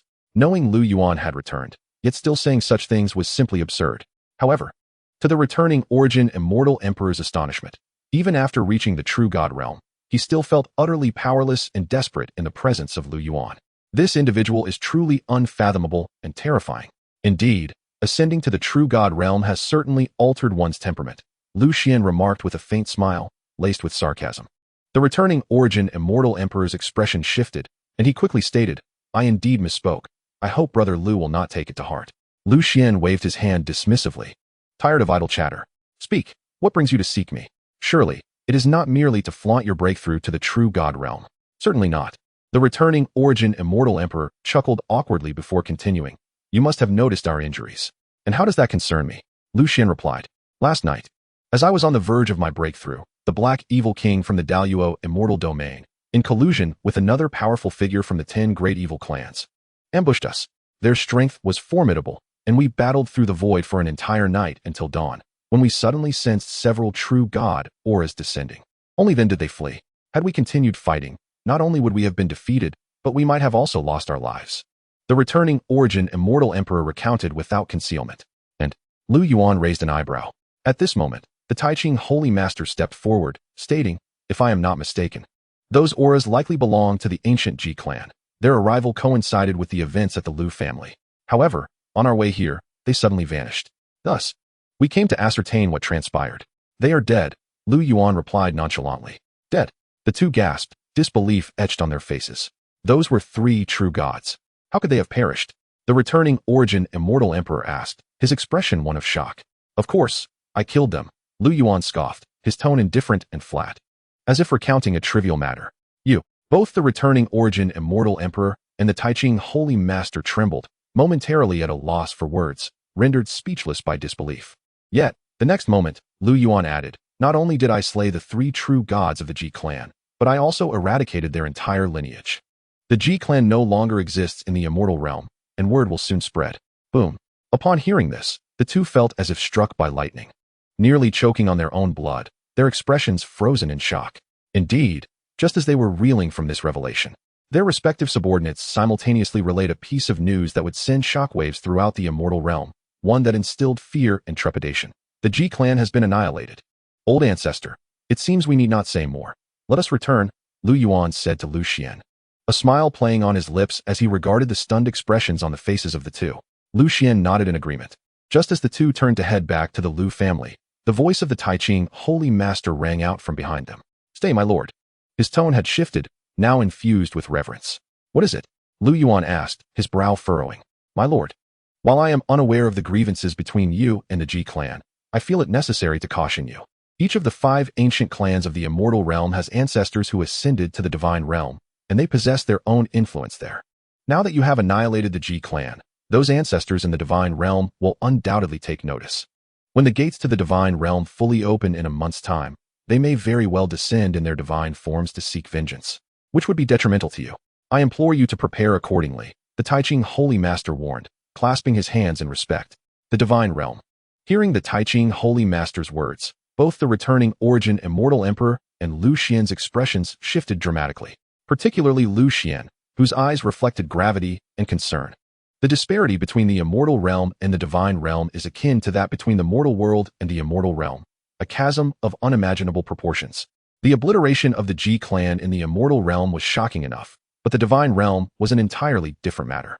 However, to the astonishment of the Supreme Lord of Ta Ching, Lu Yuan, upon hearing these words, exhibited not a trace of concern. Rather, he wore an expression of unwavering calm throughout. Eventually, Lu Yuan uttered a statement that left the three in a state of disbelief. If they desire death, I would be indifferent to fulfilling their wishes. Lu Yuan's smile was serene, yet his tone brimmed with disdain. The three were momentarily stunned, as if they had misheard him. Even Lu Xian stood agape, wanting to speak, but finding himself at a loss for words. Ancestor, we shall take our leave. Paying no heed to the expressions of the others, Lu Yuan merely addressed Lu Xian before vanishing from sight. After a brief moment, Lu Xian regained his composure, glanced at the still stunned Gu Yuan and the immortal emperor, and ultimately transformed into a wisp of clear wind, disappearing before them. After a considerable while, the two gradually came to their senses, exchanging glances that mirrored the shock and incredulity in their eyes. Is he truly that powerful? Gu Yuan could not suppress the gulp that formed in his throat, murmuring in disbelief. The Supreme Lord of Ta Ching, however, furrowed his brow. Remaining silent except for a remark, the heritage of the Ji family is not to be underestimated, especially that of the Ji family's progenitor. Chapter 121. The Boy in the Ma-E Robe, The Path of No Return? In the vast expanse of the divine realm, a boundless landscape unfolds within the mountains where runes float. As far as the eye can see, ancient palaces stand tall among the peaks. At the forefront of these mountains, a towering stone tablet rises, inscribed with two characters, Ji family. At this moment, within a grand and ancient palace, a voice echoed, causing the entire hall to tremble. I never imagined that our illustrious Ji family would be annihilated in the immortal realm. At the forefront of the palace, a silver-haired elder clad in white sat upon a throne, his countenance dark as he gazed down upon the assembly. The faces of those gathered were filled with rage, their eyes ablaze with murderous intent. Housemaster, the divine gate leading to the immortal realm will officially open in a month. We must ensure that the perpetrator pays a grievous price. A middle-aged man declared through gritted teeth, his gaze flickering with icy malice. Indeed, the culprit must not escape. All associated with them must be utterly exterminated. It is not enough to simply kill them. We must flay their skin and refine their souls, torturing them slowly until they yearn for death, yet cannot attain it. The others echoed in agreement, their eyes glinting with sinister intent. In contrast to the overwhelming fury of the crowd, only an elder in blue remained furrowed in thought, his expression grave, having said nothing thus far. With gray hair and a robe adorned with the sun, moon, and stars, his profound eyes shimmered with wisdom. Elder Tianji, have you discerned anything? The silver-haired elder inquired, turning his gaze upon him. The assembly fell silent, their eyes fixated on the blue-robed elder, all reflecting a shared curiosity. This elder was a formidable force within their family. Not only was his cultivation fearsome, but his ability to divine the heavenly machinations was unparalleled. His status was second only to that of the housemaster. The silver-haired elder above. The heavenly secrets are concealed, and dangers lurk in the shadows. The culprit is certainly not as simple as we imagine. The elder finally spoke. A rare seriousness and solemnity etched upon his face. How is that possible? A mere mortal from the lower realms can threaten us? Could it be that this individual possesses connections within the divine realm? The assembly was taken aback, their expressions a mixture of astonishment and disbelief. Could it be that the barrier between the realms has obscured the heavenly secrets? The silver-haired elder mused, frowning. What you say holds some truth. It is indeed part of the reason I am unable to ascertain the precise details of the perpetrator. The blue-robed elder acknowledged with a cupped fist. In addition, I have foreseen a momentous occasion. The blue-robed elder added. A momentous occasion? The crowd exchanged puzzled glances. Elder, could this auspicious event possibly outweigh the grief of our family's misfortune? One individual could not help but inquire, their eyes reflecting similar confusion. Indeed, the blue-robed elder nodded. Speaking earnestly, the destruction of the lower realms races, while causing us pain and fury, will elevate our Ji family to the pinnacle of esteemed families within the divine realm. Upon hearing this, the expressions of the assembly shifted dramatically. Even the silver-haired elder sprang to his feet, seemingly grasping the implication. Does this mean that? The elder began, but suddenly, boom. The heavens shook, and a resonant sound that struck at the very soul reverberated throughout the Ji family. This is the sound of the great Tao. It is the progenitor. The crowd was stunned, and as their astonished and excited gazes turned towards the horizon, they beheld vast streams of purple energy rolling in, with countless symbols of the great Tao emerging, continuously flowing into a suspended palace. Simultaneously, a resounding thud echoed, each sound sending ripples through the hearts of the assembly. It was the beat of a heart. Accompanying the heartbeat was an immense, boundless aura awakening. At that very moment, on the other side of the divine realm, by a small stream, a boy in a robe of he opened his eyes, observing the direction of the Ji family. Soon, three ancient characters manifested upon him. Ji Tiandao. This name is intriguing. The boy smiled, his eyes sparkling with interest. Sister Jiao. The boy called out with a grin. Eighth brother, what brings you to summon me? A silvery, bell-like voice chimed, and a stunning woman in simple attire appeared beside him. The woman was none other than Tiandao Samin. With the addition of these other two candidates, you are now the third. If you do not break through, these three will become your rivals. The boy remarked, smiling at Samin. No worries. I shall leave this opportunity for them. After all, I have served as the Tiandao for 1,000,000 years. Sumin responded nonchalantly. She exhibited no trace of reluctance, instead radiating a sense of ease, as though she were prepared to shed a burden. Oh, the boy raised an eyebrow, surprise dancing in his eyes as he jested. This is not the Jiao we know. Perhaps it is due to having seen so much. My state of mind has gradually transformed.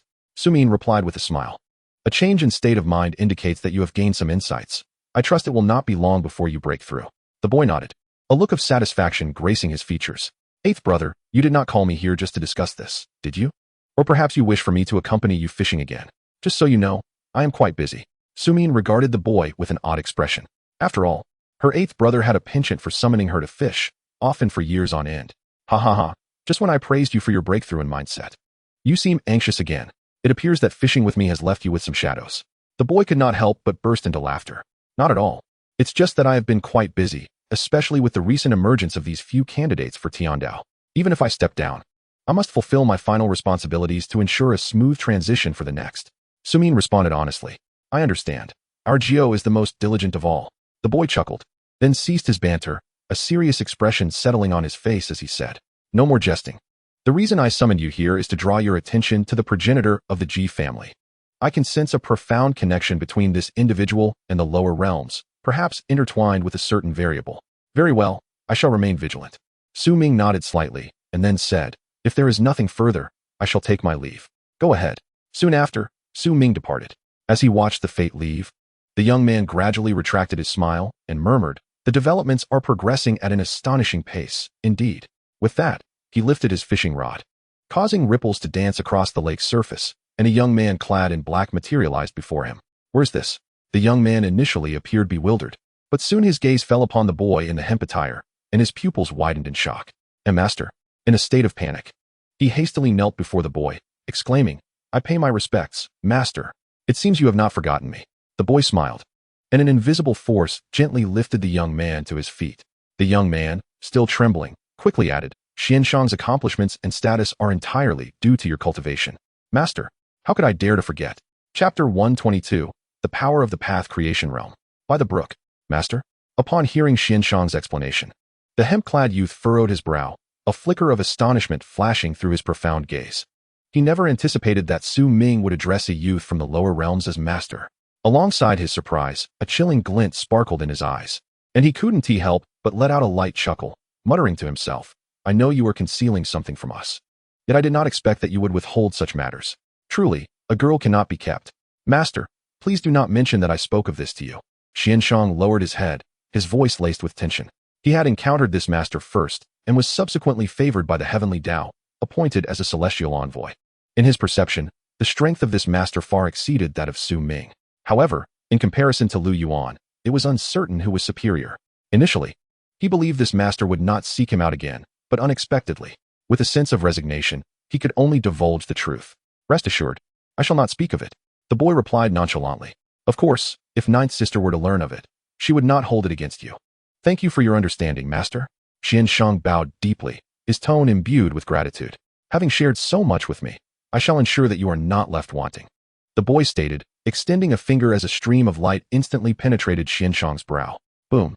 As the light entered his body, Xianxiang felt a tremendous energy surging through his veins, cleansing his meridians and celestial essence, while his cultivation realm ascended rapidly.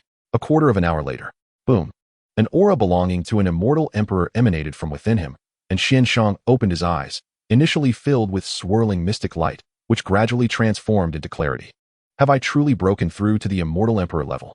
He was taken aback, astonished by the transformation of power within him. Indeed, you have now reached the pinnacle of the immortal emperor realm. The boy chuckled, not allowing Xianxiang a moment to process before continuing.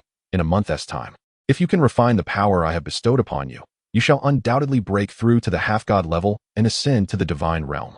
Listening to the boy's words, Xianxiang felt as if he were in a dream, yet the power within him was undeniably real, assuring him that he was not dreaming.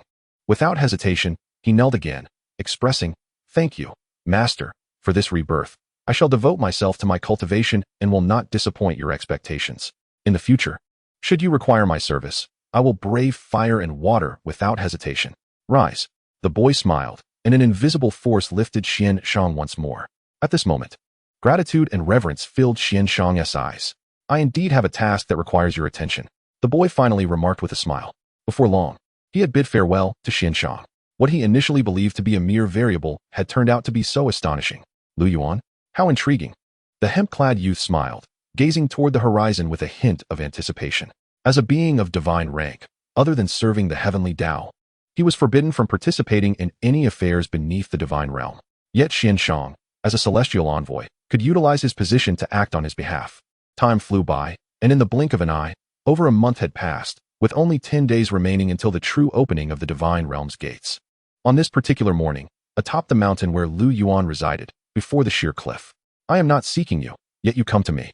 Observing the sea of clouds before him, and sensing the threads of causality related to himself manifesting in the immortal realm, Lu Yuan smiled faintly. In this past month, significant changes had swept across the immortal realm. Everyone was breaking through, and the Lu family was no exception. Lu Ning had attained the pinnacle of the immortal emperor realm, while his father, Lu Fan, and mother, Zhou Lian, had both broken through to the early stages of the immortal sovereign realm. The family head, Lu Tian, had finally succeeded in breaking through to the immortal emperor realm, and their ancestor, Lu Xian, had advanced from the early stage of the immortal emperor realm to the late stage. At that moment, two voices rang out, "Cousin, brother." Lu Yuan turned to see Lu Feng and Lu Ning approaching him with beaming smiles. "What is it? You aren't coming to seek my guidance again, are you? I have shared all I can. The rest is for you to comprehend on your own."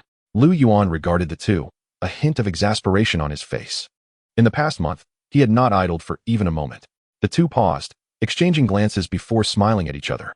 "Of course, thanks to my cousin's guidance, I have found my own path, and I feel that my future cultivation will be smooth and unimpeded." Lu Feng exclaimed excitedly, his eyes brimming with admiration as he looked at Lu Yuan. After spending a month with Lu Yuan, Lu Feng realized that every word and phrase spoken by him seemed to illuminate the path, providing profound insights. Most importantly, he had discovered his own way. "I feel the same. Within a year, I shall surely break through to the immortal emperor realm." Lu Ning chimed in, her tone brimming with confidence, her eyes ablaze with fervor. Upon hearing their words, Lu Yuan finally exhaled in relief. After more than a month, if he were to continue discussing the Tao with them, not only would it delay his own matters, but he would also find it exceedingly mundane. However, what surprised Lu Yuan was the impact his words had on the two, steering them toward clarity. Perhaps this was the essence of the power of the path creation realm. Lu Yuan chuckled softly, contemplating inwardly. "Indeed, host. This is the pinnacle of cultivation known throughout the myriad realms and multiverses, the path creation realm. Every word and action, though seemingly inconsequential, embodies the truths of the Tao, containing boundless mysteries. Now, a single insight from you is a pathway to cultivation." As Lu Yuan's thoughts subsided, the system's voice resonated within his consciousness. "Currently, I am but in the second stage of path creation. I cannot ascertain whether, upon comprehending the remaining 30 lifetimes of causality, I will be able to break through to the 9th stage of path creation and attain that unknown realm." Lu Yuan mused inwardly, filled with anticipation. "You will undoubtedly reach it." The system responded with a reassuring tone. "Brother, what troubles you?" Noticing Lu Yuan lost in thought, yet smiling, Lu Ning couldn't help but inquire. "It's nothing. What brings you both here today?" Lu Yuan regained his composure and inquired. "Recently, didn't the immortal Emperor Gue Yuan and the Holy Master Tai Ching defeat the Black Evil King, banishing him from the Deluo immortal domain? In the present day, the Celestial Emperor commands the multitude of immortals within the Guiyuan immortal domain to venture forth to the great Deluo immortal domain to reclaim lost territories and eradicate the remnants of evil," Lu Ning proclaimed, and as he spoke, an unmistakable eagerness glimmered in both their eyes. "Thus, You intend to accompany the other immortals to the great Luo immortal domain for training? Lu Yuan finally grasped the purpose of their visit. Indeed, both nodded in affirmation, with Lu Feng adding, "We have come to bid farewell to you, dear cousin. Go ahead, for I too have been contemplating an outing." Lu Yuan replied with a smile. Outing? The two were momentarily taken aback, and Lu Ning seemed to have an epiphany, unable to restrain himself. "Brother, you aren't planning to journey to our maternal family's Xianwu immortal domain, are you? It is said that numerous demonic masters have emerged there, and the domain is on the brink of being overrun." "Indeed, it is the Xianwu immortal domain," Lu Yuan chuckled. Chapter 123, Effortlessly Annihilating the Evil King, Xianwu Immortal Domain. It is worth noting that the Xianwu Immortal Domain has a significant connection to Lu Yuan. The Xianwu continent was the realm where he reincarnated most frequently during his mortal life. The Xianwu Immortal Domain is the celestial realm of the progenitor, the Xianwu Emperor, originating from that very continent. "Xiaoning, do you believe these demons pose a threat to our cousin?" Upon hearing Lu Ning's remark, Lu Feng cast a curious glance at him, a hint of amusement dancing in his eyes. Lu Ning was momentarily taken aback and then smiled. After all, he was accustomed to such thoughts, considering that the weakest among the demonic and monster races were at least semi-divine beings, and their numbers were formidable. Yet, in his brother's eyes, they were mere cannon fodder, hardly worth mention. Lu Yuan chuckled, choosing to remain silent, as the reality was self-evident. Soon, the two departed from the mountain peak. Before long, Zhou Lian and Lu Fan arrived. Inside the wooden abode where Lu Yuan resided, Zhou Lian regarded him with a puzzled expression. "Yuaner, I heard from Xiao Ning that you plan to journey to the Xianwu Immortal Domain?" "Yes, mother," Lu Yuan affirmed with a smile, not concealing his intentions. "Though your maternal grandfather's family resides there, you have only visited once, and that was in your childhood. Now, much of the Xianwu Immortal Domain has been overtaken by demons, and your father is devising ways to send family experts to rescue your grandfather and the others. I merely mentioned it to you. Truly, you need not go there in person." Zhou Lian spoke with a hint of concern. A few days prior, she had shared with Lu Yuan and the others the crisis facing the Zhou family. She believed Lu Yuan's journey was undoubtedly influenced by her words, as he was worried for the Zhou family's safety, prompting him to head to the Xianwu Immortal Domain. "To be honest, mother, aside from the matter concerning the Zhou family, there is also a personal motive for my journey, hence I must go," Lu Yuan admitted candidly. "You?" Zhou Lian was momentarily stunned, while Lu Fan's eyes sparkled with curiosity. They exchanged glances, each recognizing the unspoken understanding in the other's gaze, and refrained from further inquiries. "Madam, since Xiao Yuan has made his decision, let him go. His presence will be more beneficial than that of any expert," Lu Fan ultimately remarked with a smile. Zhou Lian hesitated before nodding in agreement. Very well. Although she was unaware of Lu Yuan's current prowess, she had gathered from Lu Fan and many members of the Lu family that he had become the strongest figure in the entire Lu family, and indeed throughout the entire immortal domain. Seeing Zhou Lian acquiesce, Lu Yuan smiled in delight.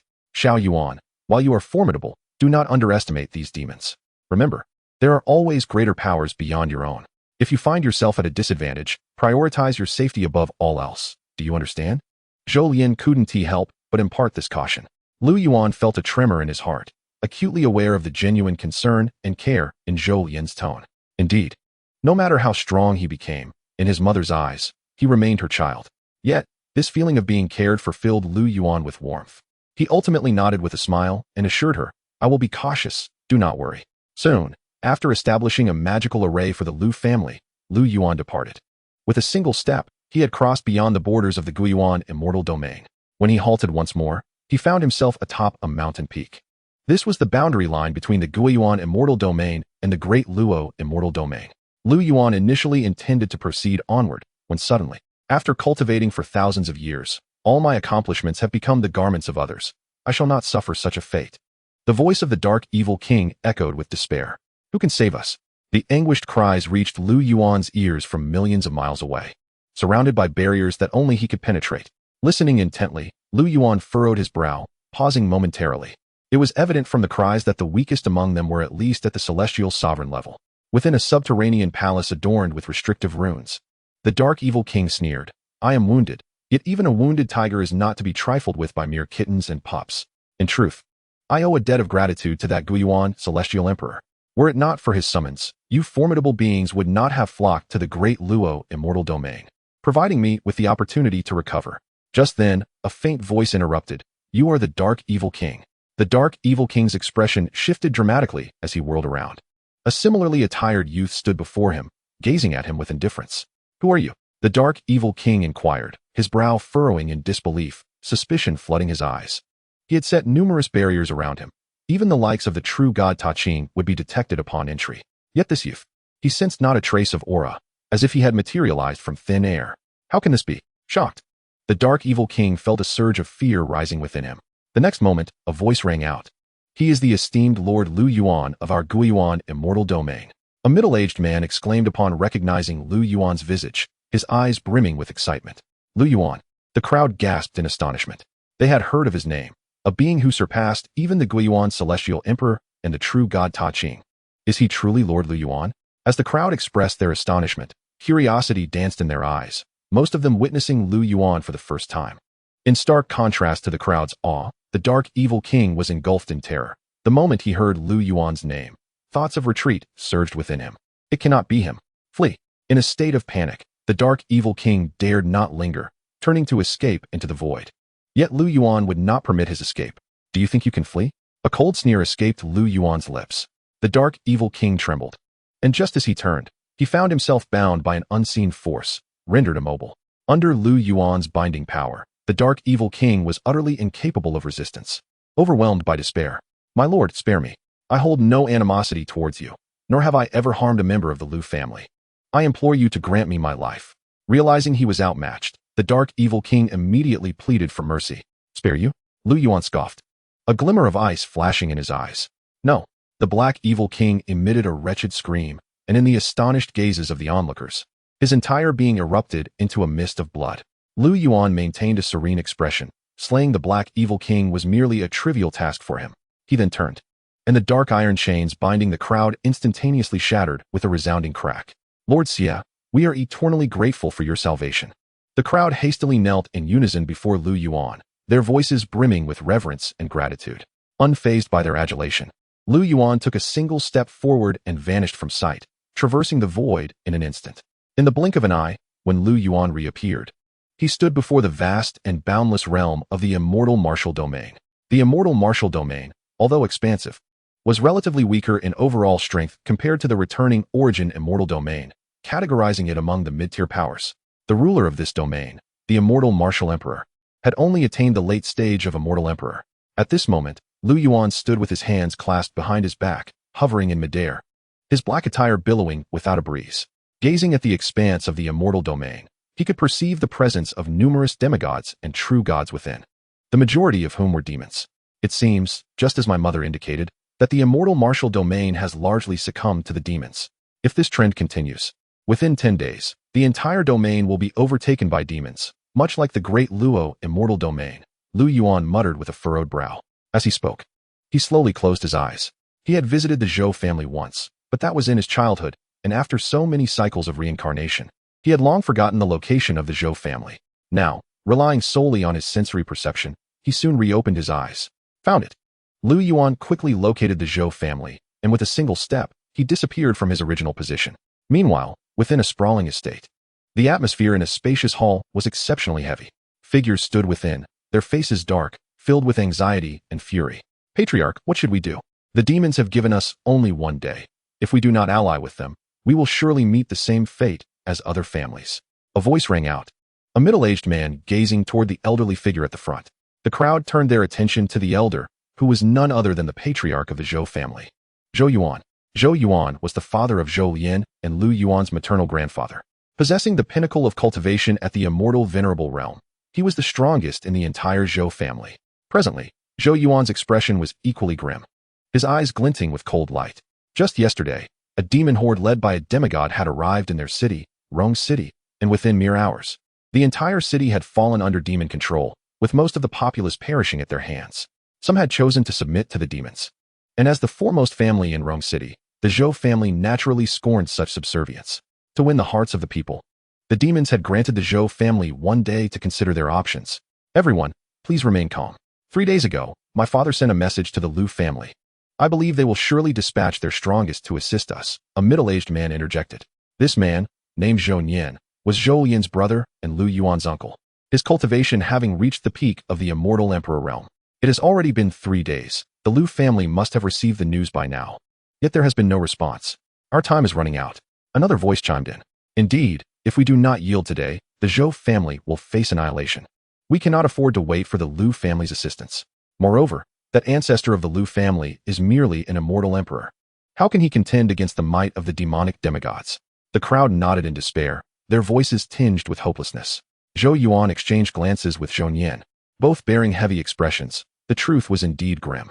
However, if we were to submit to the demons, I, Zhou Yuan, could never bring myself to do so. How could we face our ancestors in the afterlife? Zhou Yuan gritted his teeth, his eyes ablaze with defiance and fury. Just then, the time had come. Have you made your decision? A voice akin to a thunderclap reverberated through the air, causing the space to tremble. The faces of the gathered turned pale as they hurriedly exited the hall, only to behold three figures hovering in the air, exuding the aura of demon emperors. The demon emperors were akin to the immortal emperors, and the middle figure, a man clad in a black robe, was at the pinnacle of the demon emperor realm. Their mere presence felt like an oppressive weight upon the gathering, suffocating them. Submit or perish, the choice is yours. At that moment, a young man in green spoke again, his gaze cold and indifferent as he looked down upon the members of the Liu family. I am willing to submit. Please do not kill me. A terrified voice cried out before Zhou Yuan could respond, and the crowd's expression shifted as they watched a lean, middle-aged man hurriedly approach, bowing deeply before the three demon emperors. Great demon lords, I am willing to serve the demon race. I implore you to spare my life. As the man continued to prostrate himself, the three demon emperors exchanged glances, a hint of satisfaction flickering in their eyes, while the young man in green grinned wickedly. Those who recognize the times are wise. Very well. Zhou Tong. A sharp voice rang out. Zhou Nian swiftly appeared before the kneeling man, fury etched upon his countenance. Cowards like you deserve death. As his voice boomed, he raised his hand, preparing to strike. How dare a mere immortal emperor attempt to kill in my presence? A chilling voice interjected. Before Zhou Nian's hand could descend, a vast pressure enveloped him, causing his face to change drastically. And all the Zhou family members crumpled to their knees beneath the weight of that oppressive force. Die! A cold voice commanded, and the green-clad youth gestured casually, sending forth a terrifying energy towards Zhou Nian. And Zhou Yuan's eyes blazed red as he roared, desperate to intervene, yet the energy pressing upon him rendered him immobile. The crowd was filled with terror and despair. Just as the energy was about to strike Zhou Nian, a gust of wind surged, dispersing the impending force. How could this be? The green-clad youth's expression changed. Even the black-robed middle-aged man furrowed his brow. I'm unscathed. Zhou Nian, feeling unharmed, wore a look of astonishment, while the others were equally bewildered. Long time no see, Blackrobe. Amidst the astonishment, a soft voice resonated. The black-robed man's expression darkened, his gaze fixed intently ahead. Unbeknownst to them, a young man clad in black had appeared before them. Who are you?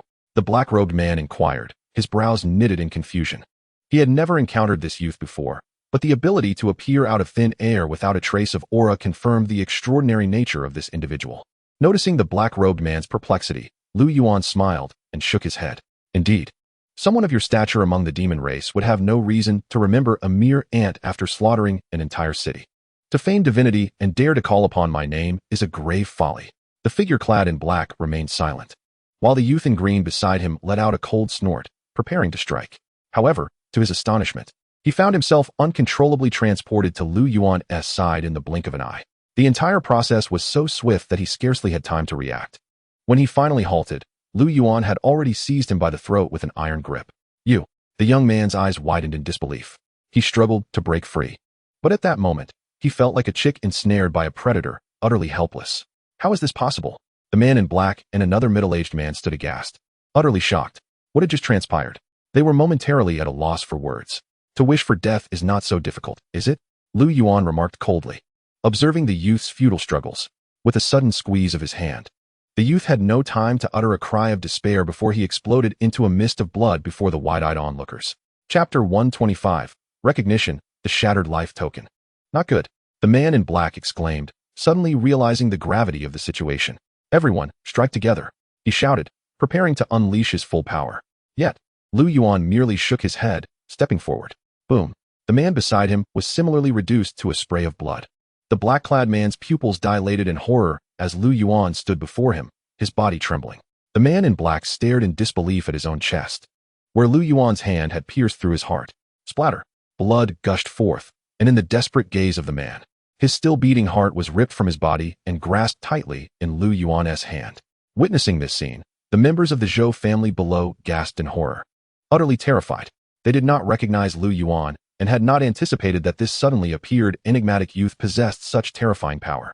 "Who are you?" The man in black managed to utter, his face pale and trembling as blood flowed from his mouth. "You wouldn't understand, so why bother asking?" Lu Yuan replied dismissively, squeezing his hand, causing the still beating heart to explode. The man's eyes widened in shock as he coughed up a mouthful of blood.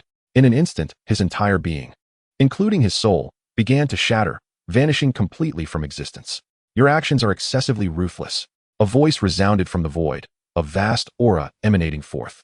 Under this pressure, the entire space seemed to freeze. "This is bad. It's that demigod beast." Zhou Yuan and the others sensed the terrifying presence, their faces paling, fear and despair evident in their eyes. Lu Yuan remained calm, gazing ahead, as a burly man clad in brown leather emerged from the void. His skin bore a bronze hue, adorned with strips of glowing runes, his aura wild and domineering. The very appearance of this man caused the entire space to tremble, as if on the verge of collapse. At the pinnacle of demigod strength, Lu Yuan regarded the man with a faint smile. The moment the man appeared, his large eyes, akin to bronze bells, locked onto Lu Yuan, his brows furrowing in surprise. Although Lu Yuan's cultivation was immediately discernible to him, he could not gauge Lu Yuan's true strength. A profound sense of danger arose from the depths of his heart, leaving him greatly shaken. "I am Qi Tong. May I ask how you are addressed?" He forced himself to suppress his fear and spoke first. Lu Yuan shook his head with a sigh. The man's expression shifted, his entire body jolting as explosive sounds erupted. Blood burst forth from his body. "You," he managed to utter in a voice filled with resentment and fury, before his entire being detonated into a cloud of blood mist. Until the very last moment, he could not fathom that Lu Yuan would be so devoid of martial ethics. He hadn't even had the chance to retaliate before meeting his end. "If you wish to fight, then fight. There's no need for idle chatter," Lu Yuan remarked, shaking his head at the sight of the vanishing man. Having completed these actions, Lu Yuan turned to face the rest of the crowd below. Upon meeting Lu Yuan's gaze, Zhou Yuan and the others trembled violently and quickly expressed, "Thank you, esteemed elder, for saving our lives." They began to kneel, but Lu Yuan swiftly appeared before them, and an invisible force gently lifted them back up. What? Under this unseen power, they had no choice but to comply, their expressions filled with confusion. "Grandfather, uncle, it's been a long time. I am Lu Yuan." Lu Yuan smiled at Zhou Yuan and Zhou Nian, revealing his identity. Lu Yuan, Zhou Yuan, and Zhou Nian gasped, their faces awash with disbelief. What had they just heard? The suddenly appearing unparalleled powerhouse referred to the family head as grandfather? "Lu Yuan, you are Lian Er's eldest son, Lu Yuan." Zhou Yuan finally grasped the situation, staring at Lu Yuan in utter incredulity. Zhou Nian beside him widened his eyes, equally astonished. They were naturally aware of Lu Yuan's return, but due to the distance spanning several celestial realms, they had not gone to visit him. As for Lu Yuan's power, only a few celestial realms neighboring the Guiyuan celestial realm were privy to it.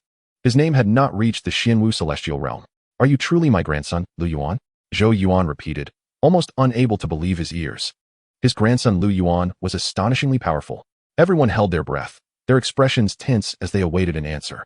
"It is I," Lu Yuan nodded with a smile, adding, "If I recall correctly, I first came to the Zhou family when I was around 3 years old."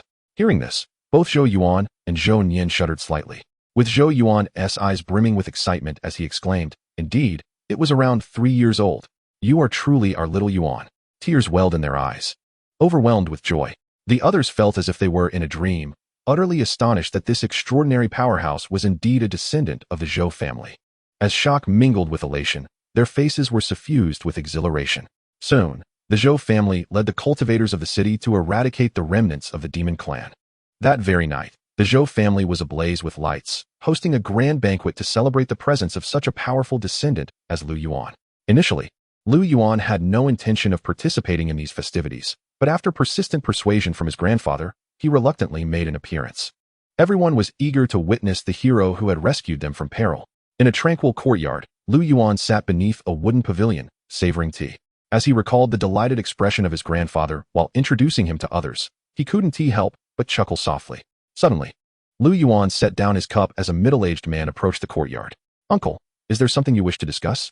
Stepping out of the courtyard, Lu Yuan inquired, gazing at Zhou Nian, who lingered outside. Startled by Lu Yuan's sudden appearance, Zhou Nian hesitated before finally mustering the courage to speak. Little Yuan. Uncle indeed has some concerns. Feel free to speak, Uncle, Lu Yuan encouraged. 5 days prior, the sect to which your cousin belongs was obliterated by malevolent creatures, and your cousin has since gone missing. My father and I have sent numerous members of our clan to investigate, yet we remain without any news. It is said that beings of the celestial emperor level can sense the whereabouts of their kin through their bloodline. Thus, Zhou Nian spoke with a hint of hesitation. Your cousin, Zhou Yao? Lu Yuan was momentarily taken aback. Although many years had elapsed, he faintly recalled the little girl who had once trailed behind him, vowing to seek him out and marry him when she grew up after leaving the Zhou family with her mother. Indeed, upon learning of your demise, your cousin mourned for an extended period and even proclaimed her intent to avenge you. Zhou Nian shook his head and smiled, then sighed. Not long ago, upon hearing of your return, she was overjoyed and had intended to seek you out in due time, but unexpectedly. Uncle, do not worry. I shall summon my cousin back immediately, Lu Yuan declared, a smile gracing his lips. With a mere thought, he attempted to locate Zhou Yao. However, disaster struck. Lu Yuan's expression shifted dramatically as Zhou Nian sensed a disturbance. At that very moment, the life token hovering in his hand shattered into pieces. Chapter 126, Resurrection. Simultaneously, within a dense forest, Zhou Yao coughed up a mouthful of blood, her gaze fixated in shock and disbelief upon the young man clad in white behind her. A bloodied longsword protruded from her chest, having pierced her heart from behind. Junior brother, why? Zhou Yao managed to utter, blood oozing from the corners of her mouth. Her eyes filled with rage and sorrow. Senior sister, do not blame me. They said only one could survive, and I had no other choice, the young man stammered, his eyes reflecting not only panic but an overwhelming desire to live. Just then, a sinister chuckle echoed, and 3 malevolent youths appeared suspended in the air. The leader, a young man in white, had ascended to the demigod realm, while the other 2 were at the level of demon emperors. It was the demigod youth who spoke, a wicked, amused smile upon his face as he observed the 2 below who were engaged in mutual destruction. The monotony of mere slaughter had begun to bore him. It was far more entertaining when orchestrated. What a pity for such a beautiful woman, who could have lived yet chose to remain blind to the truth. How foolish. The young man in white remarked with another wicked grin. In truth, he had communicated with both Zhou Yao and the other young man, eager to witness their struggle against one another. However, he had not anticipated that Zhou Yao would seem oblivious to his words, inadvertently allowing the young man to launch a successful ambush. What? The youth below was startled by this revelation, his eyes wide with astonishment, realizing that the demon youth had also communicated with Zhou Yao. Senior sister, why? He questioned in disbelief, only to be met with Zhou Yao's bitter smile. You cannot trust the demon clan. Their intentions are to incite our mutual destruction. Junior brother, you should not believe them. Zhou Yao's smile was tinged with sorrow. The young man first appeared dazed, but then a flicker of determination ignited in his eyes. No, one must look after oneself above all else. As long as I can survive, everything is worth it. I am sorry, senior sister. With that, he hesitated no longer and drew the longsword from her heart. Blood splattered as Zhou Yao trembled, collapsing into a pool of her own blood, her life force rapidly dissipating. A blood essence from a celestial king must not go to waste, one of the demon emperor youths sneered. He then inhaled deeply, drawing Zhou Yao's entire being, including her soul, into himself in a gust. At that moment, Lu Yuan, tracing the pulsation of energy, chanced upon this scene, his countenance shifting abruptly. The air thickened instantly, saturated with an overwhelming aura of murderous intent. What is happening? The sudden surge of malevolence caused the faces of all present to pale. Even the demigod youth trembled, rendered immobile by the oppressive force, while the other 2 youths, along with the one below, were paralyzed in horror, their very souls quaking. Amidst their terror and disbelief, a gentle breeze wafted through, and a young man clad in black materialized before the 3 demon youths. His gaze was frigid as he regarded the young man who had absorbed Zhou Yao's blood essence and soul. The latter trembled violently, his body involuntarily drifting toward Lu Yuan. Bound in place but still able to speak, the youth stammered, "My lord, please spare me." With an icy stare, Lu Yuan raised a finger and pointed it at the youth's brow. The young man's eyes widened in horror as his body began to disintegrate, vanishing in an instant. The sight filled the white-clad youths with dread. An orb of energy coalesced at Lu Yuan's fingertip. "Fear not, cousin, I shall bring you back to life," he vowed, gazing at the sphere formed from Zhou Yao's essence and soul. Infusing it with a fragment of his own power, the orb quivered and transformed, swiftly taking shape as Zhou Yao herself, her vitality rekindling. In mere moments, to the astonishment of the white-clad youths, Zhou Yao reopened her eyes. What is happening? Upon regaining consciousness, Zhou Yao initially wore a look of confusion, but memories of the preceding events flooded back, and she gasped. I was dead. How is this possible? Even a true deity cannot achieve resurrection. A demon emperor youth across from her could not contain his astonishment, his expression one of utter disbelief. Senior sister Yu. The young man below stared wide-eyed at Zhou Yao, as if he had seen a ghost, overwhelmed with shock and dread. Die? Before Zhou Yao could fully comprehend her situation, Lu Yuan coldly uttered the word. Boom. A surge of vast energy enveloped the youth, who paled in horror and hastily pleaded with Zhou Yao. Senior sister, spare me. Zhou Yao furrowed her brow at his words, yet before she could respond, the young man emitted a blood-curdling scream, his body exploding into a mist of crimson. Who are you? Finally regaining her composure, Zhou Yao turned her gaze toward Lu Yuan, her voice laced with curiosity. As she looked at the young man before her, a sense of familiarity washed over her, hinting at a connection she could not quite grasp. Just as Lu Yuan was about to respond, a voice rang out from across the way. You are Lu Yuan. The white-clad youth fixed an intense stare on Lu Yuan, his eyes filled with shock and disbelief. Lu Yuan. Zhou Yao trembled at the sound of his name, her eyes widening in astonishment as she exclaimed, What did you just say? The young man paid no heed to Zhou Yao. His gaze remained fixed upon Lu Yuan. Lu Yuan, in turn, curled his lips in a cold smile. Turning his attention to Zhou Yao, his expression softening instantly as he said, I am Lu Yuan. It has been a long time, cousin. Thunderstruck, Zhou Yao's eyes widened in disbelief at the final two words. You truly are Lu Yuan, my cousin. She felt as though she were trapped in a dream. The little boy who had always presented himself with the demeanor of an adult during their childhood play had grown into this formidable figure. It is I. Lu Yuan affirmed with a smile, nodding slightly. Suddenly, his brow arched as he looked to the opposite side. What are you doing, adult? A piercing scream erupted. Zhou Yao, still in shock, quickly regained her composure and turned to face the source of the outcry. Just moments ago, while Lu Yuan was engaged in conversation with her, that semi-divine young man in white had actually swallowed another demon emperor whole. Chapter 127. The Demon King. You are not the celestial martial emperor. Under the moonlight. Within the forest, a deafening roar resounded. In the very next instant after the white-clad youth consumed the demon emperor, a vast and tempestuous aura erupted from him in waves, cascading forth like a torrential tide. Each surge obliterated the surrounding flora and fauna, turning trees into mere dust. Beneath this overwhelming presence, Zhou Yao felt her spirit stir.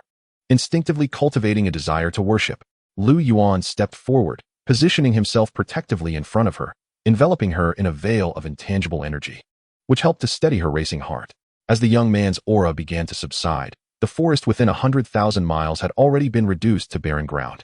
The young man slowly spread his arms, savoring the transformation of his power, a sinister grin curving his lips. So, this is the true divine realm. With a chuckle, he finally directed his gaze toward Lu Yuan, saying, Back at the heavenly demon sect, I sensed your exceptional nature. I never anticipated you could rise from the dead. As the white-clad youth spoke, a glimmer of icy malice flickered in his eyes. Is it because I refused to submit that you exterminated the entire heavenly demon sect? Lu Yuan retorted with a cold smirk. He had severed the ties of fate with that black-robed figure, and now stood before this white-clad youth, who represented another life.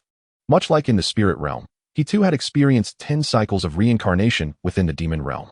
This white-clad youth was a dominant force in the demon world, having come to the heavenly demon sect for a celebration. At that time, Lu Yuan had just reincarnated as a disciple of the sect.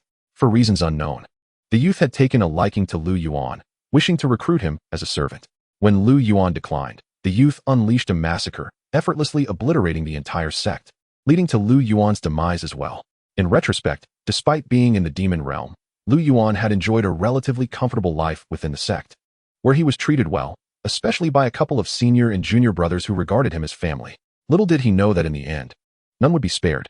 Indeed, to me, all sects and forces are merely fodder to aid my ascension, the youth sneered, revealing no trace of concealment. To absorb the cultivation of others and plunder their fortunes, he truly embodied the title of Demon King. No wonder he had surged from demon sovereign to semi-divine, and then to true divine in just a few hundred years. Lu Yuan chuckled softly before continuing. But do you truly believe this will enable you to defeat me? I am a true divine, the strongest beneath the celestial realm. Even if you are formidable, in my eyes, you remain merely a true divine. What can you possibly do to me? The Demon King laughed malevolently, reveling in his arrogance. Hearing this, Lu Yuan merely shook his head in resignation. Truly, ignorance begets fearlessness. As the conversation unfolded, a glint of cold light flickered in Lu Yuan's eyes, and he coldly uttered, "Kneel." In an instant, a tremendous pressure descended, and before the youth could react, his body fell to the ground, unable to resist. "You!" He gasped in shock, intending to fight back, only to discover, to his horror, that no matter how he summoned his inner strength, he felt as powerless as an ant, completely immobilized. Moreover, the pressure continued to intensify, causing his body to emit ominous cracking sounds as his veins and bones began to shatter. A chilling scream escaped his lips. The scene unfolded rapidly. The once arrogant and triumphant youth now knelt in abject misery, howling in despair. Zhou Yao stood by, utterly dumbfounded, her face a mask of astonishment. Unable to contain her curiosity, she scrutinized the figure before her. Was this truly her cousin Lu Yuan? Impossible. What kind of power is this? Who are you really? The youth, his meridians shattered beneath the immense pressure, coughed up blood as he screamed, his voice laced with terror and disbelief. At this moment, he finally comprehended the chasm that lay between him and Lu Yuan. The force pressing down upon him felt like divine wrath, rendering him acutely aware of his insignificance and helplessness, enveloped in utter despair. "Didn't you recognize me at first glance? Why do you ask now?" Lu Yuan scoffed. Disinterested in further conversation, he finally coldly declared, "Pay with your life, soul-devouring obliteration." As those words fell, waves of sword energy pierced through the demon king's body, igniting him in azure flames that consumed his flesh and soul. Amidst the piercing sword energy and the searing flames, the demon king's agonizing screams echoed throughout the heavens and earth, across the entire celestial martial domain. Any true divine or semi-divine being could hear this anguished wail as they opened their eyes in alarm. This is the voice of a true divine. What kind of torment could elicit such a scream? No, what circumstance or individual could inflict such suffering upon a true divine? All beings of semi-divine rank and above were gripped by terror as they sensed the familiar resonance in that scream. Doesn't that sound like the Demon King?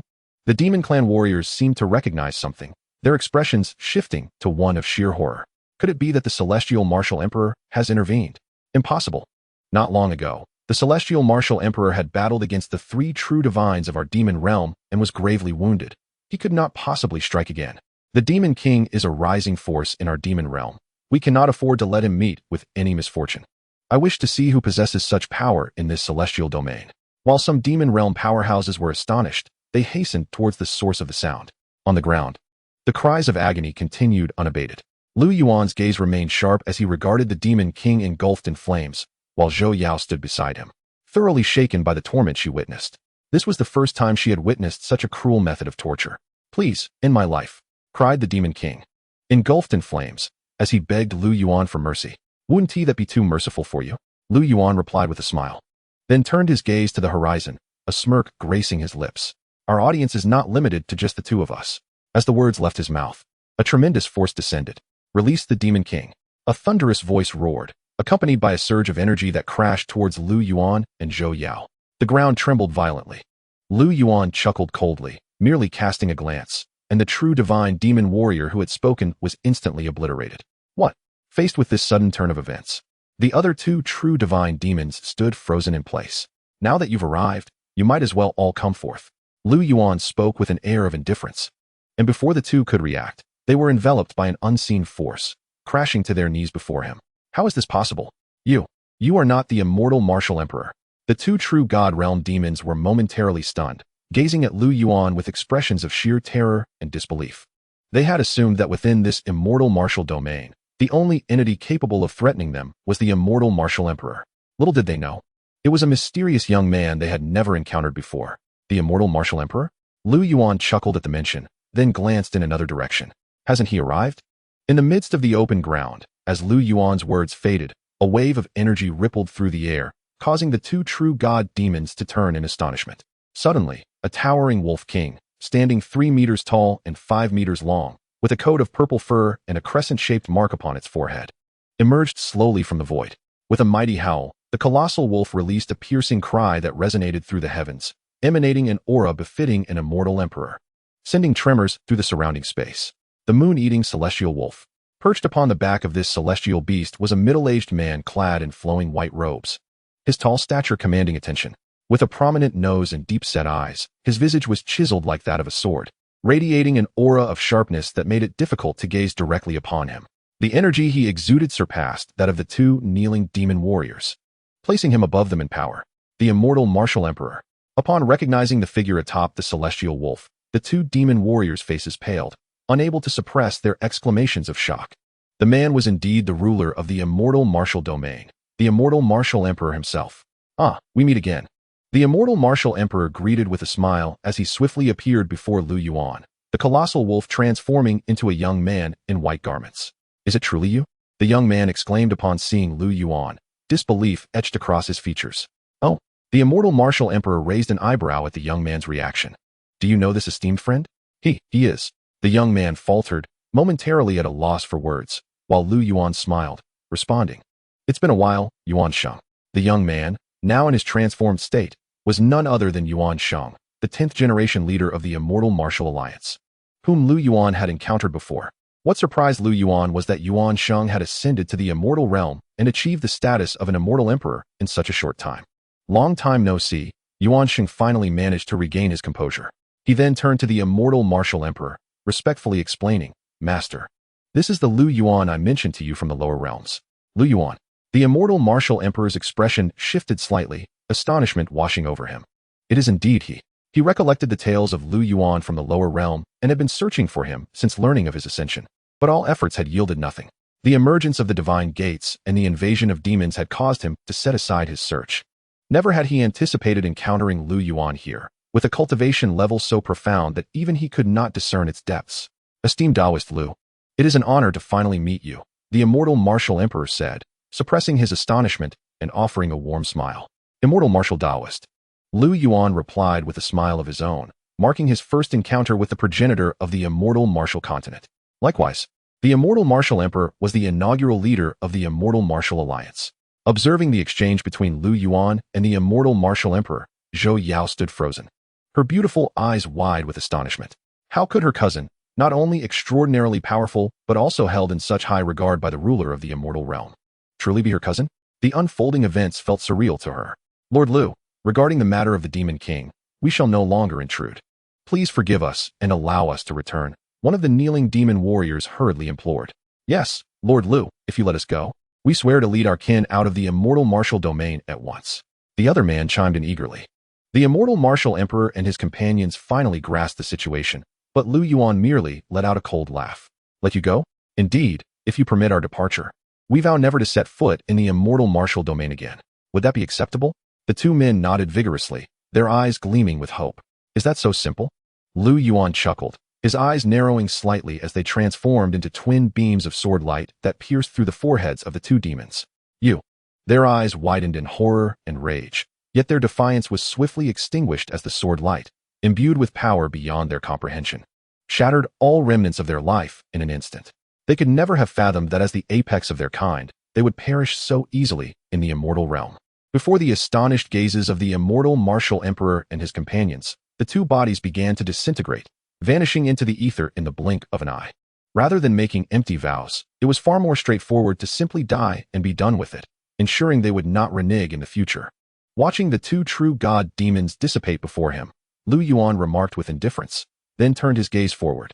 The flames continued to blaze, and within them, the vitality of the Demon King had reached its zenith, unable to emit even a whisper. "I had thought you could endure longer.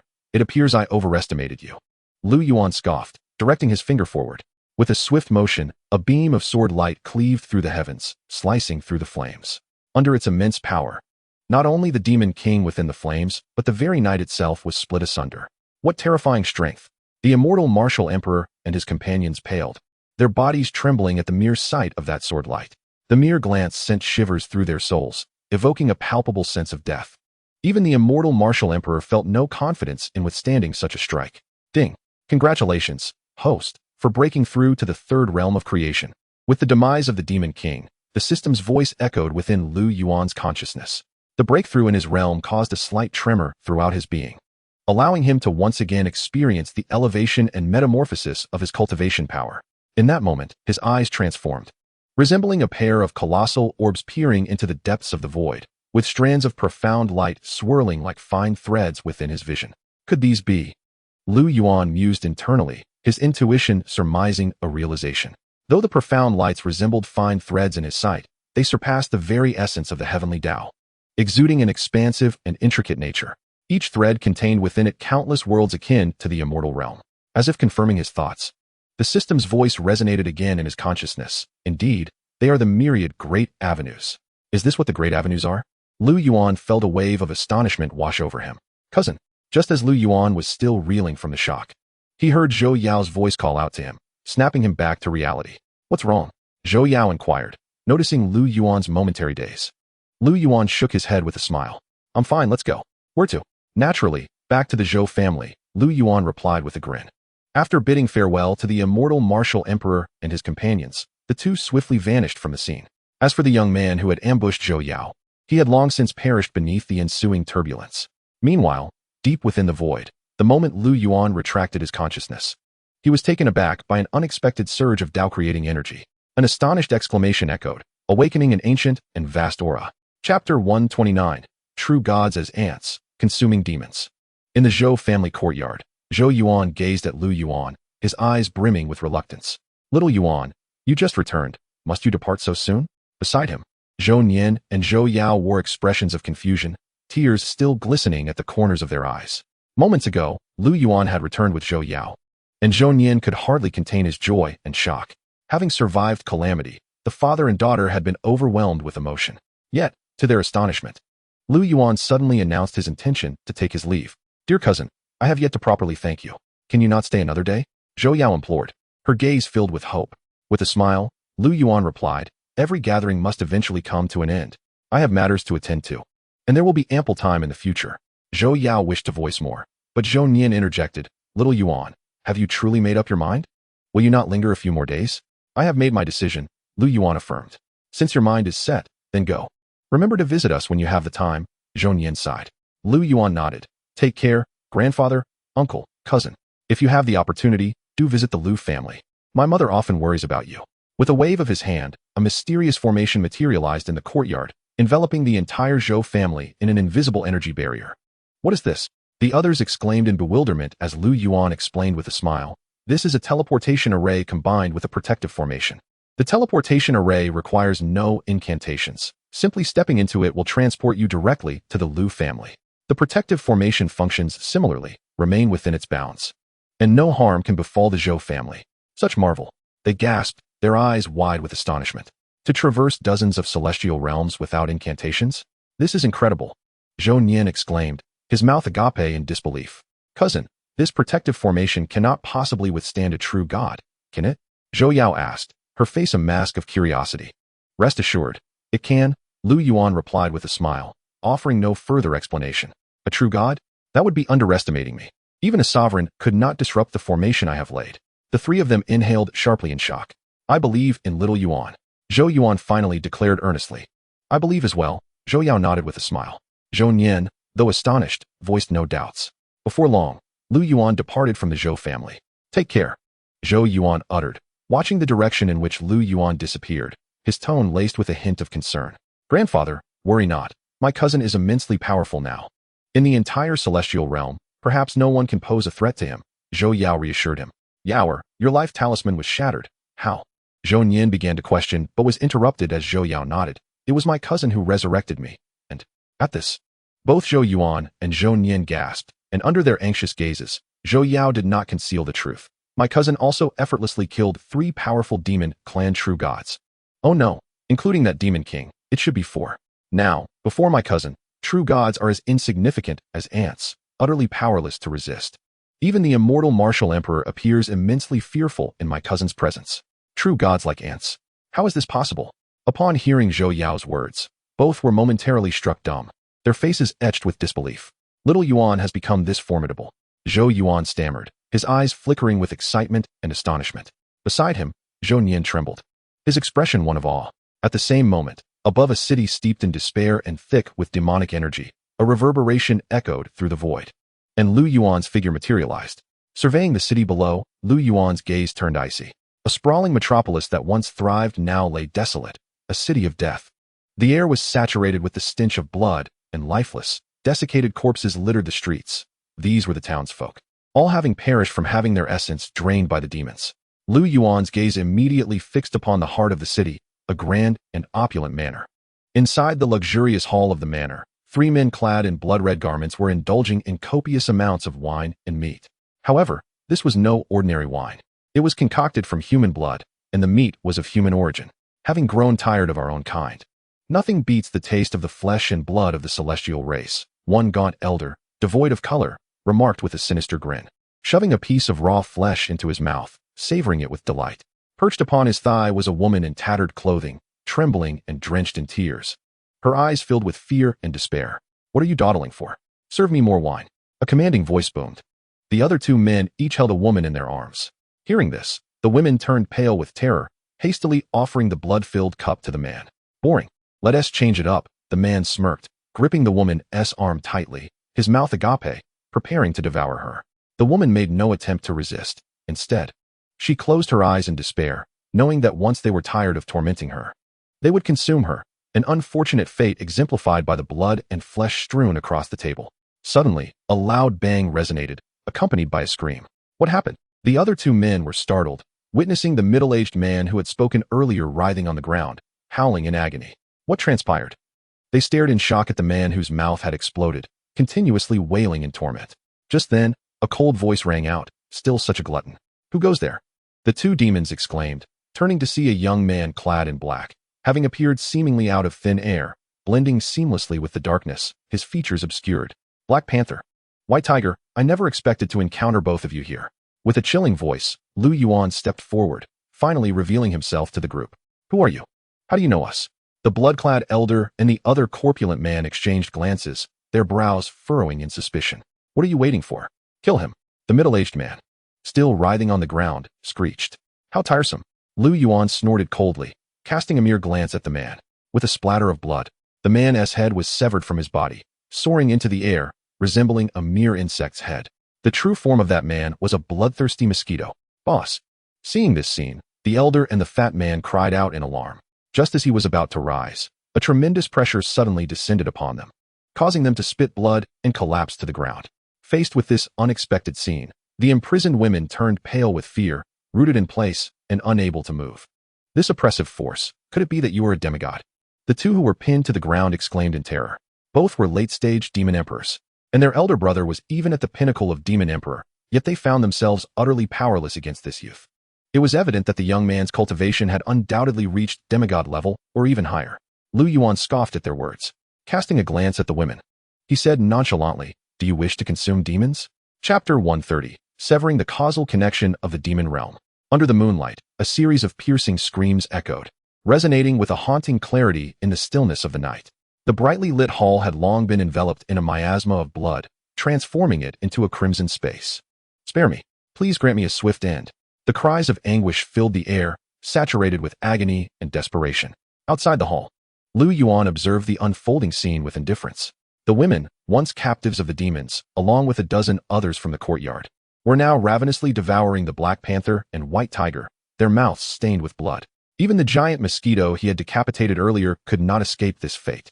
The women's eyes were now bloodshot as they tore into the flesh of the Black Panther and White Tiger, their insatiable bloodlust seemingly unquenched despite the raw consumption of their flesh.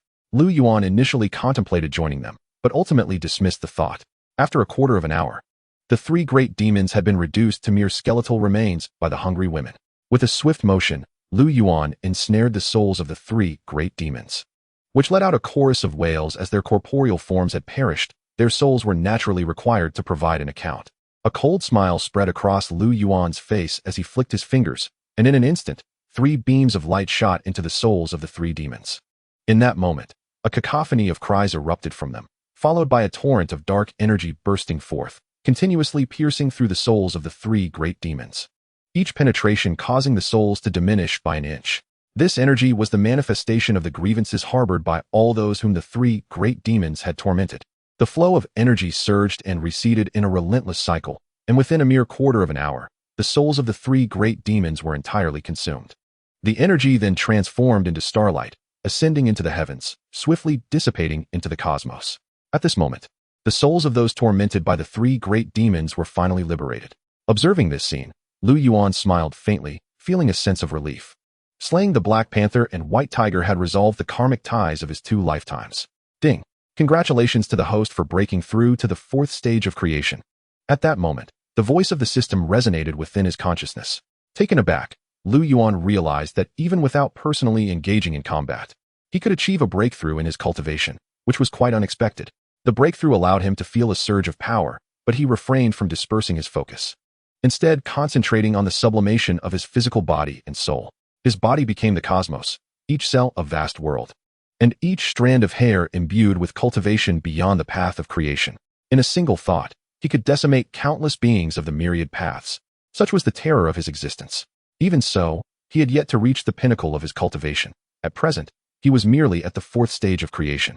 Since the cycle of the demon realm had already severed 4 lifetimes, it was time to conclude the remaining 6 as well. Lu Yuan smiled faintly, making a decision as he slowly turned around. With a thunderous sound, the structures ahead disintegrated into powder, revealing a flat expanse of land spanning 100 miles. My lord. At that moment, a dozen women approached Lu Yuan from behind and immediately bowed in gratitude. Thank you, my lord, for allowing us to avenge our blood feud. It was but a trifling effort. Lu Yuan waved dismissively, then paused to add, you may take your leave, but if you still wish to feast on demons, you may stay. Feast? The crowd gasped, exchanging bewildered glances. Finally, one voice declared, I am willing to stay. Me too, echoed another, and soon, the chorus of agreement filled the air, their eyes reflecting determination and cold resolve. Even after feasting upon the flesh of the city's slaughterers, their rage remained unquenched. They had witnessed the heinous acts of the 3 great demons and the agonizing deaths of their loved ones before their eyes. Now, they craved to consume even more, ready to embrace death without regret. Sensing the collective resolve and murderous intent among them, Lu Yuan was slightly taken aback. It was unexpected that not a single one chose to depart. Very well, then let us indulge together. Lu Yuan smiled, his eyes gleaming with hunger and fervor. He had witnessed the Black Panther and White Tiger consume lives, which had prevented him from partaking in their flesh. However, the remaining 6 lifetimes were still within the demon realm, and they fed upon demons, so Lu Yuan would no longer remain an observer. Then, under the puzzled gazes of the women, Lu Yuan stepped forward, and with a resounding crash, the void above the flat land shattered like glass, and figures were forcefully pulled from the ether. In an instant, 20 figures materialized upon the flat ground. Among them, the strongest barely possessed the cultivation of a demon emperor, while the weakest were at the demon king level. What is happening? Where's this? Who dares to interrupt this emperor's cultivation? Black Phoenix, you are here as well. The figures exchanged shocked glances, bewildered by the scene. With the dense aura of immortality permeating the air, one exclaimed, is this the immortal realm? Upon noticing Lu Yuan and the others, the demons quickly reacted, realizing the celestial energy surrounding them. How is this possible? How did we arrive in the immortal realm? Who is responsible for this? I cannot discern the cultivation of that youth. That youth looks somewhat familiar. Ha ha ha, who cares? To be in the immortal realm is our fortune. They say the flesh of the immortal realm's denizens is exquisite. We shall finally feast. As the demons reveled in excitement, their gazes filled with fervor and anticipation, the once resolute women now trembled uncontrollably, fear rising within them. Lu Yuan merely smiled faintly. The 20 great demons he had summoned were the very perpetrators of the remaining 6 lifetimes in the demon realm. Wait, do you not sense that aside from those few in the front, this city is virtually deserted? And the air still carries traces of demonic energy. As the demons continued to revel, a strikingly handsome young man clad in a black robe furrowed his brows and spoke. His aura emanated from a complete demon sovereign. Heh, Black Phoenix, you remain ever vigilant. No wonder you have yet to break through to Demon Emperor. Enough chatter, let us begin with them. The celestial women are mine. As the demons surged with excitement, 5 figures charged towards Lu Yuan and his companions at a speed that caused the very air to tremble. As the formidable demon approached, a group of women swiftly reacted, their initial fear transforming into a fervent rage. Just as they were about to charge forward in desperation, a voice, laced with a gentle smile, resonated, leave them to me. You need only observe. With a slight curl of his lips, Lu Yuan stepped forward and vanished from sight. In that fleeting moment when Lu Yuan made his move, time seemed to freeze, and all expressions became rigid. A soft breeze swept through the air, and when the onlookers regained their composure, they found 5 great demons suspended in midair, while Lu Yuan stood behind them. Such speed. Black Phoenix felt a shiver run down his spine. He, the only demon emperor present, widened his eyes in shock. In that instant, they all sensed a halt in the flow of time, unable to react. A realization dawned upon them. This young man was extraordinary. What's happening? One of the demons exclaimed. Gazing at the 5 figures frozen in the air, confusion etched across their faces. What's the matter? Lu Yuan scoffed, and suddenly, a series of explosive sounds erupted. Before the astonished eyes of the demons, the 5 suspended figures erupted in a spray of blood, their hearts shattering, crashing to the ground, and revealing their true forms: decayed trees, colossal fish, and dinosaurs among them. How is this possible? The sight rendered the demons utterly speechless, disbelief painted on their faces. Though the 5 demons were not the strongest among them, they each possessed the cultivation of demon lords, and now they lay dead before them without warning. This man is a master. The demon emperor uttered gravely, an unprecedented seriousness overtaking his features. At that moment, he was convinced it was not an illusion. This youth was indeed formidable. Who are you? A dark-faced elder questioned, but before he could finish, he trembled violently as Lu Yuan appeared before him. The elder lowered his gaze in shock, his eyes filled with terror and despair, as Lu Yuan's hand pierced through his chest. What? The crowd stood frozen. And under their horrified gazes, Lu Yuan withdrew his hand, revealing a bloodied, still beating heart. You are him, the elder murmured slowly, finally recalling the identity of the man before him. Indeed, and thus, you are destined to meet your end. Lu Yuan sneered, abruptly crushing the heart in his grip. The elder coughed up a mouthful of blood, collapsing to the ground, transformed into a centipede. This is bad. This man conceals his true power. The remaining demons, witnessing the swift demise of 6 companions, finally reacted, trembling in fear. Black Phoenix hurriedly shouted, "Everyone, attack together. Kill."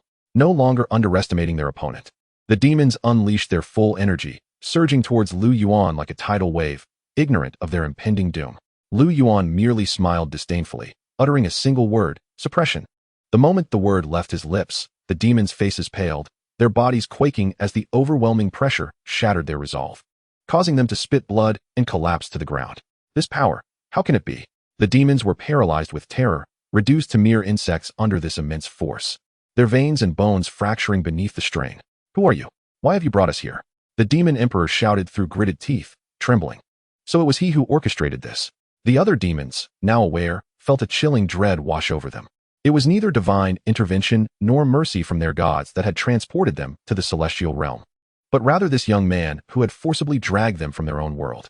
To traverse both celestial and demon realms and bring such a multitude here, such a feat even a true deity could not achieve.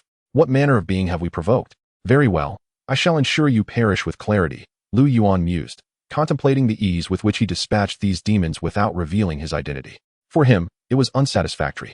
With a cold smile, he stepped forward, and the 13 demons on the ground were struck by a sudden force. Boom, boom, boom, one by one. They were sent flying like cannonballs, their souls momentarily dislodging before returning to their bodies, spewing blood before being pulled back to Lu Yuan's feet, kneeling before him, dazed. All of this transpired in the blink of an eye, and soon the demons comprehended their situation. Their gazes towards Lu Yuan shifted, filled with shock, fear, and an overwhelming disbelief. You are him, it cannot be. They howled in madness, their voices laced with incredulity and terror. You were slain by me. Your flesh, blood, and even soul were consumed and refined. How can you be alive? I relish seeing you in such disarray. Fear not, for I shall consume each of you one by one, Lu Yuan replied with a calm smile, raising an eyebrow in disdain. Little did he expect to have come so far. Including the 6 who had perished earlier, only 13 remained kneeling before him. One was missing. With a cold laugh, Lu Yuan directed his gaze toward a certain direction, sighing, truly cautious, aren't you? But do you think you can escape my grasp? At that moment, Lu Yuan's eyes blazed with cold light, tearing the air asunder, and a black-clad youth was sent hurtling from the void, crashing to the ground before Lu Yuan. Spare me. You brothers trespassed into my cultivation grounds. I had no choice but to act. Black Phoenix begged, his voice trembling with fear. Ah, so you recognize me. Lu Yuan remarked indifferently, a hint of surprise flickering within him. Your might is unparalleled. How could I forget? Black Phoenix hurriedly responded. In that case, do you recall how I savored your suffering? Lu Yuan retorted with a chilling smile. Before Black Phoenix could respond, his face paled dramatically, and a piercing scream escaped his lips as Lu Yuan forcefully tore off his arm. Spare me, Black Phoenix pleaded, but his cries were drowned out by the horrific sounds of his own suffering as Lu Yuan systematically dismantled him, extracting his limbs, organs, and senses in a gruesome display of brutality. It was a grim spectacle that left the other demons trembling with dread, their bodies quaking in despair, while even the women behind Lu Yuan were rendered pale with fear, horrified by his merciless actions. Chapter 132, Continuous Breakthrough, the Young Buddha. Beneath the night sky, an eerie stillness enveloped the air, imbued with an almost biting chill. Upon the ground, numerous bonfires flickered to life, and at the center stood a colossal cauldron, wreathed in ancient flames, simmering a medley of succulent meats whose rich and tantalizing aroma wafted through the air. A group of women busily threaded skewers of meat, placing them beside the bonfires. Ladies, feel free to indulge in the well-cooked portions. Over-roasting will render them unpalatable, Lu Yuan instructed the diligent women, as he himself seized a golden, oil-dripping roasted wing, taking a hearty bite and exclaiming, "I must say, the flavor of this black phoenix is simply exquisite." Upon hearing Lu Yuan's words, the women erupted in enthusiasm, unhesitatingly grabbing their own skewers and devouring them with fervor, relishing the delightful taste. It was undeniable that, compared to raw meat, cooked flesh was far more acceptable to them. Was this retribution? As they observed their own bodies being scorched, boiled, and consumed, those remaining with a breath of life, remnants of great demons, could only manage a self-deprecating smile, their faces ashen. They had long since lost all hope. This was the retribution Lu Yuan had bestowed upon them. Even as they faced certain death, they were forced to witness the gruesome spectacle of their own flesh being devoured. "If it truly is him, then we do not hold a grudge," they murmured in resignation. "Indeed, this individual is overwhelmingly powerful. Having tasted him, it is worth it. I cannot accept this fate." With that final lamentation, the great demons began to breathe their last in rapid succession, their souls not spared from the grim fate. Lu Yuan had long since shackled their souls to their corporeal forms. Every slice of meat severed a piece of their very essence. The dual torment of flesh and spirit was akin to a hellish ordeal, inflicting unimaginable agony upon them. Had it not been for Lu Yuan's deliberate enchantment that allowed them to cling to life, they would have succumbed to the pain. However, witnessing their own corporeal and spiritual forms being consumed proved to be even more brutal. It was not until deep into the night that they were finally liberated. In the final moment, they were reduced to mere skeletons, cast into the cauldron to be boiled alive, which ultimately led to their demise. "You have brought this upon yourselves." Lu Yuan scoffed at the floating bones within the ancient cauldron. Were it not for his disdain for the incessant clamor of these great demons, he would have relished tormenting them until dawn. "Everyone, eat to your heart's content." Recovering his composure, Lu Yuan smiled at the industrious women. "Indeed, we are grateful for your generosity, my lord," they exclaimed, their faces alight with excitement. The spiritual energy contained within the demon flesh was abundantly potent. Consuming it not only provided immense nourishment, but also greatly benefited their cultivation. Even though they had only consumed half, some were already beginning to break through in their cultivation levels. Observing the voracious appetite of the women, Lu Yuan could not help but smile in delight. Ding! Congratulations to the host for breaking through the 5th realm of creation. Ding! Congratulations to the host for breaking through the 6th realm of creation. At that moment, the system's voice echoed in Lu Yuan's mind. Hearing the announcements, a smile crept across his lips. To be able to eliminate the last 6 lives of the demon realm and achieve consecutive breakthroughs was a most unexpected joy for him. Lu Yuan had initially thought he could only ascend 1 realm, but now, he was confident that the remaining 20 lives would undoubtedly allow him to reach the pinnacle of his cultivation. As dawn approached, the sky gradually brightened. A ray of sunlight streamed down, and Lu Yuan, sitting cross-legged, slowly opened his eyes. Upon surveying the scene below, he noted that aside from a few individuals consolidating their breakthroughs, the rest were still feasting, displaying no signs of fatigue, but rather an invigorated spirit. Lu Yuan smiled again. The demon flesh, untouched by half since last night, suggested that if consumed entirely, these women would likely surpass 2 major realms in their cultivation. Just then, a sound caught his attention. Lu Yuan raised an eyebrow, turning his gaze towards the horizon, as a resonant voice echoed forth. "Amipa!" The sudden utterance caused the women, still relishing their feast, to halt their chewing, their astonishment palpable as a beam of golden light descended, revealing a young Buddha clad in a purple robe, hovering in midair. The boy possessed striking features, his eyes clear and luminous, his visage smooth as porcelain, standing upon a golden lotus, exuding a vast and sacred aura of golden light. His mere presence was akin to that of a deity, evoking a sense of breathlessness and an instinctive reverence among the onlookers. The impression this young Buddha left upon them was more formidable than any demon clansman they had encountered moments prior. Alas, what a transgression! The boy gazed down at the skewered meats by the bonfire and the bones simmering in the cauldron, bringing his hands together in a gesture of lamentation. His gaze then fixed upon Lu Yuan. "As fellow beings, why must you unleash such a massacre?" "A massacre?" Lu Yuan chuckled, his eyes glinting with disdain. "Master, these are demons who kill without a second thought. Every living soul in the city has perished at their hands." At this, one of the women could no longer contain herself and interjected. Indeed, my lord slays the demons in vengeance for the innocents in the city. Do not unjustly accuse him. Master.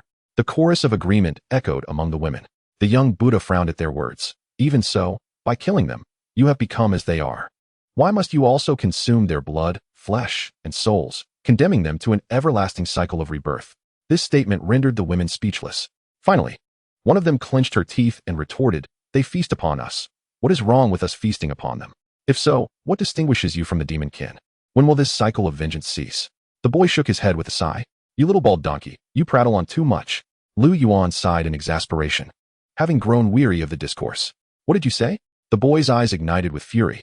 Just then, Lu Yuan's gaze sharpened, and with a thunderous crash, an unparalleled force descended from the void, enveloping the young Buddha. What? Under the weight of this immense power, the boy's expression shifted dramatically. Before he could comprehend the situation, he was violently slammed to the ground, causing the earth to tremble and dust to rise. A mouthful of blood erupted from the boy's lips, his countenance paling to a ghostly white, disbelief clouding his eyes. You. The boy stared wide-eyed at Lu Yuan, utterly shocked. He was a being of true divinity. He harbored no fear even of the celestial martial emperor. Yet this youth was alarmingly formidable. In his terror, he attempted to resist, but the overwhelming force pressing down upon him felt like the weight of the heavenly law, leaving him utterly immobile. With every movement, he felt his veins and bones threaten to shatter. Witnessing this unexpected turn of events, the women stood frozen in place, mouths agape, their eyes wide with astonishment. They were utterly oblivious to the unfolding drama, but one thing was certain. The boy's plight was solely due to the figure of the dark-clad youth before them. Since you have so much to say, I shall show you mercy today and allow you to partake in the feast as well. Gazing at the bewildered boy, Lu Yuan's lips curled into a cold, sinister smile. Chapter 133. The Unity of Buddha and Demon, a Reunion with Xianxia. The morning sun radiated a particularly gentle warmth. Yet discordant sounds rang out upon the ground. No, please, no. Come, do not stand on ceremony. It is truly delectable. I am a disciple of the Buddhist sect in the divine realm. Dare you tempt me to break my vows? My master and the others will not spare you. Why such endless chatter? It seems you haven't had your fill. I beseech you, spare me. If you continue to feed me, I fear I shall succumb to darkness. Be swift, let it be done. If you wish to kill me, then why this torment? A group of women stood by, their expressions frozen in disbelief as they beheld the scene before them, a flicker of sympathy igniting within their hearts. In their wide, astonished eyes, they witnessed Lu Yuan feeding morsels of roasted meat to the little monk. Though the monk protested with words of refusal, his body betrayed him. Each time a piece of meat neared his lips, he could not help but open his mouth, taking a bite. The expression of helpless despair on his face eliciting an odd reaction from the onlookers. Unbeknownst to them, before Lu Yuan, the little monk was powerless to resist even his own reluctance. Thus, as the succulent roasted meat filled his belly, tears of grievance welled up in the boy's eyes. Look, he crying from the deliciousness, yet still claims he does not want it. Truly an insincere child. Come, have some more soup. Lu Yuan smiled, raising 2 fingers, and from the cauldron poured forth a rich broth, which he encouraged the little monk to drink. It's delightful, I assent it. This is a broth I have simmered overnight, made from the bones of 18 different beasts. Seeing the little monk in such a state brought Lu Yuan a sense of satisfaction. After finishing the broth, the little monk shuddered, visible blood vessels creeping into his eyes, and the once holy energy within him began to transform. Suddenly, a terrifying aura erupted from him, causing the ground to tremble, and his once pale skin turned a dark crimson. This is bad. Master, he has truly succumbed to darkness. Witnessing this scene, the crowd's expressions changed drastically, and they hurried to their feet. Stay calm. Lu Yuan waved dismissively, then turned to the boy. Despite the overwhelming demonic aura surrounding him, the boy remained seated, unable to move. Indeed, such dark energy. I never anticipated you were a vessel of both demon and Buddha. Lu Yuan chuckled, then continued to feed the little monk roasted meat, completely unfazed by the boy's formidable aura. How is this possible? Who are you? The little monk was struck dumb. His demonic energy was far more tyrannical than the Buddha's light, a natural-born force. Even beings of divine realms would not dare approach him. Yet this young man before him showed no fear at all. Who I am matters little. Eat first, Lu Yuan replied nonchalantly. As time passed, the once overwhelming demonic energy surrounding the young boy began to dissipate under Lu Yuan's feeding, and soon he reverted to his former self. At this moment, he appeared ashen, having resigned himself to reality. It was not that he did not wish to resist. Rather, he found himself utterly incapable of doing so. His body felt as if it were under Lu Yuan's complete control, as if all his actions were at the whim of the young man before him. This young man in black must instill a sense of dread, even more so than his master and those elders. He had traversed this celestial realm for over 10,000 years without encountering such a powerful being. Nor had he ever heard of such a fearsome presence in the celestial domain. By afternoon, having eaten his fill, it was time to depart. Lu Yuan let out a satisfied belch and rose, stretching lazily. The roasted meat and broth had nearly all been consumed by the group. And apart from Lu Yuan and the little monk, the others sat cross-legged on the ground, consolidating their newfound powers. "Master, are you leaving?" Upon hearing Lu Yuan's words, the women opened their eyes and looked towards him. Indeed, Lu Yuan nodded with a smile, then waved his hand, causing the remaining broth from the cauldron to fly into a large jar. "There's still some broth left. You all can finish the remaining roasted meat yourselves." Lu Yuan addressed the crowd, while the cauldron transformed into a beam of light, disappearing into his sleeve. Simultaneously, the oppressive energy weighing down on the little monk dissipated. The little monk exhaled in relief and slowly rose, a complex expression crossing his face, his eyes glinting with coldness. "Surely you do not intend to harm them?" Lu Yuan regarded the little monk calmly, his tranquil tone sending chills down the boy's spine as he sensed a potent aura of danger. "I do not indiscriminately kill the innocent." The little monk forcibly suppressed his fear and declared. "Nor do I believe you would dare," Lu Yuan retorted with a cold laugh, stepping forward, causing his form to vanish from sight. "Farewell, master." The group hurriedly bowed in the direction where Lu Yuan had disappeared, their voices filled with respect and gratitude. Lu Yuan had not only avenged them, but had also aided them in their breakthroughs. Such great kindness would never be forgotten in their lifetimes. At the boundary of the celestial martial domain, atop a mountain peak, a gentle breeze swept by, and Lu Yuan's figure materialized. "After all this time, do you still crave meat?" Lu Yuan remarked lightly. As soon as he spoke, a ripple stirred in the space behind him, and the little monk emerged from the void. "You have led me to break my vows." The little monk gritted his teeth. Lu Yuan's lips curled into a slight smirk as he turned to face him, intrigued. "Do you wish to challenge me?" "You are formidable. I am no match for you," the little monk replied earnestly. "And thus?" Lu Yuan questioned, a hint of confusion crossing his features. Taking a deep breath, the little monk finally confessed, "My master once said that if I break my vows, I shall no longer be a part of the Buddhist order. Therefore, I have decided to follow you from now on." "Follow me." Lu Yuan was taken aback, momentarily stunned by the little monk's sudden decision. "I apologize, but I do not accept disciples, nor will I guide anyone in their cultivation." Lu Yuan replied with a gentle smile. As soon as he finished speaking, both of them felt an instinctive pull towards the same direction. "Master, your little brother has ascended." A voice echoed even before its owner arrived. "The little monk." Lu Yuan. Soon, the space shimmered with a wave, and a striking young man clad in gilded black robes emerged from the void. Upon his arrival, he bowed deeply to Lu Yuan, respectfully stating, "Xianxiang, at your service." "My lord, you have achieved the pinnacle of the celestial emperor realm." Observing Xianxia's sudden increase in power, Lu Yuan was somewhat astonished, quickly discerning the underlying truth. Before Xianxiang could speak, the little monk could not help but exclaim, "Did you not say you do not accept disciples?" "I never intended to accept a disciple." Lu Yuan replied, utterly speechless, turning to Xianxiang. "What is this about a disciple? What is that person's name?" "To report back to you, my lord. He is the Emperor Hua, who had followed you for a time in the lower realm," Xianxiang replied earnestly. "Emperor Hua?" Lu Yuan pondered, the name unfamiliar to him. "My lord, I beg your pardon, I misspoke. The Emperor Hua was originally named Huawei. He later changed it," Xianxiang quickly clarified. "Ah, so it's him." Lu Yuan finally understood.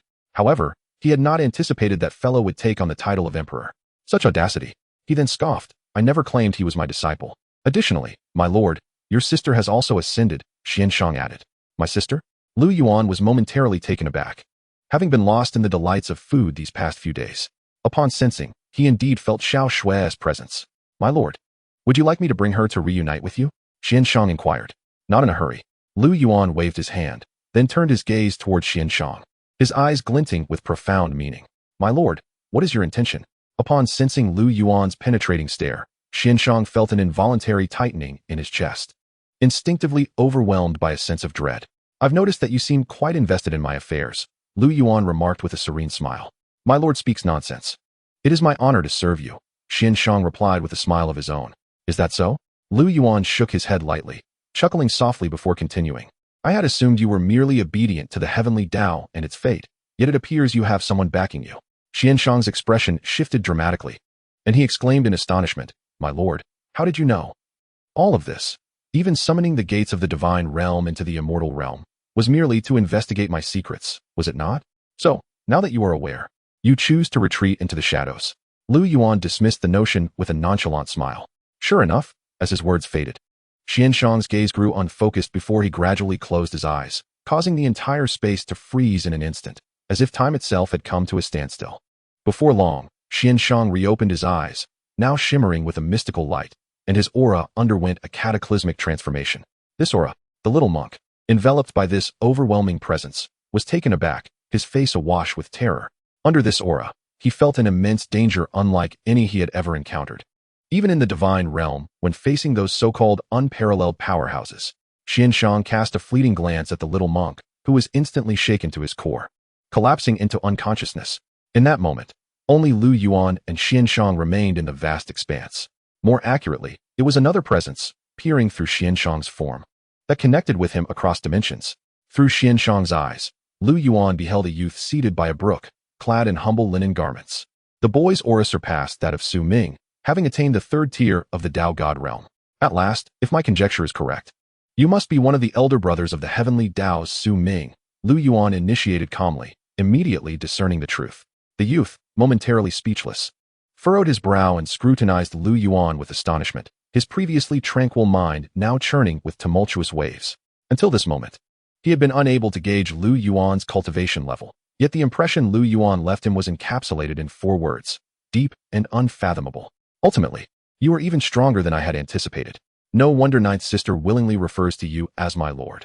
I did not expect such an existence to dwell within the immortal realm. The youth finally spoke, his tone laced with sincerity and gravity. So, your actions stem from a fear that I might pose a threat to your existence? Or perhaps, that I might escape your control? Lu Yuan scoffed. The youth's countenance shifted, a chill creeping into his heart at Lu Yuan's words.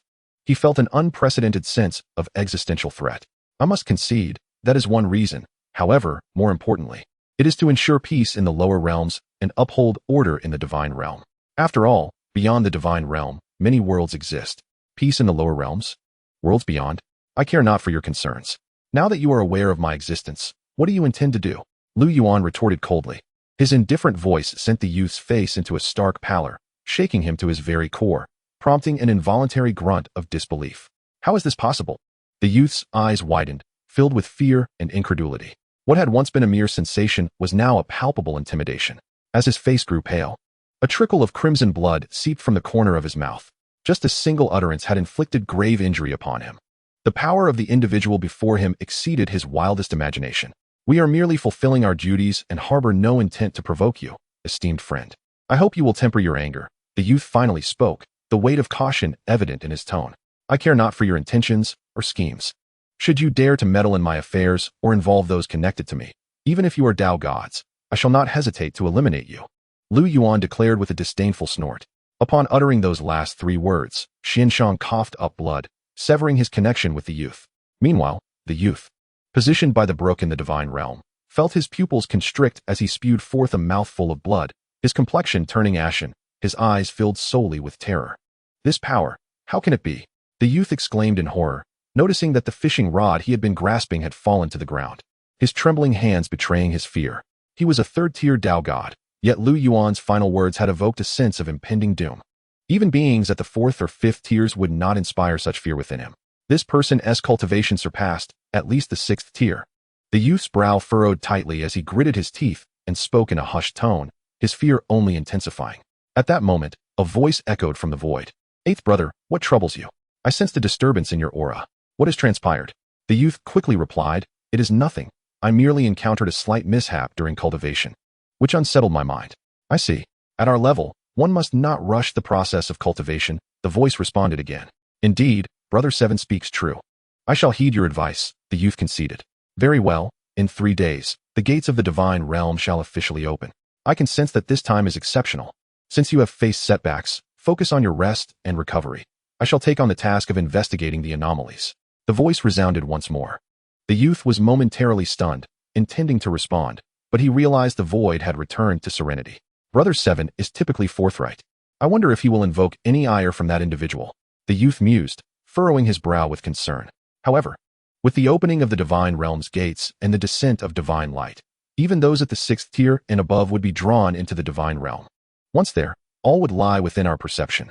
On the mountaintop, Xianxiang, having severed the connection, awakened instantly, disregarding his injuries, and hurriedly knelt before Lu Yuan, exclaiming, "My lord, I beg for your forgiveness. None of this was within my control." His voice was imbued with urgency and trepidation. Although his body had been commandeered by the youth, he had experienced their dialogue and Lu Yuan's intimidation as if it were his own.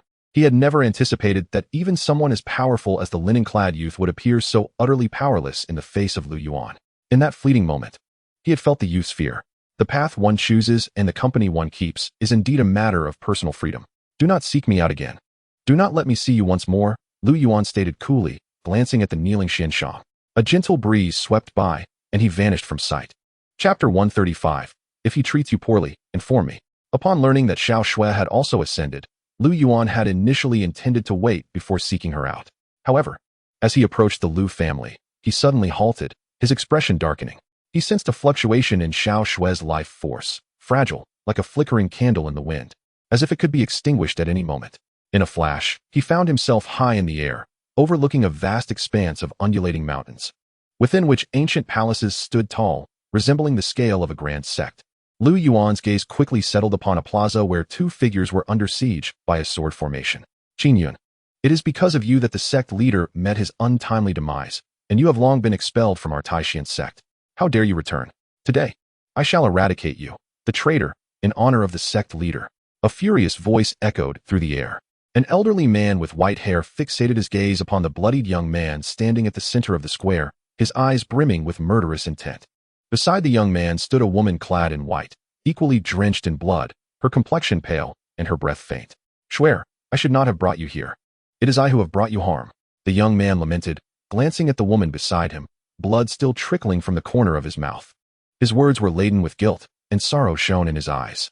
The woman, however, merely smiled and shook her head, saying, "What nonsense, my husband. Since we have become partners on this path, we shall naturally face trials together." It is just a pity she hesitated, her heart heavy with regret, wishing she could once again see her brother, Lu Yuan. Indeed, there lingered a sense of injustice within her. The woman was none other than Xiao Shui. The two had only recently ascended to the celestial realm, arriving at Taishan sect alongside Qin Yuan, only to be met with a violent ambush by the sect's disciples. With their cultivation at the true immortal realm, how could they possibly contend against a throng of golden immortal disciples, especially when those disciples launched a joint assault? With their utmost effort, they managed to hold out for a brief moment, but now they were grievously wounded and incapable of further resistance. "What are you all dawdling for? Kill them. Eliminate them all." Seeing the hesitation among the crowd, the white-haired elder bellowed once more. The disciples, no longer wavering, swiftly performed their hand seals, and with a swish, the sword formation was activated again. Countless sword energies surged forth like a raging tide, hurtling towards Xiao Shui and the young man. Under the onslaught of this deluge of sword energy, the very fabric of space seemed to shatter as the power unleashed reached the level of a celestial king. Faced with such a staggering disparity, the two could only exchange a resigned smile before gently closing their eyes, as the overwhelming sword energies loomed to engulf them entirely. Suddenly, a gust of refreshing wind swept through, and time itself seemed to come to a standstill. The sword energies that had been poised to strike them halted in midair. What is happening? The abrupt turn of events left the white-haired elder in a state of utter shock. "My body, I cannot move." The disciples, too, were taken aback, their bodies rendered immobile by an unseen force. The two, who had resigned themselves to death, reopened their eyes, astonished by the bizarre scene unfolding before them. Amidst the wide-eyed stares of the crowd, a figure clad in black slowly descended from the air, landing gracefully before Xiao Shui and the young man. As soon as his toes touched the ground, the surrounding sword energies dissipated into nothingness. How could this be? "Who are you?" Witnessing the black-clad youth effortlessly dismantle the sword formation, the white-haired elder was once again struck with astonishment. Late-stage celestial king? The moment Lu Yuan cast a disdainful glance at the elder, the old man was instantly reduced to ashes. What? The disciples gaped in disbelief as they witnessed the elder's abrupt disappearance. Before they could even comprehend the situation, Lu Yuan coldly huffed, "You all deserve to die." A tremendous wave of oppressive force descended, and before the disciples could utter a single scream, their bodies exploded in succession, the air thick with the stench of blood. What is happening? Xiao Shui and Qin Yuan stood frozen, their expressions blank as they processed the scene before them. At that moment, they had yet to glimpse the face of the figure cloaked in black. Yet for some inexplicable reason, Xiao Shui felt an uncanny familiarity with that silhouette. Just as she was about to speak, a terrifying aura erupted from the rear mountain, accompanied by a furious roar. Who dares to cause trouble in my Taishan sect? As the voice resonated, a streak of light descended before Lu Yuan and the others, transforming into an elder clad in a white robe with white hair. The elder's aura had already reached the realm of the Celestial Emperor. This is not good. It is the Supreme Elder. Upon seeing the elder, Qin Yun's expression shifted dramatically, fear evident in his voice. This Supreme Elder was the most powerful individual in Taishan sect who had been in seclusion, and today he had unexpectedly emerged. The elder raised an eyebrow, casting a brief glance at Qin Yun before his gaze settled upon Lu Yuan, speaking with indifference. I am Aoxian. Who might you be, and why have you come to slay the disciples of my Taishan sect? In response to the elder's inquiry, Lu Yuan merely sneered, taking a step forward. Boom. Before the elder could react, he was obliterated in midair, reduced to mere remnants. A dead man insisting on introducing himself? I care not who you are, Lu Yuan remarked, his tone dripping with disdain. Why you are? A trembling voice emanated from behind Lu Yuan. At that moment, Xiao Shui was quaking, her gaze fixated upon the figure before her.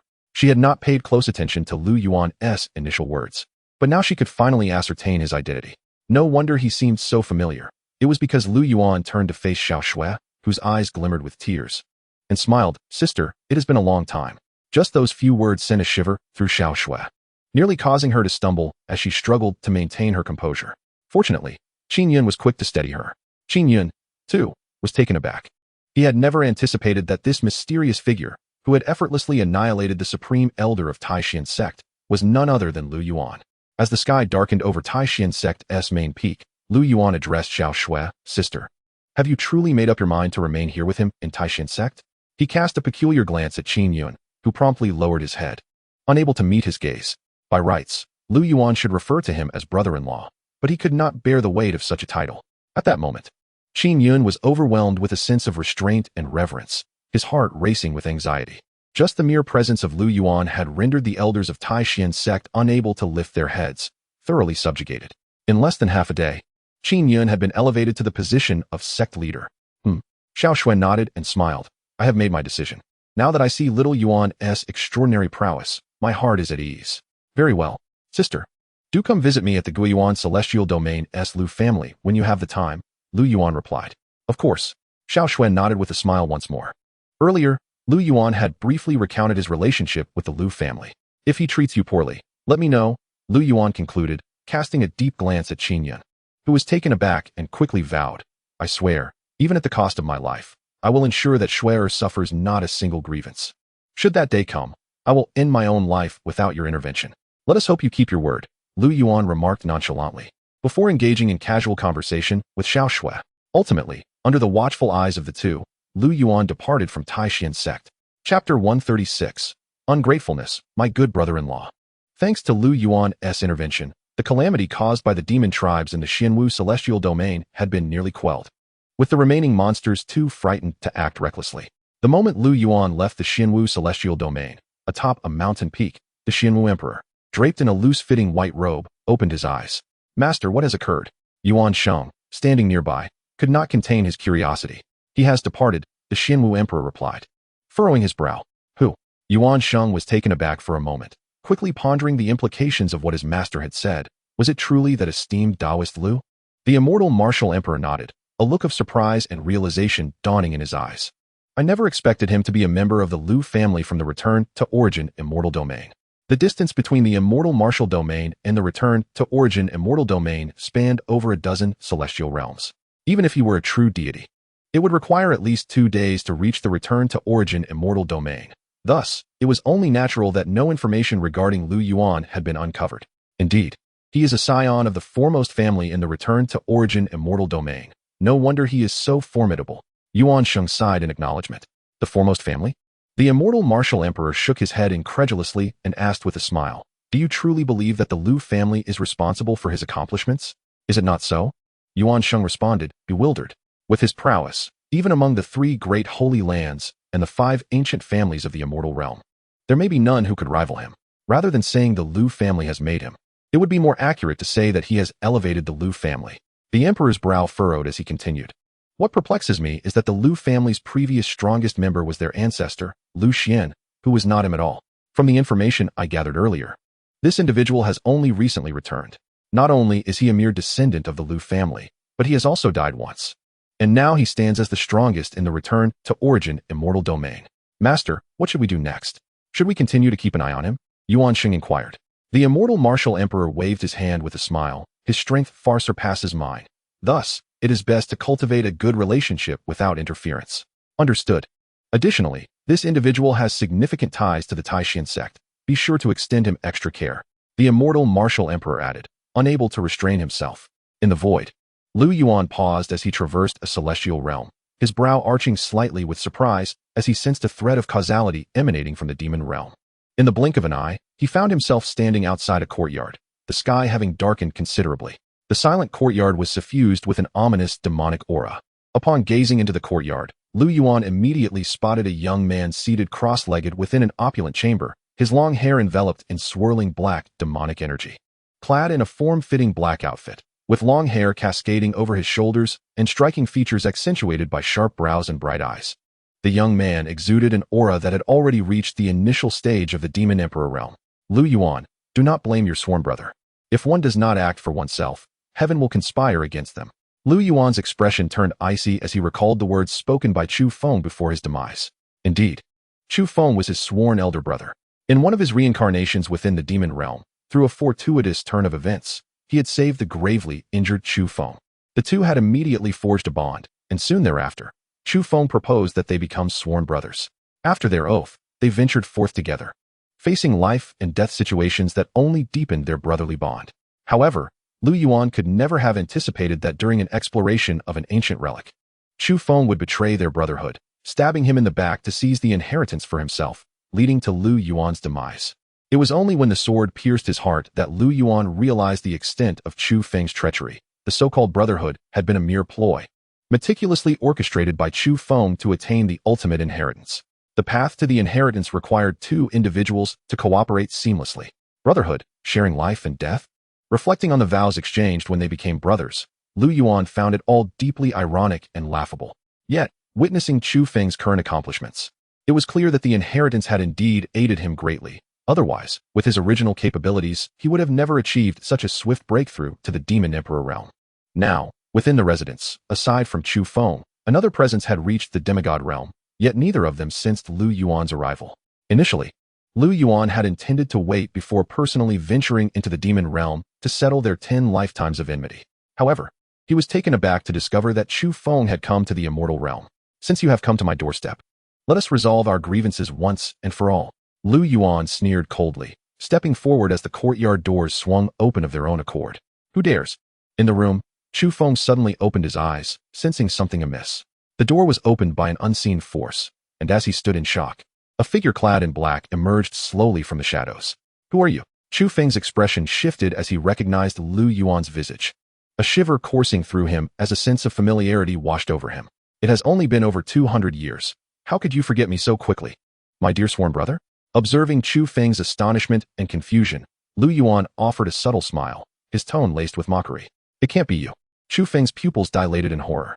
How is it possible that you are still alive? He shouted, his body trembling as if he had encountered a ghost. Filled with dread and disbelief, after killing Lu Yuan, he had used Lu Yuan's blood and soul to fuel a sacrificial array, thereby obtaining the inheritance. How could someone whose blood and soul had completely dissipated possibly return to life? Ah, so that was the reason behind your desire for brotherhood. Not only did you seek my aid to pass the trials, but you also sacrificed my blood and soul for the array. Lu Yuan discerned Chu Feng's thoughts with a cold smile, his gaze frosty. Impossible. You cannot be Lu Yuan. Chu Feng roared, his eyes bloodshot as a torrent of demonic energy erupted from him. Boom. The sheer force of this demonic energy obliterated the entire room. The sudden commotion immediately alerted another presence. Fenger, what has transpired? A voice called out, and a middle-aged man in a black robe with long hair appeared in the courtyard, standing behind Lu Yuan. Who are you? The man inquired with a grave tone, scrutinizing Lu Yuan. Ignoring the man's question, Lu Yuan remained fixated on the rampaging Chu Feng. Master, this is my affair. I hope you will not interfere. Chu Feng said with a serious tone, then turned his attention back to Lu Yuan, his words dripping with venom. No matter who you are, or whether you truly are him, you shall die today. As he spoke, his figure transformed into a blur, charging towards Lu Yuan with lethal intent. Chapter 137, Lu Xian's Breakthrough, the Opening of the Divine Realm's Gate. Chu Feng's speed was akin to lightning, arriving before Lu Yuan in the blink of an eye. Lu Yuan merely smiled faintly, making no move to defend himself, feigning mystique. Seeing Lu Yuan's inaction, Chu Feng scoffed derisively and pressed forward without hesitation. His 5 fingers, akin to eagle's talons, glimmered with a menacing cold light, poised to tear through Lu Yuan's visage. Boom! The space around them erupted. What? Chu Feng's expression shifted drastically. Feeling as though his hand had struck an impenetrable steel plate, the sound of bones shattering echoing at his fingertips. Is that all you have?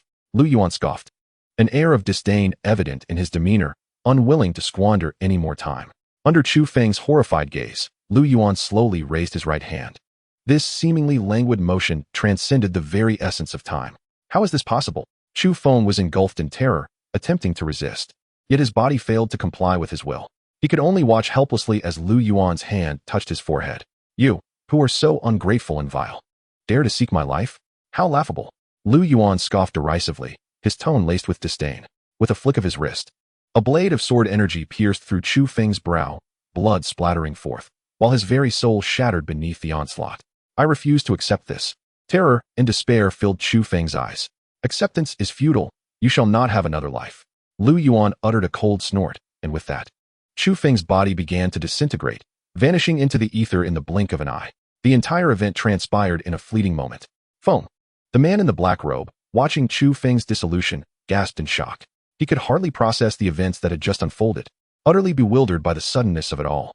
As shock and fury surged within him, he prepared to retaliate. Yet, Lu Yuan merely glanced at him, a cold gleam flashing in his eyes. This is bad. The man's body trembled violently, rooted in place, his pupils dilating until they became hollow, his expression frozen in terror. What is this?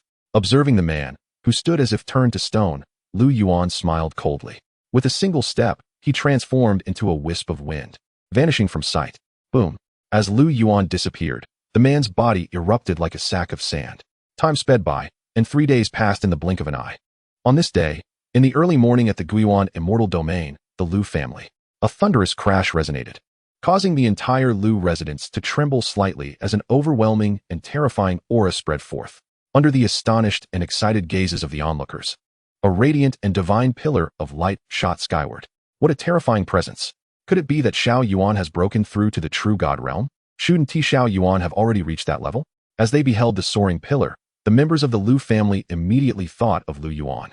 But soon some shook their heads, stating, that is not where Xiao Yuan is. That is the place where the ancestor is in seclusion. What? Is it the ancestor? This aura has surpassed the immortal emperor realm. It must be the ancestor. It is undoubtedly the ancestor who has broken through to the half-god realm. As astonishment swept through the crowd, they soon erupted into cheers, faces alight with excitement. Meanwhile, atop the mountain where Lu Yuan resided, at last, I have broken through. Observing the pillar of light that soared into the heavens, Lu Yuan allowed a smile to grace his lips. The pillar persisted for a full quarter of an hour before dissipating. Simultaneously, a voice of ecstatic laughter echoed through the air. Ha ha ha, I have finally attained the half-god realm. Congratulations, ancestor. Cheers rang out from the members of the Lu family, their voices filled with exhilaration and joy, directed towards the direction of Lu Xian. Soon, Lu Xian arrived at the peak where Lu Yuan stood. Xiao Yuan, I have broken through to the half-god realm. Lu Xian exclaimed with a smile upon his arrival. Congratulations, ancestor. Lu Yuan reciprocated with a smile of his own. I did not expect to have such insights on the final day. I consider myself fortunate, Lu Xian remarked. The ancestor's foundation was already sufficiently profound, and with the baptism of divine light, breaking through to the half-god realm was a natural progression, Lu Yuan replied. Upon hearing Lu Yuan's words, Lu Xian felt a wave of relief wash over him, his heart brimming with joy. Suddenly, Lu Xian's gaze sharpened, as if he sought to peer into Lu Yuan's very essence. Ancestor, what is it? Lu Yuan was momentarily taken aback by Lu Xian's intense stare. I never anticipated that even after my breakthrough to the half-god realm, I still cannot discern your cultivation, Xiao Yuan. Indeed, your prowess must be at least above the true god level, Lu Xian exclaimed, astonishment and satisfaction evident in his eyes. Regardless of the circumstances, Lu Yuan was a descendant of the Lu family, and he naturally wished for Lu Yuan to grow ever stronger. Lu Yuan merely smiled in response, saying nothing further. If Lu Xian were to learn that Lu Yuan had already reached the pinnacle of cultivation, one could only imagine his reaction. Yet, Lu Yuan was somewhat contemplative. After slaying Chu Feng, his cultivation had still not advanced. It seems that the path to further breakthroughs becomes increasingly arduous. Lu Yuan mused silently. Perhaps only by severing the ties of causality repeatedly would he find a path forward. Having resolved the karmic ties with Chu Feng in this lifetime, he still had 9 lives remaining in the demon realm. Currently, there were a total of 19 lives awaiting resolution. Breaking through the 3 great realms should pose no challenge.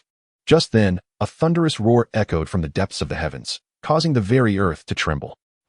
Lu Yuan immediately snapped back to attention, glancing upwards alongside Lu Xian. Under their watchful eyes, and amidst the gaze of the multitude in the immortal realm, the magnificent and towering gate to the divine realm slowly opened at that moment. Boom, boom, boom. As the gate to the divine realm swung open, an overwhelming aura surged forth like rippling waves, accompanied by a resounding voice. The gate to the divine realm shall remain open for 3 days. You may settle your affairs during this time.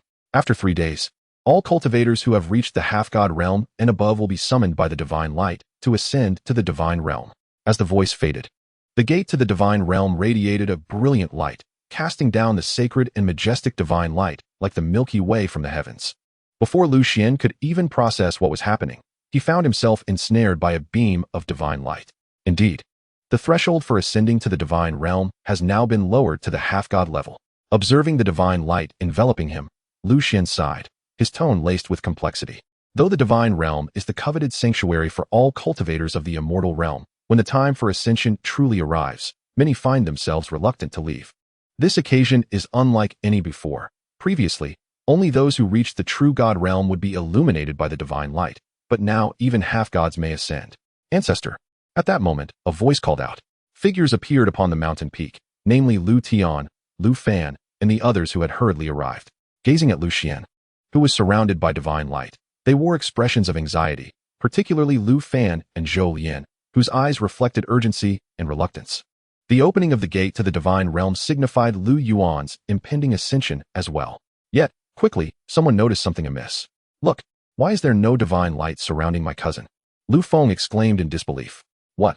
The crowd was taken aback. And even Lu Xian was momentarily stunned as he realized that Lu Yuan indeed lacked the divine light that enveloped him. Chapter 138. Indistinguishable from air, the divine messenger. Atop the Lu family mountain, divine light? Observing the astonished expressions of those around him, Lu Yuan smiled nonchalantly. With a flick of his hand, a sacred and profound radiance manifested in his grasp, coalescing into form. The aura emanating from this divine light far surpassed that of the light descending from the gate to the divine realm. Witnessing the spectacle, the crowd stood frozen in place. Xiao Yuan, you can actually condense divine light. Lu Xian exclaimed in shock. It is known that divine light symbolizes the essence of the divine realm. Even the most powerful beings within the divine realm rely on it for their cultivation. How could one so easily condense it? As for the so-called divine light, to me, it is as inconsequential as air, Lu Yuan replied dismissively. Then turned to the still-dazed Lu Xian and added, Ancestor, if you do not wish to ascend to the divine realm, I can also erase the divine light from your being. Before Lu Xian could react, he was startled by Lu Yuan's words. Is that true? Lu Yuan smiled, saying nothing more, merely waving his hand. In an instant, the divine light enveloping Lu Xian was utterly erased.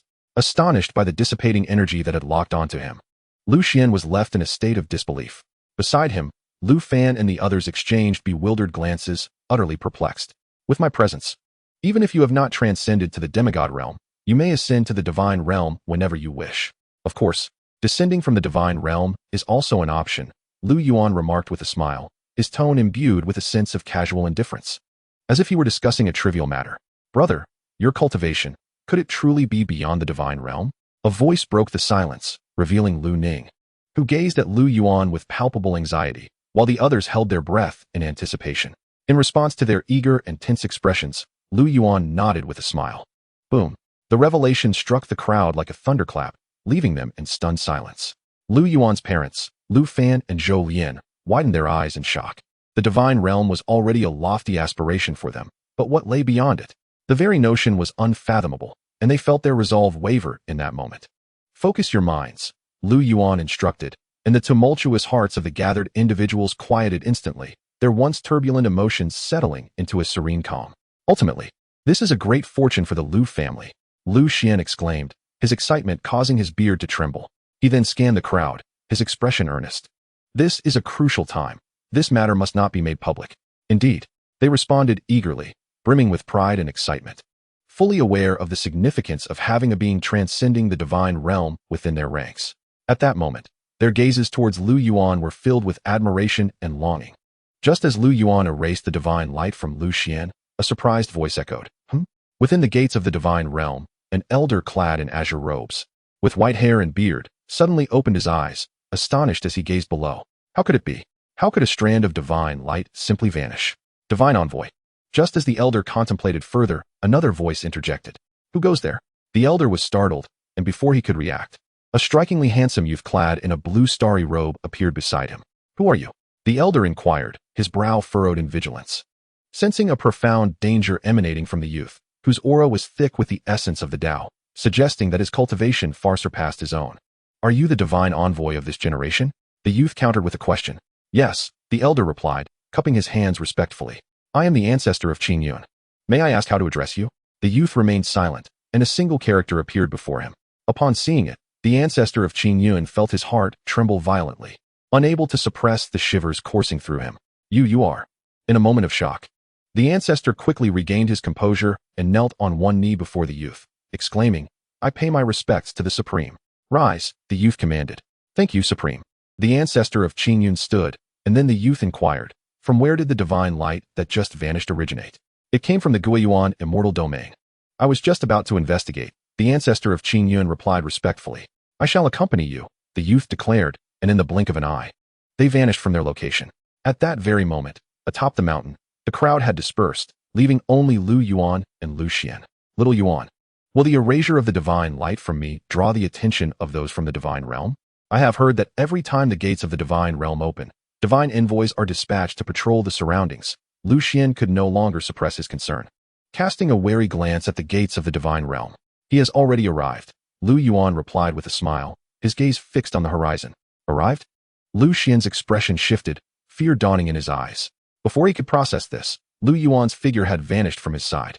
In the next moment, on a vast expanse of grassland 1,000 miles from Xian City, as soon as Lu Yuan appeared, a disturbance rippled through the space, and an elder in azure robes with white hair stepped forth from the void. Upon his arrival, the elder frowned deeply, his gaze fixed on Lu Yuan, and soon, astonishment flickered in his eyes. He could not discern the cultivation of this young man in black. Little Yuan, a voice called out. Lu Xian followed closely. Arriving at Lu Yuan's side. It is you, the azure-robed elder exclaimed, his voice laced with disbelief as he looked at Lu Xian. He had finally traced the source of the vanished divine light. Anyone once enveloped by divine light could be sensed by him. And although the divine light surrounding Lu Xian had been expunged, he instantly recognized the individual before him as the one he sought. Who are you? Lu Xian asked. Confusion etched on his face. Despite never having met the elder, he felt an overwhelming sense of danger emanating from him. Ancestor, he is the divine envoy. Lu Yuan stated calmly. The divine envoy. Lu Xian's eyes widened in alarm, filled with trepidation. Yet, compared to Lu Xian, the ancestor of Qin Yuan was even more shaken. You actually know my identity. The ancestor of Qin Yuan gazed at Lu Yuan in disbelief. Is it truly that difficult to discern a mere ancient god of the 9th rank? Lu Yuan chuckled lightly, displaying a calm demeanor. You. The ancestor's expression changed drastically, and an uncontrollable aura erupted from him, darkening the sky above. Boom. The space fractured, and the ground began to collapse under the weight of this aura. This aura. Lu Xian was horrified, and in that moment, not just him, but all beings in the immortal realm felt as if the heavens were collapsing around them. Lu Yuan let out a cold laugh, and the destructive aura that filled the heavens dissipated in an instant. The ancestor of Qin Yuan trembled violently, spitting out a mouthful of blood that transformed into a vast essence, returning to the heavens and earth. Though the immortal realm is small, it cannot accommodate your reckless abandon. If you do not restrain yourself, only a dead end awaits. Lu Yuan remarked, observing the pale-faced ancestor of Qin Yuan with a mocking smile. At this moment, the ancestor of Qin Yuan was overwhelmed by shock and fear. To be injured by a mere cold laugh felt like a surreal dream. Throughout the encounter, Lu Yuan's impact had utterly shattered his understanding. Ignoring the ancestor of Qin Yuan, Lu Yuan turned his gaze to the space behind him and casually remarked, You have been watching for quite some time. It is time for you to reveal yourself. As his words echoed, the entire space fell into a profound silence. Chapter 139, A lesson, the shock of the Tao gods. You can actually perceive my presence. How intriguing. In the stillness, a soft voice resonated, tinged with surprise. Under Lu Xian's wary gaze, a strikingly handsome youth clad in a starry robe emerged from the void. With each step he took, the space trembled, and Lu Xian felt as though his heart might explode from the unprecedented fear that enveloped him.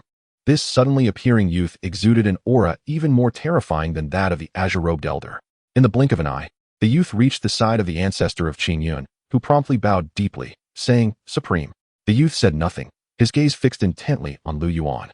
Surprise evident in his eyes. Until this moment, he still could not discern Lu Yuan's cultivation level.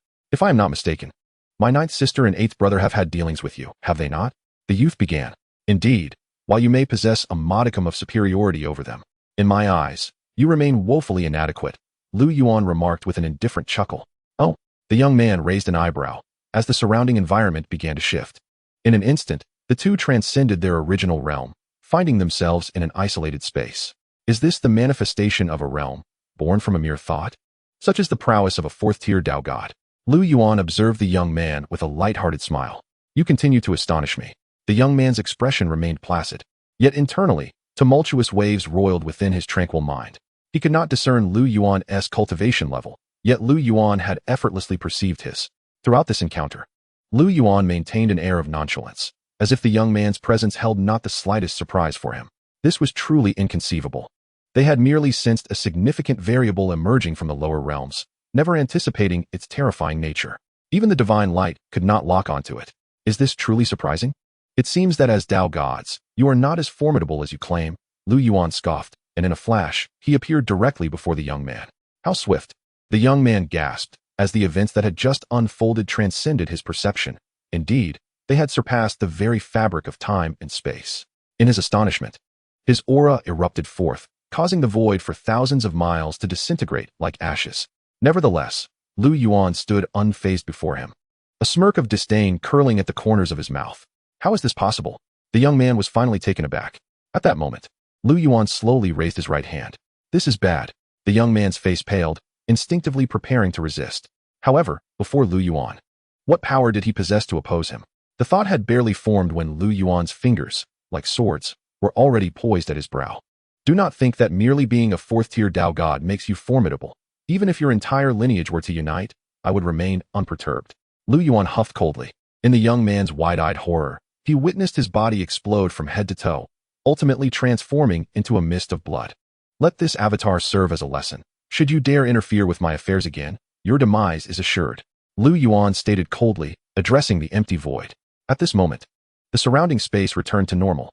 As Qin Laozu and Lu Xian regained their senses, they realized that besides Lu Yuan, the star-robed youth had vanished without a trace. What just transpired? Both Lu Xian and Qin Laozu were left in a state of bewilderment, grappling with the unfathomable events that had unfolded. The star-robed youth could not have simply disappeared without reason. Especially Qin Laozu, after carefully sensing the area, found no trace of the young man whatsoever. A disbelieving thought surged within him. Could it be him? As he gazed at Lu Yuan, his body trembled involuntarily. The star-robed youth was a being that transcended the heavenly Tao. Could it be that this youth from the celestial realm was even more terrifying? "Xiaoyuan, are you unharmed?" Lu Xian asked, unable to suppress his concern. Although he did not comprehend what had occurred, he was certain that Lu Yuan had engaged in a confrontation with the star-robed youth. "I am unscathed," Lu Yuan replied with a smile. "A mere Tao god holds no significance in my eyes."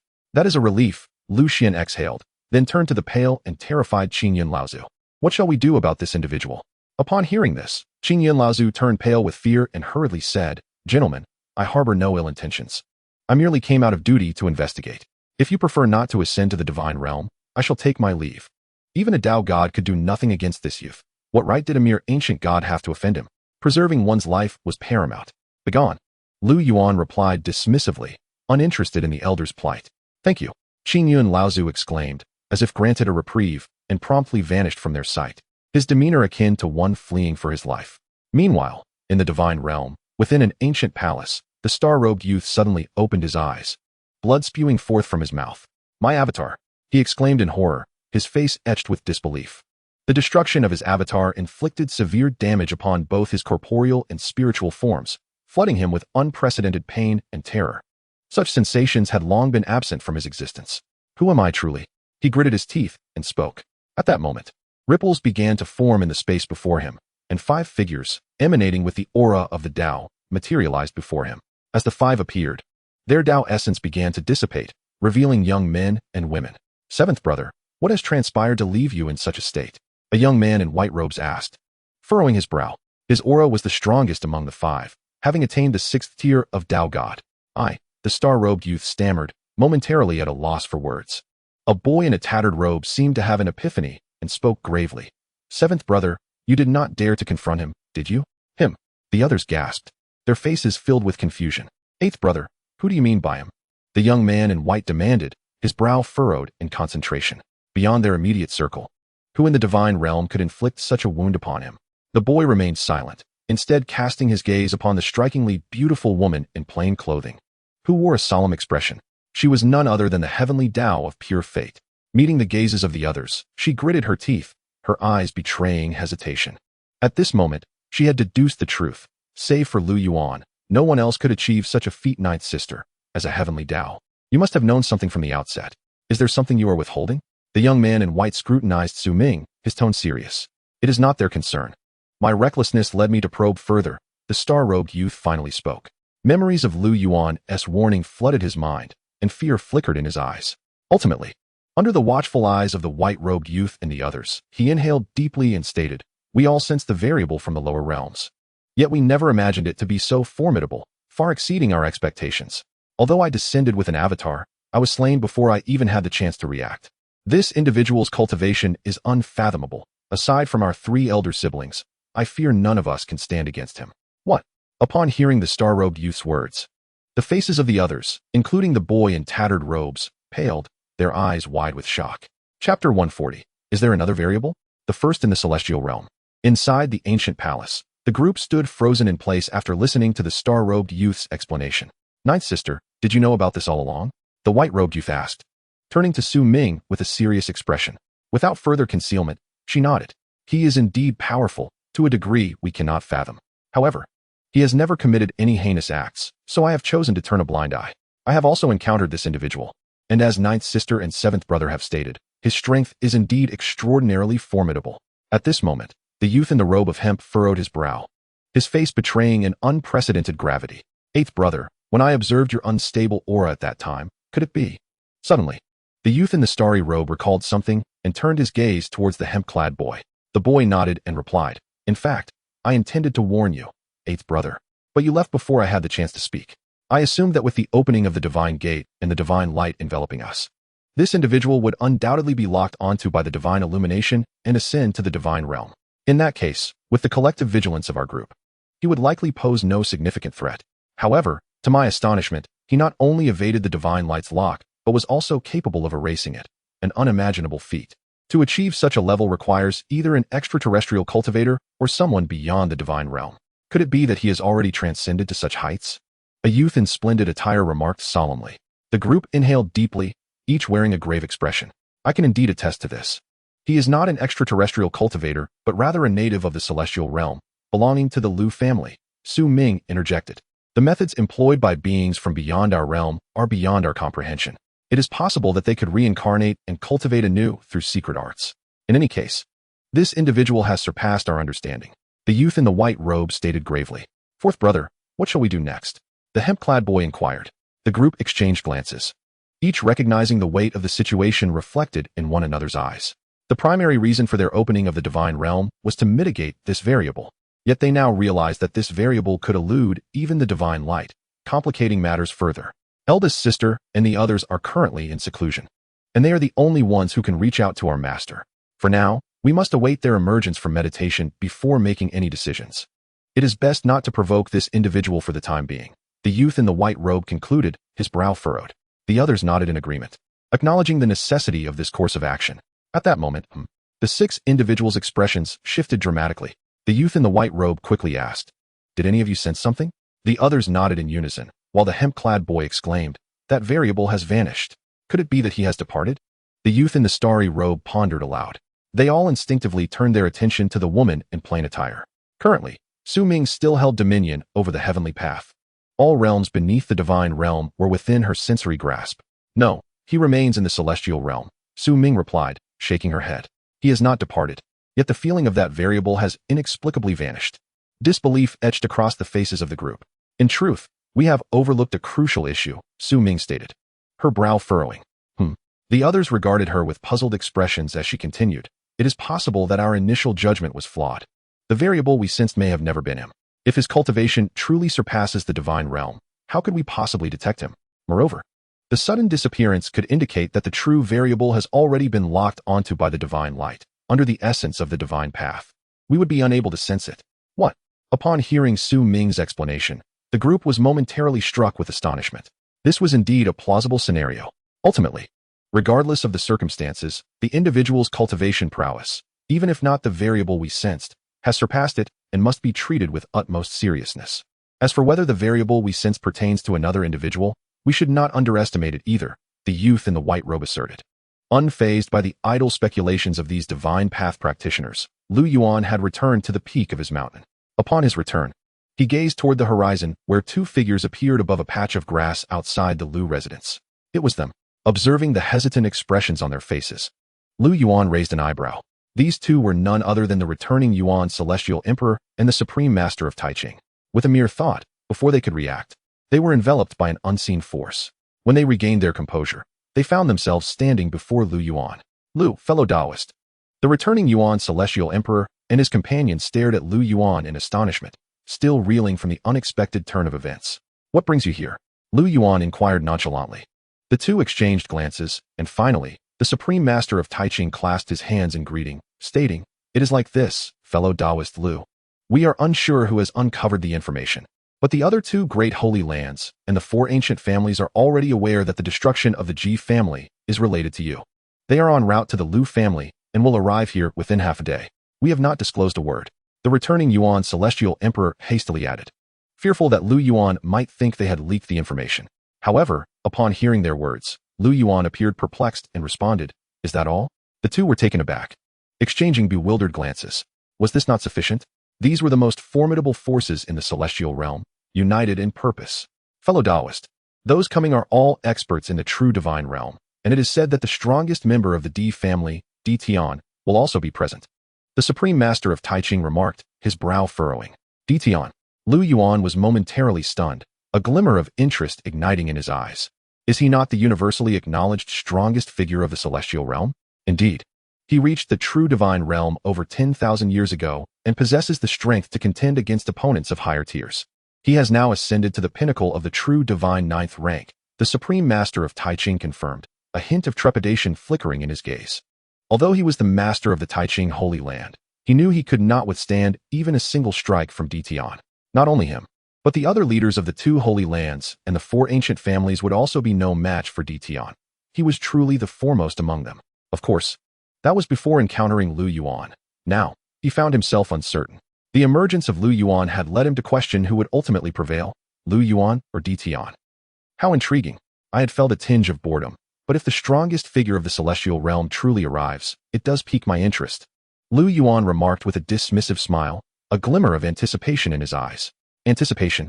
Upon hearing Lu Yuan's words, both the Supreme Master of Taiching and the returning Yuan Celestial Emperor were taken aback, their expressions filled with disbelief. Was he not afraid? Instead, he was looking forward to it. Lu Yuan's response exceeded their wildest imaginations. Since the subject has been broached, you too may take your leave. As for those from the Holy Lands and families, I shall await their arrival, Lu Yuan concluded with a smile. An unseen force enveloping the Supreme Master of Taiching and his companion. Their expressions shifted, and before they could react, they vanished from before Lu Yuan. Chapter 141. The Arrival of Powerhouses. Lu Yuan makes his appearance. What just transpired? The Supreme Master of Taiching and the returning Yuan Celestial Emperor found themselves back on the grass, exchanging bewildered glances, utterly dazed. The force that had enveloped them was ethereal and terrifying, leaving them feeling as though they were caught in a dream. Did you manage to react to that? The returning Yuan Celestial Emperor asked the Supreme Master of Taiching, unable to suppress his curiosity. The latter shook his head, fear and trepidation evident in his eyes. Seeing this, the returning Yuan Celestial Emperor took a deep breath and spoke with a tremor in his voice, to have moved us at will in such an intangible manner. If he wished to eliminate us, would it not be a mere thought away? Such power may indeed rival Di Tian. The Supreme Master of Taiching remarked earnestly. a flicker of anticipation in his gaze. In the blink of an eye, afternoon had arrived. On the mountain peak, before the precipice, Yuan sat cross-legged. A gentle breeze caressed him as he slowly opened his eyes, surveying the expanse around him, an unobstructed view, with not a cloud in the sky. They have arrived. With a smile, Yuan took a step forward, and the space trembled as he vanished from sight. At that very moment, on a vast expanse of grassland, the two figures of the Ta Ching Holy Master, who had been waiting patiently, suddenly changed their expressions and turned to look. Thunderous roars echoed as waves of overwhelming aura surged toward them from the horizon. Soon after, several figures descended from above. The Ta Ching Holy Master and the Yuan Immortal Emperor stood before them. A soft voice broke the silence. A young man clad in a black and white robe, exuding a magnificent presence, gazed down at the two with an expression that was both indifferent and cold. It was the Wu Ji Holy Master. The Ta Ching Holy Master returned the young man's gaze with a smile, showing no hint of fear. As a fellow master of a sacred place, the three great holy masters were nearly equal in strength, and he had no reason to fear the Wu Ji Holy Master. It seems that the Ta Ching Holy Master has indeed been residing in the Yuan Immortal Domain, a melodious voice chimed in. A woman, barefoot and adorned in a flowing white meteor dress, her figure enchanting, spoke up. Yao Qi Holy Master, it has been a while, the Ta Ching Holy Master replied. Smiling at the woman, he was far more familiar with the Yao Qi Holy Master than with the Wu Ji Holy Master. Has it been long? It seems like only 10 years have passed since our last meeting, the Yao Qi Holy Master said with a charming smile. The Ta Ching Holy Master paused, a hint of awkwardness crossing his features. Perhaps the two of you should reminisce at a later time, he suggested. A cold chuckle interrupted them. A middle-aged man in a golden robe, exuding an imposing and domineering aura, stepped forward. He regarded the Ta Ching Holy Master with a casual tone. I have heard that the Ta Ching Holy Master not only suffered defeat at the hands of that individual, but also intends to befriend him. Is this true? Upon hearing this, the Ta Ching Holy Master frowned slightly. The man was none other than Dong Huang Liang, the head of one of the 5 ancient clans. Although Dong Huang Liang's cultivation was on par with the 3 great holy masters, his ancestral artifact, the Dong Huang Divine Bell, was a genuine ancient relic. With this artifact, his overall strength was slightly superior to that of the 3 holy masters. I do not know where you heard this news, but even if I wish to befriend him, he may not agree, the Ta Ching Holy Master replied with a faint smile. Oh, so the Ta Ching Holy Master acknowledges that you have come to relay information? Another sneering voice chimed in. A young man in blue, holding a folding fan and with a strikingly pale complexion, looked at the Ta Ching Holy Master with a mischievous grin. Han Xianju, the Ta Ching Holy Master said, his voice low, icy glints flashing in his eyes. Among the 5 ancient clans, apart from the now extinct Ji clan, the remaining clans were the Di clan, Dong clan, Gu clan, and Han clan. The young man before him was none other than Han Xianju, the head of the Han clan, remarkably young. Han Xianju had already reached the 8th tier of true god, a prodigious talent, arguably the most astonishing genius in the immortal realm, second only to Di Tian. More importantly, Han Xianju shared a profound history with the Ta Ching sacred land, having once married their saintess, who was also his disciple. However, within a year, the saintess had mysteriously perished. The Ta Ching Holy Master later discovered that her death was closely tied to this man. Now, with Han Xianju's cultivation surpassing his own, the Holy Master could only bury his hatred deep within. Han Xianju was well aware of the animosity from the Ta Ching Holy Master, but appeared unconcerned, sneering. Why should the Holy Master be so agitated? Even if we are here to relay information, what of it? We have come to take advantage of these final days to meet the foremost individual of the Yuan Immortal Domain, to see what strength he possesses that could annihilate the Ji clan. Is that so? The Ta Ching Holy Master scoffed, forcibly suppressing the murderous intent within him. I fear you may not even withstand a single strike from him. I know you are trying to provoke me, but the more you say, the more I look forward to it. Soon we shall see whether I cannot withstand a strike from him, or he cannot withstand one from me. Han Xianju retorted dismissively, his eyes glinting with both anticipation and disdain. Do not underestimate the Holy Master. If this person can indeed obliterate the Ji clan, then his strength should not be taken lightly. A voice chimed in. A blue-clad girl covered her mouth, laughing. She was Gu Xiaoxiao, the head of the Gu clan. Her beauty striking, her skin as pure as snow, and her eyes a deep blue, exuding an air of whimsical charm. Though her cultivation was the lowest among those present, at only the 6th tier of true god, none dared to underestimate her. The Gu clan's foundation was formidable, not only in the immortal realm, but also in the divine realm. Holding him down with just one hand, you shall agree to my proposal. And once we reach the divine realm, our two families shall unite. How does that sound? Han Xianju suggested to Gu Xiaoxiao, unabashedly revealing his fervor and desire. Have you forgotten what Brother Ditian also said? Gu Xiaoxiao giggled, a playful glint in her eyes. Upon hearing the name Ditian, Han Xianju's expression changed, a deep sense of wariness washing over him. Currently, of the 4 great clans, only the D clan was absent, but he had a feeling that Ditian was already present. At that moment, a voice interjected, "It seems you all are enjoying a lively conversation." The crowd was startled and quickly turned to find a young man in black who had appeared out of nowhere. The young man wore a smile as he gazed at them, his eyes locking onto Han Xianju. The moment their gaze met, Han Xianju trembled, feeling the space around him shift disorientingly. When he regained his senses, the young man was already mere inches away. "You!" Han Xianju exclaimed in shock, intending to take action, only to find his neck being constricted, his entire body lifted against his will. What is happening?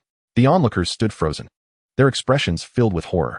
Gu Xiaoxiao's smile abruptly froze, disbelief flooding her eyes. "Did you not just claim that you could suppress me with a single hand?" Lu Yuan sneered, watching the young man struggle in his grip, his face flushed. "Impossible, you!" Han Xianju stammered, terror etched across his features. Before he could finish, his pupils dilated in shock, and in that instant, the world around him turned crimson. Boom! In the terrified gazes of the onlookers, Han Xianju's entire body erupted into a mist of blood, his very soul unable to escape, dissipating into the void in the blink of an eye. Chapter 142, Extraterritorial Power, Provocation. In the Deluo Immortal Domain, atop a towering mountain peak, beneath an ancient pine, 2 figures were engaged in a game of strategy. Aside from them, a young man in splendid attire exuded the aura of a 5th-tier true god. Yet, this young man knelt on the ground, trembling, his eyes filled with fear as he observed the 2 players, unable to utter a single sound. The 2 emperor never imagined that as a formidable being from one of the 10 ancient evil clans, he would feel like an ant before these 2, utterly powerless to resist. After the demise of the dark evil king, he had contemplated merely biding his time until the gates of the divine realm swung open, allowing him to ascend to the celestial domain. Little did he anticipate encountering such 2 terrifying entities. Even the formidable leaders of the 3 sacred lands and the 5 great families would likely pale in comparison to their might. Could that young man be the recently renowned Lu Yuan? The Emperor of Slaughter mused inwardly. He had never laid eyes on Lu Yuan, yet the name resonated in his mind like thunder, instilling a sense of trepidation within him.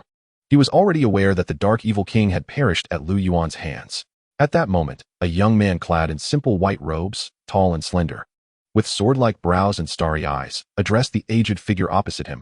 "Master, is that individual truly as powerful as you claim?" Initially, he had intended to join the others in an audience with Lu Yuan, but having received his master's transmission midway, he had come here instead. "Indeed, even in the divine realm, I doubt anyone could contend with him," the elder replied, furrowing his brows, his expression more serious than ever before.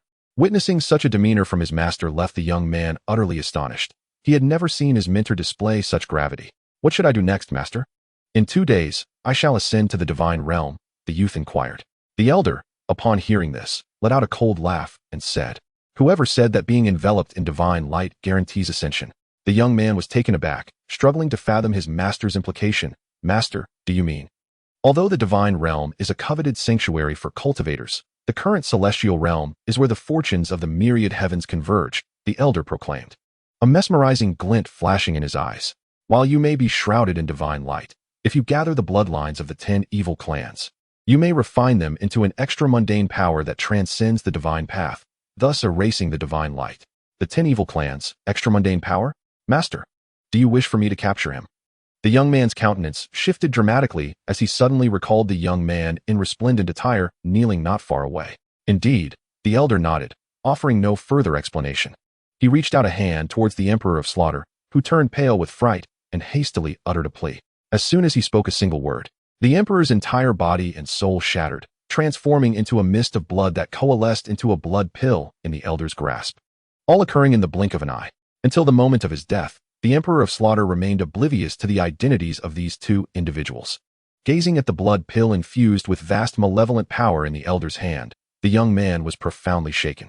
Yet, recalling something, he furrowed his brows and could not help but exclaim, "But master, there are still 9 clans remaining, and only 2 days left.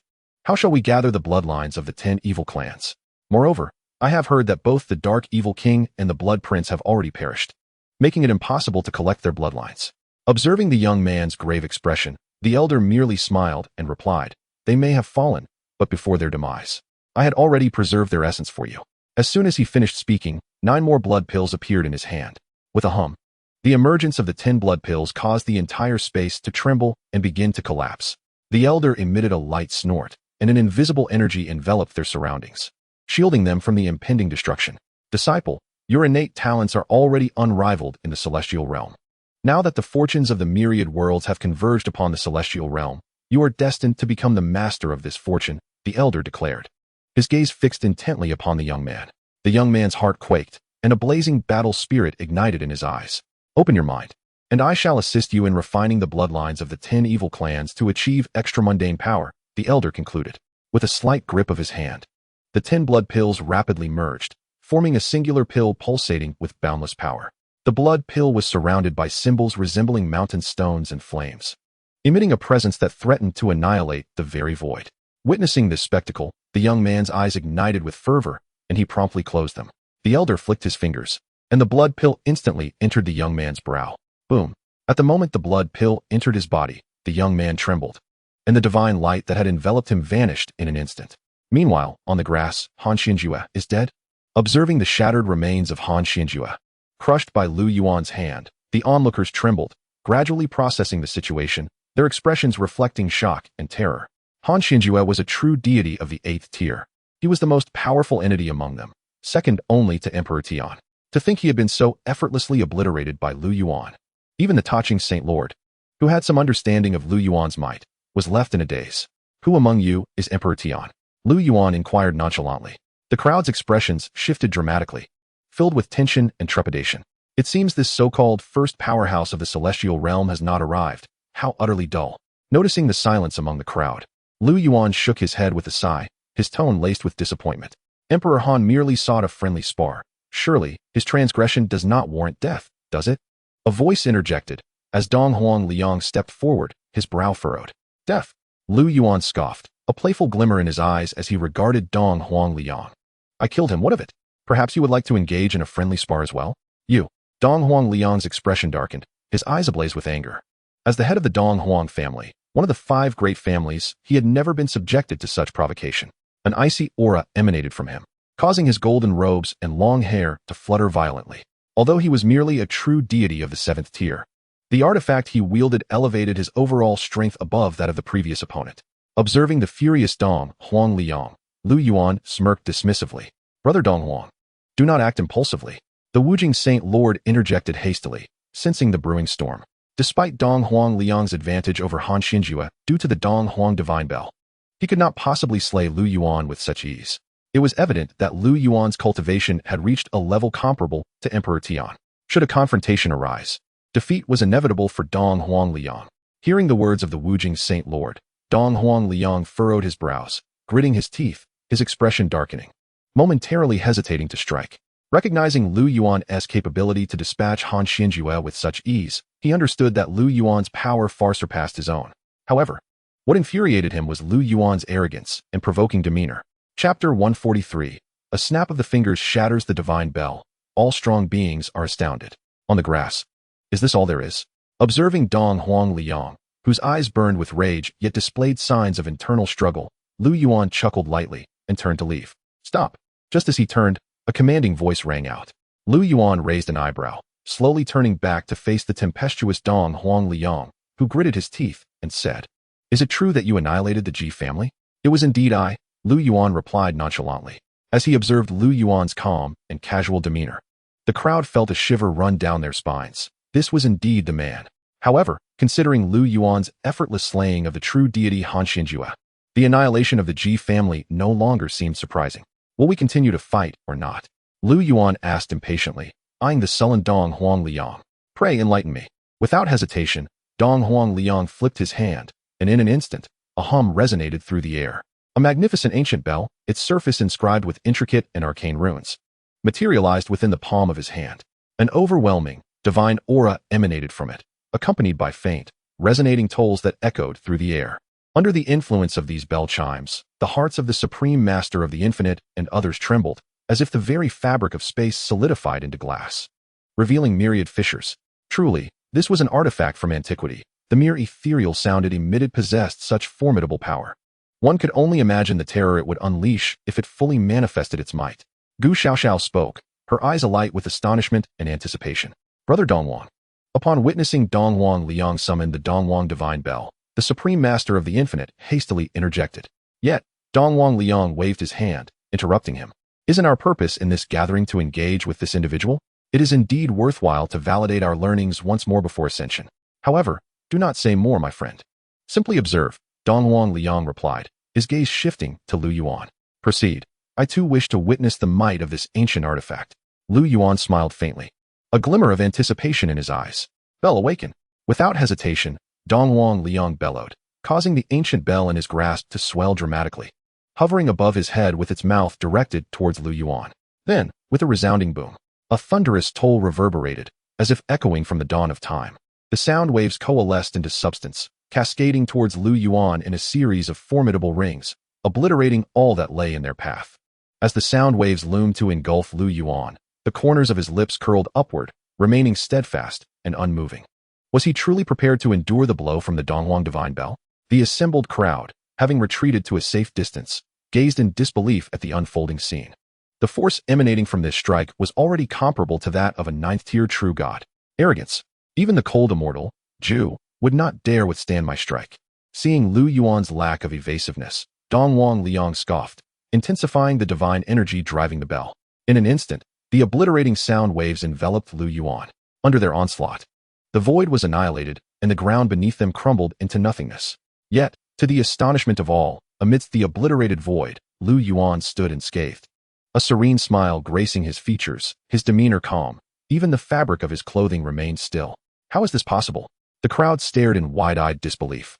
Even Dongwang Liang appeared horrified. Is this all you can muster? Lu Yuan remarked, a light smile upon his lips as he felt the sound waves brushing against him like a gentle breeze. Second toll, shattering myriad laws. Dongwang Liang shouted, the power of the divine bell surging once more, transforming the previously translucent sound waves into a brilliant gold. Under this golden wave, time and space became ensnared. It is said that the Dongwang Divine Bell has 3 tolls. The first annihilates the world, the second shatters myriad laws. However, I have yet to witness Brother Dongwang employ this technique. The Supreme Master of the Infinite mused, his brow furrowed. Even from a distance, I can sense the terror of this strike. It feels as though my own divine essence has come to a standstill. Should one be ensnared, they would be left vulnerable to slaughter. The Master of Yaoqi echoed his sentiments, her expression a mixture of shock and apprehension. This strike does not merely imprison time and space. Its true essence lies in the word shatter. As the opponent is restrained, their body, divine essence, and soul will be obliterated by the golden sound waves, leading to their demise. The Master of Ta Ching added, his brows knitted in contemplation. Indeed, this strike is formidable. Yet have you not noticed? That individual remains unmoved, Gu Xiaoxiao stated earnestly, her face bearing an unprecedented gravity as her gaze remained fixed upon the figure cloaked in black. A collective shiver ran through the crowd, who quickly turned their attention, only to find Lu Yuan standing precisely as before, unperturbed. The golden sound waves had enveloped him, and everyone held their breath, their eyes riveted on the scene. Imprisoning time and space? Lu Yuan mused, an intrigued glint appearing in his eyes as he sensed the potency of the impending strike. To the astonishment of all present, Lu Yuan slowly raised his right hand. Impossible. Dongwang Liang's body trembled, his face a mask of terror, as if he were witnessing the most dreadful event of his life. Despite the second toll having bound time and space, how could Lu Yuan still move with such ease? Do not presume that your second strike is sufficient, even perfected. It remains confined within the realm of divine beings. Facing Dongwang Liang's terrified gaze, Lu Yuan offered a nonchalant smile. Then, with a swift motion of his hand, he clasped the air. Boom! The golden sound waves erupted in a dazzling display, akin to fireworks. Puff!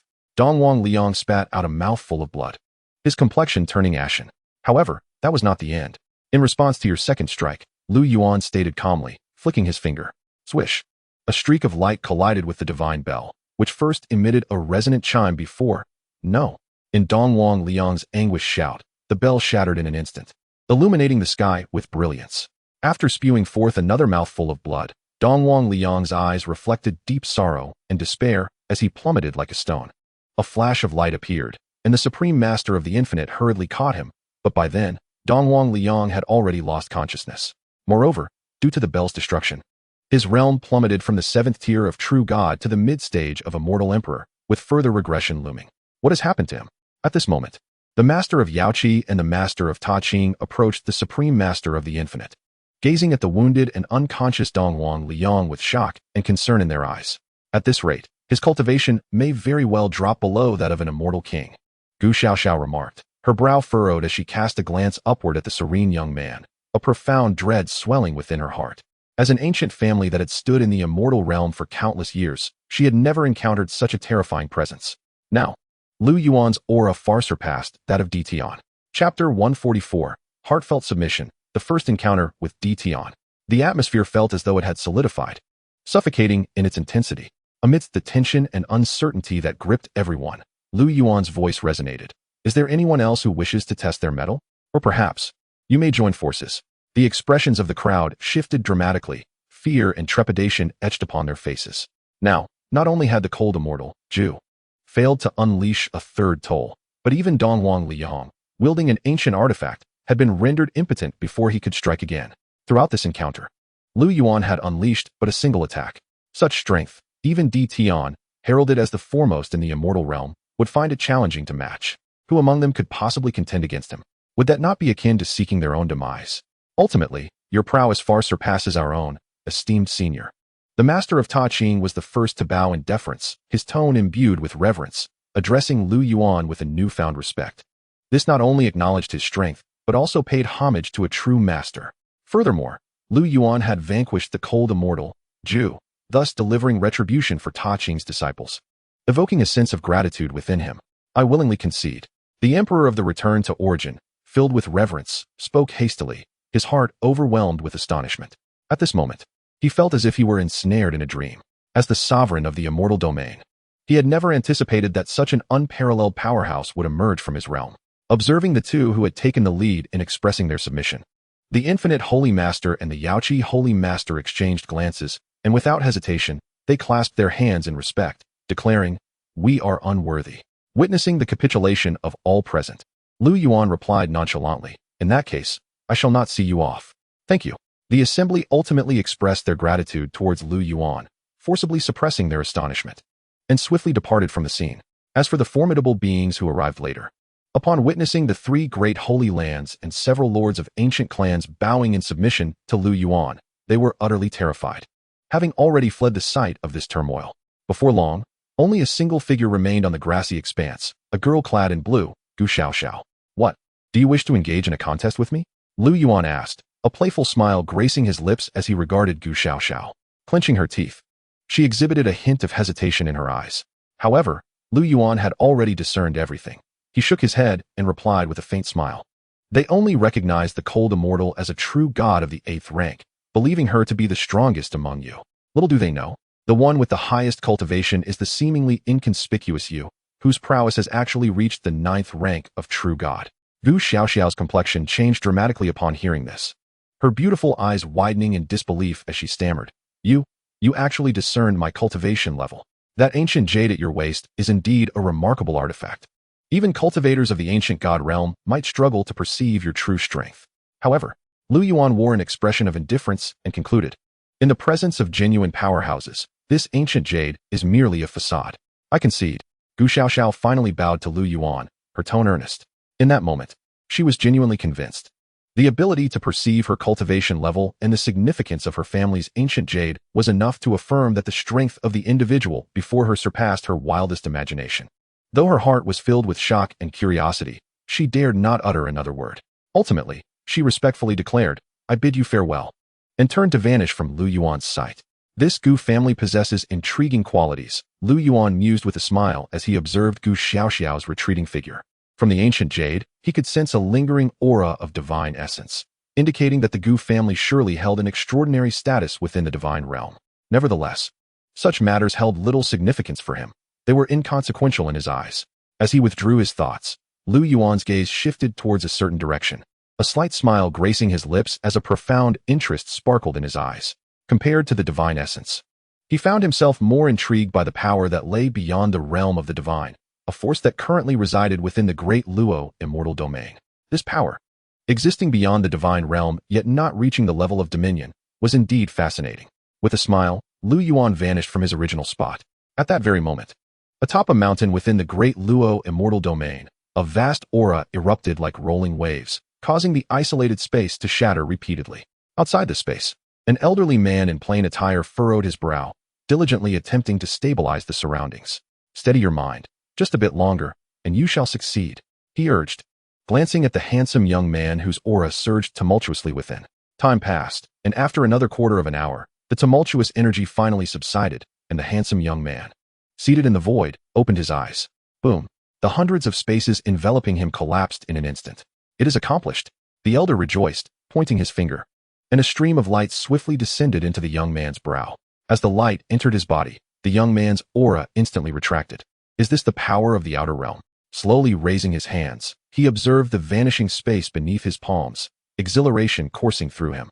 This is but the initial formation. To refine it further, diligent cultivation is required. Though your strength may now rival that of the ancestral gods, you still have a long way to go compared to the divine gods, the elder informed him. Ancestral god. The young man trembled, his heart surging with excitement. To break through so many realms at once felt dreamlike. As for the supreme divine god of the divine realm, he dared not even contemplate it. Thank you, master, he exclaimed, immediately kneeling before the elder, gratitude evident in his tone. We need not be so formal, my disciple. Rise, the elder replied with a smile, raising his hand to envelop the young man in an invisible force, lifting him to his feet. Remember, until the power of the outer realm is fully realized, you must exercise caution. Do not expose yourself unless absolutely necessary. There remains considerable disparity between you and the divine gods. I shall heed your words, the young man affirmed earnestly. Just then, a voice abruptly echoed, Power of the outer realm? Who goes there? Both individuals' expressions shifted dramatically as they turned towards the source of the voice. Standing 10 paces away was a young man clad in black, Lu Yuan. At this moment, Lu Yuan regarded the two with keen interest, specifically focusing on the young man in white. Who are you? When did you arrive here?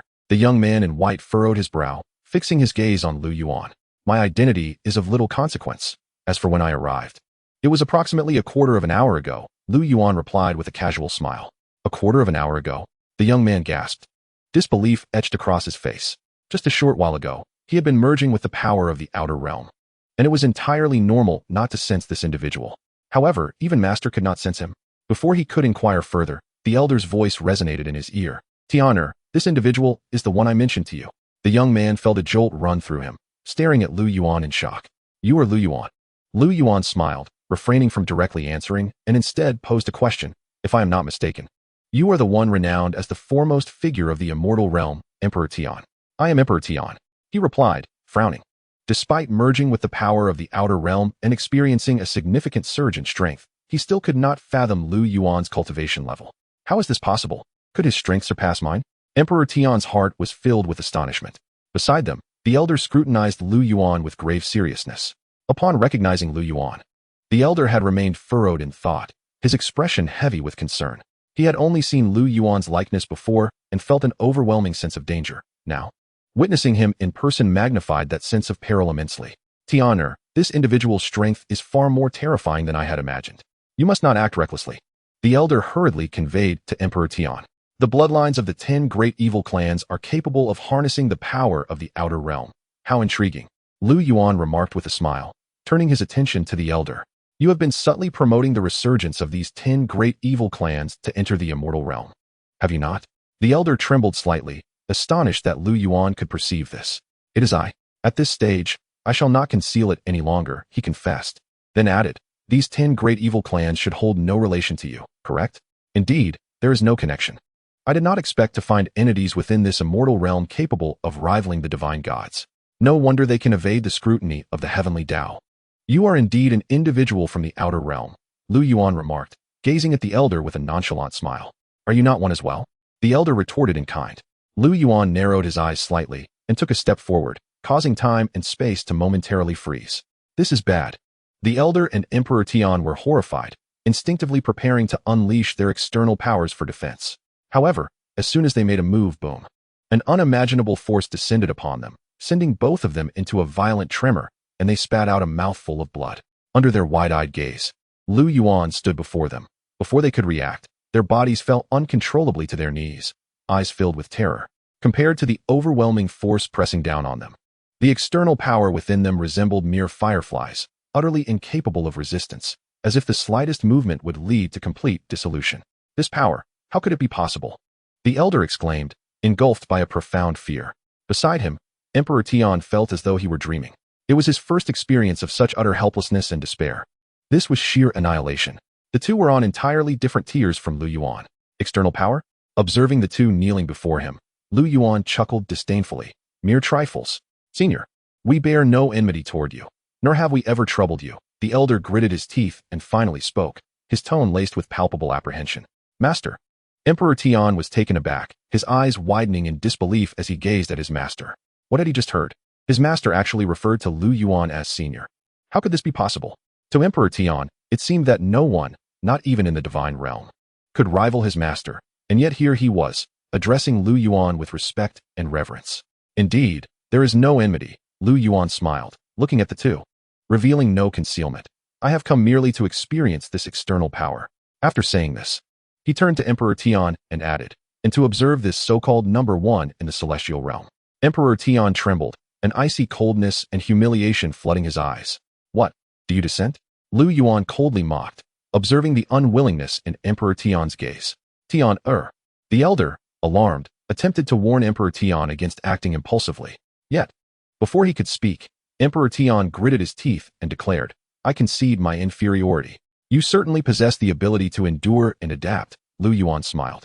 In his eyes, a web of intertwined causality lines emanated from Emperor Tian, spiraling outward in all directions. The current fate of the entire celestial realm had become exceedingly intricate. Situations akin to Emperor Tian's were not isolated cases. How intriguing, Lu Yuan finally remarked with a smile. The oppressive force upon Emperor Tian and the elder dissipated, and both were startled, realizing Lu Yuan had already vanished without a trace. He's gone. They exchanged bewildered glances, a mixture of shock and confusion, but more so, an overwhelming sense of relief at having survived. Emperor Tian looked at the elder and asked, Master, didn't he kill us? The elder frowned, replying, Perhaps. Just as I mentioned earlier, we have not offended him, which is why we narrowly escaped the calamity. Could it be that he is an outsider who has reached the Tao God realm? Emperor Tian could not help but inquire. Even at the 9th tier of Tao God, one would not be so formidable. As for whether he is an outsider, I cannot say. The elder shook his head, his expression grave. He then looked at Emperor Tian and continued, I was pleased to see you swallow your pride. At least you preserved your life. Though my disciple harbors resentment, one must acknowledge that this person's cultivation level far surpasses ours. As Emperor Tian spoke, he clenched his fists, a fierce battle intent igniting in his eyes. Finally, he gritted his teeth and declared, However, I will eventually surpass him, perhaps even defeat him. This person must not be provoked again. In 2 days, the demigods and true gods within the celestial realm will ascend, and the entire celestial realm will undoubtedly undergo a reshuffling. Perhaps a celestial sovereign will emerge. Tian, you must strive diligently. The convergence of heavenly fortunes in the celestial realm means that if you become the celestial sovereign, you will unify all fortunes and your cultivation will soar. At that time, you may indeed stand a chance against Lu Yuan. The elder spoke earnestly to Emperor Tian. Master, what if this person also participates? Emperor Tian inquired. The elder furrowed his brow and replied, I sense that he has no interest in the position of celestial sovereign. He has inquired about Lu Yuan and has likely understood some aspects of his character. With Lu Yuan's cultivation, had he truly wished to contend for the celestial sovereign, the returning origin celestial emperor would have long since perished, let alone the returning origin celestial domain. Even the celestial realm itself would have been under his dominion. In the blink of an eye, 3 days had passed since the gates of the divine realm were set to open. On the 4th day, in the early morning, under the watchful gaze of countless beings in the celestial realm, figures cloaked in divine light continuously ascended into the ethereal gates above. Farewell, Holy Master. Farewell, Patriarch. Farewell, Sect Master. Voices filled with excitement and reluctance echoed from every corner of the celestial realm as various sects, clans, and factions bid farewell to their leaders. At this moment, outside the Lu family, on a patch of grass, the returning origin celestial emperor bowed to Lu Yuan with sincerity in his tone. Brother Lu, I entrust this returning origin celestial domain to you. I have merely promised to oversee it a little. I never agreed to manage it, Lu Yuan replied. That suffices. The returning origin celestial emperor smiled, finally feeling a sense of relief. He cast one last glance at the celestial domain, his eyes filled with reluctance. At last, farewell, Domain Master. In the reverence of the people of the returning origin celestial domain, The returning origin celestial emperor transformed into a beam of divine light and entered the divine gate. Chapter 146, 8 Variables, Great World Contest, Yuan departs. Within the gates of the divine realm. Supreme, here is the list of ascendants for this session. The elder Yuan bowed and presented a jade tablet to the young man clad in starry robes. The young man's eyes flickered upon glancing at the tablet. A multitude of names materialized, totaling 999 individuals. After a brief scan of the names, he lost interest and coldly huffed. In comparison to these individuals, I am far more concerned about those shrouded in divine light who have vanished. Initially, they believed the emergence of Yuan would be shocking enough. Yet they never anticipated that during these 3 days, events would unfold that defied belief. Variables abound. The divine light that had previously appeared on the ascension list was continuously erased. This left them utterly perplexed. At this moment, the few Tao gods could almost ascertain that, aside from Yuan, an outsider had undoubtedly entered the celestial realm. These outsiders referred to those from beyond the divine realm. Even the heavenly Tao could not trace these individuals. 9 individuals had their divine light erased, apart from Yuan and Yuan. The only one known to the subordinates was Emperor Tian, Elder Yuan respectfully reported. Were it not for his status as the number 1 in the celestial realm, Elder Yuan might not have realized that Emperor Tian was absent from the list of ascendants. Emperor Tian, the young man furrowed his brow and said solemnly, truly worthy of being the number 1 in the celestial realm. This person is exceptionally adept at concealing himself. Should I capture him for questioning? Elder Yuan quickly suggested. One who can erase divine light would certainly not be easily apprehended, the young man scoffed coldly. The venerable Yuan paused, unable to restrain himself from inquiring. What shall we do next? Close the divine gate. As for the quotas devoid of divine light, the heavenly Tao will investigate them in due course, the youth finally uttered. Indeed, Yuan replied respectfully. The young man furrowed his brow, surveying the vast and boundless world below, and could not help but add, it appears that Yuan has never been shrouded in divine light, which implies that aside from Xian and Tian, there are 7 individuals of unknown identities. That is indeed the case. Yuan nodded, his heart profoundly shaken. In all past occurrences, such a situation had never arisen.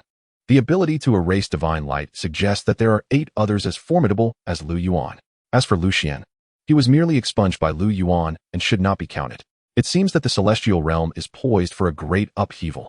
The youth clad in a starry robe could not suppress a sigh, a cold smile gracing his lips as he concluded, very well. I shall await with bated breath to unveil your true identities. After a prolonged period, with the ascension of the gods now complete, the gates to the divine realm were finally sealed. At this moment, the entire celestial realm descended into an eerie silence, a stillness so profound it was suffocating. The harbinger of an impending storm. On the mountaintop, Yuan stood with his hands clasped behind his back, gazing at the distant horizon with a faint smile. As the powerful beings above the demigod realm ascended, the myriad hidden entities lurking beneath the waters would soon surface. What intrigued Yuan most were the conflicts among the fated children, like Tian. Just then, a gust of wind heralded the arrival of a figure behind Yuan. Xiao Yuan, did you summon me for something? Xian inquired curiously upon his arrival. With a flick of his finger, Yuan sent a stream of light directly into Xian's brow. Xian's entire body trembled, his dilated pupils swirling with profound radiance as his cultivation level instantaneously soared to the true god realm and continued to surge rapidly. 3/4 of an hour later, when Xian opened his eyes again, he was astounded to discover that his power had reached an unimaginable level. However, what shocked him most was that he had comprehended the path he had sought for a lifetime. I have found it, Xian exclaimed, his voice trembling, tears of excitement glistening in his eyes. After a considerable time, Xian gradually composed himself, feeling the immense power within him. He looked at Yuan with awe, fully aware that this breakthrough was entirely due to Yuan's influence. Xiao Yuan, what is my current realm? Xian could not help but ask. Half-step Tao God realm. Yuan replied with a smile. Tao God. Xian gasped, his body trembling as his eyes widened in disbelief. He had already learned from Yuan the distinctions of the divine realms. The Tao God was the pinnacle of the divine Tao, synonymous with the heavenly Tao. Just moments ago, he was merely at the demigod level, and now he had reached the threshold of the heavenly Tao. This was beyond his wildest dreams. Elder, your understanding of the Tao was already profoundly established. I merely provided a gentle push. Now, as the great contention of the realms approaches, more formidable figures will emerge in the celestial realm. With your prowess, I am assured, Yuan remarked with a smile. Xian was momentarily taken aback. gradually regaining his composure as he discerned the underlying meaning in Lu Yuan's words. Furrowing his brow, he asked, "Xiao Yuan, what do you mean by that?" "I must be away for a while," Lu Yuan said candidly. "Away?" Lu Xian's expression changed, and he hastily inquired, "This is your home. Where do you intend to go?" His agitation was palpable. "I will first visit the demon realm. There are matters I have yet to resolve," Lu Yuan stated plainly. "The demon realm?" Lu Xian frowned, then exclaimed, "With your strength, you could obliterate the entire demon realm with a mere thought. Is it truly necessary for you to go there in person?" A bitter smile crossed Lu Yuan's lips. Indeed, it was necessary. Only by being present could he facilitate a swifter breakthrough.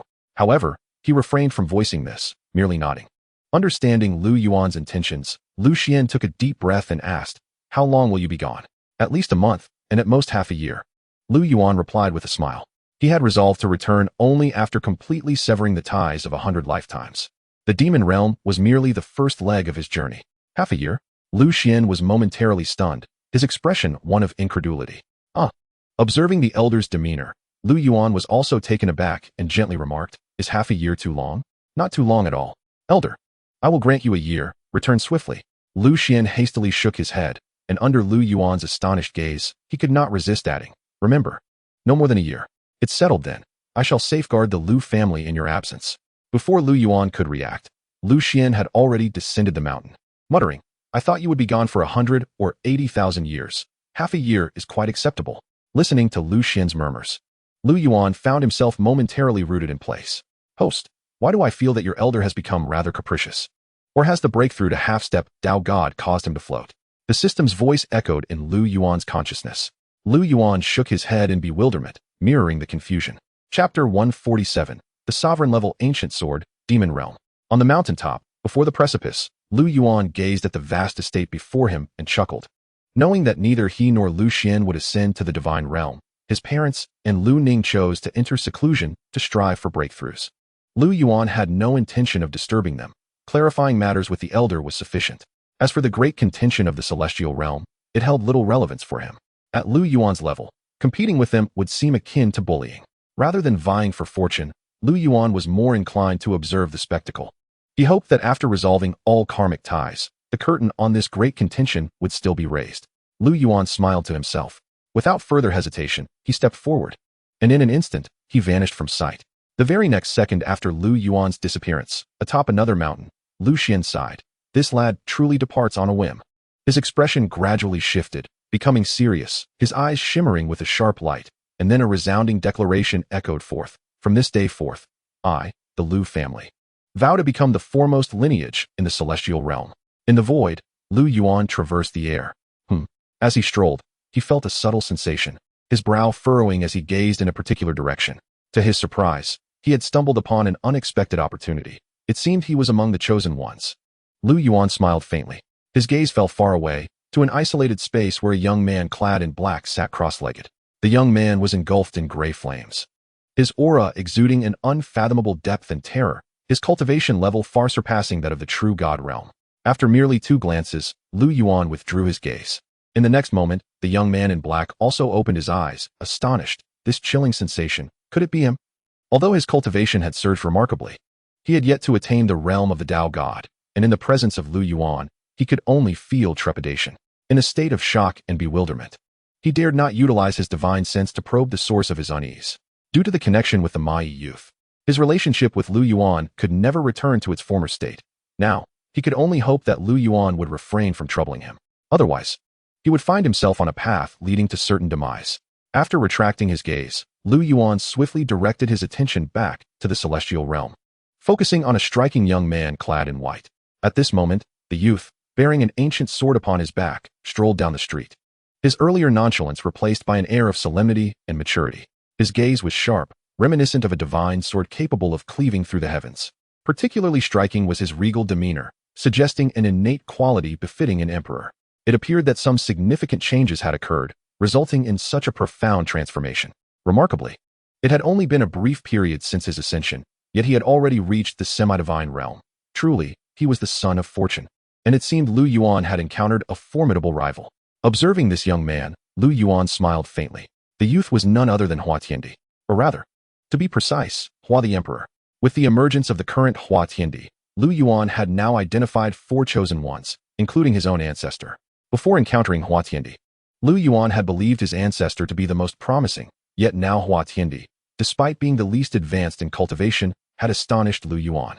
The reason was simple: the innate, domineering aura exuding from Hua Tiandi, coupled with the ancient sword of dominion at his back. Lu Yuan discerned at a glance that this ancient sword not only possessed sentience, but had also acknowledged Hua Tiandi as its master. It was this very sword that had effortlessly obliterated the divine light surrounding him. With merely this ancient sword, Hua Tiandi was more than capable of sweeping through the Tao God realm. How intriguing! The grand contest of this world was becoming increasingly tantalizing. I do hope you don't engage in battle too swiftly. Lu Yuan chuckled, his eyes brimming with anticipation. Without further delay, he took a step forward and vanished into the void. Just as Lu Yuan departed, Hua Tiandi, who had been ambling, paused, slowly raising his head to gaze at the spot where Lu Yuan had vanished, a complexity reflected in his eyes. "Master, that person has left," came a voice from the ancient sword behind him. "I know," Hua Tiandi replied coolly, not the slightest bit surprised. In fact, he had sensed Lu Yuan's gaze upon him the moment it fell, and he had deduced the identity of its owner. "Master, that individual's strength is formidable," the ancient sword remarked, its tone laced with apprehension. "Indeed, he is powerful. Even in my prime, I would have found it challenging to contend with him." Hua Tiandi acknowledged with a wry smile, admitting his limitations. "Not necessarily. Your awakening is still in its nascent stages, and your cultivation is advancing at an astonishing rate. It won't be long before your strength surpasses that of the past," the ancient sword responded. "A dream spanning countless years. Who would have thought such remarkable figures would emerge in this world?" Hua Tiandi chuckled softly, then gathered his thoughts, continuing his walk down the street. Observing the lives of the myriad beings around him, his cultivation rapidly reviving at a terrifying pace. Meanwhile, a resonant hum echoed through the air as Lu Yuan appeared above a realm suffused with demonic energy. Gazing down at the vast expanse of this world, a slight smile crept upon his lips. This was the demon realm. Although its territory was merely a third of that of the celestial realm, it was considerably larger than the spirit realm and the demon realm. Furthermore, the overall strength of the demon realm was the only force capable of contending with the celestial realm beneath the divine realm. The demon realm was overseen by the 3 great demon ancestors, Qi, Yan, and Jidu. Each of these demon ancestors commanded at least 3 demon gods, and the number of demon emperors was countless. The cultivation levels of the 3 demon ancestors were unfathomable, having already transcended the true god tier. Were it not for the constraints imposed by the heavenly Tao, the 3 of them alone could easily subdue the entire celestial realm. When Lu Yuan reincarnated into the demon realm, he had been filled with trepidation. Recollecting the myriad scenes from his 10 lifetimes within the demon realm, he felt as though he were reminiscing about a distant past. After slaying Chu Feng, there were still 9 lifetimes awaiting him to conclude. Where should he begin? Just as Lu Yuan pondered, a thunderous roar erupted. A boundless surge of energy barreled toward him, shattering the very heavens and earth. A demon god. Observing the incoming energy, Lu Yuan raised an eyebrow, instantly recognizing that the attacker was a being of demon god caliber, his cultivation already reaching the true god level. The terrifying energy, bearing the might to obliterate worlds, approached Lu Yuan in an instant. Yet, Lu Yuan's expression remained placid. He did not move a muscle. And before the energy could make contact with his body, it dissipated like mist in the wind. Utterly inconsequential, Lu Yuan scoffed, taking a step forward. And in the next moment, he vanished from his original position, reappearing before a towering figure, 9 feet tall, with dark red skin and an overwhelming aura of demonic energy. How could it be? The man's pupils constricted in terror, and before he could finish speaking, his massive form disintegrated before Lu Yuan's might. Chapter 148. The 3 Great Demon Ancestors, Lu Yuan's Encounter. Slaying that dark red demon god was merely a minor interlude for Lu Yuan. He did not linger and quickly vanished from the scene.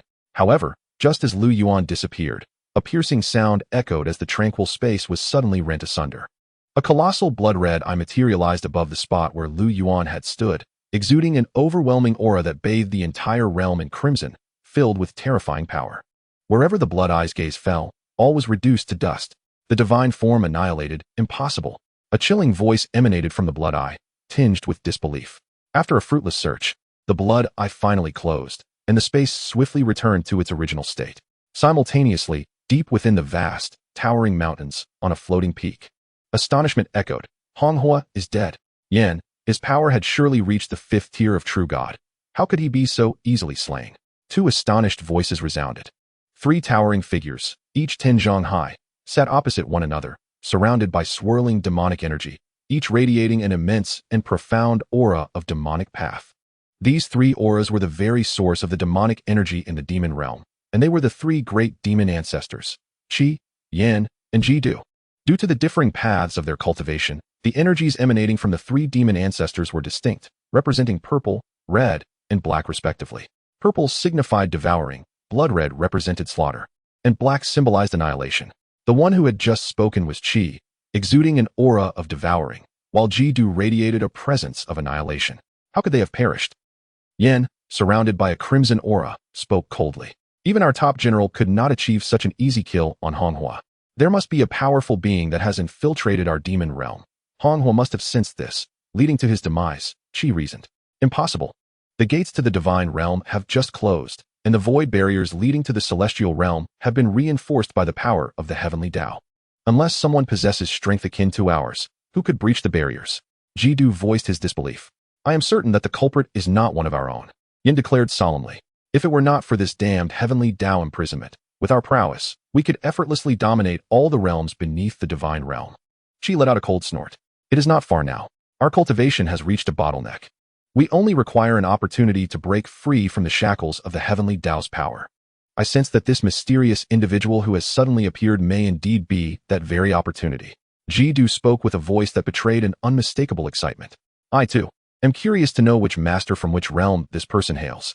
Yin likewise scoffed. If that is the case, let us see who can find him first. It has been a long time since anything has piqued our interest. May this enigmatic figure bring us some surprises. Qi emitted a cold laugh, his tone rife with anticipation.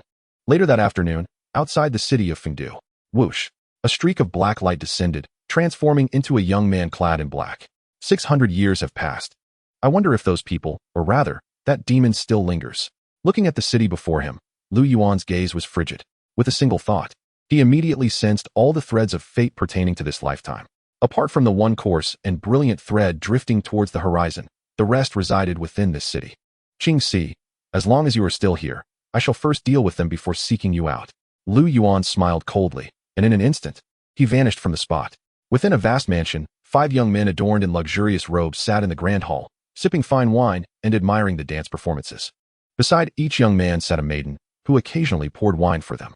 Dao, it seems we have not gathered in quite some time. At this moment, a slender young man turned to the burly youth and smiled. The burly youth, referred to as Dao, nodded. Indeed, it has been 10 years.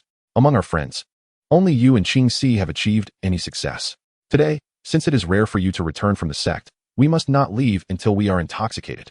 Another youth, slightly plump, chimed in. Agreed, let us drink for 3 days and nights. Dao laughed heartily. Speaking of friends, I am reminded of that bumpkin from over 600 years ago. At this moment, a sinister laugh echoed. A youth with an alluring countenance looked at the 4 young men and asked with a sly grin, I wonder if you can recall who that person was? The 4 exchanged glances. The slender youth appeared to recall something. Furrowing his brow, is it that one named Lu? Lu something? Lu Yuan, Dao replied nonchalantly. His eyes filled with disdain and scorn. Yes, it is Lu Yuan. I nearly forgot, the slender youth exclaimed, slapping his thigh.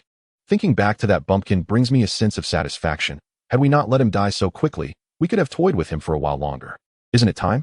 If I remember correctly, we tormented him for over 3 months, the plump youth chuckled. Indeed, 99 days. The alluring youth grinned wickedly.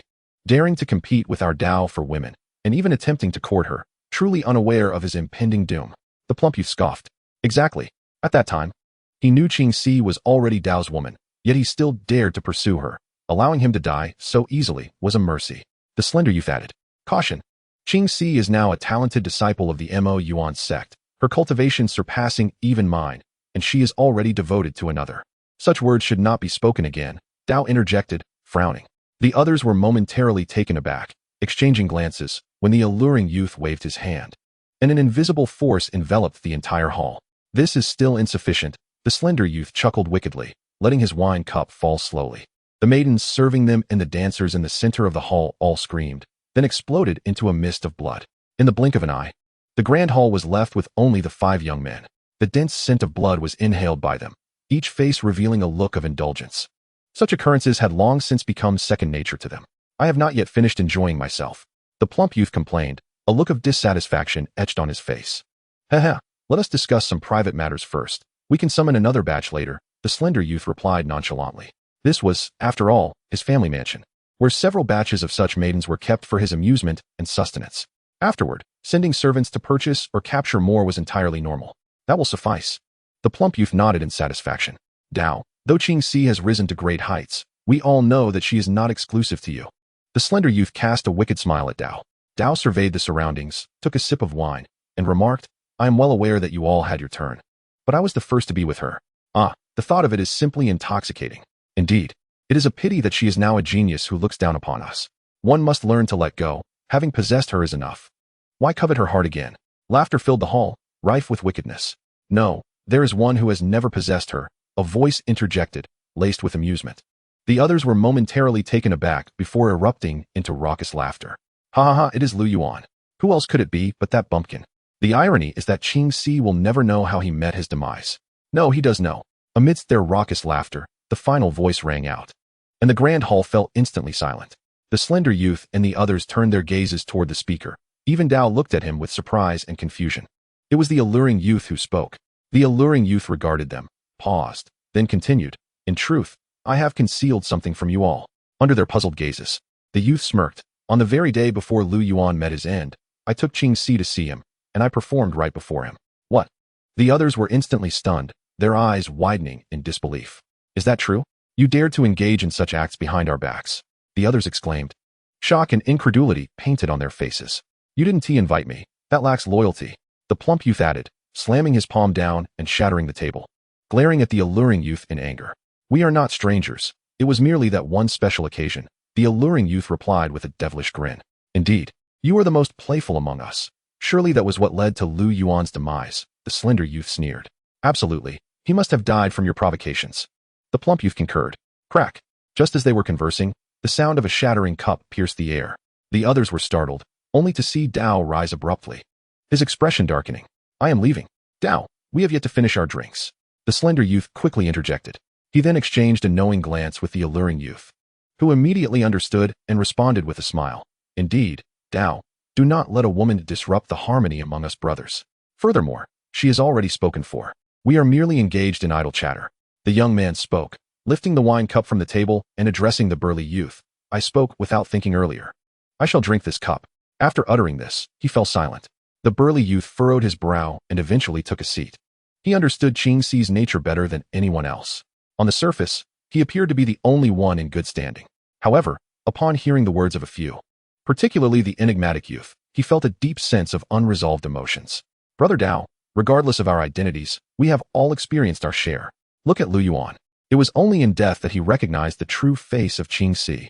Compared to him, Haven Tea we fared much better? The enigmatic youth seemed to discern the burly youth's thoughts and chuckled. The burly youth frowned, and thinking of Lu Yuan, his heart felt considerably lighter. Ha ha. That's the spirit. It's rare for us to gather. Let us indulge in revelry for a few days. The lean youth and the others couldn't help but burst into laughter. Speaking of Lu Yuan, I find myself reminiscing about the bitter expression he wore at the moment of his demise. Ha, the enigmatic youth said with a wicked grin. Just then, a faint laugh echoed. Is that so? The group paused, exchanging glances of confusion. Who just spoke? The enigmatic youth inquired, his brow knitted. Yet everyone shook their heads in bewilderment. As they pondered, the heavy doors of the hall suddenly creaked open. A figure clad in black slowly entered. Initially, the group was taken aback, but as the figure approached, his features became increasingly recognizable. Lu Yuan. The group's eyes widened in shock, and they rose abruptly, stunned. Having just discussed Lu Yuan, they were acutely aware of his appearance. Impossible. You were supposed to be dead. The lean youth and the burly youth were dumbfounded, and the enigmatic youth also wore a face of disbelief, gnashing his teeth as he declared, No way. You cannot be Lu Yuan. Who are you really? Didn't you just mention missing me? Now that I've returned, you refuse to believe? Lu Yuan replied with a cold smile, taking a step forward, and with a resounding crash, an overwhelming pressure descended upon the five, flattening the entire hall. The enigmatic youth and his companions were unable to react in time, collapsing to their knees. This power, how can it be? Panic gripped them as the terrifying pressure caused their bones to crack, blood seeping from their mouths, intense pain twisting their expressions into grimaces. Who are you? The plump youth gritted his teeth. With a mere glance, Lu Yuan sent him into a fit, and with a scream, he exploded into a mist of blood. What? The remaining group was rendered pale with horror. You shall meet the same fate. Lu Yuan scoffed, flicking his wrist and reducing another youth to a bloody vapor. In the blink of an eye, only the burly youth, the lean youth, and the enigmatic youth remained. These three were the principal culprits behind Xianxia's demise, and Lu Yuan intended to deal with them last. At that moment, all three trembled, their eyes filled with terror. Even the burly youth, who had reached the demon lord realm, was shaking uncontrollably. You cannot be Lu Yuan. He could never be this powerful, the lean youth exclaimed in fear, still refusing to believe the person before him was Lu Yuan. The burly youth and the enigmatic youth shared the same disbelief. What, do you doubt my strength? Lu Yuan sneered coldly, concluding, the 99 days of torment are still vivid in my memory, especially that final day, that repugnant scene. As he said this, Lu Yuan turned his gaze towards the enigmatic youth, who shuddered involuntarily, disbelief etched on his face. How do you know? Could it be? Lu Yuan ignored him and continued. There were at least 9 forms of play each day. You certainly knew how to indulge. He added with a sinister smile. Don't worry, I won't let you die easily. You still have thoughts of Xianxia, don't you? With that, a cold, wicked grin spread across Lu Yuan's face as he declared, before you perish, I shall play the benevolent one and grant you your wish. With a flick of his hand, the group vanished from sight. In the next moment, the four reappeared above a sect shrouded in demonic energy. Chapter 150, A Poisonous Oath, Paid in Full. Though the Mo Yuan sect does not stand as the pinnacle of sects in the demon realm, it is certainly of above-average caliber. Within its ranks, 3 powerful demon emperors hold sway. Presently, Xianxia is cultivating within this sect, recognized as a gifted disciple. The connection between Xianxia and Lu Yuan dates back to their childhood, predating the acquaintance of Dao and the other youths. However, Xianxia later succumbed to vanity and became entangled with several of them. Lu Yuan was unaware of this until the final day of his torment, when he finally glimpsed Xianxia's true, grotesque nature.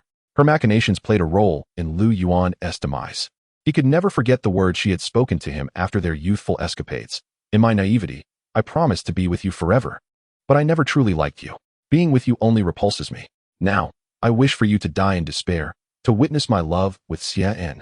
It was these words that ultimately severed Lu Yuan's obsession with Xianxia, leading to his tragic fall. If I return, I shall repay this couple's betrayal tenfold. This was a vow Lu Yuan made before his death. At this moment, atop a mountain in the Mo Yuan sect, a petite woman clad in a pink gown nestled against a dark-clad youth, her eyes sparkling with allure. Seer, this is all thanks to you. Without your assistance, I wouldn't have advanced to the peak of the demon lord realm so swiftly. The youth grinned wickedly, lifting Xianxia effortlessly as they began to retreat toward a wooden cabin. However, just as they took a couple of steps, a strange wind rustled behind them. Someone's here. Xianxia gasped, and the youth paused, releasing her as they turned to face the source of the sound. Unbeknownst to them, 3 youths had already positioned themselves before them. Dao, Xia, Yan, what brings you here? Upon recognizing the 3, Xianxia's expression shifted, filled with shock and anxiety. The trio, in turn, wore ashen faces, seemingly paralyzed by an unseen force, their bodies betraying their fear. Seer, do you know them? The dark-clad youth inquired, his brow furrowed. Xianxia, startled, struggled momentarily before nodding. They are my friends. Friends? The youth was taken aback, questioning, but how did these 3 come to be here? They are not disciples of the Mo Yuan sect. Just as Xianxia was about to respond, a voice interjected, friends? I believe you mean friends. The sudden, sinister laughter caused Xianxia's face to pale. A shadow flickered, and a figure in black stood beside Dao and the others. Who are you? Upon catching sight of this black-clad youth, Xianxia's eyes widened in terror, her body trembling involuntarily. Although 600 years had passed, she still retained a vivid memory of his visage. Run, Xianxia. He is Lu Yuan. He has come to exact revenge upon us. The burly figure beside him exclaimed anxiously before Lu Yuan had even uttered a word. At the moment Lu Yuan appeared, the trio regained their ability to speak. Upon hearing the name Lu Yuan, Xianxia trembled, seemingly forgetting the essence of the young man's words, her pupils flickering with disbelief. Could it truly be Lu Yuan? How is this possible? We thought we had killed you, Xianxia exclaimed, her face a mask of incredulity. Observing the sheer horror etched on her face, Lu Yuan chuckled coldly. Do you recall the curse I vowed before my death? If I were to return, I would ensure that you wretched pair pay back twice the debt. The recollection of Lu Yuan's words before his demise drained the color from Xianxia's face. You are indeed arrogant. At this juncture, the young man clad in black, standing beside Xianxia, spoke up. Gazing at Lu Yuan, he sneered indifferently, having been killed once. You shall die again today. With a scoff, the youth transformed into a streak of black sword energy, hurtling towards Lu Yuan with astonishing speed. Having already attained the threshold of a half-step demon sovereign, he reached Lu Yuan in a blink. A thunderous crash reverberated as a shockwave spread, stirring up clouds of dust. Xianxia and her companions were knocked back several paces by the force of the impact. As they held their breath and watched, their eyes widened in disbelief. The young man's sword halted mere inches from Lu Yuan, as if it had struck an impenetrable steel barrier. How can this be? The young man's face twisted in shock. He attempted to exert force, but his sword remained stuck, unable to advance even a fraction. What has transpired? A voice echoed from afar, catching the attention of the powerful figures of the demon origin sect due to the earlier commotion. Shadows began to descend around the group. Who are they? Questioned a red-haired middle-aged man, his aura radiating the strength of a late-stage demon emperor. Upon seeing the man's appearance, the young man in black immediately became agitated, exclaiming, "Father, these intruders have trespassed into our demon origin sect and seek to harm me. I implore you to strike them down. There is no need for the Grand Elder's intervention. I shall dispense justice myself." A cold voice interjected as an elder emerged. Already at the late stage of demon sovereign, he regarded Lu Yuan and his companions with disdain before casually gesturing. With a thunderous crash, a gargantuan hand forged of demonic essence descended upon Lu Yuan and his group. "Do you wish for death?" Lu Yuan, however, merely smiled coldly, and the immense hand above him disintegrated in an instant. What? The elder was taken aback, and before he could react, a torrent of overwhelming power surged into his body, causing his pupils to constrict. After a harrowing scream, he was obliterated into a mist of blood. The onlookers were rendered speechless, stunned by the spectacle. This individual is formidable. The red-haired man was the first to regain his composure, exclaiming in shock. He reached out to grasp the young man in black, hoping to rescue him. "Do you think you can save him before me?" Lu Yuan scoffed, slowly raising his right hand. Under the horrified gaze of the red-haired man, he brought his palm down. With a resounding thud, the young man in black was unable to utter even a cry before his entire body exploded. "You shall pay for this." Enraged, the red-haired man prepared to retaliate. But Lu Yuan merely cast a glance in his direction. The man trembled violently, his eyes filled with terror, before his form disintegrated into ash, vanishing into the ether. "Grand Elder." The elders who had accompanied the red-haired man gasped in horror, their faces drained of color. "You shall join him." Lu Yuan's chilling smile widened as he took a step forward. The mountain trembled and crumbled, an overwhelming wave of destructive energy surging forth, engulfing the entirety of the demon origin sect. Chapter 151. The Extreme Path of the Demon Sect, another Lu Yuan. On a flat expanse of land, a gentle breeze swept through as Lu Yuan and his companions materialized from thin air. "How can this be? How could you have grown so powerful?" Xianxia's face turned ashen as she trembled, her heart racing. She never imagined that the infamous demon origin sect could be reduced to rubble by a mere stomp of Lu Yuan's foot. Such terrifying strength undoubtedly reached the level of a demon god. The other three young men shared her expression of sheer terror and disbelief. Is this truly Lu Yuan? Does it even matter now? Lu Yuan's cold gaze fell upon Xianxia as he waved his hand, severing the space around the four of them, causing a whirlpool to manifest in the void. 8 massive hounds emerged from the swirling vortex. The hounds fixed their gaze upon the quartet, drooling viscous slime from their razor-sharp fangs, their eyes glowing with a wicked, fiery light. "Desire hounds." The four were horrified, exclaiming in unison. The desire hounds were the most primal beasts of their demon realm, reviled throughout the land, exuding an aura of wild malevolence. Any creature would fall prey to them, igniting their basest instincts until nothing remained but bones. Moreover, the desire hounds made no distinction between genders. Those who could not restrain their nature were deemed the most delectable morsels. "Since you are all creatures governed by your basest instincts, let them serve you well today." Lu Yuan's sinister grin spread across his face. "No, please don't." Xianxia's complexion drained of color as she attempted to advance, only to be thwarted by an invisible force. The other three also sought to flee, yet they could not breach the spatial barrier. "Lu Yuan, I beg you spare us. We should not have treated you this way. We realize our mistakes. Please grant us mercy, Lord Lu." The trio of bizarre youths promptly bowed and pleaded before Lu Yuan, their eyes filled with venomous resentment and fury directed at Xianxia. "You." Xianxia's face paled in despair. Listening to their words, Lu Yuan merely sneered. "I promised I would make you repay your debts in full, so enjoy yourselves." With that, the 8 massive hounds lunged at the four as if granted permission, each possessing the strength of a fully realized demon lord, leaving the quartet utterly defenseless. No, what followed was a scene too gruesome to behold, wholly inappropriate for young eyes. "Lu Yuan, I will haunt you even in death. Lu Yuan, you shall not die well. Ah, spare us, please." Beneath the onslaught of the desire hounds, The four unleashed their most venomous curses at Lu Yuan. Hunt me? Lu Yuan scoffed dismissively. Do you not know that these desire hounds relish not only flesh, but also souls? To hunt? You may not have that opportunity. With that, Lu Yuan settled down, a chair materializing behind him, while a table appeared before him. Thus, he sipped his tea, reveling in the artistic display unfolding before him. In the blink of an eye, 3 days had swiftly passed. The lamentations from ahead continued to echo incessantly. Lu Yuan rose slowly, and the table and chair dissipated into nothingness. Wearied, he deemed it time to depart. After a languid yawn, he turned to leave, but paused momentarily as a thought struck him. In 100 days, it shall vanish automatically. With that final thought, Lu Yuan's form transformed into a wisp of azure smoke, vanishing from the spot. The following day, at dawn, in the desolate mountainous region of the extreme north demon domain, Lu Yuan appeared before a dilapidated mountain gate, glancing at a moss-covered stone tablet, cracked and weathered. By the mountain path, a complex expression flickered in his eyes. The tablet bore the archaic inscription Extreme Path Demon Sect. Contemplating the stone, memories of this life surged within his consciousness. Throughout the cycles of 100 lifetimes, he had joined various sects and had several masters.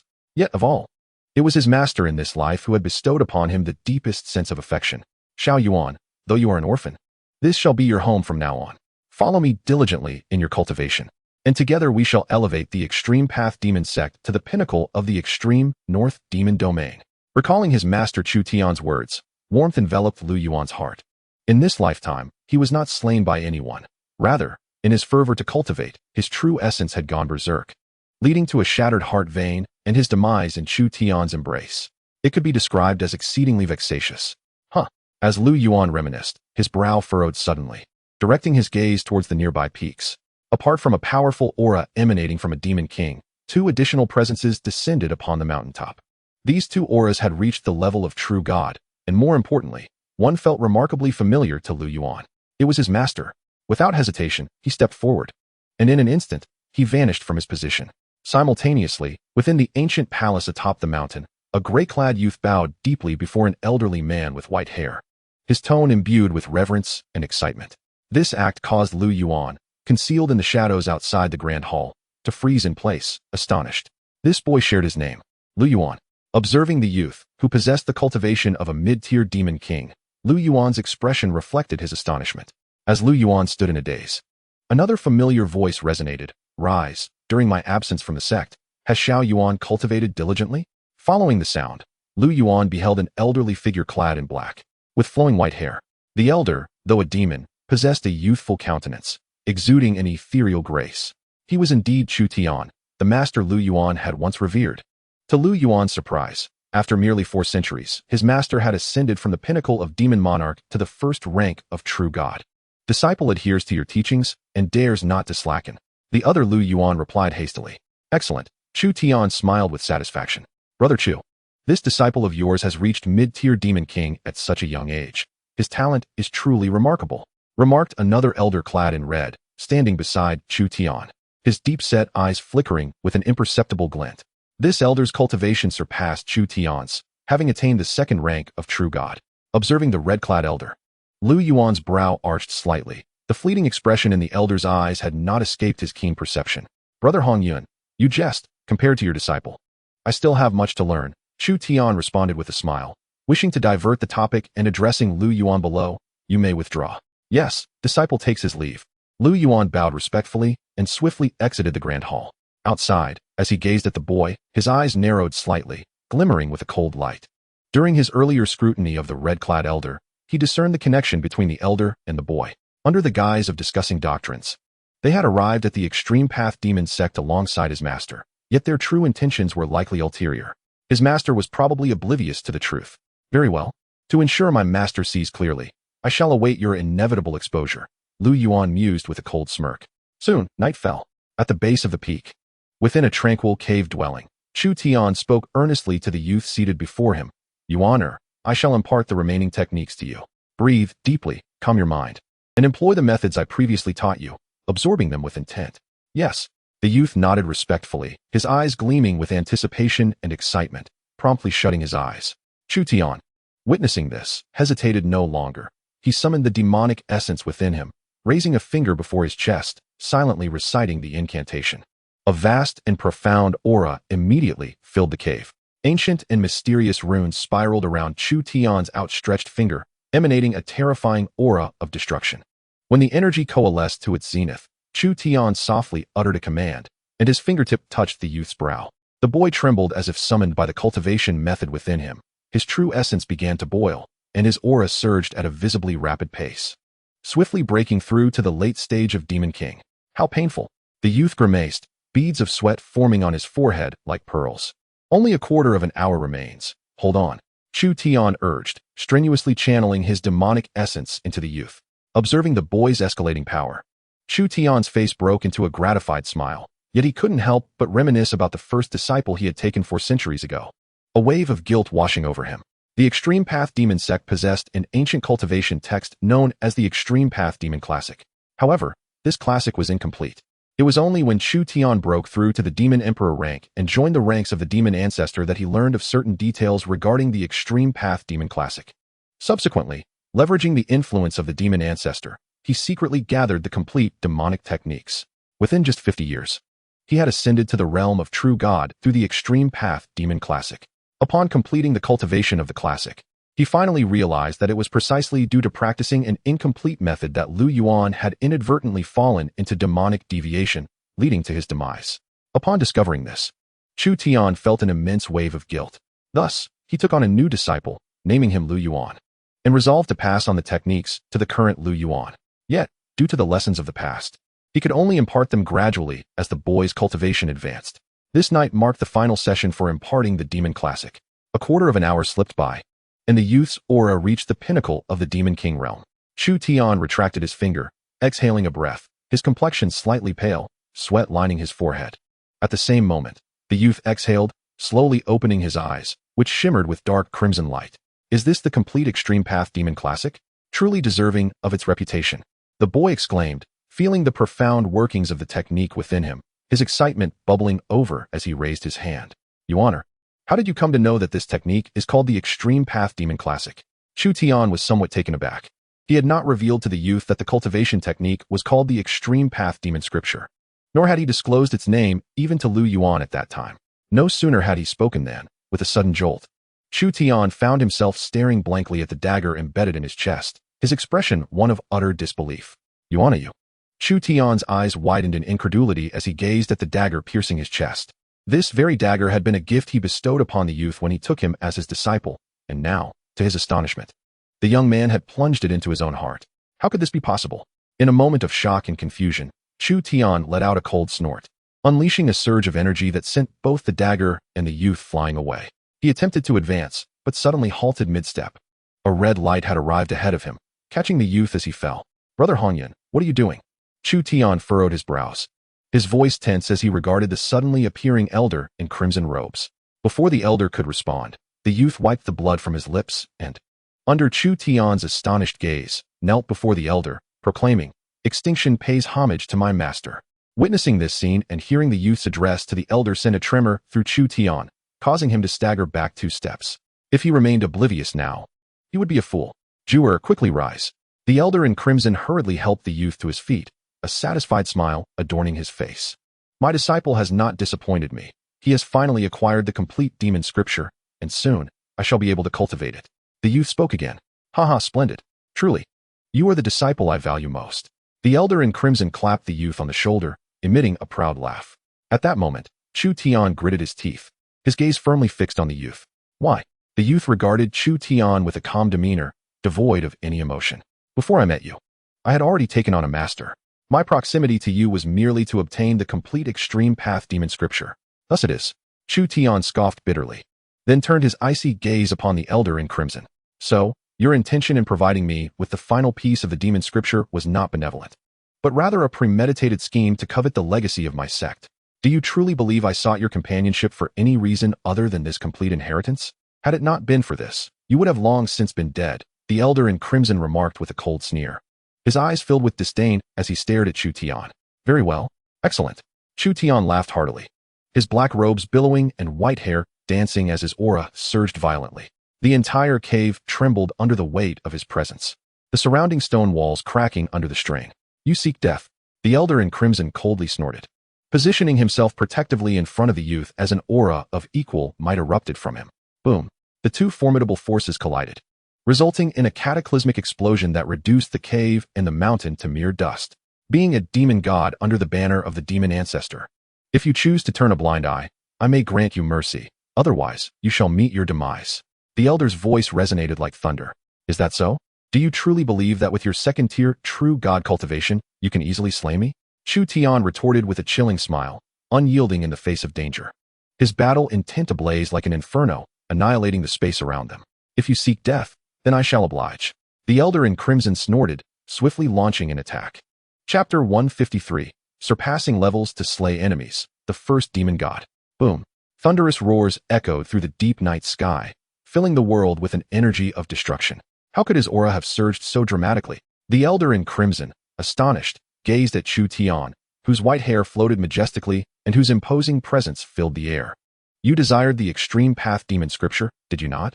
Today, I shall demonstrate its true power to you, even with your second-tier true god cultivation. Slaying you shall be as easy as butchering a dog. Chu Tian spread his arms wide, a terrifying aura erupting from him like a volcano, fracturing the void around him. In that instant, Chu Tian's eyes glimmered with crimson lightning, enveloped in destructive energy that struck fear into the heart of the elder in crimson. Master, the youth, witnessing Chu Tian's transformation into a world-ending demon god, could not help but cry out in terror, trembling uncontrollably. Retreat to the back. The elder waved his hand, transporting the youth 1,000 miles away to a distant peak. He then turned his gaze to Chu Tian, shouting coldly, as a second-tier true god, do you think I would fear a mere first-tier true god? Today is your day of reckoning. With that, he grasped a long blade that radiated with terrifying power. Fight! Chu Tian similarly roared, his battle intent soaring to the heavens. He advanced with a single step, employing no weapon but his fists, resembling 1,000 thunderstorm as he charged towards the elder in crimson. The elder, too, surged forward with murderous intent, brandishing his long blade in a lethal strike. The two forces clashed in the air, creating a momentary stillness before a tidal wave of destructive energy erupted from their epicenter. Boom. Mountains disintegrated in the wake of the energy, the earth itself shaking violently. How is this possible?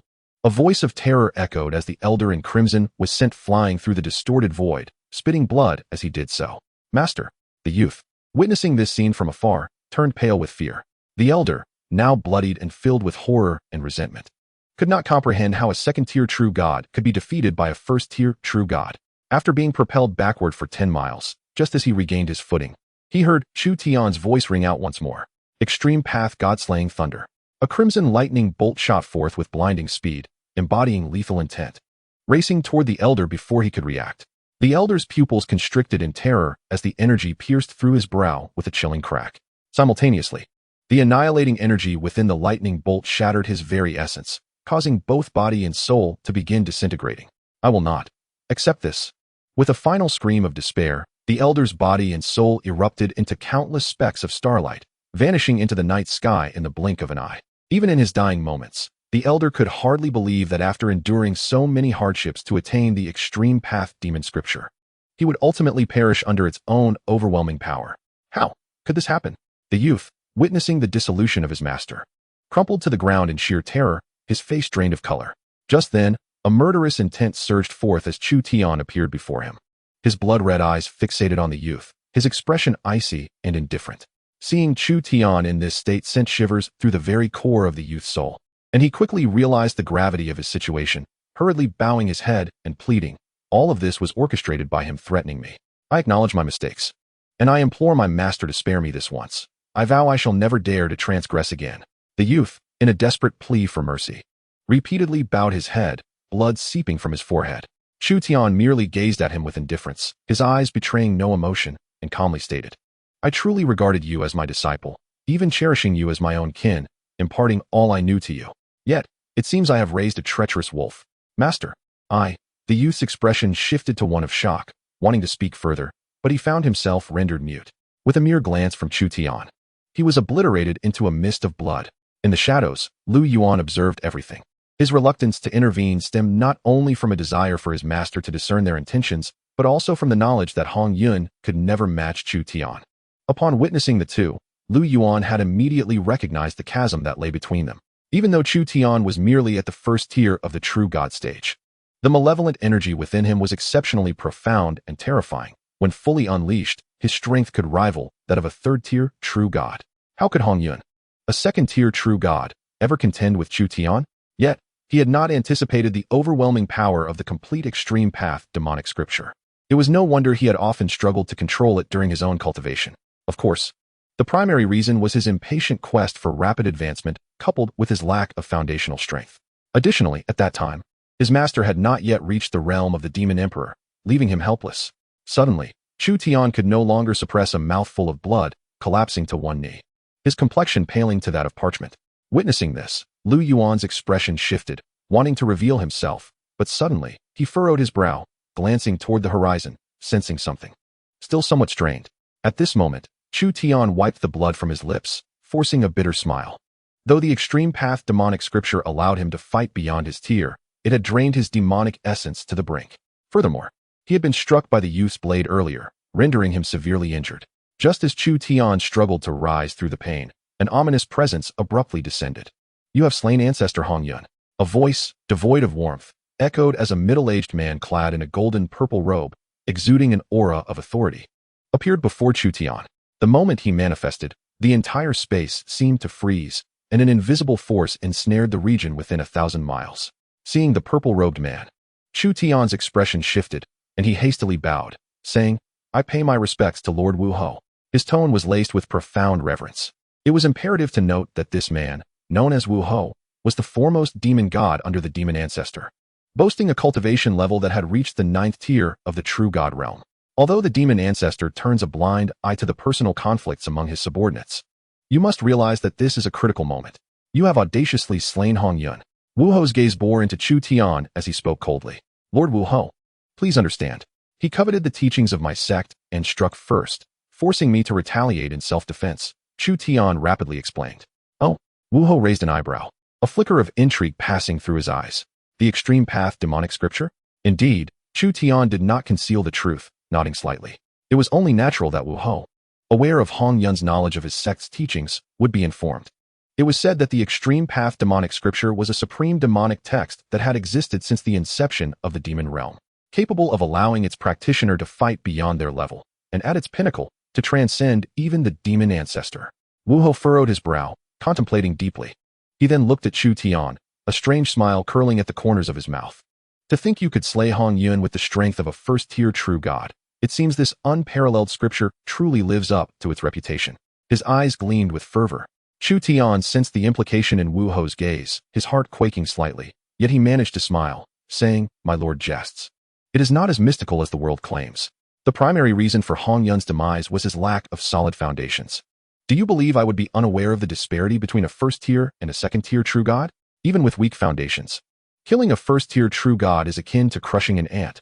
Wu Ho scoffed, seeing Chu Tian feigning ignorance, and immediately laid bare his intentions, stating, "Hong Yuan's brother, Hong Hua, has just been slain by a mysterious powerhouse. Now you have killed his brother. It is only natural for the demon ancestor to harbor suspicions. However, if you were to hand over this teaching method to me, I could absolve you of suspicion and convince the demon ancestor that Hong Yuan too fell to the hands of that mysterious figure. What say you?" Upon hearing this, Chu Tian's expression darkened. Indeed, the arrival of this foremost demon god was fueled by envy for the extreme path demonic scripture of his sect. "Consider carefully. Even if you do not speak, I have my methods to uncover the truth. The opportunity is singular. How you choose to proceed is entirely up to you." Observing Chu Tian's troubled countenance, Wu Ho reiterated, the threat in his tone unmistakable. "This matter need not trouble my lord. I will clarify with the demon ancestor myself." Chu Tian ultimately gritted his teeth, his voice resolute, with no trace of fear in his eyes. Wu Ho sighed lightly, shaking his head. "I offered you a chance. Yet you have regrettably made the wrong choice. The extreme path demonic scripture can only be passed to the next inheritor of the extreme path demonic sect. Others shall have no access, not even in death." Chu Tian declared firmly, his tone imbued with determination. "Is that so?"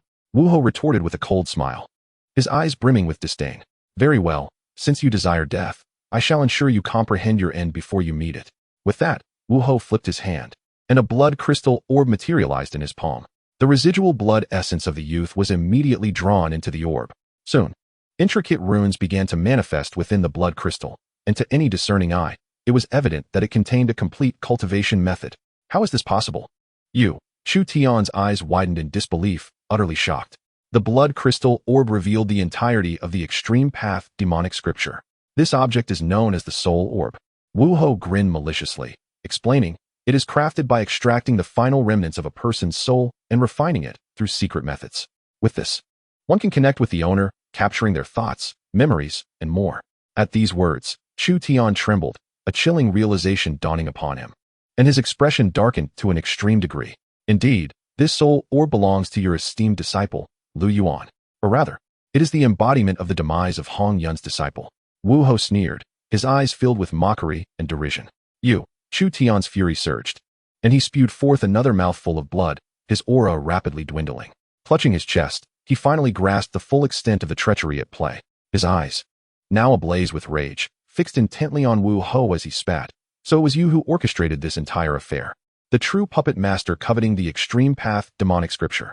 Indeed, had I not casually hinted at the remnants of the scripture to that Hong Yuan, he would never have approached you. Wu Ho chuckled wickedly. With gritted teeth, Chu Tian's figure flickered, lunging towards the blood crystal orb in Wu Ho's grasp. Utterly oblivious to the peril, Wu Ho merely smirked disdainfully, casting a cursory glance at Chu Tian. Suddenly, a terrifying oppressive force descended upon Chu Tian, causing him to thud to the ground, kneeling before Wu Ho. With a cold chuckle, Wu Ho ignored Chu Tian entirely, his gaze fixated on the blood crystal orb, his eyes shimmering with fervor and greed.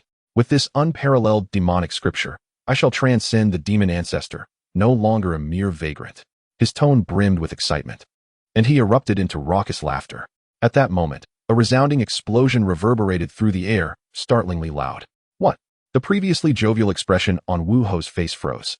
His eyes wide as he stared at his empty palm, rendered speechless. Chu Tian, kneeling on the ground, was equally astonished by the sudden detonation of the blood crystal orb, quickly breaking into laughter. Ha! Is this the soul orb you spoke of? Truly, the heavens have eyes. How could this be possible? Wu Ho was astounded. The soul orb was crafted by his own hands, infused with his power. Even an 8th-tier true god could not easily obliterate it. How could it have exploded so suddenly? As Wu Ho grappled with his shock and confusion, a faint sound of footsteps echoed from the void. Who goes there? Wu Ho bellowed angrily in the direction of the sound. Boom. The noise erupted like thunder, the terrifying sound wave energy instantly shattering the surrounding void. The space splintered like shattered glass, yet the footsteps continued unabated. Wu Ho's expression darkened. Although he refrained from striking, his roar was enough to injure an 8th-tier true god. Surprised, he fixed his gaze intently on the source of the sound, eager to unveil the identity of the one attempting to deceive him. Chu Tian, too, wore an expression of astonishment and confusion. Suddenly, an invisible force shattered the oppressive weight upon him, lifting him to his feet and moving him aside. Everything transpired swiftly, as if choreographed, leaving both Chu Tian and Wu Ho momentarily stunned. How could this be? A sliver of crisis awareness began to blossom in Wu Ho's heart. If what had just occurred was not enough to command his attention, then the fact that someone could effortlessly shatter his oppressive force and rescue Chu Tian right before his eyes indicated that the newcomer possessed strength at least on par with his own. Finally, a voice filled with mockery rang out. The first demon god? Following this, a young man clad in black, seemingly merging with the darkness, slowly emerged from the void. With each step he took, the ground beneath him fractured. His overwhelming presence shattered the spatial barriers Wu Ho had erected, causing Wu Ho's heart to race wildly with each step, as if it might explode. His very soul quivered in response. In the blink of an eye, the figure in black stood a mere 10 paces away from Wu Ho. Who are you? Wu Ho inquired, his brow furrowed, eyes brimming with vigilance. Unable to discern the newcomer's cultivation level, he nonetheless sensed a tremendous aura of danger emanating from him. Such feelings he had only experienced in the presence of the demon ancestor. Could it be that this young man stood on the same tier as the demon ancestor? A chilling thought surged through Wu Ho's mind, only to be immediately dismissed. Impossible. There are only 3 demon ancestors in the demon realm, and I have encountered the other 2. You cannot be one, Wu Ho declared in a grave tone. In response to Wu Ho's words, Lu Yuan wore a look of disdain, his expression indifferent as he slowly uttered, "Kneel." The moment those words fell, Wu Ho's countenance changed drastically, an unimaginable pressure descending upon him. Under this overwhelming force, his entire body quaked, the vast reservoir of demonic energy within him shattered in an instant, leaving him utterly defenseless. Boom. He had no choice but to kneel, causing the entire mountain to tremble. You. Wu Ho's face paled in horror as he stammered, "This power. How is it possible? Who are you?" Lu Yuan chuckled coldly, replying nonchalantly, "The first demon god is hardly remarkable. You are Lu Yuan." At that moment, a voice broke the tension. "Lu Yuan?" Wu Ho paused, glancing at the stunned Chu Tian, asking, "Which Lu Yuan?" At this moment, Chu Tian's gaze was fixed on Lu Yuan, as if in a dream, his entire being trembling. Though over 400 years had passed, he still vividly remembered Lu Yuan's appearance. He was his first disciple, the one who had filled him with guilt. It was precisely because of this guilt that he had intended to take on another disciple and name him Lu Yuan, hoping to make amends for his past failings. Little did he expect to receive a wolf in sheep's clothing. Observing Chu Tian's incredulity and lingering skepticism, Lu Yuan finally smiled and said, "Long time no see, master." Those 6 simple words echoed in Chu Tian's heart like a thunderclap, sending shockwaves through him, causing his pupils to constrict. Especially the final 2 words made him stagger back, unable to suppress his retreat. This mysterious powerhouse who had appeared so suddenly was indeed his disciple, Lu Yuan. "Master? You call him master? How is this possible? You?" Upon hearing the exchange between Lu Yuan and Chu Tian, Wu Ho was momentarily left speechless. "Enough," Lu Yuan snorted coldly, a glint of cold light flashing in his eyes. "No." Wu Ho let out a shrill scream, and in an instant, he exploded into a mist of blood. The air became saturated with a dense stench of blood and demonic energy, intensifying the atmosphere around them. You just killed him?" Chu Tian's eyes widened in disbelief, panic evident in his tone, regardless of whether this individual was his disciple or not. The death of the first demon god would surely attract the attention of the demon ancestors. To covet the inheritance methods was a grave sin worthy of death. Yet Lu Yuan merely snorted dismissively, his expression unperturbed. "The demon ancestor will arrive shortly. You must leave at once," Chu Tian urged, his voice laced with urgency and concern. At this moment, it seemed he no longer cared about Lu Yuan's identity. Wu Ho's death was inextricably linked to him, and now he only hoped to escape. No matter the cost. "It's too late." Lu Yuan chuckled, then slowly lifted his head, a faint smile gracing his lips. "He has already arrived." "What?" Chu Tian gasped, still processing the situation when, suddenly, a slender tear opened in the void above. Following this, a blood-red eye, exuding an aura of annihilation, materialized in the starlit sky. The moment the blood-red eye appeared, its intent to obliterate locked onto Lu Yuan and Chu Tian. Chu Tian. Upon spotting Chu Tian, the blood-red eye emitted a surprised exclamation, followed by, "Who killed Wu Ho?" The voice was icy and indifferent, akin to a celestial decree, compelling one to bow in submission. "Great demon ancestor, please. The matter is..." Chu Tian, gripped by terror, hastily began to explain himself, intending to kneel before the colossal gaze. Yet, before he could take any action, a hand descended upon his shoulder. Startled, Chu Tian felt an invisible energy envelop him, instantly dispelling the fear that had taken root in his heart. "You?" Chu Tian gazed at Lu Yuan in astonishment, who merely smiled with indifference and replied, "With my presence, master need not be so distressed." After uttering this, he turned his attention to the blood-red eyes and calmly stated, "Naturally, it was I who did the killing. Your first commander is rather unimpressive. Who are you?" The giant gaze rumbled, not immediately attacking but instead imbued with a hint of wariness. "I do not appreciate being spoken to from such a lofty position. Since you are here, come down and speak with me." Lu Yuan scoffed coldly, his eyes narrowing slightly. Under Chu Tian's horrified gaze, the blood-red eyes that spanned the entire cosmos suddenly erupted. Boom! The entire mountain trembled as a cloud of dust rose, revealing a towering figure kneeling amidst the swirling debris. Barely discernible. "Much better," Lu Yuan chuckled lightly, striding toward the shadowy figure. "What transpired?" That is." Chu Tian stood frozen, his mind in a daze as he beheld the scene unfolding before him. The imposing figure shrouded in dust was both familiar and terrifying to him, and an incredulous thought began to take root in his mind. At this moment, Lu Yuan had already approached the towering figure, and as the dust settled, Chu Tian's fearful gaze finally beheld a youth standing 9 feet tall, clad in a crimson robe, with flowing white hair and blood-red eyebrows. His face exuded an air of authority, and his terrifying aura was overwhelming. The youth radiated an aura of slaughter, as if red sword energies circled around him, shattering the very fabric of space. "The demon path of slaughter, it appears you are the demon ancestor Yuan," Lu Yuan remarked with a casual smile, instantly recognizing his identity. "Impossible, how can this be?" Yuan exclaimed, his face a mask of shock as he shook his head in disbelief. The moment Lu Yuan's words struck him, he began to question his very existence. Just a slight brush with Lu Yuan made him acutely aware of the chasm between them. The pressure bearing down on him was so immense that he felt utterly devoid of any capacity to resist. Under this overwhelming force, he experienced an unprecedented feeling, fear and despair. At this juncture, he was nearly certain of Lu Yuan's identity, the very mysterious powerhouse who had slain Hong Hui just days prior, instilling dread in their hearts. He never anticipated that this individual could be so formidable. How can such power exist in this world? Are you a being from the divine realm? Yin inquired once more, gazing at Lu Yuan with a mix of apprehension and gravity. The divine realm? Lu Yuan chuckled softly, shaking his head. I am no such entity. How is that possible? If you are not a being from the divine realm, how could you possess such strength? Yin replied incredulously.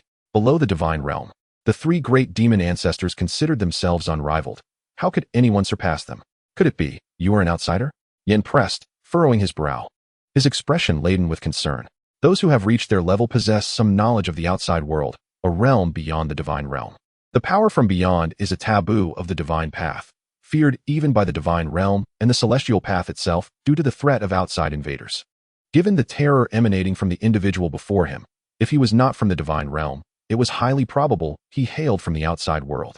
Your imagination is indeed quite vivid, Lu Yuan replied, shaking his head in bemusement. Then, with a serious expression, he fixed his gaze upon Yin, who felt a shiver run down his spine under Lu Yuan's intense scrutiny. Let us dispense with the pleasantries.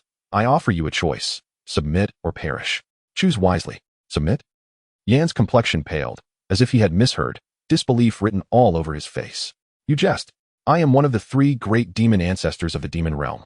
And you wish for me to submit? If that is your stance, then let us not waste any more words, Lu Yuan sneered, lifting his right hand slowly, a force of obliteration gathering within it. At the moment the power of annihilation coalesced in Lu Yuan's hand, Yin felt the slaughtering energy within him quiver as if it would shatter into pieces at any moment.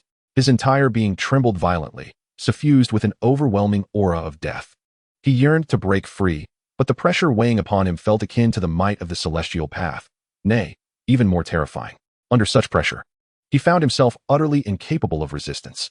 Wait, just as Lu Yuan's hand was halfway raised, Yin could no longer contain his outcry. What final words do you have?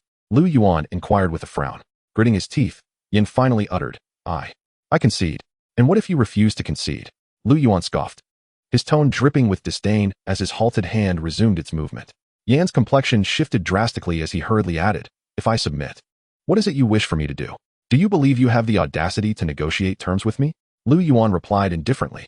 Yan's heart trembled, and with a resigned sigh, he finally acquiesced, I am willing to submit. A smirk graced Lu Yuan's lips as the power in his hand dissipated, along with the overwhelming pressure that had burdened Yin.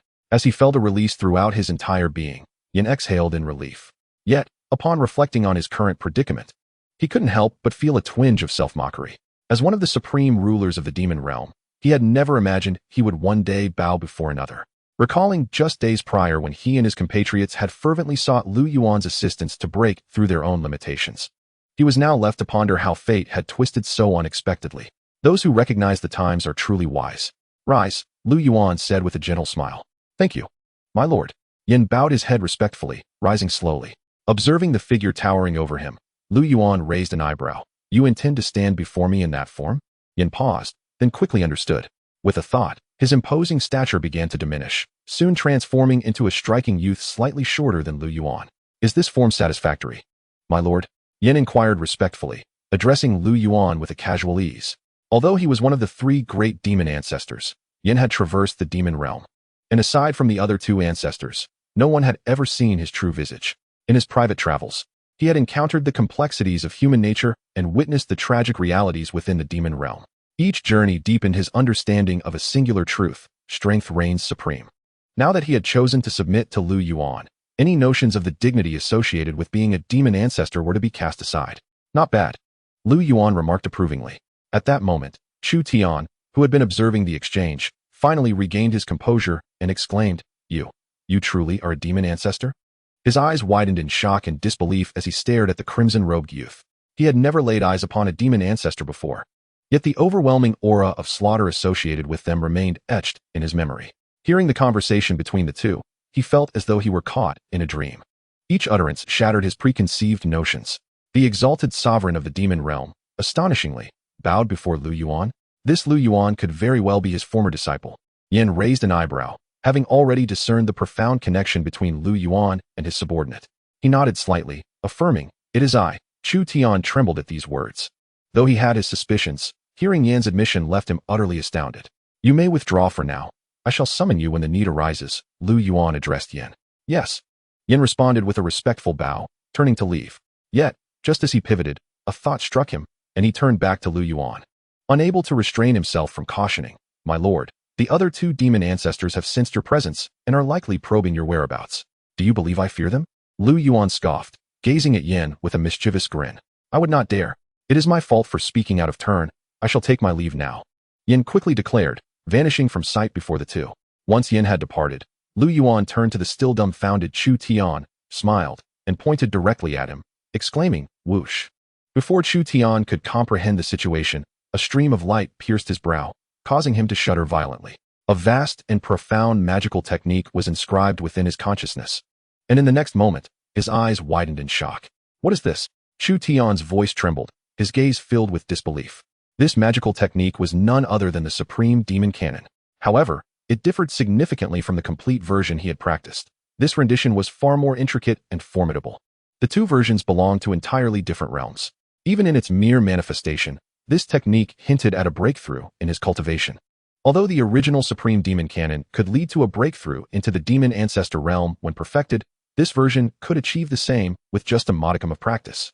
Allowing one to transcend into the Demon Ancestor level within a year and further explore the demonic path upon reaching mastery, Lu Yuan elucidated. How can this be? Hearing Lu Yuan's explanation, Chu Tian was left utterly dumbfounded, overwhelmed by astonishment. An improved version of the Demon Canon, promising a breakthrough into the Demon Ancestor realm within a year and the opportunity to carve a new path in the demonic arts? Each piece of information sounded like a tale from a fantasy. Yet, he felt an undeniable conviction that Lu Yuan was not fabricating lies. Ultimately, under Chu Tian's astonished gaze, Lu Yuan's demeanor turned solemn. He raised his hands and bowed deeply, respectfully stating, Master, until we meet again. After completing the bow, Lu Yuan turned to depart. But as he took a step, Chu Tian snapped back to reality and urgently questioned, You truly are my disciple Lu Yuan? His voice quivered, filled with trepidation. Although his appearance, demeanor, and expressions were identical, the essence and power were worlds apart. The current Lu Yuan commanded the reverence of even the demon ancestors. The Lu Yuan of the past was dead. The present Lu Yuan was merely a being returning with memories. However, Lu Yuan paused, gazing at Chu Tian, and ultimately smiled. I am still myself. With those final words, Lu Yuan transformed into a wisp of breeze, vanishing before Chu Tian's eyes. Chapter 157, The Son-in-Law. The suppressed demise of Lu Yuan. On the lofty mountain peak, Shi inquired, Yan, what transpired? In recent days, you have lost 3 major demon gods, including your foremost demon god, yet you remain unmoved. A presence radiating an aura of devouring the heavens and earth confronted Yan. Yan, upon hearing this, shook his head with a wry smile. What good would it do to be moved? What do you mean by that? She asked, perplexed. What else could it mean? I believe Yan has encountered that culprit and suffered a loss, which is why he chose to turn a blind eye. Ji-do, emanating an aura of annihilation, scoffed derisively. Is that true? Chi's tone was laced with shock and confusion. Indeed, I have met this individual. Moreover, I can unequivocally tell you that we have all misjudged him. Yan revealed without a hint of concealment. Misjudged? Gravely mistaken. With that person's cultivation, if he wished to dominate the demon realm, it would be but a mere flick of his wrist. I am helpless in this. If you wish to seek your demise, then hurry, Yan retorted coldly. Your words only heighten my curiosity. I must see what manner of person he truly is. Ji-do sneered, his voice tinged with anticipation. In that case, let us meet this mysterious powerhouse, Chi echoed coldly. Meanwhile, on another mountain peak, a gentle breeze swept through, revealing Lu Yuan's figure as he materialized. Upon his arrival, his gaze was drawn to the distance, where lay a sprawling city. Looking upon the city, a complex expression crossed Lu Yuan's face. Shilling City. The city spanned 3,000 miles, merely an inconspicuous small city within the demon realm. Host, would it not be better to slay that demon ancestor? Why do you only wish for him to submit? The system's voice resonated within Lu Yuan's consciousness, tinged with confusion. According to Lu Yuan's previous tendencies, that demon ancestor should have met with a fatal end. Yet unexpectedly, Lu Yuan offered him a chance at survival, leaving the system perplexed. If I were to say he once saved my life, would you believe it? Lu Yuan replied with a faint smile. Saved your life? The system expressed surprise, promptly responding. I believe. Thus, Granting him an opportunity is merely my way of repaying that past kindness, even if he does not recall saving me, Lu Yuan continued with a smile. With that, he turned his gaze back toward the city ahead. The narrative of this life intertwined with the tale of his rescue by Yin, both belonging to the same era. However, this life had left Lu Yuan feeling somewhat awkward, for he had once been a son-in-law. After 8 centuries, some strands of fate had faded, and it appeared some old acquaintances had already passed away. Lu Yuan furrowed his brow and sighed, then narrowed his eyes slightly, a smile gracing his lips, but fortunately, the main figures still remain. As he spoke, Lu Yuan dissipated into a wisp of azure smoke, vanishing from his previous location. In the next moment, he found himself standing before a vast, ancient mansion, the Jiang Manor. Gazing at the plaque above the grand entrance inscribed with those 2 characters, a flood of memories surged within his consciousness. At that time, he was but an orphan, begging on the streets of Shilling City, until he encountered the young lady of the Jiang family, Jiang Jin. Jiang Jin, both in temperament and character, embodied the essence of a remarkable female general. To the outside world, the denizens of the demon realm may seem like villains, but within, the realm was far from tranquil. Lu Yuan knew that the demon realm, like many other worlds, was rife with warfare, and the conflicts here were often more intense and brutal. As the most powerful figure in the region, Jiang Jin, as the acting city lord, commanded a 1,000-strong army, tirelessly safeguarding Shilling City and quelling the chaos that surrounded them, earning her the title of protector in the hearts of the city's inhabitants. In the center of the city stood a towering statue, carved from white marble, reaching a height of 100 feet, symbolizing the people's recognition of Jiang Jin. His acquaintance with Jiang Jin began on a frigid winter day, when he nearly froze to death on the streets. Jiang Jin and her retinue happened to pass by, and upon seeing him, she couldn't bear to leave him in such a plight, bringing him to her manor as a servant. Over time, Jiang Jin quickly recognized Lu Yuan's uniqueness, as he possessed an extraordinary insight and profound knowledge of military strategy that surpassed all others. Certainly, all of this is attributed to Lu Yuan's experiences on Earth and his recollection of Sun Wu's art of war. Before long, Lu Yuan was promoted to her squad, standing alongside her to defend Shilling City and engage in battles across the lands. After enduring numerous life and death skirmishes, during one particularly brutal confrontation, they found themselves surrounded by an army of 100,000, with the invincible cavalry of the Lu family nearly annihilated. Ultimately, only he and the valiant Jiang Jingwa remained to fight side by side, yet they faced an enemy force of 3,000. At that time, Lu Yuan's cultivation was feeble, rendering him more of a burden. Had it not been for him, Jiang Jingwa could have easily broken through the encirclement. Nevertheless, Jiang Jingwa never abandoned him, and it was only due to his grievous injuries that when both were on the brink of death, a towering figure appeared on the battlefield. With but a single appearance, the 3,000 enemy soldiers were instantaneously reduced to ashes. The figure was a young man clad in red, with flowing white hair. His mere gaze sent shivers through both Lu Yuan and Jiang Jingwa, compelling them to prostrate themselves in reverence. Such pure hearts are precisely what the demon realm ought to cherish. They should not perish here, the young man uttered, leaving behind those words before vanishing from their sight. At that time, Lu Yuan had only recently undergone reincarnation, and that pair of eyes was undoubtedly the most terrifying he had ever encountered. Jiang Jingwa felt the same. Whenever she recalled that youth, a fervent battle spirit ignited within her, and she vowed repeatedly to reach the same heights as him in this lifetime. Both of them retained a vivid memory of the youth's visage. Initially unaware of his identity, it was only today that Lu Yuan discovered that the red-clad, white-haired young man who had saved their lives was none other than Yin, one of the 3 sovereigns of the demon realm. It was precisely for this reason that Lu Yuan extended an opportunity to Yin. The notion of submission was merely a pretext. At Lu Yuan's level, there was no need for anyone to bow before him. Following that great battle, upon their return, Jiang Jingwa opened her heart to Lu Yuan and offered to take him as her consort. With her impeccable demeanor and beauty, coupled with the countless times she had saved him, Lu Yuan had no reason to refuse such a dream lover. Although he would be a son-in-law, he promptly agreed. However, fate is capricious. On the very night of their wedding, the enemy struck once more, and they donned their armor to return to the battlefield. It was during that very battle that Lu Yuan perished.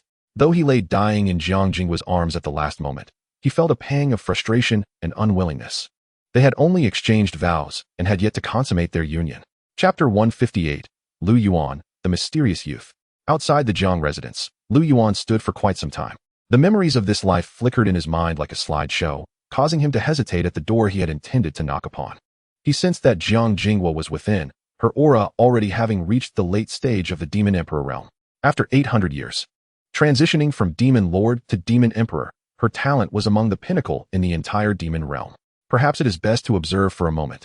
Lu Yuan sighed, his thoughts shifting as he soon beheld a tranquil courtyard within the estate. Beneath a wooden pavilion, a woman clad in black, her figure graceful, was sipping tea. Her bright eyes sparkled like the moon, her skin as pure as snow, exuding an air of formidable elegance that rivaled even the esteemed Princess Shun Bai of the spirit realm. Yet, her beauty did not surpass that of the one he had seen before. Among all the women he had encountered, none could compare to the ethereal presence of Tian Dao Su Ming. The woman in black was none other than Jiang Jinghua. At this moment, she occasionally glanced toward a small boy in the garden, chasing butterflies, a smile of affection gracing her lips. This small boy? Upon seeing him, Lu Yuan felt an undeniable blood connection between the child and Jiang Jinghua. Indeed, just as this thought crossed his mind, the boy captured a large butterfly and sprinted toward Jiang Jinghua, exclaiming, "Mother, I caught one." Outside the estate, upon hearing the child's address, Lu Yuan smiled, thinking, indeed, she has found her happiness and has a child. His heart was filled with sentiment, yet he felt no trace of regret or unwillingness. Rather, there was a sense of joy. That Jiang Jinghua had discovered her own happiness was, for Lu Yuan, a burden lifted. After so many reincarnations, the bond between him and Jiang Jinghua had long transcended romantic notions, evolving into a profound friendship. As Lu Yuan pondered, the boy suddenly stumbled over a stone, about to crash to the ground, when Jiang Jinghua swiftly dashed forward, catching him in her arms, causing the butterfly to escape into the air. It flew away. The boy lamented, gazing at the departing butterfly with sorrowful eyes. "It is free. Let it go," Jiang Jinghua replied, tenderly caressing the boy's face. Her gaze filled with fondness and nostalgia. "Mother, what's wrong? Are you missing Uncle Yuan again?" the boy inquired, witnessing his mother's expression. Uncle Yuan? At the mention of this name, Lu Yuan was momentarily taken aback, reflecting, could it be that the boy refers to me? Truly, nothing escapes Yuan Heir's notice. Jiang Jinghua smiled, brushing away some dirt from the boy's face, and remarked, "Yuan Heir, I named you Lu Yuan to honor Uncle Yuan. If it weren't for him taking a fatal blow for me, you wouldn't be here today. Do you resent me for not allowing you to take your father's surname?" "I don't resent you." The boy quickly shook his head, then smiled brightly, adding, "Father does not resent you either. You are truly obedient." Jiang Jinghua beamed, unable to resist planting a kiss on the boy, her eyes brimming with affection. As Lu Yuan listened to the exchange between mother and son, he stood frozen, his heart a tumult of emotions. He had never anticipated that Jiang Jinghua would honor him by naming her son Lu Yuan. After a moment of stillness, he sighed softly, recognizing that the individual he had once been was now gone. What was the point of lingering on? With a fleeting glance toward another direction in the city, a glint of cold light flickered in his eyes as he vanished from his spot. In the next instant, when he reappeared, he stood outside a hidden chamber. The entire chamber was forged from ancient black iron, adorned with intricate runes of prohibition. Even a true deity of the 9th rank could not perceive the happenings within. Yet to Lu Yuan, it was as transparent as air. The moment he materialized, the scene inside the chamber became vividly clear to him. He observed 4 figures within. 3 were bound to crucifixes. The 3 captives were the commanders of the enemy army responsible for his demise in that fateful battle. Each exuded an aura that reached the level of Demon Emperor, 2 at mid-stage and 1 at the late stage. However, what astonished Lu Yuan even more was the striking young man standing before them. Clad in azure, the youth was handsome, his demeanor exuding an air of scholarly elegance. Though he appeared fragile, his cultivation had already attained the 8th rank of true deity. Moreover, the power emanating from this individual bore an uncanny resemblance to that of the Emperor Tian he had encountered before, both being manifestations of extraterritorial strength. More significantly, this person shared a profound connection with Jiang Jinke and the young Lu Yuan. It appears he is the father spoken of by Lu Yuan. How intriguing. Observing the young man, Lu Yuan's lips curled into a subtle smile. Throughout this encounter, the youth remained oblivious to his presence. How could this be? It was widely believed that Jiang Jing's husband was merely a humble teacher, incapable of any formidable prowess. Yet here he stood, exuding such terrifying strength. "Who are you truly?" At that moment, the 3 bound demon generals gasped in astonishment, their eyes filled with dread and disbelief. Just yesterday, their intention had been to capture the youth as leverage against Jiang Jinke. Despite one of them being a late-stage demon emperor and the other 2 at mid-stage, they harbored no confidence in overcoming someone of Jiang Jing's caliber, who had recently gained notoriety for contending against 2 late-stage demon emperors, not only holding her ground, but also slaying one. Given such formidable combat prowess, they dared not take risks. However, plagued by Jiang Jing's relentless pursuit, they were left with no choice but to infiltrate Shilling City, believing that capturing her husband would make eliminating her significantly easier. Yet, they could never have anticipated that upon their initial encounter, they would find themselves bound within a secret chamber before they even had a chance to react. "I am but a humble teacher," the youth remarked with a faint smile, his gaze growing colder, the very air around them beginning to freeze, causing the three to pale in terror. "Such a dreadful aura.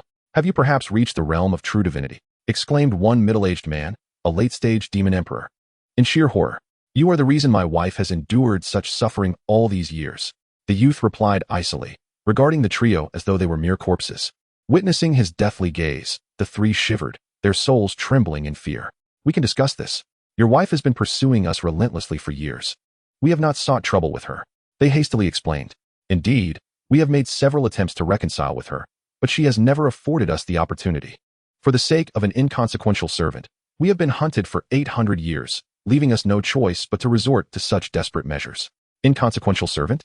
The youth chuckled coldly upon hearing this, retorting, "That is my wife's savior, her most significant ally. You dare to dismiss her as trivial? Had I not considered how to allow my wife to exact vengeance upon you, you would have met your demise hundreds of times over." Chapter 159, I advise you not to move. "We have already pledged allegiance to the Yuan demon god a month ago. We are now his subordinates. And you cannot harm us. Should you lay a finger on us, the demon god will not let you off lightly. Indeed, even if you have attained true divinity, you cannot hope to contend with the Yuan demon god." Sensing the youth's murderous intent, they finally ceased hiding the truth and warned him through gritted teeth. "The first demon god, Yuan?" The youth raised an eyebrow, a flicker of surprise crossing his features. He had certainly heard of the Yuan demon god's reputation. Each demon lord had their own first demon god, and Yuan was the foremost general under Qi, his cultivation having reached the peak of true divinity, surpassing even the first general under Yanma. "Indeed, it is the demon god," the late-stage demon emperor declared coldly, a hint of pride lacing his tone. "So you are attempting to threaten me?" The youth scoffed, a glint of malice in his eyes. "We are merely advising you to recognize the situation. Should you allow us to depart, we can turn a blind eye to this matter. Otherwise," the other two chimed in hastily. But before they could finish, "Otherwise what?" the youth sneered, narrowing his eyes. In a flash, his gaze transformed into twin blades, severing the arms of the two mid-stage demon emperors, blood splattering as their agonized screams echoed throughout the chamber. "Ah, you dare harm us? The demon god will ensure you are torn to shreds. Not only you, but your wife and child shall also meet a fate worse than death." The two, now disarmed, seethed with malice. "You are courting death," the youth declared, his voice steady. In an instant, he appeared before one of the men, and before the latter could react, the youth grasped his throat, twisting it with a definitive crack. As the transparent soul attempted to flee, the youth seized it with ease, akin to a struggling chick, utterly defenseless, its eyes filled with fear and despair. "I loathe having my wife and child used as leverage against me. In your next life." "Oh wait, you shall have no next life." Gazing at the struggling soul, the youth's expression turned chillingly indifferent, and with a sudden squeeze, boom, the man's body and soul disintegrated into a mist of blood. "Old three, you. The remaining two were struck with horror, their faces paling as they cried out in shock. This youth dared to kill them. Initially, he had intended to spare their lives for his wife's sake, but since they were so eager for death, he resolved to eliminate them first and then inform his wife of their demise. With a disdainful snort, he prepared to strike again. Just then, a dispassionate voice rang out. "Stop." The youth's expression shifted dramatically as he turned abruptly, while the two bound men gasped in astonishment, their excitement mounting as they seemed to sense something. Before their eyes, a figure in black appeared before them. "I can't sense even a hint of his aura. How is this possible?" The black-clad youth, standing 3 paces away, was filled with shock and trepidation. Even someone at the pinnacle of true divinity could not easily break his bindings, let alone appear in the chamber without a trace. Moreover, and perhaps most importantly, he could not discern the cultivation of this black-clad youth. "Could it be you are Yuan?" Stunned, the youth furrowed his brows and asked first. Yuan remained silent, his face a mask of tranquility. He had been compelled to reveal himself upon witnessing the youth prepare to execute the 3 commanders responsible for his previous demise. If the youth were to kill them all, how would he seek vengeance for his own? Noticing Yuan's silence, the youth's brow knitted in concern as the atmosphere grew unbearably tense, the silence almost suffocating. "He is not the demon god. Could he be another powerful ally sent by the demon god to rescue us?" At that moment, it was the 2 bound men behind the youth who spoke up, their faces reflecting astonishment and confusion. A faint smile crossed Yuan's lips as he took a step forward. "Not good." Such a simple gesture made the youth feel an overwhelming sense of danger. prompting him to summon his inner strength in preparation to strike. In that instant, whoosh, Lu Yuan had already appeared beside him. So fast, the youth's eyes widened in terror. The speed was such that he had no time to react. It felt as though time itself had come to a standstill. The expression of fear on his face seemed frozen in place. You cannot stop me. Observing the youth beside him, Lu Yuan's lips curled into a faint smile as he uttered a mere phrase. In an instant, he materialized before the two men. Concurrently, time resumed its normal flow. You? The youth finally comprehended the situation, fixating on Lu Yuan with an expression of unprecedented terror. I advise you not to make any sudden movements. Lu Yuan did not turn around. He simply issued a calm warning. The youth's brow furrowed deeply, his heart a tumultuous storm. This was the first time since his awakening that he felt utterly powerless and despondent. The prowess of this individual had far surpassed his own. Could he possibly be one of the three great demon lords? The youth's heart raced in alarm. Although he had lived in the demon realm for decades, he had only recently regained his memories and activated his extraterritorial powers, leaving his cultivation at the awakening stage. He had never encountered other demon deities, let alone the three great demon lords. The ominous presence of the black-clad youth before him exuded a power that transcended all demon deities. Only the three great demon lords could instill such dread. My lord, are you a demon deity sent to rescue us? The two bound men gazed at Lu Yuan with fervent excitement, believing him to be another demon deity under the command of Han Yuan. What do you think? Lu Yuan smiled, fixing his gaze upon them as a vivid memory surged into their consciousness. They shuddered, their eyes widening in sheer disbelief and terror. Impossible. You are. Their bodies trembled as they looked at Lu Yuan, as if confronted with the most horrifying vision of their lives. Indeed, it is I. Thus, you shall repay your debts. Lu Yuan's smile turned cold as he slowly uttered, sever the body, slay the soul.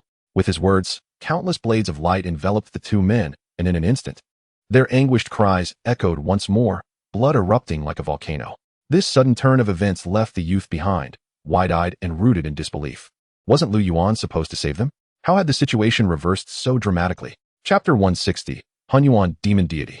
In the secret chamber, the piercing screams persisted, blood splattering incessantly. The youth in green stood frozen, his eyes filled with shock and incredulity. He could hardly fathom that this enigmatic powerhouse had come to massacre those men. After a full 15 minutes, only two blood-soaked skeletons remained on the cross, their souls having long since dissipated with their corporeal forms. Such a death is truly too lenient for you. Lu Yuan scoffed, his hand reaching out to obliterate the skeletal remains in an instant. Having completed this grim task, Lu Yuan turned to face the youth in green. The moment their eyes met, the youth trembled, exclaiming, "What do you intend to do?"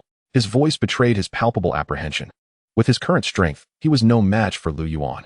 Should this man choose to strike, he would surely perish today. Observing the youth's wary demeanor, Lu Yuan chuckled dismissively. Do not be alarmed. I will not harm you. It's merely what? The youth inquired, furrowing his brow. Merely unexpected that there are extraterritorial beings in the demon realm. You have just awakened, haven't you? Lu Yuan replied with a gentle smile. The youth's complexion paled. You can discern my identity. Is it truly so difficult? Lu Yuan shook his head with a serene smile. Who exactly are you? Are you one of the three great demon lords? The youth, unable to contain his curiosity, pressed further. However, as soon as he uttered the question, he immediately shook his head, realizing, no, if he were truly one of the three great demon lords, he would not remain so composed upon discovering my identity. Lu Yuan, unperturbed by the youth's confusion, simply smiled. You have chosen a fine wife. You must treat her and their child well in the future. You know my wife? The youth gasped in astonishment, his eyes wide with disbelief. His wife was indeed a heroine, but in the presence of a powerhouse like Lu Yuan, she seemed insignificant. Furthermore, he had never heard her mention such a figure. I know her, though it was a few centuries ago. Lu Yuan nodded, not concealing his past. Seeing Lu Yuan's gentle smile and the nostalgia in his eyes, the youth felt an increasing sense of shock and doubt. Just moments ago, he had suspected. Now he was certain that this mysterious young man recognized his wife and was a friend, not a foe. However, he had never seen Lu Yuan's visage before. I am but a humble scholar. May I inquire your esteemed name? The youth asked respectfully, bowing his hands in deference. Is it truly of importance? Lu Yuan laughed lightly. Having slain the three great commanders, he felt his karmic ties in this life had been resolved. Witnessing his beloved find happiness, he could depart in peace. Revealing his identity would only serve to create unnecessary troubles. Your slaying of those two has fulfilled my wife's long-held wish. Upon my return, she will undoubtedly inquire into the matter and will not rest until she learns the truth. Knowing your name would allow my wife and I to remember your kindness. The youth implored earnestly. You possess a keen understanding of your wife's character, Lu Yuan chuckled. Were it not for her, I would have perished long ago. She is not merely my beloved, she transcends my very existence. The youth also smiled, his eyes filled with affection as he spoke of his wife. Excellent, Lu Yuan remarked with satisfaction. Though this individual was an extraterritorial cultivator, Lu Yuan could sense that his love for his wife was genuine. Having such a devoted husband was indeed a good fortune for her, and Lu Yuan felt joy for her sake. May I ask, esteemed sir? The youth began, but Lu Yuan's gaze shifted elsewhere, a glint of coldness flashing in his eyes, and he could not help but laugh disdainfully. I did not expect them to arrive so soon. The youth's expression shifted to one of confusion, but in the next moment, his face paled dramatically. Suddenly, a tremendous pressure descended upon them, causing the entire chamber to tremble violently, the runes on the iron walls cracking ominously. You dare kill my subordinates? You possess great audacity. A voice, resonant and thunderous, reverberated through the air, accompanied by an overwhelming aura that enveloped the entire Xiling city. What is happening? Such a terrifying presence. It feels as though the heavens are collapsing.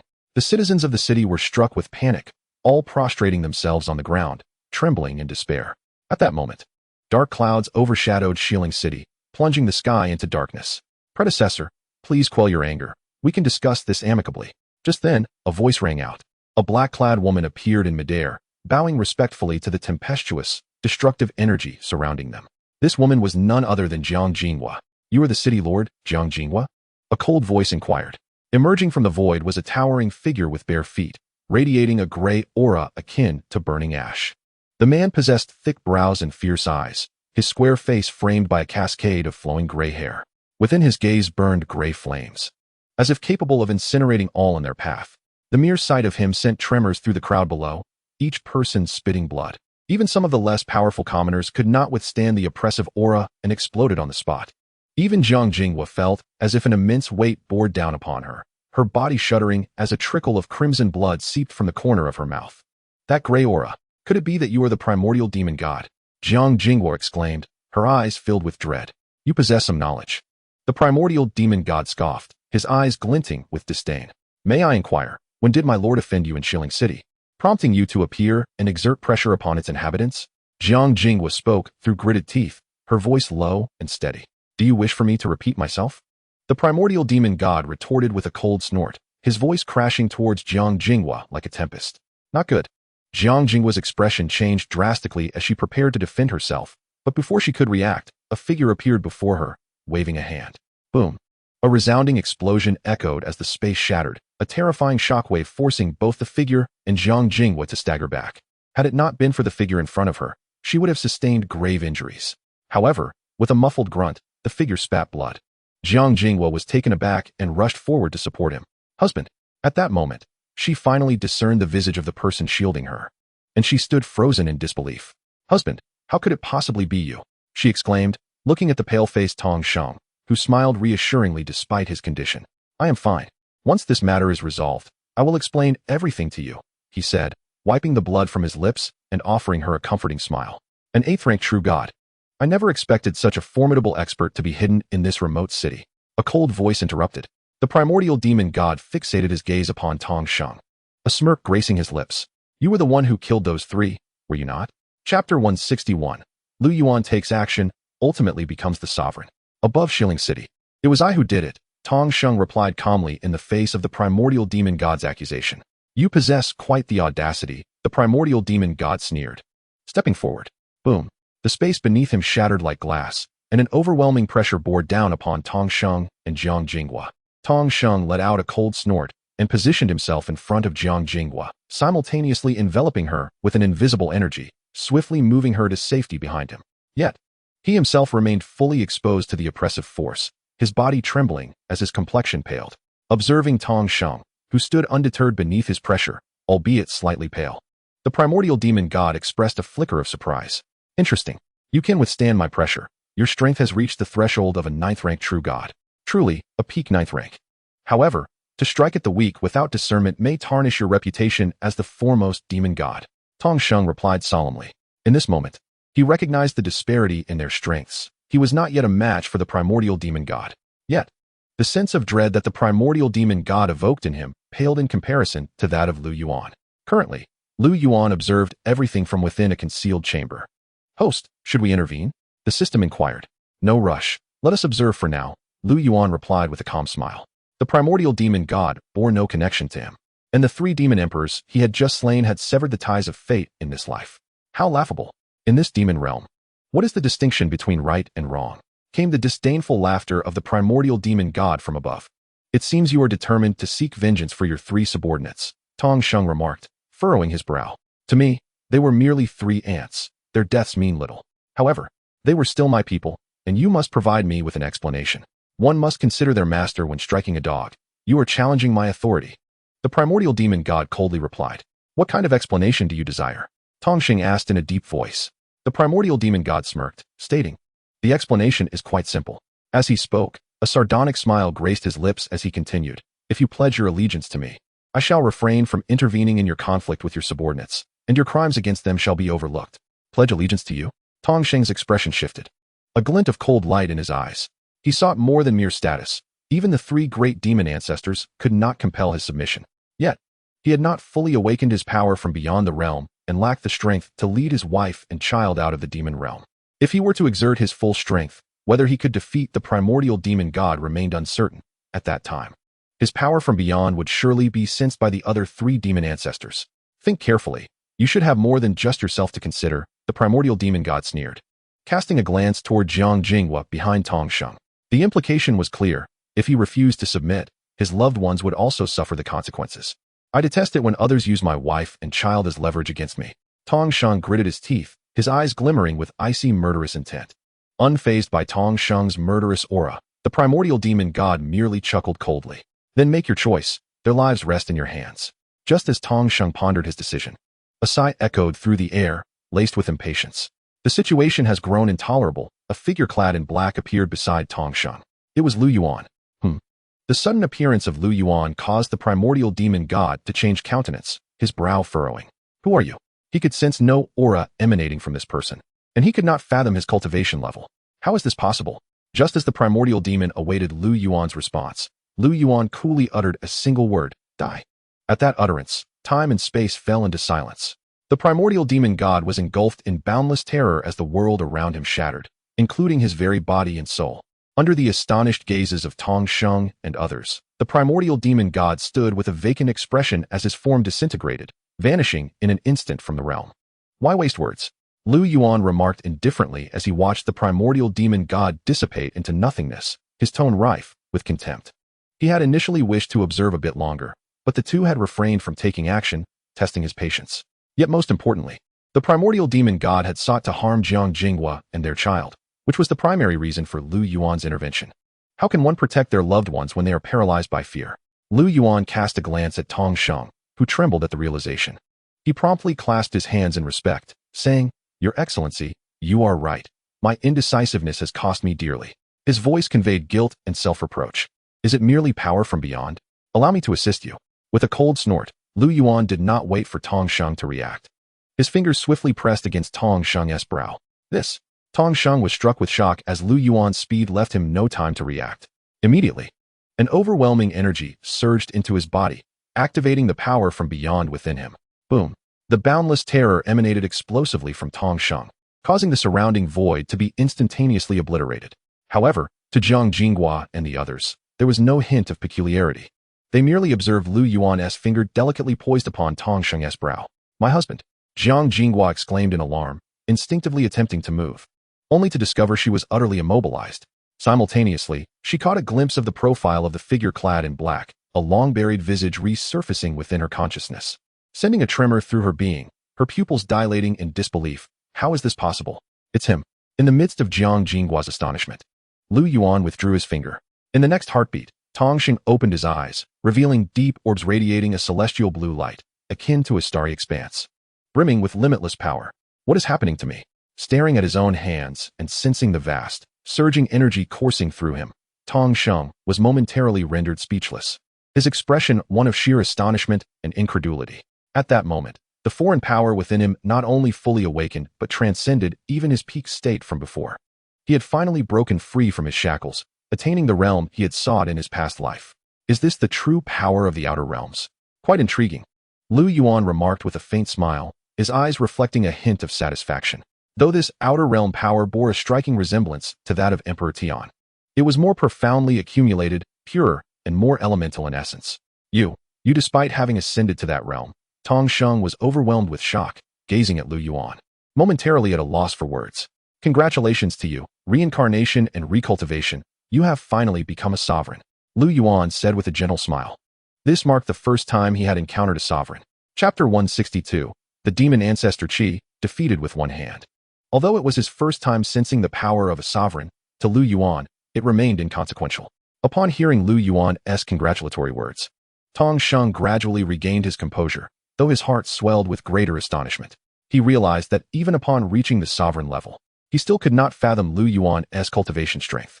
In Lu Yuan's presence, he felt an overwhelming dread, which had intensified with his newfound power.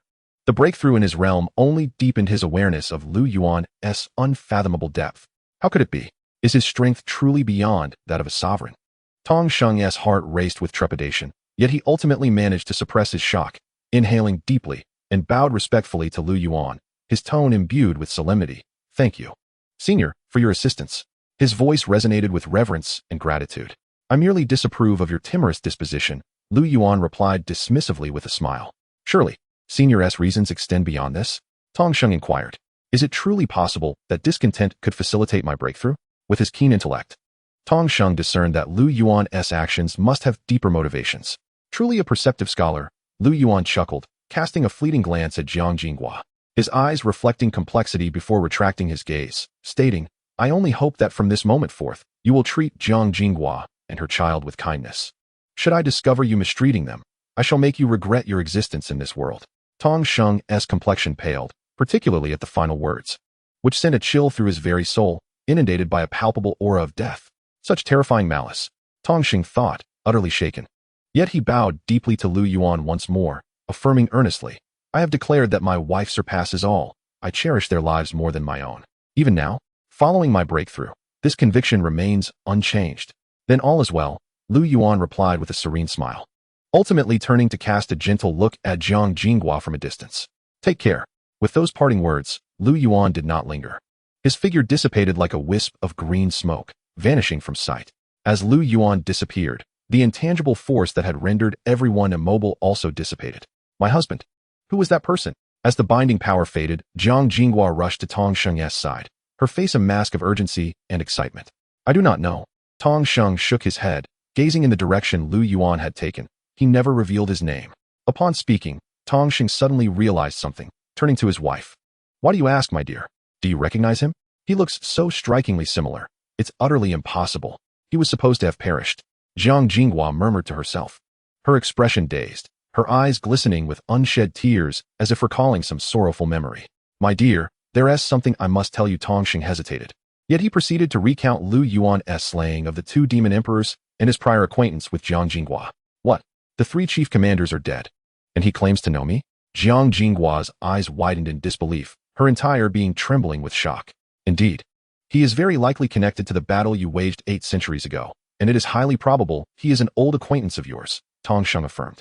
Nodding without further ado, he waved his hand, conjuring Lu Yuan's likeness before Jiang Jinghua's eyes. Lu Yuan. At the sight of the image, Jiang Jinghua staggered, nearly collapsing, prompting Tong Sheng to catch her. It truly is him. He is alive. As she beheld Lu Yuan's likeness, tears finally streamed down Jiang Jinghua's cheeks. After departing from Xiling City, Lu Yuan materialized atop a mountain peak. The sun had set, casting the sky into darkness. The entire expanse felt eerily silent, suffused with a palpable atmosphere of impending doom. This location lay countless miles from Xiling City, surrounded by vast, desolate mountains. Upon Lu Yuan's arrival, he surveyed the horizon and, with an indifferent tone, declared, Come forth. As his words faded, a voice resonated. You are indeed remarkable. A wave of energy rippled through the air. The space ahead warped, and a towering figure, engulfed in violet flames and standing 10 zhang tall, emerged from the void. Upon his appearance, the very essence of the surrounding world converged upon him, shattering the mountains beneath as they surged toward him. This being resembled a vortex, devouring everything in existence. You, the devourer of the demon path, are Qi, Lu Yuan stated, observing the colossal figure before him. It is I, Qi acknowledged, the violet flames receding to reveal his true form. Unlike Yin, he donned a pelt of beast hide, his chest bare, his skin a weathered bronze signifying formidable strength and wildness. His violet eyes harbored terrifying power, capable of swallowing the heavens and earth. And the antennae upon his forehead emanated a chilling luminescence. "Have you come for your foremost demon god under your command?" Lu Yuan inquired, gazing at Qi however. Qi shook his head, clarifying, "I have come for you." "Then let us dispense with pleasantries. Attack." Lu Yuan stated directly, wishing not to squander time. "Agreed. But before we engage, we must establish terms," Qi replied, a serious expression crossing his face. "What terms?" Lu Yuan questioned, perplexed by his demeanor. "The terms of engagement." Qi elucidated. "What terms?" Lu Yuan regarded him with an expression of bewilderment. The figure before me, oh no, this demon, bears a solemn expression, as if burdened by countless matters. Shall we exchange a few moves? A few moves to determine the victor? Should it be merely a matter of points? Or shall life and death hang in the balance? These must be clearly articulated, remarked Qi earnestly. Lu Yuan, taken aback, found himself speechless. He had not anticipated that such a formidable demon lord would adhere to rules so scrupulously. Why complicate things? Let a single strike decide life or death. Lu Yuan declared with indifference, unwilling to squander more time. Yet, Qi shook his head, insisting, let it be a single strike to determine victory. Although exasperated, Lu Yuan resignedly raised his right hand. "Please, devour the heavens and consume the earth." Qi bellowed, unwilling to take any chances, and unleashed his signature move. In an instant, an overwhelming gravitational force enveloped Lu Yuan. Under this might, the very fabric of time and space began to unravel. Images flickered around them, including one of Lu Yuan slaying the primordial chaos. This devouring power could actually distort time and glimpse into the past and future? Intriguing.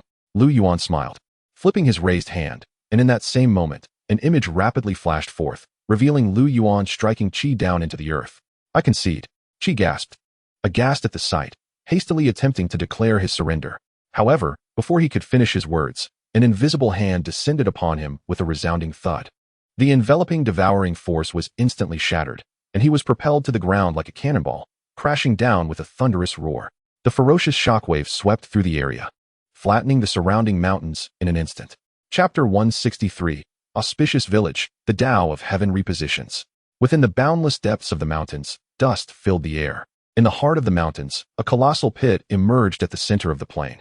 At this moment, a towering figure lay amidst the blood-soaked ground, convulsing and spewing blood. "I clearly intended to concede. You, how could you still strike?" Qi gazed at the white-clad youth in the air, struggling to utter. His voice tinged with anger. As he spoke, another stream of blood erupted from his mouth, draining the color from his face. "Did you?" Lu Yuan replied. A look of confusion etched upon his countenance. It seemed he had not heard at all. Qi inwardly lamented, mustering all his strength to croak out, "I did. Apologies. I didn't catch that. If there's a next time, please speak more quickly." Lu Yuan chuckled nonchalantly. Had he not moderated his power, Qi would have been reduced to mere mist by that strike. "You." Qi's eyes widened in disbelief, and he coughed up another mouthful of blood, succumbing to unconsciousness. "Why invite suffering upon yourself?" Lu Yuan observed Qi's fainted form, shaking his head with a faint smile. He made no further delay, turning to vanish from the scene. In the very next moment, a hum reverberated through the space where Lu Yuan had just stood. A figure, engulfed in crimson flames, emerged from the void. It was Yin. "I've warned you not to court trouble, yet you did not heed my words. Look where that has led you," Yin remarked with a cold smirk. Observing Qi's half-lifeless state in the pit, he could sense that Qi's meridians and bones were nearly shattered, reducing his cultivation to the true god realm. "However, you possess the wisdom to recognize your plight, otherwise, you would have long been dead." Yin waved his hand, enveloping Qi in an invisible energy. Before glancing towards the direction Lu Yuan had vanished, fear etched in his eyes as he muttered, "Now that the pressure of heaven has dissipated, and the barriers between realms have weakened, could this be connected to him?" 5 days later, at dawn, Lu Yuan appeared amidst a grassy expanse. "Having severed the ties of 9 lives, I still have not achieved a breakthrough. Now, only the last life remains in this demon realm." Upon his arrival, Lu Yuan furrowed his brow, murmuring to himself. In the 5 days since, he had concluded the karma of 5 more lives, yet to his astonishment, it had not facilitated his advancement. "System, are you behind this?" Lu Yuan could not help but inquire. "Host, you are mistaken. The system has done nothing at all." The system replied promptly, a hint of panic in its tone. "Then why, after severing 9 lives, have I not broken through to the 7th realm?" Lu Yuan pressed, still frowning. "It may be that your current level is too high, causing the severance of these karmas to fail to evoke any profound shift in your state of mind." The system speculated, then added, "Actually, host, you are mistaken. There are still 2 lives you have not severed. How can that be? Aside from this current life, all other karmas have been resolved. Lu Yuan retorted. In that previous life, you granted them 100 days. They are still in torment and have not perished. The system reminded him urgently. Lu Yuan paused, realization dawning upon him. Indeed, before his departure, he had set a 100-day countdown for Xianxia and the others to automatically vanish. Given Lu Yuan's present cultivation, enforcing his will was but a trivial matter. With the 100 days approaching, there remained ample time. To conclude matters hastily would be to grant them an undeserved reprieve. Lu Yuan scoffed, ultimately deciding to prolong their suffering beyond the 100 days. Shaking off his thoughts, Lu Yuan directed his gaze forward. 100 miles ahead lay a village with a population of over 300, auspicious village. The circumstances surrounding his reincarnation in this life were somewhat lamentable, yet amusing. This time, he had not been reborn as an animal or a plant, but rather as an ancient bronze mirror. Within this mirror, a plethora of cultivation techniques and various methods to aid the villagers in overcoming calamities would manifest. Most of the villagers had become cultivators thanks to its influence. Yet, none of this was within Lu Yuan's control. Whenever he conceived an idea, it would materialize as text within the mirror for the villagers to see. This predicament was a source of significant distress for him. Because of Lu Yuan's role, the villagers named it the auspicious mirror, paying homage day and night. Gradually, its fame grew, attracting attention from neighboring villages. In a subsequent scramble, the mirror was shattered, and thus, Lu Yuan's existence in this life came to an end. Now, gazing upon the village, Lu Yuan could clearly see the large stone mirror erected in the village center, sculpted in the likeness of his former self. Previously, he had been uncertain how to sever the karma of this life, for it was not a single individual who had caused his fragmentation, but rather the insatiable desire for cultivation that led to contention. Now, upon witnessing that stone mirror, Lu Yuan began to contemplate anew.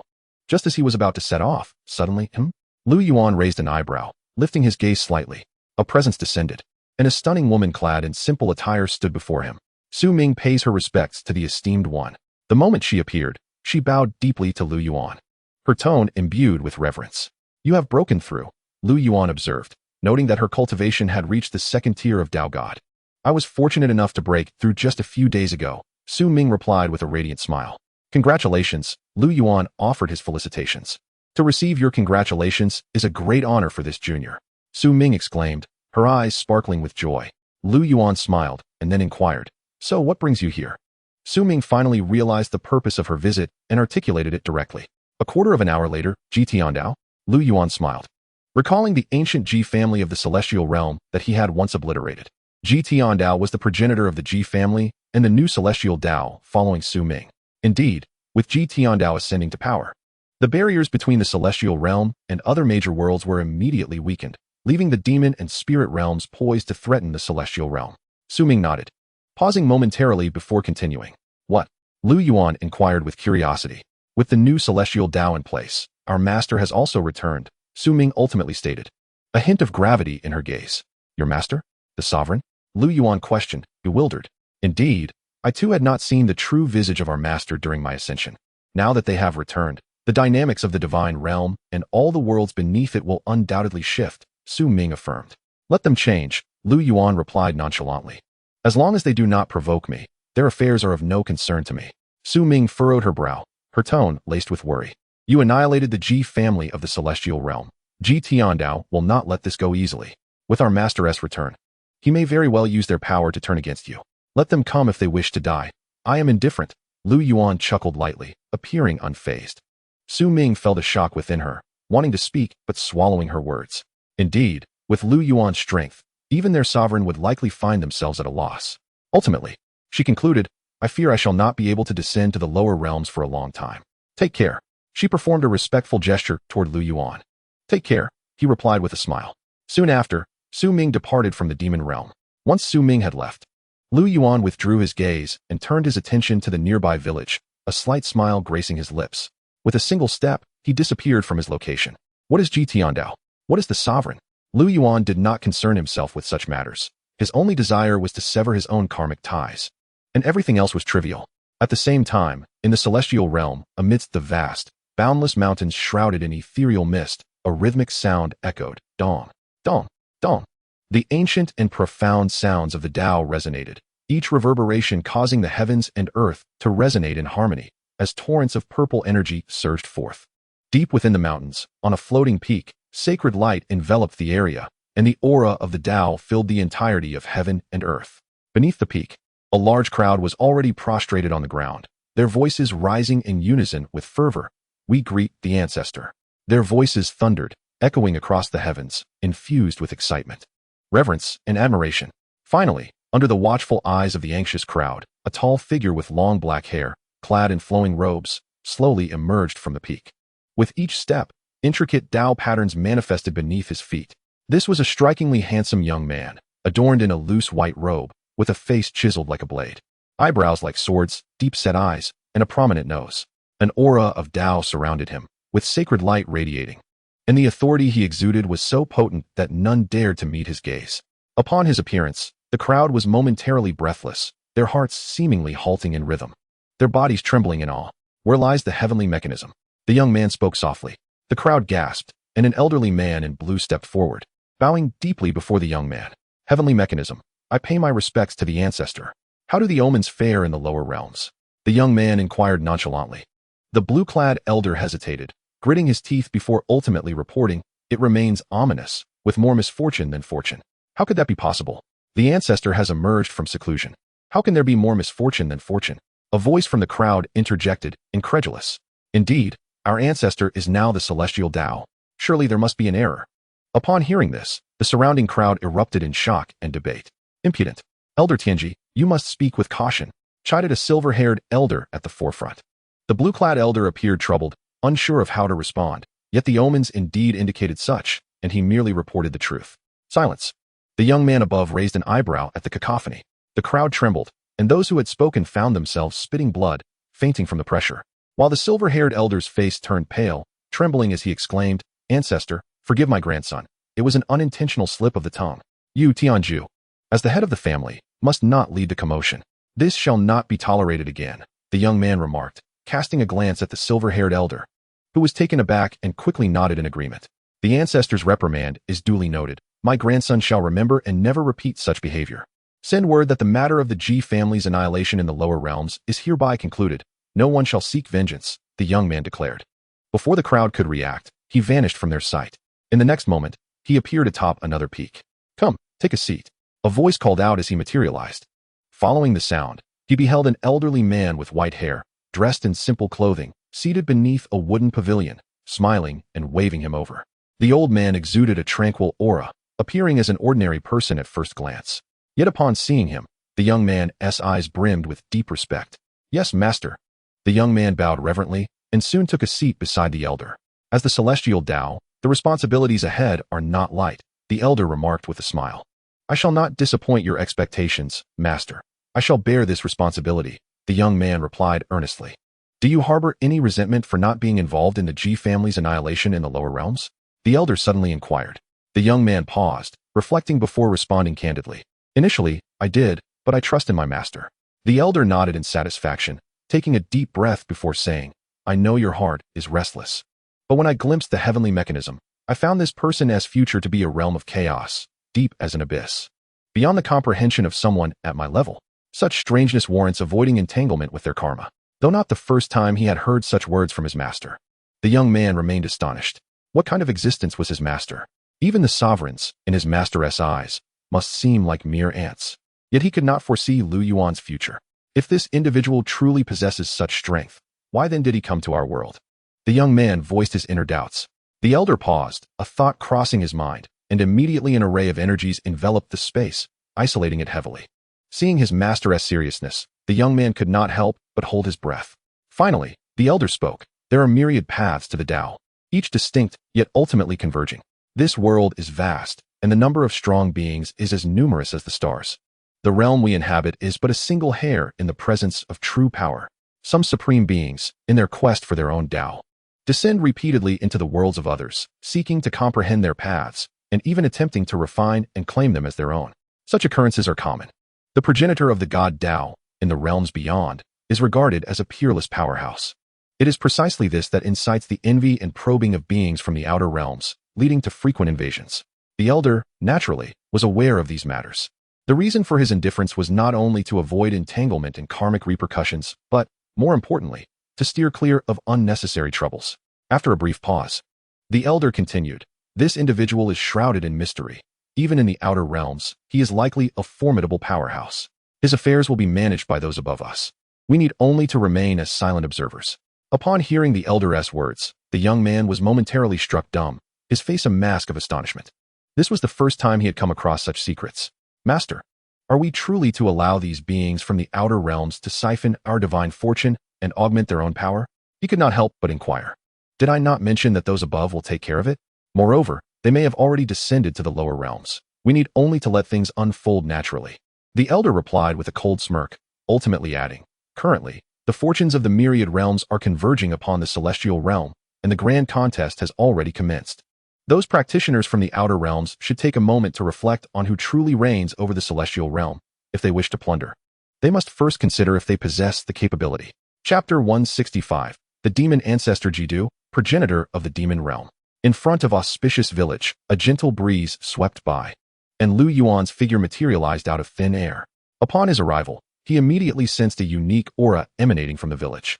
At that moment, a shadow flickered, and a young man clad in black stood at the village entrance, wearing a smile as he regarded Lu Yuan. The young man had a handsome countenance, with deep, dark eyes resembling a tranquil universe, and his aura was restrained, appearing almost like an ordinary individual. Yet, Lu Yuan discerned his cultivation level at a glance, the 9th tier of the Tao God realm. How intriguing! A playful smile graced Lu Yuan's face. With a single step, he transformed into a fleeting shadow, instantly positioning himself before the young man in black. Greetings, Tao friend Lu. The young man smiled and offered a respectful salute. It was said that the three great demon ancestors were nearly equal in prowess, yet it now appeared that there was a significant disparity. Lu Yuan's strength had evidently surpassed theirs by a considerable margin, perhaps even unbeknownst to them. Lu Yuan chuckled in response. This young man before me is none other than Jidu, one of the three great demon ancestors. Upon hearing Lu Yuan's words, a flicker of surprise crossed Jidu's eyes, which quickly gave way to a smile. Tao friend Lu is truly remarkable, able to perceive my cultivation level with but a glance. Was that difficult? Lu Yuan replied lightly, dismissing the notion. Not only can I discern your cultivation, but I can also see that you are merely a projection of yourself at this moment. What? The smile on Jidu's face froze instantly, shock evident in his eyes. You can actually perceive this. Jidu's eyes widened in disbelief, overwhelmed by Lu Yuan's insight. If the revelation of his cultivation had merely surprised him, this newfound realization plunged him into terror. Indeed, Tao friend Lu is unfathomable. Jidu finally murmured, his expression shifting to one of unprecedented seriousness and gravity. Let us dispense with pleasantries. State your purpose. I do not have time for idle chatter. Lu Yuan remarked coolly. Suppressing the shock within, Jidu managed to steady his composure and smiled. Tao friend Lu, you are in the 10th cycle of reincarnation. This must be your final life, correct? Lu Yuan raised an eyebrow, a hint of surprise flickering in his eyes as he regarded Jidu. You can even discern my 10 cycles of reincarnation? I am the progenitor of the demon realm, having reached the pinnacle of the demonic path, with a mere thought. I can unearth all information about you within the demon realm. Naturally, the details of your 10 cycles of reincarnation are well within my grasp, Jidu explained candidly. The progenitor of the demon realm? Lu Yuan chuckled, unabashed. You refer to your true self, I presume? Indeed, Jidu nodded. Since you have seen through me, what do you intend to do? Lu Yuan regarded him with keen interest. In this life, I have already erased all traces of you. They will not remember the auspicious mirror from a millennium ago. They will only recall the current Shuangguang stone mirror. Of course, the cultivation methods and peculiar ideas you have disclosed have also been obliterated. You need not worry, Tao friend. Offering goodwill without cause. You must covet something from me or wish to gain knowledge, Lu Yuan scoffed. Tao friend, from which realm do you hail? Jidu finally pressed, the seriousness and confusion evident in his tone. Despite having attained the 9th tier of the Tao God realm and being the progenitor of the demon path, he still could not discern Lu Yuan's true strength.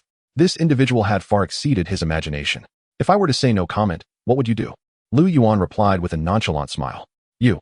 Jidu's expression darkened abruptly. A murderous intent surged forth, causing his pupils to constrict, leaving him momentarily frozen in place. In fact, you have overlooked one detail. You did not account for yourself. Lu Yuan let out a cold laugh, striding past Jidu.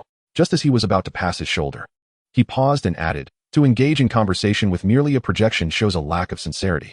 Moreover, who invited you to meddle in my affairs? Leaving behind those indifferent words, Lu Yuan did not linger, advancing directly into the village. As Lu Yuan departed, Jidu's entire form began to disintegrate, turning to ash in the blink of an eye. dissipating into the expanse of the universe. Jidu's demise went unnoticed by anyone, yet with his fall, the entire demon realm trembled, wails of sorrow erupted, and the heavens unleashed a deluge of black rain, imbued with potent demonic energy. What has transpired? What has happened? The mournful cries echoed. Could it be that a demon ancestor has fallen? Impossible. How could a demon ancestor possibly perish? At that moment, the entire demon realm was thrown into chaos. Simultaneously, atop a floating peak, a figure clad in crimson, yin, and another, qi, opened their eyes in alarm, staring upward. Jidu has fallen. They exchanged glances, both recognizing the terror reflected in each other's eyes. What could have caused such an unexpected demise? Qi's complexion paled, his body trembling. Didn't Tiwi warn him not to seek out that person again? Why did he not listen? Indeed, we both sensed that his power surpassed ours. Do you think he would heed our words? Yin retorted coldly, ultimately stating, with this outcome, we cannot be blamed. At that very moment, in the depths of a vast void, a strikingly handsome youth clad in resplendent black suddenly opened his eyes, an overwhelming killing intent erupting from within. Boom. Under the weight of this murderous aura, the surrounding void within 1,000,000 miles was instantly obliterated. Damn it. The youth's expression darkened, and the space within a 10,000-mile radius twisted and collapsed. Brother Jidu, what has caused you such fury? A voice resonated, as a beautifully attired youth appeared before him, smiling. The black-clad youth was none other than Jidu's true self, the progenitor of the demon realm. My projection left in the demon realm has been extinguished, Jidu stated with a heavy tone, his voice laced with unfathomable killing intent. Oh, the elegantly dressed youth was momentarily taken aback, his brow furrowing as he inquired. With your current strength, your projection must have reached at least the 9th tier of the Tao God realm. How could it be so easily destroyed? This individual is a being of reincarnation and cultivation, yet his previous lifetimes were utterly unremarkable, or perhaps even tragically dismal. However, his current prowess is unfathomably profound. I merely wished to probe his identity, but little did I expect. As he spoke, Jidu ceased to elaborate. Yet the iciness in his gaze revealed the fury simmering within him. How could a dignified progenitor of the demon realm endure such humiliation? Presently, he gazes across the myriad realms and is undeniably a formidable figure. Were it not for the vast distances separating them, he would have already exacted vengeance. Reincarnation and cultivation still within the demon realm. The young man in splendid attire murmured, seemingly struck by a sudden realization, and exclaimed, could this person be connected to someone of note in the divine path? Chapter 166. Extermination of Jidu's true self. What? The divine path as progenitor? At the mere mention of those 4 words, Jidu's countenance shifted dramatically. Even one as powerful as he was now awash with profound reverence and admiration. The progenitor of the divine path is its founder, encompassing their demon realm as well. Thus, even when facing the divine path as progenitor, he would respectfully refer to them as such. Compared to the progenitor, their existence seemed inconsequential. That figure embodied the pinnacle of cultivation, capable of forging a path with a mere thought or gesture. Jidu and his ilk, having cultivated for countless eons, still grappled with the breakthrough to the sacrificial path. Though shocked, Jidu still hesitated to believe. That individual is indeed formidable, but surely not to the degree of attracting the divine path as progenitor's attention. Moreover, the divine path realm is home to many who have reincarnated and cultivated from beyond. It need not be that individual. The young man in splendid attire furrowed his brow and shook his head. This remains uncertain. I have heard whispers of anomalies within the divine path realm. Certain significant figures and their associated destinies have been inexplicably erased, leading to gaps in the grand path that severely affect the operation of the divine path and, in turn, the progenitor's cultivation. Presently, the divine path as progenitor has decreed that disciples be sent to investigate in secret. What? Disciples of the progenitor? I've heard they are all powerful figures at the sacrificial path level. Jidu's face was a mask of astonishment. Indeed, the young man nodded. Jidu was utterly astounded. He had not anticipated that the divine path as progenitor would indeed be stirred to action, dispatching disciples to investigate.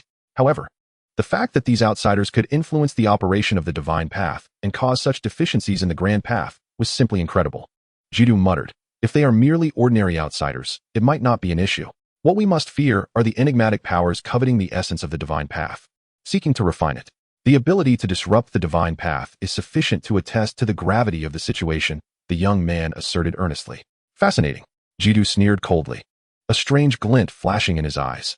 Currently, the fortunes of the myriad realms are converging upon the celestial realm. The great contest of the ages has begun, and some beings akin to us have already embarked on their journey home, all vying for opportunities within the celestial realm, seeking breakthroughs. Brother Jidu, shall we join forces?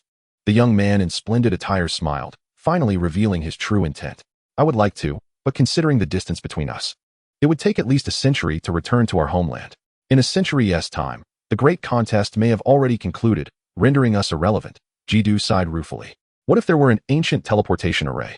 The young man's lips curled into a playful smile. You possess an ancient teleportation array? Jidu exclaimed in astonishment. The youth nodded, a hint of pride illuminating his expression. My journey beyond is fraught with uncertainty. I cannot place all my hopes upon my avatar. I must carry the ancient teleportation array, enabling a swift return to my homeland should danger arise. With the ancient teleportation array connecting us, we shall arrive in less than half a year. Jidu felt a surge of excitement, a chilling smile curling at the corners of his mouth. Ultimately, Lu Yuan, regardless of your identity, the day I arrive shall be the moment your soul is scattered. Jidu gazed toward a distant void, his eyes gleaming with anticipation and malice. Meanwhile, upon reaching the village entrance, Lu Yuan stifled a yawn, raising an eyebrow as he followed his instincts to look around, and immediately spotted a dark-clad youth in the depths of the distant void. Their gazes locked. Time and space seemed to freeze. Originally, Jidu had merely intended to observe the direction of his homeland, but soon he felt a tremor coursing through his body, his eyes widening in disbelief. Before him, within the profound void, a pair of colossal eyes emerged, fixated upon him, sending chills down his spine and causing his soul to tremble. Even the young man in splendid attire, poised to activate the ancient teleportation array, shuddered and turned abruptly to gaze. What is that? The young man gasped in horror, his entire being succumbing to uncontrollable tremors, instinctively overwhelmed by a profound fear.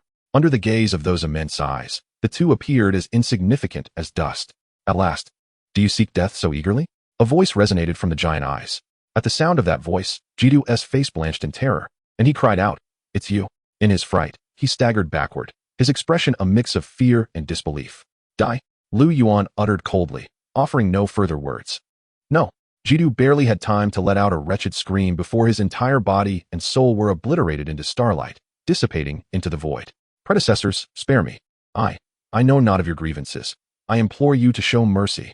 Upon witnessing Jidu's explosive demise before his eyes, the young man in splendid attire turned pale, hastily bowing in supplication. After a considerable time had passed with no response, the youth cautiously lifted his head, only to discover that the colossal eyes had vanished from the void. They have left. He was momentarily stunned, collapsing onto the ground, the fear in his eyes intensifying rather than fading. He swore that those giant eyes were the most terrifying existence he had ever encountered in his life. Even so-called beings of the sacrificial path or breaking path had never instilled such a feeling in him. When had Jidu ever provoked such a being? Could it be? In his terror, the youth seemed to recall something, and his entire body shuddered. Without a moment's hesitation, he bit his finger and pressed it to his forehead, erasing the recent memories. After eliminating Jidu's true self, Lu Yuan withdrew his gaze, smiled lightly, and walked directly into the village. The village had undergone some changes compared to a millennium ago, but it remained relatively unchanged. Observing the villagers bustling about along the streets, Lu Yuan immediately discerned that their memories of him had all been wiped clean. Before long, Lu Yuan arrived before a massive stone mirror. Was this intentional? Gazing at the mirror, identical to the one he had encountered before, Lu Yuan chuckled coldly.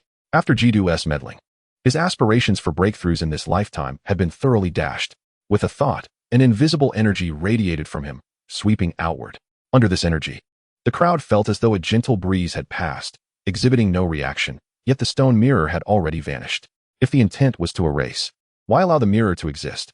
Naturally, the crowd felt no abnormality regarding the disappearance of the mirror, for Lu Yuan had altered their memories.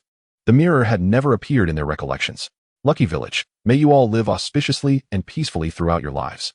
Lu Yuan offered a blessing, glanced back at the village with a smile, and transformed into a wisp of azure smoke, vanishing from the spot. From the moment Lu Yuan manifested to his eventual disappearance, not a single soul sensed an anomaly. Chapter 167.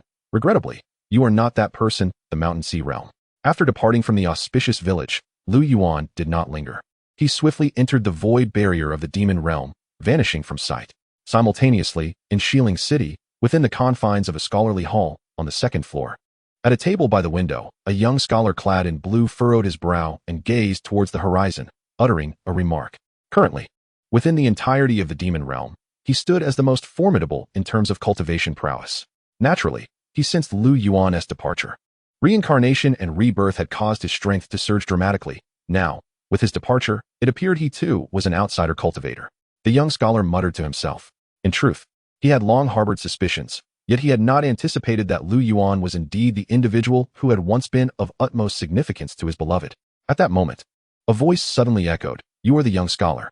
The scholar's expression shifted dramatically as he abruptly turned his head, only to find a plain-clad youth had materialized before the door. The youth bore a sheathed long sword slung across his back, and with his mere presence, the entire world fell into a hushed silence.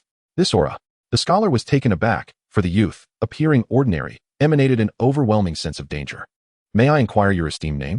As he began to speak, the scholar's complexion changed drastically. A sound of a sword's whistle resonated. Under his horrified gaze, a long sword had already been drawn against his throat, and he had not even had the time to react. How is this possible? The scholar was utterly astounded.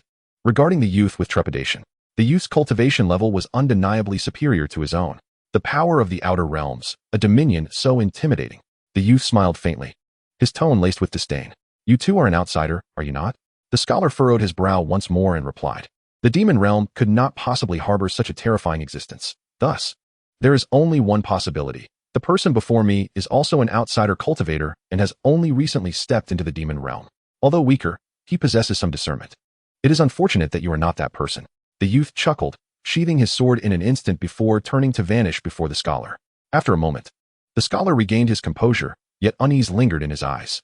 Had that person chosen to strike him down, he would have had no means of resistance. Reflecting upon the youth's departing words, a sudden jolt coursed through him as he appeared to realize something. That individual? Could it be that he is seeking? In the void, Lu Yuan sat cross-legged, a stream of sword energy propelling him swiftly forward. After countless cycles of reincarnation, only the final 10 lives remained. Regrettably, Lu Yuan was somewhat disappointed that resolving the karmic ties of 10 lives within the demon realm did not grant him a breakthrough. However, he sensed that once he concluded the matter of Xianxia's life, he would undoubtedly ascend. "I shall allow you all to live a while longer, 3 months, for I can afford the wait." Lu Yuan scoffed, directing his gaze toward the vast world ahead, which was his next destination, the Mountain Sea realm.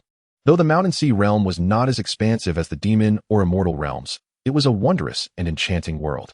Countless rare and exotic beasts roamed, and the inner cores of these creatures were coveted treasures for practitioners. In his 5 reincarnations within the Mountain Sea realm, Lu Yuan had lived to over 20 years of age in each, yet he still had not shattered the 30-year-old record. As he approached the void boundary of the Mountain Sea realm, a sudden presence surged from behind. Could it be someone from the Mountain Sea realm? Lu Yuan's brow furrowed slightly. Yet he paid it no mind, continuing at his previous pace. Soon, a figure appeared beside him, a middle-aged man donned in resplendent yellow robes. With a square face and fierce eyes, his imposing aura radiated dominance, and his cultivation had reached the 9th tier of true god. "Are you headed toward the Mountain Sea realm?" The man inquired, scrutinizing Lu Yuan from head to toe with an amused smile. "Indeed," Lu Yuan replied curtly. "I am as well. I have heard that the Mountain Sea realm is home to many rare and exotic beasts, and their inner cores are highly sought after by cultivators. Perhaps we could travel together?" The man hastily extended an invitation. Upon hearing the mention of beast inner cores, Lu Yuan's gaze turned icy as he replied indifferently, "You are not from the Mountain Sea realm?"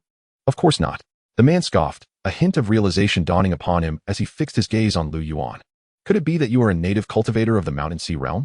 At this juncture, Lu Yuan chose to remain silent, merely observing the path ahead. He had discerned that the individual before him was merely another outsider coveting the inner cores of the exotic beasts of the Mountain Sea realm. Such individuals, intent on usurping the treasures of others for their own cultivation, filled him with disdain. In his 5 lifetimes within the Mountain Sea realm, 3 had been spent as an exotic beast, while 2 had ended with him being vivisected for his inner core. Were it not for the fact that this person bore no relation to his past demise, having died countless times, Lu Yuan would not even deign to acknowledge him. Seeing that Lu Yuan ignored him, the man frowned, a glint of malice flashing in his eyes as his tone grew cold. "Friend, our meeting is fate. As a native cultivator of the Mountain Sea realm, you must know where the strongest beasts reside. Might you share this information with me?" Unwilling to divulge, Lu Yuan responded flatly, not bothering to spare the man another glance. Upon hearing this, the man's expression darkened, and with a disdainful snort, he retorted, arrogant.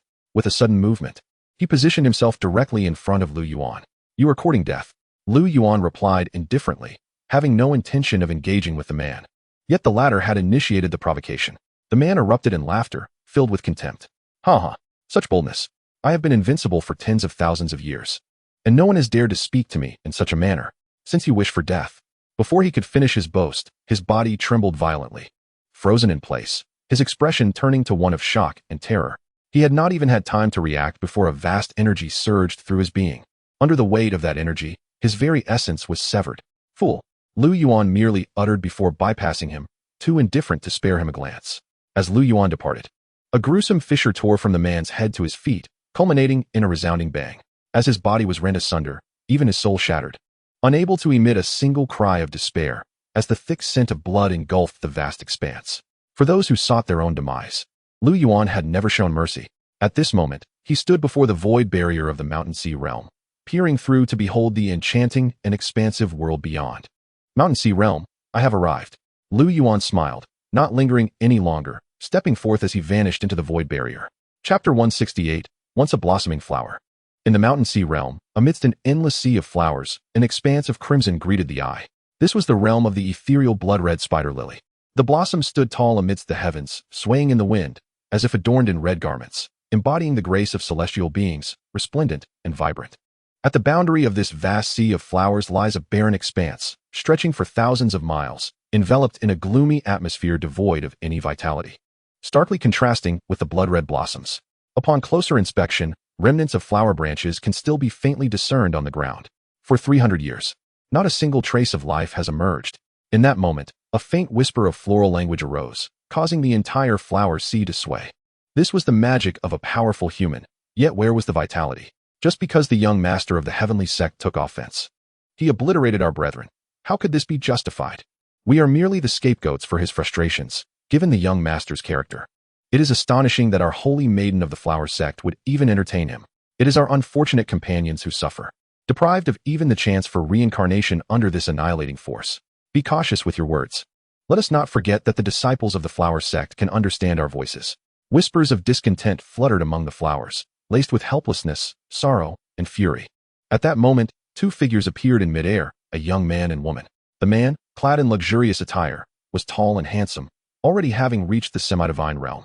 The woman, draped in a crimson robe, was tall and strikingly beautiful, exuding an extraordinary presence, also at the semi-divine level. It was the young master of the heavenly sect, and our holy maiden of the flower sect. As they materialized, the flowers below gasped in astonishment, instinctively bowing their heads in reverence. Xianxianer, our two-sex union is a joyous occasion for the entire Shanghai realm. These flowers will be perfect for our wedding decorations. The young man said with a smile, raising his right hand as a terrifying energy began to coalesce within it. The matter does not require your intervention. The woman retorted coldly. The young man merely chuckled dismissively and gestured for her to proceed. The woman frowned, her expression darkening, her eyes betraying inner turmoil. Hearing their exchange, the flowers trembled in alarm. What? Are we to be exterminated? The holy maiden has actually consented to the young master's proposal. How can this be possible? We never anticipated that we would share the same grim fate. Why? Was it not said that the flower sect thrives within this flower sea? Now we are to be entirely eradicated? In their terror, the flowers swayed, lamenting their injustice. Listening to their pleas, the woman shivered, her complexion paling as she bit her lip, momentarily paralyzed. Xianxianer, allow me to handle this, the young man said with a reassuring smile. His gaze turning toward the flower sea, his eyes glimmering with disdain. I have long found you insufferable, a mere assemblage of sentient decorations, daring to dream of altering your fate? With a derisive laugh, he made a sweeping motion, but the woman cried out in alarm, no. Yet it was too late. A tremendous surge of energy cascaded down like a waterfall, engulfing the entire flower sea. Just as annihilation seemed imminent, a gentle breeze swept through, dissipating the overwhelming energy. What? Both the young man and woman were taken aback. What is happening? The young man exclaimed, furrowing his brow as he scanned the surroundings. Who dares to interfere with my affairs? It was evident that his energy had been neutralized by an unseen force, hinting that the intervener's power surpassed his own. The woman beside him also frowned, her eyes wide with surprise and confusion. Good fortune? A disdainful laugh echoed, and a young man in black appeared before them. Upon Lu Yuan's arrival, he regarded the young man with an expression of indifference. Having traversed 5 lifetimes in the Shanghai realm, 3 as a beast, 1 as a human, and 1 as a flower in this very sea, he had resigned himself to a life of mere appreciation as a flower. Little did he expect that this individual's rage would lead to his demise. Who are you? The young man demanded, his eyes narrowing with suspicion as he unleashed his semi-divine aura. Lu Yuan simply shook his head and calmly replied, has no one ever told you that flowers are meant for admiration? Who taught you such brutality? The young man's expression darkened at Lu Yuan's words. Are you seeking death? He spat, cold malice radiating from him, freezing the surrounding space. Yet the flower sea below remained untouched, as if shielded by an invisible force. Sensing the young man's murderous intent, several presences descended. Young master, what has transpired? 3 elderly figures emerged behind him, each exuding the aura of 8th-tier true gods. Xianxianer, what is the matter? Another voice called, followed by several more figures. These were the elders of the flower sect, among whom a woman had reached the 9th-tier true god level. Who is he? As the group appeared, they too noticed Lu Yuan, their expressions filled with confusion. Boy, who are you? What brings you to my flower sect? A middle-aged man stepped forward, regarding Lu Yuan with icy suspicion. Lu Yuan ignored the man and instead focused on the glowering young master, a faint smile curling at his lips as he suddenly appeared before the young man. Everyone was taken aback, unable to comprehend the sudden movement. The young man was filled with dread, shouting, "Die!" as he attempted to strike, only to find himself immobilized, his body rising uncontrollably. The pain in his neck alerted him to Lu Yuan's hand gripping him tightly. Release the young master. You insolent wretch. The 3 elders finally reacted, preparing to intervene. Foolish. Lu Yuan scoffed, casting a glance. The 3 elders trembled violently, exploding on the spot. How is this possible?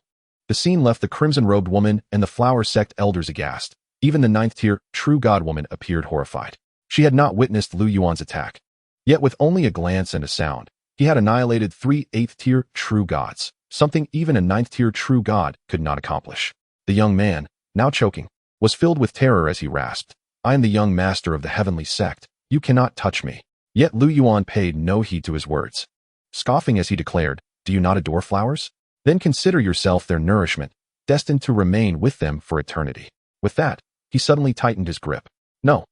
The young man's protest was cut short as he was crushed, bursting into a shower of blood that rained down upon the flower sea below.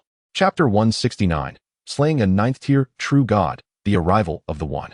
Above the flower sea, having been nourished by the blood and flesh of the young master of the heavenly sect, the entire sea of flowers grew in height, swaying like tumultuous waves, a chorus of joyous celebration erupting. Meanwhile, the crimson-robed woman and the flower sect members dared not utter a word, their gazes toward Lu Yuan filled with fear and trepidation. Finally, Elder.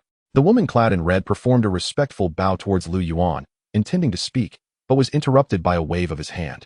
Under the curious gazes of the onlookers, Lu Yuan smiled as he gazed at the sea of flowers below, asking, do you wish to leave?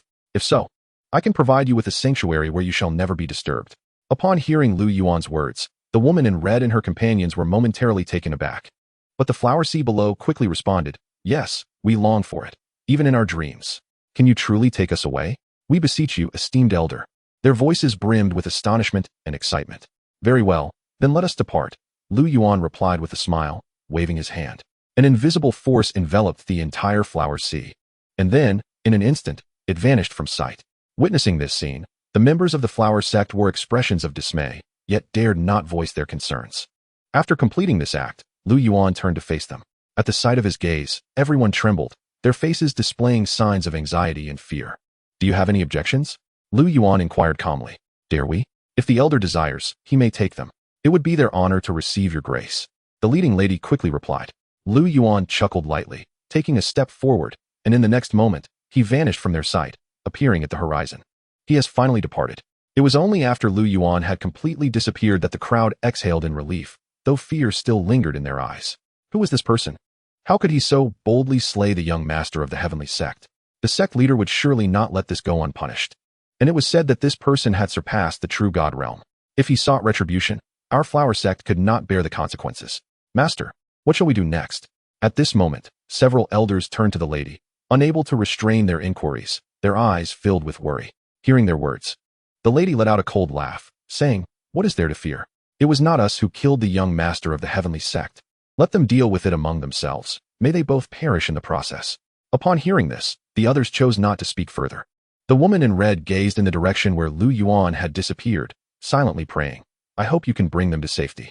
That afternoon, within an ancient forest, in a deep canyon, Lu Yuan materialized on a vast expanse of grassland.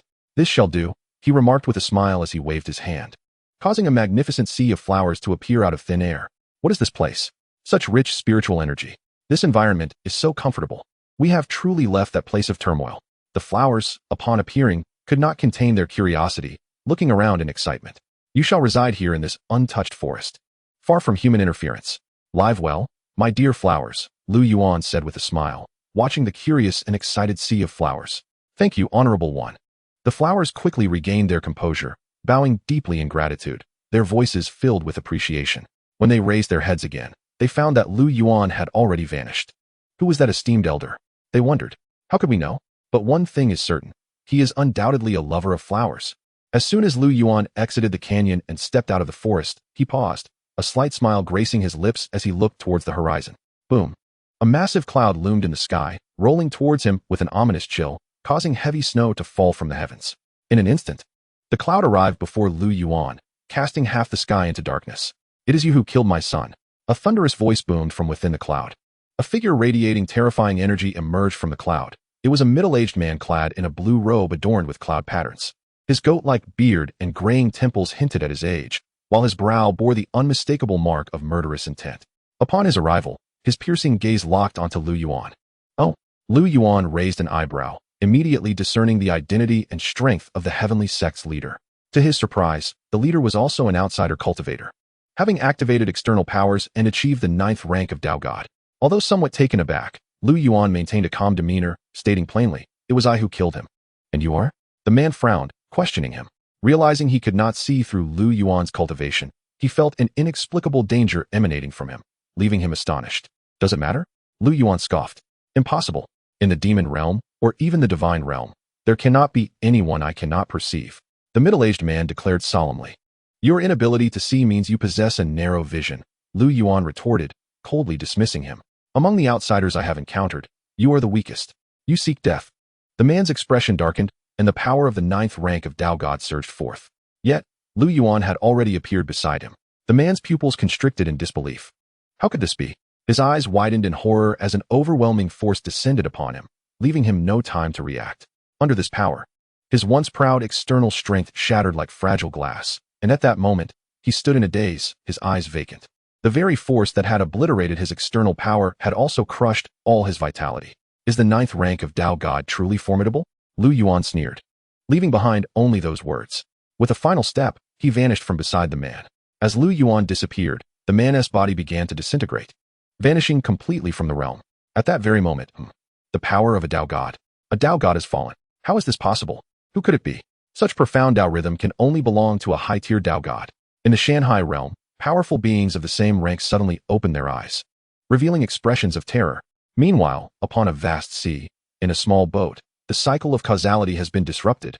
He has arrived. The elderly figure in green, resembling a monk in meditation, opened his eyes and gazed towards the horizon. A glimmer of brilliance flashed in his long dormant eyes, and in an instant, he vanished from the boat. 3 days later, on a mountain peak, a voice roared, "Who are you? Why have you brought us here?" Not far away, 6 individuals and a beast were imprisoned, while standing 10 paces in front of them was a young man in black, his expression indifferent. "Who?" Lu Yuan chuckled coldly, waving his hand to conjure images before them. The scenes depicted the individuals slaying beasts for elixirs, as well as being attacked by another beast. Yuanqing beast, Shurian beast. How is this possible? Do you recognize them? The 6 were momentarily stunned, while the remaining giant striped tiger also stared wide-eyed in disbelief. "I am they." Lu Yuan smiled indifferently, then reached out with a hand towards one of the individuals, pulling him forward with a mere gesture. In the grip of Lu Yuan's restraining power, the man exhibited no resistance and was instantaneously transported to Lu Yuan's side. "How is this possible? How could you?" "Ah," the man uttered in disbelief, followed by a piercing scream that erupted from his lips. Under the horrified gaze of his companions, Lu Yuan's hand gradually pierced into the man's chest, inch by inch. "Spare me," the man cried out in despair, incessantly pleading for mercy. "Spare you?" Lu Yuan's lips curled into a chilling smile, and with a swift motion, he yanked his hand free, blood splattering everywhere. Behold, Lu Yuan flipped his hand to reveal a blood-soaked orb, slightly smaller than an egg, that he held tightly. "No, please don't." The man's face turned pale, despair etched across his features, yet Lu Yuan appeared unperturbed, squeezing his grip suddenly. Bang! The entire orb shattered like glass. Gushing forth blood, the man dissipated into the ether. "Predecessor, spare us. We acknowledge our mistakes." Witnessing this scene, the remaining 5, including the white tiger, collapsed in terror, trembling and continuously begging for mercy. "Acknowledging your mistakes? Then pay with your lives." Lu Yuan replied with a cold smile. He proceeded to enact a similar fate upon them. accompanied by the splatter of blood and the echo of their anguished screams. To vent his pent-up grievances, Lu Yuan made them witness their own inner den being extracted by his own hands, leading to their excruciating demise. Ultimately, the white tiger met its end as Lu Yuan transformed into a black panther, swiftly severing its neck. The panther morphed back into Lu Yuan in the blink of an eye. At this moment, Lu Yuan's hands and the corners of his mouth were stained with blood, the ground equally drenched. Observing the white tiger, barely clinging to life in a pool of its own blood, Lu Yuan slowly lifted his right foot. "No, please don't." The white tiger managed to utter a word, its neck gushing blood, its body convulsing. However, in the face of the white tiger's pleas, Lu Yuan remained indifferent. With a single step down bang, the white tiger's head was crushed like a watermelon beneath his foot. Looking at the scattered corpses beneath him, Lu Yuan let out a cold smile. "Ding! Congratulations to the host. You have broken through to the 7th realm of creation." At that moment, the system's voice resonated within Lu Yuan's consciousness. His body trembled slightly as he finally sensed the transformation of his cultivation power, an ineffable, boundless feeling. An end to 4 lifetimes had finally allowed him to ascend a realm. Now, only the final lifetime remained in this realm of mountains and seas. Just then, coming back to his senses, Lu Yuan furrowed his brow and slowly turned around. At this moment, an elderly man clad in green stood 3 paces away. Complete mastery of the ritual path. Observing the elder, Lu Yuan calmly remarked, immediately discerning the elder's cultivation level. The elder first glanced at the corpses behind Lu Yuan, letting out a soft sigh.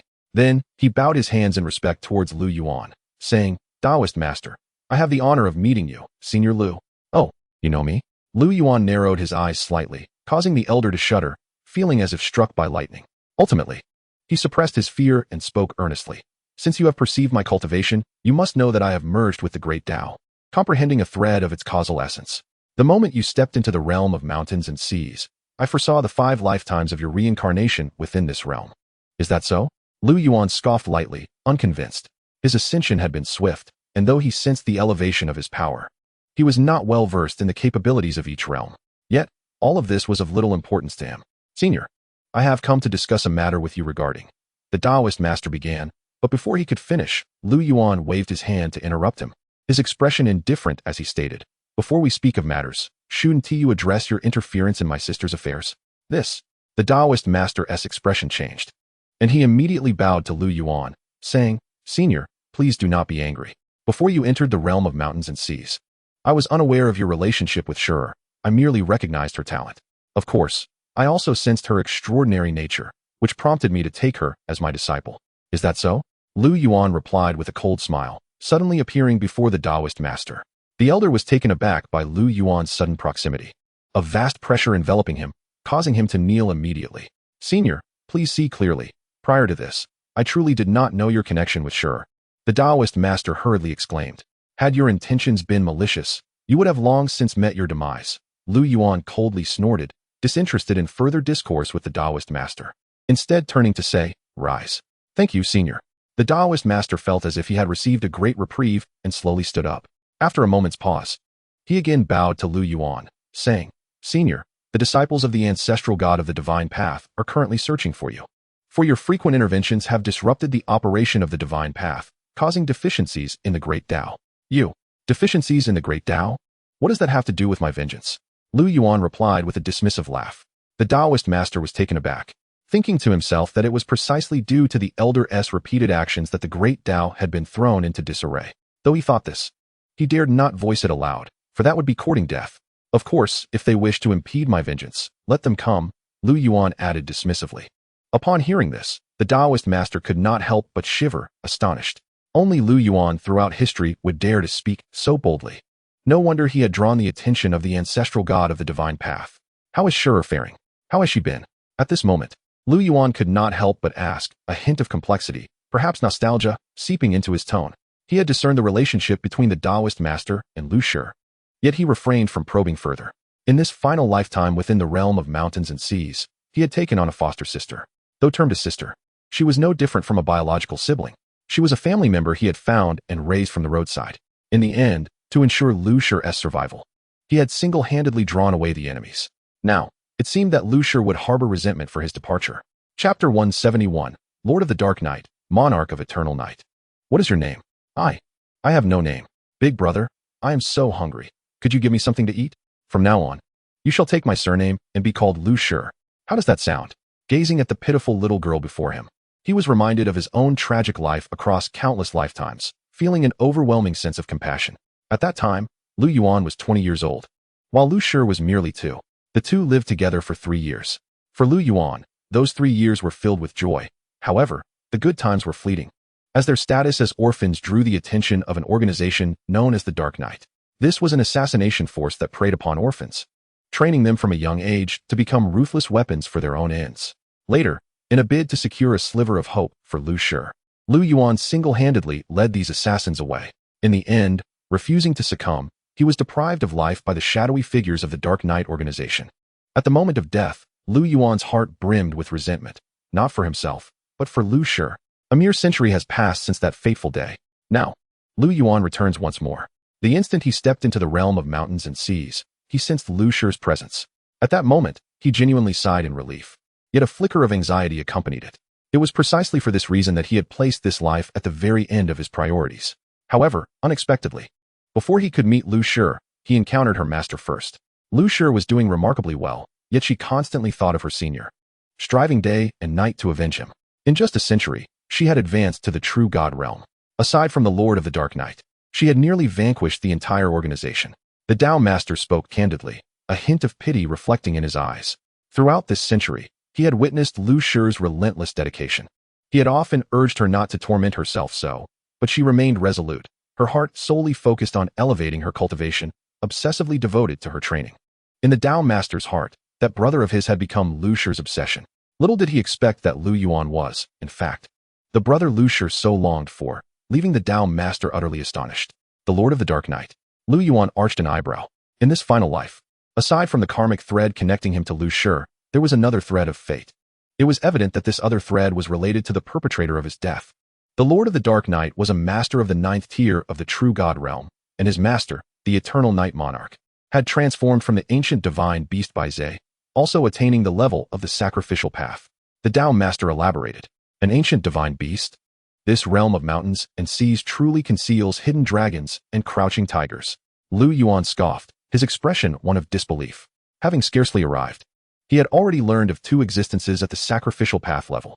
Even during his previous time in this world, he had never heard of them, and it was likely that not just he, but the entire realm of mountains and seas was unaware of the existence of the sacrificial path. Senior jested. You are the true unparalleled powerhouse. In the realm of mountains and seas, aside from myself and Baize, only one other. A dragon from the ancient times concealed within the depths of the Bermuda abyss, knows of the sacrificial path, the Tao Master replied with a smile. The realm of mountains and seas indeed harbors countless hidden masters. Yet, those who have reached the sacrificial path are likely limited to just the 3 of them. Lu Yuan remained silent, merely gazing towards the horizon when suddenly, that must be the Lord of the Dark Knight, Lu Yuan coldly remarked, a glint of icy resolve flashing in his eyes. The Tao Master was taken aback, finally sensing something amiss, and his expression darkened as he looked towards the horizon. He dares to target Lu Shi. What audacity! The Tao Master bellowed, vanishing from his spot. Lu Yuan hesitated for a moment before following suit. At that very moment, atop a towering peak, swish, swish, swish, the sound of piercing air echoed as countless sword energies swept in all directions. On a platform amidst the peak, a figure clad in green moved like a blur, swiftly dancing with her long sword. The sword followed her every thought, unleashing a fierce and domineering sword energy. Were it not for the protective formations surrounding the peak, these energies would have flattened mountains within 1,000 miles. Just then, the green figure halted her movements, sheathed her sword, and gazed towards the horizon. In an instant, she spotted a middle-aged man in a golden-black robe standing on a distant peak, her gaze turning icy. It's you. Stepping forward, she appeared before the man in black. Looking at him, her eyes radiated a cold sword light, as if capable of piercing the heavens. The overwhelming killing intent emanating from her caused the very earth to tremble. The man returned her cold stare, speaking in a low tone. I must admit, your talent is exceptional. Given another century, you might truly surpass me. But now, you have no such opportunity. Then let us settle this. Today, I shall use your head to honor my brother. The woman declared coldly, her eyes filled with murderous intent. The woman was none other than Lu Shi, and the man in black was the leader of the Dark Knight organization, the Lord of the Dark Knight. Despite the fact that the Lord of the Dark Knight was 8 tiers her senior, she felt not an ounce of fear. Perfect. I shall use your head to honor the members of my Dark Knight organization. The Lord of the Dark Knight retorted with a cold snort. As their auras prepared to clash, suddenly, boom, an overwhelming presence descended, accompanied by a chilling voice that reverberated, "Kid, you are playing with fire." As the voice echoed, a terrifying pressure bore down upon the Lord of the Dark Night, causing his expression to shift dramatically. Under this immense weight, he could not resist, and with a resounding thud, he fell to his knees, the sound of cracking bones echoing around him. "Master," Lucier gasped, instantly deducing the identity of the newcomer upon hearing that voice. Sure enough, a blue figure flashed, and the Tao Master appeared before Lucier. "Are you all right?" he asked with a smile, his eyes filled with affection. Lucier shook her head. "I'm fine, Master." A sigh of relief escaped her lips. The Tao Master frowned, the oppressive force weighing upon the Lord of the Dark Night dissipating like the wind. "Tao brother, let the juniors settle their matters themselves." A voice chimed in. At that moment, the space beside the Lord of the Dark Night warped, and a tall young man, barefoot and draped in a loose black robe, stepped forth from the void. With long hair cascading down his shoulders, sword-like brows framing his striking features, and deep-set eyes reminiscent of an endless night, he exuded a profound and vast aura. "Master." Upon the youth's arrival, the Lord of the Dark Night hurriedly bowed in reverence, his face alight with admiration and excitement. "I was wondering what was troubling this kid. Turns out it is you who is instigating from behind," the Tao Master remarked, frowning. "Eternal Night Monarch, what do you intend to do?" Chapter 172. Slay the Lord of the Dark Night. Please reveal yourself. On the peak, the air thickened. The entire space fell into a profound silence, suffocating in its stillness, as an energy of destruction seemed to brew. "If you wish to fight, I am more than willing to oblige." The Tao Master coldly huffed, gazing indifferently at the young man in black, his eyes glinting with cold light. The Eternal Night Monarch raised an eyebrow, then smiled. "Tao brother, you flatter me. Your cultivation far exceeds mine, and I am certainly no match for you. You acknowledge that you are beneath me?" The Tao Master sneered. Although Baizé had been in the realm of mountains and seas far longer than him, Baizé's cultivation was at best late-stage sacrificial path, while the Tao Master had reached full mastery of the sacrificial path. In a genuine confrontation, the Tao Master would not place Baizé in high regard. However, should they truly engage, the residual waves from their clash would obliterate the entire realm of mountains and seas, unless they departed the divine realm for the void beyond. Thus, having reached their level, they would not engage lightly unless absolutely necessary. Naturally, the prowess of Tao brother is unparalleled throughout the entire Shanghai realm. The Eternal Night Monarch, displaying keen awareness, smiled and said, "In that case, I shall not impose." Tao Master waved his hand, signaling the guests to depart, showing little inclination to exchange further pleasantries. "Master this." Upon hearing these words, the Lord of the Night beside him instantly exhibited a troubled expression, glancing at the Eternal Night Monarch. The latter furrowed his brow and remarked, "Tao brother, you must have sensed the intertwining of their fates, which shall culminate today. If that is the case, why not facilitate their resolution? Let us merely observe. Shall we?" Tao Master's countenance darkened momentarily before a playful smile emerged as he replied, "Their fates may conclude today, but the one who strikes may not necessarily be shyer." "Oh," Baizé was taken aback, a glimmer of confusion in his eyes. Even Lu Shi and the Lord of the Night, standing nearby, wore expressions of puzzlement. "Master, he killed my brother. I must personally bring his end," Lu Shi declared through gritted teeth, her gaze fixated on the man in the black robe. "He has merely thrived under the shadow of others' might. Does he truly think I fear him?" The Lord of the Night retorted coldly. Over the years, his dark organization had been nearly annihilated by Lu Shi. Were it not for Tao Master, he would have already slain her. "Then let it be," Lu Shi shouted, gripping a longsword tightly, pointing it directly at the Lord of the Night. "Tao brother, see how they are intent on resolving their personal vendetta. Why should we interfere?" Baizé chuckled at the unfolding scene. Tao Master frowned, choosing not to speak. Though Lu Shi possessed extraordinary talent, the Lord of the Night surpassed her by several tiers. Even with Lu Shi's capacity to fight beyond her rank, defeating the Lord of the Night was an impossibility, let alone slaying him. Lost in thought, he sensed the surroundings yet detected no trace of Lu Yuan's aura. Could it be that he did not come? Tao Master questioned internally. But as soon as the thought arose, he dismissed it. How could that be? Lu Shi is Lu Yuan's sister. He would never allow such events to transpire. Furthermore, the one truly entitled to vengeance is Lu Yuan. He should be the one to exact it. "Master, allow me to take action." Seeing Tao Master's silence, Lu Shi spoke again. As soon as her words fell, a gentle voice, akin to a refreshing spring breeze, resounded. "Very well, then you shall act." Lu Shi was taken aback, and before she could grasp the situation, her entire being trembled as if her inner power had been ignited. With a thunderous roar, a terrifying energy erupted like a volcanic explosion, transforming her into a blinding beam of sword light, charging towards the Lord of the Night. This speed was so astonishing that even Dao Master struggled to react.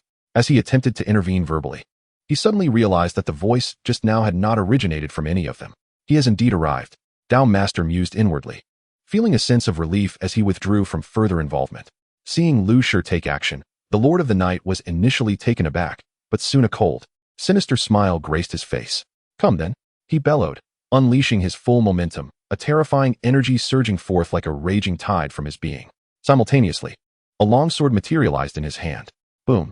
The dazzling sword light, met by the overwhelming energies of the Lord of the Night, showed no signs of diminishing. Instead, it grew increasingly formidable, a terrifying force traversing the void, unstoppable. Her power was escalating. How could this be? Bai Zai gazed in astonishment, finally sensing the surge of Lu Shi's strength, which was skyrocketing at an alarming pace, her realm breaking through. True God 2nd rank, 3rd rank, 4th rank, 6th rank. Boom. The explosive aura shattered the energy of the Lord of the Night. In mere moments, she had ascended to the True God 8th rank? How could this be? Bai Zai could no longer contain his astonishment. Even Dao Master's eyes widened in shock. This breakthrough was not facilitated by external forces, but rather a genuine awakening of her inner power. Simply put, a bona fide breakthrough. How could this be? The Lord of the Night's eyes widened, finally registering Lu Shi's transformation. Disbelief etched across his face. Yet at this moment, Lu Shi had already approached him with her longsword poised to pierce his chest. In a flash, she declared, "Endless night." Flash. The Lord of the Night roared in fury, an overwhelming wave of dark energy erupting from him as he swung his longsword with might. The blade and sword collided in midair. The space around them first fell silent, and then exploded with a deafening roar. Even if you have reached the True God 8th rank, so what? You are still no match for me. The Lord of the Night glared coldly at the woman before him, his teeth clenched. At this moment, both wielders of weaponry stood merely a foot apart. The terrifying energy surged like a tumultuous wave, erupting from their blades. Is that so? Lu Shi retorted with a cold smirk, her gaze sharp as ice. Her inner energy surging once more. Boom! How could this be you? The Lord of the Night stammered, but before he could finish, a crackling sound emanated from his longsword. In his wide-eyed gaze, the blade shattered like glass. The Lord of the Night's pupils constricted as Lu Shi flashed past him, her form pausing momentarily, leaving only fear and disbelief in her eyes. Bai Zai's expression darkened. He wished to intervene, but found himself locked in the icy gaze of another, causing him to halt in place. Ultimately, you are still breaking through. The Lord of the Night managed to utter, his voice laden with despair and resentment. His body began to disintegrate under the watchful eyes of the others, swiftly vanishing from existence.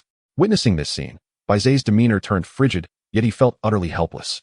With a slight sigh, he remarked, "Friend concealed in the shadows, please reveal yourself." Chapter 173, The Sword of Bai, The Rite of War. On the mountain peak, Master. Lu Shi flashed beside Dao Master, her face alight with excitement at the demise of the Lord of the Night. Dao Master nodded with a smile, then turned his gaze toward the expanse ahead, his expression taking on an unprecedented seriousness. Lu Shi furrowed her brow, taken aback. She had never seen her master like this, solemn and earnest, as if harboring something terrifying within. Not only Dao Master, but Bai Zai also appeared grave. In a moment of realization, she recalled a phrase Bai Zai had uttered earlier, and her form trembled, knitting her brows as she stared intently at the space ahead. At this moment, the entire world fell into silence, time seemingly frozen. A gust of wind stirred, followed by the sound of footsteps echoing from the void. Each step sent a shiver through the hearts of the three. Under their watchful eyes, a figure finally emerged from the ethereal realm. Not him. Upon seeing the figure, Dao Master's expression shifted, revealing a hint of astonishment. The figure that suddenly emerged was not Lu Yuan, but rather a young man clad in simple garments, bearing a long sword upon his back. This youth possessed a strikingly handsome visage, and his aura was as profound as the depths of the ocean, unfathomable and mysterious. The moment he appeared, both Dao Master and Bai Zai felt an overwhelming sense of pressure, while Lu Shi instinctively sensed an intense danger. She was certain that this enigmatic young man was undoubtedly a formidable warrior. Dao Master and Bai Zai exchanged glances, each recognizing the mutual confusion and wariness reflected in their eyes. They had never encountered this youth before, but the inscrutable aura emanating from him indicated that his prowess was certainly on par with their own. As the three of them regarded the young man, he too was assessing them in turn. Ultimately, he discerned that Dao Master was at the 9th rank of True God, while Bai Zai was at the late stage of the ritual path, having achieved completion in it. How intriguing! It seemed this journey had yielded unexpected rewards. A faint smile graced the young man's lips as his eyes sparkled with a hint of interest. "May I inquire about your esteemed name, fellow Taoist?" Bai was the first to step forward, cupping his hands in greeting. Jianbai, the young man replied, revealing his name without hesitation. Jianbai? The three exchanged glances. For this name was unfamiliar to them. It is not surprising that you have not heard of me, Jianbai remarked with a smile. As a sudden sound of sword resonance filled the air, the long sword upon his back began to tremble incessantly, seemingly exhilarated, as if eager to leap from its sheath at any moment. Observing this, both Dao Master and Bai furrowed their brows slightly. Fellow swordsman, may I ask for what purpose you have come? Dao Master inquired, stepping forward to address Jianbai. I am merely here to experience some training under the directive of my master, Jianbai replied nonchalantly. But then his expression turned serious as he gazed at Dao Master and Bai. It is truly unexpected to encounter two individuals in the lower realms with such remarkable cultivation. Shall we engage in a friendly spar? Clang. As his words fell, a resounding sword cry echoed throughout the heavens and the earth. The long sword behind Jianbai leaped from its sheath, landing before him with an overwhelming sword intent emanating from it. How audacious! Lu Shi scoffed, stepping forward to offer herself as a challenger. I do not wish to take advantage of the weak. Jianbai glanced at Lu Shi, but merely shook his head. You. Lu Shi's expression turned icy. Her eyes ablaze with fury, but she was halted by Dao Master, who interjected, You are not his match. Let us begin with you. Jianbai's gaze fell directly upon Bai, whose expression shifted dramatically. Please, enlighten me. Bai responded, bowing politely, and then grasped his long sword. In that instant, his aura transformed dramatically, the winds howled, the sky darkened, and the ground trembled violently. Both Bai and Dao Master were astounded. This was an aura emanating from the ritual path, yet it was far more profound and terrifying than their own. Simultaneously, an invisible energy began to seal off the space within a radius of 100,000 miles. Jianbai's figure had already vanished from his original position. This is not good. Bai's heart raced as he sensed an overwhelming force bearing down upon him. Eternal night, heavenly ceiling. In a panic, Bai did not dare to underestimate the situation and resolutely declared. A vast, mysterious energy erupted from him. Buzz. Wherever this energy flowed, time and space momentarily froze. Dao Master waved his hand, enveloping himself and Lu Shi in an invisible shield of energy. Feeling the surrounding world being sealed, Lu Shi was utterly shocked. Even under her master's protective energy, her thoughts became sluggish and clouded. It was difficult to fathom what would happen if they were affected. Surely, they would be rendered as immobile as stones, both body and consciousness ensnared. This is Bai's domain of eternal night, once unleashed. Even my master would be deprived of 8/10 of his power, Dao Master explained to Lu Shi. Eternal night domain. Lu Shi's heart quivered, her face a mask of astonishment. Dao Master nodded, his expression grave. Bai had unleashed his eternal night domain from the outset, clearly employing his full strength. In the midst of their shock, both turned their attention to the figure in black robes ahead, the terrifying energy continuing to surge forth.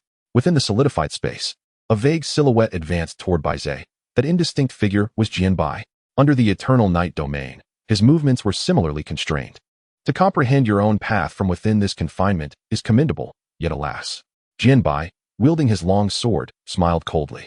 Then, under the astonished gaze of Bai, he casually rotated his wrist, causing the long sword to flip. Swish! A blinding sword light erupted, akin to a radiant sun emerging from darkness, eradicating all shadows in its wake. How can this be? Bai was struck with horror, panic rising within him. Yet there was no time for distractions. A sword, moving at an unparalleled speed, approached him. Eternal night shield. Bai shouted. Buzz.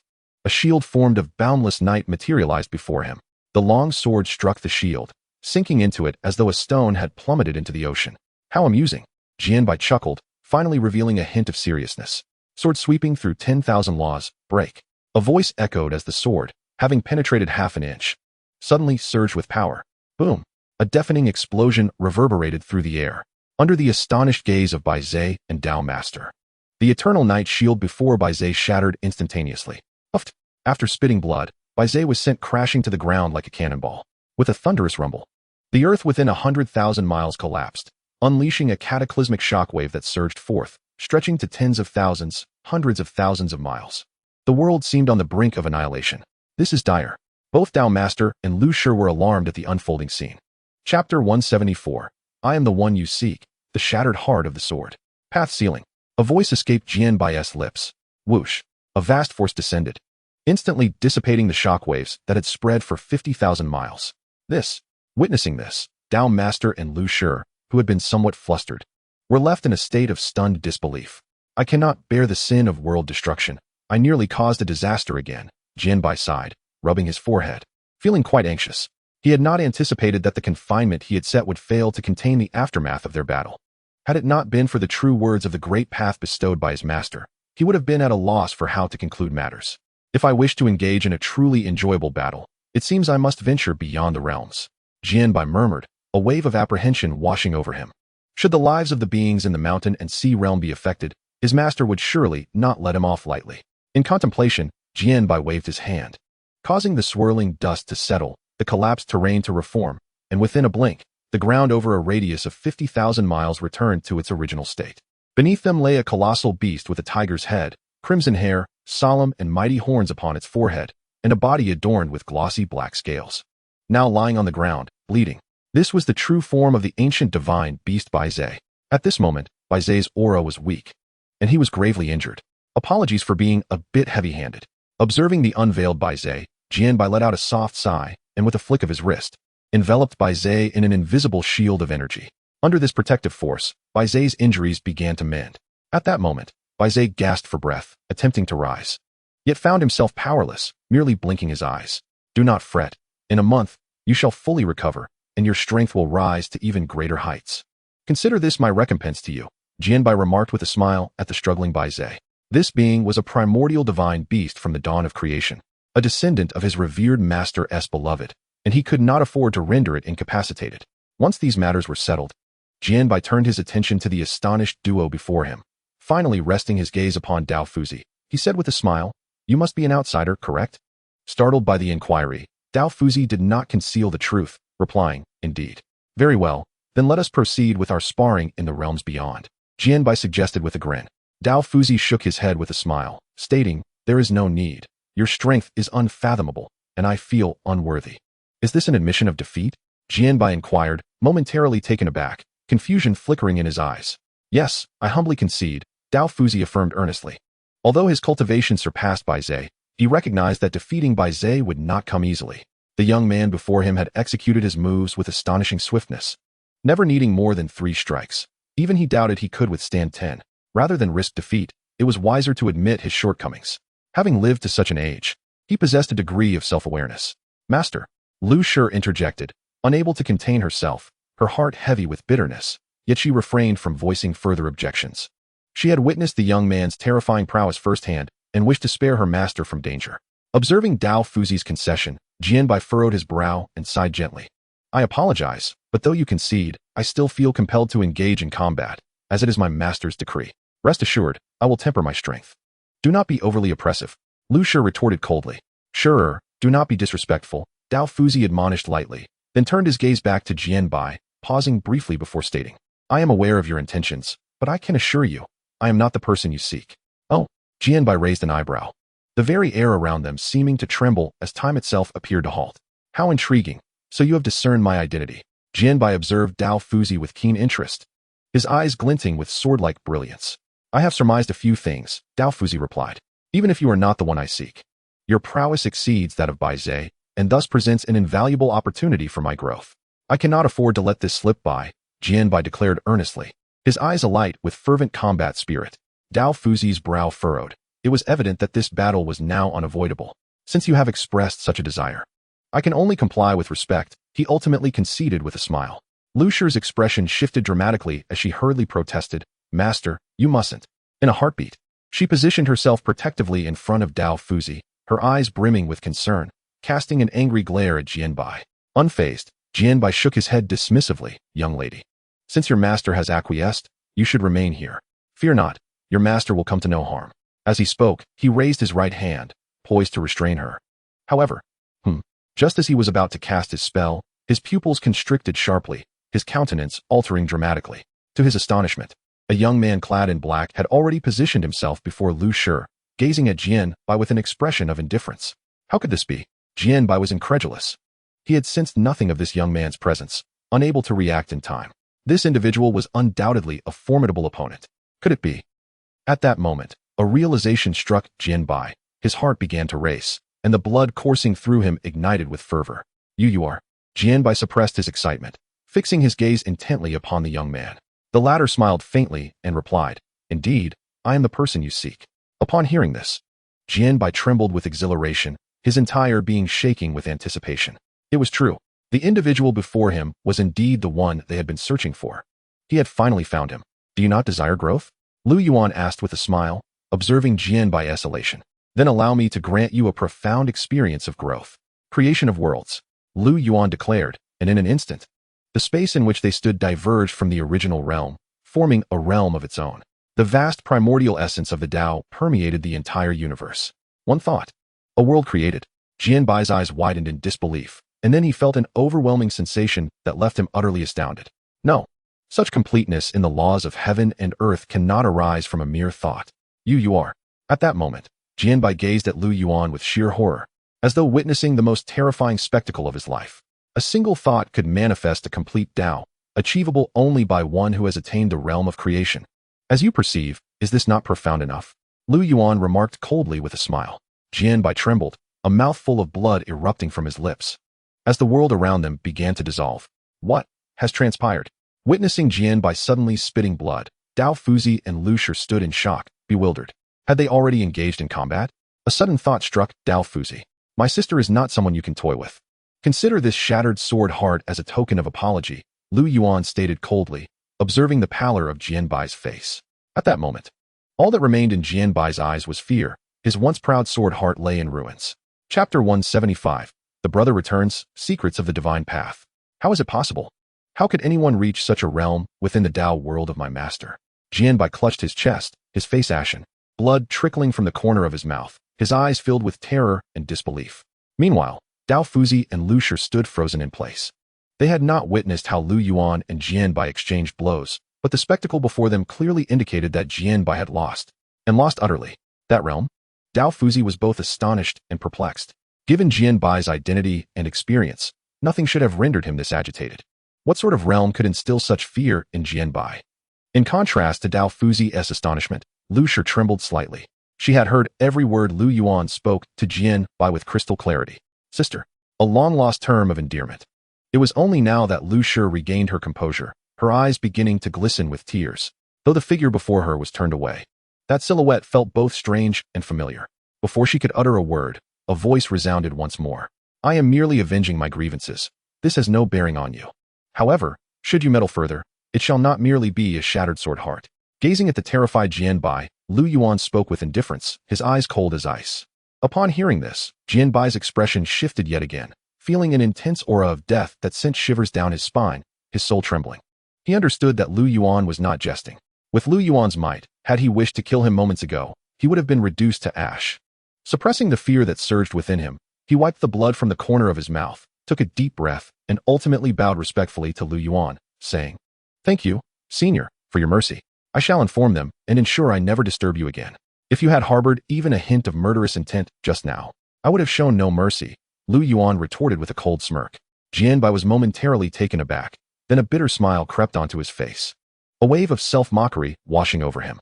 He had not anticipated that every gesture and thought of his was laid bare before this man. It appeared that he had already been present long before Jianbai had realized, lurking in the shadows and observing them. The irony was that he had not sensed a thing. However, Jianbai was somewhat astonished to discover that the seemingly unremarkable woman was, in fact, the sister of this formidable being. Regardless, I must express my gratitude for your leniency, Senior, Jianbai said again to Lu Yuan. With that, he turned his gaze toward Dao Master and Lu Shi. To Lu Shi's astonishment, Jianbai unexpectedly bowed to her, saying, I should not have entertained the thought of restraining you. My apologies. Upon uttering his final words, the sword at Jianbai's back unsheathed itself, slicing through the air. And with a sharp sound, a passage was torn open in the void. Without pausing, Jianbai stepped forward, vanishing into the emptiness. Who are you? A trembling voice, laced with tension, rang out behind Lu Yuan. Lu Yuan's body quivered slightly as he slowly turned around. Upon seeing Lu Yuan's countenance, Lu Shi was instantly struck as if by lightning. Her whole being shuddered, and her eyes widened in shock. For his appearance and demeanor were identical to that of her brother. Xiao, your brother has returned. Observing Lu Shi's trembling form and her astonished expression, Lu Yuan simply smiled. Brother. Just a single word caused the tears to spill from Lu Shi's eyes. The person before her was indeed her brother. 3 days later, on a mountain peak, in front of a wooden cabin, Lu Yuan smiled at the young girl before him. Xiao, wait for me to finish my final matters, and I will come to take you back to the immortal realm. We shall return together. During these 3 days, he had remained by Lu Shi's side, sharing the essence of his experiences with her. "Brother, you must never abandon me again," Lu Shi said earnestly, her gaze fixed on Lu Yuan. "Of course," Lu Yuan replied with a smile, then turned to Dao Master, who promptly bowed in respect. "Rest assured, Senior, with me here, no one would dare to harm Xiao Shi." Lu Yuan nodded in acknowledgement. Finally, under Lu Shi's watchful eyes, he transformed into a wisp of wind and vanished from before them. "Brother, I will wait for you." Lu Shi called out to the direction in which Lu Yuan had disappeared, her eyes reflecting her anxiety. "Xiao Shi, do not worry. With the senior's strength, there is no one in the entire divine realm who could pose a threat to him," Dao Master reassured her with a smile. "Master, just how powerful is my brother?" Lu Shi could not contain her curiosity and asked. Dao Master furrowed his brow at her question, shaking his head with a sigh. "I do not know. The senior's cultivation level is beyond our comprehension." In the void, Lu Yuan strolled leisurely. For him, only 5 more lives remained. Once he concluded these, the karma of his 100 lifetimes would come to a definitive end. "I never imagined that the cycle of 100 lifetimes would conclude so swiftly," Lu Yuan mused aloud, feeling as though he were in a dream. "The host's cultivation has been activated. These matters are trivial. Seeking vengeance is merely the beginning," the system's voice chimed in. Lu Yuan chuckled at this remark, saying, "Speaking of which, I have yet to contemplate what to do after avenging myself." "Fear not. Host has ample time to ponder, but—" The system hesitated momentarily. "But what?" "Given the host's current level of cultivation, each action taken will indeed inflict damage upon the divine path. Over time, this will lead to imperfections within the path," the system concluded. "And what would the consequences be?" Lu Yuan inquired, his brow furrowing. "Within the divine realm, the cultivation of all beings will stagnate, while the number of external cultivators will increase. To prevent the refining of their own path, the divine ancestor may impose heavenly punishment to obliterate the world, or even sever this very path," the system elaborated. "Obliterate the world? Sever the path?" A glimmer of surprise flickered in Lu Yuan's eyes. It was the first time he had heard of such secrets regarding the divine path. "What cultivation level does the divine ancestor possess? If he truly were to do so, I should be able to intervene, correct?" Lu Yuan questioned. "Indeed, you can, but the host may only protect those related to you by karmic ties. Once the host breaks through to the creation path realm, you will no longer belong to the divine path, and only those connected by fate will be under your protection," the system replied. "But what if I wish to protect all beings?" Lu Yuan casually asked. "Then you would need to refine this divine path. But it has already reached the 5th realm of creation path. Thus, the divine ancestor's cultivation must be at least at the 6th or 7th realm. But it will not exceed the 8th realm," the system answered confidently. "Why is it impossible for him to exceed the 8th realm? If the divine ancestor were to reach the 8th realm of creation path, then this divine path would be nearly perfected. Those external cultivators would never be able to enter the divine realm," the system explained. Chapter 176, The Divine Ancestor of the Divine Realm, The Obstruction. Having listened to the system's explanation, Lu Yuan finally grasped some of the secrets of the divine path. Yet, he had not anticipated that the divine ancestor's cultivation level would be so closely matched to his own. This revelation, while astonishing, also instilled within him a sense of urgency. He needed to break through swiftly to face whatever challenges lay ahead. "Do not be anxious, host. The divine ancestor is at most at the 7th realm of creation path, and his strength pales in comparison to yours. He remains no match for you," the system remarked, seemingly noticing Lu Yuan's tension. Lu Yuan replied, "Isn't the divine ancestor in seclusion? He might break through to the 8th realm at any moment, and when he does, he will surely seek me out first. I cannot afford to wait idly." The system faltered for a moment, saying, "That is indeed a shortcoming on my part. However, even if he were to break through to the 8th realm, he would still be unable to contend with you, unless he reaches the 9th realm of creation path.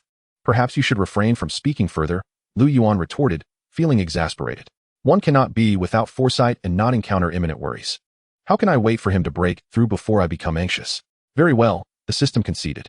"By the way, which world will the host be heading to next?" The system could not help but inquire, having never probed into Lu Yuan's memories, and thus remaining unaware of his future plans and goals. "The Hunyuan secret realm," Lu Yuan replied, his brow furrowed, a glint of determination gleaming in his eyes. "Could it be the secret realm formed after the annihilation of the Xian realm?" the system exclaimed, astonished. "Indeed," Lu Yuan affirmed with a nod. "I have heard that few beings ever set foot there. It is predominantly inhabited by the souls of the Xian realm and exceptional malevolent cultivators." "Host, you have actually reincarnated there as a wandering soul," the system remarked softly. "That was due to your influence. Otherwise, how could I have endured such suffering?" Lu Yuan retorted coldly. It was better left unsaid, for the moment the system mentioned it. It incited a wave of anger within him. Apologies, it is indeed due to a system error, the system expressed with regret. Although I have traversed that realm, who is to say that I have become a wandering soul? Lu Yuan smirked coldly, his eyes glimmering with a chilling light. Memories of the primordial secret realm began to surface within his consciousness. By the way, system, you mentioned that one must reach the creation path to escape the divine path world. Shouldn't it be possible to do so upon reaching the breaking path? Lu Yuan suddenly recalled something and couldn't he help but inquire. Above the ritual path lies the breaking path. What constitutes the breaking path? Is it not merely the ability to penetrate the great path? Indeed. However, that is only from a personal perspective. For those like the host, who wish to protect their loved ones and friends, it is essential to attain the creation path to accomplish that. After all, they remain within the divine path. And to forcibly extricate them from it, one must possess sufficient cultivation strength. Thus, every action taken by the host now exerts a profound influence upon the divine path world. The system elucidated. I see, Lu Yuan finally understood. In his dialogue with the system, he had already traversed dozens of worlds. And just as he was about to reach his destination, suddenly Lu Yuan raised an eyebrow, halting his steps, his gaze calm as he looked ahead. There, 100 feet away, 3 figures had materialized. Aside from Su Ming, he did not recognize the other 2. Yet, among the trio, only Su Ming possessed the weakest cultivation level. One of them, an elderly man clad in plain robes, had already reached the pinnacle of the infinite realm. The one between the two, a youthful boy with silver hair, was the strongest, having surpassed even Jian Bai, achieving the consummation of the breaking path. With a single step, Lu Yuan arrived 5 paces away from the 3. Greetings, my lord. As soon as Lu Yuan appeared, Su Ming immediately bowed, his tone imbued with reverence. Lu Yuan nodded in acknowledgement, then turned to the other 2, asking, who are they? I am Feng Chun, honored to meet you, Taoist Lu. The elderly man replied with a smile, introducing himself first. You must be their master, Lu Yuan remarked with a faint smile, gazing at the old man with interest. It turned out that Su Ming's master was not a sovereign, but rather an entity who had transcended several realms beyond sovereignty, residing in the infinite realm. Surely, Su Ming and the others were unaware of this. Feng Chan was taken aback. He had not anticipated that Lu Yuan would discern his identity at a glance, which also astonished Su Ming beside him. Had it not been for this matter, she would never have seen her master. She was surprised that Lu Yuan had recognized him so readily. Indeed, as you have deduced, I am indeed their master, Feng Chun said with a smile, revealing no intent to conceal. Speak, what brings you here? Lu Yuan directly inquired. Both remained silent, instead casting their gazes towards the silver-haired youth in the center. Lu Yuan also looked at him and smiled, saying, it is said that every realm has its progenitor, with the divine aura surrounding you so densely. You must be the progenitor from the inception of the divine realm, am I correct? The primal essence you emanate is far more terrifying than that of the progenitor of the demon realm. While the latter has not yet reached the ritual path, you have already attained the consummation of the breaking path. It could be said that this youth was the strongest individual Lu Yuan had encountered thus far. Upon hearing Lu Yuan's words, ripples of emotion surfaced in the youth's otherwise tranquil eyes, and he chuckled lightly. No wonder Jian Bai's little junior brother was subdued by you. Taoist Lu is indeed extraordinary. Apologies, I may have been a bit too forceful, Lu Yuan responded dismissively with a scoff. The youth's brows furrowed slightly, a flicker of imperceptible anger flashing in his eyes, quickly masked by a smile as he said, Taoist friend, we mean no harm. We merely wish for you to halt your progress. The youth directly stated his intention. Oh, Lu Yuan's eyes narrowed slightly upon hearing this, finally grasping their purpose. So you have come to obstruct me. Su Ming attempted to speak, but upon glancing at the elderly man, she swallowed her words. It's not an obstruction per se. Since little junior brother has sought you out, you must already understand the consequences of your actions. The silver-haired youth articulated again, a hint of gravity in his gaze. Consequences? Lu Yuan smiled at this, saying, as I have stated before, the great path is flawed. What concern is it of mine for vengeance? The youth furrowed his brow, his expression darkening as he replied, I can understand your sentiments, but it is precisely your frequent interventions that have placed the divine path in jeopardy. The divine realm cannot withstand your tumult any longer. For the sake of the beings within the divine realm, I implore you to reconsider and cease your advance. Feng Chen added hastily. Seeing the demeanor of her master and the youth, Su Ming was momentarily astounded. She was unaware of the repercussions brought about by Lu Yuan's actions. However, it now appeared that the situation was exceedingly grave, leaving her at a loss for words. Observing the youth and the old man, Lu Yuan merely scoffed, his gaze turning icy as he declared, to attempt to coerce me using the lives of the world's beings. Do you truly believe you are worthy? Chapter 177. Awe-inspiring. the essence of the divine path. In the void, as Lu Yuan's words fell, the entire expanse seemed to freeze. Su Ming's heart raced, feeling a suffocating pressure.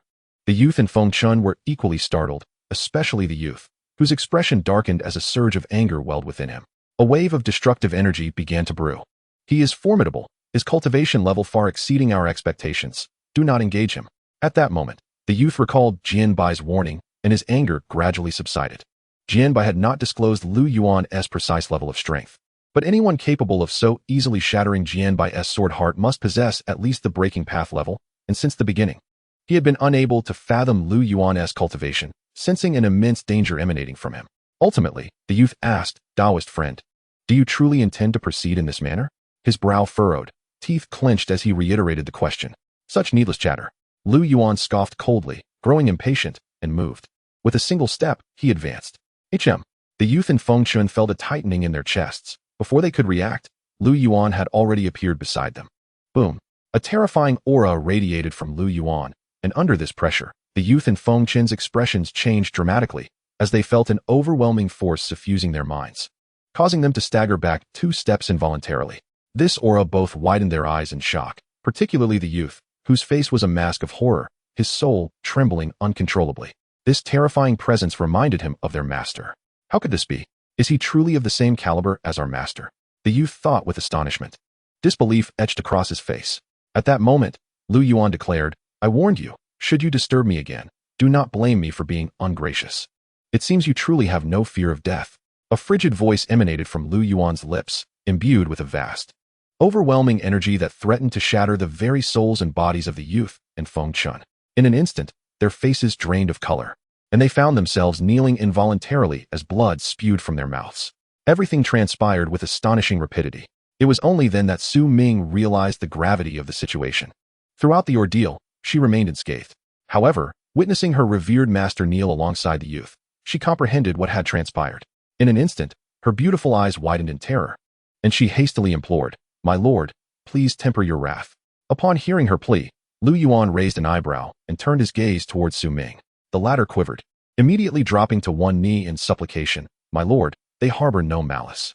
I beseech you, grant them mercy this time. The youth and Feng Chun were both paralyzed with fear, trembling uncontrollably, devoid of any inclination to resist. This was the oppressive weight of a soul's pressure, instilling a profound sense of despair within them. Even the youth felt insignificantly small, akin to an ant at that moment. Creation Tao, a term that elicited tremors in the souls of many, arose in the youth's heart. At this moment, he finally affirmed his thoughts. For her sake, I shall spare you this time. Should there be a next, your demise is assured. With a glance at the two, Lu Yuan snorted coldly and stepped forward, vanishing without a trace. Thank you, my lord, Su Ming exclaimed with joy, hastily bowing in the direction where Lu Yuan had disappeared. After a considerable time, the 3 of them gradually rose, gazing at the spot where Lu Yuan had vanished, their hearts still fraught with anxiety.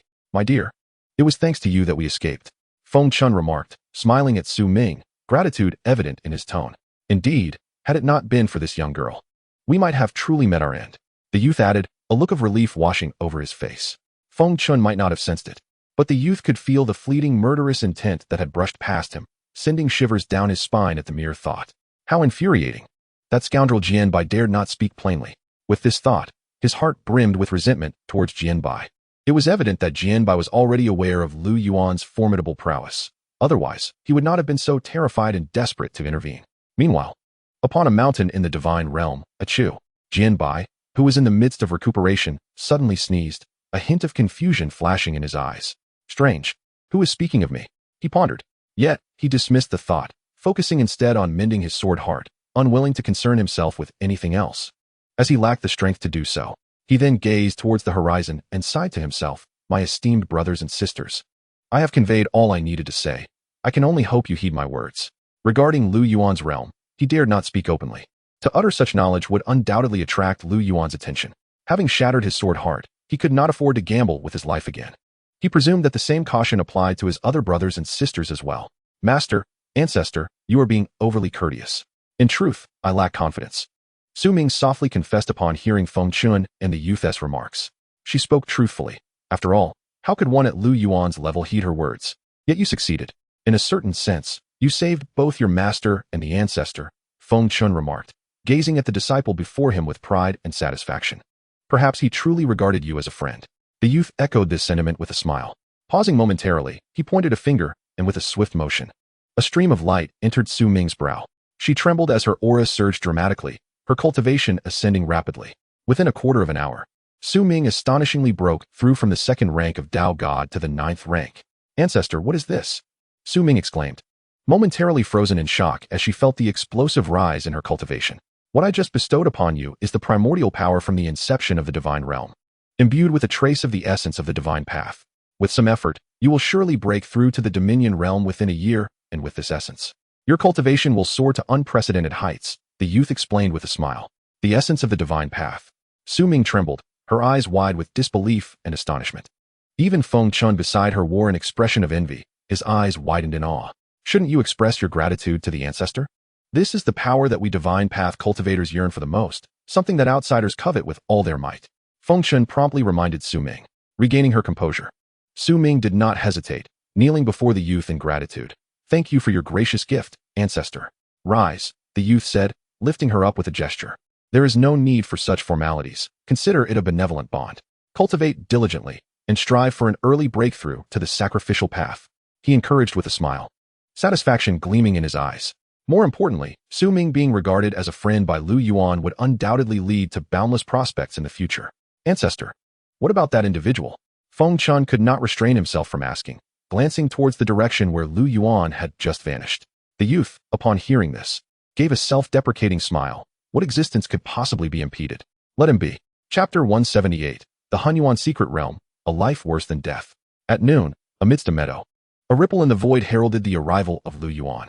As he emerged, his gaze fell upon a boundless expanse unlike any ordinary world. This realm was shrouded in a dark gray hue, devoid of any semblance of life, permeated with an aura of death. This was the Hunyuan Secret Realm. Once, the Hunyuan Secret Realm had been a world as vast as the Spirit Realm. However, following a catastrophic battle, all living beings were annihilated in an instant, giving rise to the desolation that now characterized the Hunyuan Secret Realm. Within this realm, 70% consisted of wandering souls, 20% were unparalleled evil cultivators, and only 10% were normal cultivators, all belonging to powerful sections. Wandering cultivators and common folk had long since perished, unable to survive in such an environment. Lu Yuan had undergone 5 cycles of reincarnation within this Hunyuan Secret Realm. In 2 of those lives, he had been human, and in 3, a wandering soul. During one of his human lives, he had followed a wandering female master. The mere thought of that master sent a chilling coldness into Lu Yuan's eyes, as memories from that life began to resurface in his mind. In that cycle of reincarnation, he found himself within an underground palace, possessing the memories of his past life. He survived for a year by consuming the spirit water dripping from the stone walls, barely gaining a modicum of mobility. It was at that moment that his master, Ling Shuang, appeared. Upon discovering a living being, particularly a naked boy who resembled an infant, Ling Shuang was initially taken aback. However, she soon regarded him as a treasure, swiftly gathering the palace's riches and without a word, carried him away. In the days that followed, Lu Yuan remained by Ling Shuang's side, and they cautiously navigated life in the secret realm for 3 years, until that fateful day when they encountered an unparalleled evil cultivator. Xianzun, I never anticipated such a magnificent furnace would be hidden here. Heh, you belong to me now. The speaker was a bald youth draped in a red robe. At that time, Lu Yuan was unaware of the evil cultivator's power. He only felt an overwhelming pressure that rendered his breathing labored, as if a colossal mountain bore down upon him, threatening to shatter his very being. Yuan or run.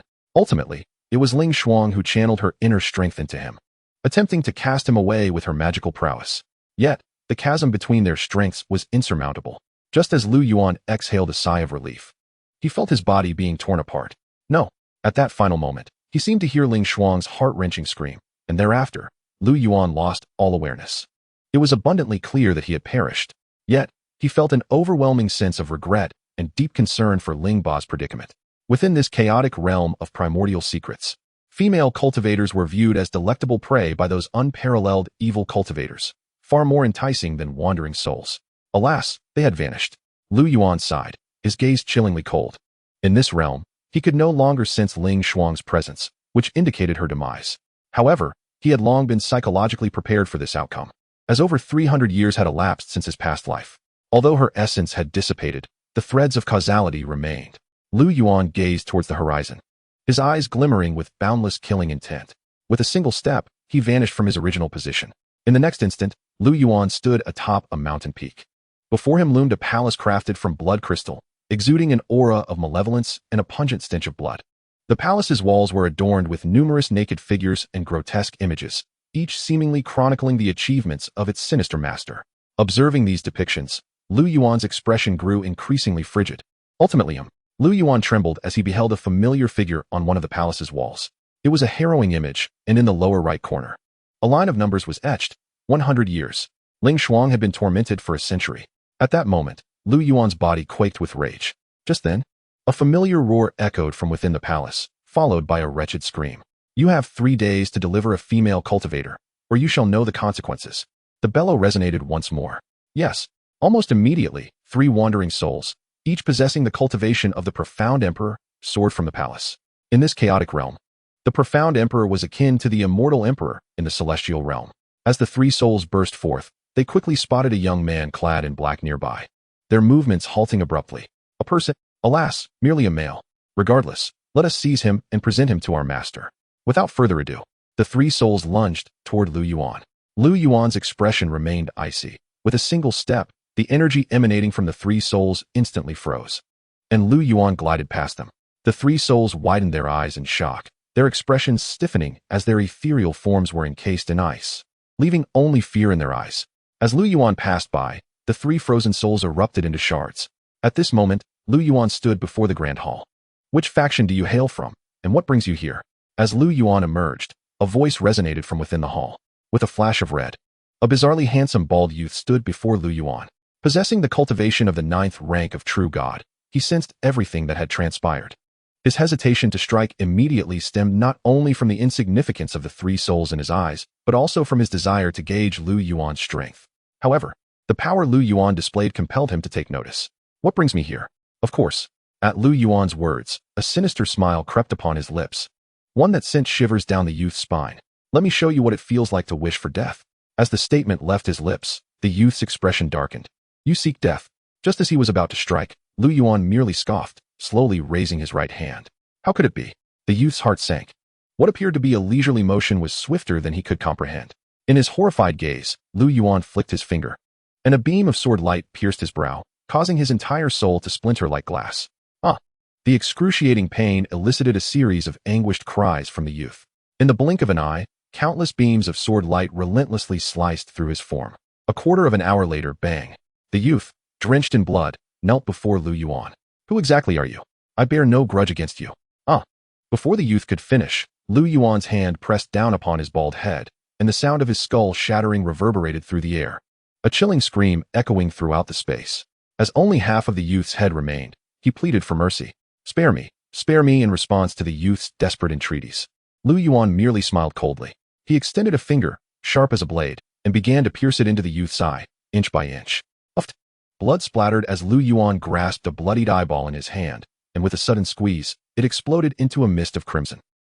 The youth, consumed by agony, soon found Lu Yuan extracting his other eye, nose, ears, and internal organs, while his very soul was forcibly drawn out, subjected to an unprecedented torment that enveloped both his spirit and flesh. 3/4 of an hour later, only a blood-soaked skeleton remained of the youth. Yet Lu Yuan remained unsatisfied. If this constituted a fate worse than death, it was far too lenient. Ultimately, he uttered, "Reincarnation, soul devour." In an instant, a thunderous roar echoed, as dark clouds swirled violently, and a massive vortex of reincarnation materialized above the palace. Waves of vengeful spirits surged forth like a tide. Chapter 179, The Gathering Storm, a world-altering conspiracy. What is happening? What on earth has transpired? The souls trembled in fear, utterly bewildered.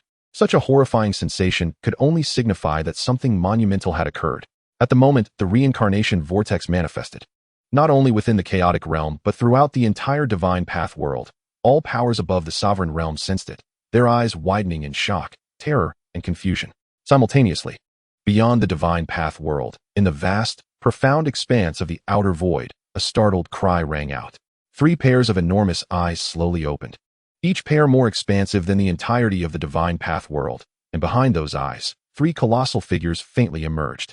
As they gazed upon the divine path world, akin to a palm's size, with its eternal flow of Tao rhythm, Their expressions were rife with astonishment and disbelief.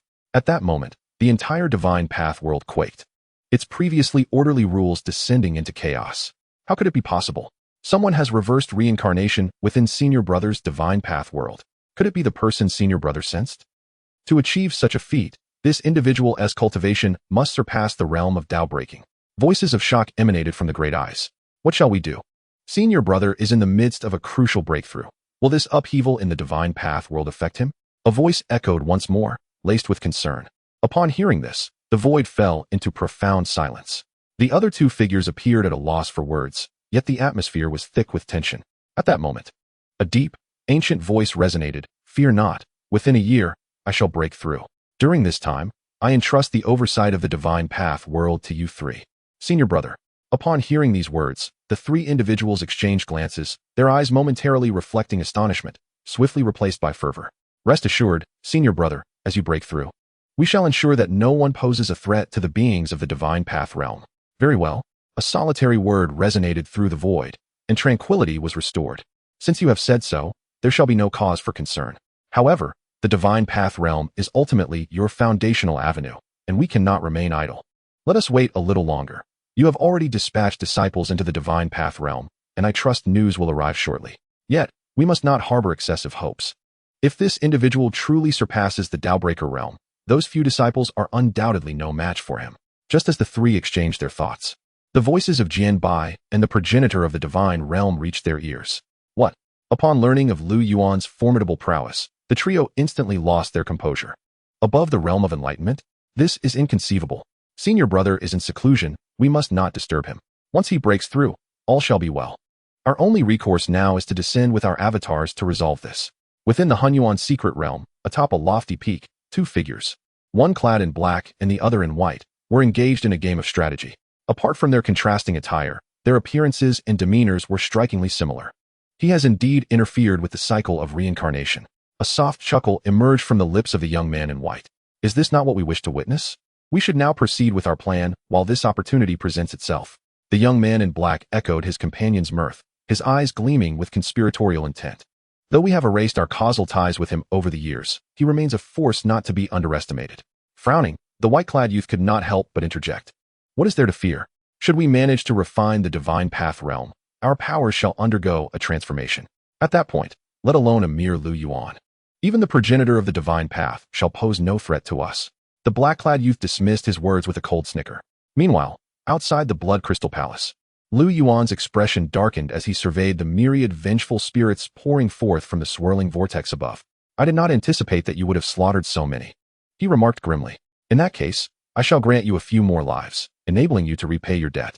With a flick of his finger, the once skeletal figure of the bald youth began to coalesce anew, his body and soul recombining. The youth, bewildered by the sudden reconstruction of his essence, had yet to comprehend the situation when a cataclysmic tremor shook the entire Blood Crystal Palace, leading to a collapse. Countless vengeful souls cascaded like a torrential downpour, engulfing him in an instant. You cannot. Accompanied by the youth's piercing cries of despair, sounds of flesh and bone being devoured echoed around him. Each time he was consumed, his corporeal form and spirit would reconstitute, perpetuating this gruesome cycle. Observing this scene, Lu Yuan let out a subtle sigh of relief. With each demise of the youth, the souls he had tormented began to coalesce in the cycle of reincarnation, manifesting once more. At that moment, Lu Yuan felt a tremor in his heart and slowly lifted his gaze. Within the swirling vortex, he beheld a familiar figure, or rather, a familiar soul, Ling Shuang. Ling Shuang's soul had been ravaged to a pitiful state. Upon her emergence, she hesitated for a moment before locking eyes with the bald youth, her previously vacant gaze igniting with fury. Radiating an overwhelming aura of murderous intent, she charged at the youth. Lu Yuan's thoughts coalesced into action, and the throng of vengeful spirits was swept aside by an invisible force. Ling Shuang advanced toward the youth as if traversing an uninhabited realm. Just as the youth's body and spirit completed their reunion, he was met with the sight of Ling Shuang, her hair cascading wildly, her visage pale, and her eyes aflame with rage. It's you. The youth's eyes widened in shock, and he trembled uncontrollably. He yearned to resist, but a terrifying force had ensnared him, rendering him utterly immobile. All he could do was watch helplessly as Ling Shuang, exuding a chilling malice, approached him. You wretched being, do you think you can kill me? He bellowed in rage. But scarcely had the words left his mouth when he let out a blood-curdling scream. Ling Shuang opened her blood-soaked maw, and severed half of his face, bone mingling with flesh as his very soul was torn asunder. The excruciating agony elicited a chorus of wails from the youth, who seemed to dread the prospect of a swift demise. Ling Shuang, however, took her time tormenting him, peeling away his flesh piece by piece, tearing apart his insides, a spectacle of sheer carnage that eclipsed even Lu Yuan's actions. The vengeful spirits surrounding them gazed on in horror. "I beg you, put me out of my misery," the bloodied youth cried out in desperation.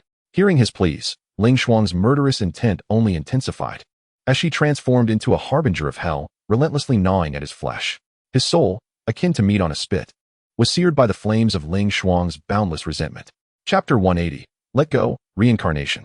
The commotion stirred by the cycle of reincarnation attracted a host of unparalleled malevolent cultivators within the Hunyuan secret realm, each possessing at least the strength of a fifth-tier true god. It is the blood crystal evil god. Upon their arrival, the malevolent cultivators immediately laid eyes on the bald youth besieged by vengeful souls, their expressions morphing into one of shock and disbelief. Even the most formidable of evil cultivators found themselves breaking into a cold sweat at the sight before them, especially the woman in the center, with her disheveled hair and relentless gnawing, left them all aghast. "Save me!" The youth, barely clinging to life, cried out for assistance upon seeing the malevolent cultivators. The malevolent cultivators exchanged glances, for while the vengeful souls were insignificant in their eyes, the ominous vortex above exuded an aura that deterred them from approaching lightly. Moreover, considering the bald youth's strength, how could he be so effortlessly consumed by the vengeful spirits? Something is amiss. There must be a hidden agenda. As the evil cultivators pondered, they soon noticed the black-clad youth, the only entity present who was not a vengeful spirit apart from the bald youth. Who is that person? Unknown. I have never seen him before. How is it possible that I cannot discern his cultivation level? This individual is certainly not simple. Could it be that all of this is orchestrated by him? The malevolent cultivators were filled with astonishment and confusion, their minds racing with speculation. Just then, a booming laughter echoed from the horizon. Such an abundance of vengeful souls. This truly is a stroke of fortune. A colossal dark cloud rolled in from the distance, swiftly enveloping the mountaintop. Then, with a thunderous crash, a gargantuan hand emerged from the cloud, reaching directly for the throng of vengeful souls. It is the soul devourer ancestor. Some of the malevolent cultivators immediately recognized the identity of the newcomer, gasping in astonishment. What? It is he. The malevolent cultivators were taken aback. The soul devourer ancestor was a well-known powerhouse within the Hunyuan secret realm, renowned for his ability to consume vengeful spirits, and his cultivation had long since surpassed the true god level. Confronted by the terrifying colossal hand, the vengeful spirits seemed to sense the imminent danger, instinctively yearning to flee. However, the dreadful, devouring energy emanating from the gigantic hand had enveloped the entire mountain peak, leaving no avenue for escape. As they watched helplessly, the hand was poised to descend and consume them. Suddenly, a chilling, disdainful laugh echoed, freezing the space momentarily. To the astonishment of all, the massive hand halted midair. How could this be? A voice of surprise emerged from the dark clouds above, but before any comprehension could settle in, an explosive sound resonated. Boom. The monstrous hand suddenly shattered, causing the ominous clouds to dissipate. In the astonished gaze of the gathered evil cultivators, a black-robed elder was propelled backward like a cannonball. Lu Yuan slowly extended his right hand, grasping the void, and with a swift motion, the elder was enveloped by an unseen force, transforming into a fleeting shadow before Lu Yuan. The elder trembled as Lu Yuan's hand pressed firmly upon his crown, rendering him immobile. Who are you?" The elder stammered, his eyes filled with terror. He attempted to resist, but it was utterly futile. In Lu Yuan's grasp, he felt as insignificant as an ant, sinking into despair. "What does it matter to the dead?" Lu Yuan retorted coldly, and with the elder's anguished screams, his head was crushed into a mist of blood. Lu Yuan casually tossed the elder's lifeless body toward the equally stunned spirits. "Feast," Lu Yuan remarked with a faint smile. "Did he just die like that?" Observing this scene, the surrounding evil cultivators trembled in fear, some turning to flee. "Since we are here, we might as well stay," Lu Yuan noted with indifference, casting a chilling smile toward the retreating cultivators. "Not good. Run." Upon hearing Lu Yuan's words, the evil cultivators snapped back to reality and scrambled in terror to escape. Yet, beneath Lu Yuan's watchful eye, how could they possibly evade capture? With a mere step forward, a wave of invisible energy rippled outward, sweeping across all directions.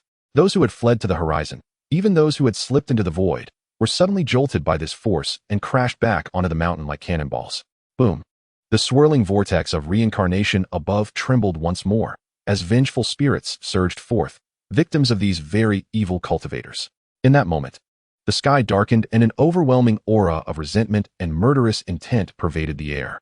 As Lu Yuan observed the ongoing devouring of the evil cultivators, his gaze remained indifferent. Though the evil cultivators within the primordial secret realm had committed countless murders, the sheer number of vengeful spirits surpassed his expectations. 3 days passed in this manner. During this time, more evil cultivators arrived, but without exception, they were all subdued by Lu Yuan and fed to the spirits. Even members of various sects dared not approach. Shall we merely observe? What else can we do? Did you not see how those evil cultivators were caught unaware? Would you dare intervene? Why intervene? This is nothing short of deserved retribution. It brings great satisfaction. It seems that person is not an evil cultivator. We need only watch. As they witnessed the torment inflicted upon the evil cultivators from a distance of 1,000 miles, the onlookers were astounded, but more so, exhilarated. Their loved ones had suffered at the hands of these evil cultivators. Seeing someone avenge them brought immense relief. Gradually, the vortex of reincarnation above began to calm. The vengeful spirits ceased their actions, and the aura of resentment began to dissipate. At this moment, Lu Yuan's gaze fell upon a familiar figure. After 3 days, Ling Shuang had finally vented her pent-up hatred. Her eyes gradually regained clarity. When Lu Yuan looked at Ling Shuang, she seemed to sense his gaze and met his eyes. Their gazes locked, and Ling Shuang trembled slightly, unable to resist asking, "Who are you?" "Consider me a friend," Lu Yuan replied with a smile. "A friend?" Ling Shuang was taken aback, studying Lu Yuan intently. For reasons unknown, she felt an inexplicable warmth and familiarity emanating from him, though she could not place it. Finally, she expressed her heartfelt gratitude, bowing deeply to Lu Yuan. Lu Yuan raised a hand, and an invisible force gently lifted her up. "With your vengeance fulfilled, you may now rest easy and prepare for reincarnation. Which world would you choose to enter?" Lu Yuan inquired curiously. "Is it truly avenged?" Ling Shuang responded with a bittersweet smile, glancing around as if searching for something. Ultimately, disappointment flickered in her eyes as she shook her head. "Yes. My foolish disciple was not yet 5 when he died. How could he possibly appear here? Alas, he cannot take revenge himself." At her words, Lu Yuan felt a shiver run through him, his nose tingling with emotion, and he smiled gently. "In truth, he has already avenged you, and he has reincarnated." "What?" Ling Shuang's expression shifted dramatically, her gaze fixated on Lu Yuan. "Is what you say true?" "Indeed," Lu Yuan affirmed, nodding as he pointed, transmitting a memory directly into Ling Shuang's mind. It was the memory of Lu Yuan's rebirth into the immortal realm's Lu family as a child. It is true. As she looked upon the memory of the 2 or 3-year-old Lu Yuan, Ling Shuang trembled, all her feelings of unfulfillment and regret dissipating in that instant. She began to ascend slowly toward the vortex of reincarnation along with the other souls. "If possible, I wish to be reborn in the immortal realm," Ling Shuang finally stated. "Very well, then the immortal realm it shall be," Lu Yuan replied with a smile, waving his hand to envelop her in an invisible energy. She transformed into a streak of light and vanished into the vortex. As Ling Shuang departed, the vortex of reincarnation began to shrink gradually. Chapter 181. The 8th Stage of Creation, Where is Xianxia? "Thank you, Senior, for assisting us in avenging our blood feud." The multitude of souls, as they soared into the vortex of reincarnation, bowed in gratitude to Lu Yuan. "It was but a trivial effort," Lu Yuan replied nonchalantly with a smile. "Ding. Congratulations, host, for breaking through to the 8th stage of creation." At that moment, the system's voice resonated within his consciousness. Lu Yuan's body trembled as his power underwent a transformation. An unprecedented strength flooding his entire being, causing qualitative changes within his meridians, bones, blood, and even cells. Such power was beyond description, incomparable to the 7th stage. The 8th stage of creation was indeed terrifying. Lu Yuan couldn't help but exclaim, feeling deeply satisfied. Just then, the vortex of reincarnation above began to close, on the verge of vanishing when suddenly, stop! A furious roar echoed from the horizon. Lu Yuan raised an eyebrow as a dazzling beam of sword light sliced through the void, aimed directly at the vortex of reincarnation. The might of this sword light surpassed the true god realm. Lu Yuan snorted coldly, and the sword light exploded into countless starbursts. How dare someone strike? The onlookers in the distance were left in shock at the sight of the exploding sword light. Soon, under the wide-eyed gaze of the crowd, a refreshing breeze swept through, heralding the arrival of a young man clad in simple garments, reeking of alcohol, who stood before Lu Yuan. "It is you." As Lu Yuan beheld the young man, his face adorned with stubble, he was momentarily taken aback. He recognized this youth from a previous encounter, one who had garnered considerable notoriety within the entire Chaos realm. He appeared to be the renowned wine immortal of the Chaos realm. What? The wine immortal of the Chaos realm? Nearby, others also recognized the identity of the young man, and their astonishment was palpable. As the title suggests, The Wine Immortal was a being from the celestial realm, often regarded as the foremost immortal of the Chaos realm.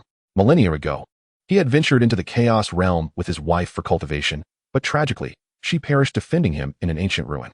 Since then, he had descended into madness, drowning his sorrows in drink and unleashing carnage upon those he deemed displeasing.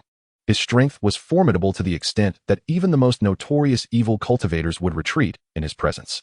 However, the young man seemed oblivious to Lu Yuan, his gaze fixated on an impending merging of the reincarnation vortex. Soul, return, he bellowed. Simultaneously, he swiftly formed hand seals, unleashing a terrifying energy that erupted from him like a beam of light, directly pouring into the reincarnation vortex. The vortex trembled momentarily before succumbing to tranquility, its closure hastening. How can this be? The youth's countenance reflected disbelief, yet he remained undeterred, again calling out, desperately channeling all his energy in an attempt to extract something from the reincarnation vortex. Observing the young man's demeanor, Lu Yuan discerned his intentions and sighed softly, explaining, "It is futile. The reincarnation vortex is only effective for 400 years. Your wife has been lost for nearly 10 millennia and cannot be summoned back." At this juncture, the young man's complexion turned ashen, blood seeping from the corners of his mouth. With his cultivation level, he could not halt the vortex's closure. Upon hearing Lu Yuan's words, the youth immediately reacted, kneeling before Lu Yuan, proclaiming, "If you can help me bring back my wife, I shall serve you as a loyal servant for life." A millennium of reincarnation is the absolute limit in this realm. 10,000 years? It is utterly unattainable, Lu Yuan replied, shaking his head. Not to mention it is impossible. Even if it were achievable, the entire divine realm would collapse, sacrificing countless lives for the sake of one. It is simply unfathomable. No, it cannot be. I refuse to believe it. The youth shook his head vehemently, his eyes brimming with defiance. Abruptly, he gazed upwards, a glimmer of resolution in his eyes. With a swift motion, he transformed into a streak of light, hurtling into the reincarnation vortex. Why must you do this? Lu Yuan sighed softly, making no effort to intervene. He recognized that the youth had already embraced a death wish, living as though he were but a hollow shell. The emergence of the reincarnation vortex had kindled a flicker of hope within him. How could he relinquish it? As the youth entered, the reincarnation vortex dissipated into the void. This vortex should only allow spiritual entities to enter, but could he be the Wine Immortal? Lu Yuan mused. Alas, merely a lovesick individual. What a pity for such an extraordinary powerhouse. Regardless, this was his choice. All Lu Yuan could do was hope he would find his desire fulfilled. As he watched the youth vanish alongside the vortex, the onlookers couldn't help but express their sentiments. Some lamented, others felt it unjust, yet admiration for his devotion lingered. Contemplating the fading figure, Lu Yuan recalled a battle he had once witnessed, where the youth had effortlessly slain 10 notorious evil cultivators in a single strike. A memory that remained vivid in his mind. It was said that the Wine Immortal unleashed havoc upon those he disdained, but it seemed his ire was reserved solely for the wicked. Thus, Lu Yuan harbored a certain fondness for the Wine Immortal. May you achieve what you seek. Lu Yuan finally uttered, retracting his gaze and stepping forward, disappearing from the spot. 5 days later, in the early morning at the Rakshasa sect, within the expansive square before the main hall, a thunderous crash reverberated, shaking the ground and stirring up a cloud of dust. What is happening? The sudden upheaval startled the disciples engaged in martial training, who turned to see an elderly man with white hair lying motionless at the center of the square. Devoid of life. It is the Grand Elder. Upon recognizing the old man, the crowd was struck with horror, and before they could react, a dispassionate voice echoed. Where is Xianxia? A young man clad in black appeared above the square.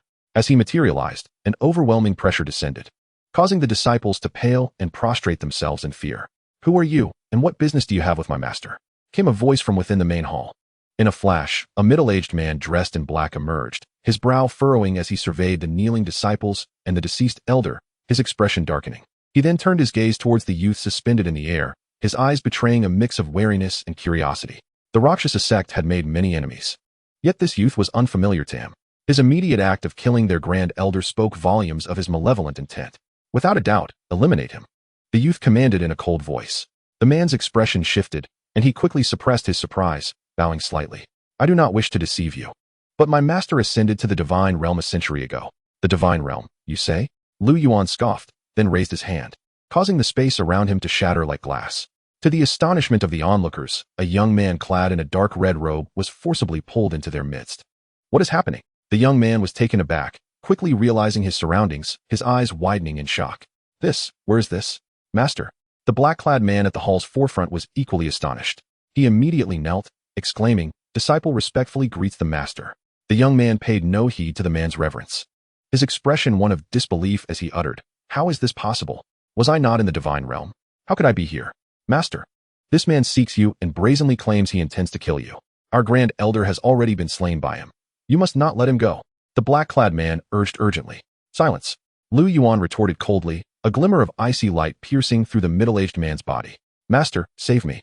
The man barely had time to cry out before he exploded into a mist of blood. Witnessing this, the young man furrowed his brow. Not out of anger at the death of the black-clad man, but rather due to Lu Yuan's strike, which he had failed to perceive. In that moment, he began to scrutinize Lu Yuan intently. As he did so, his shock deepened. He realized he could not discern the man's cultivation level. How can this be? The young man's face grew grave as he looked at Lu Yuan, speaking with a serious tone. "Who are you? Do I know you?" "Ancient god, first tier." In response to the young man's inquiry, Lu Yuan merely smiled lightly, his tone laced with disdain. "You can actually perceive my cultivation," the young man exclaimed in astonishment, finally losing his composure. He was acutely aware that the primordial secret realm harbored numerous concealed masters, individuals whose prowess would be fearsome even within the realm of the divine. Could it be that the earlier incident was indeed the result of his intervention, drawing me here? A thought emerged in the young man's mind, one that filled him with a profound sense of dread, causing him to tremble uncontrollably. If this were the case, then this individual was someone who disregarded the laws of the divine realm, possessing a cultivation level that surpassed his wildest imagination. Contemplating this, the young man immediately bowed deeply to Lu Yuan, exclaiming, "If these ungrateful disciples have offended you, esteemed elder, feel free to dispense with them as you see fit. I shall harbor no resentment whatsoever." His tone was devoid of hesitation, instead imbued with a sense of deference. "Master Ancestor." The faces of those present turned ashen, their eyes widening in disbelief.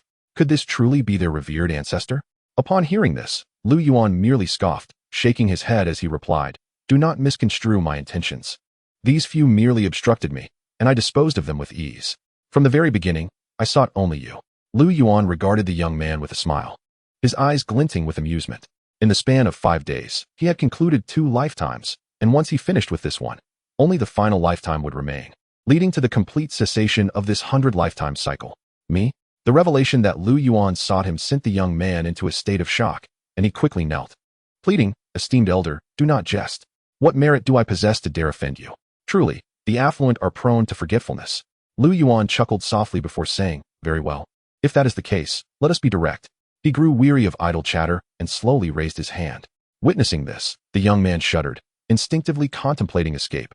However, just as this thought crossed his mind, Lu Yuan's hand had already pressed down upon his crown. "Esteemed elder, spare me," the young man cried out in terror. But before he could finish, he was obliterated into a mist of blood. How filthy! Observing the bloodstains upon his hand, Lu Yuan's eyes reflected disdain. With a breath, the stains vanished, and a satisfied smile graced his face as he turned away. "Esteemed elder, please spare us." The onlookers below hastily begged for mercy, their bodies trembling, their eyes filled with terror and despair. Yet, how could Lu Yuan concern himself with their pleas? Only the final lifetime remained. He mused, gazing at the horizon, preparing to depart, when suddenly, Lu Yuan's brow furrowed slightly as he lifted his gaze. Who dares violate the laws of the divine realm? A resonant voice, imbued with immense authority, echoed from above, reverberating like rolling thunder, accompanied by a terrifying energy that cascaded down like a beam of starlight, crashing towards Lu Yuan with blinding speed, arriving above him in the blink of an eye. Lu Yuan made no move. The overwhelming energy was met with an invisible force that repelled it. Boom! The space around them erupted, the terrifying energy surging outward, causing the onlookers below to spew blood, all succumbing to unconsciousness. The might of the heavenly Tao? Looking up at the oppressive force above, Lu Yuan smirked disdainfully, his voice carrying forth as the energy dissipated. "How could this be?" A voice from the heavens expressed astonishment. "Since you have arrived, then come down." Lu Yuan coldly laughed. A tearing sound resonated as the heavens above split open, revealing a long gash. The void shattered like glass, and a figure descended before Lu Yuan. It was a handsome young man adorned in white, his long hair cascading down. The youth had already attained the first level of the Tao God realm. "You? It's actually you." Upon seeing Lu Yuan's visage, the young man was taken aback, his eyes reflecting deep apprehension. He had never encountered Lu Yuan in person, but his image was firmly etched in his mind, having heard many tales from his master, who exhibited considerable trepidation whenever Lu Yuan was mentioned. Thus, he recognized Lu Yuan's appearance more vividly than anyone else. "It seems you are the newly appointed heavenly Tao," Lu Yuan remarked with a smile. gazing at the young man with interest. Ji family ancestral master, Ji Tiandao. The young man was momentarily stunned before quickly regaining composure, forcibly suppressing the turmoil within. And he bowed to Lu Yuan, stating, Ji Tiandao pays respects to Dao friend Lu. Have you come to hold me accountable? Lu Yuan replied with a light smile. If it were anyone else, I would indeed demand retribution. However, for you, Dao friend Ji Tiandao paused, contemplating. How so? Lu Yuan inquired. I would not dare. Ji Tiandao responded earnestly. You are indeed intriguing, but tell me, have you truly set aside your grievances with the Ji family from the immortal realm? Lu Yuan smiled, his gaze filled with playful curiosity. Upon hearing this, Ji Tiandao's entire being trembled, his expression shifting to one of complexity. Ultimately, he sighed, saying, Dao friend Lu, you jest. I am well aware of the events leading up to this. It was they who acted first, and your actions can be considered entirely justified. Such matters are commonplace in the cultivation world. His tone conveyed sincerity and earnestness, devoid of any pretense. Lu Yuan was slightly taken aback by Ji Tiandao's perspective. It was unexpected. Indeed, strength is the ultimate truth. Lu Yuan sighed, observing Ji Tiandao with a cold smile, stating, had my cultivation been inferior to yours, I would likely have long since perished from this world. Ji Tiandao's complexion shifted slightly at these words, a self-deprecating smile forming as he admitted, that is indeed a significant factor. Yet even if your cultivation were lower than mine, I would still not dare to strike against you. Oh, why is that? Lu Yuan inquired. Because I am the Heavenly Dao. Chapter 183. Defeating the Heavenly Dao, you should consider yourself fortunate. The Heavenly Dao knows no kin. Often siding with the virtuous. Lu Yuan smiled faintly, observing Ji Tiandao with a hint of intrigue in his eyes. This individual was neither obsequious nor arrogant, and his straightforward nature, free from pretense, was somewhat surprising to Lu Yuan. That being said, are you certain that just a few exchanges will suffice to provide a resolution for the younger generation? Lu Yuan chuckled. What you propose is indeed something I have in mind as well. Let us engage in a single exchange, Ji Tiandao replied, fully aware of his disadvantage but accepting it as a means to provide an explanation for the ungrateful descendants. Very well. Lu Yuan smiled with satisfaction, and with a thought. The space surrounding them detached from the original world, placing them in a vast and profound cosmos devoid of any laws. Is this the manifestation of a thought? Ji Tiandao marveled at the unfamiliar yet lawless universe, his heart pounding with astonishment. The power he sensed was on par with, if not exceeding, that of his master. Quickly suppressing his trepidation, he bowed to Lu Yuan, saying, Please, please. Lu Yuan likewise raised his right hand. The Tao operates without action, the Brahman sound severs thoughts. Ji Tiandao, not daring to show any negligence, spread his arms wide and unleashed his most potent strike. In an instant, his entire being radiated brilliance. A vast and terrifying resonance of the Tao erupting from him, as ancient, profound sounds of the Tao encircled him, each note brimming with destructive energy. Soon after, these resonances converged, and with a resounding crash, a colossal sword imbued with sacred energy coalesced behind him, causing the entire void to tremble. Such an overwhelming force of the Tao, this strike is indeed comparable to that of a second-tier Tao god. Observing the radiant Ji Tiandao, Lu Yuan smiled in return and promptly declared, Make your move. Upon hearing Lu Yuan's words, Ji Tiandao felt no sense of condescension. Instead, his fighting spirit surged, channeling the power of the Tao within him to its zenith. His eyes blazed with a brilliance akin to the blazing sun, and with a fierce declaration, he exclaimed, Forgive me, but the sword falls. With that, a dazzling giant sword descended with a thunderous roar, while Ji Tiandao transformed into a streak of sword light, hurtling towards Lu Yuan with astonishing speed. Boom! As the colossal sword cleaved through the air, the void itself was split asunder, instantaneously reaching Lu Yuan's front. A slight smile graced Lu Yuan's lips as he raised his right hand, pinching his fingers together. Clang! A crisp sound of clashing swords resonated through the ether as Lu Yuan firmly grasped the giant sword above him. Just a foot away, a long sword halted in midair, wielded by Ji Tiandao, who found himself striking against an impenetrable barrier of energy, unable to advance even a fraction further. Your sword is most intriguing, but alas, the strength is still insufficient. Lu Yuan chuckled, exerting a gentle pressure with his fingers. Bang! The resplendent giant sword shattered like a multitude of stars exploding in the night sky, causing Ji Tiandao's expression to shift as he was propelled backward, spitting out a mouthful of blood. Transforming into myriad forms, sword ban. Retreating, Ji Tiandao shouted once more, his figure instantly morphing into numerous beams of sword light that encircled Lu Yuan. Each beam emitted a power that was not in the slightest inferior to that of the previous giant sword. Enveloped by this celestial barrage of sword light, Lu Yuan felt the very fabric of space stiffen, as if the Tao itself had been shackled. Beyond this luminous spectacle, a pair of immense eyes observed everything.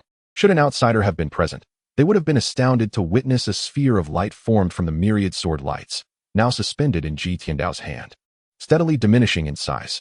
The world in your palm, confining the Tao? How fascinating. Lu Yuan smiled, finally stepping forward, causing the celestial sword light to erupt violently. What? Ji Tiandao gasped, blood spilling from his lips. In the aftermath, as his eyes widened, Lu Yuan's sword finger was already poised against his brow. I concede. I yield wholeheartedly. Ji Tiandao sighed, his tone devoid of any bitterness. Your technique of confining the Tao is commendable, but regrettably, it is merely a rudimentary understanding. Should you refine it further, even within the realm of Tao gods, your technique might confine them. Lu Yuan chuckled, retracting his finger, allowing the surrounding space to return to normalcy. I have learned much. This technique indeed stemmed from my insights during my breakthrough to Tao God, and this is its inaugural application. Ji Tiandao respectfully bowed to Lu Yuan, revealing no intent to conceal the truth. Lu Yuan smiled lightly, choosing not to elaborate further. Ji Tiandao hesitated before ultimately succumbing to curiosity. If I were to perfect this technique, would it in any way affect you? Not at all. Lu Yuan shook his head with a smile, saying, even if you master this technique to perfection, it would only confine entities within the Tao. Within the Tao? Ji Tiandao was taken aback, his eyes widening as if he had grasped a profound realization, his body trembling involuntarily. Gazing at Lu Yuan, he stammered, You have already. Until we meet again. Lu Yuan left behind this simple phrase, not lingering any longer. With a turn, he transformed into a wisp of azure smoke, vanishing before Ji Tiandao's eyes. He has truly ascended to that level. Watching the direction in which Lu Yuan disappeared, Ji Tiandao was left in awe, unable to regain his composure for an extended time. Even his own master had yet to reach that pinnacle. Dower, are you all right? Just then, an anxious voice broke the silence. An elderly man in simple attire appeared beside Ji Tiandao, none other than Feng Chun. At this moment, Feng Chun scrutinized Ji Tiandao with concern etched across his face. Disciple greets the master. Ji Tiandao finally regained his senses and bowed deeply to Feng Chun. Did I not advise you against provoking that individual? Did you engage in battle? Feng Chun's brows knitted in a stern expression, his eyes betraying a hint of trepidation. Indeed. Ji Tiandao nodded, explaining, initially, I was unaware of his presence in this primordial secret realm, believing another was responsible for disrupting the laws of the divine realm. Hence I unleashed a pressure. You took the initiative to strike? Feng Chun exclaimed, shock evident in his demeanor, as he recalled the gravity of the situation. Master, please do not be angry. The disciple acknowledges his error. Ji Tiandao replied, reflecting on the incident with a sense of dread, feeling as though he had been ensnared in a nightmare. To think you survived his grasp, Feng Chun remarked incredulously. Ji Tiandao shook his head, a self-deprecating smile forming. He merely refrained from delivering a fatal blow. I could not withstand a single strike from him. You should be grateful he bore no murderous intent towards you. Otherwise, what would be before me now is likely a mere corpse, or perhaps even less than that. Feng Chun scoffed, a cold smile gracing his lips. Chapter 184. The Spirit Lord Mingzuan. Until we meet again. That day, as evening descended, Lu Yuan arrived before a vast city. And under the waning light of the setting sun, the entire city appeared drenched in a ghastly crimson hue, exuding an eerie stillness. The city was shrouded by a formidable formation. Ming City. Glancing at the plaque prominently displayed above the city gate, a complex expression crossed Lu Yuan's face. I never anticipated that Ming City would revert to its former appearance. It seems the Spirit Lord has regained consciousness. Lu Yuan remarked with a mixture of emotions. Memories of this encounter began to resurface within his consciousness. In the final life within this primordial secret realm, he had become a spectral guardian of the city. Under the protection of the Spirit Lord Mingzuan, outsiders dared not approach, even the most formidable of malevolent cultivators. Thus, Ming City stood as the most enigmatic and fearsome stronghold within the entire primordial secret realm. Life within the city was filled with camaraderie, and Lu Yuan had even contemplated a serene existence as a wandering spirit.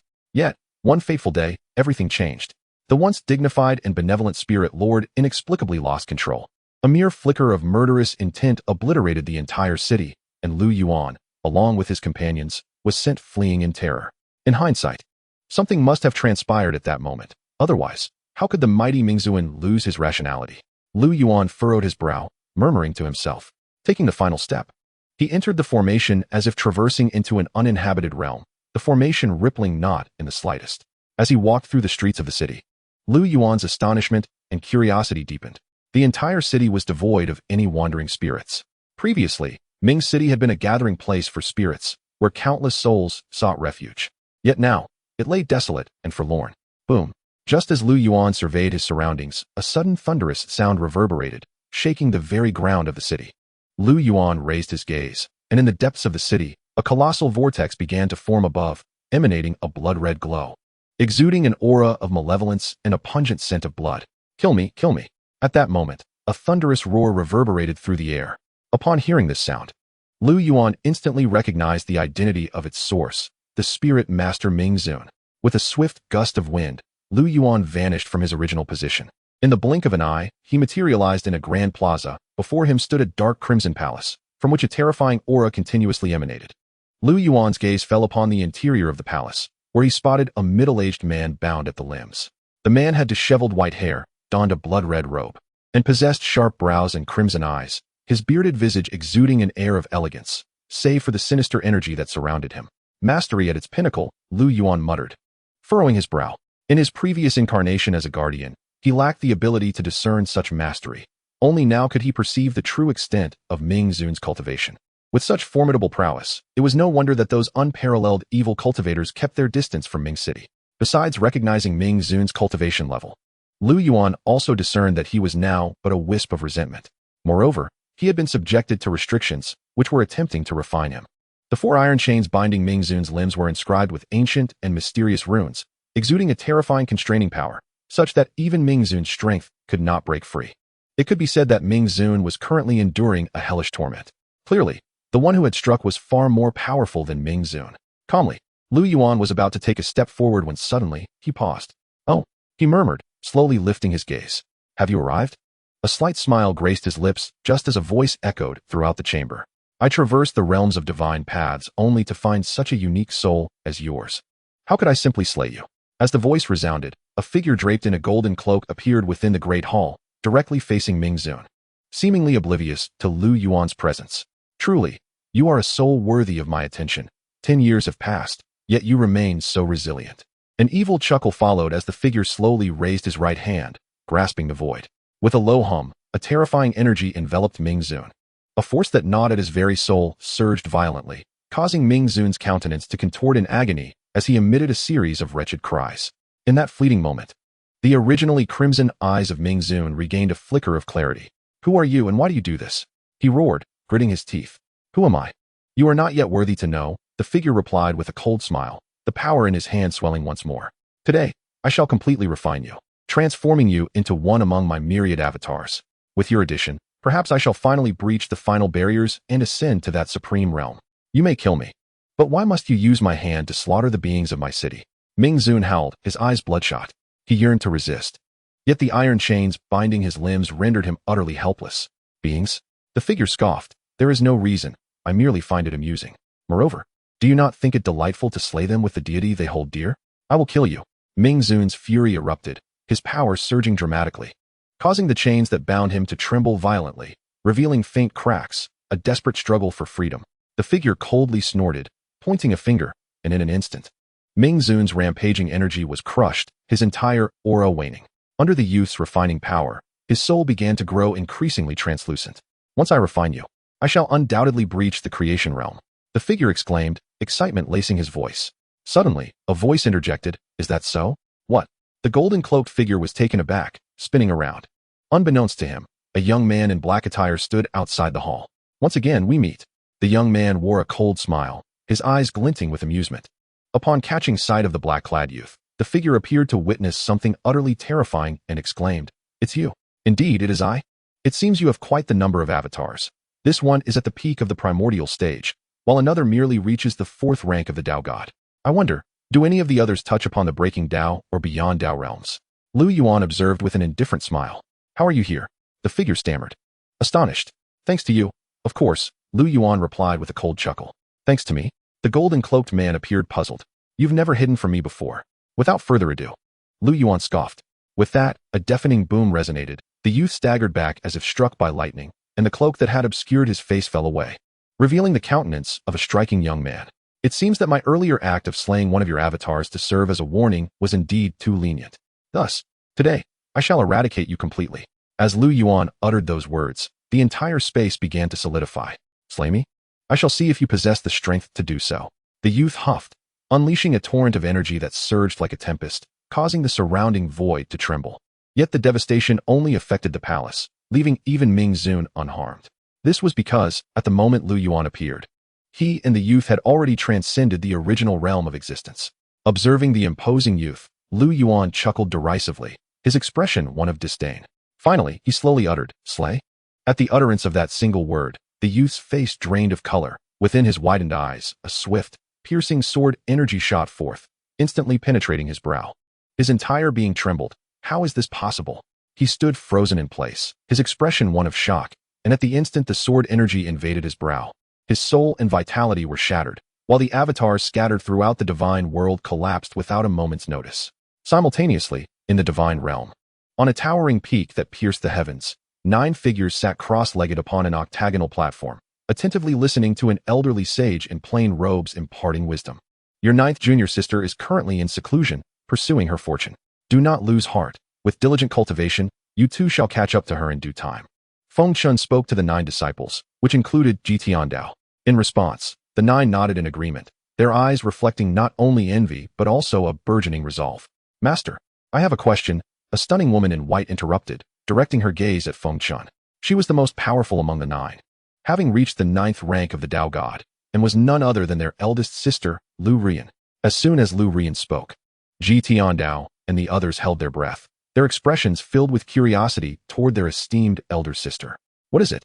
Feng Chun inquired, his face adorned with a benevolent and satisfied smile. Among his disciples, Lu Rian's talent was unmatched, and she was one of the few who brought him immense pride and contentment. Lu Ruyan first clasped her hands in a respectful salute, inhaled deeply, and ultimately inquired, "Might I ask, who exactly is the elder Lu that Master mentioned at the outset? We have been in seclusion and were unaware of such a formidable entity existing within the divine realm. Is he truly that powerful?" Upon hearing Lu Ruyan's words, aside from the other few who wore expressions of perplexity, Tiandao, the youth in the starry robe, the boy in the coarse garment, and even Feng Chun all changed their countenance. I too could not help but feel that Master perhaps placed too much importance on this individual. He may not be as formidable as suggested. At this juncture, the youth in the starry robe spoke coldly. "Oh?" Lu Ruyan furrowed her brows, gazing at the youth. "7th brother, are you implying that you have encountered this person?" "Indeed," the youth replied, "when the gates of the divine realm opened, I once sent a projection to the celestial realm for reconnaissance, only to have it obliterated by this individual. He is the most arrogant person I have ever encountered." The youth in the blue robe gritted his teeth, his eyes glinting with frost. "Do not speak recklessly," Feng Chun interjected sharply, his voice filled with indignation that made Lu Ruyan and the others shudder. Just then, a chilling voice echoed from the void, "Not good." The youth in the starry robe seemed to sense something amiss, his face paling as his eyes widened. In the shocked gazes of Feng Chun, Lu Ruyan, and the others, a series of explosive sounds reverberated from the youth's body as blood erupted from him like a fountain, and fissures began to appear across his form. What is happening? How could this be? What on earth is going on? Faced with this sudden turn of events, Lu Ruyan and the others were struck with horror and dread. "Master, save me." The youth in the blue robe cried out, blood continually spilling from his mouth, the excruciating pain eliciting a heart-wrenching scream. The cracks spread rapidly, engulfing his entire being in the blink of an eye. Junior brother, Lu Ruyan and the others, witnessing this, dared not hesitate any longer. They extended their hands, pouring their energy into the youth's body. Who dares to act with such impudence? Feng Chun roared in fury, his form flashing as he reached the youth in the blue robe, placing his hand firmly upon his crown. Boom! A torrent of terrifying energy surged directly into the youth, attempting to halt the spread of the fissures. However, at that moment, as everyone joined forces to cast their spells, a vision unfolded before them. Within the palace of the Hunyuan secret realm, a black-clad youth was the one who made the move. They beheld the golden-robed youth, who bore a striking resemblance to their 7th brother, dissipating into the cosmos. The black-clad youth then turned his head, his eyes emitting a chilling glare that sent shivers down their spines. "It is him." Feng Chun and Tiandao, having encountered Lu Yuan before, exclaimed in unison, finally discerning the identity of the assailant. Though it was merely a cold glance, that gaze had already etched itself into their very souls. "This is my personal vendetta with him. Should you dare to intervene, you shall meet your demise." Just as Feng Chun and the others were engulfed in terror, a frigid voice resonated in their ears. An overwhelming force erupted from the youth in the starry robe. "No, Accompanied by a heart-wrenching and defiant scream, the youth's body erupted into a cloud of blood mist before them. A terrifying energy surged forth like ripples in water. Not good. Feng Chun and the others, aghast, had no time to react before being swept away by this energy, each of them violently recoiling, spitting blood, and being hurled backward. Except for Feng Chun and Lu Ruyan, Ji Tian Dao and the boy in the coarse garment found their meridians severed, collapsing into unconsciousness. Although Feng Chun and Lu Ruyan clung to a semblance of consciousness, their meridians and bones were shattered to the brink of destruction. What has transpired? How could it be him? Feng Chun stammered, his eyes filled with terror and disbelief. He then felt a sweetness in his throat, a fresh spurt of blood escaping his lips, and he fell to one knee, the color draining from his face. Master!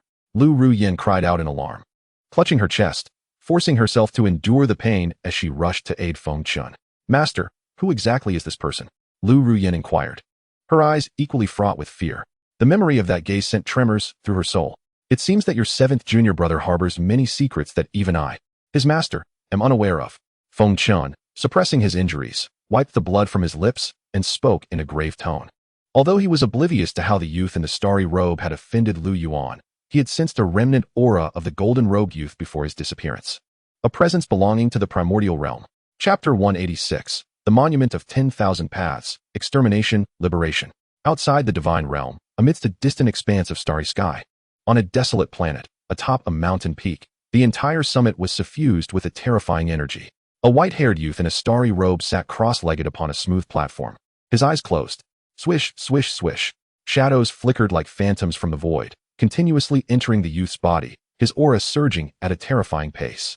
Once I merge with the 100,000 avatars within the divine realm, I shall break through the creation realm. A voice resonated from the depths of the cosmos, and the youth's lips curled into a slight smile. At that moment, his aura had reached the pinnacle of the transcendence realm. Just then, the youth suddenly opened his eyes, witnessing everything around him reduced to dust, half the planet's surface annihilated. How is this possible? The youth exclaimed in shock, abruptly rising to his feet and gazing towards the divine realm. Swish! A sword chi, akin to a galaxy, traversed the void, hurtling towards him at an astonishing speed, arriving before him in an instant. Not good. The youth's expression changed dramatically. Sensing an immense danger from the sword chi, he could not afford to be careless. With a thunderous cry, he invoked Star Shift. Countless celestial bodies aligned to form a dragon, shielding him from harm. However, boom! As the sword chi surged forth, each planet exploded as though they were mere eggs punctured by bullets, utterly incapable of halting its advance. In a moment of dire peril, he bellowed, Monument of 10,000 Paths, suppress. The youth unleashed his strongest trump card, and with a resounding crash, a colossal, majestic stone tablet descended from the void, interposing itself before him. This stone tablet dwarfed the entire divine realm, inscribed with ancient and mystical runes, each embodying terrifying primordial power, as if an entire path had materialized. Upon halting, an overwhelming energy erupted, obliterating the void for billions of miles, extinguishing the stars. Yet, the cataclysmic energy that radiated forth was like a gentle breeze against the sword chi, entirely ineffective in obstructing it. Thus, the sword chi struck the stone tablet unhesitatingly. This monument of 10,000 paths is forged from the combined might of a high-tier creation realm powerhouse. I refuse to believe you can shatter it. The youth snorted coldly, confidence brimming in his voice. No sooner had he spoken than, bang! The monument of 10,000 paths before him shattered in an instant, akin to glass fracturing. How could this be? The youth's pupils suddenly constricted, and his entire body trembled as the sword aura pierced through him. I am unwilling. He cried out in a final, desperate scream. As his body began to shatter, it swiftly turned to ash and dissipated into the void. With the demise of the primary body, the numerous avatars scattered across the myriad worlds also vanished without a trace. The youth could hardly fathom that after a million years of scheming, just as he was on the verge of breaking through to the creation realm, he met his end at the hands of Lu Yuan. Until the very moment of his death, he felt as though he were trapped in a dream. All of this transpired in the blink of an eye. From the moment Lu Yuan struck until the conclusion, it took less than a quarter of an hour. Within the primordial secret realm, in the palace of Ming City, who are you? With the dissolution of the golden-robed youth's avatars and main body, the chains binding Ming Zun's limbs shattered with a resounding crack. Gradually regaining a semblance of clarity, Ming Zun gazed at Lu Yuan, his eyes brimming with shock and apprehension. Although he had just endured excruciating torment, the terror of Lu Yuan left an indelible mark upon him. The ease with which Lu Yuan annihilated the golden-robed youth was beyond imagination. Lu Yuan, he replied, revealing no intention to conceal his identity. Lu Yuan? Ming Zun's eyes reflected contemplation, as if he were sifting through his memories for any information about this name. Ultimately, he realized that no matter how hard he tried to recall, he held no recollection of Lu Yuan. You are not from the primordial secret realm, are you? Ming Zun finally inquired, having spent considerable time within this realm. While he may not know every detail, he was familiar enough. If Lu Yuan were truly a denizen of the primordial secret realm, it would be impossible for him to remain unknown. Thus, it seemed likely that Lu Yuan, much like the enigmatic golden-robed youth, was a powerful figure from beyond the realm. Perhaps yes, perhaps no, Lu Yuan responded calmly. When he became a guardian of Ming City, he did so under this name. The reason Ming Zun was unaware of it was simply that he was a minor character. Ming Zun was momentarily taken aback, his expression revealing confusion, unable to grasp the meaning behind Lu Yuan's words. Just as he was about to inquire further, his countenance abruptly shifted. A visceral pain surged through his entire being, and his soul began to grow increasingly transparent. He was merely an embodiment of a lingering thought. And after enduring torment from the youth, his life had reached its limit. Had the youth not dissipated, he would have lost any semblance of consciousness. Now, he was merely clinging to life by a thread. My time is short. I implore you, senior, to grant me this final favor. Ming Zun bowed deeply to Lu Yuan, his tone filled with entreaty. Observing this, Lu Yuan sighed lightly and offered no further words, simply extending his finger. Whoosh! A blade of sword energy swiftly pierced through Ming Zun's forehead. At last, I am free, Ming Zun uttered with a final smile, slowly closing his eyes. In the blink of an eye, he completely vanished from existence. With Ming Zun's dissolution, the palace and the entire city crumbled, turning to ash in an instant. Gazing upon the desolate ground, Lu Yuan's expression grew complex. A place he once called home held a certain sentiment for him. Now, with Ming Zun's departure, the illustrious Ming City would be utterly erased from memory. The cycle of karmic retribution had finally come to an end. Lu Yuan looked skyward and couldn't help but exclaim in contemplation. Host, there is still one life remaining.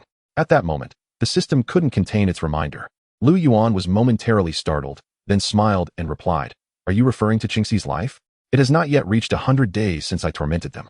Indeed. The system chuckled. If you hadn't mentioned it, I would have thought you were alluding to the hidden puppet master lurking in the shadows. Lu Yuan remarked with a sudden laugh. Truly, nothing escapes the host's perception. The system chuckled, as if it had anticipated this all along. Were it not for my breakthrough to the 8th realm, I would not have sensed such faint threads of karma, Lu Yuan said with a cold smile, his gaze fixed on the horizon, filled with a chilling glint. I never anticipated that an invisible hand was orchestrating everything behind the scenes. Their ambitions are indeed grand. Unfortunately, I despise being manipulated and loathe being treated as a mere pawn. Before the host takes action, meticulous preparations should be made. Otherwise, with his high-level creation realm prowess, should he escape the divine realm, pursuing him would prove troublesome, the system cautioned. Chapter 187, The Cycle of Six Paths, The Hidden Puppeteer. Meticulous preparations? Lu Yuan scoffed at the remark and stated, This individual's situation mirrors that of the star-robed youth I just slain. Their main body resides outside the divine realm, with only avatars present here. As long as I eliminate the primary body, these avatars are of no concern. Indeed, his primary body has already reached the pinnacle of the 7th level of creation, while his avatars are scattered throughout the divine realm. Due to the limitations of the divine realm, he cannot be as unique as the host. Thus, these avatars currently possess only the peak strength of the overcoming path realm. However, these avatars are secretly refining the power of the 6 paths of reincarnation.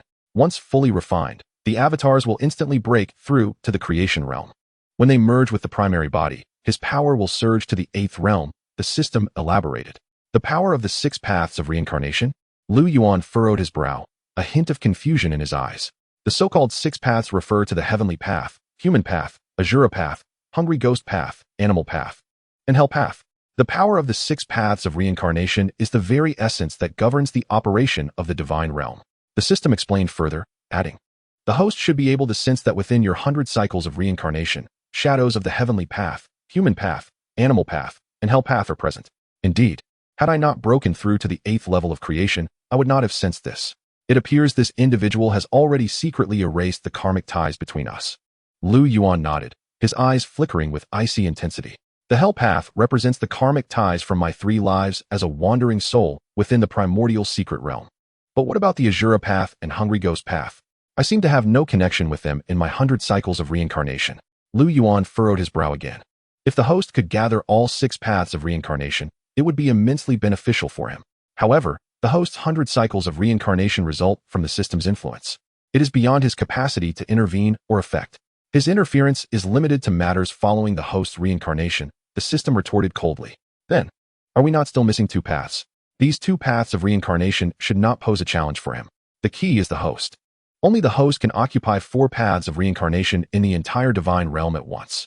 Such elaborate efforts to refine the power of the 6 paths of reincarnation. Wouldn't the ancestor of the divine realm sense this and intervene? He would certainly sense it, otherwise he wouldn't have sent disciples into the realm to impede the host. Of course, besides the host, the one secretly attempting to refine the power of the 6 paths of reincarnation is this hidden puppeteer. Especially during the recent period, the system noted. Recent period? Lu Yuan inquired.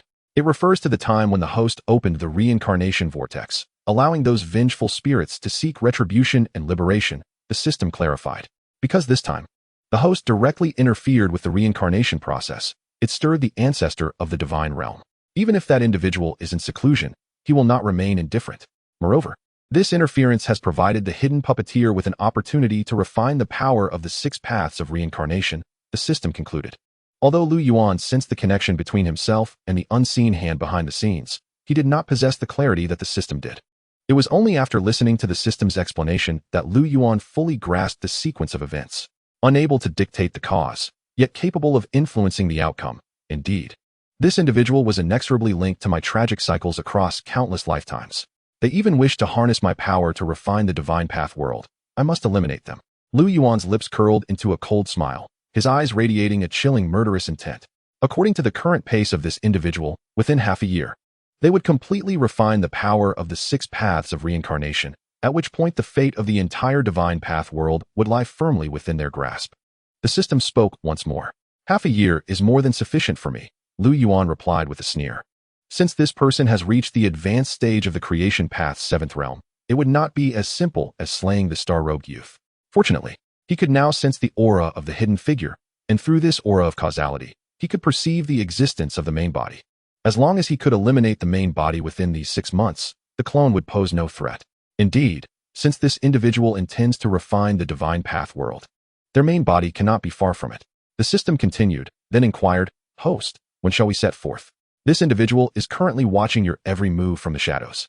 Their hesitance to reveal themselves is likely due to their uncertainty regarding your strength, causing them to be so cautious and apprehensive. Now that this last lifetime has concluded, we must depart. Lu Yuan smiled, casting a glance at the flat ground before him. Then without further delay, he stepped forward, vanishing from sight, directly leaving the primordial secret realm. In the very next moment after Lu Yuan departed from the primordial secret realm, within the depths of a misty mountain, a clear sound of contact resonated, and time itself came to an abrupt halt. The outcome had been determined. I have triumphed. A melodious voice echoed. Beside a chessboard, a striking young man clad in a black robe dropped his piece, a triumphant smile gracing his lips. No, it is I who has won. A voice countered, as a similarly handsome young man in white robes smiled across from him. The two not only bore striking resemblances in appearance and demeanor, but also shared identical smiles. Haha, we have emerged victorious. They exchanged glances, both bursting into laughter. Yet, truth be told, I can't shake this feeling that events are progressing too smoothly. At that moment, the young man in white suddenly remarked, his brow furrowing in concern. You are always so suspicious. The young man in black chuckled, waving his hand, causing the chessboard to dissipate. Both rose slowly and approached the precipice of the mountain, gazing towards the horizon where the city of light lay.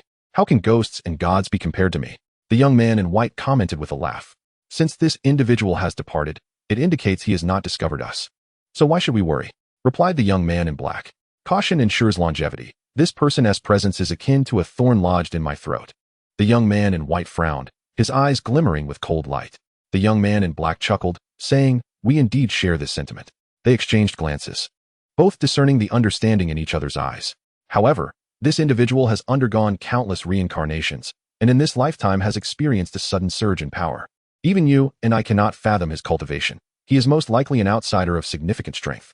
To eliminate him, we must swiftly refine the power of the 6 paths of reincarnation. Moreover, with the divine path's progenitor watching closely, we cannot afford any delays. The young man in white stated with urgency in his tone. The progenitor of the divine path poses no threat. He will require at least a year to break through. But this Lu Yuan, the young man in black scoffed, pausing before finally uttering. Indeed, he must be dealt with expeditiously. Chapter 188. The Destruction of the Law Manifestation and the Creation Path. After leaving the primordial secret realm, Lu Yuan did not linger for a moment and directly arrived in the Sea of Mountains realm. He had promised Lu Shi that he would bring her to the immortal realm. However, as soon as Lu Yuan appeared, he furrowed his brow slightly, his gaze fixed on the space ahead. At that moment, the entire space was engulfed in silence, a terrifying aura saturating the entirety of the heavens and earth, and time itself appeared to have frozen. In that instant, the space within a radius of 10,000 miles had detached from its original realm. "Come forth," Lu Yuan said calmly. No sooner had the words left his mouth than three figures emerged from the void ahead. All three were youthful in appearance, clad in white garments. Tall and handsome, exuding an air of grace, each radiating distinct Taoist resonance, their eyes shimmering with profound, mysterious light. Three beings of the creation path. Observing the trio of striking youths, Lu Yuan raised an eyebrow, yet there was no trace of surprise in his expression. The three youths, upon hearing Lu Yuan's words, exchanged glances, their expressions shifting in disbelief and vigilance. They had not anticipated that Lu Yuan could discern their cultivation level at a glance, while they themselves remained unable to gauge Lu Yuan's depth. Indeed, he is a being of the creation path. The central youth remarked with a furrowed brow. How is this possible? Aside from my senior brother, how could the divine path world accommodate a being of the creation path? The two companions beside him expressed their incredulity. If I am correct, you three must be the guardians from outside the divine path world, Lu Yuan said calmly. Regarding the trio, with his current level of cultivation, he could sense the auras of the three guardians without needing to probe. They were merely avatars descended to this realm. Moreover, he could discern that the three shared a significant connection with the progenitor of the divine path. You can see all this? What exactly are you? One of the youths asked, narrowing his eyes at Lu Yuan. Since you have come seeking me, you must already be aware of my information, so why inquire further? Lu Yuan replied with a smile. We are asking about your true identity from beyond. Another youth interjected earnestly. True identity from beyond? Lu Yuan was momentarily taken aback. Could these three be referring to the people of Huaxia from Blue Star? Even if Earth is quite remarkable in the eyes of these cultivators, it is hardly noteworthy and should not be considered as being from beyond, right? Apologies, but I cannot divulge that information, Lu Yuan replied coldly, a smile of indifference gracing his lips. Regardless of whether Earth was deemed as being from beyond in the eyes of these cultivators, he felt no obligation to answer. Upon hearing Lu Yuan's response, the expressions of the three darkened significantly. However, Lu Yuan paid little mind to their changing expressions and turned to walk in a specific direction. Just as he turned, a cold scoff rang out, and a figure in white swiftly blocked his path. Are you certain you wish to obstruct me? Lu Yuan raised an eyebrow at the youth before him. Since my senior brother has entrusted us with the responsibility of guarding the divine path world, we have the duty to protect it. If you do not reveal your true identity, do not expect to leave easily today, the young man declared coldly. Lu Yuan let out a cold laugh, glancing at the other two, and asked, do you share the same sentiment? The two remained silent, but the indifference in their eyes clearly indicated their stance. What if I insist on leaving? Lu Yuan asked with interest. Then do not blame us for being impolite. The youth blocking Lu Yuan's path coldly snorted, and before he could finish, Lu Yuan had already appeared before him. How is this possible? The youth exclaimed in shock. Caught completely off guard. Junior brother, be careful. The expressions of the other two individuals changed dramatically as they exclaimed in shock, just as the three were about to strike. Lu Yuan merely laughed disdainfully, his hand slowly descending upon the young man's shoulder. How could this be? The young man trembled all over. What appeared to be a leisurely motion to Lu Yuan was far too swift for him to resist. Ultimately, with a resounding bang, before the horrified gazes of the other two youths, the one standing before Lu Yuan erupted into a cloud of blood. Seeking death, the two, filled with rage, rushed to Lu Yuan's side, their hands gathering an overwhelming and terrifying force of the Tao, poised to shatter Lu Yuan into oblivion. Unfathomable. Yet, Lu Yuan merely scoffed. Casting a glance at the two, his gaze shot forth like a tangible force. With a piercing sound, the two found themselves frozen in place, their eyes wide with disbelief and fear. In the next instant, bang bang, their bodies exploded one after the other. I had no intention of seeking trouble with you. It was you who sought death, and thus cannot blame me. Lu Yuan coldly snorted and gazed upwards at the heavens. Meanwhile, outside the realm of the divine way, how could this be? He actually so easily slaughtered my avatar. The three towering figures surrounding the divine way realm opened their eyes, each retreating 3 steps, barely regaining their composure. Suddenly, a vast wave of energy surged forth from the divine way realm. In the blink of an eye, before their astonished eyes, a colossal and magnificent Dharma form appeared, resonating with the very essence of Lu Yuan. This. Upon seeing this astonishing Dharma form, identical to Lu Yuan, the three trembled uncontrollably as the Tao surrounding them shattered like iron chains. This aura, how could it be? Have you truly reached the advanced stage of the creation Tao? Gazing at the magnificent form, the three were engulfed in terror. At this moment, not only was their Tao crumbling, but even their hearts were collapsing, overwhelmed by an unprecedented shock and a fear that emanated from the depths of their souls. Even their senior brother, the ancestor of the divine way, had never instilled such a feeling in them. At this moment, Lu Yuan's Dharma form loomed over them, as if gazing down upon three mere ants. Friend, wait. This is all a misunderstanding. The leading youth hastily spoke. A misunderstanding? Lu Yuan replied with a cold smile. Did you not think of it as such when you struck? Friend, you have kin within the divine way realm. If we engage in battle, the entire divine way realm will be obliterated. Do you not consider their fate? The leading youth implored again. Are you threatening me? Lu Yuan replied with a snort, dismissing further discourse as he reached out with his colossal hand, grasping the bodies of the three youths. This power you truly are at the advanced stage of the creation Tao. The three were instantly filled with dread. In that moment of being seized, they found themselves devoid of the power to resist. How dare a mere low-tier creation Tao threaten me? You are not worthy. With his words echoing, Lu Yuan's grip tightened abruptly. No. With a heart-wrenching and unwilling scream, the three were obliterated within the giant hand, reduced to a mist of blood. The void within 1 billion miles was instantly annihilated, transformed into nothingness. Yet, the realm of the divine way remained untouched, shielded by Lu Yuan's invisible force. Once you harbored the intent to kill and sought to strike me down, your fate was already sealed. Lu Yuan coldly stated, his eyes betraying no flicker of emotion. He then glanced towards the depths of the void, at the space ensnared by the sealing force, his brow furrowing slightly. Lu Yuan sensed that the ancestor of the divine way was on the verge of breaking through at this moment. He had sealed all perception and was unaware of the events unfolding here. After a mere glance, Lu Yuan withdrew his gaze, and the Dharma form vanished back into the divine way realm. Chapter 189, Return to the Celestial Realm. Just as Lu Yuan's Dharma form annihilated the three youths, in a distant expanse of the starry sky, the air shimmered, the cosmos shifted, and three formidable auras coalesced into three figures. These three were none other than the youths who had just been slaughtered by Lu Yuan. The realm of sacrifice could resurrect from a single drop of blood or even a single cell, while the creation Tao could reconstitute itself from the slightest remnant of essence. At this moment, the three, having just reformed their bodies, were filled with terror. We were actually slain so easily. One youth stammered, disbelief and fear evident in his eyes. This matter has transcended our control. We must not approach the divine way realm again. Our only recourse is to wait for our senior brother to emerge from his seclusion. Only then can we possibly slay this individual. The leading youth furrowed his brow, his voice grave, still tinged with a hint of fear. The other two youths exchanged glances and nodded in agreement, their eyes reflecting humiliation and resentment. Damn it. Who would have thought this person was a being of advanced creation Tao? Once our senior brother emerges, we must join forces to eliminate him and avenge today's grudge. Another youth hissed through clenched teeth, his tone laced with murderous intent. Just then, a gust of wind swept through, causing the entire starry expanse to freeze momentarily. What is this? The three's expressions changed abruptly as an overwhelming killing intent locked onto them, sending shivers through their bodies, their eyes wide with shock, as they found themselves rooted in place. How could this be? As their astonishment mingled with confusion, a voice that filled them with despair echoed, "Kill me? Unfortunately, you won't have that opportunity. Disperse." Lu Yuan's voice was calm and indifferent, laced with disdain. The killing intent enveloping the three exploded forth, causing them to pale in horror as they attempted to plead for mercy. However, mercy.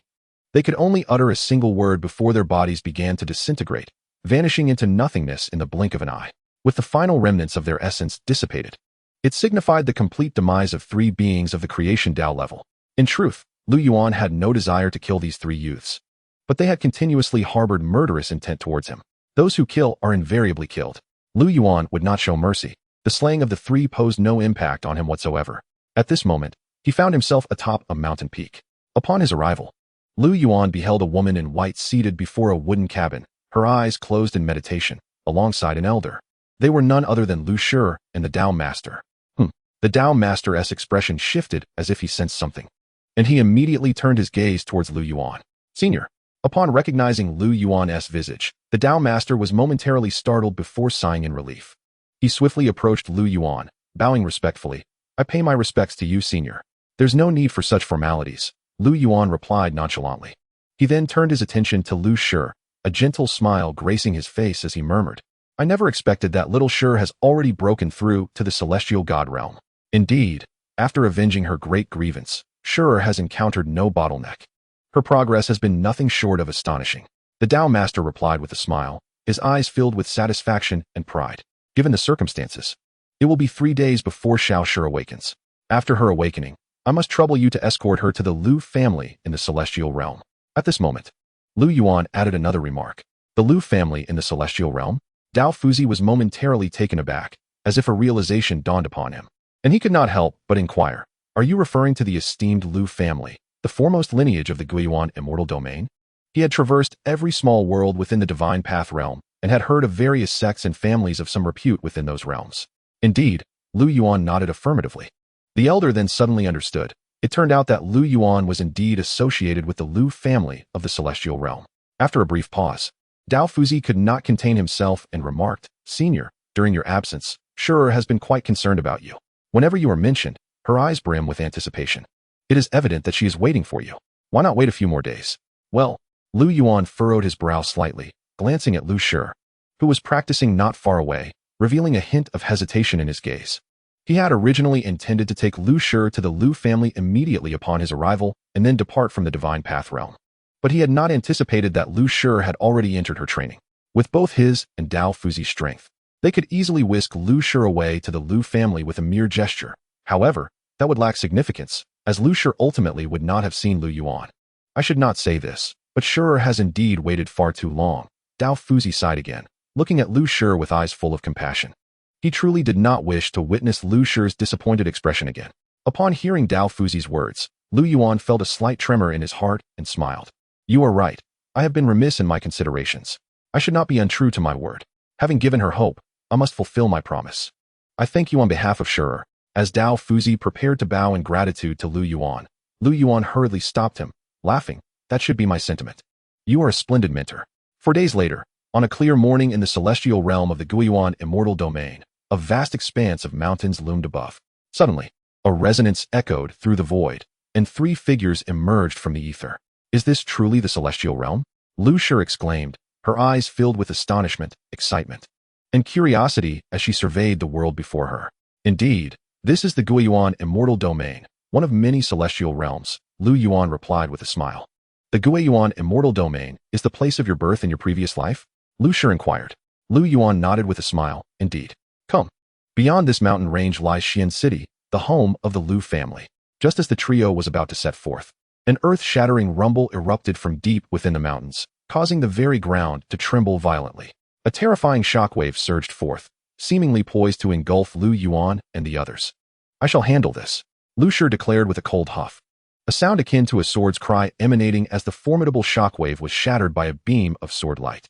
With a flick of her wrist, Lu Shi sheathed her sword and gazed toward the source of the shockwave, her brow furrowed as she remarked, "The force behind this shockwave indicates that the combatants possess strength that undoubtedly exceeds the true god realm." Lu Yuan and Dao Fuzi exchanged glances, both wearing faint smiles. Dao Fuzi spoke, "It is more than just that, Shi. Focus on sensing the space ahead." "The space ahead?" Lu Shi was momentarily taken aback, but she promptly closed her eyes to attune herself. The next instant, her eyes flew open in surprise. "It is a confinement energy. The entirety of the space ahead has been ensnared by a barrier." Precisely. The combatants likely did so to prevent external disturbances. Yet the intensity of their battle has surpassed their control. Even with the barrier in place, these shockwaves cannot be contained. Dao Fuzi chuckled. To have such strength against the confinement energy, it appears the combatants are exceedingly powerful. Lu Shi could not help but exclaim in awe. She then turned to Lu Yuan and Dao Fuzi, urging, "Brother, master, let us go investigate." Chapter 190. Re-encountering old friends, Xianxiang and the warlord Shenbai. Deep within the mountains, an area spanning 100,000 miles had been flattened to the ground. In the center of this expanse, 2 figures stood facing each other, surrounded by an aura of terrifying energy. One was clad in silver armor, wielding a silver spear, exuding an imposing and fierce demeanor. The other was garbed in black, holding a long sword, radiating an equally formidable presence. "It is them." Upon sighting the duo, Lu Yuan was momentarily taken aback. "Brother, do you know them?" Lu Shi asked, her eyes reflecting surprise.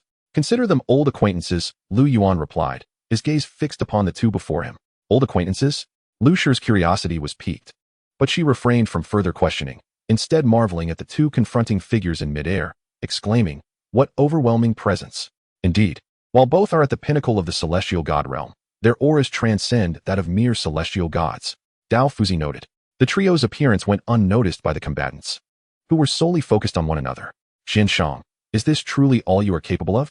The armored woman scoffed, leveling her spear at the black-clad youth, her voice dripping with provocation. "If your strength is indeed this feeble, I advise you to leave at once. Warlord Shenbai, I seek only to meet the ancestral elder of the Lu family. You are of no concern to me. Should you obstruct me further, do not blame me for my lack of courtesy." Xianxiang retorted coldly, his long sword igniting with a gray flame as his eyes blazed with two fiery orbs, reminiscent of serpent's tails, exuding an eerie menace. "If you wish to see my master, you must first pass my test." Shenbai's chilling laughter rang out, her eyes ablaze with fierce battle intent. "Master?" The revelation startled not only Xianxiang, but also Lu Yuan. Shenbai had actually taken the Lu family elder as her master? "You have actually become a disciple of the Lu family's elder," Xianxiang exclaimed. "Enough of your prattle." Shenbai replied dismissively, her patience waning. With a resounding crash, her aura surged once more, unleashing a torrent of formidable energy that swept in all directions, causing her silver spear to emit a series of resonant clangs. In that moment, Shenbai embodied the essence of a true war god, her overwhelming battle intent causing the surrounding space to tremble, her presence reaching a zenith. Sensing the surge in Shenbai's aura, Xianxiang's expression grew serious. "Did you not wish to be ungracious? I shall see how you intend to be so." As Shenbai's words fell, she charged forth with a cataclysmic force, launching herself at Xianxiang. In an instant, the ground quaked, and the air shattered as the spear, imbued with the power of thunder, surged toward Xianxiang with lethal intent. Confronted with this terrifying assault, Xianxiang could not afford to be careless. He bellowed, swinging his sword with ferocity. The clash of energies rent the heavens and split the earth.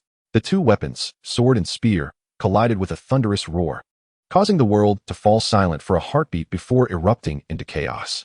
The void shattered like glass, and the cataclysmic energy exploded like fireworks, unleashing a shockwave that far surpassed the previous one in magnitude. Hidden within the void, Lu Yuan had intended to intervene, but suddenly noticed an unseen force enveloping the surrounding area, preemptively halting the shockwave's expansion. Third tier of the path of the gods. Beside him, Dao Master couldn't help but exclaim in astonishment. Lu Yuan also smiled faintly, turning his gaze towards the distant peaks, where an unexpectedly appeared elder with white hair stood.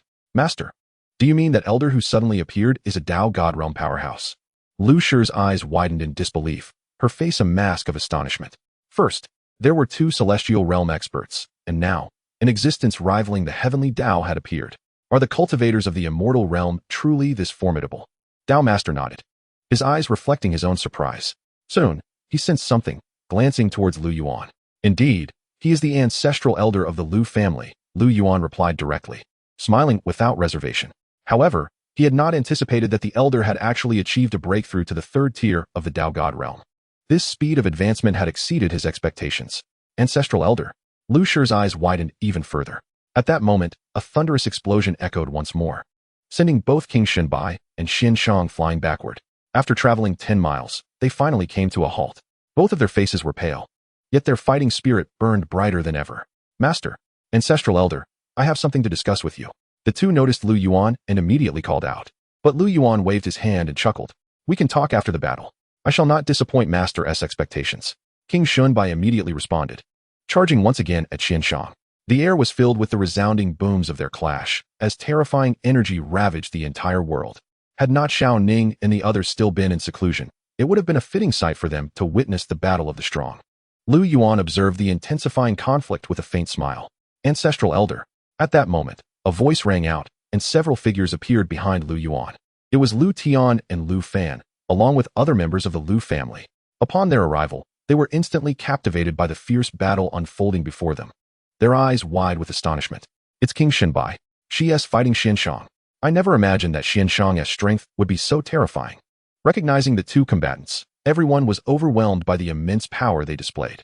"Just watch, it will only benefit you," Lu Yuan remarked casually, to which everyone promptly responded with respectful acknowledgement. Hidden in the void alongside Lu Yuan, Lu Shi clenched her fists, gritting her teeth. "I will soon catch up to them. I believe in you, sister," Lu Yuan replied with a smile. As time quietly passed, their battle had already raged on for a day. Now, the sky was gradually darkening, and their conflict was nearing its conclusion. With a resounding boom, During the final collision, Xianxiang staggered back 3 steps. A trickle of blood oozing from the corner of his mouth, the sword in his hand trembling and emitting a resonant sound. In contrast, while King Shunbai's complexion was pale, her aura remained far more stable than Xianxiang's, and the fighting spirit in her eyes burned as fiercely as ever, as if she were a war god born for battle. How could this be? I have been defeated, Xianxiang murmured, scarcely able to believe his own words. Ha!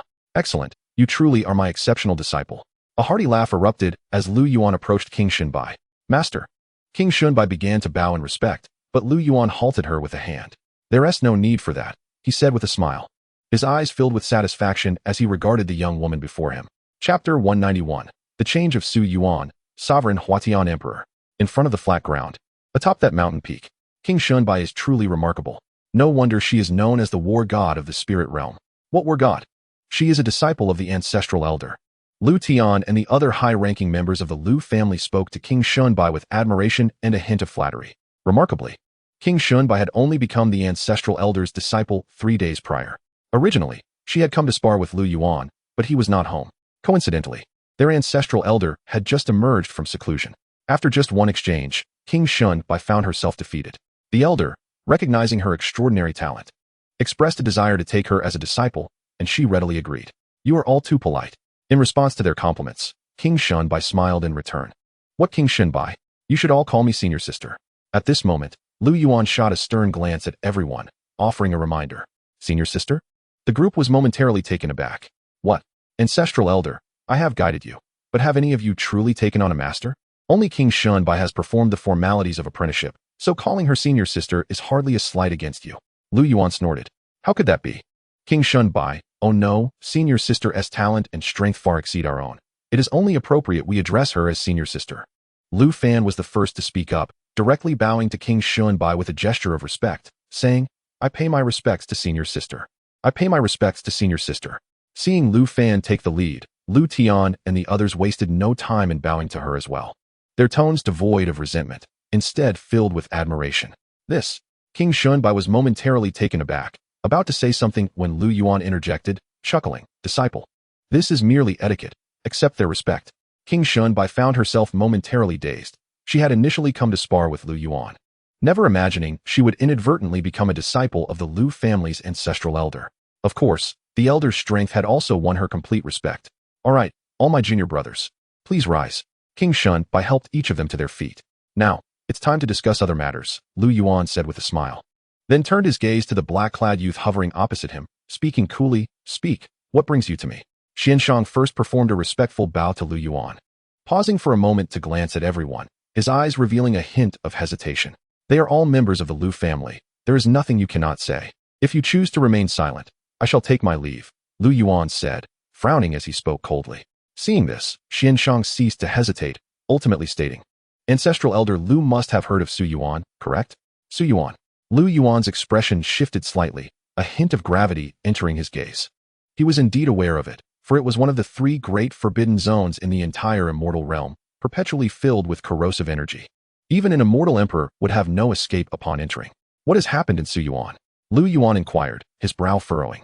Xianxiang took a deep breath, his face displaying unprecedented seriousness as he spoke plainly. Just last night, the corrosive force of Su Yuan erupted, leaving nothing alive in its wake.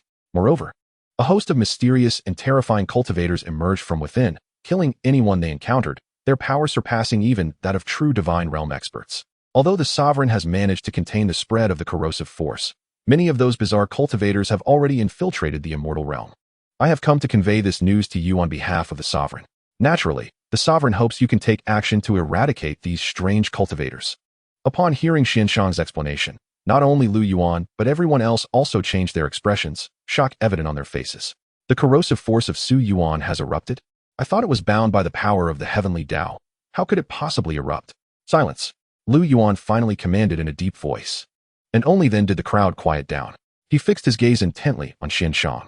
Under Lu Xian's penetrating gaze, Xianxiang felt a tumultuous surge within him. As if he were being laid bare before the elder's scrutiny. Fear gripped him, and his very soul quivered uncontrollably. His master had once proclaimed that throughout the celestial realm, only the esteemed ancestor of the Lu family could rival his own prowess. Now, witnessing this elder in person, the truth of that statement was undeniably terrifying. What astonished Xianxiang even more was the revelation that this Lu family patriarch had recently ascended from the realm of a mortal emperor to a level comparable to that of his own master. Could it be that person? In his shock, Xianxiang suddenly envisioned a figure that instinctively instilled dread within him. Master? He heard Lu Xian's cold laughter. Are you referring to the celestial Emperor Hua? Xianxiang's expression shifted drastically. Since the emergence of the celestial Emperor Hua, who had vanquished the 3 great sacred lands and the 4 prominent families, no one had dared to utter his name so brazenly. Yet here was the Lu family ancestor, speaking it with such ease. What? Do you contest this? Lu Xian sneered, his voice resonating like thunder, causing Xianxiang to stagger back 5 steps. Blood seeping from the corner of his mouth, his eyes filled with terror. Such formidable presence. He had only ever felt this level of might emanating from the celestial emperor, Hua himself. In his fright, he hastily bowed his head and uttered, I dare not. Make no mistake, even if the celestial emperor were here, I would still speak thus. Observing the trembling Xianxiang, Lu Xian let out a cold snort and continued. It is widely rumored that the sovereign of the celestial realm will be the celestial emperor Hua. I, too, am curious and have long desired to meet him. However, that is not for now. I have received the message you brought, and regarding the extermination of the strange practitioners, it will depend on my mood. You may leave. Xianxiang was taken aback, and even the figures behind him, including King Shunbai and Lu Fan, were shaken by such an imperious tone, truly befitting the Lu family patriarch. Gritting his teeth, Xianxiang could only nod respectfully. This junior takes his leave. With that, he vanished without a moment's hesitation. Brother, your ancestor is remarkably domineering. Lu Shi, hiding in the shadows, remarked to Lu Yuan. Lu Yuan smiled. It has always been so. Even when Lu Xian was merely an immortal emperor, he wreaked havoc and was deemed a madman by his peers, who dared not speak against him. Now, with his power elevated, he is even more formidable. The fortune surrounding this Lu ancestor is unmatched throughout the celestial realm. Dao Master, too, expressed his astonishment, casting a glance at Lu Yuan, admiration evident in his eyes. As a master of the perfected Dao, he could discern the subtle nuances at play. Brother, is it not time for us to reveal ourselves? Lu Shi inquired once more. Patience, the matter is not yet concluded, Lu Yuan replied with a calm smile, his gaze drifting towards the horizon. Not yet concluded? Both Lu Shi and Dao Master were momentarily taken aback. The next moment, Dao Master seemed to sense something, his expression shifting dramatically. This aura, could it be? Chapter 192, The Eerie Figure in Black. I've heard you are strong. Ancestor, the transformation of the void abyss is most unusual. What course of action should we take next? Lu Tian asked Lu Xian, a note of gravity in his tone. Lu Fan and the others also turned their attention to him. Lu Xian's brow furrowed slightly. The great conflict has already commenced, with practitioners from beyond our realm continuously emerging. The transformation of the void abyss is likely just the beginning. Are you suggesting that this transformation is connected to those outsiders? Lu Tian exclaimed in surprise. Did not Xianxiang just mention it? Strange practitioners are spilling forth from the void abyss, and these peculiar beings are undoubtedly linked to the outsiders. However, Lu Xian paused, a glint of coldness in his eyes, to break the shackles of the heavenly Dao's restraint, whether they are practitioners within the void abyss or those from beyond. Their strength is certainly no trivial matter. The group felt a collective tremor, their faces etched with gravity. That was the power of the heavenly Dao's restraint. Its breach suggested that the individual responsible possessed strength at least on par with the heavenly Dao itself. Let us not be overly concerned. The power of the heavenly Dao is not what it was before the divine realm's awakening. It has been significantly weakened, and even the barriers of the celestial realm are more relaxed than ever. To break through, perhaps this individual's strength is merely equivalent to that of the heavenly Dao. Lu Xian reassured the worried assembly. Master, allow me to handle those strange practitioners Xianxiang spoke of. At that moment, King Shunbai stepped forward, addressing Lu Xian. Disciple, I recognize your strength. However, the corrosive power within the void abyss is a peculiar force capable of eroding everything, particularly spiritual energy. If those strange individuals possess strength that surpasses the true God realm, they will be troublesome for you. Lu Xian warned, his brow furrowed. I fear nothing. I wish to discover the true nature of this corrosive power, King Shunbai declared, unflinching, with fierce determination blazing in his eyes. Before Lu Xian could respond, suddenly, his expression shifted as he gazed towards the horizon, a solemnity overtaking him. Seeing Lu Xian's demeanor, the others were astonished and perplexed. Then, rumbling thunder echoed. The winds howled, and the heavens trembled. A massive, ominous cloud loomed on the horizon, rolling towards them, exuding a profoundly malevolent and eerie aura. Wherever it passed, flora withered, and all creatures, from birds to beasts, were stripped of life. What is that? The onlookers gasped, their faces paling. Lu Xian snorted, I did not seek them out. Yet they have come to find us first. Ancestor, could they be? The others seemed to grasp the situation, their eyes widening in alarm. The energy that corroded life was precisely what they had just discussed, the corrosive power of the void abyss. As they spoke, the dark cloud approached, now merely 10 miles away. With a rush, the cloud began to change, visibly contracting at an astonishing pace. In the blink of an eye, 3 figures clad in black robes stood before them. Their faces remained obscured, save for their blood-red eyes that struck terror into the heart. A sinister energy, akin to black mist, poured forth from their garments, casting the ground into a shadowy wasteland. As the 3 figures appeared, Lu Tian and the others felt a suffocating pressure, even their celestial essence momentarily stalling. You are the Lu family patriarch? I have heard tales of your might. Upon witnessing you now, it is indeed no exaggeration. The 3 figures emitted eerie laughter. Their gazes fixated upon Lu Xian. Enough of your theatrics. Taste my spear. King Shunbai retorted, brandishing his spear with a swift motion. A terrifying energy surged forth like a blade of light, slicing towards the trio. In the wake of this radiant attack, the very fabric of space began to shatter. However, in the face of King Shunbai's formidable strike, one of the figures calmly raised a hand, its skeletal fingers merely grasping at the air. With a rush, an uncanny black energy spiraled forth from his palm, and before the light blade could reach them, it was entirely consumed by this dark vortex. What pure spiritual power! The figure cloaked in black emitted a sound of astonishment, his tone laced with an undercurrent of excitement, his gaze fixated directly upon Wang Xinbi. Under the scrutiny of this dark-clad individual, a chill ran down Wang Xinbi's spine. In that moment of distraction, the black-clad man, akin to an elongated shadow, swiftly approached her. The speed was so startling that it caused Wang Xinbi's expression to shift. You belong to me. A voice brimming with greedy malice escaped the lips of the black-clad man. Simultaneously, his withered hand reached out towards Wang Xinbi. Unbridled, startled, Wang Xinbi regained her composure and let out an enraged shout, thrusting her spear forward, its tip making contact with the palm of the black-clad man. With a thunderous roar, a terrifying wave of energy erupted, and Lu Xian waved his hand, conjuring an invisible force that shielded Lu Tian and the others. Furrowing his brow, Lu Xian could not discern the depth of the black-clad man's strength. Yet he sensed that it far surpassed Wang Xinbi's. Nevertheless, as Wang Xinbi was eager to engage, Lu Xian refrained from intervening, believing this to be a vital trial for her growth. Boom! The monstrous energy erupted like tumultuous waves as Wang Xinbi's spear struck the palm of the black-clad man, who then sneered, Is this the extent of your power? Little girl, you might as well submit and allow me to devour you. Again, his sinister laughter echoed as he clenched his hand, causing the spear to sink into his grasp as if it were a stone sinking into the sea. How could this be? Wang Xinbi exclaimed, astonished, attempting to retract her spear, yet it was futile. As that eerie, withered hand threatened to seize her wrist, not good. Lu Xian's expression shifted dramatically. He flashed forward, positioning himself protectively in front of Wang Xinbi, extending his palm to meet the black-clad man's. Boom! A terrifying surge of energy erupted, sending Wang Xinbi reeling backward. This power, are you of the Tao God realm? Realizing the might emanating from the black-clad figure, Lu Xian finally comprehended the extent of his adversary's prowess.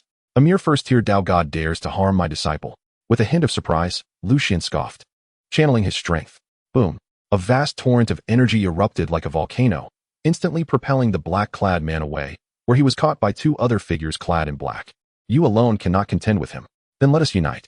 The 3 black-clad figures intoned in unison, and to the astonishment of the onlookers, their bodies began to merge. Boom!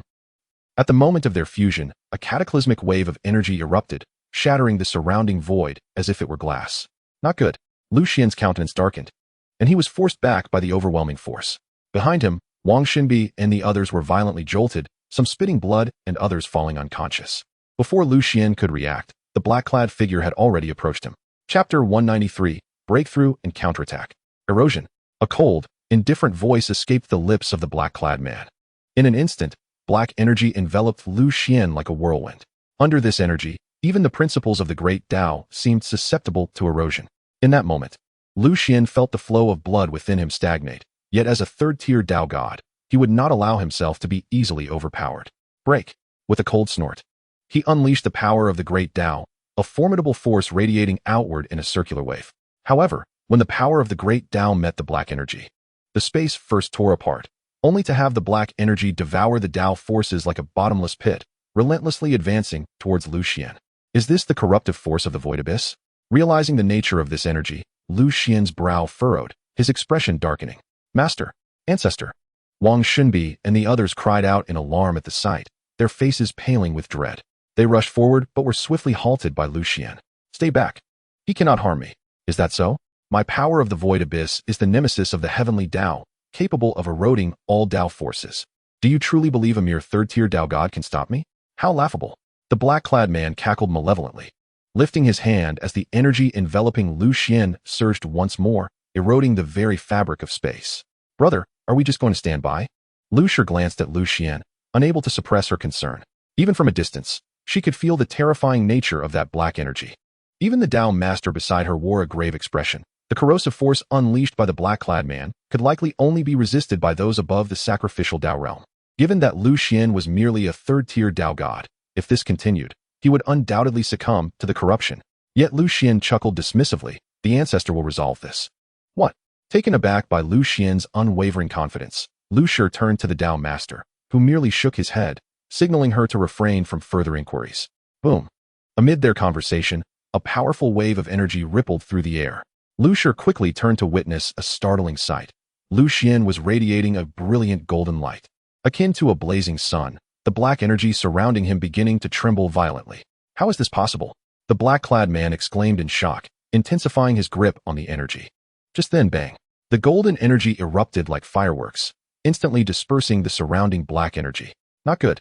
The black-clad man gasped in alarm, caught off guard, and sent flying, spitting forth a mouthful of black blood in the process. The formerly anxious Wang Xunbi and the others were now frozen in astonishment, their eyes wide with disbelief. Lu Xian, awash in golden radiance, exuded an aura of sanctity and authority, his gaze akin to the sun, too radiant to behold. You have actually broken through to the fourth tier of the Tao God realm. The black-clad man, witnessing Lu Xian's sudden surge in might, was rendered speechless. Yet, he quickly shook his head. No, this power is not something a Tao God can possess. Who are you truly? Lu Xian remained silent, merely letting out a cold snort before transforming into a beam of golden light, hurtling towards the black-clad man with a velocity that transcended time and space. Damn it! The black-clad man shouted in alarm, unleashing a torrent of terrifying black energy from his body, akin to a volcano erupting. This energy an insatiable abyss that sought to consume all. Yet, upon contact with the golden light that Lu Xian had become, it was instantly pierced through. Die? A chilling voice emanated from Lu Xian, causing the black-clad man to tremble. With a swift motion, Lu Xian's golden light pierced through him. Gazing at the gaping wound in his chest, the black-clad man's eyes reflected sheer horror and disbelief. How could this be? He managed to utter before letting out a pained scream, his body disintegrating into a cloud of black mist. The potent, malevolent aura dissipated into the ether in an instant. We won. The ancestor has triumphed. The crowd behind reacted in unison, erupting into a chorus of cheers, their excitement palpable. Such terrifying power. Tao Master exclaimed, furrowing his brow, his eyes filled with incredulity. The force unleashed by Lu Xian had even sent a chill of deathly aura through him. How could someone of Lu Xian's cultivation possess such formidable strength? Could it be that, in a moment of astonishment, a thought struck him, and he glanced at the smiling young man beside him, his heart racing. No wonder Lu Yuan remained so composed throughout. It turns out everything was within his control. I never anticipated that battling these enigmatic cultivators would enable me to swiftly refine the power left within me by Xiao Yuan, aiding my breakthrough. As he gazed at his hands, feeling the surging energy coursing through him, Lu Xian was equally astonished. Master, are you all right? At that moment, Xinbai Wang approached Lu Xian, concern etched on her face. Disciple, do I appear to be in any trouble? Lu Xian replied with a smile. Xinbai Wang was taken aback, shaking her head. She could sense that her master's aura was even more terrifying than before, inducing a sense of trepidation. Recalling the words of the black-clad figures, she couldn't help but inquire, Master, have you truly broken through? Indeed, and it is largely thanks to these black-clad individuals. It seems I must venture out more often. Lu Xian replied with a grin, not concealing the truth. Congratulations, Ancestor. Congratulations, Ancestor. At that moment, Lu Tian and Lu Fan, along with others, stepped forward and bowed in reverence, their faces alight with excitement and admiration. Please rise. With a smile, Lu Xian summoned an invisible force that gently lifted everyone. With a wave of his hand, those members of the Lu family who had fainted began to regain consciousness one after another. Just then, a faint energy ripple emanated. Who goes there? Step forward. Lu Xian's expression darkened as he called out. Boom. A terrifying energy surged towards the source of the disturbance. Where this energy passed, the very fabric of the void shattered, revealing a figure clad in plain robes who casually waved their hand, dissipating the energy as if it were a gentle breeze. Seeing how effortlessly the newcomer neutralized his attack, Lu Xian's expression shifted, a glimmer of seriousness crossing his features. Shunbai Wang and Lu Tian also displayed wary expressions, eyeing the sudden appearance of the plain-robed elder. "Who are you?" Lu Xian inquired, his brow furrowed as he scrutinized the elder.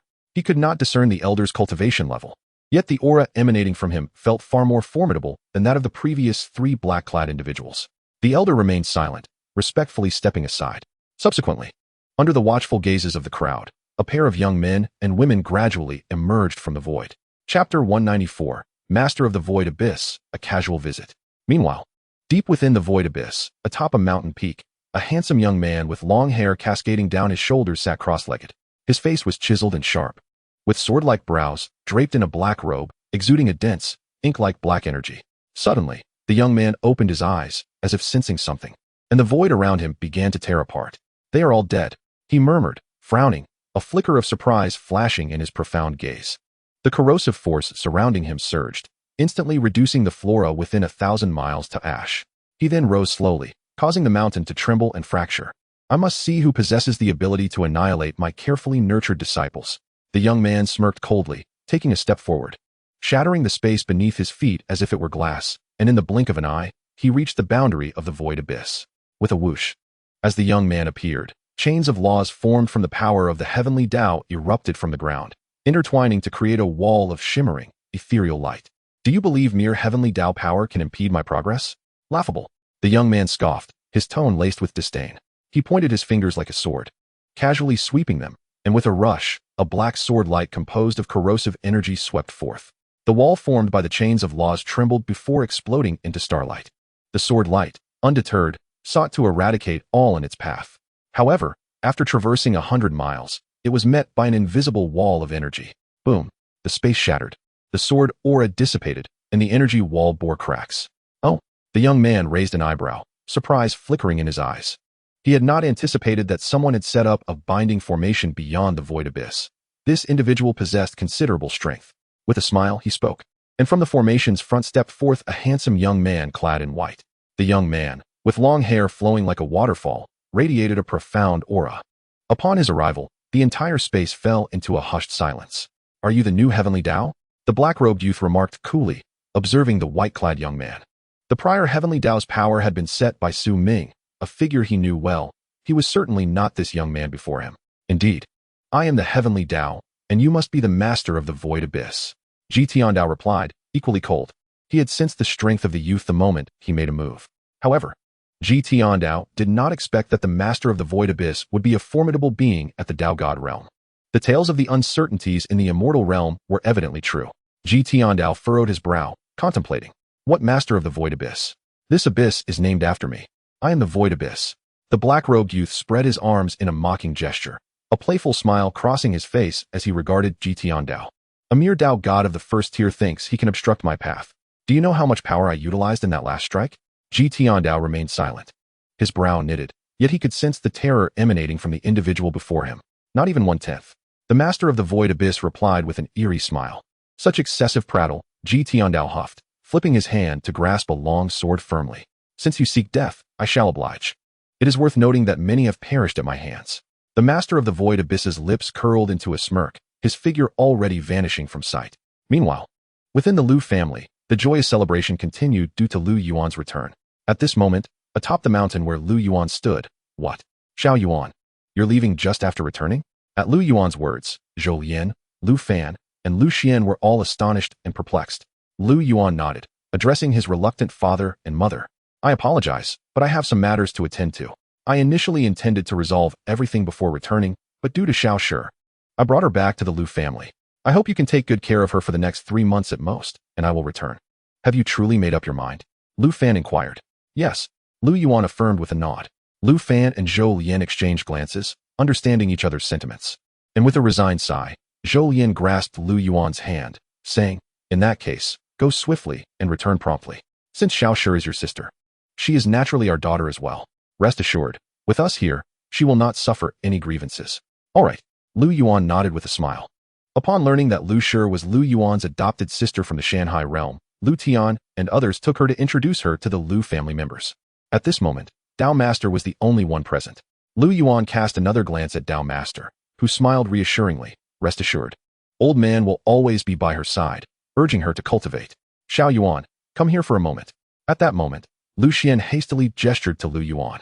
With a hint of confusion, Lu Yuan approached Lu Xian, who could not help but whisper, "Who is this person? Aside from you, he exudes a presence more terrifying than anyone else. Has he transcended the Dao God realm?" Lu Yuan was taken aback, but then nodded with a smile. Seeing Lu Yuan's reaction, Lu Xian was instantly filled with astonishment. No wonder he effortlessly neutralized my attack. This seemingly humble elder's cultivation is indeed superior to mine. I am Dao Master. I hope you all will look after me in the future. Sensing the curiosity in everyone, Dao Master took the initiative to introduce himself with a smile. You are too modest, Dao friend. From now on, we shall be friends. Feel free to stay at the Lu residence, and when time permits, let us engage in a profound discussion on the Dao. Lu Xian replied with a smile. We have met, Dao Senior. Lu Fan and the others bowed respectfully to Dao Master, their voices imbued with reverence. Though they were unaware of Dao Master's cultivation level, it was evident that he was a formidable figure worthy of their respect. Faced with the warm reception, Dao Master was somewhat taken aback, responding to each with a smile. Just as the introductions were underway, suddenly, Lu Yuan raised an eyebrow, gazing towards the horizon. Dao Master and Lu Xian quickly sensed something amiss. Their expressions shifting, particularly Lu Xian, who exclaimed, "What an ominous fluctuation. That direction, could it be the Void Abyss?" Dao Master nodded in agreement, adding, "This power belongs to the sacrificial Dao realm. It appears the Lord of the Void Abyss has emerged." The Lord of the Void Abyss is actually a being of the sacrificial Dao realm. Hearing Dao Master's words, Lu Xian and the others widened their eyes in shock. Years ago, during my travels in the immortal realm, this person had yet to break through to this level. He must have recently attained this breakthrough. Dao Master furrowed his brows. Who could be battling him? Lu Xian hastily inquired, his eyes filled with astonishment and confusion. That being surpasses several major realms beyond the Dao God realm. The Dao God realm, the sovereign realm, and the infinite realm. It must be those from the divine realm descending, but they cannot withstand for long, Dao Master explained candidly. He then turned to Lu Yuan, clasping his hands. Senior, I shall take my leave. However, Lu Yuan waved his hand, smiling. No need, I was just about to go out. I shall take a look. Chapter 195, The Terrifying Void Abyss, A Sword Across the Sky. Under the watchful eyes of the crowd, Lu Yuan quietly departed from the Lu residence. Aside from Lu Fan, Lu Xian, and a few close acquaintances, the others were unaware. Ancestor, Xiao Yuan is going alone. At this moment, Zhou Yin could not help but glance at Lu Xian, her hesitation revealing her evident concern. Rest assured, Xiao Yuan will surely be able to slay that Lord of the Void Abyss. Lu Xian reassured her with a smile. Merely a sacrificial Dao being. Hardly worthy of concern from our senior, Dao Master chimed in, his tone brimming with confidence. In the entirety of the divine Dao world and beyond, Dao Master had never encountered anyone as powerful as Lu Yuan. Hearing their words, Zhou Lian's heart eased slightly, though her gaze remained filled with reluctance as she watched Lu Yuan disappear into the distance. Meanwhile, within and around the Void Abyss, a vast expanse of space spanning millions of miles was enveloped by layers of energy barriers inscribed with symbols, resembling a colossal beam of light that imprisoned heaven and earth. In the center of this energy-enveloped ground, figures intertwined amidst terrifying energy explosions, leaving the entire terrain in utter disarray. A streak of sword light sliced through, revealing an unfathomable abyss. With a resounding boom, the void shattered, and a wave of black energy surged forth, sending dozens of figures hurtling backward. Barely managing to halt their flight after traversing 100 miles, all of them spitting blood, their faces pallid. If your cultivation is merely this, it would be prudent to conclude matters swiftly. A sinister voice echoed. A young man in a black robe approached, stepping upon the void, causing it to fracture with every step, the ground collapsing beneath him, waves of terrifying shockwaves emanating from his feet. In the blink of an eye, the young man stood before the crowd. How infuriating! How could there be such a terrifying being in the immortal realm? A youth at the 8th rank of the Dao God realm gritted his teeth, disbelief etched upon his face. Beside him, Ji Tiandao and Lu Rian also bore expressions of shock. They had thought that the emergence of a figure like Lu Yuan from the immortal realm was already beyond reason. Yet they had not anticipated the existence of such a terrifying entity, one that even their master could not contend with. You are of the sacrificial Dao realm. You are not from the divine Dao world. At this moment, a pale-faced Feng Chun gritted his teeth, his gaze fixed intently on the black-robed youth. a grave expression in his eyes. From the moment they engaged, he had felt the disparity in power. This person's cultivation level far surpassed his own. The young man sneered. The divine Tao world will inevitably fall into my grasp. As he spoke, a cold smirk crept across his lips. Since you have all descended, it saves me the trouble of venturing to the divine realm. Today, you shall all become my sustenance. With that, the young man slowly raised his hand, and the void shattered as malevolent energy capable of devouring everything locked onto the crowd. Retreat quickly. Feng Chun urgently shouted to Ji Tiandao and the others. Taking a step forward. Boom. His divine aura surged, and a towering, radiant divine manifestation coalesced behind Feng Chun, charging directly toward the young man.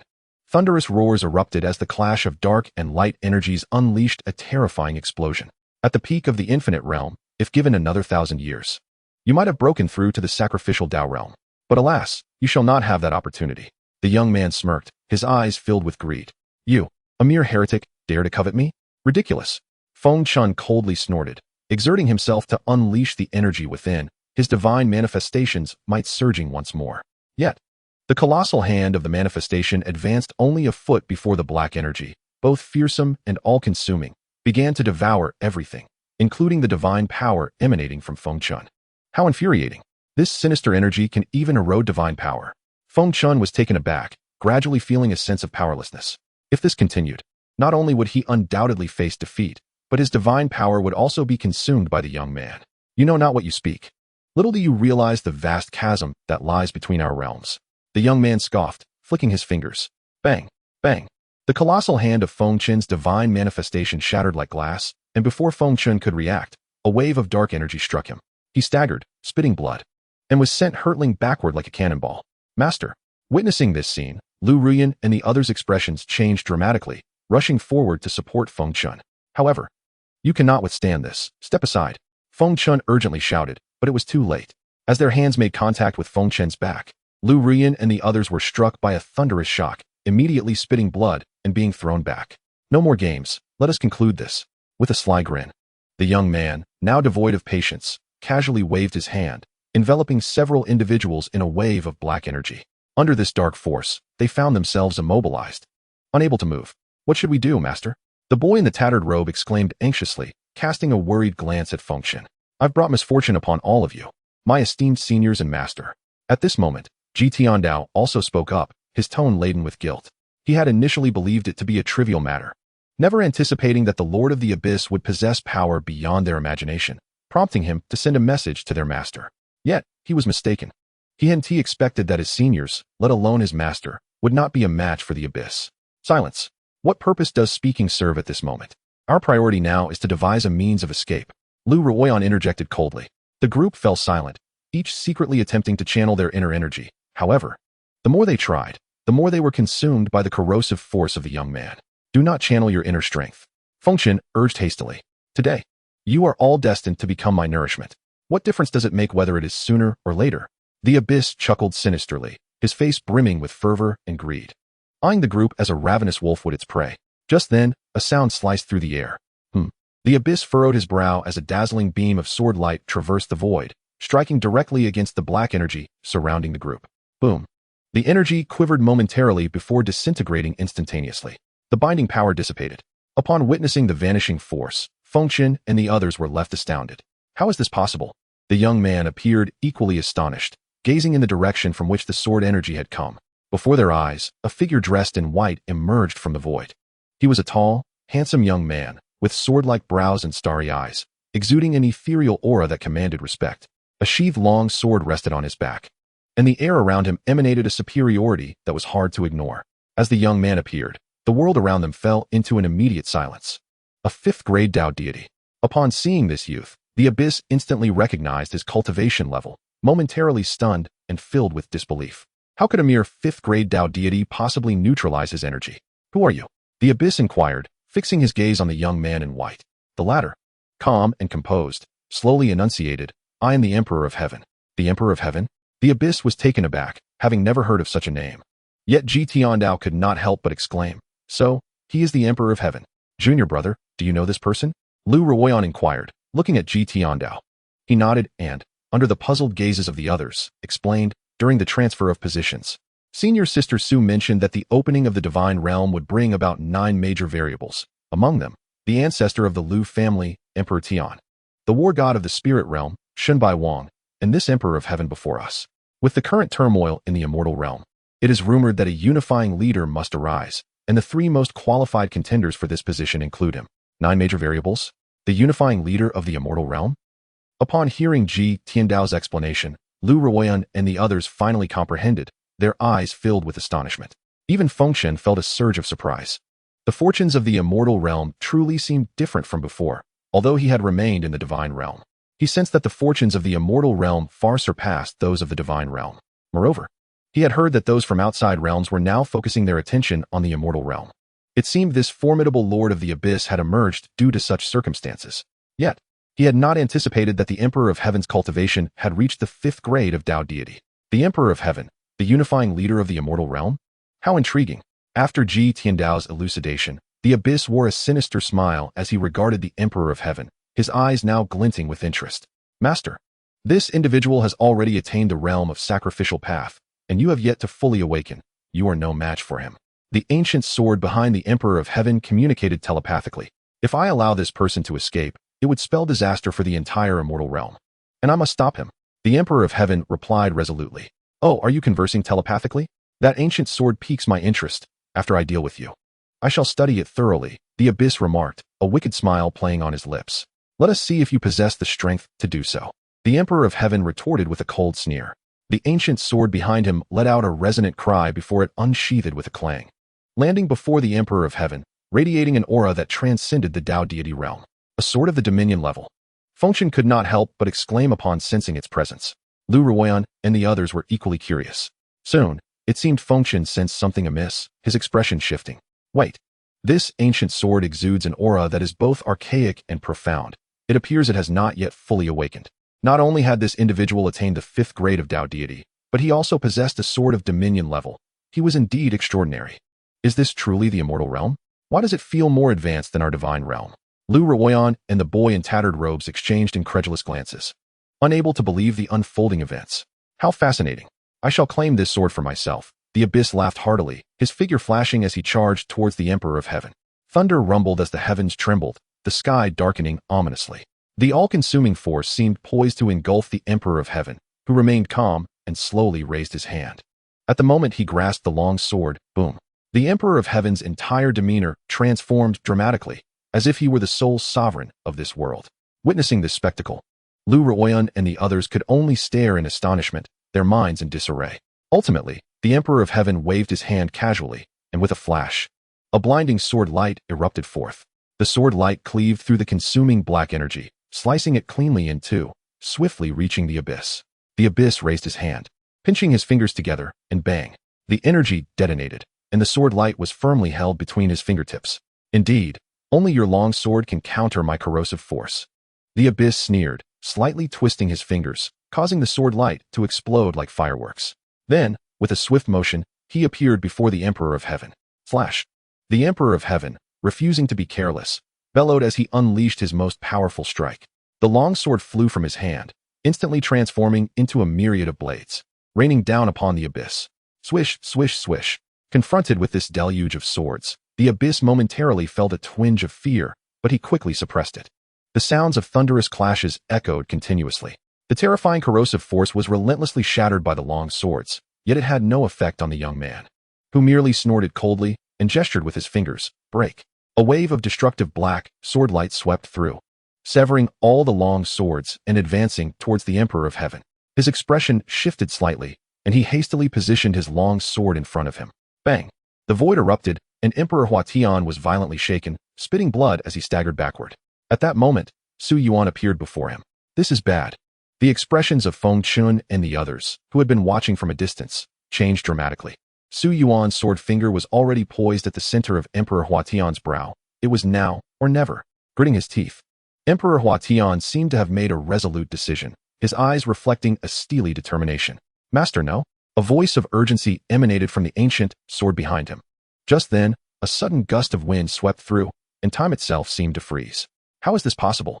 We cannot move. The expressions of Emperor Huatian, Feng Chun, and even Su Yuan were all frozen in that instant. their eyes wide with terror. In that moment, everyone was enveloped by an invisible pressure, their bodies trembling and immobile. Yet their consciousness remained intact. Amidst the fearful gazes of the crowd, a young man clad in black materialized before them. It's him. Upon seeing the youth's visage, Emperor Huatian and the others were shaken to their cores. The newcomer was none other than Lu Yuan. To encounter so many familiar faces.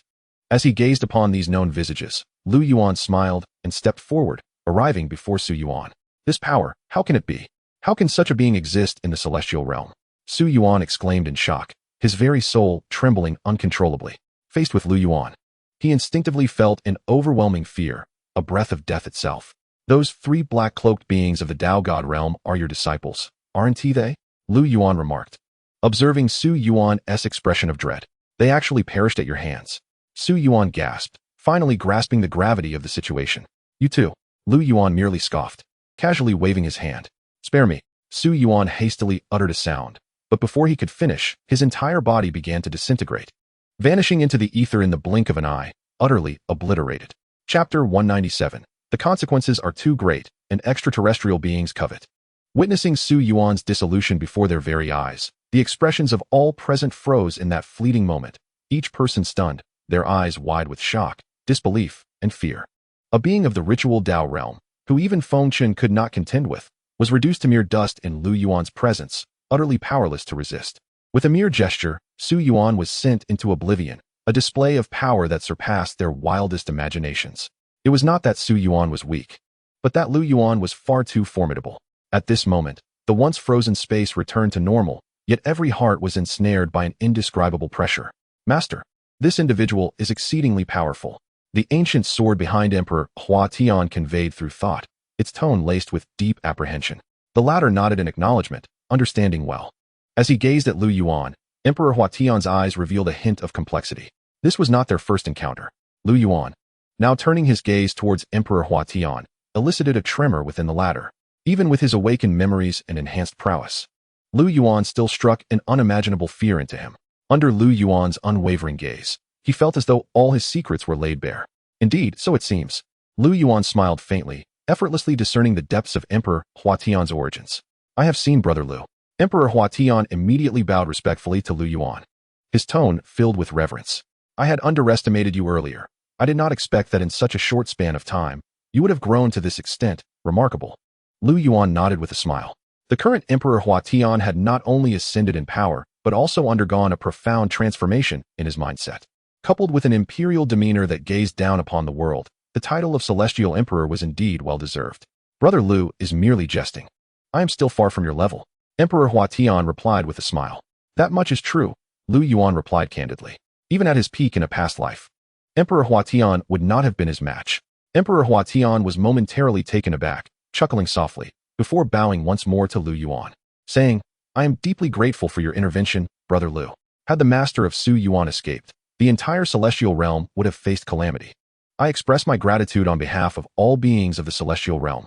Thank you, Senior Lu, for your assistance. At this moment, Fengchen also bowed respectfully to Lu Yuan, his voice brimming with gratitude. Not to mention the beings of the celestial realm. It was their lives that Lu Yuan had saved. Witnessing their master's profound respect towards Lu Yuan, Lu Rian and the others quickly reacted, astonished, and hastily bowed to Lu Yuan as well, expressing their heartfelt thanks for his life-saving grace. Lu Yuan waved his hand dismissively, stating, it was but a trifling effort. Moreover, I did not slay this individual for your sake or the sake of all beings. The moment he sought vengeance for his disciples, he was already a dead man. The crowd exchanged bewildered glances, their eyes reflecting confusion and uncertainty. Regardless, we owe it all to the senior's intervention. Please allow us to bow once more. Feng Chun led Ji Tiandao and the others in another deep bow towards Lu Yuan. Lu Yuan smiled, casting one last glance at Emperor Huatian, who nodded in respectful acknowledgement. When Feng Chun and the others rose again, they discovered that Lu Yuan had already vanished without a trace. The matter here is concluded. Esteemed elders, I take my leave. Before anyone could react, Emperor Huatian also bowed to Feng Chun and the others, turning to disappear from the scene. Master, who was that person just now? Lu Rian gazed at Feng Chun, unable to contain her astonishment, her shock still palpable. Are you referring to that esteemed Senior Lu?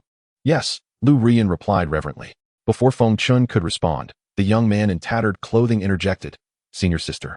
It was indeed seventh senior brother who had a conflict with this esteemed senior. We have suffered as a result, do you not remember? As for the name Lu Yuan, the young man dared not utter it lightly at that moment.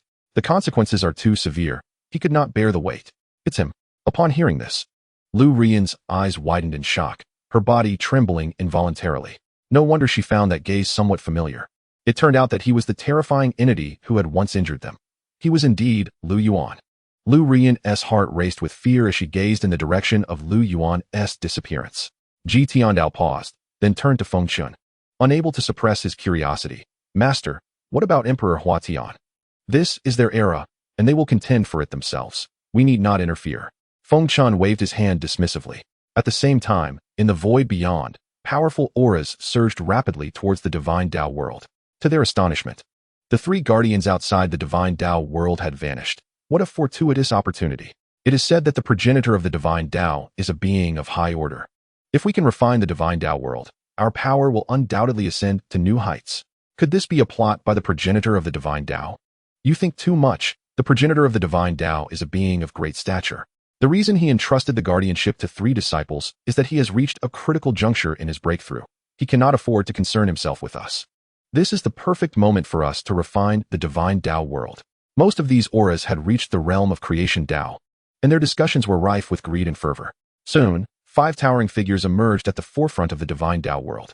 Haha, indeed, with the guardians gone, the divine Tao world is now mine. How laughable that a mere first realm of Tao would attempt to monopolize such power. Let us rely on our own abilities. With a disdainful snort, the 5 towering figures wasted no time in launching their assault. A terrifying surge of energy, capable of obliterating the heavens and the earth, surged forth, inexorably sweeping towards the realm of the divine Tao. Just as it was poised to breach the boundaries of the divine Tao, a resonating hum echoed. In that very moment when their hands neared the edge of the divine Tao, an invisible wave of energy rippled outward like water, revealing an ominous truth, a formidable restriction. Retreat quickly. The 5 were taken aback, attempting to withdraw, but it was too late. The energy wave had already engulfed their forms. How could this be possible? I refuse to accept this. Accompanied by sounds of dread and despair, the 5 colossal figures were instantly reduced to ashes, dissipating into the void. In the very next heartbeat, a ripple emanated from the surface of the divine Tao, and a young man clad in black emerged. Upon his arrival, Lu Yuan immediately sensed the profound Tao rhythms and the scent of blood surrounding him, raising an eyebrow with a cold smirk. This divine Tao truly is a coveted prize. Has everyone set their sights on the divine Tao ancestor in seclusion? As soon as he spoke, he gazed into the distance, already attuned to something, and a slight smile crept upon his lips as he sighed. It seems there is not just one group after all. Chapter 198, The Guardians? Each one of us shall take our share. Outside the divine Tao, Lu Yuan stood with his feet planted in the void, hands clasped behind his back, his black attire billowing without the need for wind. Observing the myriad auras descending around him, a faint smile graced his face. Who is that person? I cannot discern his cultivation. Judging by his appearance, he must be a guardian of the divine Tao. Did they not say there were only 3 guardians of the divine Tao, who have since vanished? How has another youth appeared? If this truly is the divine Tao ancestor's intention, then this individual is certainly not to be trifled with. Not to be trifled with. With so many of us, do you think we fear him? Exactly. We have rushed here with all our might, yearning to seize a fragment of the divine Tao's essence to assist in our breakthroughs. The opportunity to transcend lies before us. We cannot simply abandon it. As shadows began to materialize, glances were exchanged, and murmurs of surprise and doubt filled the air. More figures continued to arrive, and after a quarter of an hour, 25 silhouettes encircled Lu Yuan, their gazes fixed upon him with predatory intent. 15 were from the transcendent Tao realm, and 10 from the first realm of creation. How intriguing. Observing the perplexed and hostile foreign powers, Lu Yuan smiled faintly, a glimmer of interest in his eyes. Such a multitude of formidable beings and such a grand display was a first for him. However, the 10 from the first realm of creation were merely at the initial stage. Who are you? At that moment, a middle-aged man stepped forth, his countenance dark as he scrutinized Lu Yuan. Does that truly matter? Lu Yuan replied with a smile. If you covet the essence of the divine Tao as we do, then you ought not to stand in our way. The man retorted coldly. Coveting the essence of the divine Tao. Lu Yuan paused, a flicker of disdain illuminating his gaze as he shook his head. A mere essence of the divine Tao, hardly worth my attention. Yet, to the onlookers, this gesture seemed to tacitly affirm his identity. Is that so? Then you must be the new guardian of the divine Tao, the man declared, brows furrowing deeply. Lu Yuan chose not to respond further. Seeing this, the man scoffed. Even if you are the guardian of the divine Tao, do you think you can withstand us all alone?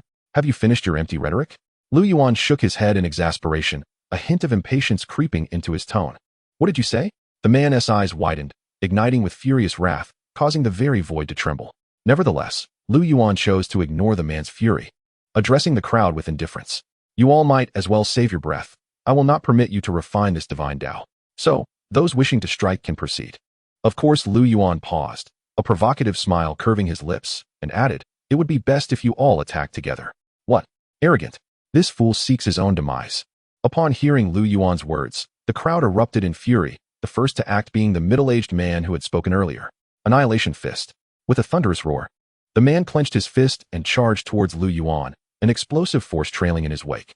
As his fist passed, the very laws of the universe began to collapse. Time and space fracturing, and in the blink of an eye, he was upon Lu Yuan. Simultaneously, the others unleashed their assaults. A cacophony of terrifying blades and sword flashes converging on Lu Yuan from all directions, a tempest of annihilating energy saturating the void, threatening to engulf him entirely. A mere insect attempting to shake a tree, Lu Yuan merely smiled coldly, stepping forward. A vast, intangible energy emanated from his feet, causing the void to fall silent. The incoming energies froze mid-flight. What? Not only were the attacks halted, but the assailants themselves were also rendered motionless. How could this be? The man who had struck first wore a look of disbelief, but before he could utter another word, Lu Yuan cast a glance. And a beam of sword light pierced through the man's body. Boom. The man erupted into a cloud of crimson mist, not even a scream escaping his lips. How could this be? Witnessing this scene, the others finally panicked. Before they could speak, Lu Yuan raised his right hand, gesturing as if casting aside fishtails. And with each flick, figures exploded in succession, akin to a child playing with marbles. No, spare us. We were wrong, esteemed senior, please show mercy. Please, spare us. The crowd trembled in terror, desperately pleading for their lives. Yet, Lu Yuan feigned deafness. With each wave of his hand, another figure burst apart. In the span of mere moments, all 25 foreign powers had vanished into the void. The essence of power released by their demise surged into the divine Tao, nourishing its core. With this influx of power, the essence of the divine Tao was fortified further.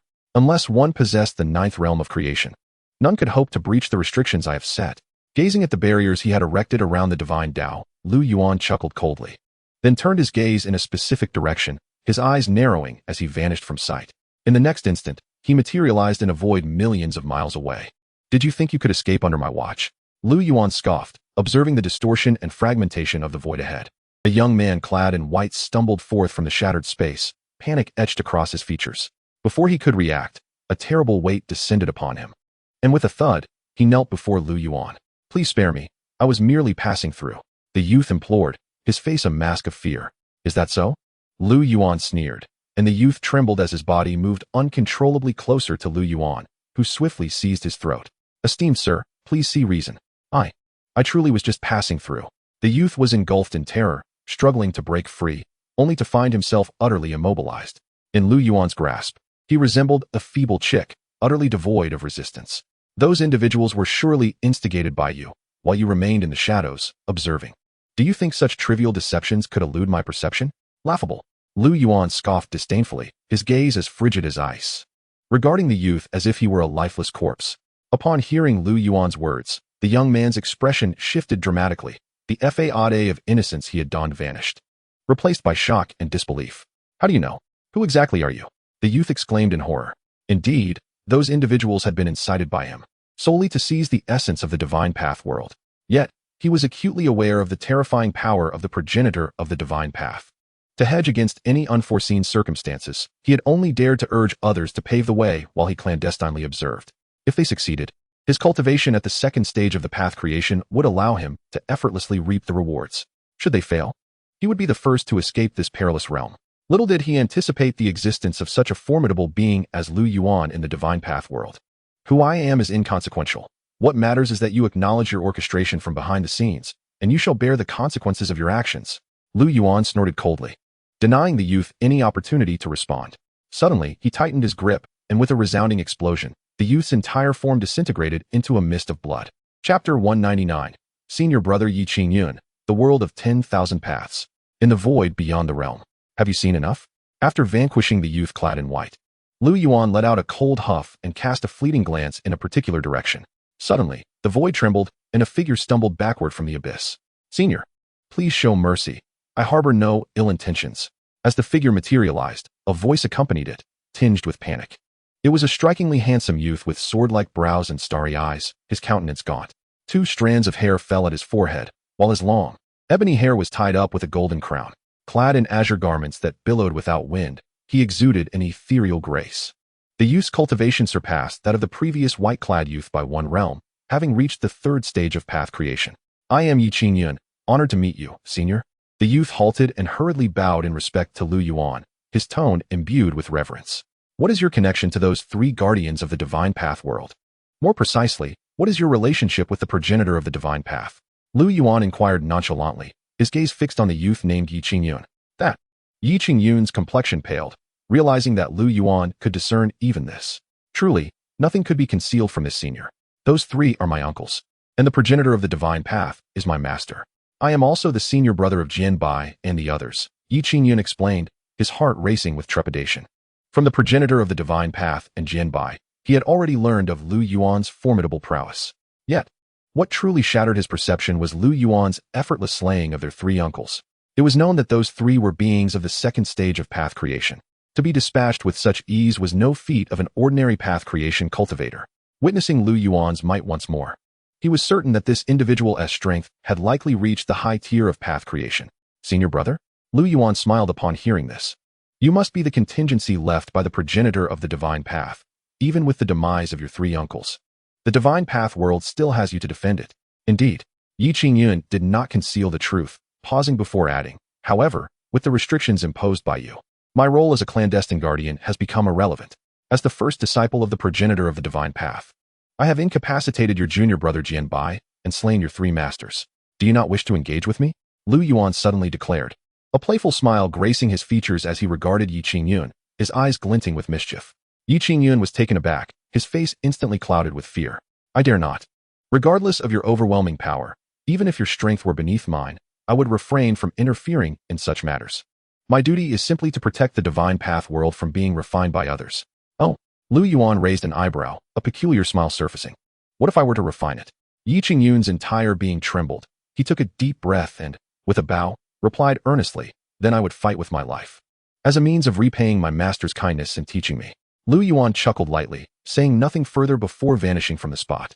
As Lu Yuan departed, Yuan finally exhaled, though the fear in his eyes had yet to dissipate. Just moments ago, he had felt as though he had danced on the edge of death. He had gambled on the notion that, given Lu Yuan's cultivation level, he would likely disdain the essence of the divine path world. Now, it appeared that his gamble had paid off. However, the aura Lu Yuan exuded was even more terrifying than that of his master. How could this be? If he truly surpassed his master, how could his master's world of the great path withstand such a being? In the void, Lu Yuan was swiftly advancing toward a certain direction. With each step, he traversed countless starry expanses, each great path world beneath his feet appearing as diminutive as mere strands of hair. As he passed these realms, he inflicted not a shred of damage upon them. Moreover, there were other presences of path creation lurking beyond these realms. Upon catching sight of Lu Yuan, they hastily retreated, exuding an unmistakable sense of trepidation.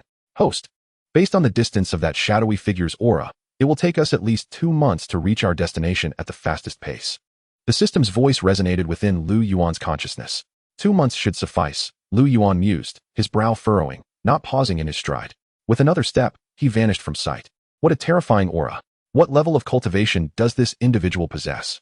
They marveled at Lu Yuan's unprecedented speed, realizing that even a mid-tier cultivator of path creation could not achieve such swiftness. "What?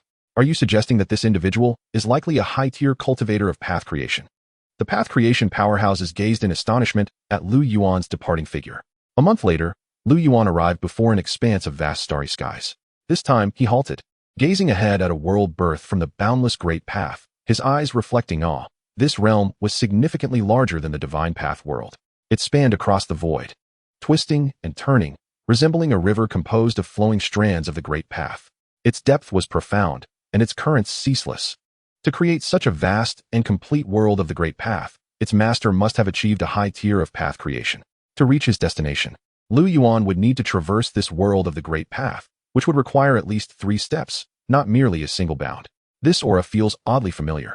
Gazing at the grand world formed by the convergence of myriad paths, Lu Yuan furrowed his brow and murmured. He felt as though he had previously encountered this essence of the world's great path. Host, do you recall the 7 brothers of Su Ming? The system's voice chimed in, offering a reminder. The 7 brothers of Su Ming? Lu Yuan paused, instantly recalling the blue-robed youth with myriad incarnations. The youth had not truly attained the realm of creation, merely taking a hesitant step towards it. Yet, he possessed a remarkable treasure, the monument of 10,000 paths. The essence emanating from the fundamental source of this great path world bore an uncanny resemblance to the monument he had summoned back in the day. Your words ring true. Could it be that the master of this great path world is the same as the one who forged the monument of 10,000 paths? Lu Yuan inquired curiously. Indeed. The system affirmed with utmost certainty. Though the master of this great path world is not present in this void, the ability to create such a realm signifies that this individual's cultivation has already surpassed that of the divine Tao ancestor. Lu Yuan furrowed his brow, a flicker of astonishment flashing in his eyes. In other words, the master of this world possesses a cultivation level that has at least reached the 8th realm of creation, which is merely the most conservative estimate. Chapter 200. Master of 10,000 Paths. Outside the world of 10,000 Paths host, there are 3 formidable presences guarding this world, accompanied by a trace of restrictive power, likely left by its master. If we attempt to pass, we will undoubtedly alert them, the system cautioned once more. Lu Yuan's brow tightened slightly. He had sensed this upon his arrival. These do not pose the slightest threat to me. Time is of the essence.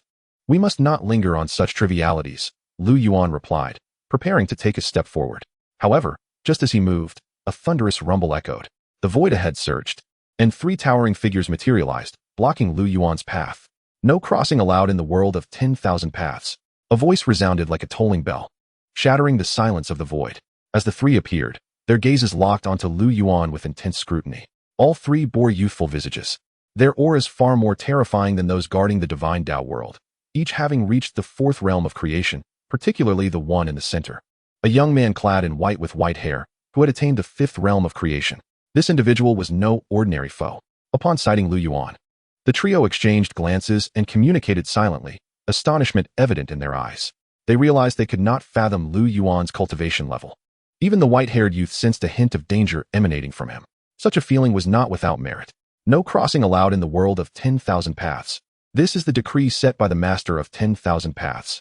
We kindly request that you take an alternate route. The white-haired youth spoke first, suppressing his astonishment. The master of 10,000 paths.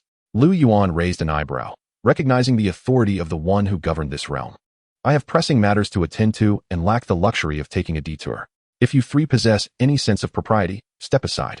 A mere 3 steps will suffice for me to cross without disturbing the beings of the great path. Lu Yuan asserted. 3 steps. The trio was taken aback, their expressions darkening. Before the white-haired youth could respond, another young man scoffed. Not even a half step is permissible, and you dare to ask for 3? You must be dreaming. The crossing is forbidden. This is the rule set by the master of 10,000 paths, and we are merely executing orders. With your capabilities, if you were to take a detour, you could reach the other side in less than half a month.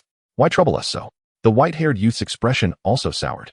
Then it appears there is no other recourse. Lu Yuan sighed, shaking his head with a tone of resignation. Under the bewildered gazes of the 3, Lu Yuan finally took a step forward. You. The 3's expressions shifted dramatically, their eyes igniting with fury, their innate powers of the great path surging forth. In an instant, a tremendous force swept through the area, shattering the void for millions of miles. Yet the world of 10,000 paths remained untouched. Faced with the aggressive trio, Lu Yuan merely chuckled coldly, unperturbed, as he continued his stride, and with a resounding crash, an unparalleled energy erupted from beneath his feet. Under this overwhelming might, the powers unleashed by the 3, along with the energy they had gathered, shattered like glass in an instant. Not good. The trio's faces paled in terror, panic washing over them. However, they had no time to react before being sent flying. As they tumbled through the air, each coughed up blood, their faces ashen. Rules are immutable, but humanity is dynamic. Why be so rigid? Lu Yuan observed the trio as they were flung away, a cold smile gracing his lips. Yet he did not deliver a fatal blow. He took another 2 strides, ultimately crossing the vast expanse of the world of 10,000 paths. By the time the 3 regained their footing, Lu Yuan had vanished into the distance. Damn it, brother, what shall we do now? They glared at the direction Lu Yuan had disappeared, anger etched on their faces, turning to the white-haired youth. The latter wore a similarly grim expression, his mind churning with tumultuous thoughts. He recognized that Lu Yuan was formidable, but had not anticipated such strength. In merely one encounter, they had not even had the chance to strike before being injured. In the end, his power far surpasses ours. We cannot hinder him. The youth gritted his teeth. Though seething with rage, he felt utterly helpless. But how shall we report this to the master? The others queried, their eyes brimming with anxiety. Just as the white-haired youth was about to speak, a faint hum resonated through the air. It is the master. The trio's expressions shifted dramatically, and they hastily knelt before the world of 10,000 paths, exclaiming, "We humbly welcome our master." A majestic phantom materialized above the world of 10,000 paths. The visage of this phantom was obscured, yet its aura was unparalleled, as if capable of subduing eternity. The moment it appeared, the very fabric of time and space seemed to tremble under its presence. Who has crossed the world of 10,000 paths? A voice that seemed to echo from the annals of antiquity emanated from the phantom. It is this individual, the white-haired youth replied first, gesturing to conjure an image that manifested before them. The realm of transformation, at such a high level, fascinating. The phantom's voice carried a note of surprise, a hint of intrigue surfacing amidst its timeless tone. The trio gasped, realizing the figure of Lu Yuan was shrouded by an invisible force, rendering his features indistinct, revealing only a blurred silhouette. This individual has indeed reached the high tier of creation. The three exchanged astonished glances, utterly taken aback. As they gazed at the indistinct figure on the screen, the phantom seemed to discern something, stating, "It appears there is a faint connection between us. How intriguing. We have informed him of the master's regulations, yet he obstinately refused to comply. We attempted to obstruct him, but were utterly powerless. We beseech the master to deliver judgment." The white-haired youth proclaimed, the other two hastening to bow in unison, their bodies trembling with trepidation. Given this individual's prowess, it is entirely reasonable that you could not stop him. Rise, the phantom responded with a faint voice, subsequently gazing towards the direction Lu Yuan had departed. Finally, it smiled, saying, "I shall personally go and meet him." With that, a stream of light split from its form, racing toward Lu Yuan with a speed that rivaled his own. As the stream of light diverged, the towering phantom gradually merged back into the world of 10,000 paths, disappearing from sight. What did the master just say? It seems the master intends to personally meet that individual. How could this be possible? Gazing in the direction where the radiant light had vanished, memories of their master's earlier words flooded back to them. The three were profoundly shaken, as if they had misheard. What manner of being was their master? Throughout the vast expanse of the cosmos, they could not find a single entity that could be compared to their master. In the endless years of following their master, they had never encountered anyone who could pique their master's interest. Chapter 201, The Ninth Realm of Creation, Sacrificing Half a Lifetime of Cultivation. The stars do not inquire about the traveler, and in the blink of an eye, a month had passed. On this day, amidst the boundless starry sky, a gentle breeze swept through, and Lu Yuan's figure appeared as if conjured from thin air. Observing the celestial panorama before him, Lu Yuan's lips curled into a faint smile. After 2 months, he had finally arrived. He could sense the true form of the enigmatic power hidden within this starry expanse. Just as Lu Yuan was about to take a step forward, suddenly, ding. Congratulations to the host for breaking through to the ninth realm of creation. The system's voice resonated within Lu Yuan's mind, leaving him momentarily stunned. Before he could inquire further, a tremor coursed through his being. In the wide-eyed astonishment of his gaze, a resounding boom echoed. The power of his cultivation surged, and Lu Yuan beheld the cells within his body exploding, as if they were forming individual universes, each containing boundless power and the profound essence of the Tao. These forces intertwined and fused, culminating in the pinnacle of Taoist power. Is this the zenith of cultivation? Feeling the breakthrough and transformation of power within him, Lu Yuan gasped in awe, his heart filled with astonishment. According to conventional definitions, indeed, the ninth realm of creation represents the current known pinnacle of cultivation. The system affirmed. Conventional definition? Lu Yuan's brow furrowed in confusion. Is it possible to break through further? Of course, the journey is long and arduous. What constitutes the creation of the Tao? It is the continuous excavation by the Creator to forge an unparalleled path for future generations. The system elaborated, adding, presently, the ninth realm of creation is merely the highest realm attainable by the mightiest within this universe. It does not signify that this is the host's limit. Moreover what? Lu Yuan inquired with curiosity. The host possesses supreme cultivation power. Thus, the boundaries of breakthrough are naturally limitless. The rules and divisions of this universe's Tao should be crafted by the host. The system proclaimed, its tone fervent and brimming with ambition. Upon hearing the system's impassioned words, Lu Yuan was momentarily taken aback, his heart stirred with inexplicable excitement. To be invincible must be like this. A smile graced Lu Yuan's lips at that moment. He seemed to have discovered his direction, faintly perceiving the path he was destined to tread. If the world requires its first creator, then why should that person not be him? After a considerable time, Lu Yuan gradually calmed the tumult of emotions within him. At this instant, he felt a newfound clarity and lightness. The sudden breakthrough indicated that the torment of 100 days had finally come to an end. Lu Yuan let out a cold chuckle, having already deduced the situation. Yes, Xianxia and the others had all been erased, their souls scattered. The system responded with a chuckle. They have paid the price, yet I did not anticipate that time would pass so swiftly. Lu Yuan scoffed, dismissing the thought. Now, with his cultivation having advanced, slaying the true form of that enigmatic power would be as effortless as a mere flick of the wrist. Just moments ago, prior to his breakthrough, he had sensed the location of that hidden entity.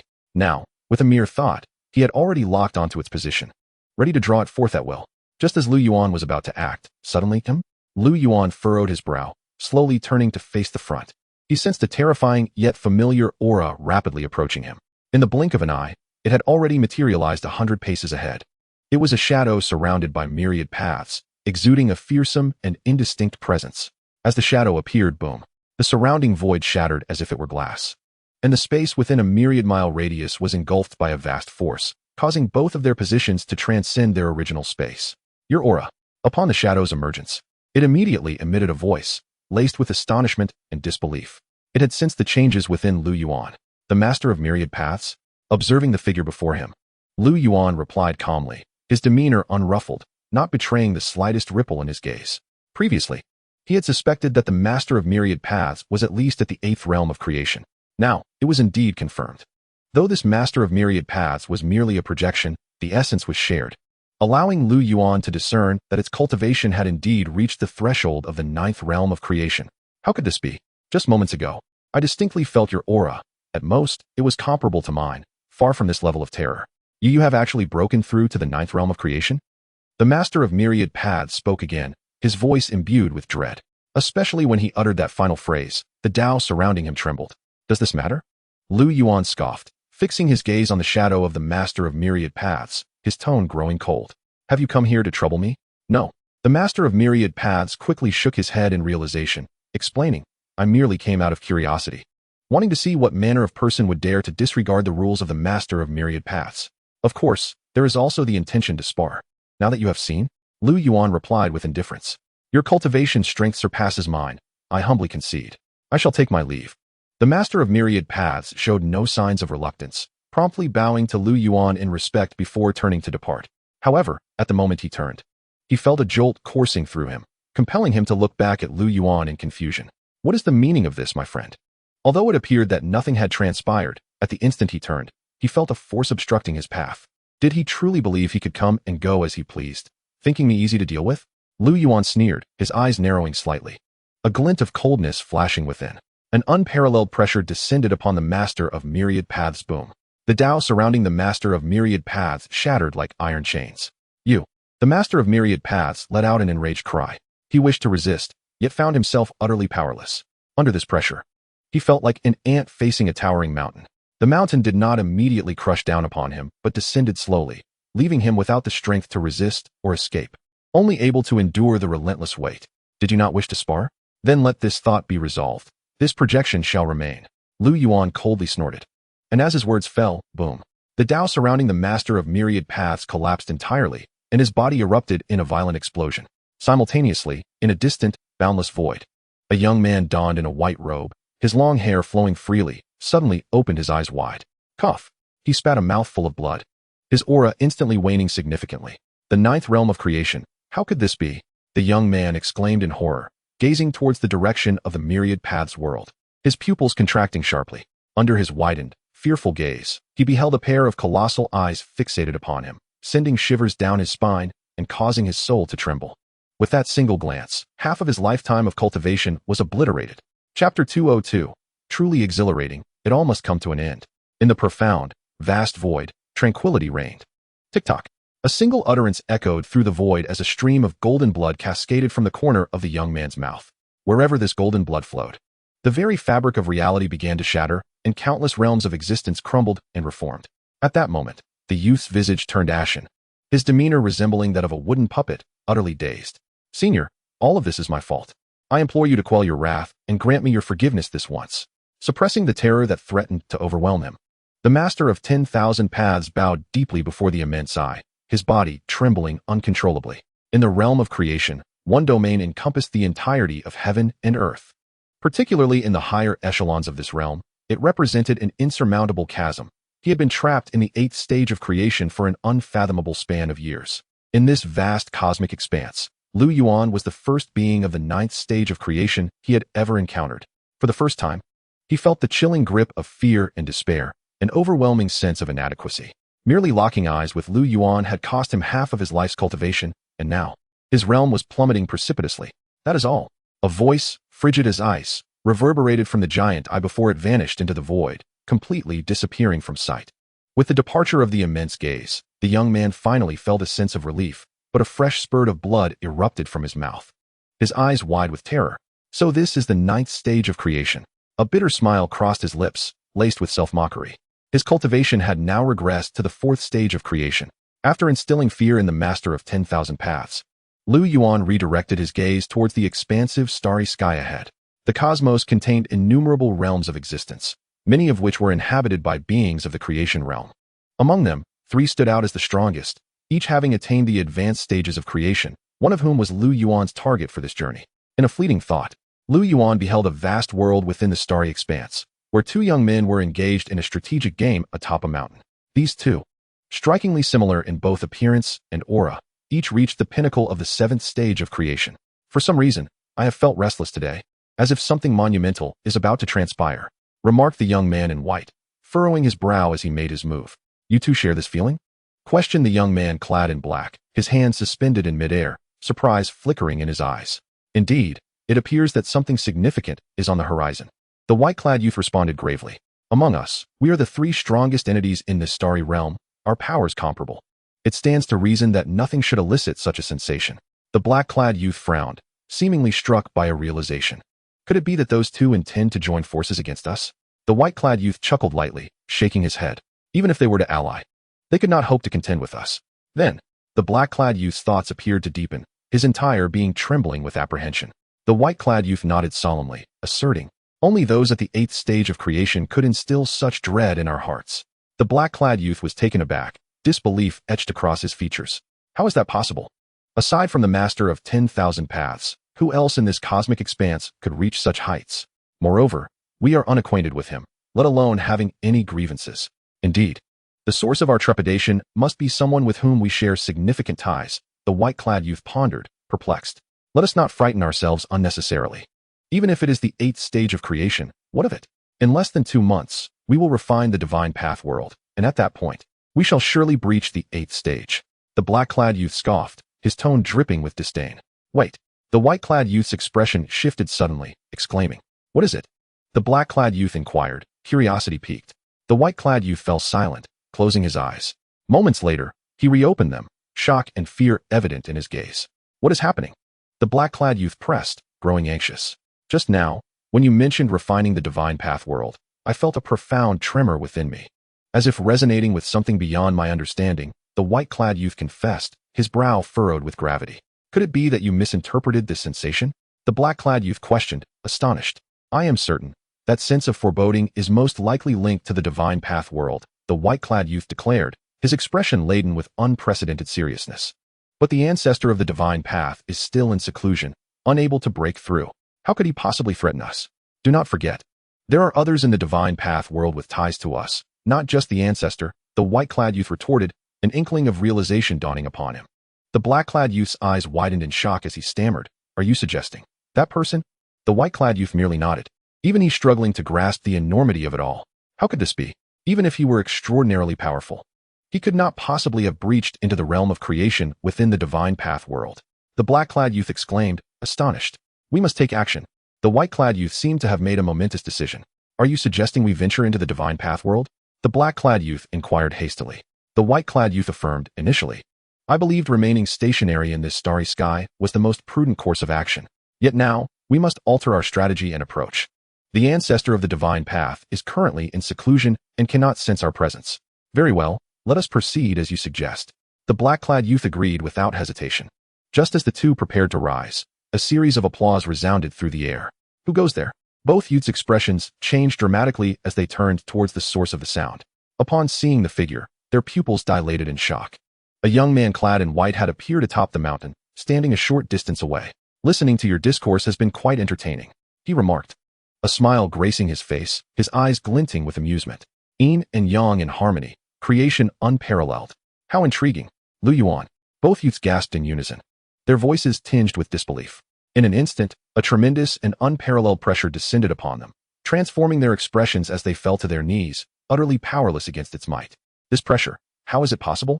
They exclaimed in terror, feeling their meridians and bones shatter under the overwhelming force, their innate powers collapsing around them. You've truly achieved the 8th stage of creation. This cannot be. The white-clad youth cried out in horror. Moreover, how did you discover our presence? The black-clad youth trembled. Disbelief etched across his face.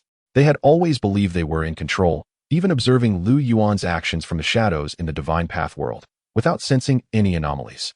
How could he have suddenly sought them out, directly confronting their true selves? You have spoken enough. It is time for this to come to an end. Lu Yuan scoffed, shaking his head at their incredulity, slowly raising his right hand. Chapter 203. The conclusion of 100 lifetimes of karma. Salutations to the senior. No, you cannot kill us. We are disciples of the master of the universe. Should you slay us, he shall never forgive you. Both youths cried out in desperation, terror evident in their eyes as they beheld Lu Yuan's raised hand. The master of the universe? Lu Yuan arched an eyebrow, an inkling of realization washing over him. The celestial master is indeed the supreme existence of the 9 realms of creation, the sovereign of this vast universe. Even the master of all paths cannot contend with him. If you are willing to release us, we shall act as if nothing has transpired and depart from the divine path realm. The two implored once more. After countless lifetimes of scheming, I had presumed you to be adequately acquainted with my essence, yet I have gravely overestimated you. Lu Yuan scoffed coldly, his eyes brimming with indifference, as he raised a hand and pressed down. No, accompanied by the anguished cries of despair. The bodies and souls of the two began to shatter, dissipating into ashes in the blink of an eye. Simultaneously, far within the divine path realm, the two who had been leisurely playing chess since the shift, their expressions altering drastically as blood erupted from their mouths. The main body has perished, fallen. How is this possible? They were instantly struck with horror and disbelief. Before they could regain their composure, an eerie wind swept through before them. Both shuddered, their pupils constricting suddenly, as a young man clad in black materialized before them. How could it be you? The sight of the person before them seized their hearts with terror, their bodies trembling uncontrollably. Your main body has perished. Should you not accompany them into oblivion? Lu Yuan chuckled coldly, uninterested in allowing them another word. With a mere flick of his fingers, swoosh. Before they could react, a blade of energy had already swept across their necks. No, it cannot be. The two stood frozen, dumbfounded.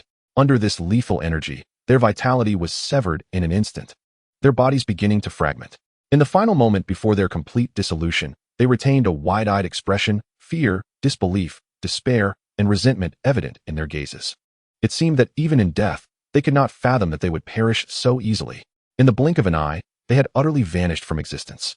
From the moment Lu Yuan eliminated their main bodies, scarcely half a quarter of an hour had elapsed, and the journey that had initially taken 2 months could now be traversed effortlessly in the span of a thought. One cannot help but marvel at the immense chasm between the 8th and 9th realms of creation. I despise being threatened, especially by you. Gazing at the dissipating forms of the two, Lu Yuan smirked coldly, feeling an immense sense of relief within. With their demise, the intricate web of karmic ties spanning countless lifetimes was finally severed. Reflecting on the myriad encounters throughout those lifetimes and the vengeance sought during this time, everything felt as though it belonged to another era, yet simultaneously as vivid as yesterday. It is over. Lu Yuan gazed towards the horizon, a faint smile gracing his lips. Although the act of slaying the orchestrators was direct and devoid of torment, it sufficed for Lu Yuan in his current state. He had no desire to squander another moment entangled in this web of karmic consequence. With the conclusion of this chapter, it was time to look ahead and embark on a new journey. Ding! Congratulations, host, on resolving the karmic ties of countless lifetimes, breaking through to the pinnacle of creation, and achieving the title of Master of Creation. At that moment, the voice of the system resonated within Lu Yuan's consciousness. Master of Creation. Lu Yuan paused slightly, feeling the transformative surge of power within him. Yet, rather than astonishment, a joyful smile emerged as he gazed toward the realm of the immortals, stating, "It is time to return." With that, he took a step forward and vanished from sight. 1 year later, outside the divine path realm, The void trembled as a young man, adorned in garments resonating with the essence of the Tao, gracefully descended. We welcome our master from his retreat. Congratulations, master. On breaking through, led by Yi Qingyun, the ancestors of the divine realm and others, including Jianbai, knelt before the young man, their expressions filled with fervor and reverence. Please rise. The young man smiled, an invisible force lifting them to their feet. As they stood, the crowd gazed at the young man, their eyes shining with excitement and admiration. This was indeed their master, the ancestor of the divine path.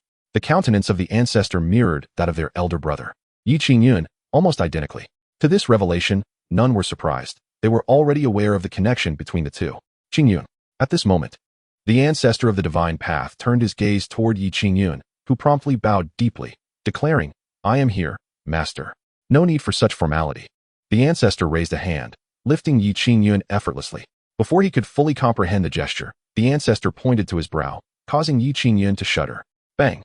The bond between them was instantaneously severed like a chain. Master, what is this?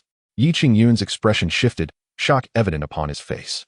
Though you are but a fragment of my being, after countless ages, you have developed your own consciousness. What I previously stated holds true. I now sever the karmic ties between us, and you shall henceforth be a being of true freedom, the ancestor of the divine path declared with a smile. Upon hearing the ancestor's words, not only Yi Qingyun, but even the ancestors of the divine realm and Jianbai were left in a state of astonishment. But master, should you consume me, you may very well break through to that supreme ninth realm. Yi Qingyun hastily exclaimed. The others nodded in agreement, echoing his sentiment. Yi Qingyun had reached the third realm of creation and was, after all, a fragment of their master. Should they merge, their master might truly surpass the ninth realm of creation. Silly disciple, what nonsense are you speaking? I have only just broken through to the eighth realm of creation. The ninth realm is not so easily attained, and even if I were to break through, what then? The ancestor of the divine path chuckled, shaking his head, before gazing toward the divine path realm, ultimately stating, the divine path realm no longer requires my presence. No longer needed? The crowd gasped, confusion evident in their eyes. Yi Qingyun seemed to grasp something, his expression shifting, and he furrowed his brow, asking, Master, are you referring to that individual? That individual? The crowd gasped in shock. Especially the ancestors of the divine realm and Jianbai, who had encountered Lu Yuan, trembling with unease as a terrifying figure surfaced in their minds. The ancestor of the divine path smiled, not directly answering, but his meaning was unmistakable. Witnessing the ancestor's demeanor, Yi Qingyun was taken aback, exclaiming, How could this be? Master, he may have reached a high tier of creation, but he cannot possibly surpass you. The ancestor of the divine path, hearing this, chuckled self-deprecatingly, ultimately revealing, I have encountered an existence of the ninth realm of creation, yet he pales in comparison to this individual. Tell me, who is stronger, he or I? What? The crowd was taken aback, their eyes widening in disbelief as they processed the words, filled with incredulity. How could this be possible? Just then, the ancestor of the divine path's expression shifted, his gaze fixated intently on the divine path realm ahead, his brow furrowing, seriousness, solemnity, and reverence etched on his face as never before. In the midst of the crowd's astonished and perplexed glances, the ancestor tidied his appearance and bowed deeply toward the divine path realm, proclaiming, Lord Yi, I pay my respects to you, esteemed elder. His tone imbued with awe and trepidation. Witnessing this scene, the crowd stood agape, equally turning their gazes toward the divine path realm, where a young man clad in black slowly emerged, stepping into their view. Chapter 204, Sovereign of the Universe, the mightiest is the host. Outside the divine path realm, in the void, as Lu Yuan made his entrance, time and space seemed to momentarily freeze, a formidable oppressive aura enveloping Yi Shun and the others, pervading their minds and bodies. This presence, in an instant, everyone was struck with terror, as if confronted by the vastness of the cosmos. Merely catching a glimpse of Lu Yuan sent their hearts into tumult, except for Yi Shun and Yi Qingyun. The ancestral beings of the divine realm and Jianbai could not help but kneel, trembling uncontrollably. How could this be? How has his aura become so terrifying? Those familiar with Lu Yuan, including the ancestors and Jianbai, were left in a state of shock, observing the kneeling figures. Yi Shun and Yi Qingyun dared not utter a word, maintaining their posture of reverence, their hearts racing with anxiety. Just moments ago, Yi Qingyun had been skeptical, but now he was compelled to accept the truth of Yi Shun's words. Yi Shun, Yi Qingyun, so it is.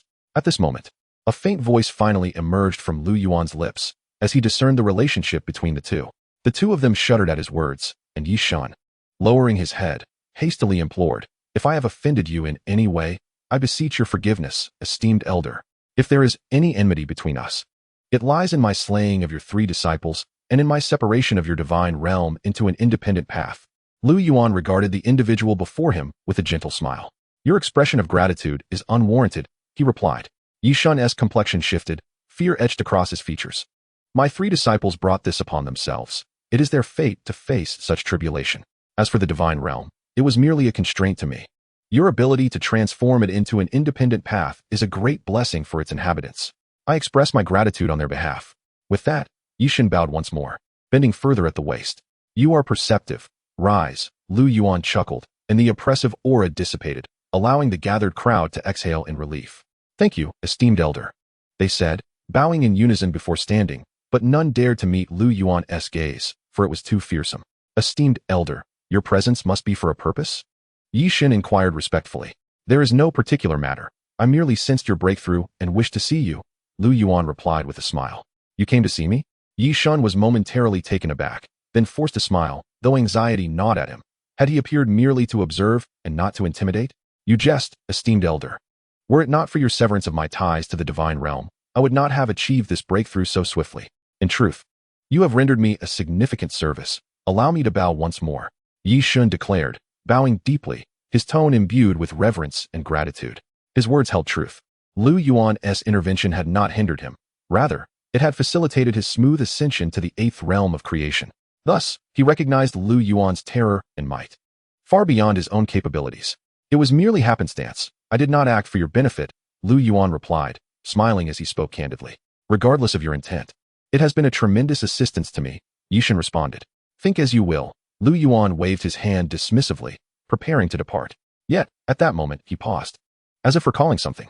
Observing Lu Yuan's sudden stillness, the crowd's hearts collectively leaped, holding their breath in trepidation. By the way, do you know of someone called the Master of Time? Lu Yuan inquired without turning back, casting a fleeting glance. The Master of Time.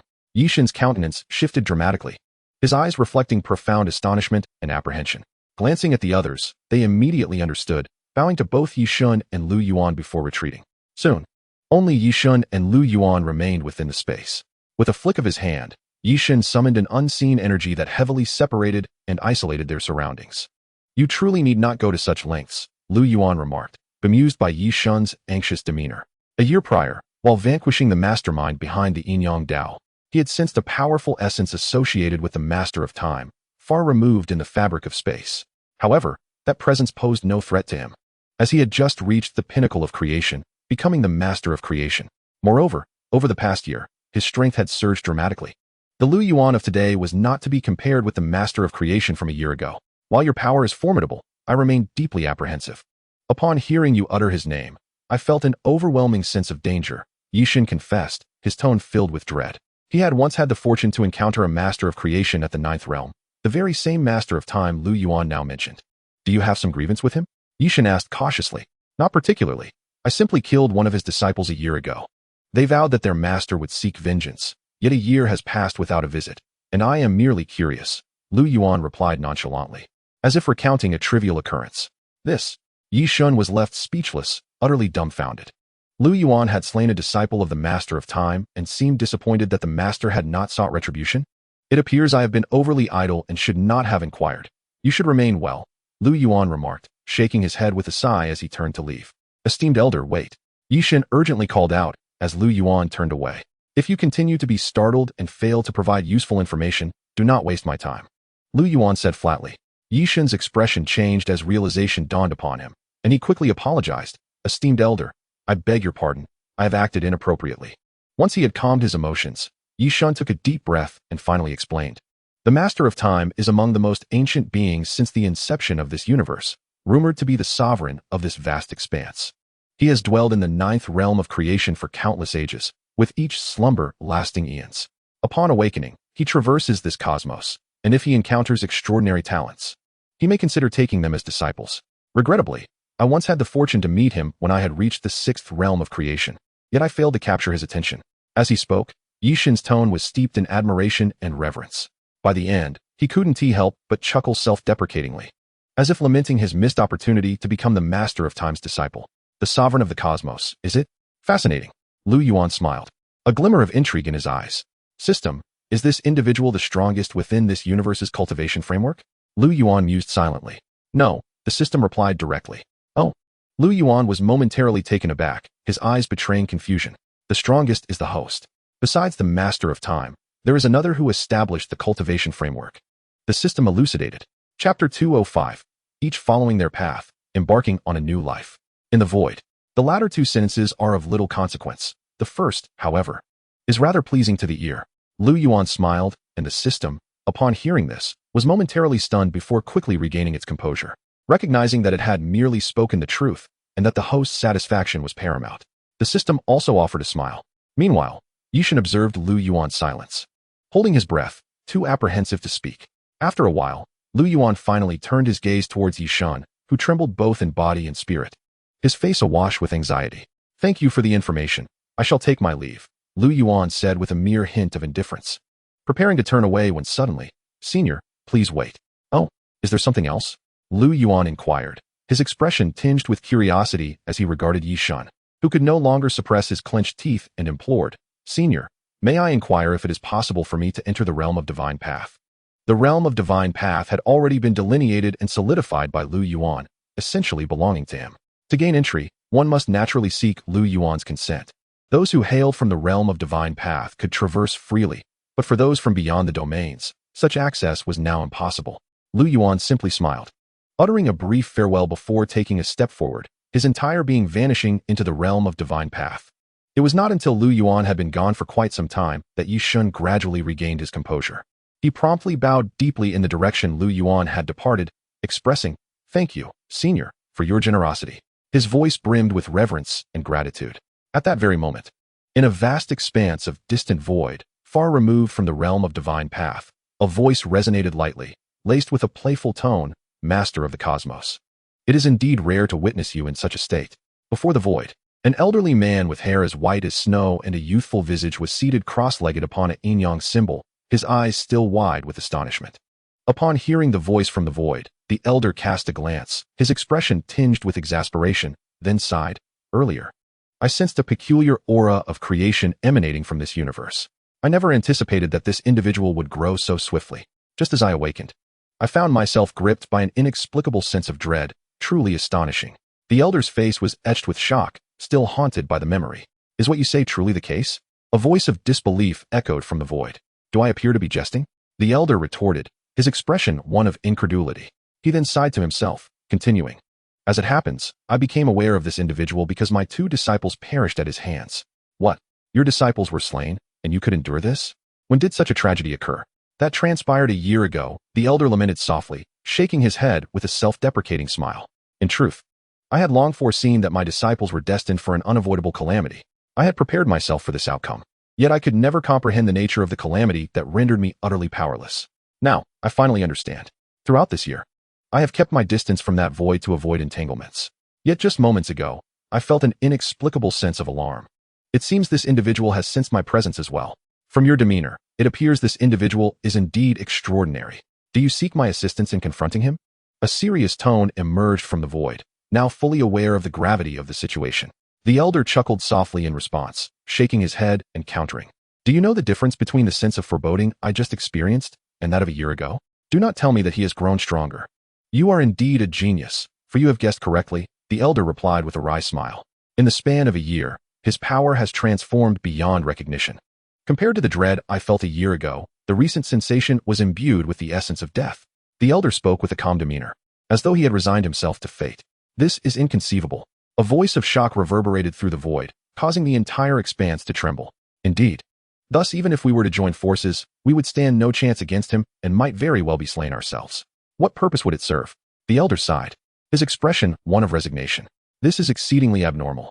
Could it be from beyond the universe?" A voice echoed in the void, but as soon as it was uttered, it was immediately dismissed. "Impossible. I have been stationed here for years. If there had been any disturbances in the void, I would have sensed them at once. The Tao is inherently unpredictable. We both know that the true master of this universe has never been us. The emergence of this individual may very well signify a response to the Tao." The elder chuckled lightly. "So, your purpose for coming here is?" "I have lingered in this universe long enough. It is time to venture beyond and discover what lies outside." The elder finally revealed his intent for this visit. "You You old fool, do you wish for me to face all of this alone? The void rifts remain unstable, and we know not what awaits outside. To step into that realm is to court death. If that is the case, then it is my fate, the elder replied with a light-hearted chuckle. No, if you depart, and the void storm erupts, who will stand by my side? The entire void universe would be obliterated in an instant. Do not worry. As long as that individual remains within this universe, he will not allow the cosmos to be annihilated. When the time comes, you may seek his aid. With his intervention, perhaps the void rifts will be healed completely, the elder asserted. As time flowed inexorably onward, a century passed in the blink of an eye. Over this century, much transpired. For instance, Emperor Hua established the celestial court in the immortal realm, unifying it and truly earning the title of Celestial Emperor, revered by all beings. Meanwhile, the Lu clan ascended to become the foremost family in the immortal realm. Ancestors of the Lu clan, including Lu Xian, Lu Ning, Lu Feng, and Lu Tian, all discovered the paths they had long sought after, departing from the Lu clan, leaving the immortal realm, and even vacating this realm of divine path. Even King Shunbai and Lu Shi bid farewell to Lu Yuan a few years prior, embarking on their own new journeys. Now, the head of the Lu clan is Lu Yuan's father, Lu Fan. Throughout this century, both Lu Fan and Zhou Lian have ascended to the realm of divine path. Witnessing both of his parents achieve such heights filled Lu Yuan with joy, for he finally felt ready to set forth on his own journey. On this particular day, in the early morning, atop a mountain outside the Lu clan, a gentle breeze swept through, revealing Lu Yuan's form. Upon his emergence, he could not help but glance back at the Lu clan, a faint smile gracing his lips, his eyes reflecting a sense of relief. Just moments prior, Lu Yuan had bid farewell to his parents. Take care, Lu Yuan finally said, retracting his gaze and turning towards the horizon. At that moment, he felt an unprecedented sense of ethereality and transcendence. Congratulations, host. Your cultivation has once again reached new heights. The voice of the system echoed within Lu Yuan's consciousness. Upon hearing this, Lu Yuan smiled, for he had long lost track of his current realm, having transcended the constraints of levels, becoming so powerful that estimation was futile. Host, where shall we go next? The system inquired eagerly. Naturally, I shall embark on a new chapter of my life. Speaking of which, I have yet to visit the divine realm. Let us first take a journey there, Lu Yuan replied with a smile, and as the breeze caressed him, he vanished from sight.